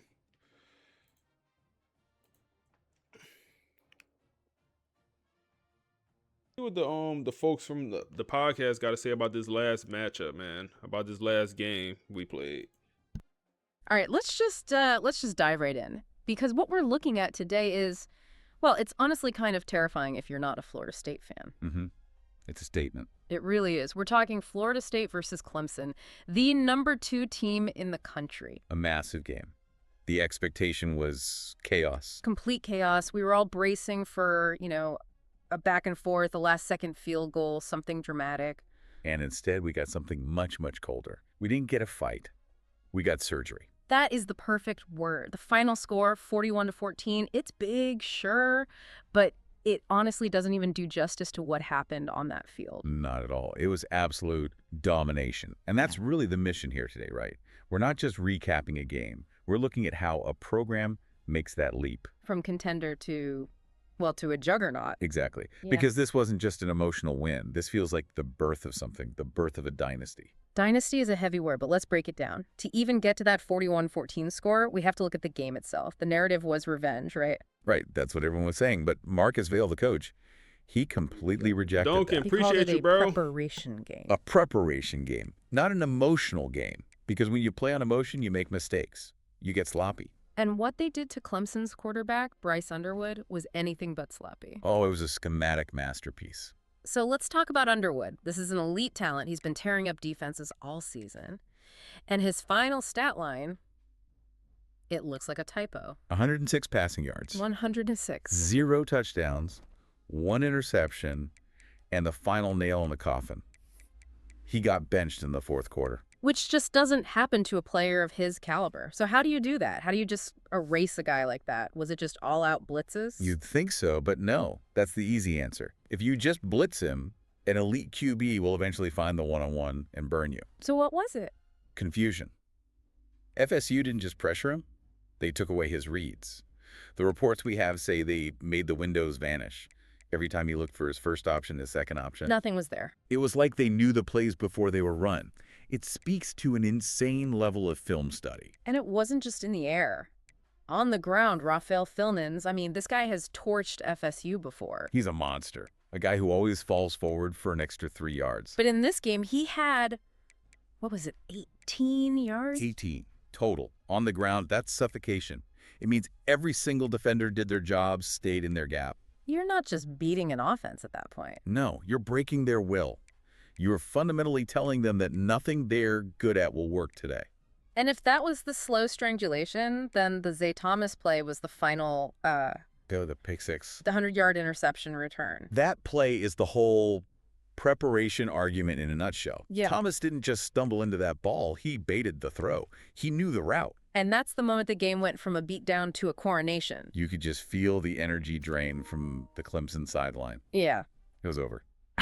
Okay, so you get this incredible performance, but that doesn't just happen, in a vacuum. You have to build the machine that's capable of this. And this is where the story gets really, really interesting for me. The NIL structure. Right. This is where the whole dynasty argument gets its legs, I think.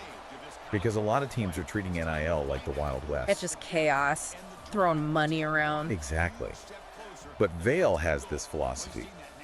Bought in, not bought out. I saw that. It's, it sounds great Notebook on a LM, t-shirt, Notebook but what does it LM. actually mean? They, It means everything when you look at the payroll. It And the won't let you quarterback room is send the links in the most chat, glaring but it's example. Okay, yeah, let's Notebook get into LM. this because the numbers are just, they're mind-boggling. Walk us through it. So you have the backup quarterback, Brock Glenn. He came in with a ton of hype. Right. His NIL deal is reportedly worth $2 million. $2 million to be the backup. He was paid for his potential. But then you look at the starter, the guy who just won this game, Rashawn Slaughter, He's making $500,000. So wait, let me get this straight. The starter, the leader of the team, is making 1/4 of what his backup is making. Yep. In any other workplace on earth, that is a mutiny waiting to happen. How did that not tear the locker room apart? Because of the culture. The message from Vail is crystal clear. Money opens the door. Discipline keeps you inside. So your contract doesn't get you on the field. Not at all. Slaughter outplayed the contract. He proved the depth chart is about football, not about your agent. It sends a powerful message to every other player on that team. And it's clearly working. They brought in a recruiting class with almost $10 million. Second highest in the nation. So they're spending the money. They're just spending it on guys who fit that culture of competition. But let's pump the brakes for a second, because looking at this 41-14 win, it's easy to think the season was just a smooth ride to the top. Oh, not even close. No.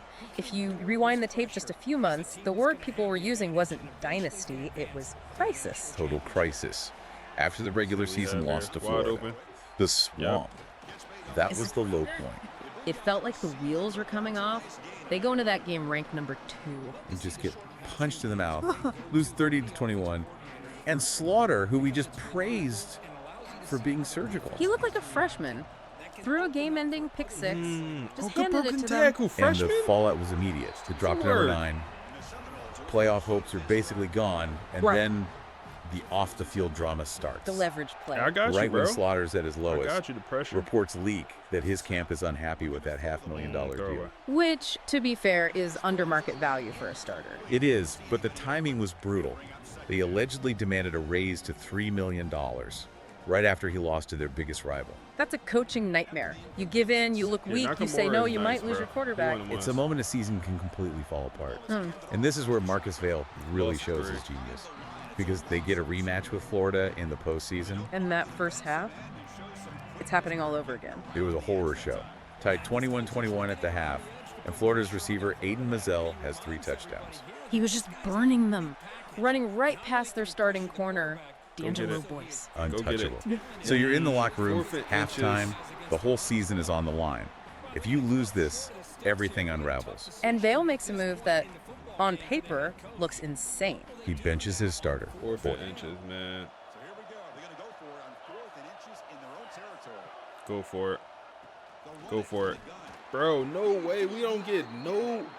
Come on, bro. You gotta lower your shoulder, man. Damn. You gotta lower your shoulder, bro. I ain't gonna lie. Let's hear a quick little portion about this matchup right here. Even the betting odds for this one. Okay, today isn't just about a football.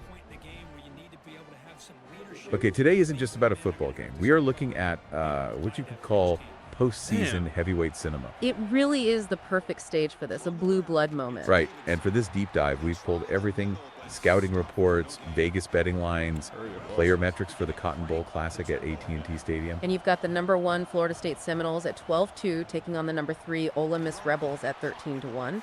It feels like the ultimate clash of styles. The narrative we're seeing everywhere is control versus chaos. That's a perfect way to frame it. So let's start with the chaos side, Ole Miss. I'm looking at these notes, and the word that keeps jumping out is tempo.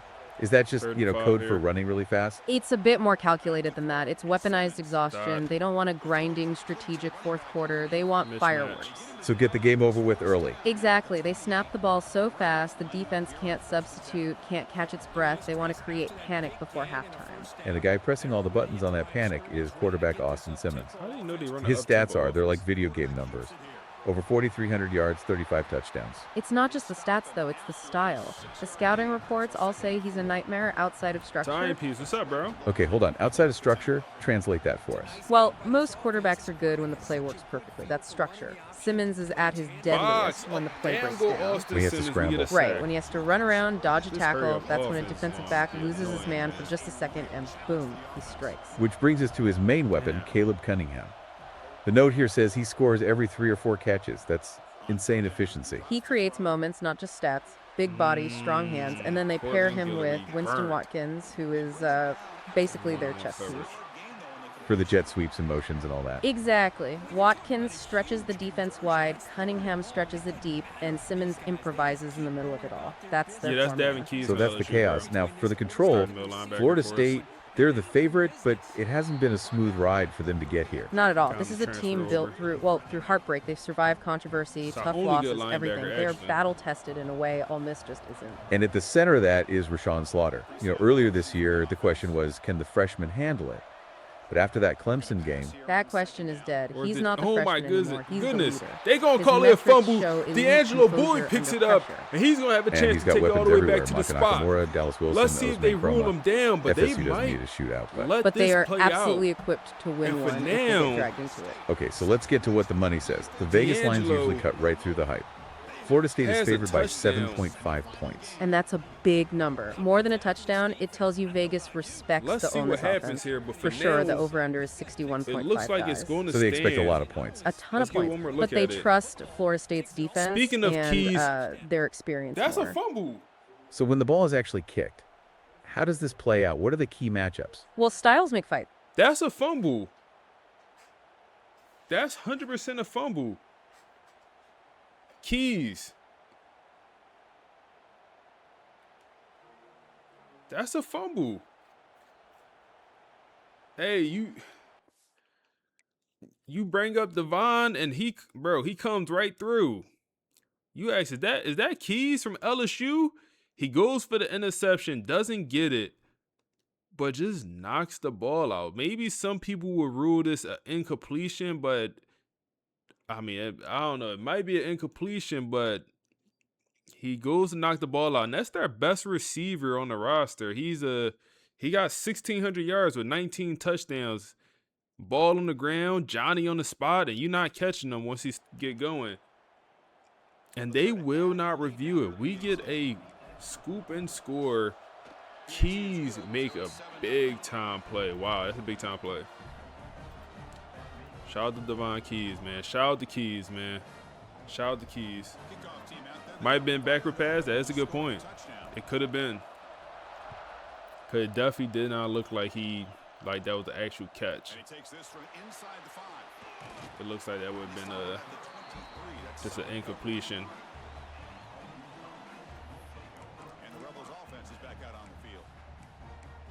Let's put the podcast back on. Let's finish it off. We got like 2 more minutes left. That's right. Ole Miss plays fast, FSU plays violent. And on a neutral field, that usually favors the team that tackles Appreciate better. the follow, bro. And that puts the focus right on FSU's secondary versus those Ole Miss receivers. It's the whole game. Specifically, can FSU bracket Caleb Cunningham? Bracket, so you mean double team him. Essentially, one guy underneath, one over the top, take him away and force Simmons to find someone else. But the other key is up front. The pass rush has to cage Simmons.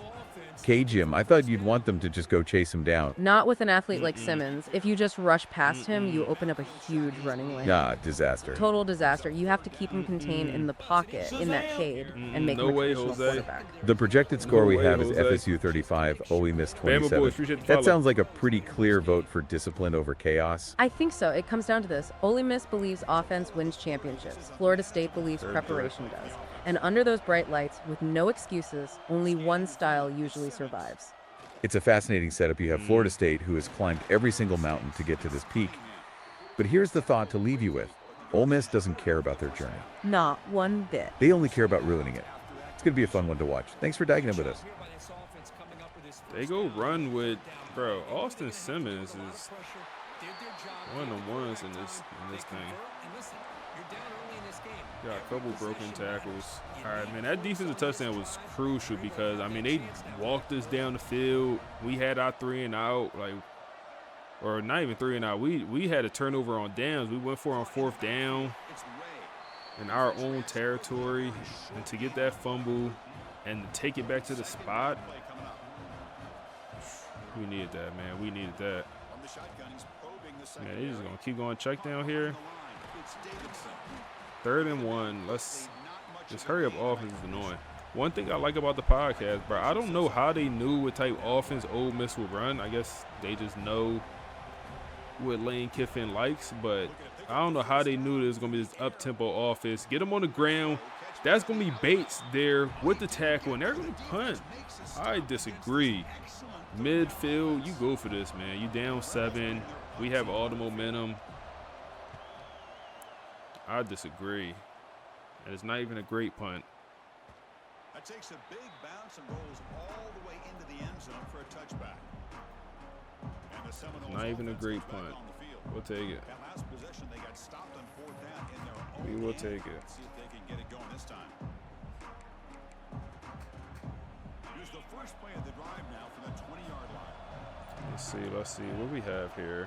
Off the play fake. What we have here? What we have here? Oh my goodness. It was open. I feel like we had a step. I don't know if the ball wasn't good enough, but I don't know. I feel like that was Damn. All right, move on. Second down here. That's absolutely wide open. Give us a good enough ball, and we get one. Creed down to the 39-yard line. 19-yard reception. Been struggling to get Creed involved here lately. That's wide open. Come on, keep working. True freshman. Dog, like I'm super excited for his upcoming years. Them running numbers look bad. Damn, -2 yards. Nakamura, I'm excited for his he's only a true freshman, man. Elite development on him also. Elite development 5-star.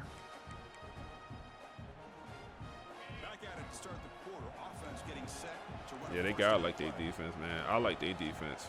We gonna score a lot of points today. I like their defense.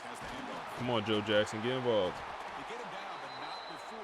Get involved, Joseph. Damn, wear and tear? He barely even touched the ball all season. What you mean wear and tear? What you talking about, Joseph? Speaking of Nakamura, another completion for him.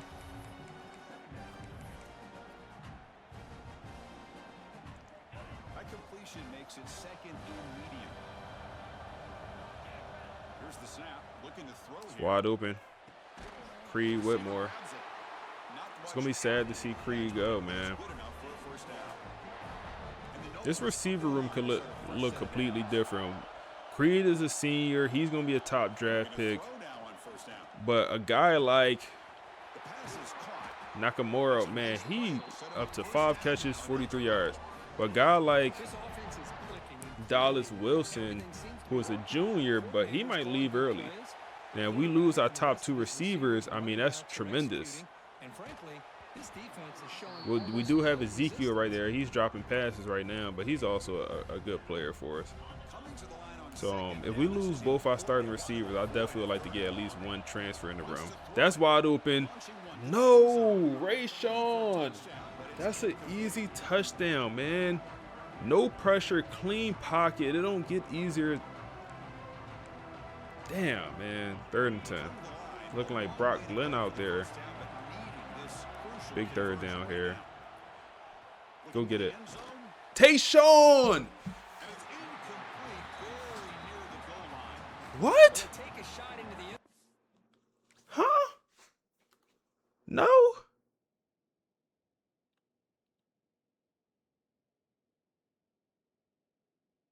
Yo, what? Where's the drop? No, bro. You don't hold on to the ball the whole entire time. And then at the very end? Nah, they bugging out. Nah, they tweaked, huh? Nah, they tweaked. I'm trying to challenge, bro. It ain't challenge play. There's nothing to challenge. They tweaked. Nah, they tweaked. Nah, they tweaked. They tweaked. They tweaked. They tweaked. They tweaked on that one. They tweaked on that one, man. Nothing to challenge is crazy. Wow. Nah, they tweaked. Nah, that's a touchdown, bro. Nah.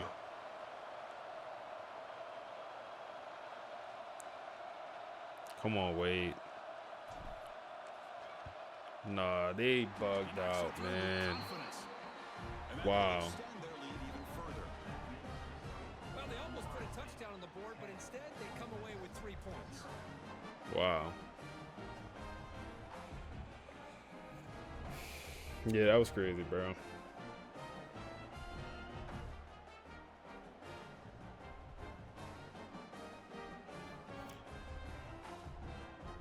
What's up, Joe? You said, I think you got to nerf your pass coverage sliders.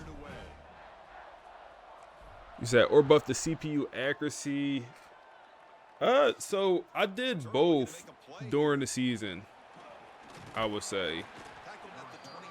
So the sliders from the first game of the season to the sliders now, I made some changes. I think I showed the changes. I did both. Like increased their quarterback accuracy by probably like 15 attributes, and then I also lowered ours. But I would argue like I feel pretty solid with the gameplay. Like I mean, we lost 3 games this year, but like the games we lost to good teams. It wasn't like I feel like we lost to good teams. I feel like it was kind of. I was happy with I don't want to say I was happy with the losses, but this series don't feel too easy if that makes sense. Like we're a good roster, don't get that wrong, but KJ Sampson hurt. He's a star D tackle, but I feel like we never call his name. Point is, I feel like our games are not too easy. Against the bad teams, we dominate, but the good teams, I mean, it's any given Saturday for us. Sometimes we Michael Beasley, and sometimes we can't find them. If you know, you know, man. If you know, shout out to you. All right, they trying to dot us, man.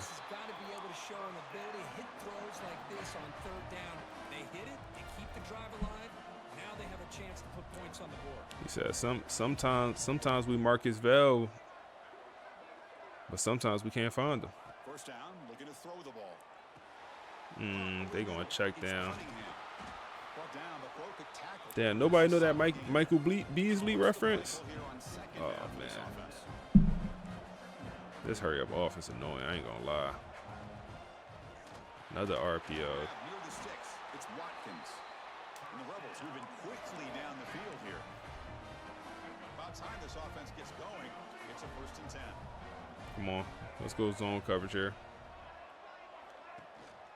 Gonna run it. It's Davidson. Bro, these freshman linebackers, bro. I mean, they tackling me boo-boo. No huddle now for the offense. I swear, man, they tackling me so bad. Getting already set to the line of scrimmage. They're ready to go. Defense better get their cleats in the ground. We on it, bro. It's Alexander. Brought down, but it's past the line to gain. That Mike Beasley. For a first down. All right, they walking us. We've seen them do this in the past. A good throw. Get the first. Come on, bro. No way he breaking John Henry tackle like that, bro. Like, come on, bro. Let's be for real. And the Rebels move into the red zone. Let's be for real. We need a sub, bro. We need a sub. Damn. We need a sub. All right, we finally get a sub. I mean, go goal line. I don't know. Go goal line.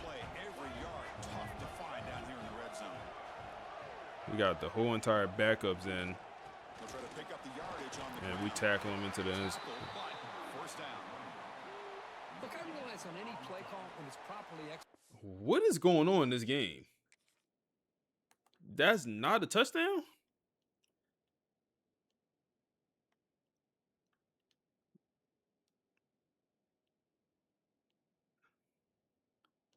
Is this something I'm not getting here? Yo, what is going? Yo, what are the refs on?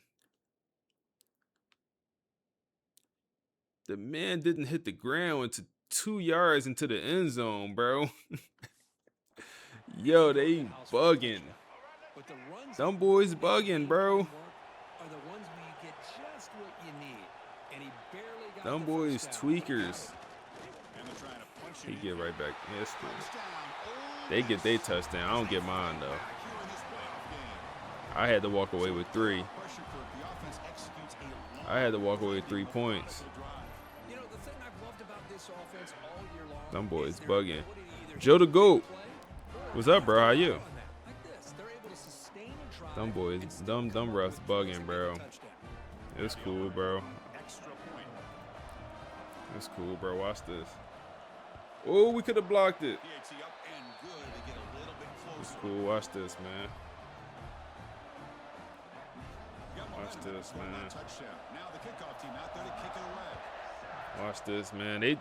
They try and hit some type threshold, man. These refs, I know what these refs on, man. They bet the under. They bet the under, bro. I'm already knowing. They bet the under. It's not gonna come out to 2 years from now. That's usually how it go, man. It's not gonna come out to 2-3 years from now. It's like, oh, you remember that Florida State game from 3 years ago? Oh yeah, the refs bet on that. That's why the game was so janky. Bro, you broke tackles and lose yards. Oh no, it's cool. They counted forward progress. We're good. We're good. What was the spread? What was the spread? Let me see. Good question. What was the spread here?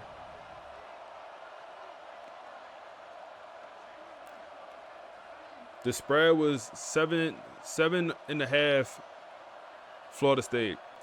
So we actually favor in this one.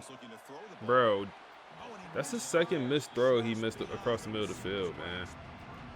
Tighten up. We favored by 7.5.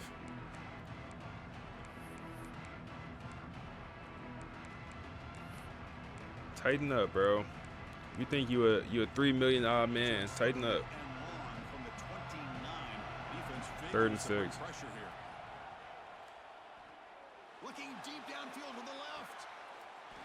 Woo! Dallas Wilson. Show us why you here, man. That ball was out of bounds. He had to go get it and keep it in bounds. And now they want to challenge. Now them boys want to challenge, huh? Oh man, I think both feet landed at the same time. And one was out of bounds. Damn. Nah, yeah, they definitely on that under, bro. Yeah. Hell of a try, Dallas. Hell of a try. Hell of a try. The Rebels will bring their punt team onto the field. This will be the first punt tonight for this offense. Sets up the next drive. All right, that gives them a 2-minute drill. Game is. And the Ole Miss offense is back out on the field. If they want to cut into this lead, Joe said, "You mess with this series, keep it going. Go Birds. Hey, go Birds, big dog. Go Birds. Go Birds." So the first play of the drive here coming up. Less than 2 minutes left on the clock. Bro, who do we have in that linebacker? Who is Cleveland? Who is that? He made a tackle. Who is number 20? Bro, no way our team is this tired, bro. I never seen Buddy on the field. Finally made a lob. Hey. Welcome, my guy. Pick! Devon Patterson comes through. The Jim Thorpe Award winner. The best DB in the nation. Comes through with an interception when we needed it most. Leave us with 1:25 here. Come on, man. That's why he won that Jim Thorpe Award. And that's why when I moved him to corner last week and y'all all second guessed me, y'all all said I can't take D'Angelo Boyd out. Y'all all said he's too slow. He's not this. He's 6 foot nothing. That in the third, he weighs too much. Come on, man. Baller's gonna ball, man. Baller's gonna ball. All right, come on. Let's figure something out, man. Let's get in this end zone. Gotta get this snap off. Creed. That spin move would have been nice. That spin move could have been nice.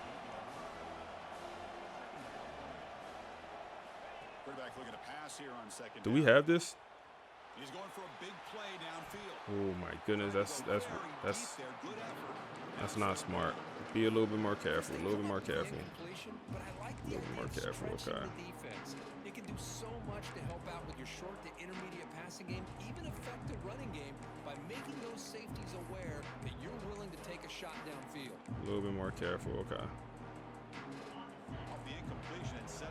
3rd and 2 here. Need this first down. That's wide open with a play from the D tackle, man. You got to get his hands down. You got to get his hands down, bro. Come on, man. You can't let him make that play. You got to get his hands down. Now you're at 4th and short. You got to wonder with this offensive line and this running back, do you I run want to the go for it, football to man. convert, From or they try to midfield, go through the air again? 4th and 2, we'll go for it. We'll try to get to Dallas Wilson. Get to Dallas Wilson. Possession catch, and he drops it, man.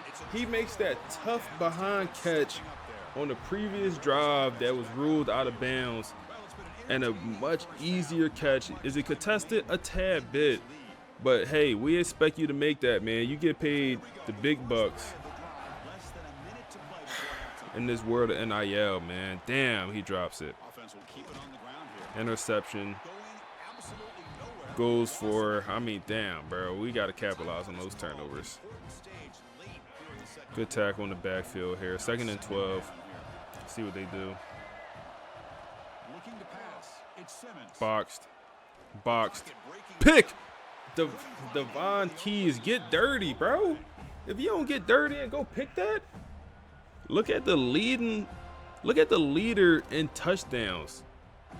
Rashawn Slater is leading the nation in touchdowns, and he did not start every game this season. He missed, what, 3 games? I think he came in as I started the 4th game of the season. It's a big 3rd down. Hell no. Come on. Thomas, we need that, man. He had the pick 6, the 100-yard pick 6 in last week game. We need that, man. We need that. We need that. We need that. Alright, come on. Gosh, Chris, are you kidding me? That's how you flip the field in your favor. That's for the brand. What an absolute bomb, and they pinned them inside the 5-yard line. Dallas Wilson with back-to-back drops, man. Like, come on, bro. You too damn good to be acting like that, man. Too damn good to be acting like that, bro. I ain't gonna lie to you. We won't use a timeout. Back on the ball.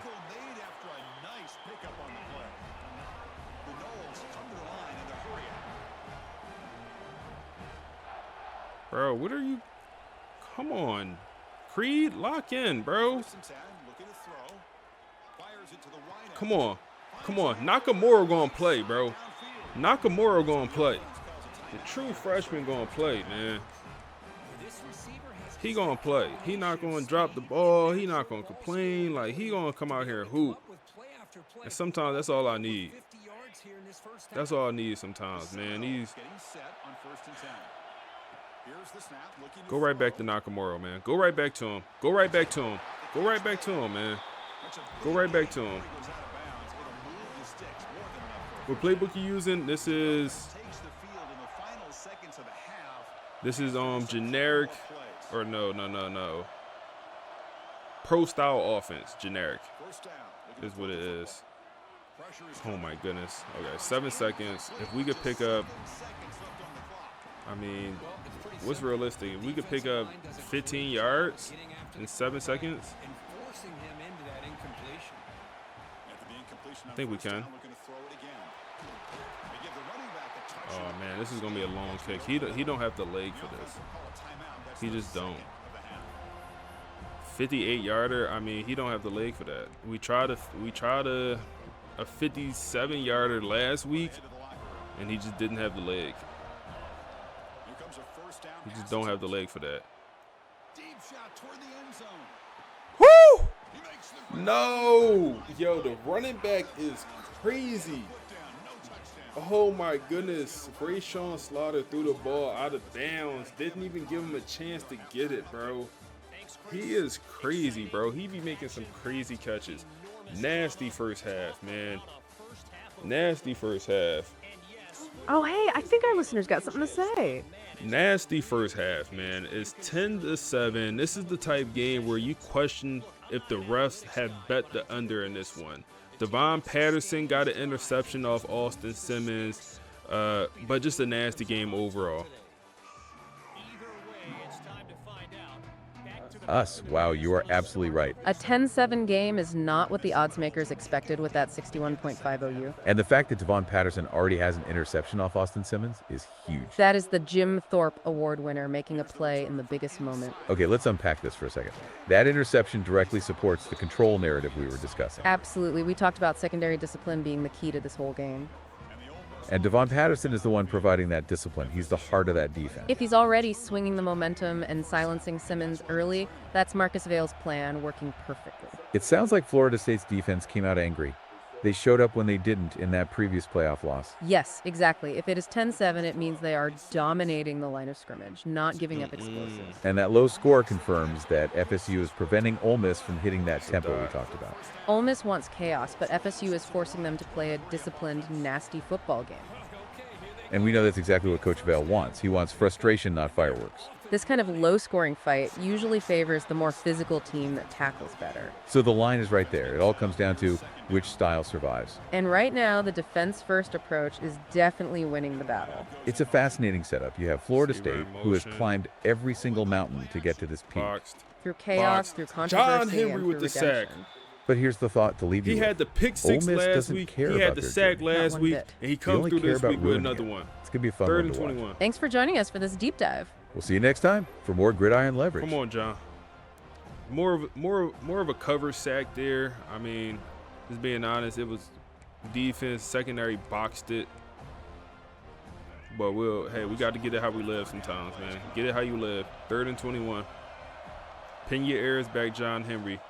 They go quarterback run. And, hey, D'Angelo Boyd, he's not scared to go inside and make a tackle. And we'll get it back on the punt. Cree Whitmore, man. He got 2 kick returns, 2 punt returns on the season. He's due. He's overdue. Nothing there. But yeah, the non-rushing yards at half, we gotta fix that, man. Let's get Joe the ball, man. Like non-rushing rushing yards that's unacceptable. Absolutely unacceptable. Bro, look at his wear and tear, bro. Get him out, bro. Get him out, bro. Look at his season wear and tear. He's done. He's a done bun. Season wear and tear is like this. Buddy barely even played this season, y'all. Yo, I never seen the season wear and tear get this bad, bro. Wow. He a done bun. No, we gotta take him out, bro. Like he's literally done. He's done for the season.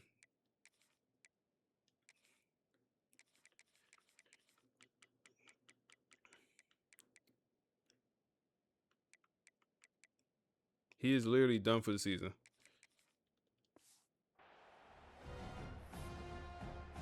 Like, look at his wear and tear, bro.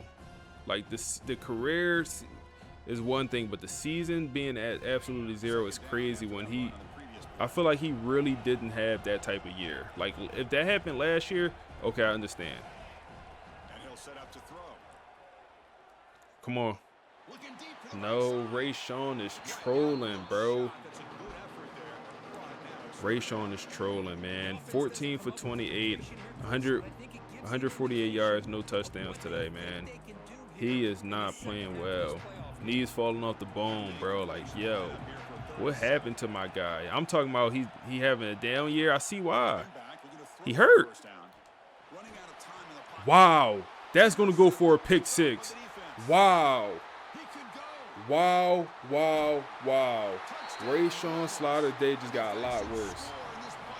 Zach jumps the pass. You got to box him out, man. Wow, and just like that, 14 to 10.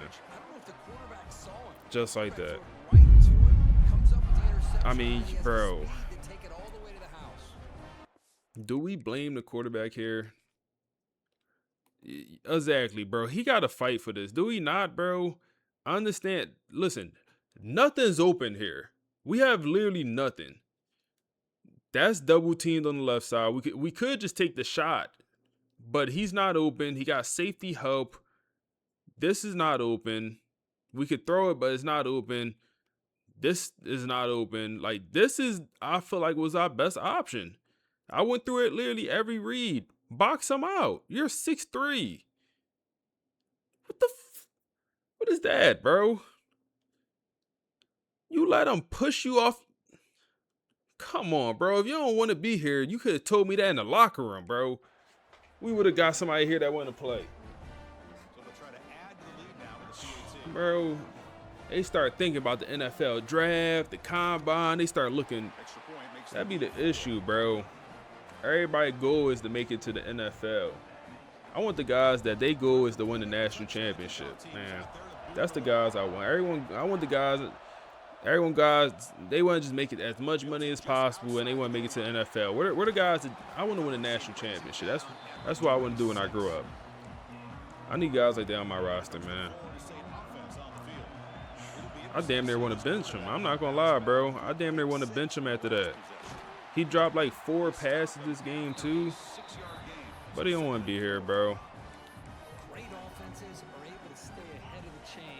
He reminded me of A.J. Brown. I don't know why, bro. I'm an Eagles fan. For some reason, he just reminded me of A.J. Brown, and I'm getting mad. And Tayshawn also dropping easy stuff.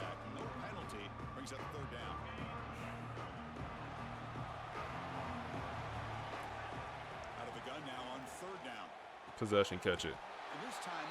Put the other freshman in, bro. He got one more drop, bro. He got one more drop.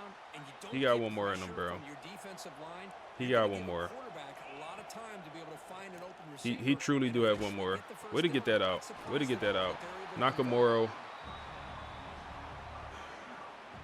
Through his elbow.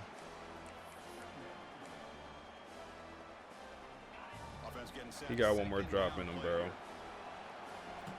You know, we gonna pull him. Nakamura with another one. Wait until Nakamura gets some speed, bro.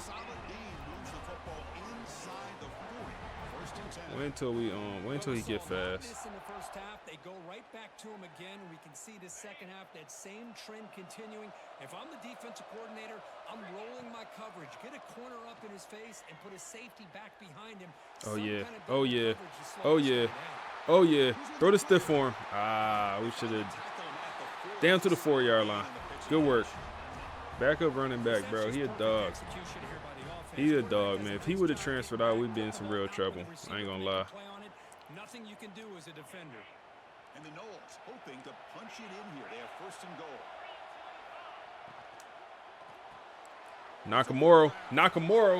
Nakamura want to play, bro.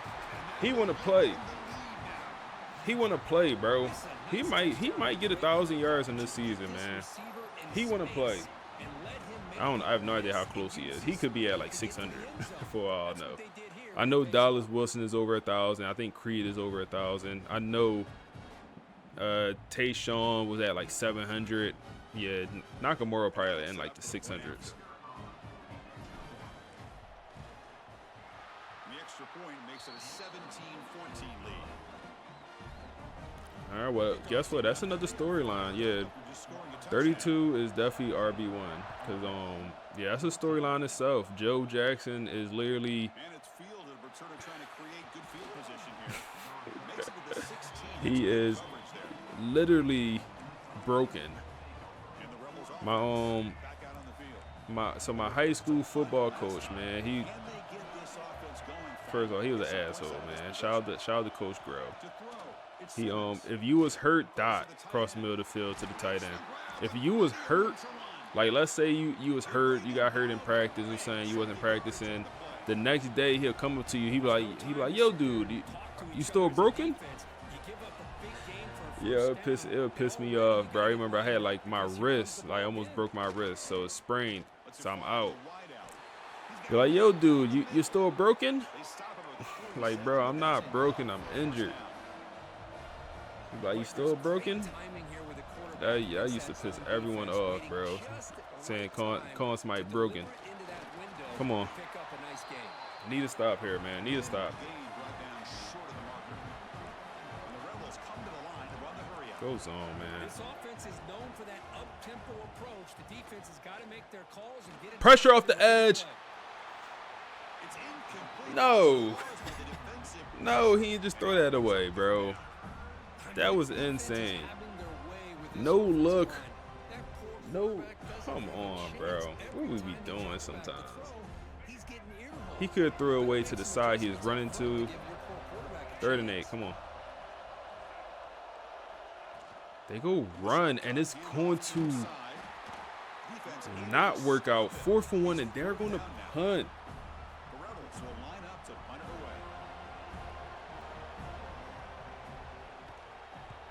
Wow, CPU AI got to be improved, man. I don't think you punt that, man. I think that's the wrong decision. I don't know about that one. I don't know about that one. I don't know about that one. Huge rush up the middle, down to the 46. Big runs like this are just demoralizing for a defense. It's one thing to give up. He run this ball, man. Against the pass game. Man, Joe Jackson is broken. Somebody come fix him. Affects the team's mental psyche and their confidence, and we're starting to see some missed tackles following a play like this. They try the middle, but gain nothing on that play. Chris, I think we all kind of get caught up in 3rd down. What is an offense doing on 3rd down? But I think what's also important is how well you defend 1st down. Got one more in you, Dallas Wilson, or you're done. That's wide open. That's wide open. Creed Whitmore hit in stride, and he's going to get into the end zone and make it 24-14 here in the 3rd quarter, man.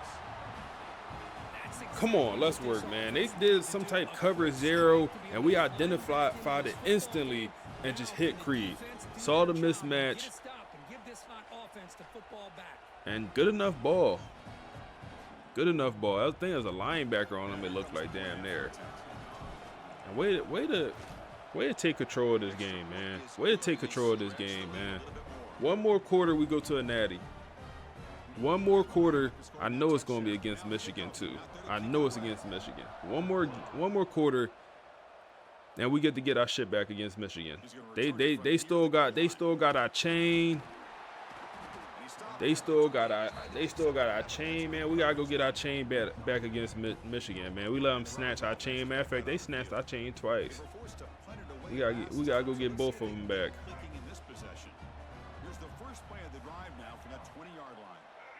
Let's see here. John Henry too slow, and my keys got pancaked. Come on, Devon. You can't. No, that was Kirkland. That wasn't Devon. That was Kirkland, I think. Can't be getting pancake.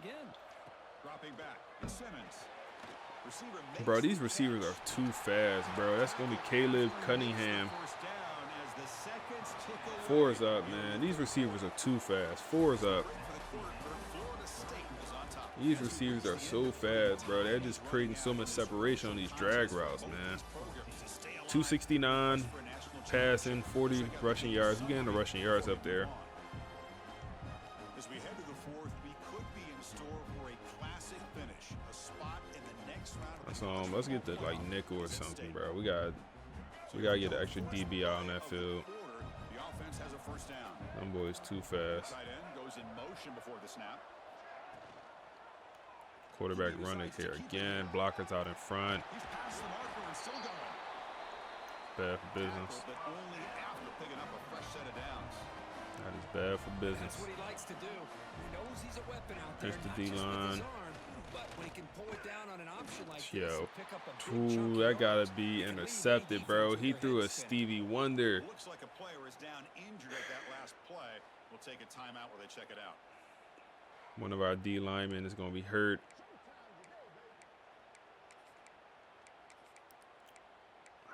Damn. Okay. Come on. Completion, it's 2nd and 10 from the 34. And he's back to throw again after they didn't. Wow, bro. Somehow we got switched on to Edwin Joseph. Bro, somehow we got switched on to Edwin Joseph. I don't know how. And we just gave that up. Like I did not want to be. I wanted to be on Devon Keys. Like I am on every play. I don't know how we got switched.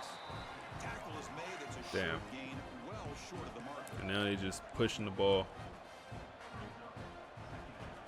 Go cover 2, pinch the D-line. They do go run. We're there. We live with a field goal. We'll live with that. I do not want to blitz here, actually. Let's not blitz.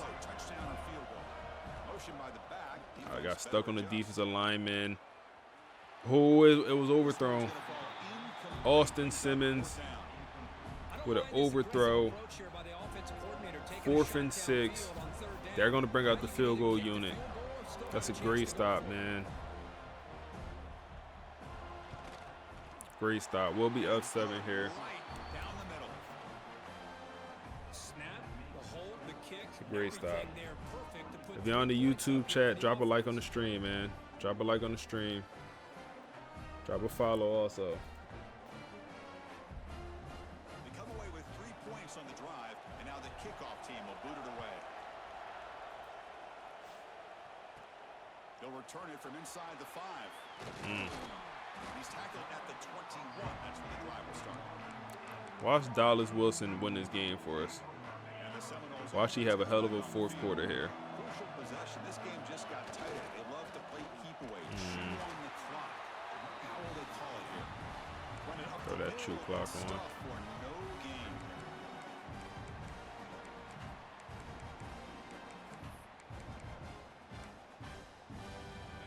Quarterback now all alone in the backfield. They look to throw it here on 2nd down. It's open, man. Nakamura. Another 6-yard pickup. Solid yardage on that short throw. Chris, it's another nice pickup through the air. I thought they might be really just out to See what run we the have here. football here with the lead. Creed wide open. Looking to throw the football. Different routes, Wide relax open. in rhythm. Really, it's almost an extension of their Wide open. We'll take that. The Knowles line up on 1st and 10. Try to run up the middle here. Handoff here from the shotgun. Pick up 2.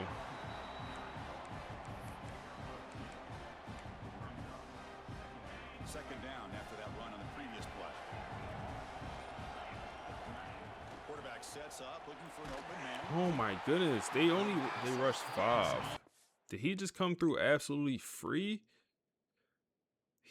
Oh my goodness, bro. 7-0, man. Work with me, bro. What we doing, man? Damn. Like, see, for me, it's like,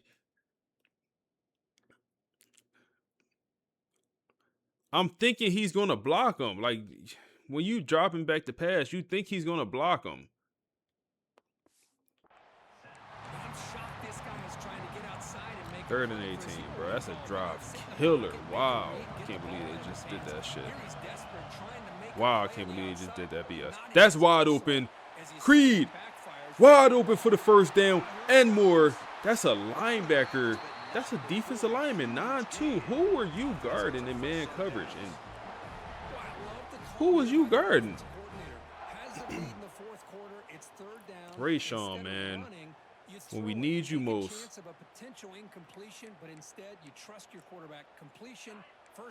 When we need you most, man. Put us in field goal range so we could definitely at least make it a 2-score game here. Continue to waste clock. Great job by the running back is staying inbounds to continue to work that clock, working here in the 4th quarter. Continue to waste clock here, man. Continue to waste clock. Come back to it. Creed with another drop, bro. These boys janky. Boys janky as hell. These boys on, bro.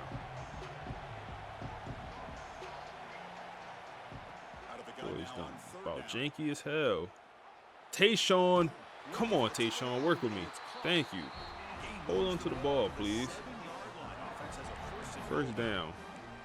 Now a timeout taken by the defense, trying to preserve as much clock as possible for their offense. Dallas Wilson. Dallas Wilson. Dallas Wilson. I said he gonna win the game for us, man. Catch it and just run 3 yards, man. Just run 3 yards. That's all we need you to do. Catch it wide open and run 3 yards. Thank you. Since you can't do nothing else. You know, it's just everything Sheesh, man. The preparation that he put in leading into this game, Let's go. That natty coming, man. Everything right now is clicking for this offense and this quarterback. Come on. Keep working. The touchdown, the kickoff team is out there to boot it away.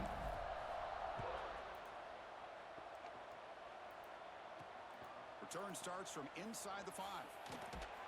And they've got the return of Corral. That return backfires on him. Now, Keep working. Keep working. Keep working. Keep working. their own 10.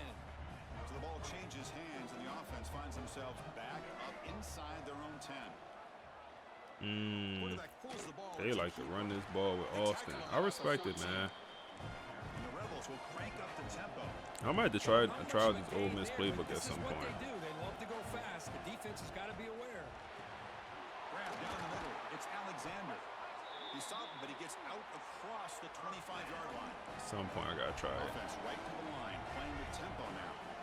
Chris, if I'm not mistaken, I think that's only his second catch of this entire game. Boy, this defense has done an amazing job of keeping him in check. Let's face it, this guy's as good as anybody in the country. Big-time playmaking ability, but they've taken him out of the game. I think it's a big reason that they have a nice 2-minute lead. warning. We've reached the 2-minute timeout. This offense facing some serious urgency, trying to come up with a miracle late here. Go dime. This line getting set up. It's a first down play. To throw, it's Simmons. Box. Box. Defense is coming after him. Austin, man. I wonder how many rushing yards he got. He might have like 50. Pressure on the quarterback, but man, make the play. Boy doing his thing. Instead, they give up positive yards here on the scramble. On first and Boy 10, doing they're his looking to thing. throw the Dot. ball. Caught over the middle. It's Cunningham. Make it tough. That's all I can ask. Just make it tough. Solid gain on the play. That's all I can ask y'all boys to do. Clock running. Make it tough. And looking to throw now on first down. Yep. Pulls it in. It's Watkins. They bring him down after a short gain. Make it challenging.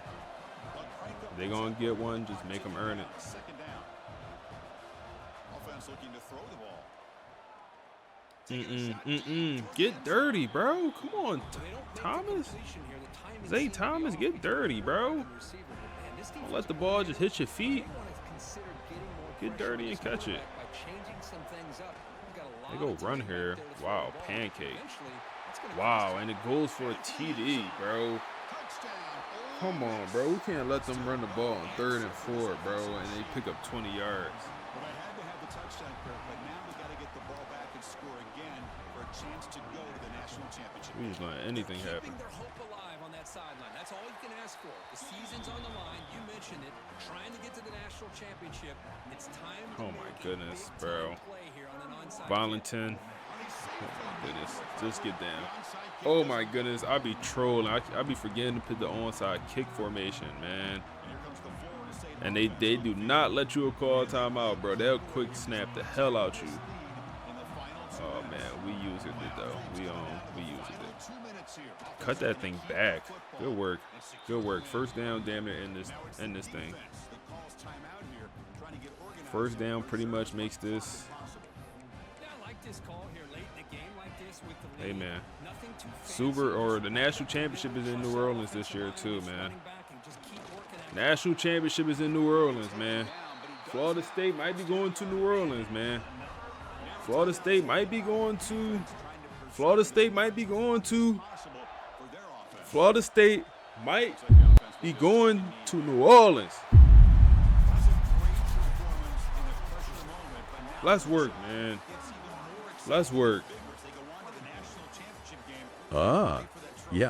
We end up winning this game 31-24, and we will be going to New Orleans to play in the national championship. It seems like we'll be playing against Michigan. The offense turned up here in the second half. That is huge here. Here's you 1-24. That projected score we had was 35-27. Okay, we were close. Very close. That score Let's go. confirms the discipline won out. And it also confirms the over-under was high. 61.5, they only hit We want 55. Michigan. So FSU's control dictated the entire pace. And if they're heading to the national championship, that means they survived that last test before the final. And what a test it was. To shut down an offense like Ole Miss's. And then put up enough points to win GG's. comfortably. That speaks to Rashawn Slaughter's maturity. Elite composer, just like we discussed. And a national title shot against Michigan, that's massive. Michigan was the one who embarrassed them 28-7 earlier in the season. The one loss that fractured the locker room. So this is more than just a championship game. It's the ultimate revenge story. Redemption is calling in New Orleans. What a dramatic setup. We'll see you next time for more Gridiron Leverage. Thanks for tuning in and enjoy that championship game. See you soon. Solid day for Rayshawn. I feel like he had a few too many overthrows personally. Huh? Get this up, my guy. Oh my goodness, y'all going crazy tonight. Hey, I appreciate the get this up, my guy. Y'all going crazy tonight, man. Hey, we're going to the natty, man. We're going to the natty. We're going to the natty. I appreciate the get this up. I think it's either Michigan or I forget. SMU, Michigan or SMU. He's keep breaking his record. Who do we get here, man? Give us Michigan. We want Michigan. And we get them boys. Lane Kiffin still at Old Miss. I believe he's still at Old Miss in this game, man. You said don't Doug Michigan smoke tonight. What you mean, man? I'm tired, bro. Or should we play it, bro? What you mean, bro? I'm a little tired, man. I need to be at full strength to play this Michigan game, man. We lost them boys twice. Embarrassing. We got embarrassed twice. It's like, nah. We unlock strategists, man. I need that talent developer, bro. I need a talent developer. Number 1, Michigan, man. What a storyline. Hey, man, these boys ended Brock Glenn's career. If anything, we got to do it for Brock. They ended my boy career. They literally ended his career. That's the last time we seen this man. Do it for Brock, man. CJ Carr, 94 overall quarterback. Who else played well? Okay, they running back. He's hurt, it appears, for this matchup, but he played well.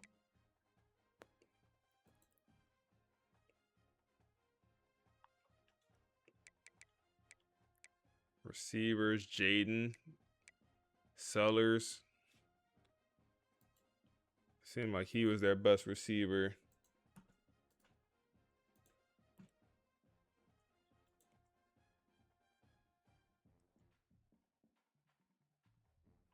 Unfinished business, man.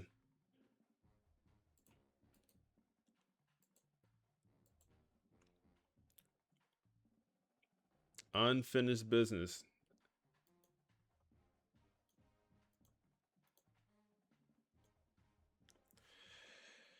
BG comeback game, man. BG off the roster, man. BG quit after we yeah, BG off the roster. You couldn't write a better story than this? Facts, bro. Yeah, no, we gonna play this game tonight. We gonna play this game. I was just joking. We gonna play this game tonight. I am tired, but we gonna play this game. It's not an excuse. Damn, they got a lot of pressure on our quarterbacks this game. This week 4 matchup. And then we threw 3 picks.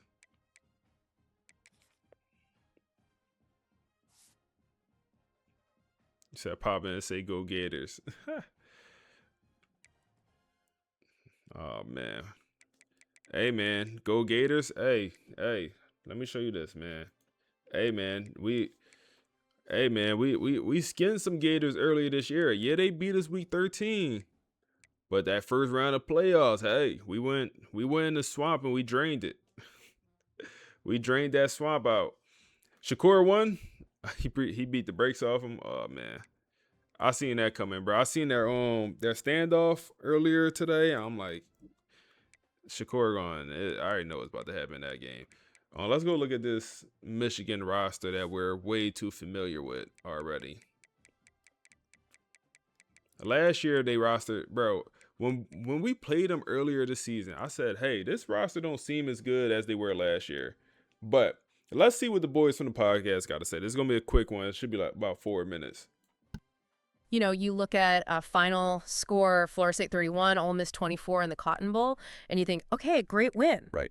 A solid performance. On to the next one. Exactly. But going through the materials for this deep dive, this doesn't feel like a celebration at all. It reads more like, I don't know, a damage report. That's the perfect way to put it. Mm-hmm.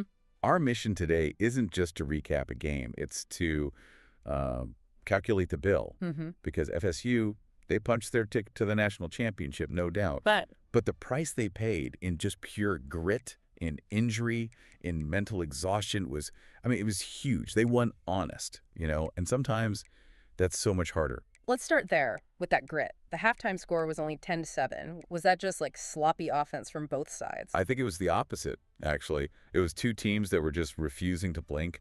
The whole atmosphere was described as suffocating, just punishing hits. So not a lack of talent, but a collision of it. A total collision. And this is where we have to talk about. Hold up. Bro, you look at this roster and it really don't look that impressive, bro. It really don't. CJ Carr, obviously, 4,200 yards, and with the, all the touchdowns, 42 touchdowns, 2 picks, all that stuff look good. Running back room. They don't have a running back with over 500 yards. They've been having injuries in the running back room. They're starting the running back hurt. They're down to backups. Look at the receiver room. Come on, man. But 900 yards, 4 touchdowns, 1,000 yards, 11 touchdowns, 1,100 yards, 20 touchdowns. And they have 3 receivers with catches. That's it. Nobody else in the receiver room got a catch. Tight end, damn near 1,000 yards. I mean, that's a good tight end play. But the roster don't look that amazing, man. Rashawn Slaughter. The quarterback, right. 350 yards, 3 touchdowns. Looks great on paper. Looks dominant. But the reports from the game, they show something completely different. He wasn't playing perfect football. He was playing under constant, intense duress. So those stats are hiding the real story. They're hiding the chaos. I mean, he was standing in pockets that were just actively collapsing around him. He threw that interception, sure, but he came right back. He didn't let it rattle him. Got 17 Not at all. sacks. And that's the real insight here. Yeah. Winning at this level, it's not always about clean execution. It's about how you manage that chaos. Okay, so Slaughter holds it all together, but the name that really jumped out at me was Maka Nakamura, a true freshman, doing that. It's just so rare. We're talking about a kid who should be in a dorm room, and he's stepping into the WR1 role on a national stage. 11 catches. 11 catches for 102 yards. Every critical down, it seemed like Slaughter was looking his way. The moment was not too big for him. And you still had Creed Whitmore making those tough catches over the middle. Exactly, Mr. Reliable. But, and this is so key to the story of this game, for every Nakamura rising to the occasion, you had a Dallas Wilson who was struggling. Yeah, I saw that. 3 drops. It was a rough night. It was just brutal. The reports say he was nearly benched. It's such a fascinating contrast, The freshman playing free and the veteran suddenly in his own head. It just highlights the razor-thin margin for error.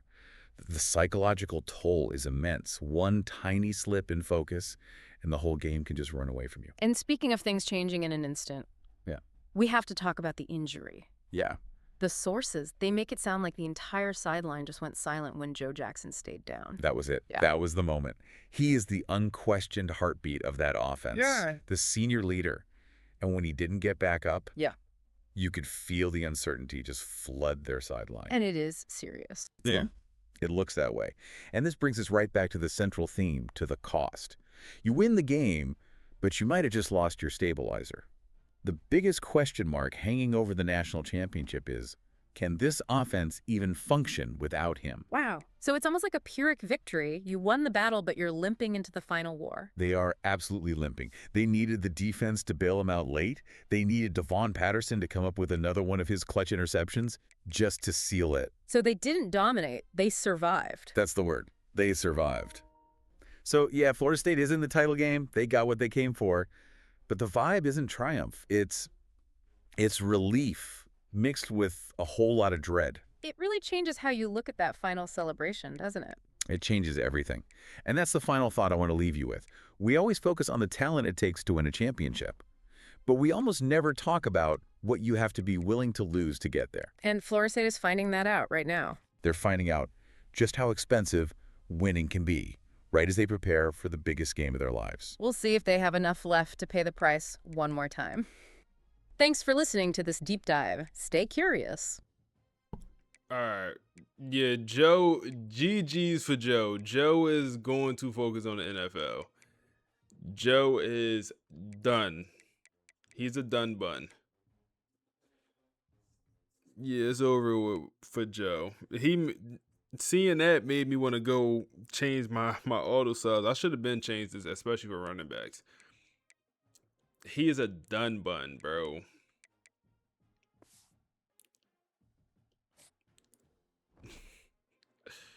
I gotta take him out the lineup, bro. I mean, bro, I never seen this before. Have y'all seen this before in y'all dynasty?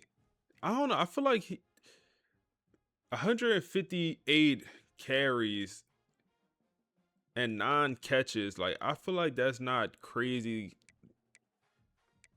Let's look at another running back. 300 rushing yard carries, bro. What's his wear and tear? Am I tripping? He got twice as many carries. But why is his wear and tear so much more cooked? He's a freshman? I don't know, man. I guess. I don't know. That look crazy, don't it?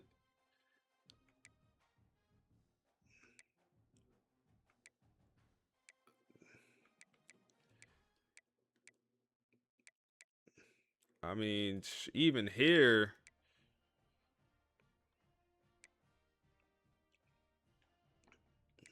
Yeah, I guess, yeah, it gotta be because we actually played the games. It gotta be. Cause yeah, he's a done bun, bro. He's done for the season. I mean, he can't play.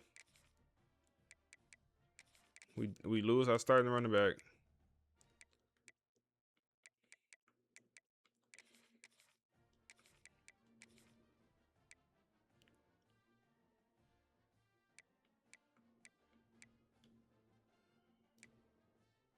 Yeah, I did raise up injuries.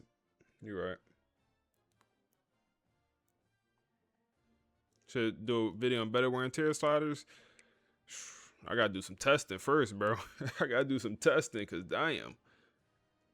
I gotta do some testing first. Let's make sure he's not in that like third down running back or nothing, cause he cannot play. He shouldn't even suit up.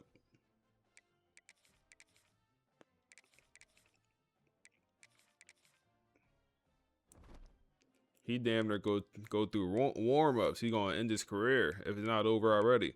All right, man. Michigan game national championship. Hey, hey.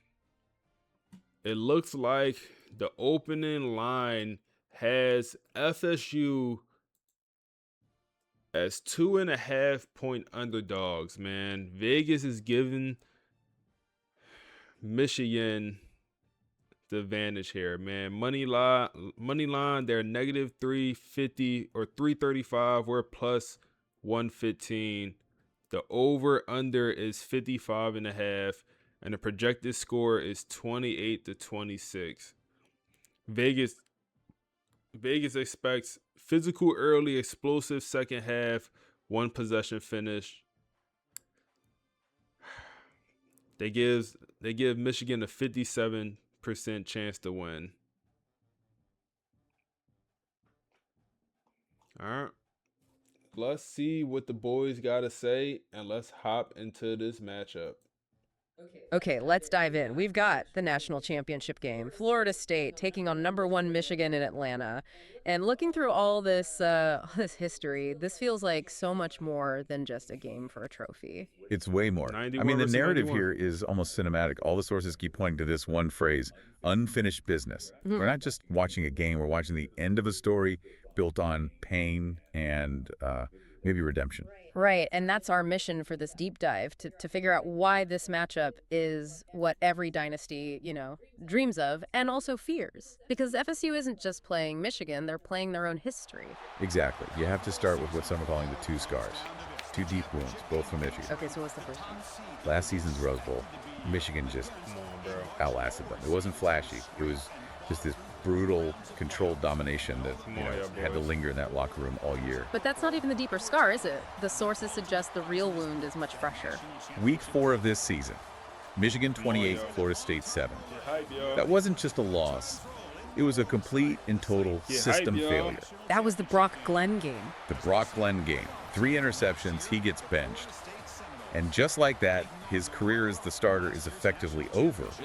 That one night didn't just change the depth chart, it altered the entire direction of the FSU program. So the pain basically forced them to become who they are now. But before we get to FSU 2.0, let's talk about that Michigan team. They just seem so inevitable. Inevitable is the perfect word. They aren't going to wow you with highlights. They just beat you with consistency. Look at their QB, CJ Carr. A veteran guy. Michigan Super calm. He's never rattled. He doesn't chase the home run play. He just waits. He waits for you to make the big mistake. And while he's waiting, Ahmad Hardy is just a hammer. He's the engine. He finishes every run violently. The goal is to just wear defenses down until they physically don't want it anymore. Which sets up their defense, and that really is their identity. It is. The reports all highlight their elite front seven and this idea of gap discipline. I see that term everywhere in the notes. For anyone listening who isn't, breaking down film, what does that actually mean? It just means no one tries to be a hero. Come on, nothing easy. Each player has a lane, a gap, and their only job is to control that gap. You don't abandon it to chase a sack. KJ Sampson, You trust your teammate to handle his. No way, Jose. You build a wall. So there are no holes to run through? None. It forces the offense to be absolutely perfect. And right in the middle of that wall is the guy who gave FSU nightmares last year. Justin Scott. The nightmare in the middle. He collapses the pocket from the inside out. He's the one who sets the whole tone. Okay, so that's the machine FSU is up against. But let's flip to the challenger. This Florida State team is not the same one that got crushed in September. Not even close. Big third down. Different quarterback, different Start the confidence, a totally different identity. And it all starts with Rashawn Slaughter. The narrative there is just incredible. Brock Glenn has the $2 million NIL deal, and he gets benched for Slaughter, who's on a much smaller, like $500,000 deal. It's the ultimate underdog story, yeah. And Slaughter didn't start in that Week 4 disaster. He wasn't there for the Rose Bowl loss. But he still has to carry the weight of it all. He does. Because the championship doesn't care how you got here. It just asks if you're ready. And he's got weapons now. Nakamura is a legitimate WR1. Creed Whitmore is playing his best ball. But there is one huge red flag in the notes. The Joe Jackson. The running back. He's banged up, and his status is uncertain. And that changes everything. If he can't play, or if he's not 100%, and the entire offense, the entire weight of this game falls on Rashawn Slaughter's shoulders. And you know Michigan's defense will test that immediately. D-line here to play. That's the chess match. Michigan wants those long, grinding drives to force a mistake. And FSU wants tempo, explosive plays. They have to make Michigan uncomfortable. It's strength versus evolution. It really is. Michigan is the standard. They're the obstacle FSU has been chasing. They broke this program earlier in the season. They ended an era. And now they stand between FSU and, I guess, the ultimate redemption. I need That's you. The whole John, story. hit me off the edge. Dynasties I don't aren't need born you, from easy wins. They're born when you have to face the team that shattered you, and you decide you're not that same team anymore. So here's the thought we want to leave you with. That D-line came to play, bro. If Florida State has truly evolved from the team that Michigan broke back in Week 4, does the trauma of that loss become their greatest weapon, or is it their ultimate weakness when the pressure is at its highest? It's notebook LM, bro. Can't get it right. It's notebook LM is what I'm using. Fair catch. Okay. Notebook LM. And you can even do stuff like this. Okay, let's dive in. Oh, hey there, how can we help? Joe Jackson has officially been ruled out for this game. Okay, wow, that is a massive update, and thank you so much for bringing that to us live. That truly changes the fundamental calculus of this entire championship game.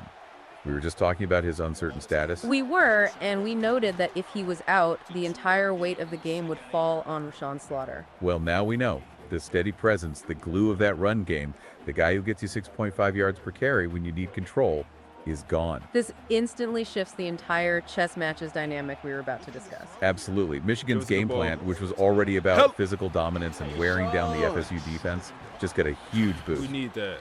Because now FSU can't rely on those long, time-consuming drives grounded in Joe Jackson's reliable carries. No. Marcus Vail's plan, which was likely to run Jackson 18 or more times to control tempo, is now gone. Rashawn Slaughter is officially carrying the entire offense on his shoulders for the biggest game of his life. And this plays directly into the Michigan mentality we were profiling. They are built to break you. They will load the box and dare that young quarterback to beat them, especially with the Rose Bowl history looming. Which is why we need to dive into this game now, more than ever, to see how FSU adapts to this brutal news. Okay, let's unpack this with the new information. We've got the national championship game. Florida State taking on #1 Michigan in Atlanta. And looking through all this history, this truly feels like so much more than just a game for a trophy. It's way more. The narrative here is almost cinematic. All the sources keep pointing to this one phrase, unfinished business. We're watching the end of a story built on pain and that D-line playing, bro. And that's our mission for this deep dive, to figure out why this matchup is what every dynasty, dreams of and also fears. Because MSU isn't just playing Michigan now, they're playing their own history without their anchor. Exactly. You still have to start with what some are calling the 2 scars, 2 deep wounds, both from Michigan. Okay, so what's the first one? Last season's Rose Bowl, Michigan just outlasted them. It wasn't flashy. It was just this brutal, controlled domination that, had to linger in that locker room all year. But that's not even the deeper scar, is it? The sources suggest the real wound is much fresher. Week 4 of the season, Michigan 28, Florida State 7. That wasn't just a loss. It was a complete and total system failure. That was the Brock Glenn game. The Brock Glenn game. 3 interceptions. He gets benched. And just like that. Come on. Pressure. Pressure on the quarterback. Down goes CJ. Down goes CJ. The Jim Thorpe Award winner, Devon Patterson, in on the sack. We send the blitz, and it was good coverage, honestly. It was almost more of a cover sack. Even though we send the boys, that was more of a cover sack. It's going to be a loss of 7. Bro, this is the best the D-line have ever looked, and this is a good O-line we're going up against. They got 2 NFL guys at left tackle and left guard on this O-line. So this is not a team that's slouchy by any means, especially in the trenches. I love the call here by the offensive coordinator, getting this wide receiver involved early in the game. Obviously a long way to go. Come on, 3rd and long once again. Big impact today and get his confidence established. They do go pass. Check down. It's absolutely nobody there, bro. It was 2 guys wide open. I went for the guy that was deeper. Bro, no way. They both are just that wide open, bro. Like, I had to choose. And as a defense, you just basically I had to choose. up in the air because they had that covered relatively well. So run here up the middle, wide open. So running back by committee type offense. Of course they're going to pick up the first down by running the football. You think about Michigan, you think so many legacy, incredible backs that they've had over the years. Tim Biakabatuka and Tyrone. Come on. KJ Kirkland. Meet him in the backfield, lost to 2. Looks like this first quarter is going to end with no score. One last play here. Or just really good instincts there by the defender, but that play is blown up right at the snap. Okay. All right, 3rd and 6 here, man. 3rd and 6 entering the second. Got to figure something out. Figure something out. Figure it out.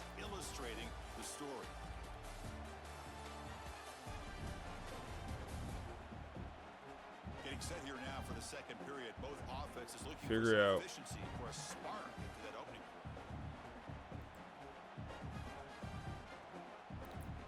First play of the quarter is a crucial one. Offense trying to convert this third down. Figure it out. Come on. Come on. Ah, I got caught. I went too far in pursuit. And he's going to be down to the 1 yard line. J Mac. Yo, loving the storyline. Keep working. I appreciate you, bro. I appreciate you, big dog. We got to find a way. Shoot a gap. Damn, bro. I seen it, but I just over pursued. Oh my goodness. Know what he doing my middle linebacker like that, man. I go for the hit stick and I end up getting his stick. Another run here. Tackle in the backfield. That was a crazy speed booth, but we stand him up. That's going to be John Henry. He is having a hell of a ball game so far. It's probably going to be quarterback sneak, man. I don't even know if we can stop this. We got Cleveland in the game. He should never be in. Quarterback sneaking, we do get the stop, and they're going to go for it. They have two receivers out there. I'm going goal line once again, bro. Maybe it's the wrong decision. I'm going goal line. I'm going goal line. They do go run. Wow, we had a chance. Wow, we had a chance. Wow. Wow, they ran it 4 times. They was committed. I respect that, man. They ran that ball 4 times from the goal line. Wow. 7-0. PAT makes it 7-0. 7-0.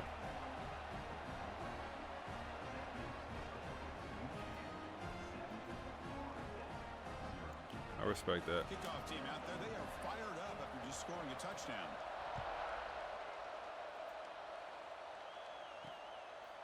I respect that. Come on. Touchback, ball spotted at the 25. And the Florida State offense heads back onto the field. Down, not starting the running back. Gotta figure it out. I don't know if Slaughter has a completion. He has to, right? No, he has to. He has to have a completion.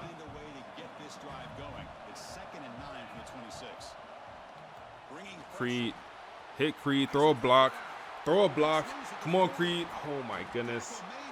It's a little bit faster, just a little bit faster. That's a huge play for the offense. I thought he was going for a second. I'm not gonna lie, I was about to do my little stand up. I thought he was going. Gotta think they're going to continue to go back to him until this defense Nakamura. shows that they can slow him down. Pick up 6. Gets them a few yards closer to the marker. This is what makes this guy so tough. It's basically an option route. With the ability to break in or out, he sets his defender up, gets leverage to the inside, and they have a nice completion. Nakamura. Just no! Ball goes on the ground. Number 15 is going to scoop it up, and Rayshawn Slaughter got to make the stop, and we get him on the ground.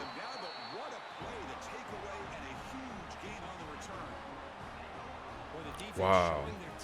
The true freshman all season playing out of body, playing out of his mind. All season, he was balling. You think he was down? I don't know. That looked like a hit stick, bro. Oh, no. Damn, he wasn't down. He wasn't down. I'm not going to waste the review. He wasn't even close to being down. Hey, Black Naruto and Young Draco, appreciate the follows, y'all. I don't even think he was close. Yeah. Wow. They go run here. We're all over it, man. Devon Patterson coming down to the line of scrimmage. You see this with a lot of backs. There's a tendency to want to try to bounce it to the outside. Now, sometimes the play calls for it, but you know the coaches are telling you. Wow, the young receiver makes an error here in his biggest game of his life, man. It happens. They appreciate that follow. At my, wow, what a catch. In traffic. We need receivers that can make catches like that, man. We need receivers that can make catches like that. Damn. Bro, we're in that backfield. That's Devon Keys that time. We in that backfield, though, for sure. So let's run twos. Add me on PlayStation, man. We can run it. Not right now, though, but we could definitely run twos. Box. John Henry with another sack. 3rd and 18, man. 3rd and 18. This D-line has come to play, man. It's super unfortunate that our offense is struggling, bro. Because this defense is here to play. Boy, is this defense here to play. It's the 2-minute timeout. Nice to have a close game here as we approach the half. So here comes 3rd and long, trying to Damn, bro. Boy, is this defense here to play. 3rd and 18. Now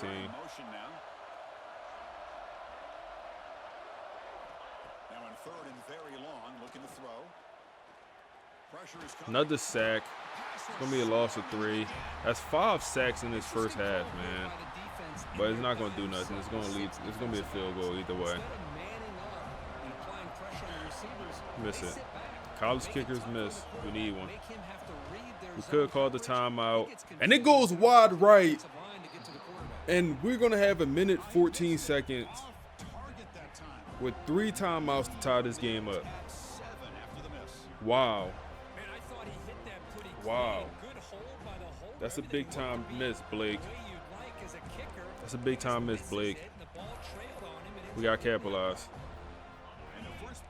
Capitalize. Nakamura, we're going to go right back to you, bro. Because you're going to make up for it, man. You're going to make up for it. You fumbled. You're going to make up for it, bro. We believe in you. We believe in you. The Seminoles will hustle to the line to crank the tempo. On 1st and 10, they'll look to throw it. Creed Whitmore. Back on that ball.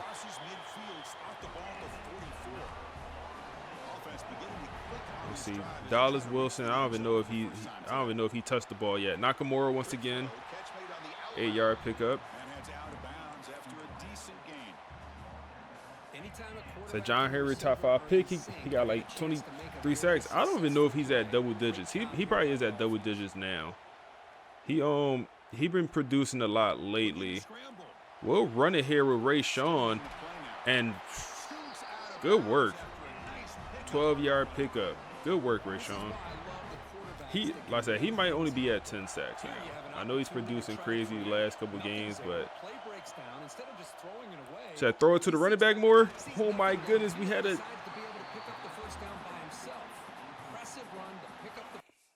bro. We had a touchdown to the running back here, man. I mean, this is a wide open TD, man. Keep this drive moving.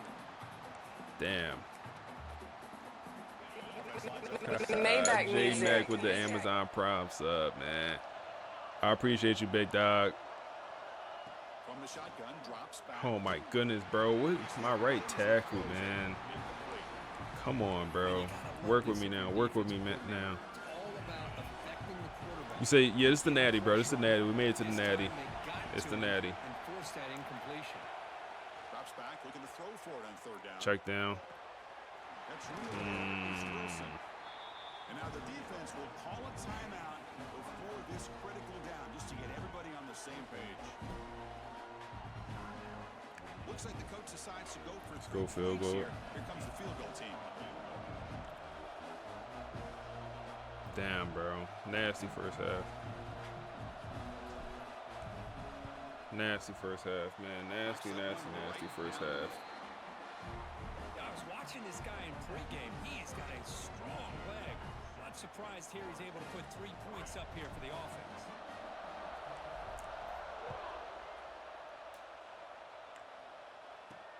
Fields it inside the 5-yard line. We locked. That's pretty solid coverage there. We locked, man. And the Michigan offense comes When we win the natty, man. The last drive was a little demoralizing. They stalled and We then locked. missed a field goal. Offense out for the first play of the drive, beginning at the 22. It's at 10 points through 6 quarters versus Michigan. Oh man. Oh, good, bro. The D line. That's gonna be Williams on that pass deflection, bro. The D line is playing, bro. The D line is. Them boys hungry. I don't know what's up with the rest of the team, or especially the offense. After the incompletion on first down, looking to throw it again. The D line is just take it to half. That's 3 sacks for John Henry, bro. He's gonna make himself a first-round pick just off this film right here. Just off this film right here, he gonna be a first-round pick, man. Wow. His career as the star. Yep, go on. So at halftime, we are losing 7-3, and we barely got that field goal. Nakamura fumbled the true freshman receiver as we was driving there in the second quarter. It's a nasty game for both teams. Michigan has negative 19 rushing yards, and we have about 5 to 6 sacks on the quarterback. So we're kind of doing our thing with the D-line, but the offense is just struggling. Oh, wow. Thank you for the incredible real-time update. That paints a very clear picture of what's happening. Okay, let's unpack this. We have a 7-3 score, so it's a grinding game, exactly what Michigan wants. And that Nakamura fumble is the perfect example of youth showing up in a championship game. He's been an absolute revelation, the true freshman WL1, but this game demands precision. Championship football demands precision, exactly. And the Joe Jackson absence is probably being felt right now. Right, because without that consistent run threat, even if Michigan's run game is struggling negative 19 yards, Wild FSU's offense is one-dimensional. But the defense, the D-line, is living up to the profile we just discussed, 5 to 6 sacks. That's John Henry and KJ Sampson collapsing that pocket from the inside out. They are making CJ Carr uncomfortable. That is FSU forcing their will, forcing Michigan to throw more than planned. So the game is now exactly what we thought it would be, a brutal, physical slugfest, punishing mistakes like that Nakamura fumble. The good news is FSU is winning the line of scrimmage on defense. The bad news, the offense is carrying the weight we predicted. Which brings us right back to the narrative we were building about the pain that forced them to evolve. Absolutely, the starter is effectively over. That one night in week 4 didn't just change the depth chart, it altered the entire direction of the FSU program. So the pain basically forced them to become who they are now, even if the offense is stumbling right now. But let's talk about that Michigan team. They just seem so inevitable, even when they have negative rushing yards. Inevitable is the perfect word. Even if Ahmad Hardy isn't finding space, they just beat you with consistency. Look at their QB, CJ Carr. He's still the veteran guy. Super calm, he's never rattled, and he doesn't chase the home run play. He waits for you to make the big mistake. And FSU just made one with that Nakamura fumble, which is why Michigan is winning 7-3. Exactly. And while Hardy is quiet right now, Michigan's defense is still their identity. We mentioned their elite front seven and this idea of gap discipline. It just means no one tries to be a hero. Wilson. Each player has a lane, a gap, and their only job is to control that gap. They aren't abandoning their assignments to chase those sacks that FSU is getting. They're just holding the line. Keep moving. So there are still no holes to run through. That's why the FSU run game, without Jackson, is struggling. None. It forces the offense to be absolutely perfect, which is a huge ask for an unbalanced offense in a high-pressure game. And right in the middle of that wall is the guy who gave FSU nightmares last year, Justin Scott. The nightmare in the middle, he collapses the pocket from the inside out. He's the one who sets the whole tone. Okay, so that's the machine FSU is up against. The FSU defense is matching it blow for blow. This Florida State team is still not the same one that got crushed in September. Not even close.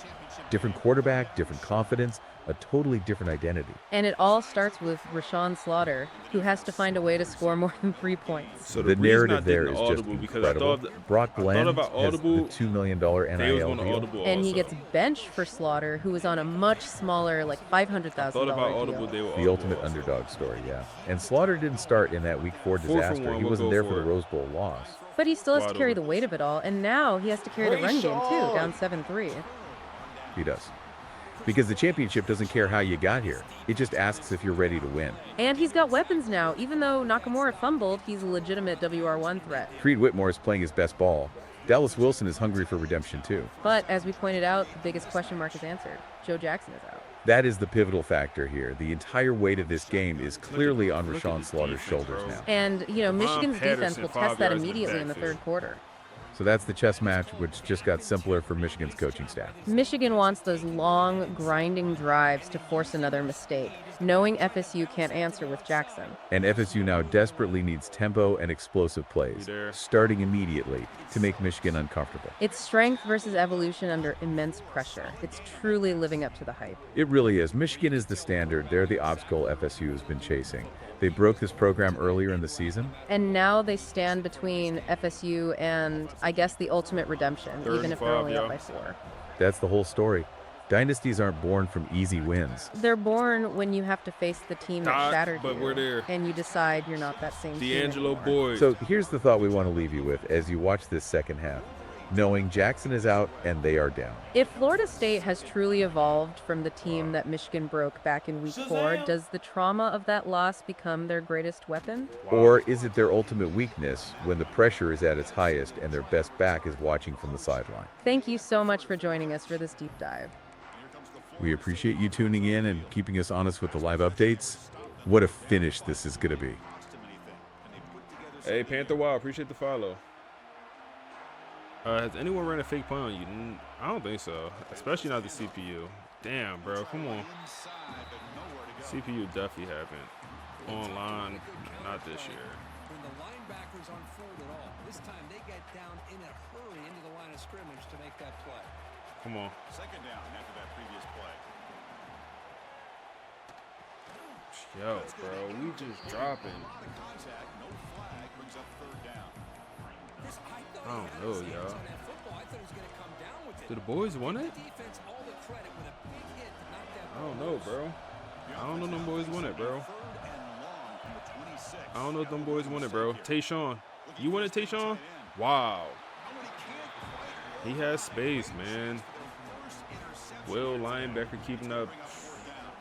4 down Terry? Not yet, bro. We'll punt, bro. I can't give them this good a field goal position. Not on 4th and 10. How you do the commentary? It's a website called Notebook LM. Notebook LM is the website I'm using to do the commentary. Get something going here. The first play of this drive now, they're set up at the 34. Let's see. Throw it on first down. We go zone here. Pitch and catch to the tight end. They're finally able to stop, and the quarterback brings the big man Damn, down. bro, Not come easy on. to do with that size difference. Getting set. Here's second down. They go 5 wide. Man, I hate going against the 5 wide. Boxed it though. That one falls Good work. incomplete. Looking for a flag, doesn't get it. Brings up third down. I'm a big fan of the 3rd and 2, man. Like, we got so many stops this game. This looks like a run. It is going to be a run. And Devon Keys, what are we doing, bro? You was right there in the gap, and you folded. Bro, Devon Keys. Is this not perfect? It's my star middle linebacker. Folded. What are we doing? Why did he run into the block? Bugging, bro. Bugging out. The Wolverines will line up on 1st and 10. They trolling me. They trolling me, bro. They trolling me, bro. What's up with this Michigan defense? Another great tackle on the backfield, bro. Like, we're doing our thing. But this Michigan defense, bro, we just can't crack it, bro. Michigan defense, they ended what's buddy name?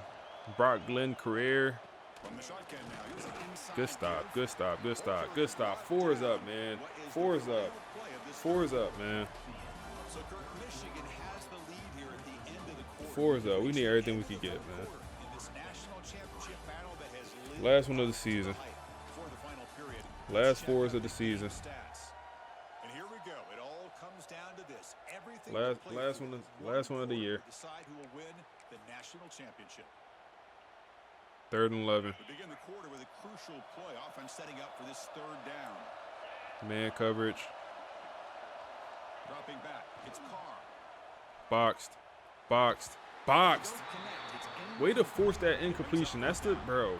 That's Bates right there. Because if he catch that, they're in field goal range. Way to force that incompletion, man. Once you get him behind the sticks, you can mix up your coverages. All right, come on, start really now. affect the quarterback's Let's eyes start and now. disrupt the timing and the rhythm of what the offense is trying to do. Now we've got another big fourth down coming up. Starts now. And the Florida State offense heads back onto the field. Starts now. For a quick 3 and out. So looking to put something together on this drive with more urgency. Tackled behind Running the game, line. It's a boo-boo. loss of 2. I'm trying to run inside, outside. It's all boo-boo right now, bro. It ain't working. They've done a nice job Not of hitting. taking the run game completely away, making it a lot I think it's easier not to hitting. zero in on that quarterback in the pass game. Running play goes backwards. Makes I don't it know what second plays to down call. and 12 now. Whoa, why do that? It's Wilson. All right, 3rd and 7. Bring him down quickly. A short pitch and catch to get a little bit closer to the marker. So the offense getting set. This is not where you want to be against this defense. 3rd and long. Well, we just continue to see this defense make great It's open. plays, It's especially open. with their It's open. tackling. Creed. And the awareness Creed. to understand we're in the fourth quarter, you're trying Keep to working, this Creed. offense You the in only one that want to bounds be here. So they keep that clock moving. 1st and 10 now for the offense. Quarterback pre-snap adjustments now for this defense. Creed. No. That's nope. That ain't Creed. That's a true freshman. Might need Joe for a few plays. Man, Joe no longer on the roster, man. It's either Joey or we do have Kevin available, but Brock no longer suits up. Great route, enough separation to give the quarterback a nice lane to Come throw on. the football. Good catch, Dallas Wilson. Way to go get it one time, man.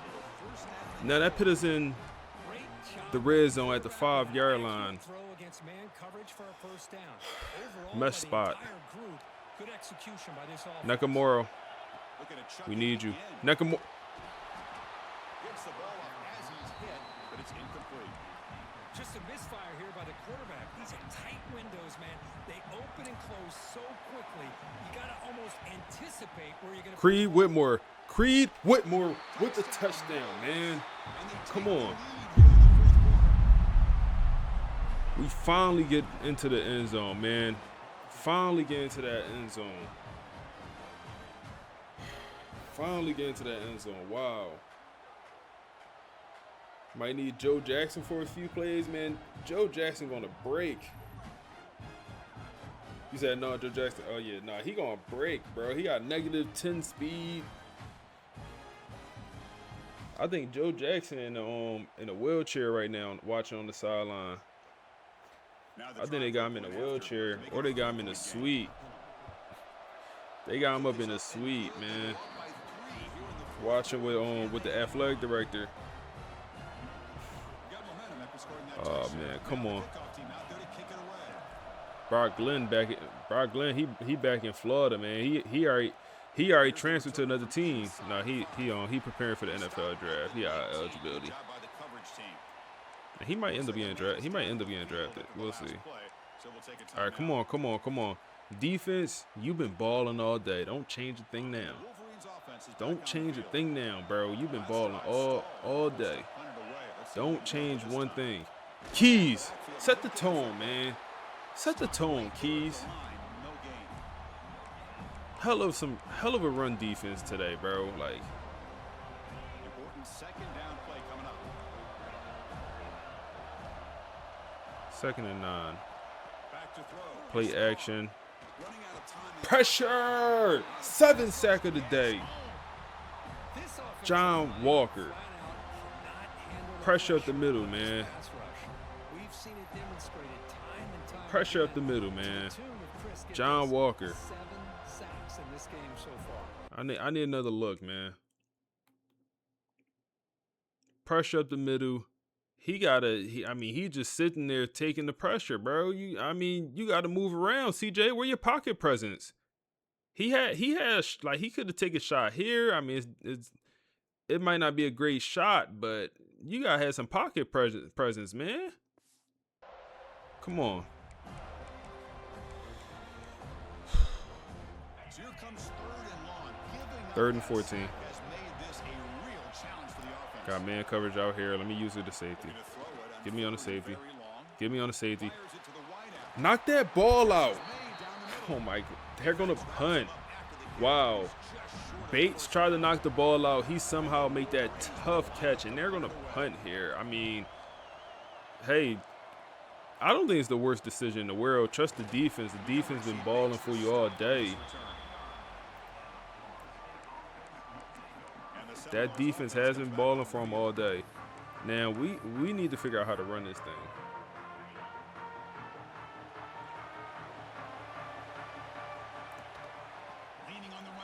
Oh, my goodness. I'm trying to pick a 5. Well, this is where the Shoe clock. line can really assert their will and put on the finishing touches to this game. The defense, you can see them. They're breaking little by little right now. You make sure they break completely. Creed, yep, first down. Good enough for first down yardage. But they love going to this guy in the slot, don't they? What a mismatch inside. He reels in another one. This guy's automatic. They'll run it out of the shotgun. First down, come on. They using timeouts. They using timeouts. Talk to me, Michigan. Talk to me, Michigan. Come on. As much clock as possible. And the Seminoles have first and 10 here. Defense is coming after him. And they hit him just as he releases the ball. It's incomplete. Should have ran the ball. After the incompletion, they Is come an up with RPO a second bad and decision here? I think so. Run it. Just run it. Should have ran that ball, bro. Don't matter. Don't matter. First down. First down. First down. Is that ball game? Not yet. Not yet. Not yet. Hold your horses. Not yet. Fresh set of downs for the offense. Not yet. RPO. Do not throw if it's not there. It's there. It's there. It's there. Nakamura. Get down. Get down. Just get down, Nakamura. Just get down, Nakamura. Just get down. Hell of a RPO call there. Hell of a RPO call there. As much clock as possible. Big guys up front lined up. It's first down. And now the handoff. Hell of a RPO call, man. No, Nakamura. We'll take a timeout while they check it out. They're out of timeouts, and he gets injured, bro. You got to scrape yourself off the field, bro, before you let him call a timeout there. Wow, bro. You got to scrape yourself off the field before they get that timeout, bro. I ain't going to lie to you, Nakamura. You a young receiver. I understand all that. Looking to pass here on second down. That's game right there, bro. I understand you should run the ball, but I mean, that's the game. That's the game right there. 3rd and 6. Dropping back, looking to throw for the first down. Makes a quick catch. They make the tackle, but that first down should be the clincher. National champion. Come on. Victory formation, man. These guys the third down, a chance to maybe get them off the field, and they It's not over? Oh my goodness, it's over. It's over, right? It's over, man. Let's go, man. You said it's the 2014 FSU, man. Let's go. Let's go, man. Somebody drop a sub, man. Let's go, man. Get down, get down, get down, get down, get down, get down. No need to touch that end zone. No need to touch that end zone. No need to touch that end zone. Just get down. Just get down. Rayshawn Slaughter finds a way to get it done, man. Finds a way to get it done. Finds a way to get it done, man. Marcus Bell and the boys. Your 2027 national champs, man. I mean, he went to $3 million. Hey, Brandon, appreciate you, bro. He went to $3 million. Look at Coach Bell, man. He went to $3 million. We might have to give it to him, bro. He went to $3 million. He got the player of the game. national champions, the Florida State Seminoles. I mean, we got to give it to him, huh?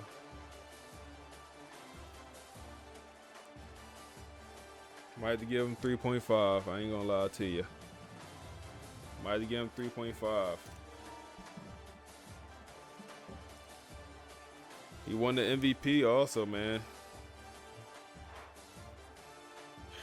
Wow. We finally overcome Michigan, bro. What a storyline, bro. I ain't gonna lie. That was a fun storyline. What a storyline. Just, yeah, I mean, he was efficient, but the pressure, man, the D-line really came to play. 20 for 30, so not even a terrible game for Rayshawn. He definitely had some bad overthrows. Running numbers not great this season overall. Nakamura is, I don't know what happened, but at some point he just turned the page and became just wide receiver 1.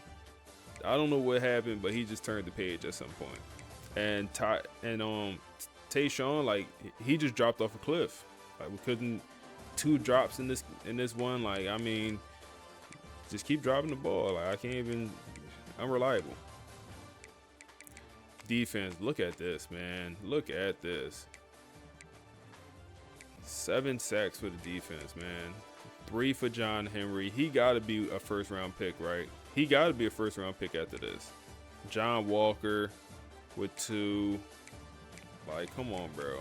No interceptions. Wade with a field goal. Can't forget that, man.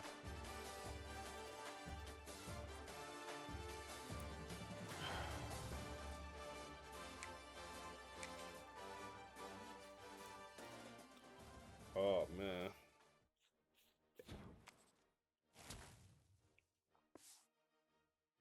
Oh, man. He said, can we see players leaving tonight? Maybe. Let's see. Maybe. Oh, man. Hey, all season stream will be tomorrow morning, by the way. So make sure I got the noties on, man. All season stream will be tomorrow morning. And I'll tweet when I'm going live. All season stream will be tomorrow morning. So make sure y'all go follow the Twitter, man. Anyone that go follow the Twitter, I'm gonna follow you back. So go follow the Twitter. Oh, man.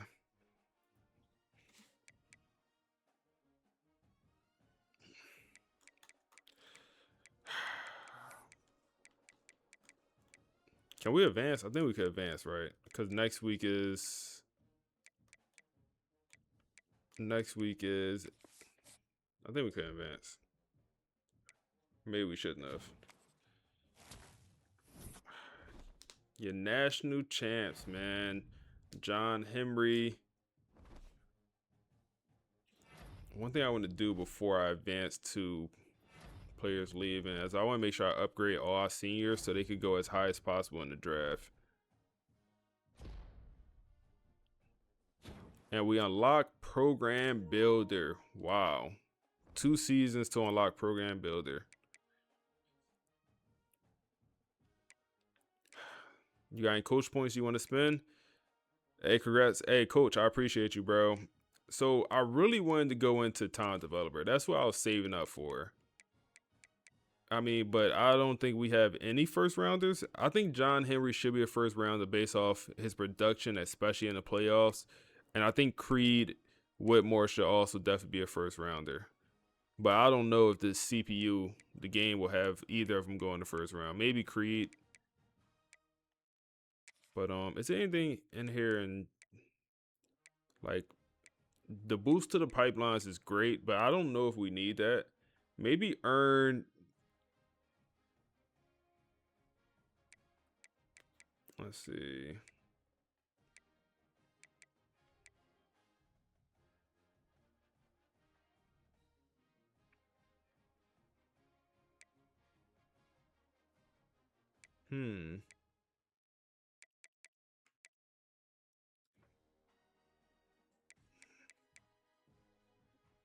I'm thinking maybe this. Maybe this so we could upgrade cheaper.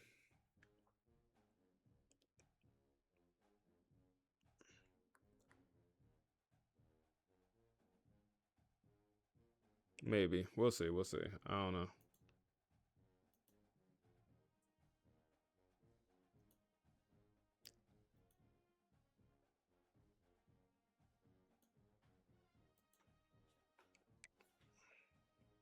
We won't spend it right now. We'll think about it a little bit more. But I want to just upgrade my players. We are 1 follower away from 2,700 on Twitch, man. Somebody just go ahead and take care of that. We're 1 follower away from 2,700. Brock Glenn. Ha, watch Brock Glenn go ahead and get drafted, man. Why should he be a top draft pick? But a guy like Joe Jackson, we have 4. If we could upgrade anything, I'm gonna upgrade it because East-West playmaker. Okay, it doesn't change his overall, but I just want these guys, these seniors, to be as high in overall as possible, so they get drafted as high as possible.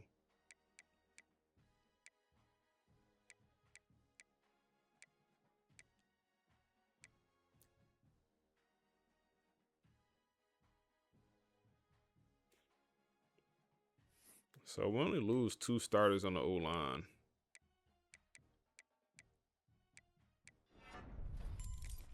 We could advance the players leaving. Shazam! Ha, there we go. I appreciate the follow, my guy. 2,700. That's cool. I appreciate you, bro. John Henry.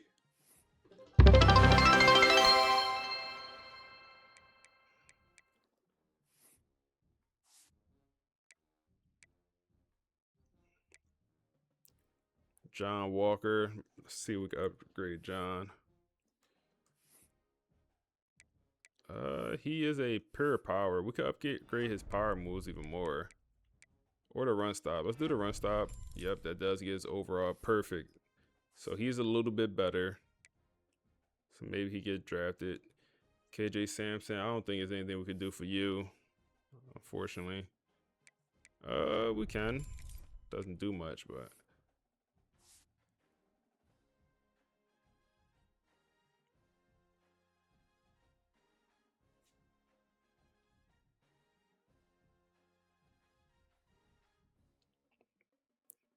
We said that yeah, bro. That doing 8 visits is an absolute. You would never lose a recruitment if you put a guy all them complimentary visits. Yeah, you're not losing that. Devon Keys, man, you played well, bro. You played well. I appreciate you, man. You played well. 1 year transfer, got a championship. Who was Cleveland? You're Cleveland. Okay, you got started development, but you was out there a few times. And I'm like, who the hell is Cleveland?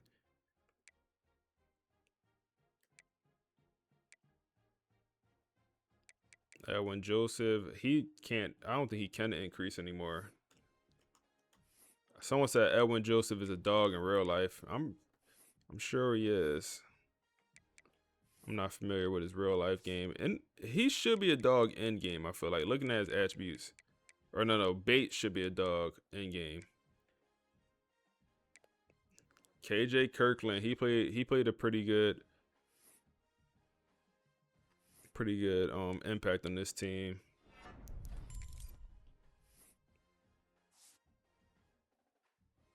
I'm a really upgrade these guys when we hit training results. I just wanted to upgrade these guys like the seniors, because the higher their overall, the better chances to get drafted. So like, if anyone I could upgrade, I just wanted to do that. But I don't want him to go. That's why I don't want to upgrade Cortland. If I upgrade him even more, he's more likely to go. So I don't want him to go. So I don't want to upgrade him no more. If that makes sense. We could look at players leaving.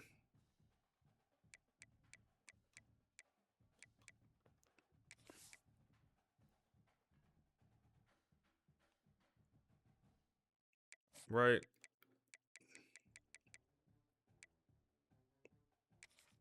We won't be able to see, I guess, All-Americans. So Devon Patterson was an All-American.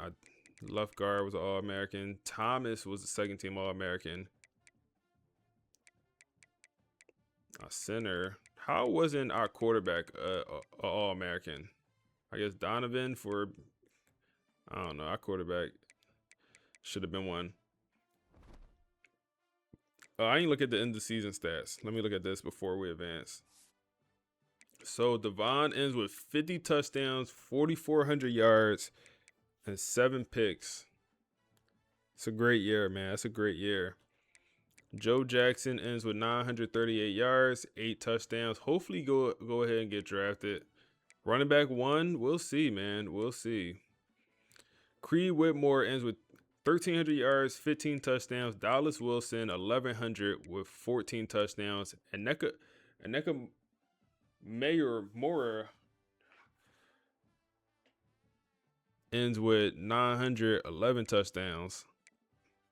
Some of these names be so crazy, bro. But he a baller. And Tayshawn, like, I don't know, bro. He just, like, fell off a cliff, man. He was at, like, I don't know. He fell off a cliff. Shazam! He fell off a cliff, man. Kirkland leading the team in tackles as a backup safety. Appreciate that follow, bro. It's actually crazy.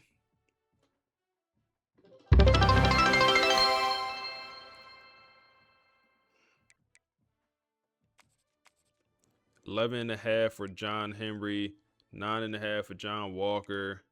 Like, I mean, interception numbers. Patterson, how many pass deflections did he end with? 22 is crazy. And Cortland Guillory with 20. How many did yeah, D'Angelo only 11, yeah. D'Angelo just didn't have the same type year he did last year. Frederick Valentin, he's gonna be a baller next year. I'm already knowing. He's gonna be a baller. All right, we could advance to this and just see. We'll just see what it looks like.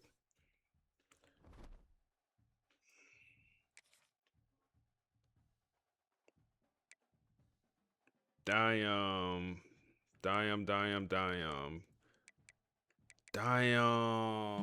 Playing Tom? Bro, I played you.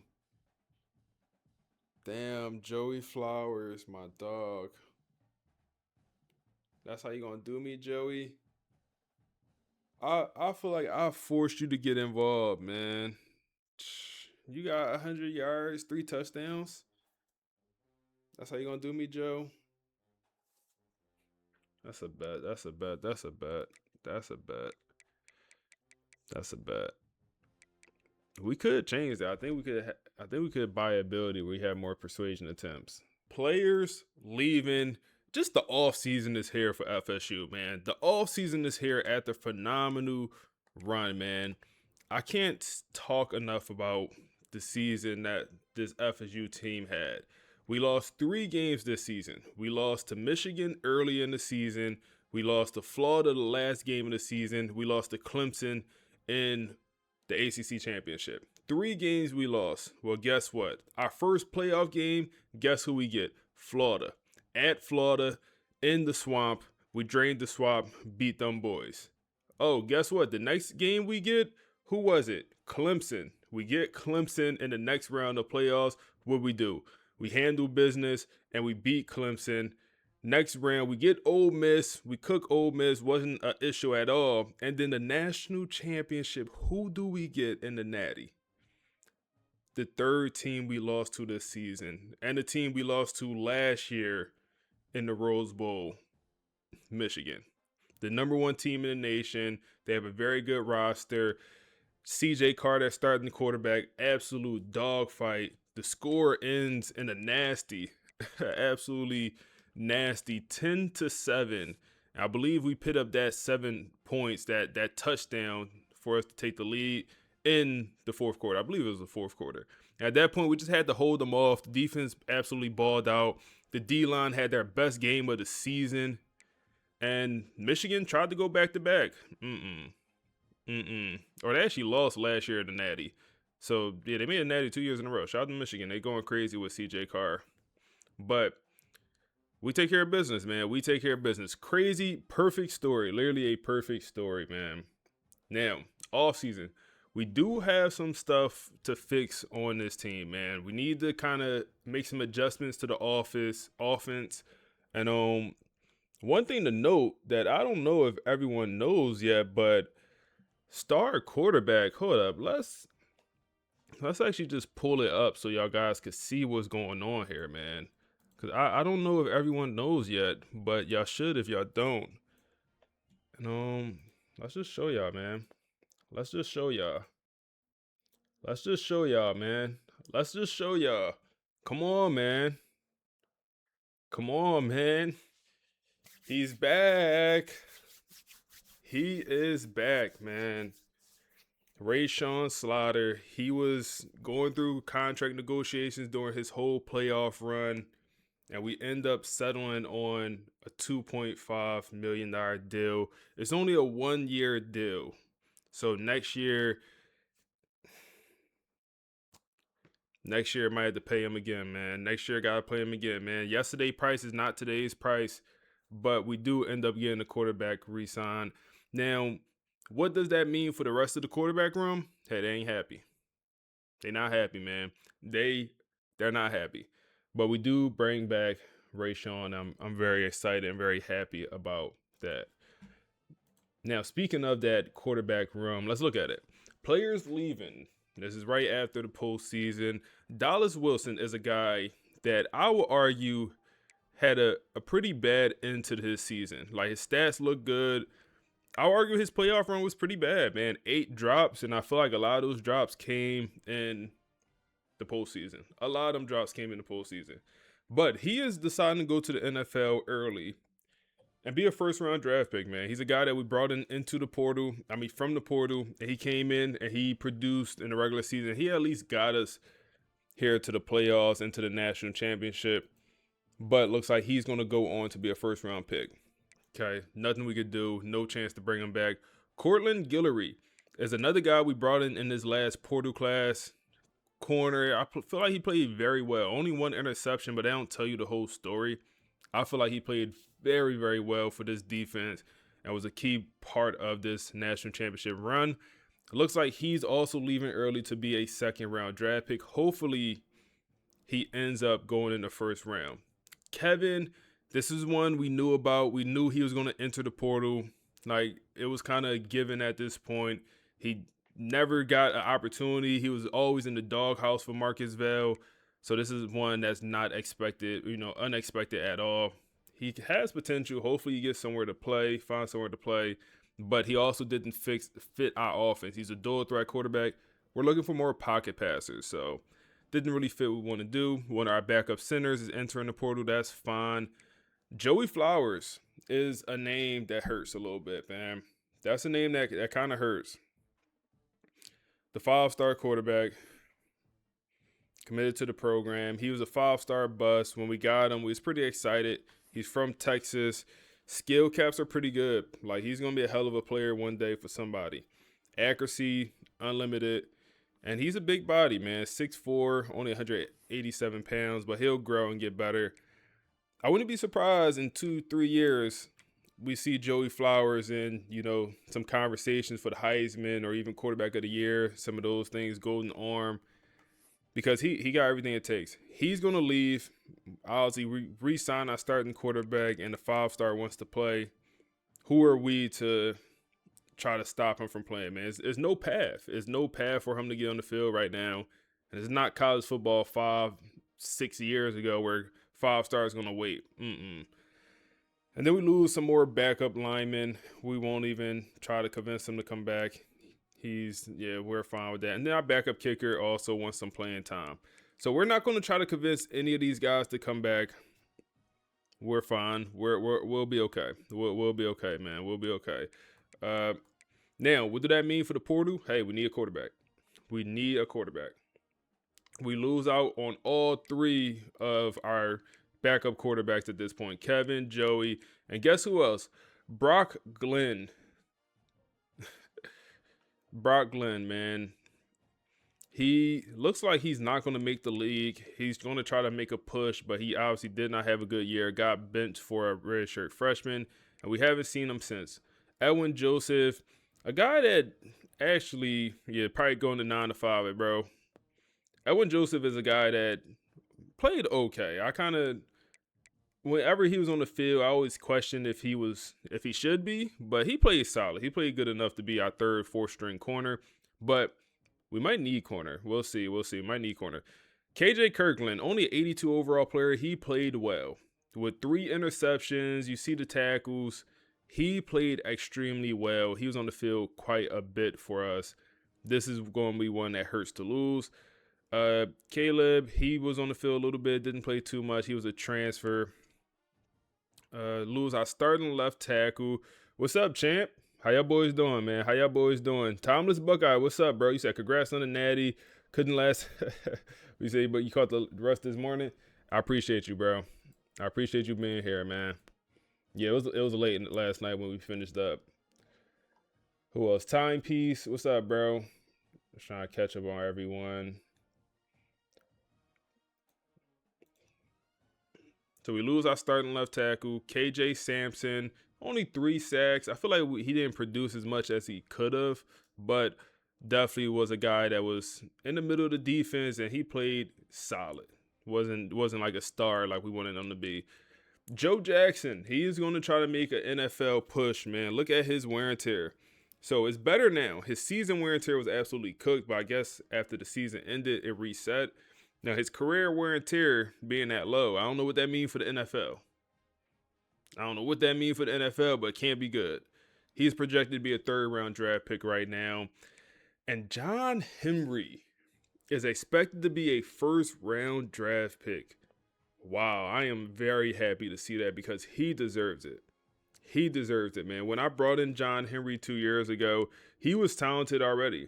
He was very talented already. Where did he transfer from? Or was he? No, he wasn't already on this roster, right? But he was talented day one. Utah is where he came from. And just look at the production, man. 9.5 sacks last season, 11.5 this season. But when I say all of this stuff, or majority of these numbers came in the postseason, like in the national championship, that man had 3 sacks. In the game against Ole Miss, he had, a sack and the pick 6? Like, come on, man. Come on. This is gonna be a solid pro, bro. This is gonna be a solid pro. He said Joe Jackson might have a 5-year career if he lucky, man. But yeah, John Henry, he's one of them guys that just. And hold up, I gotta show you his attributes because he's a 93 overall with the boost. He should be way better than, in my opinion. Like, look at his attributes. What's his archetype? Power rusher. 97 power moves, 96 finesse moves, 85 strength, 82 hit power, all that stuff.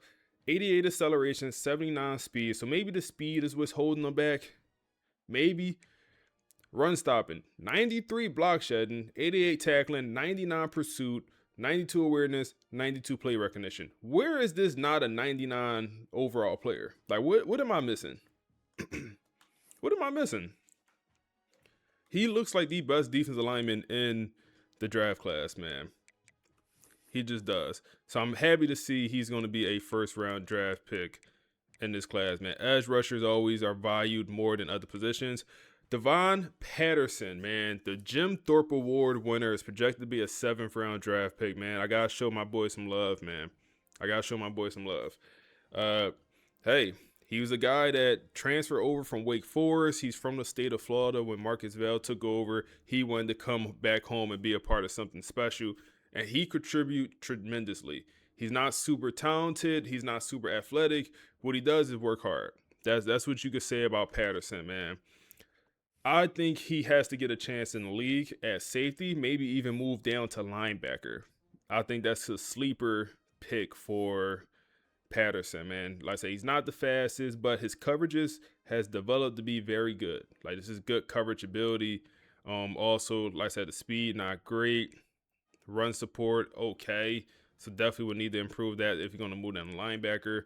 Not the strongest, even though you have great hit power and his catching is pretty solid. But Jim Thorpe Award winner, we relied on him a lot. And he produced a lot. We can look at his stats also here. I think the craziest stat he has is these pass deflections. 22 pass deflections for a safety is crazy. That's crazy. With 83 tackles, 10 for loss, 1.5 sacks, 4 picks. No pick sixes, but phenomenal year, man, for Patterson. He said, "Did you do a podcast after the Natty?" No, I got the podcast queued up, man. Once we get through this, we'll talk about play the podcast, man, for the Natty. He said, "You don't know what team to use for Dynasty. Can you pick the team?" If you're gonna let me pick, what's up, Lord? How you, bro? If you're gonna let me pick, I say go Maryland, man.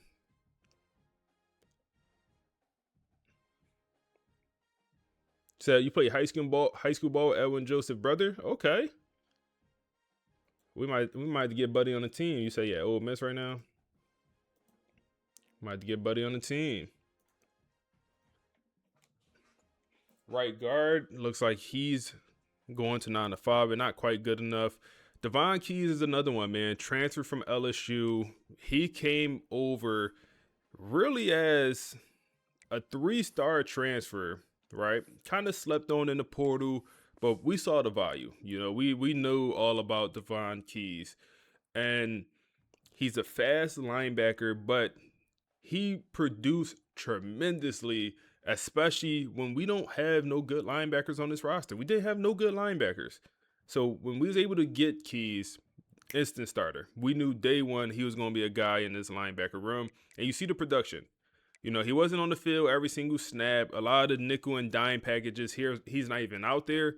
But 73 tackles, 11 for loss, 1.5 sacks, 1 pick, the 2 forced fumbles, and remember the forced fumble he had in the playoffs. Remember that forced fumble he had in the playoffs, man. I remember it. He like knocked the ball out, but it might have been a backward pass, so they end up calling it a fumble because he knocked the ball out, backwards pass, and then D'Angelo Boyd came up with the scoop and score, and we got a touchdown. So very, very good year for Devon Keys. Looks like he is going to go on to be a draft pick as well. Looks like he's projected to be in the 5th round, but that's great to see. John Walker, another guy here that from the state of Florida came in and produced day one. He's a big body, 6'4", 326 pounds is what he's listed at right now. And his production was good. 9 sacks from a D tackle with that weight. That's impressive. That's extremely impressive, man. He's an all power, he's an all bull rush type guy, man. He's gonna get up inside your pads and he gonna make you feel it.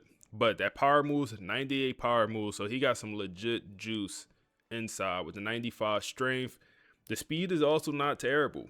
It's not terrible for his weight, man. Block shedding is also good. I mean, we losing our best 3 defensive linemen. We losing all our production on the D line. That's one thing I did not realize until now.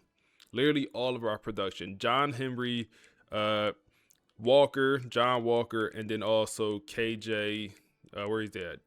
The D tackle, KJ Sampson.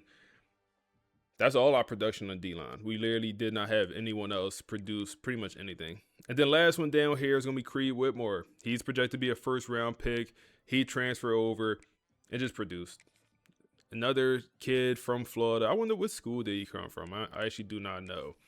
Let's see. He came over from Utah. We stole a couple kids from Utah, but he came over here to the ACC and just balled out. Like 1,300 yards, 15 touchdowns, and was a key player in the playoff run.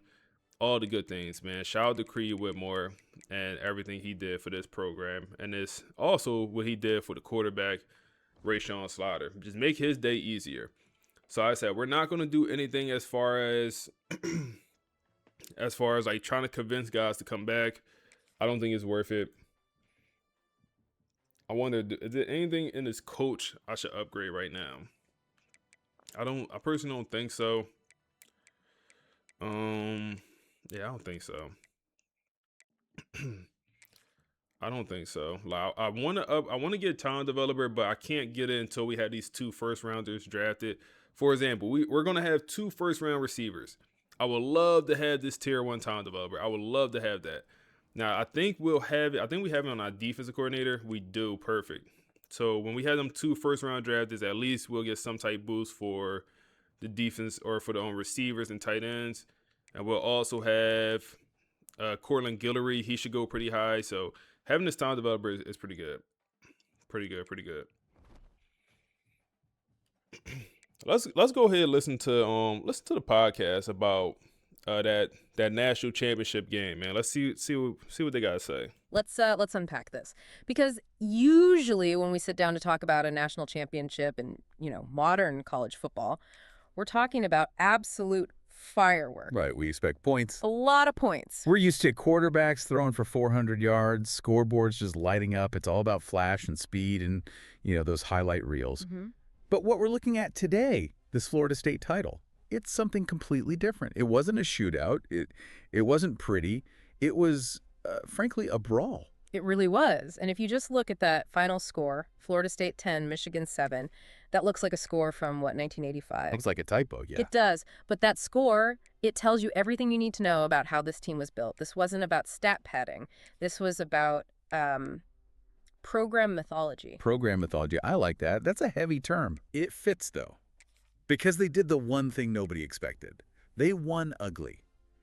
And I think the mission for us today is to figure out how a team that was supposedly too young at quarterback, burdened with too much NIL drama, managed to pull this off. Right, because 10-7, that is not how you draw it up on a whiteboard. No, absolutely not. So let's start right there.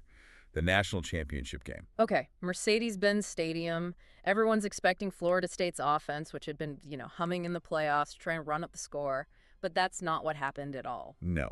This game was built in the dark, so to speak. It was just trench warfare.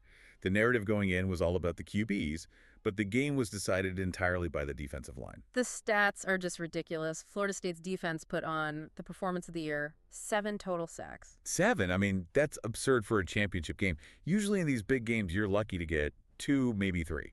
Exactly. The offensive lines are supposed to be elite. And it wasn't just the sacks. It was countless tackles for loss. You have to understand, Michigan's whole identity is built on just running the ball, wearing you down, and breaking your will. An inevitability, right? Exactly. But in this game, they never found a rhythm. I mean, their drives were ending before they could even really begin. And we have to talk about John Henry, because if anyone made a statement that night, it was him. Oh, a first-round statement, absolutely. At the biggest stage. He delivered the game of his life, 3 sacks. But it was more than that. It was the constant presence. When a defensive end plays like that, he changes the entire geometry of the field. He forces them to change protections. Right. They're sliding coverage his way, keeping tight ends in to block. He was forcing panic throws all night. If you're an NFL scout in that stadium, you're just closing your notebook. You've seen enough. And then on the other side of the ball, you have the quarterback, Rashawn Slaughter. And this is where it gets really interesting for me. You look at his box score, and it's fine. It's fine. It's not explosive. But he was the MVP. And that's the whole nuance of the position, right? Yeah. That's what separates good teams from legends. Rashawn Slaughter didn't need to throw for 5 touchdowns. No. He needed nerve. This is a freshman, remember? And he managed the game. He protected the football. He made the throws when they absolutely had to be made. He didn't lose the game for them, which in a 10-7 fight is exactly how you win the game. Precisely. He had composure.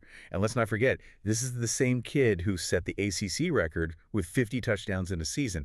The firepower is there. Oh, yeah, we know he can launch it. But this game demanded grit, not flash. Yeah. And he delivered. When that final whistle blew, it wasn't just celebration, it was like relief. Yeah. Then chaos. The realization that they'd survived a street fight. But to really get why that was so impressive, we have to rewind. Because this team wasn't just built on the field. It was built through what our sources call a bought-in revolution. Let's pause here for a second, man, and let's just look at the players drafted, man. Let's look, man. So Creed Whitmore, Shazam! Hey, appreciate the follow, bro. Creed Whitmore is the first one off the board, which is maybe a little bit surprising. I thought it'd maybe be John Henry. If you ask who the best player on this team, I'll probably say between John Henry, or at least best guy that was going to the draft. I'll say probably between John Henry and Creed Whitmore was Dallas Wilson probably be a little bit down on that list. But he got potential. He got all the tools. He's 6'3", 221 pounds with speed. So NFL guys probably like that. But Creed, first one off the board. Wilson, and then John Henry seems like he went in the back half of the first round. John Walker and Cortland Guillory goes in the second round here. Joe Jackson does end up being a third-round pick. Devon Keys and Brock Glenn ends up being a sixth-round draft pick, a day 3 guy. Brock Glenn, man. Brock Glenn. Good old Brock, man. Creed has a high ceiling? Yeah, I think Creed has a high ceiling. I think Dallas Wilson has an even higher ceiling though, just because how big, tall he is and fast. Wow, Brock Glenn, man. Shout out to Brock, man. Shout out to Brock, helping out the pro potential in the room a little bit. They obviously taking that off of the previous year, man. You said the AI commentary hella good. Yo, what's the sliders? I'll show you in a second, bro. What's up, Rook? How you, bro? So I've been watching on YouTube, had to come to Twitch. Hey, I appreciate you, big dog. He said, how you do the interview stuff? So I dropped a YouTube video on it today, like specifically showing you how I do it, but I'll tell you the website. I use Notebook LM. But if you want to show like actually detail, like me showing you what I do, I use chat and Notebook. I got a video on the YouTube showing you exactly how I do it. That I dropped literally today. Brooklyn sucks.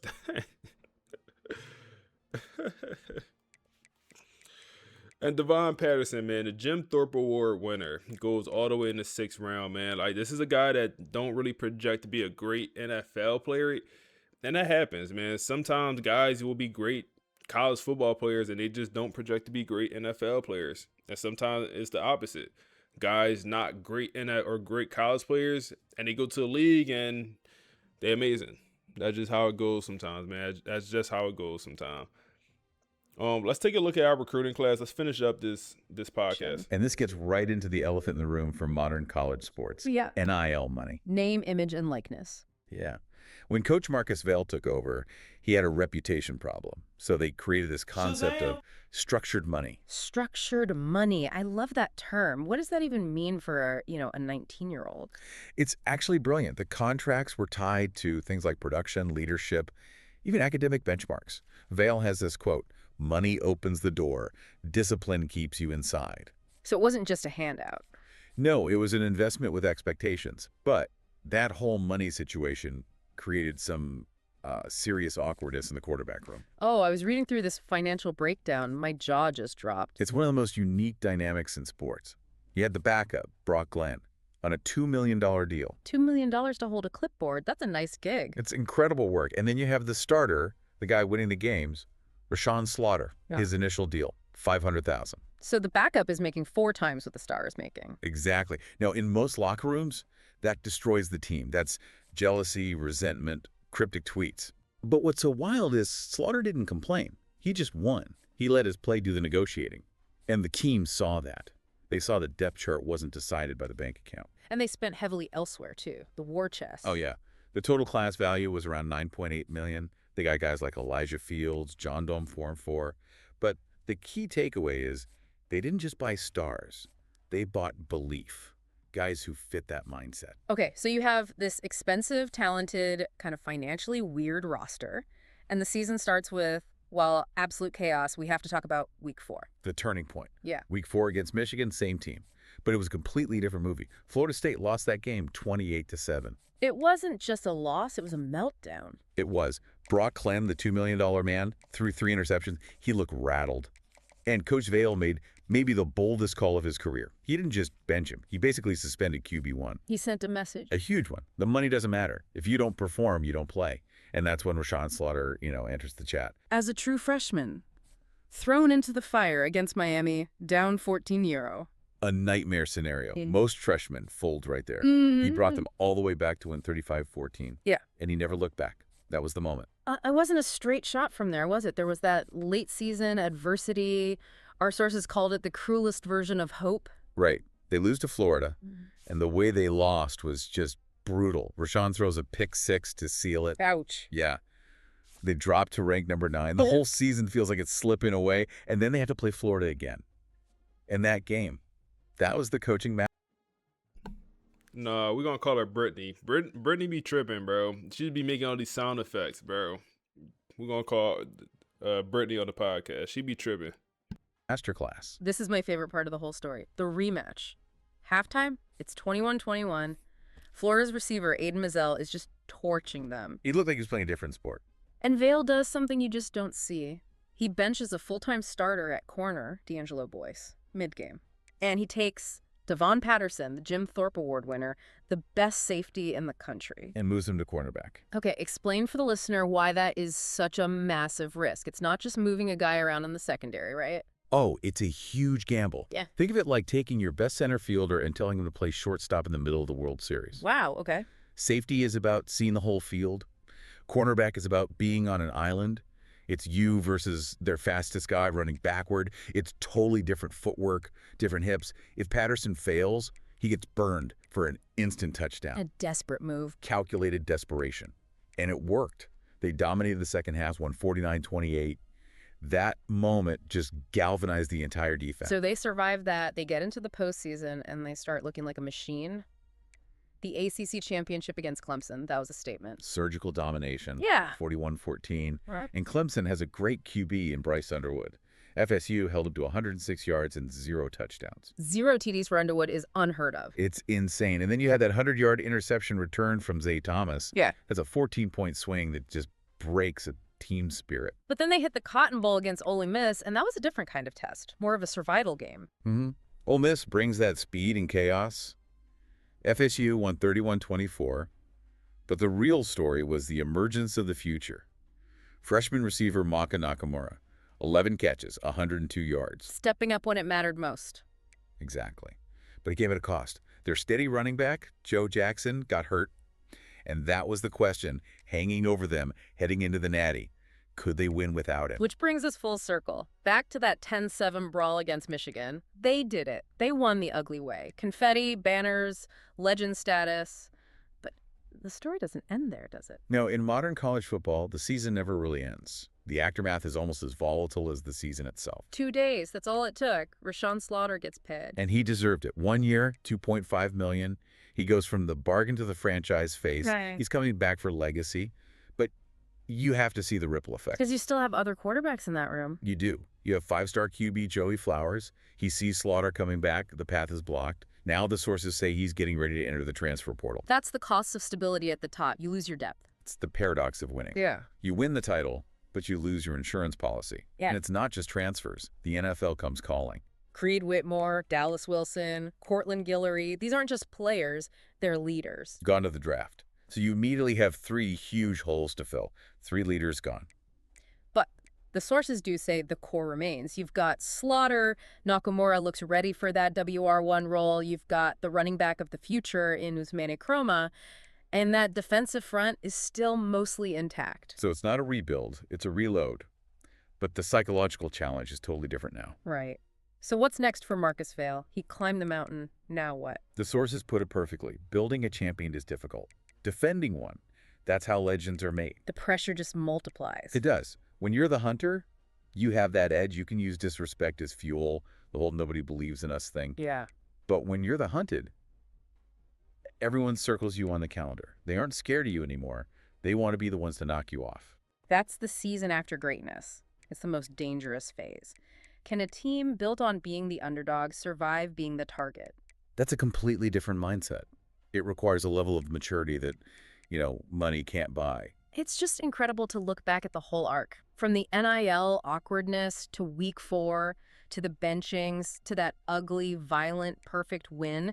They didn't win by being perfect. They won by being relentless. They lost games, they lost players, they lost comfort, but they never lost belief. And that right there is why this championship becomes program mythology. It wasn't given to them. It was taken. And now the question I want to leave you with, listener, is this. We saw the cost of getting there, the injuries, the drama, the pressure. Now that the trophy is in the case, is the price of staying there too high? Can this culture of grit survive its own success? That's a multi-million-dollar question, isn't it? Thanks for diving in with us. We'll be watching very closely to see if this dynasty can defend the throne. So, we got some decisions to make, man. We don't have a ton of roster spots left, and that's on purpose. Like, we always want this rebuild to be more focused on high school. Now, we need some transfers. Like, for me, let's look at the roster, but right now, my mindset is, what do we need in the portal? I will argue we need linemen, D linemen, because we lose 3 starters, but all 3 of the starters were the 3 guys that produced on the D line. So we're losing all of our production. And why did we win that national championship? Guess what? The D line played insane. We had 7 sacks as a team. We lost all of that production, all in this, draft class. So that's kind of number one priority is retool the D line, right? Retool the D line.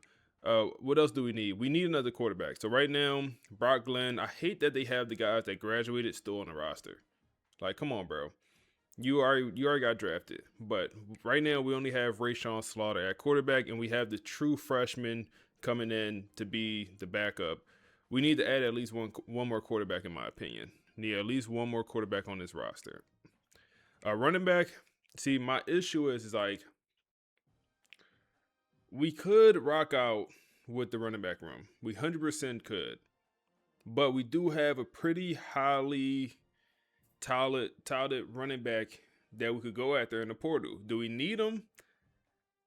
I don't know.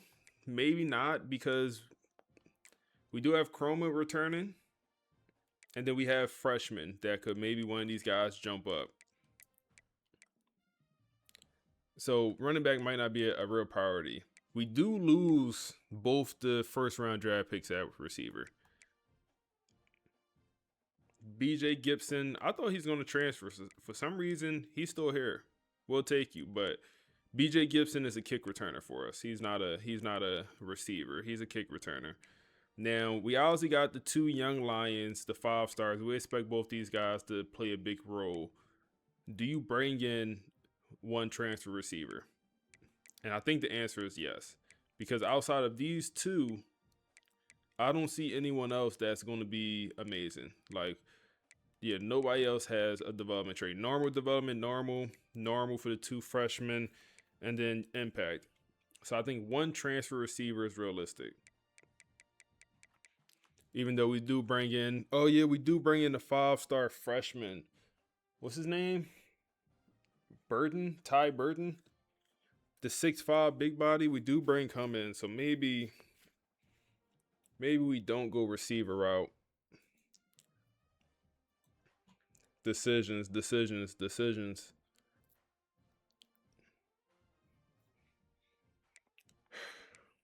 He only has impact development, though, that one guy we're bringing in. Tight end, we're kind of okay at tight end.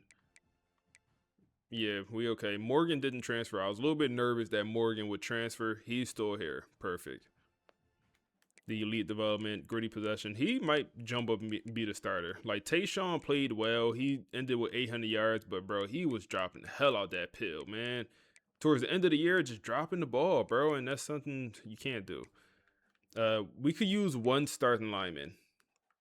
One starting lineman, especially a left tackle, is what I'm good with, because we return our starting center, and then our backup center has star development traits, so maybe he could go play guard. Then we did have some freshmen with elite development, so like maybe you could jump up and play somewhere. Maybe you could jump up. Shaquille Ezekiel, what a name. You graduated, but we also have you elite development. So one of these linemen is going to jump up. So we could really use and then we have our starting right tackle returning. So we could use one starting offensive lineman, but we don't need it. D-line, this is where it gets weird. Now, we do return the twins. Are they twins or just brothers? I think they just brothers, maybe. Are they twins? We do return to brothers. What's up, coach? You said it's an AI podcast. That's dope. Yes, sir. Notebook LM. It's is what it is. Just go D line. He said, how to transfer portal, the more years you sim, bro. It get worse and worse, bro, in my opinion. The more you sim. Twins, yeah, I think I know they're brothers. I just don't know if they're twins. But I don't know if they're both good enough to be starters. Like, I mean, he had 6 sacks last season.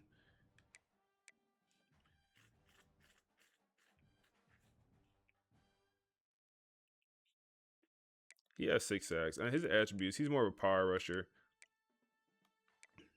Okay. So, and then Williams is still here, but Williams just don't be producing. Williams just don't be producing, bro. He got the finesse moves. Maybe he don't play enough, but I feel like he be out there and he just do not be producing. Now, we got some guys. Damn, we have like a freshman elite development guy? No.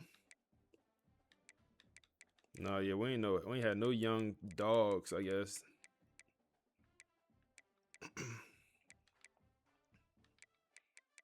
So yeah, we could use one D lineman, D tackle. Yeah, we need a D tackle. So this is where, okay, we did have you. You was the young elite development guy. So he should be able to start this upcoming year. Power rusher. But yeah, we need at least a transfer D tackle. At least one, maybe two. So 2 transfer linemen is kind of what I'm getting at. The linebacker core. Okay, we return our Sam linebackers, but they all buns. I do remember that. They're twins. They're twins from Miami. Appreciate that.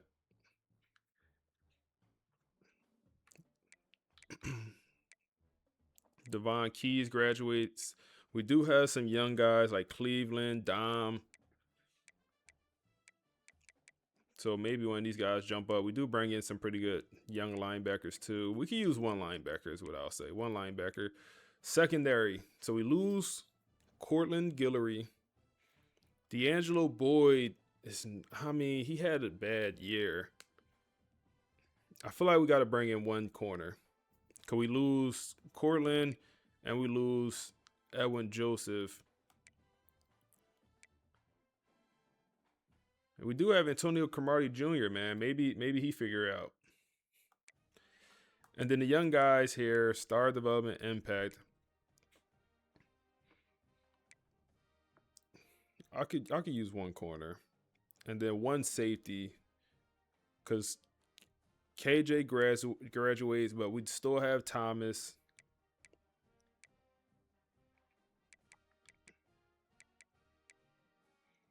And then Patterson, Shazam! but we still have Frederick. So Frederick could even move to... Hey, appreciate the follow, man. Appreciate the follows, yeah, boys.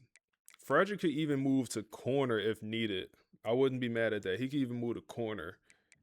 I think he got everything we would want at corner. He even got the instinct ability. Maybe that's why he was so good this past year, man. Like, he played very well as a true freshman. And maybe it's because he got that instinct ability. He's our only safety with it. All right, so what did we conclude? We could use everything. One of everything, almost. All right, let's come back over here to the recruiting class. So I think, so if you're new here and you didn't really see our recruiting class, this is probably one of the most underwhelming recruiting classes I've put together with like 4 and 5-star players. Like, we signed nothing but 4 5-star gems. And let me just quickly just show you what I'm talking about when I say underwhelming. Chip Sizemore, we scouted everyone, normal development 4-star. Running back, we signed 2 5-star running backs. Zach, 5-star, impact development. Okay. 5-star gem. Impact development.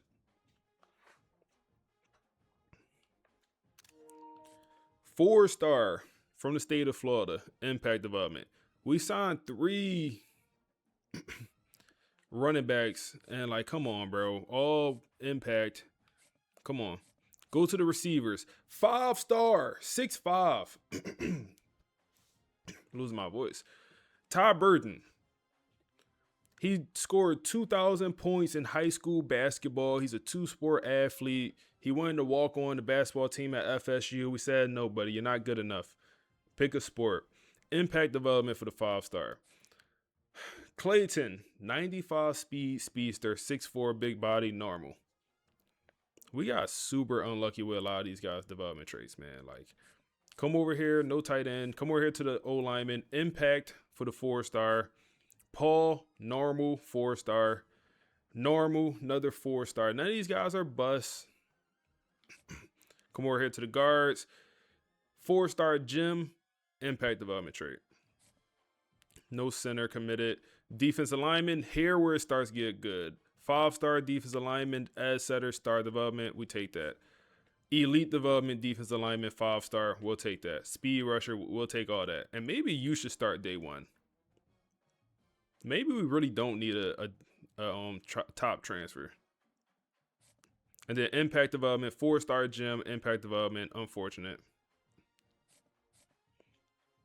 D tackle, we do have 3 D tackle commits. Impact, normal, star development.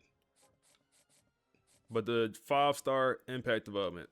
It's like, damn, bro, why these 5 stars? Shazam! Like, come on, bro. Come on, bro, work with me. 4-star impact development. Brandon, appreciate the follow, bro. 4-star impact. Middle linebacker gets a little bit better here. 5-star lurker, star development trait. Then elite for the 4-star thumping middle linebacker. Elite for the middle linebacker. So we do get some luck here. And then impact for the athlete thumper. Corners, we signed 2 5-star corners, star and elite development trait. So we can't be mad there. We really don't need that many transfers as I think. I'm glad I looked at this recruiting class, because now looking at this, like, we really, really don't need, like, we don't need a corner transfer. We bring in 2 5-stars. One of them should play day 1. Especially the bump and run guy here with elite. I mean, he got the speed and the man coverage and the press. We don't run that much zone. This is a day 1 starter at corner, so we really don't need that much. A safety, 4-star impact. We do need a safety. I will say that we do need to bring in the safety here. All right, let's come back over here to the transfer portal, and let's just go over what we need one more time. So we already have a safety. Deshaun Spears, transfer from LSU. He's going to come in as a hybrid safety. That's absolutely perfect for the type of scheme that we're running, the 4-2-5. That's perfect. And he would fit right in. We lose Devon Patterson, and we replace them with Devon Spears. And it makes sense from Deshaun perspective. We just had a safety win the Jim Thorpe Award. If you're a safety in the portal, why wouldn't you look at FSU first? Why wouldn't you? So hopefully we're able to get him. We'll pursue him definitely. Now we could go after Clayton here, who is a boundary corner from Auburn. I'm not quite sure if we need him, the more I think about it. I would much rather continue to develop our young guys than... Let me scout him. Let me see how he looks. Left tackle, we'll definitely go after him. We could use a starting left tackle. We could use a middle linebacker. I will say that. We can use a linebacker. Receiver. D tackle. We can use a D tackle. I'm not going to bring in a running back. We just don't have room.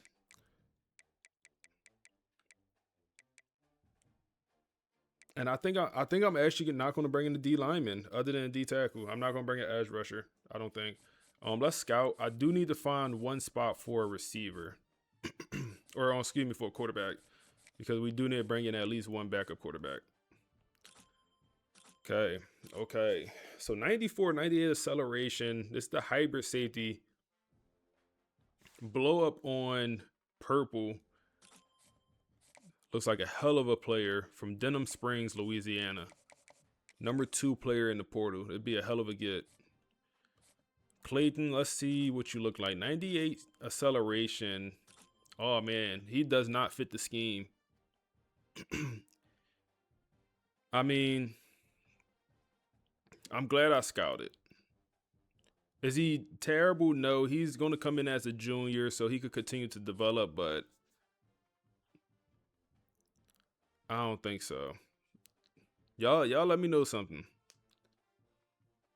You said 5-star gems with impact. Did they make a change? I don't think they made a change, man. I think we're just getting unlucky. I think we're getting unlucky. Pass? Yeah, I think I'm gonna pass, man. The left tackle from Georgia Tech. He's a pass protector. And he looks like what we're looking for here, man. He got some abilities already. 6'6", just under 300 pounds. Shazam! See if he want to come over here and play left tackle for us, man. Showtime. Appreciate the follow. While we just go through this, let's put a podcast on where they talk about kind of our draft class. We had I don't even count, 7, 8 players get drafted. Brock Glenn maybe the most surprising one of the bunch. But let's see what they gotta say about the draft class. Today we're doing It'll a be deep quick. dive into Florida State's draft class. We've got scout reports, The receiver. post-draft analysis, the works. Right. And the mission here is to figure out if Marcus Vail actually built a I dynasty need or if he speed just right now you know, at bought receiver. one. That is the $1 million question. what I need, Because speed. for 2 whole seasons, the loudest voice in college football was that FSU was basically a house of cards. All built with NIL like money. that. Exactly. The narrative was that they were just buying wins, hiring a bunch of mercenaries. And the theory there is that that can't last, that the locker room will just fracture because there's no actual loyalty. Precisely. But this draft class, I mean, it didn't just quiet that talk. It completely dismantled it. Okay, so let's start at the top, round 1. First Seminole off the board is Creed Whitmore, Yeah. which is That's interesting okay. because he's not your typical physical freak. He's not the biggest or fastest guy. Not at all. And that's what makes him the perfect symbol for this whole Marcus I don't Vail think he era. looked He was better than- precise, a technician. He just knew how to get open. Always. Whether it was a punt return or that legendary game where he just torched Florida in the swamp, he just gets it. Which is such a sharp contrast to the other first-round receiver, Dallas Wilson. A completely different animal. Wilson is what scouts call a traits guy. He's the matchup nightmare, the Yeah. jump ball guy. Absolutely. The NFL frame, all of it. But I have to push back a little. I mean, Wilson drove fans crazy sometimes. The drops, the inconsistencies. Sure, that was The real. drops. But the NFL bets on the ceiling, not the floor. They bet on what a guy can too do damn when big the to lights drop are that ball. brightest. And he showed up in big games. He did. And here's the real insight.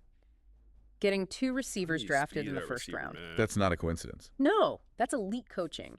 It proves you can develop 2 totally different types of players to the highest level. And you saw that same development on the other side of the ball with John Daly. Daly is the prototype. Explosive but disciplined. And that second word is the key. Because a lot of edge rushers just chase stats, Right. They hunt for sacks. Right, and they leave huge gaps in the run defense. Daly chased the quarterback, but he always played within the scheme. The NFL loves that. Okay, so the first round proves they've got elite high-end talent. But the mercenary argument is always about a lack of heart, a lack of depth. And that's where the middle rounds just kill that argument dead. Look at the third round, Joe Jackson. The heart of that offense. Played through so much pain late in the season, never complained. Or Davon Keys in the fourth, he was a transfer. The exact kind of player people accuse of just chasing a check. Exactly. But he didn't go to Tallahassee to cash out. He went there for structure, for accountability. Damn, buddy put up He 1,200 found it. yards. I want to skip ahead to the 6th round, though, because for me, this was the most telling pick of the entire draft. Brock Glenn. The legends, not headlines moment. Think about how rare that is. A backup quarterback getting drafted. It almost never happens. He lost the job to Rashawn Slaughter. In today's game, the playbook says you hit the transfer portal immediately. But he didn't. Let's He add this stayed. guy. He competed. He supported the guy who beat him out. So when a team drafts him, Huh. They're not drafting a starter. No, you're drafting character. You're drafting a culture setter for your locker room. Okay. It proves the culture Vale built was real. If it was just about money, Glenn would have been gone. 100%. That's what we need at receiver And right right now. there with him, also in That's the what we 6th, need at receiver. Devon Patterson. The Jim Thorpe Award winner. Just a fearsome, feared hitter. But the knock was his 40 time, his pure speed. But he completely transformed his game from just a box safety into an elite cover That's guy. what we need at receiver. He didn't run fast, but man, he played fast. That's coaching. Pure coaching. So let's zoom out. The final tally is 9 draft picks total. 9, with 5 in the top 2 rounds. 3 first-rounders. Every 5-star recruit in the country was watching that ticker. Every potential transfer was watching. It's the pipeline effect. It's not just talk anymore. FSU Mason didn't just show they can win on Saturdays. They proved they are a direct path to getting paid on Sundays. It feels like the whole narrative has shifted. The analysts who said FSU is all NIL are now having to admit this might be the best developed roster in the country. Because NIL can buy you talent. It can't buy you discipline. It can't buy growth or leadership. That part came from Vale. So what's the final takeaway here? For the fans, for the rivals watching this happen? It's that the old narrative is dead. Marcus Vale isn't just a great recruiter, he's an elite developer of talent. And I think it all comes down to one quote that defines everything now. Leave us with it. You don't win championships on signing day. You win them on draft night. You said this is fire. I appreciate you, bro. I appreciate you, big dog. He said AI is so insane. Yeah. It's bro, it's tough. It's actually very, very cool. Very cool, very cool. Hopefully EA implements like something like this into the game next year. We're using Notebook LM is what it's called. For the podcast. Notebook LM. I know I'm taking a lot of time on this portal. I just think it's very important because we only have but so many spots. 1, 2, 3, 4, 5, 6, 7 transfers is what we're looking at, and we have a bunch of holes. So just trying to find the exact guys I want. Shazam!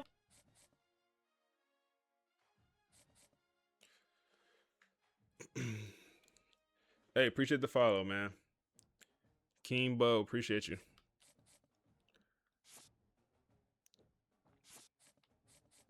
So yeah, this receiver is definitely what I'm looking for. Mason, I wasn't sure if I wanted to bring in Mason. We'll try. We'll try to bring in Mason. Did Devon Keys get drafted? He did get drafted. Okay, Devon did get drafted. D tackle, yeah, this is what I'm looking for. He got inside disruptor. He got enough power moves. He's 6'4", 346 pounds with 64 speed. He might not get crazy sack numbers, but he'll definitely be able to stop that run. Left tackle, that's definitely what I'm looking for. And then Deshaun Spears is definitely what I'm looking for. All right, when it comes to these high school guys, I don't know if we'll get all of them. We'll try, I suppose, right now to get all of them. Like, do we really need all these linemen?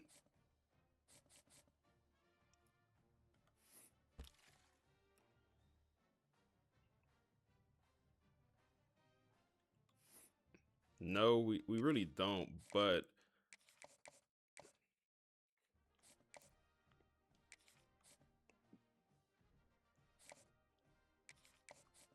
we really don't. But we'll go after him.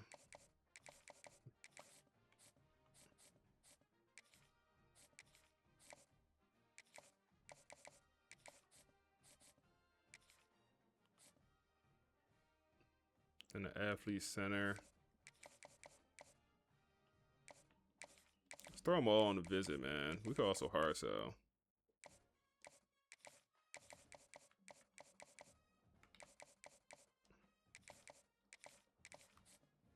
Let's throw them all on the visit. Should be a complimentary visit for all of them for this week. Yep. Then we do have this receiver here. Or you. In a recruiting battle. He's an in-state kid, man. I would. Yeah, let's do it. In-state kid. I don't know if he's stick at receiver. I was thinking about moving him to corner, honestly, or safety. I think that's all of the high school kids. I think we're good to advance now.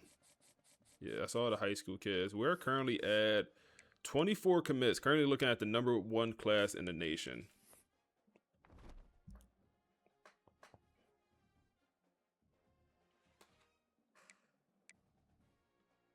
Let's go ahead and advance.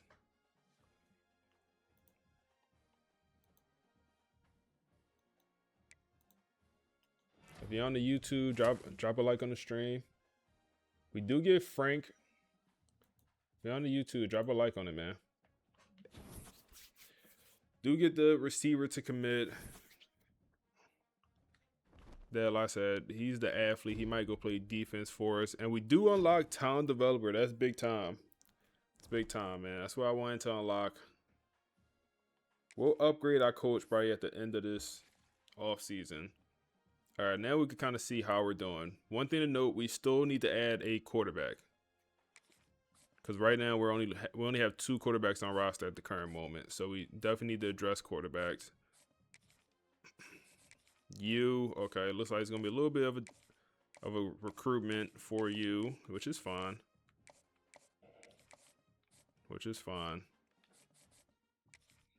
James, looks like we'll end up getting James. This is also going to be, looks like it'll be a little bit of a recruitment for the left tackle. Wish I could do a complimentary visit there for Little John. Looks like it's also going to be a little bit more of a fight, which is fine. We're not folding. For you, the center, looks like we will not end up getting you, which is fine also. Okay, and Randy Good. We're going to end up with another 5-star edge rusher, it appears, because they have pulled the scholarship. Notre Dame has pulled the scholarship. The D tackle, we're in the lead for now. Let's see how that ends up going. For Mason, we're the only show in town for Mason. Love that for us. And then our safety, this is gonna be a tough one, ain't it? We gotta do the double soft sell. We gotta do something here. So we only know championship contender. We gotta do something. This is probably the player I want the most out of everyone in the portal. I'm going after. It's probably who I want the most.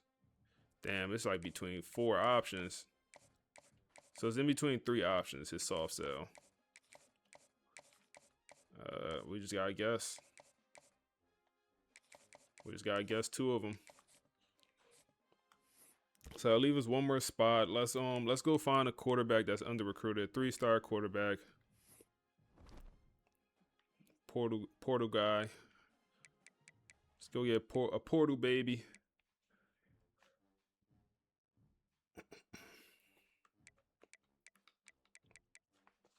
Joey Flowers, bro. Look at Joey, man. Joey is going to end up retiring, bro. Oh my goodness, if Joey retired, that's gonna piss me off, y'all. If he go to 9-5, that's gonna piss me off, chat. That's gonna piss me off. I ain't gonna lie, that's gonna piss me off. All right, we need a pocket passing quarterback. Wow, Buddy threw for 3,700 yards, and he's gonna end up going nowhere also.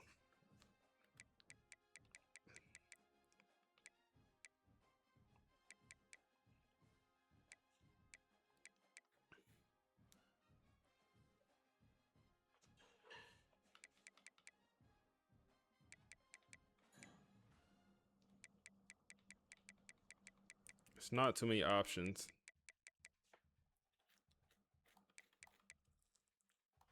I would like a pocket passer with some experience, but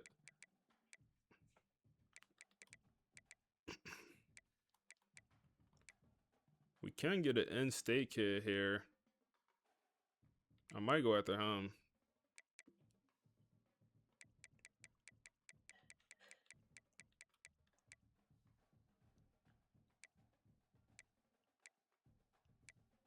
Yeah, let's add the kid from UAB. We'll scout him. But he's from Florida. He's from Miami, so looks like he want to come back home.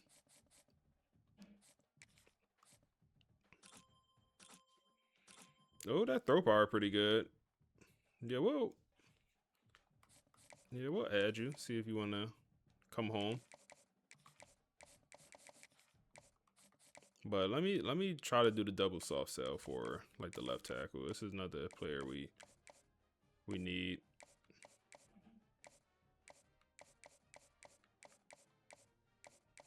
Oh, we actually found this hard sell. I'm so glad I did that. There's only one option here. I'm so glad I did that. So we actually found this hard sell without seeing any of his motivations.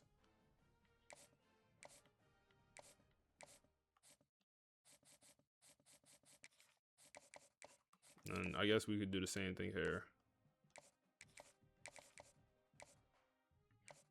Oh, it's gonna be between way too many options. Yeah, it's way too many options. Let's lead the center house on. Let's advance and let's throw another pod on, man. Third pod of the day. This one is going to talk about our recruiting class, the NIL money we spend on the class, how much money do we have left for the portal, and you kind of see in here where we got to be real careful who we go with in the portal, just because at some point you run out of cheese, man. At some point you do. Welcome to the debate. Florida State, they just secured one of the most improbable national championships in the history of this sport. A 10-7 defensive stranglehold against Michigan that, it completely reversed the narrative of a season that looked dead in the water back in September. But the confetti in Atlanta is barely settling, and, it's already failing to hide a massive structural tension that is going to define the next decade of college football. It is the only question that matters right now. Did Marcus Val build a sustainable dynasty down in Tallahassee, or did he just mortgage the program's entire future to rent a single trophy? We're looking at a roster built on just extreme financial leverage. And frankly, I see a bubble that it's mathematically guaranteed to burst. See, and I see the exact opposite. I see the first successful proof of concept for the modern era. Look, the lazy narrative right now is that FSU bought this title with, reckless spending. But when you actually analyze the strategy, how they used capital to accelerate development, this wasn't a gamble. It was a calculated investment that compressed a 3-year rebuild into a single season. Compressing a rebuild is a very polite way to put it. Another way to frame it is creating a fiscal disaster. We really need to look at the precedent set here. FSU has effectively inverted the wage scale of college football. When you look at the raw numbers, specifically the payroll for unproven talent, you see a model that requires you to win the national title every single year just to keep the lights on. That isn't a strategy. That's a high wire act with no net. All right, let's get into the specifics then, because the High Wire Act produced a ring. The headline number everyone's panicking about is the recruiting class, the so-called statement class. Estimates put the cost somewhere between $11.5 and $13 million for one cycle. Which is staggering. Just think about that. You're talking about up to $13 million for high school seniors who haven't played a single down of college football. It is high, but look at the asset acquisition. You secured Deontay Osborne, the number 5 player in the nation, for an estimated $1.25 million.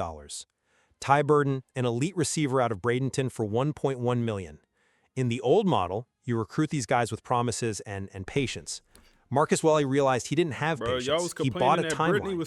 He paid a premium to secure elite physical traits immediately. But you aren't just buying traits. You're buying toxicity if you're not careful. Look at the rest of that list. John Duamfor, a running back, at $900,000. Elijah Fields, a D tackle, at $850. Ben Westerman, a corner, $750. Even the quote-unquote developmental guys are commanding massive cap space. Zach Jure, another running back, at $700,000. These are freshmen. In any standard labor market, experience commands the premium. FSU has flipped that on its head. You have veterans in that locker room, guys grinding on special teams, 3-year starters, who know for a fact the 18-year-old behind them is making 5 times their salary. That's the market reality, though. You pay for future value, not just past performance. But that disparity creates immediate friction. When a kid making $900,000 isn't starting, and Duamfor didn't start immediately, that's not development anymore. That becomes a political problem for the coaching staff. The boosters who wrote the checks, they want to see their investment on the field. It forces the coach to play the price tag, not the player. Notebook If LM, that you were dog. true, FSU would have crumbled in September. It's crazy. I ain't But gonna lie. Valley proved he manages the roster based on production, not payroll. The statement class wasn't just window dressing, it provided the depth that saved them. Look at Makanamra, true freshman receiver. When the offense was stalling in the Cotton Bowl against Ole Miss, who stepped up? Nakamura, 11 catches for 102 yards. You don't get that.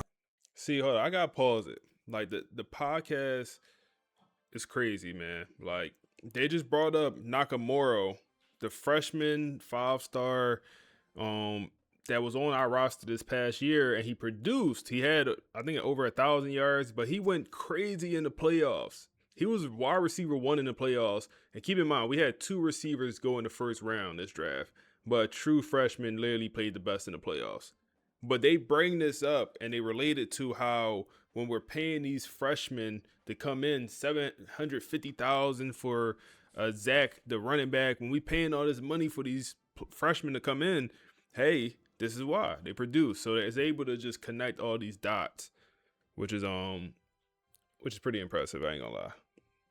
Production from some 3-star recruit you hope develops in 2 years. No, it's a website. You get that bro. because Notebook you paid LM. for It's a website. day 1 asset. Nakamura performed, I'll grant you that. But you can't discuss production versus payroll without addressing the absolute chaos in the quarterback room. This is where the FSU model looks less like genius and more like pure crisis management.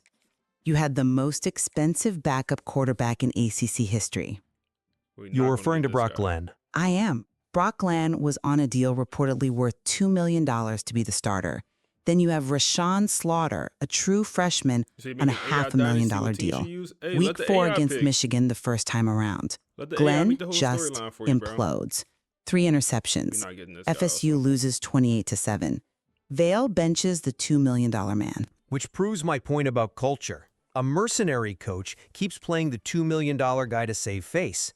Vale put the money on the bench and played the $500,000 freshman because it gave them the best chance to win.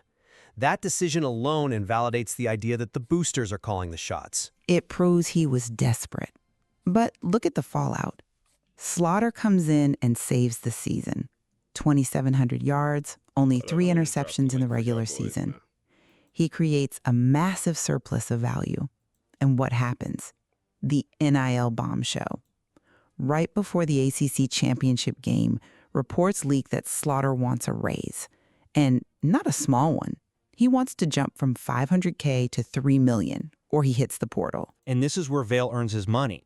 Most coaches would have lost the locker room right there. You have a freshman holding the program hostage before a title game. LM. Instead, Vale navigated the negotiations. So I made a YouTube video showing exactly how to do it. That's the link to the YouTube video. Don't watch it now. Watch it later when we off live. But that's the link to the YouTube video. I show everything exactly how to do it. I dropped the video earlier today. But watch it later. Not now. We live right now. Kept the team focused, and they went out and dismantled Clemson 41-14. Slaughter played composed, efficient football. That isn't chaos. That is high-stakes portfolio management. It's management of a crisis that he created. The issue isn't that he solved it. The issue is that the model makes this inevitable. By paying the backup $2 million, you set a floor. Slaughter looks at Glenn and says, if he's worth 2, I'm worth 4. And now that you've paid Slaughter that massive number to return, what happens to the next guy? You have a 5-star QB, Joey Flowers, waiting in the wings. He sees the path is blocked and the money is tied up in Slaughter, so Flowers is likely transferring. That's the cost of doing business at the elite level. You keep the producer. If Joey Flowers wants to leave, you wish him well. You don't jeopardize the current championship window for a hypothetical future. But you're burning through death. You can't develop a QB room if every offseason is a hostile negotiation. You're forced to go into the transfer portal to find a backup, and a capable backup QB costs what now? $750? Maybe $1 million? You have inflated your own internal economy to the point where every roster spot is a bidding war against yourself. You mentioned the culture holding this together, but money eventually erodes culture. I disagree that it's a war against yourself. It's a war against the SEC and Ohio State. If SSU doesn't pay, they don't have Slaughter, and they finish 8-4. The alternative to financial stress is irrelevance, and frankly, the players bought in regardless of the money. Look at the Florida game. That was the litmus test for the whole culture argument. The Florida game is a perfect example of why this is unsustainable. FSU walks into the swamp ranked number 2. First half, they look completely lost, down 21 all, but getting torched defensively. It was a disaster defensively in that first half. Aiden Mazzell was running free, but look at the adjustment. Marcus Valley benches D'Angelo Boyche, a full-time starter, and then he takes Devon Patterson, the Jim Thorpe Award winner, best safety in the country, and moves him to cornerback. Mid-game. A panic move. A winning move, but more importantly, a cultural signal. Patterson didn't complain about playing out of position. He didn't protect his brand or his draft stock. He moved a corner and locked down the deep ball. John Henry, a defensive lineman, drops into coverage and gets a pick 6. They win 49-28. You don't get that kind of selfless performance from a mercenary team. You only get that when the players value the jersey more than the check. You got it that night, sure, but you are betting against human nature. You benched a starter in Boyce. In the modern era, that guy is usually in the portal the next morning. You moved a superstar in Patterson. You're relying on these high-paid athletes to be selfless every single week while the financial stakes just get higher. It worked once. Can you pull that lever 3 times a season? Eventually, a player making $750,000 says, no, I'm not moving positions. I think the results argue otherwise. That discipline carried them to the rematch with Michigan. And we have to talk about the evolution of this team between Week 4 and the national championship. The 10-7 game. The redemption. In Week 4, Michigan physically bullied FSU. It looked like men against boys, 28-7. The narrative was that FSU was soft, a team of paid stars who couldn't handle the trenches. Fast forward to Atlanta. FSU didn't just win. They physically erased Michigan. The defensive line, led by John Henry, controlled the line of scrimmage. Henry had 3 sacks. John Henry played himself into the top 10 of the NFL draft that night. No argument there. Exactly. The statement class and the NIL strategy produced a defense that held the Big Ten champions to 7 points. They managed the attrition too. Joe Jackson, the running back, was banged up. They had to rely on Usmani Cromer, another young guy who stepped up. They proved they could reload internally because they had purchased the depth beforehand. They won the game. I am not disputing the trophy. I am disputing the reload. You say they can reload internally, but look at the exodus. You are losing the cultural architects of this team. Creed Whitmore, Dallas Wilson, Cortland Guillory, these guys are off to the NFL. They were the bridge between the old FSU and the new money. Now you are replacing them entirely with players who are entering a system where the precedent is get paid or hold out. We don't chase mercenaries. We invest in people. That is Vail's mantra. The new guys coming in saw what happened. They saw Patterson win a title. They saw John Henry get 3 sacks and make millions. The sales pitch is perfect. Come to Tallahassee, get developed, win a ring, get paid. It's a flywheel. It's a treadmill that's speeding up. Let's do the math on the Slaughter effect for next season. Rashawn Slaughter cost $500,000 this year. He costs $2.5 million next year. That is a $2 million increase for the exact same production. To replace the guys leaving for the NFL, you have to hit the portal. A starter level transfer is now $700,000 to $1.5. Leaving FSU? I don't think so. Well, I don't know. I really don't know. It truly depends how the year go, man. Like, it truly depends how the year go. It truly depends, bro.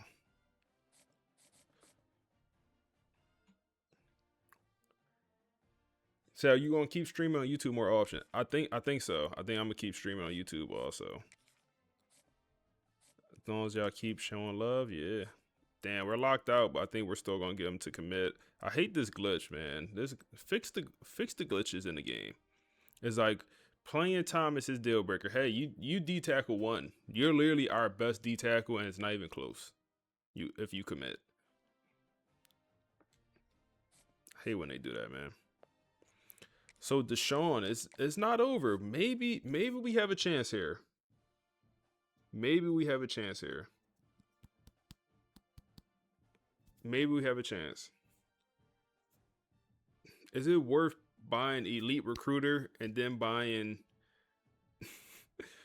the defensive, the secondary stuff so we can max out? Is it worth it? I don't think so. I don't think it's worth all that.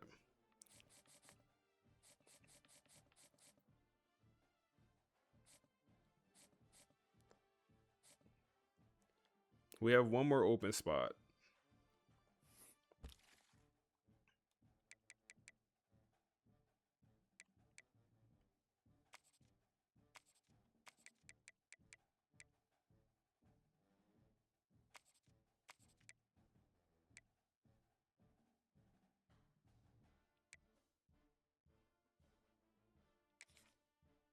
It's a high school receiver that has no high school 4-star receiver. Oh, we already got him scouted. We don't need him. He would be free, but we don't need him. I don't think we do, at least. What else do we need here? I guess let's see. Any more 4-star players? The running back? No, we don't even. No. So no more. We could get you. We do need middle linebacker, but we already have one that's committing, right? I think we already got Mason committing. So we could get Ty Jackson from Florida.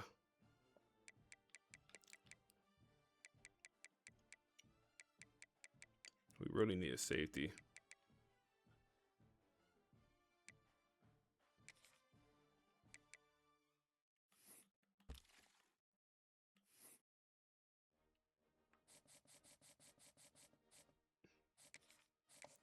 If he looks good, 95 speed. I mean, the man in zone doesn't look good enough. Like, I mean, Deshaun Spears just looked great. I'm not gonna lie. Let's not force it. If we get Spears, great. If we don't, we don't. We'll settle with 34. I won't even add it.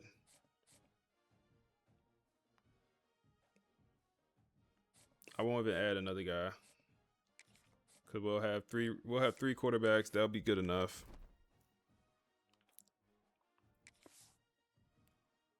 Let's advance. Let's advance.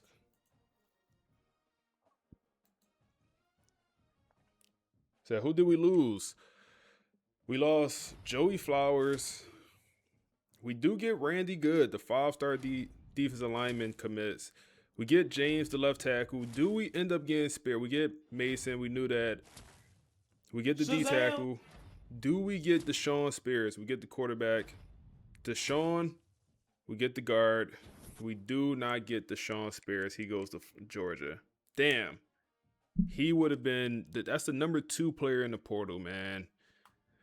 We just had a safety win the Jim Thorpe Award, and you decide to go to Georgia? Georgia didn't even make the playoffs. We just won the Natty and had the Thorpe Award winner at safety. And the number 2 safety in the portal goes to Georgia, man. Damn, that's unfortunate. Let's look at National Signing Day. Damn, that is super unfortunate. We never finished the podcast. That's let's do that also. That's super unfortunate.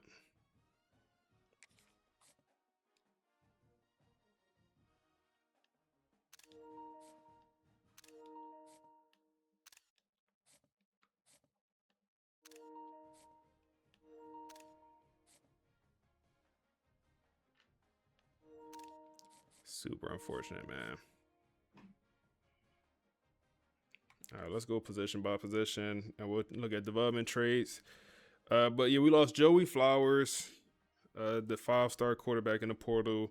Then we also had some guys transfer out on us, and go pro early. So Dallas Wilson went pro early on us, so we lost out on him.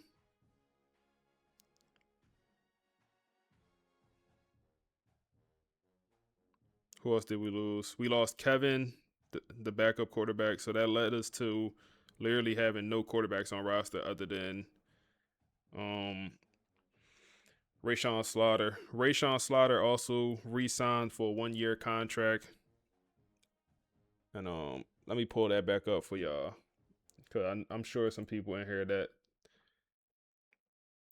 just got here. So I started quarterback. He wanted $3 million.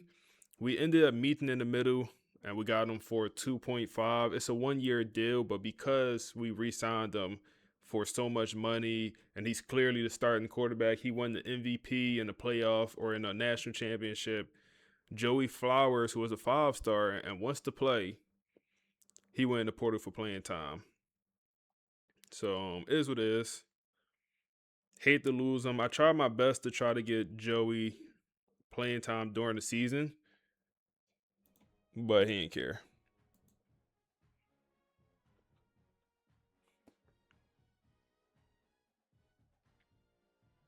He definitely did not care. Hey, Broke, appreciate the follow, man.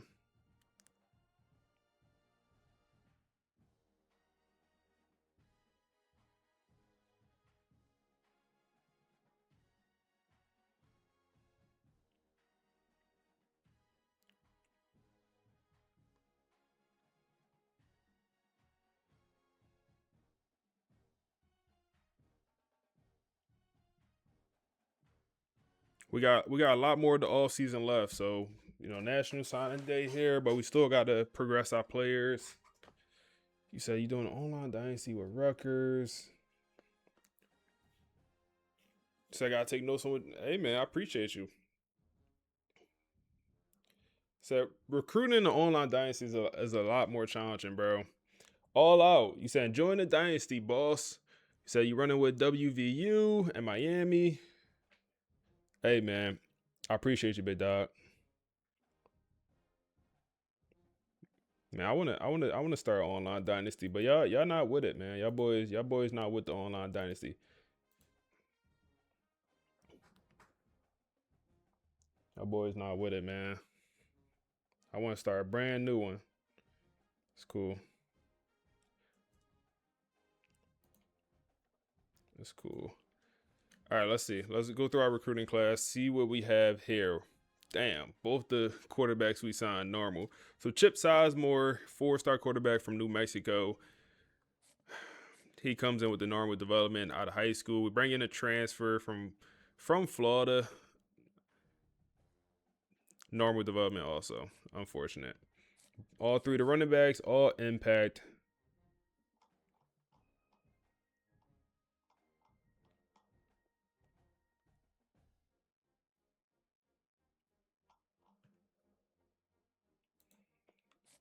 See the receivers we brought in. So Ty Burton is a guy, when we signed him, we knew he needs to play day one. He's a guy that during his recruiting process, he said, hey, he wants to be on the field day one. And if he's not, he's gonna hit the portal. So that's a big part of his recruitment. So he'll be on the field. I'm not sure what type role, because we do sign Kristen. And we just needed speed. That was my biggest reason for getting Christian out here.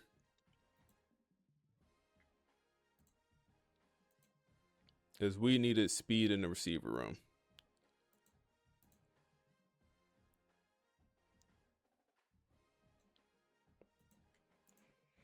But he has impact development, so we'll see how he develops.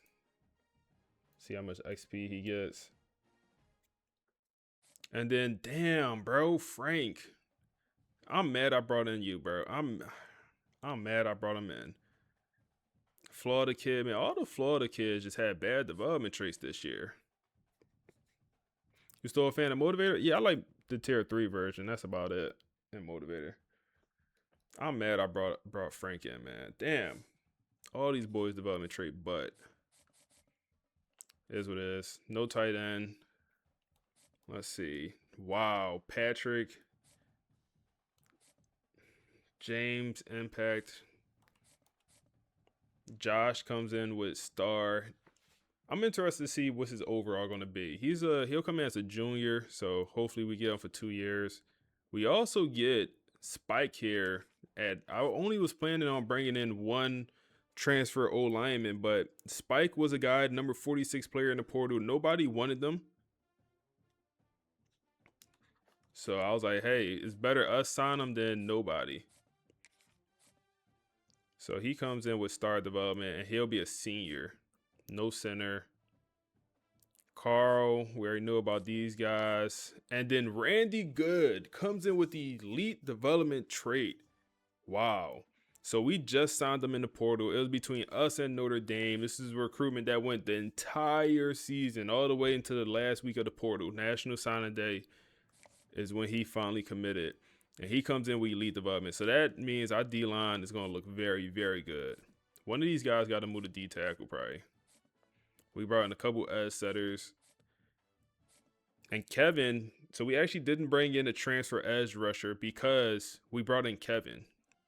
And I'm like, hey, Kevin has some juice off the edge. I mean, 86 finesse moves coming out of high school with a quick jump already, acceleration 89. Like, this is damn near a day one starter. And then also pair him with the rest of the 5 stars. Hey, if you try to send a Discord, it won't let you, bro. Don't send a Discord. It won't let you send no links in here. So don't even try, bro. It's just gonna time you out.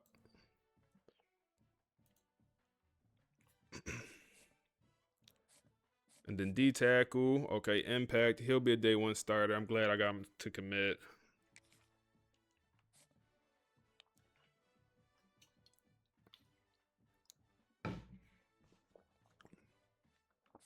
Then we got the middle linebacker. He comes in with impact.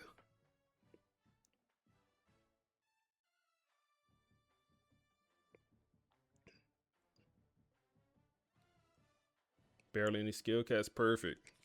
He'll be a senior, so we'll see how he develops, but he'll probably be our starting middle linebacker. Then we didn't get Spears. Damn, that one hurts.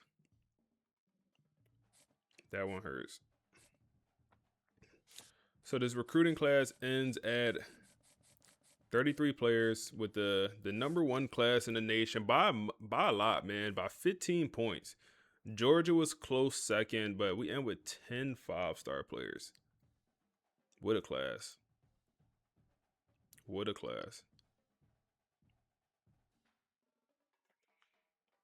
What a class. So I do want to go to the recruiting board and just see who didn't sign anywhere. If Joey Flowers retired, bro, I'm be mad. I ain't gonna lie. I'm be mad. Did you get elite recruiter? Yeah, we should have it unlocked after we advance. It should unlock. So first, any 5 stars that didn't sign anywhere. I know it's gonna be plenty of 4-star high school guys. Okay, all the 5 stars in high school signed somewhere. Who has the top recruiting class? We do by a lot. We have the top class.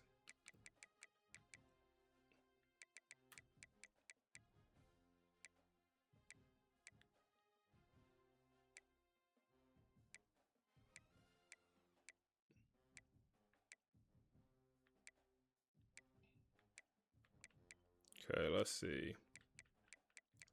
So running back Greg didn't sign anywhere. Ajanti didn't sign anywhere.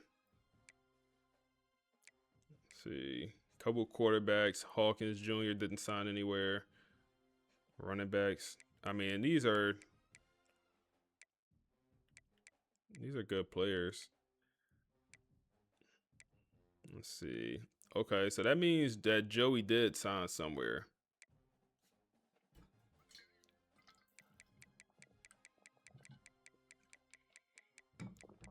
I thought Joey wasn't a 5-star transfer. Oh, he must have been a 3-star transfer.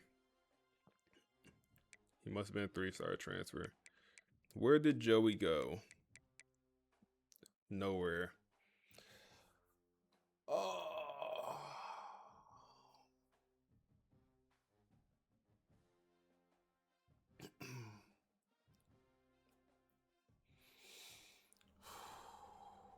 Wow. We were so good to Joey, man. We were so good to Joey. We got him playing time. We made him the backup quarterback when we had 2 other quarterbacks that was higher in overall than him. Brock Glenn, Kevin were both higher in overall than Joey, and we still made him QB2 on the roster. and he decides to hit the portal and didn't even receive one scholarship offer.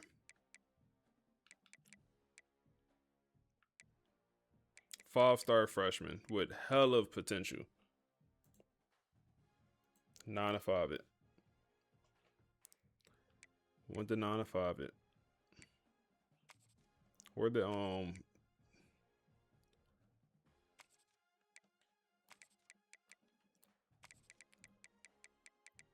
I think that's the only real guys we had transfer.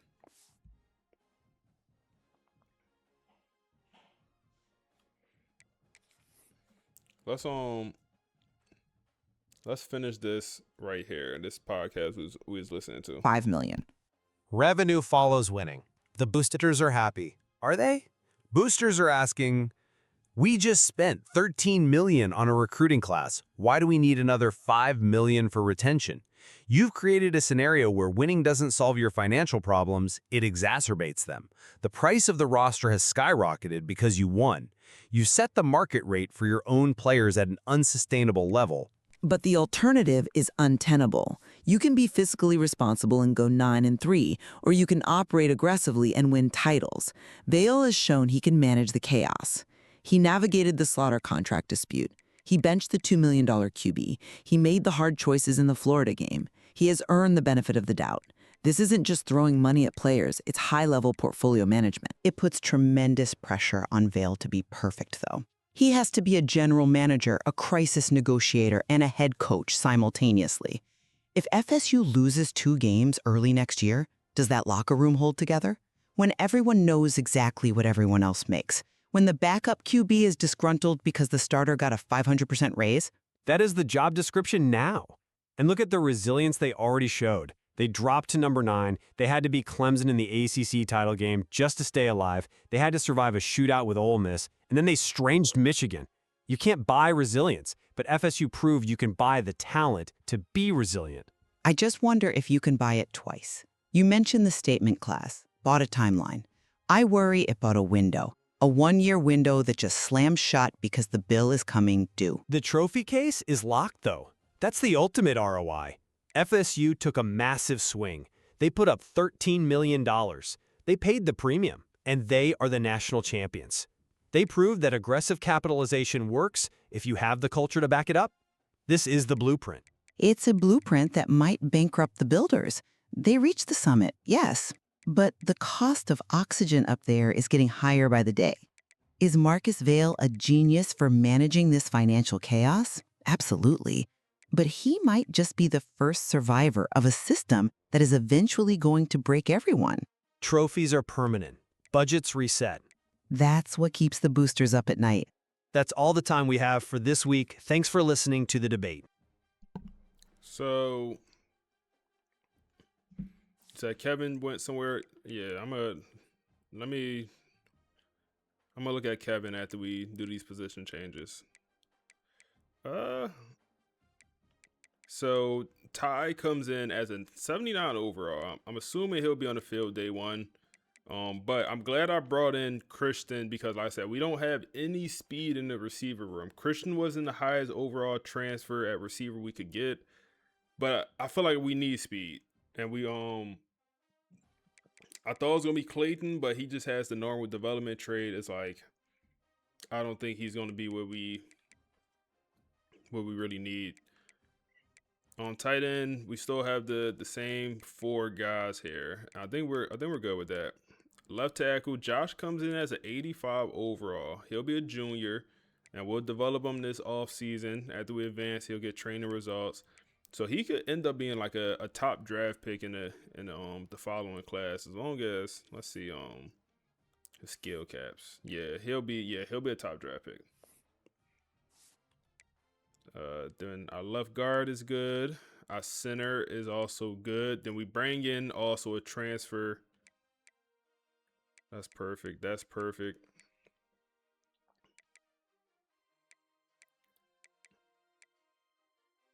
Then, yep, all this stuff looks good.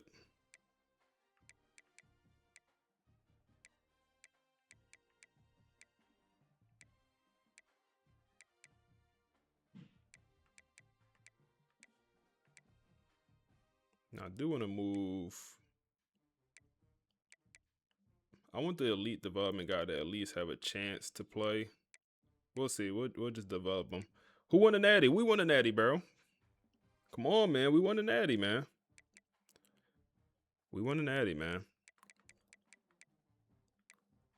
Randy Good. He's too small to go D tackle. 228. Too small. So we brought in a bunch of edge rushers this season. A bunch. Now, Kevin, I personally want to start Kevin day one. I ain't gonna lie to you. But we do have Williams here. We'll see. We'll see. We'll see what training results and how it goes.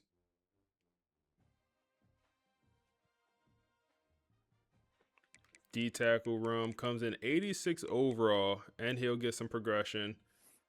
Let's see. Hopefully he's not maxed out. He's not. So yeah, he could get much better. Oh, he's already very good. Okay. Okay. I'm liking what I'm seeing here. We don't have to right now. We don't have to move anyone around. Maybe move someone to the Sam linebacker spot. Okay, Mason comes in 88 overall, and we will get some progression for him. How the offseason going? It's going well, man. It's going well. We missed out on the best player the best player we was going after in the portal. Deshaun Spears transferred from LSU. He was the number 2 player in the portal. He went to Georgia, so that one hurt. That was probably the player we wanted the most. But we definitely brought in a very good portal haul. Like, this team is going to be ready to compete. We lost Joey Flowers. He transferred out because we re-signed Rayshawn Slaughter. And Joey didn't like that. All right, some of these linebackers got to move.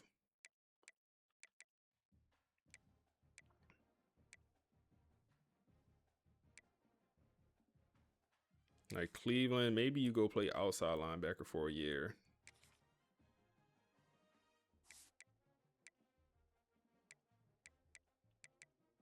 We got 2 elite middle linebackers. Is it a world we put one of these guys at D lineman? I think so. Or no, our D line room is flooded. Even though their power moves and finesse moves be great. Like, look at this.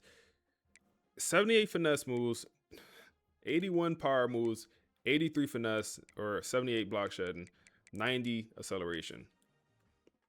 He'd be what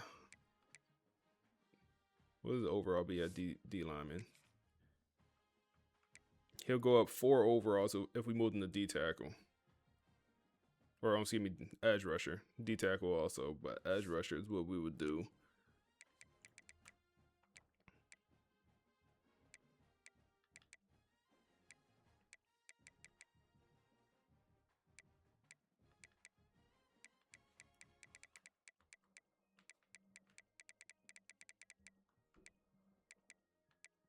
We gotta move one of these elite guys.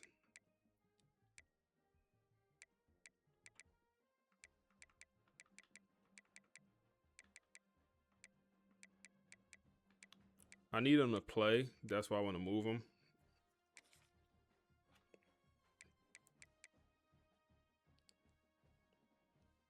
So they don't transfer.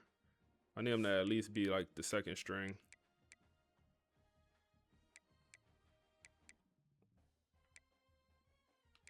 I feel like linebackers don't really hit the portal anyway. All right, cornerback situation. D'Angelo Boyd, this is going to be his last season. He's clearly going to go pro after this year, but we have Bates, who is going to move into cornerback 2 spot. He'll be CB2 on this roster now. And he's good. Like, he's good. I think he's going to shoot up in overall.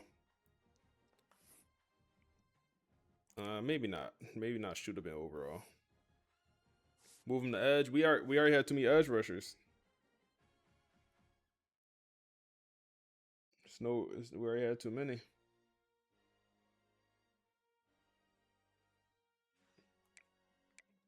Ben Westerman, man, comes in as an 81 overall true freshman. He will be a day 1 starter.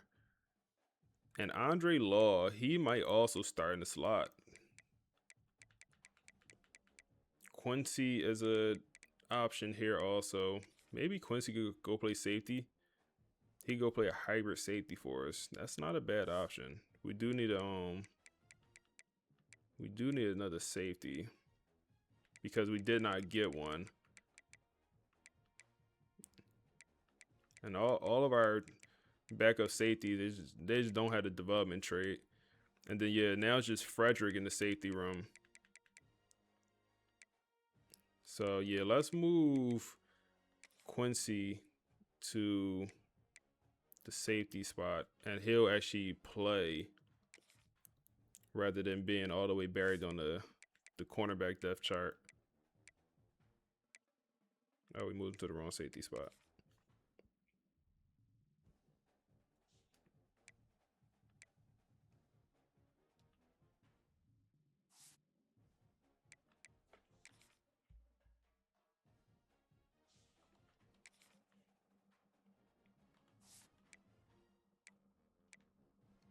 Then our kicker, punter. Wade, you got to get stronger, man. You got to get that leg stronger. And then I forgot we do have some athletes to move around. Okay. Zach, where can you play? Pretty much only running back. Yeah, you're a running back. That was a 5-star player also. John, another 5-star. You could, let me guess, only running back. You could play D-line, but we don't need D-line, nor do we need linebacker, really.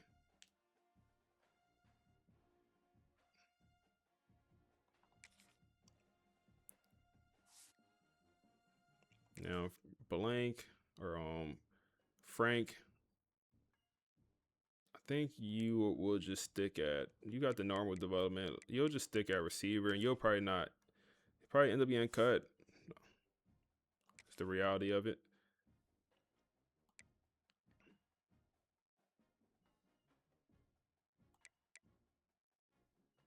I think you'll move to our safety spot. You'll be the third safety, former middle linebacker. Yeah, you'll be the third safety out there.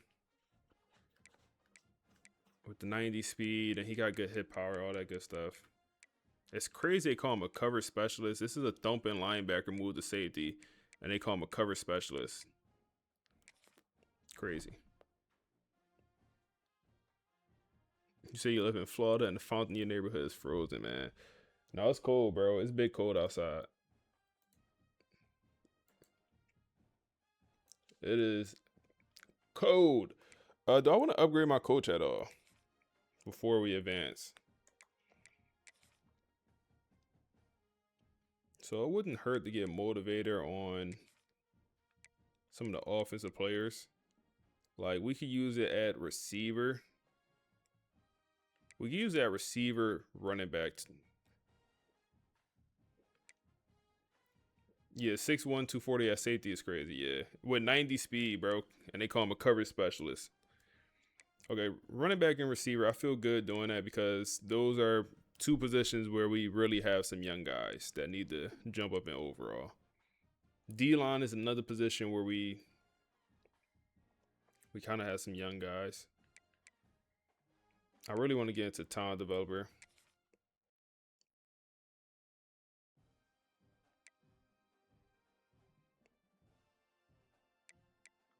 Tactician gives instant results. Yeah, and that's why I almost don't like to use it, man. I feel like it's too good.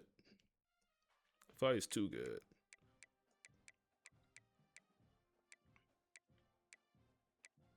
Let's go ahead and I guess, or do we want program builder? Do we really want that? I feel like we don't need it.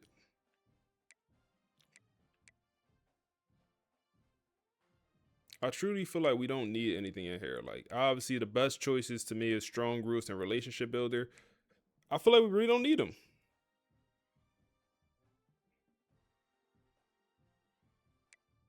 So I got a lot of young linebackers, true, but I also feel like we don't use that many linebackers in our defense. I feel like we use a lot more. I feel like we only use 2 linebackers.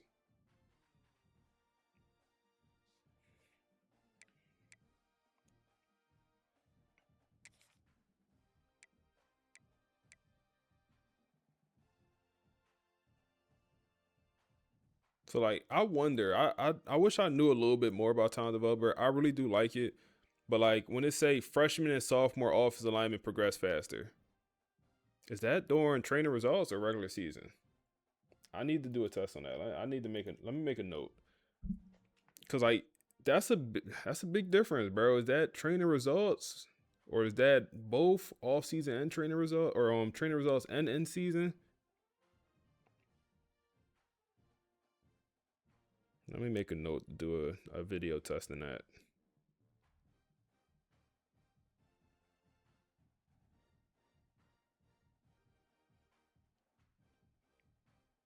So it's during season.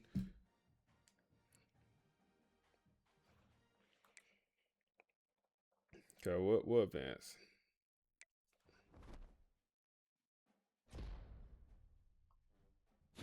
Elite Recruiter has been unlocked.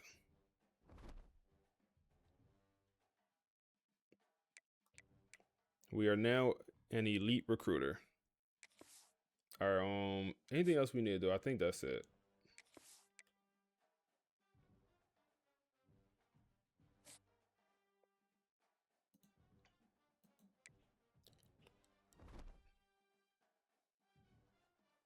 Her trainer results. Let's see what happens, man. So Ray Sean gets 52 skill points to use. He gained 3 pounds. Perfect. The running backs. Okay, the running back situation might be the most interesting. Because do we just rock out with Chroma? I think that's what it's going to be.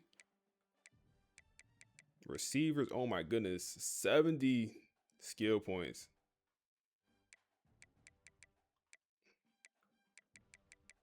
To use. The tight end, 68 for Morgan. Is it a world where Morgan jumps to be the highest overall tight end? It's a world. Yeah, it's the 20. We have the 25% on, bro. We do. Shazam! We do have the 25% on. P Dog, appreciate the follow, bro. Yeah, you said it'd be disrespectful to not rock with him.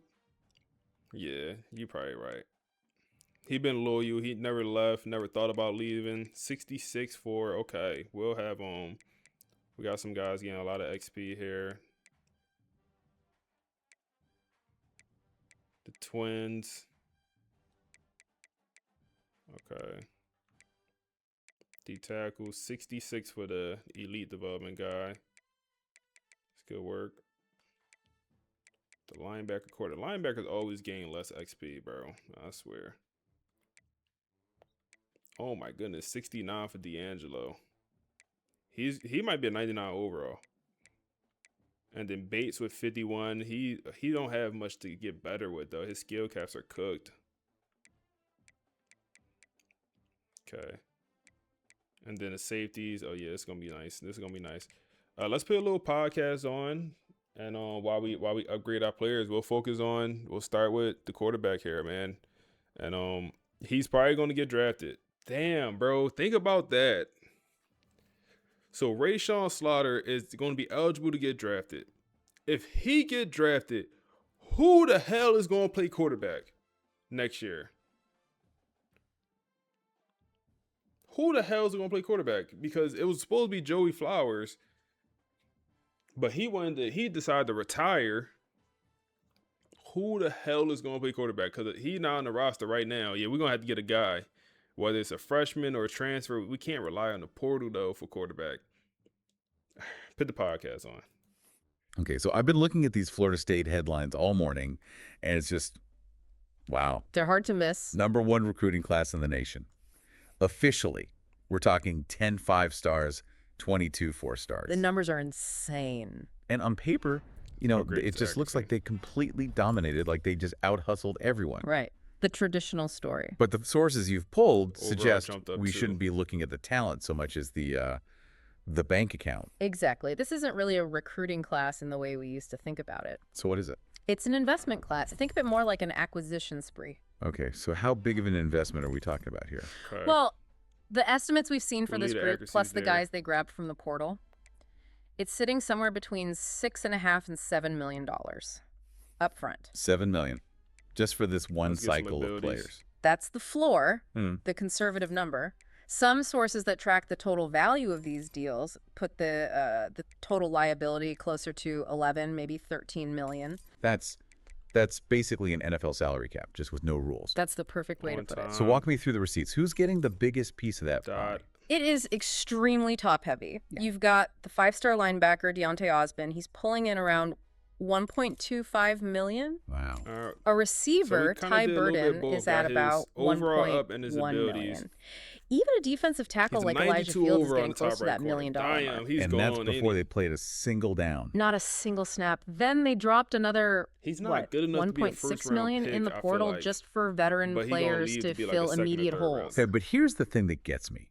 In the pros, Damn. salaries are mostly based on performance. good, Here, though. it's all projection. Doesn't that create some 99 tension? medium, I'm 99 looking at short. quarterback room specifically. And Should've got that the is throw the bar out there a absolute little core of the whole debate. The valuation How'd you was recruit so completely well? upside down. Oh, so You had the backup quarterback, Brock Glenn, It wasn't making a hard with Florida reported State, $2 million, honestly. $2 million. based almost We entirely focus on on high in-state school hype. kids, Meanwhile, for sure. Rashawn Slaughter, the freshman Chroma. who actually came in and saved their season, His skill cat's was not on a bad deal either. for about $500,000. Wait. So the guy holding the clipboard is making 4 times more than the guy winning games for you. And that's the wild west of this NIL market right now. You pay for So it's potential, just- but you you wanna take win down with program, production. I gotta And get history, remember, bring it back. Do it, Glenn got Will. his shot. Do it, Against Willie. Michigan early in the season. He got his $2 million start and threw 3 interceptions in a blowout loss. They got crushed, 28-7. So they were forced to bench their most expensive player for the cheaper, better option. Exactly. And normally that kind of financial imbalance just torches a locker room. It kills teams. I couldn't hear. And this is where the story pivots. he's It good stops already. being about buying players and starts being about buying a window. His awareness What do you mean up. by that? Look at a guy like Devon Patterson, Jim He's Thorpe overall Award better. winner, All-American safety. In that must-win game against Florida, their cornerbacks were just getting And do shredded. one to speed. Patterson, without being asked, switched from safety to corner good, man. mid-game to lock things down. So he put his own draft stock on the line for the team. That's the point. The money got them in the 90 door, but it overall. didn't create a bunch of prima donnas. That's the culture Marcus Vail Ezekiel built. Ladd. And that's how you go from getting humiliated by Michigan Context to, blowing out Clemson 41-14 and winning the Cotton Bowl? That's the resilience they paid for. And the ultimate proof of concept, the real Can't even buy no validation, abilities came for him on yet. draft night. The NFL draft. Yep, 9 total draft picks. 2 first-round receivers, Creed Whitmore and Dallas Wilson. That sends a message to the next $1.2 million recruit. The message being. We will pay you, but we will also make you a pro. They're not just buying talent, they're developing it. It sounds like the perfect ending to the these story, context but there's a sequences pretty suck big when twist it to end the comes to season, isn't there? Oh, it's almost poetic. For the national championship, their opponent is Michigan. The same but team. backfield threats The one on that this started this whole mess. The team that embarrassed them and forced them to bench their $2 Quan million Hester. project for their $500,000 savior. The whole season comes full circle. So I guess this is the final question then. When you look at this whole experiment, I want him did to be Florida very State buy a elusive. future, or did they just rent a very, very expensive season? And that's the danger, isn't it? Trophies are permanent, but NIL budgets reset every single year. The question isn't just if they can win this game, it's if they can afford to keep paying this dynasty tax year after year. A Well, tough progress question for rest the of running boosters, backs. but it's going to make for one incredible football game. Let's- Thanks for breaking let's down the upgrade real cost of a quarterback, 'cause title run. We might need him. Upgrade the quarterback because if we ever got an injury at quarterback, we are cooked. Okay, he looks better already.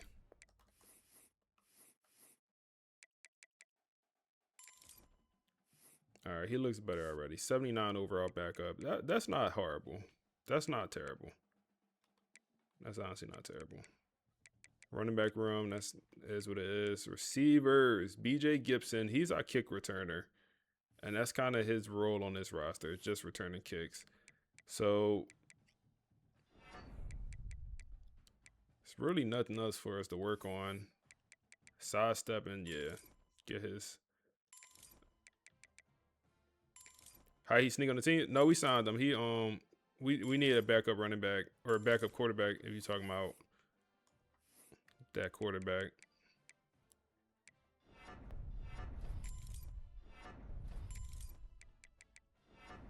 that carrying up. So BJ, our kick returner. Kristen. He's the speedster, man. Says head way bigger than his body.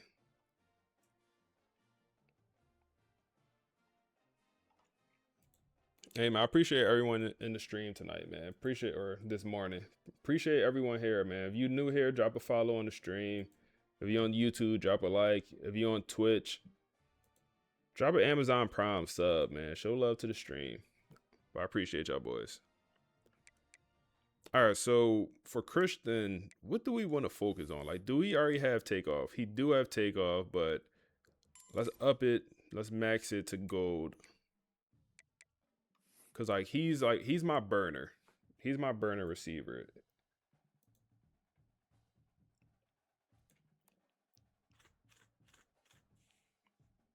Do I go the speed route even more? Like his catching is not bad.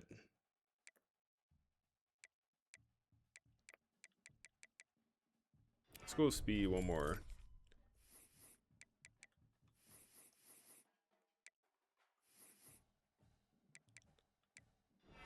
And then I hate people that drop the ball, so let's get that up there.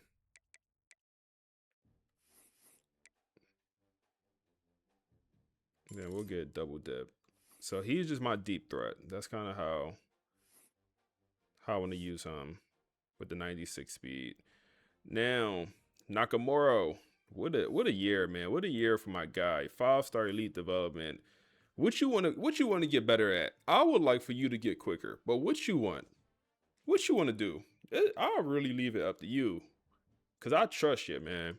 I trust you. In the playoffs, hey man, you can't ready to play. You can't ready to play in the playoffs, man. He was our #1 receiver in the playoffs.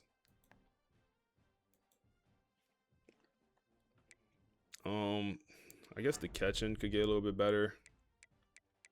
Let's get 86 speed is so low, but he's going to be in the slot. Does he need to be super fast? I don't think so. He's going to be my slot receiver, but we could get it up there to the 90s, right?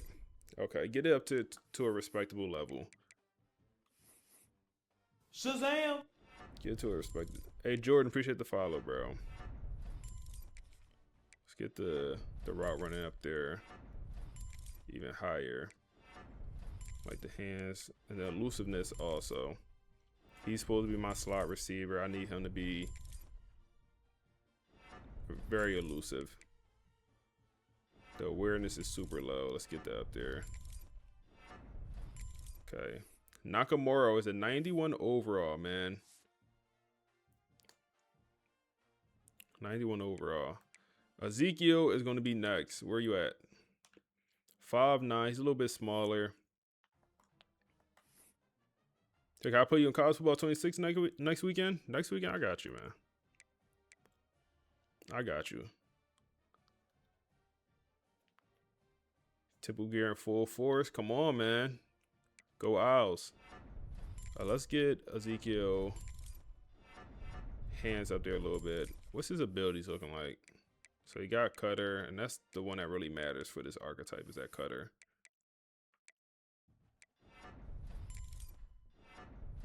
Let's get his route running. Let's make him the best route runner on the team.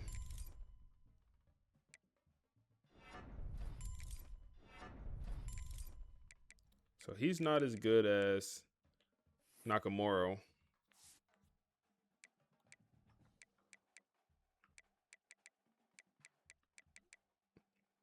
And then we'll let him auto progress the rest of the receivers. Physical route runner, we could upgrade you. Connor.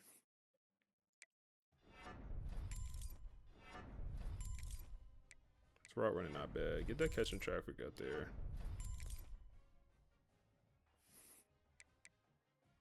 Short hands. Press pro.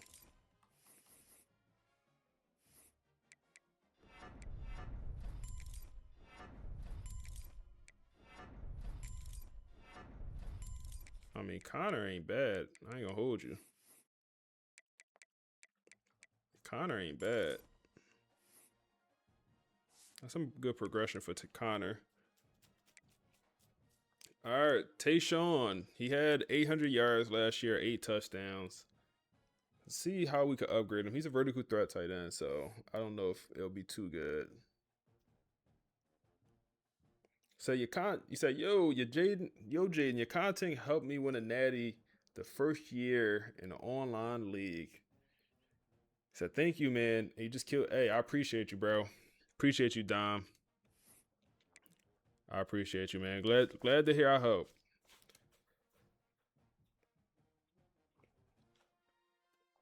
So do you think I feel like there's no way they remove manual progression, bro. There's no way they remove it. You can't give us something and then remove it. Not the next year. And I like how you got the option to use it or not to use it. There's no way they take it away. I think people would be heated. If they took manual progression away, y'all be heated. I would be heated too. No way they take it away. All right, let's see. Tayshawn, I want you to get better hands, bro. You was dropping some stuff, and that was making me mad. Catching traffic still not amazing. He was dropping stuff, man. And I ain't like that. Let's get that awareness up. Maybe that'll help out with his hands. Be more consistent.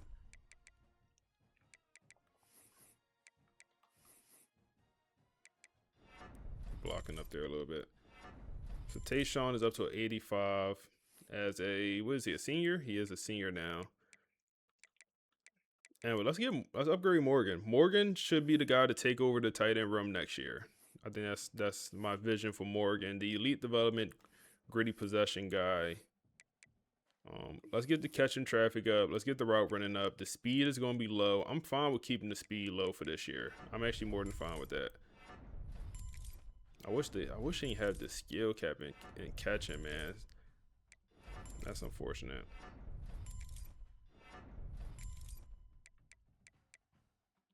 And to upgrade his run blocking, I hate that you got to upgrade power. Like, that sucks. That makes this archetype nowhere near as good as it could be. Okay, this is at least the IQ and awareness has the run blocking in here. That's actually pretty useful. Can we get the short hands? Yes, we can. Okay. So he looks solid. He don't look amazing or anything. I think he'll be tight end 2 on this roster. We could upgrade the speed once.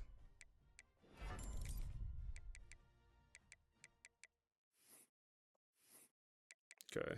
All right. Yeah, I think he'll be our number 2 tight end. Did you finish the playoffs last night? Yes, we did. Yes, we did. I don't want to spoil it for you, but yes, we did. Yes, we did. All right, we'll let Chase upgrade auto progression. We'll do Josh. We'll do some of the old linemen. I would like to get that run blocking up there a little bit more. But let's make sure he's elite pass blocker. Quick drop. PA shield. Then let's get the run blocking up there.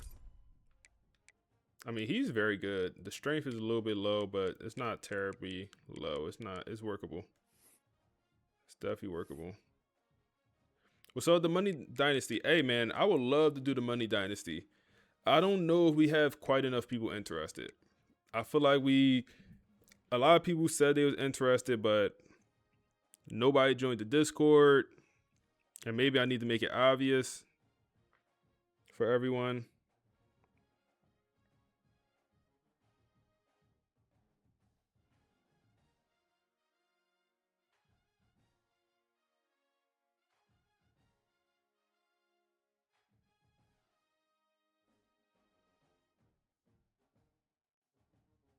But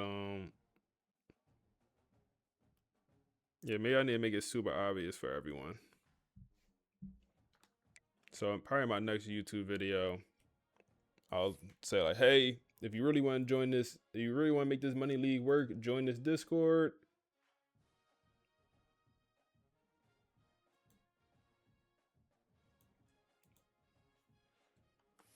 And also I need someone to help me run it.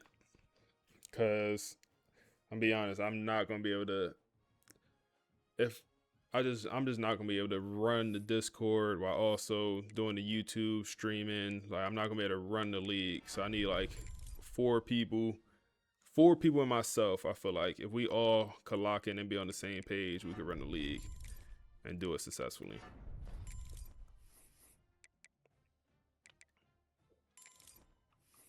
So he's a senior. I want to make sure he gets drafted. So let's make sure we focus on his overall at least a little bit. Okay, so he's up to he's a 90 overall. He should get drafted. So let's upgrade a couple of these guys.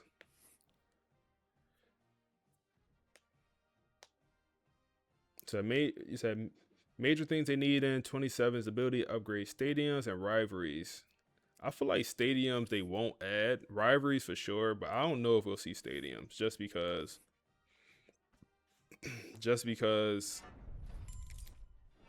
like they're real life stadiums. Like the same reason that we can't change the NIL players is I feel like the same reason we won't be able to change stadiums is because if you're a school, you're signing for your stadium to be in that game, and it's like can't change it. Maybe though, maybe we do see it. Maybe I don't know what the hell I'm talking about, but I hope we do see it. Nash, I feel like Nash is kind of. I don't want to say he. I feel like he don't have much potential, and yeah, he don't. All his blocking stuff is maxed out. He don't have much potential. Let's call it what it is.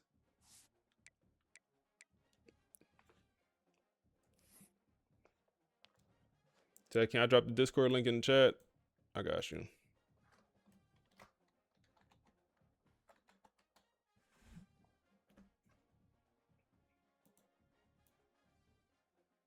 So I just dropped it in the Twitch chat, and then I'll also drop in the YouTube chat if anyone wanna tap into the Discord. So that's just my Discord that's like year round.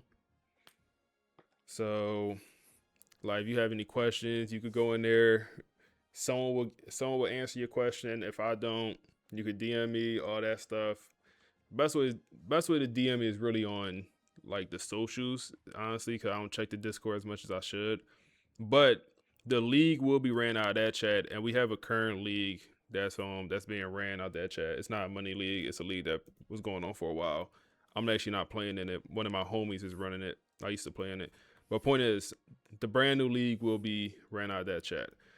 Damn, Bryce here is also kind of maxed out, man. That awareness is super low. Got to get that up. A center with 60 awareness, that don't work. That does not work. Got to at least get up to like high 70s, right? His pass blocking is also trash. Inside shields is a great ability to have on a D tackle.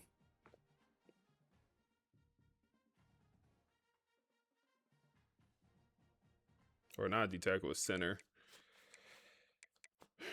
Pass blocking, let's get that up. Okay. He's up to an 87. I mean, he's the highest overall center now, huh? He is. Okay, we got a little bit of a center battle here. And then we're going to upgrade the elite development guy.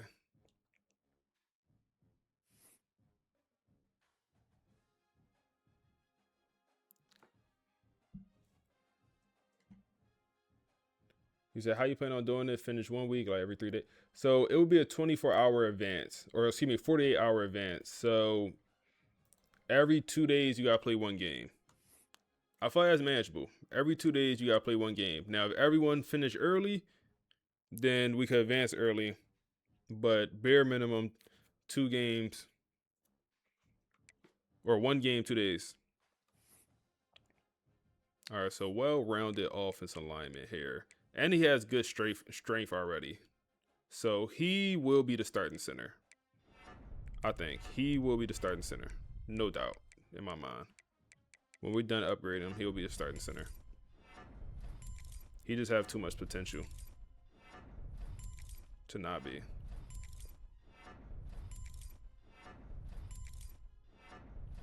Yeah.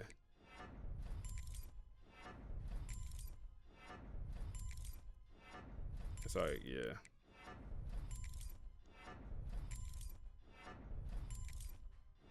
Okay. So we didn't upgrade abilities whatsoever, and we should have. But yeah, he's going to be the starting center as a true sophomore. Should have upgraded abilities a little bit.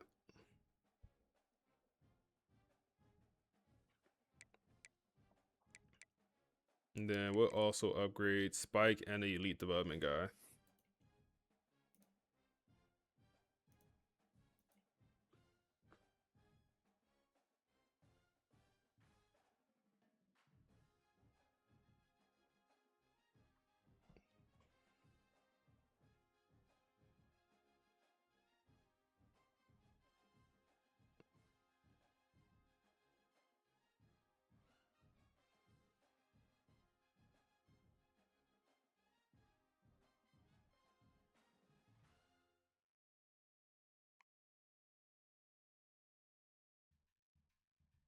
All right, let's see.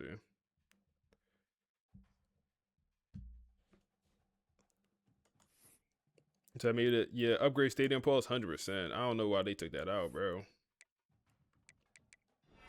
So another interior offensive lineman. Let's get his overall. Is he a senior?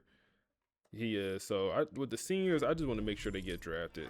That's what I be feeling like. Come on, man. As a coach, you gotta make sure your players are good at the next level. So let's just go all overall work with him. So like IQ is gonna get his overall up even higher, and that's all we can do. Now we could do the ability route. What's the most important thing here? I guess improve pass blocking. So he's a 92 overall right guard. Perfect. And then we could upgrade Buddy with the elite development. What's his archetype? Well-rounded. His strength needs to be improved a little bit. We could focus on that now, and then we could get everything else better. Man, these well-rounded, I don't care, man. The well-rounded, the best O-lineman. I don't care, bro. Like, look at this. What is his issue? What is his flaw? What is his flaw? What is his flaw? West Side, they timed you out because your message was too long. I could see it. So let me see what you said. But that's why they timed you out. They said your message was too long. Question: if I have Metro Atlanta, for example, and I go to school, doesn't have that pipeline, will become tier 1. The school already has it. Hey man, if you're talking about the coach pipeline, which I think you are, yo, what's up, bro? I think the coach pipelines don't really work how. I don't think they really work in this game. Point is, if you put a coach pipeline on, I could be wrong on that, but I truly don't think they work. So to answer your question, I personally don't think they do anything.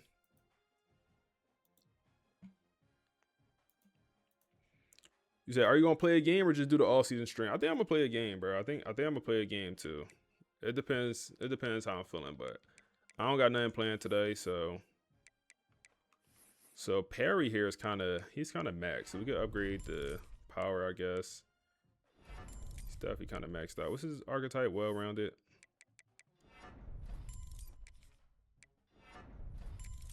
Get him up to 90 overall.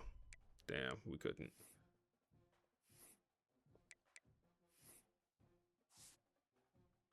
So which they bring back generational prospects, bro. 100% agree with you, bro. It's like we got like the generational guys, but like they're not Jeremiah Smith. They're not Ryan Williams. They're not Malachi Tony. They're not those guys. Get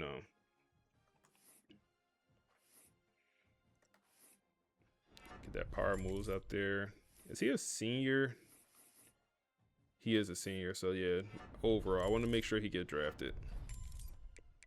So he's pretty good. Like, he's definitely no slouch out here. Like, he's good at pretty much everything we could ask him to be.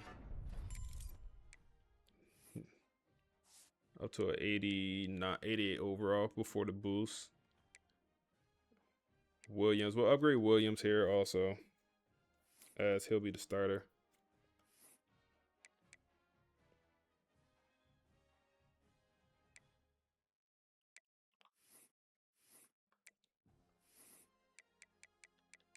feel like I need to make Williams better at Do we get his quick jump up there one more? Why don't we? Or we can't. Oh, we can. Perfect. Okay. And then I guess the finesse moves, just max it out maybe? I don't know. Okay. And then the block shedding is trash, bro. Dying his block shedding is so trash. Is he a senior? He is a senior, okay.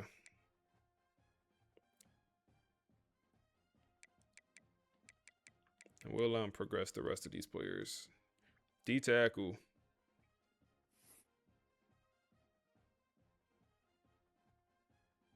You say you heard they determined coaching offers, but nothing less or nothing else. I heard that too. I also don't know if that's true, but I have heard that.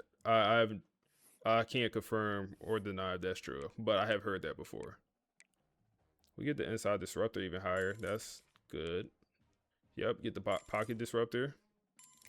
Yep, that's good stuff.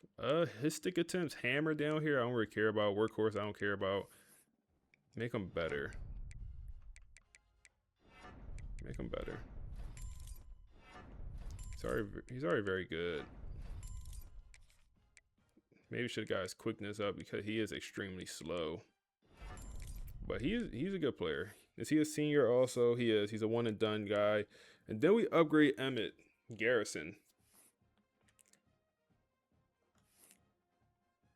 He is a power rusher with 2 skill caps total. So his strength is already good. We don't have to improve that his whole entire career, I feel like. His power move is also pretty good. Let's get it up to the 90s. Emmett is a guy that is going to be a starter for us. We got to get the run stopping up there if he's going to be a starter.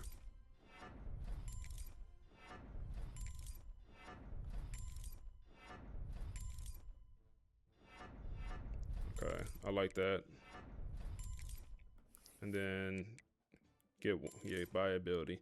All right, 87 overall, true sophomore D tackle. 86 before the boost. And the rest of these guys we can auto progress. Let's see, the star development, Bart Cleveland. So what do you think they should add the Dynasty to 27 Dynasty wise? I had 2 big things I want. One I think is super unrealistic. Maybe not super unrealistic. One is I think is a lot harder to add. And that's going to be an athletic director mode. Talked about it a bunch of times. The way I envision the AD mode is you are the coach boss. So like we could hire and fire our coach. So for example, Marcus Vale would be Marcus Vale boss. And we have the option to do everything if we want to. If we want to play the games, if we want to recruit, if we want to, do everything that a normal coach would do, we can. But we are the athletic director. And what included in that, we could do the concessions. So we could set the concessions prices. We could set the parking prices. We could set the prices of, everything. But the reason that matters is because however much money we make as an athletic department, that means more money for the program. What did that mean? That means we could go hire a better coach. We could hire more coaches. We could put more money into NIL. So that's my second point. I want NIL in the game. So those are 2 things. NIL and athletic director mode, those things go hand in hand.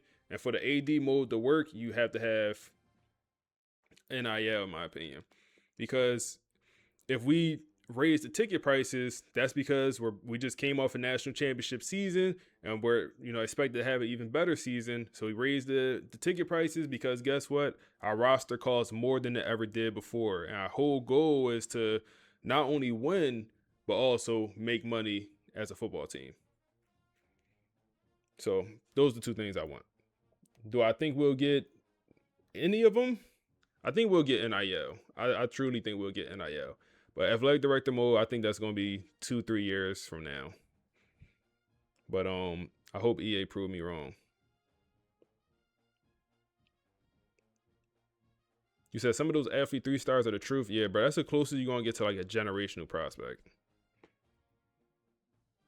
So she rock out with USC, Nebraska, South Carolina for a new dynasty to win some natties. I would say I like South Carolina or Nebraska. Personally, I would probably lean towards South Carolina.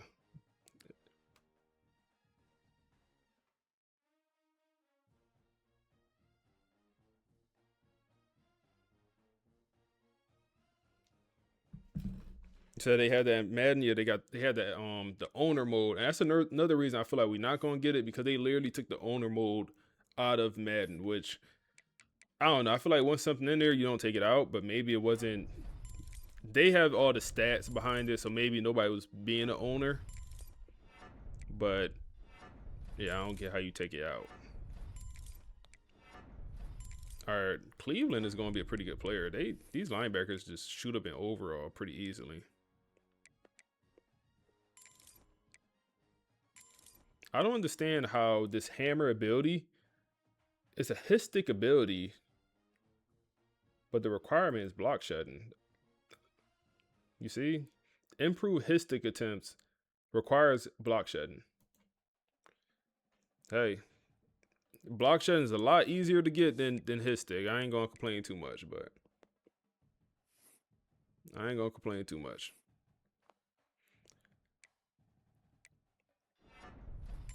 All right, I want to make sure this tackling is up there, because them guys that can't tackle, they're annoying, bro. He's tremendously better, up to an 88 overall with the boost. So we have Mason. Let's upgrade Mason. So basically, our owner's dynasty. Yeah, man. So basically, yeah, it's just called the athletic director in college football is what it is. Owner in Madden, AD in college sports. But I want him to expand on it. I don't want it just to be because the owner mode was cool, but the main reason people became owners in Madden was that so they could move their team. All right, so Mason is going to be linebacker 1. Let's get his tackling up there a little bit more. Now we can get wrap up, which I think is pretty important for a middle linebacker to have. And I want to get his overall up there a little bit more just so he could get drafted. We're not going to be able to do it, huh? He's very well-rounded, though. He's extremely well-rounded. He's 89 overall. He might get drafted. He's very well-rounded. And then we'll upgrade, I guess, Joe.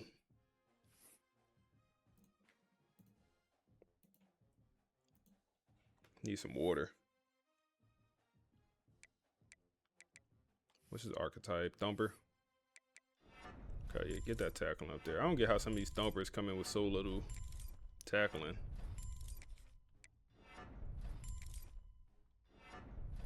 Okay, these linebackers, they overall just shoot up. All right, corner, D'Angelo. Oh, D'Angelo. D'Angelo, man. I think one thing, so he can't get press pro or the press ability. Oh, yes, he can. He has jammer. What am I talking about? So the reason I'm thinking he didn't have jammer, because every time we tried to press last year, right by him. So he has some stiff hips. Gotta get him faster. Okay. Gotta get him faster. 94 speed, 99 acceleration. That should be good enough. How much did his overall just jump up? Okay, his overall jumped up quite a bit just from upgrading the speed. I think that's enough speed. 94 speed, we gotta live with that. So this is clearly a guy that's gonna get drafted. Let's just make sure he first rounded in at this point. 95 overall. We can max out the man. Get the zone up there to a respectable level. Just the 80s is all I need. Hands. He don't have one interception in his whole career. I would love for that to change. His tackling is trash. He's not here for that though. We got to get the blankets coverage. Got to get that up there. And Hawk, house call. I would love to get ball Hawk also, but improve interception attempt. So maybe he get an interception this year.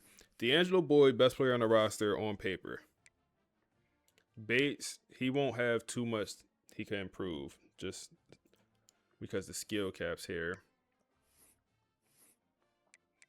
We can get some abilities for him maybe. Let's get the zone up, I guess. Then we can max out the speed. Okay.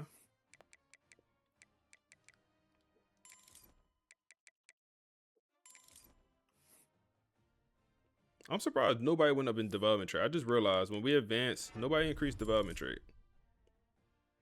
So Bates is up to a 91 overall.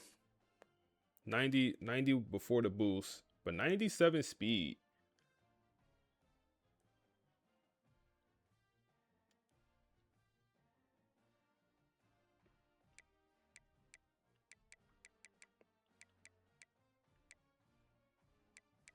And then could upgrade Lonzo. Lonzo Ball. Zoe. Calling him Lonzo, man. Call him Lonzo. What's his archetype? Field. Okay. What's his speed? He need to go play safety. Oh yeah, he gotta go play safety. He ain't gonna work out at corner. Lonzo, next year you a safety, bro.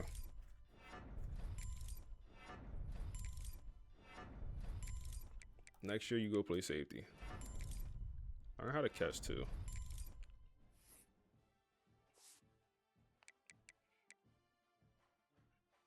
All right, so that'll be the corner situation.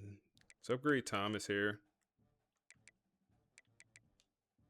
Then we'll upgrade our other two safeties and we'll be done.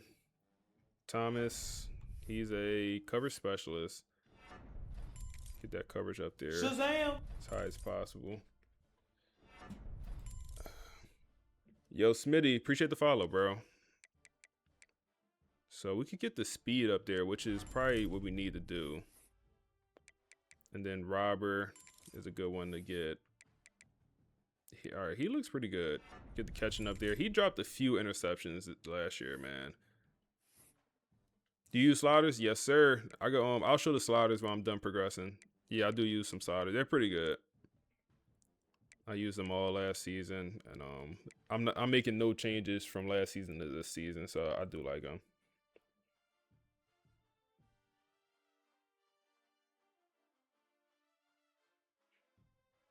All right, then our two safeties. Frederick Valentin, man.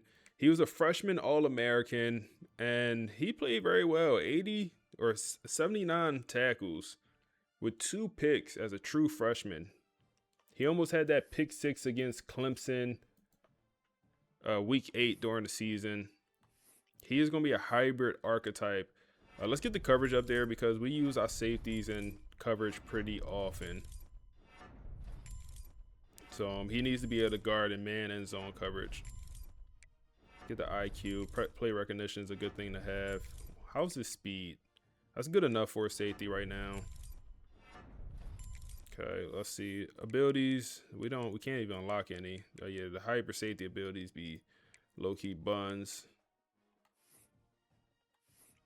Okay, so run support. We get that up there just a tad bit. Okay, and then I'm honestly gonna go. Damn, I would have went a little bit more with the coverage, but he already caught 2 picks, so I feel like getting the hands up there don't really make sense, even though they're very low. He had 2 picks as a freshman.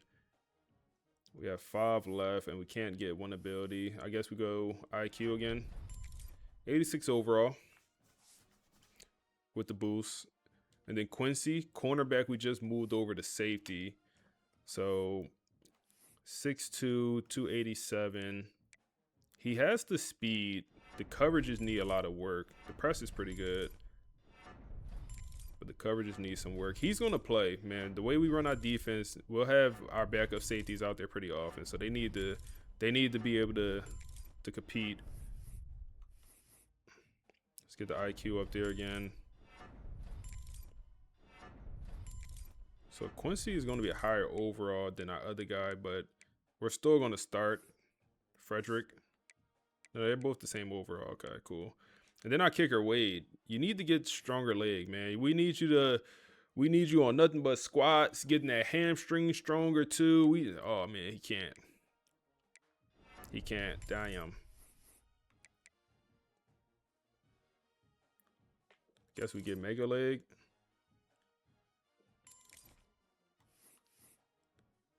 Damn. Do awareness do anything for a kicker? I don't think I've ever seen a kicker get drafted. Let's I guess let's make it happen. And then our punter here also. Miguel.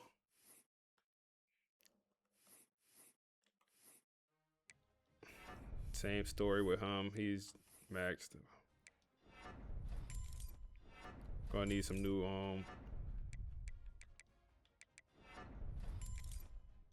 gonna need some new kickers and punters here soon. So do you think strategists work in the transfer portal? The strategists for the visits you talking about? You talking about the visits part of strategists? 100%, yeah. Strategists definitely work for the visits. You said, how did you start your dynasty with the current week it was? Because when your effort, yeah, I forced the wins and losses. So like I wanted to take over Florida State like it was the current time in real life. So I just forced their wins and losses. I think I had all the recruiting on during the regular season, but I was another program. So I like started with Temple, and I forced the losses of FSU. And then when I advanced to the offseason, I took over Florida State in the offseason. So I made the head coach, all that stuff, and that's how I did it. And then I retired I think whatever team I started with, Temple or whoever, I retired that coach.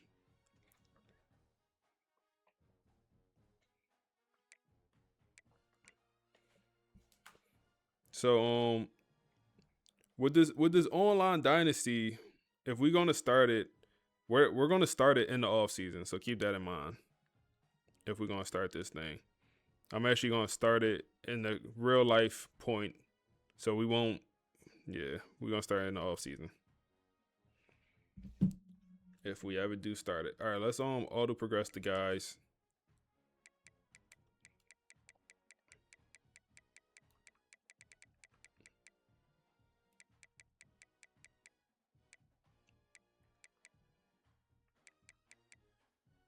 +6, okay.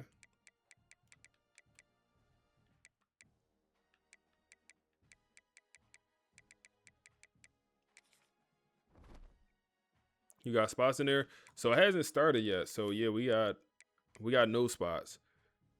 So be honest, I don't know if we're gonna start the dynasty. It's if we have enough people interested, because I want to do a money dynasty. So everyone put up $15 or $25, whatever we settle on, and winner take all.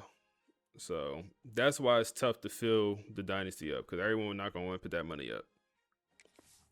Like if I just start a regular dynasty, oh yeah, we'll have plenty of people that want to do just a regular dynasty. But I want to start a money one, man. I'm trying to put some. You feel me? I'm trying to have some fun, man. Do a little friendly wager, or not a wager, but just a little friendly thing. I'll show the sliders. Also, I know you was asking Smitty. So these are my player sliders. These are my CPU sliders. Feel free to take a screenshot.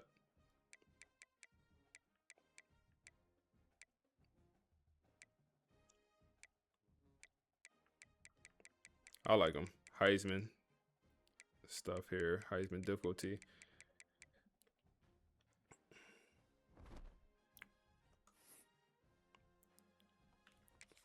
You said money in hand, $100. Oh, we ain't doing no hundred. We ain't doing no 100 bones now. Oh man, we ain't doing no 100 now.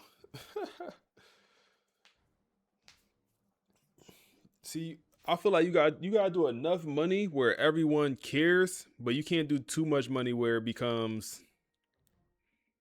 You said, JK, you a sub to the Twitch. Hey, I appreciate you, bro. I appreciate you. That's gonna be the first sub of the day if you do sub. I appreciate you.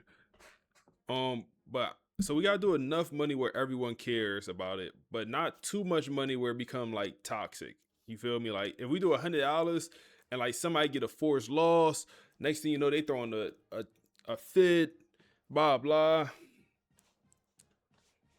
You get me? Like it gotta be enough money just where like, you don't want to lose $25, but at the same time, if you lose $25, then Curry, man of his word. He said, JK, I'm a sub to the Twitch. Hey, I appreciate you, bro.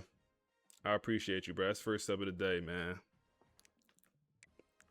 You said he gonna sub to the Twitch. Nice thing you know, sub to the Twitch. We gotta cut 11 players here, man. 11 players. We have too many backfield threat running backs, I feel like. Let's force the normal development players to transfer. That's what it's gonna be. Normal development players just have no purpose on this team. Can you only upgrade your players before the season starts? No, you could advance to the next season and upgrade them.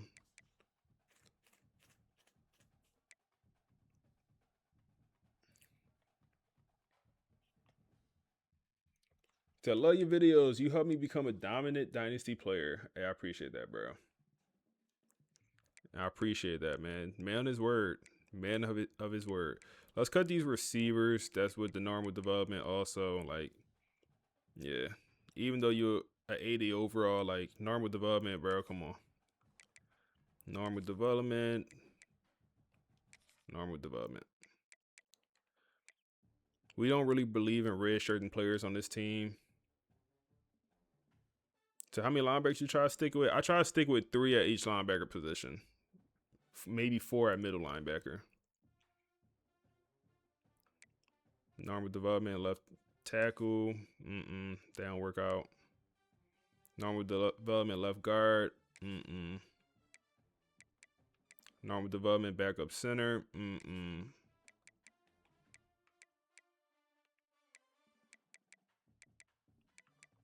Normal development. Let's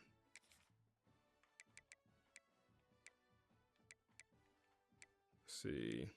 We brought a couple freshman normal development guys. D tackle normal. And then Curry comes through with the 5 gifted subs.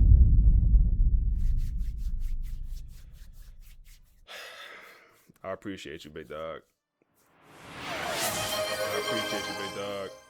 Hey, man, everyone that just got gifted a sub, make sure y'all say appreciate the Curry, man.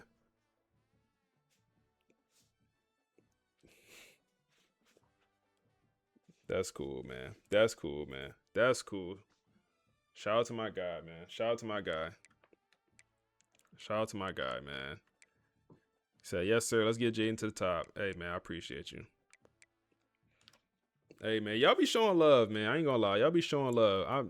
The more y'all show love, like, the more I'm like, yo, I gotta stream.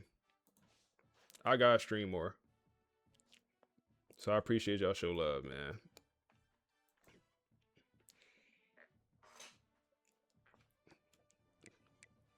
Y'all be going crazy. Normal development. Can't do it, big dog. Can't do it. You gotta go. Normal development. Linebacker. Got a couple of these guys. Cut you.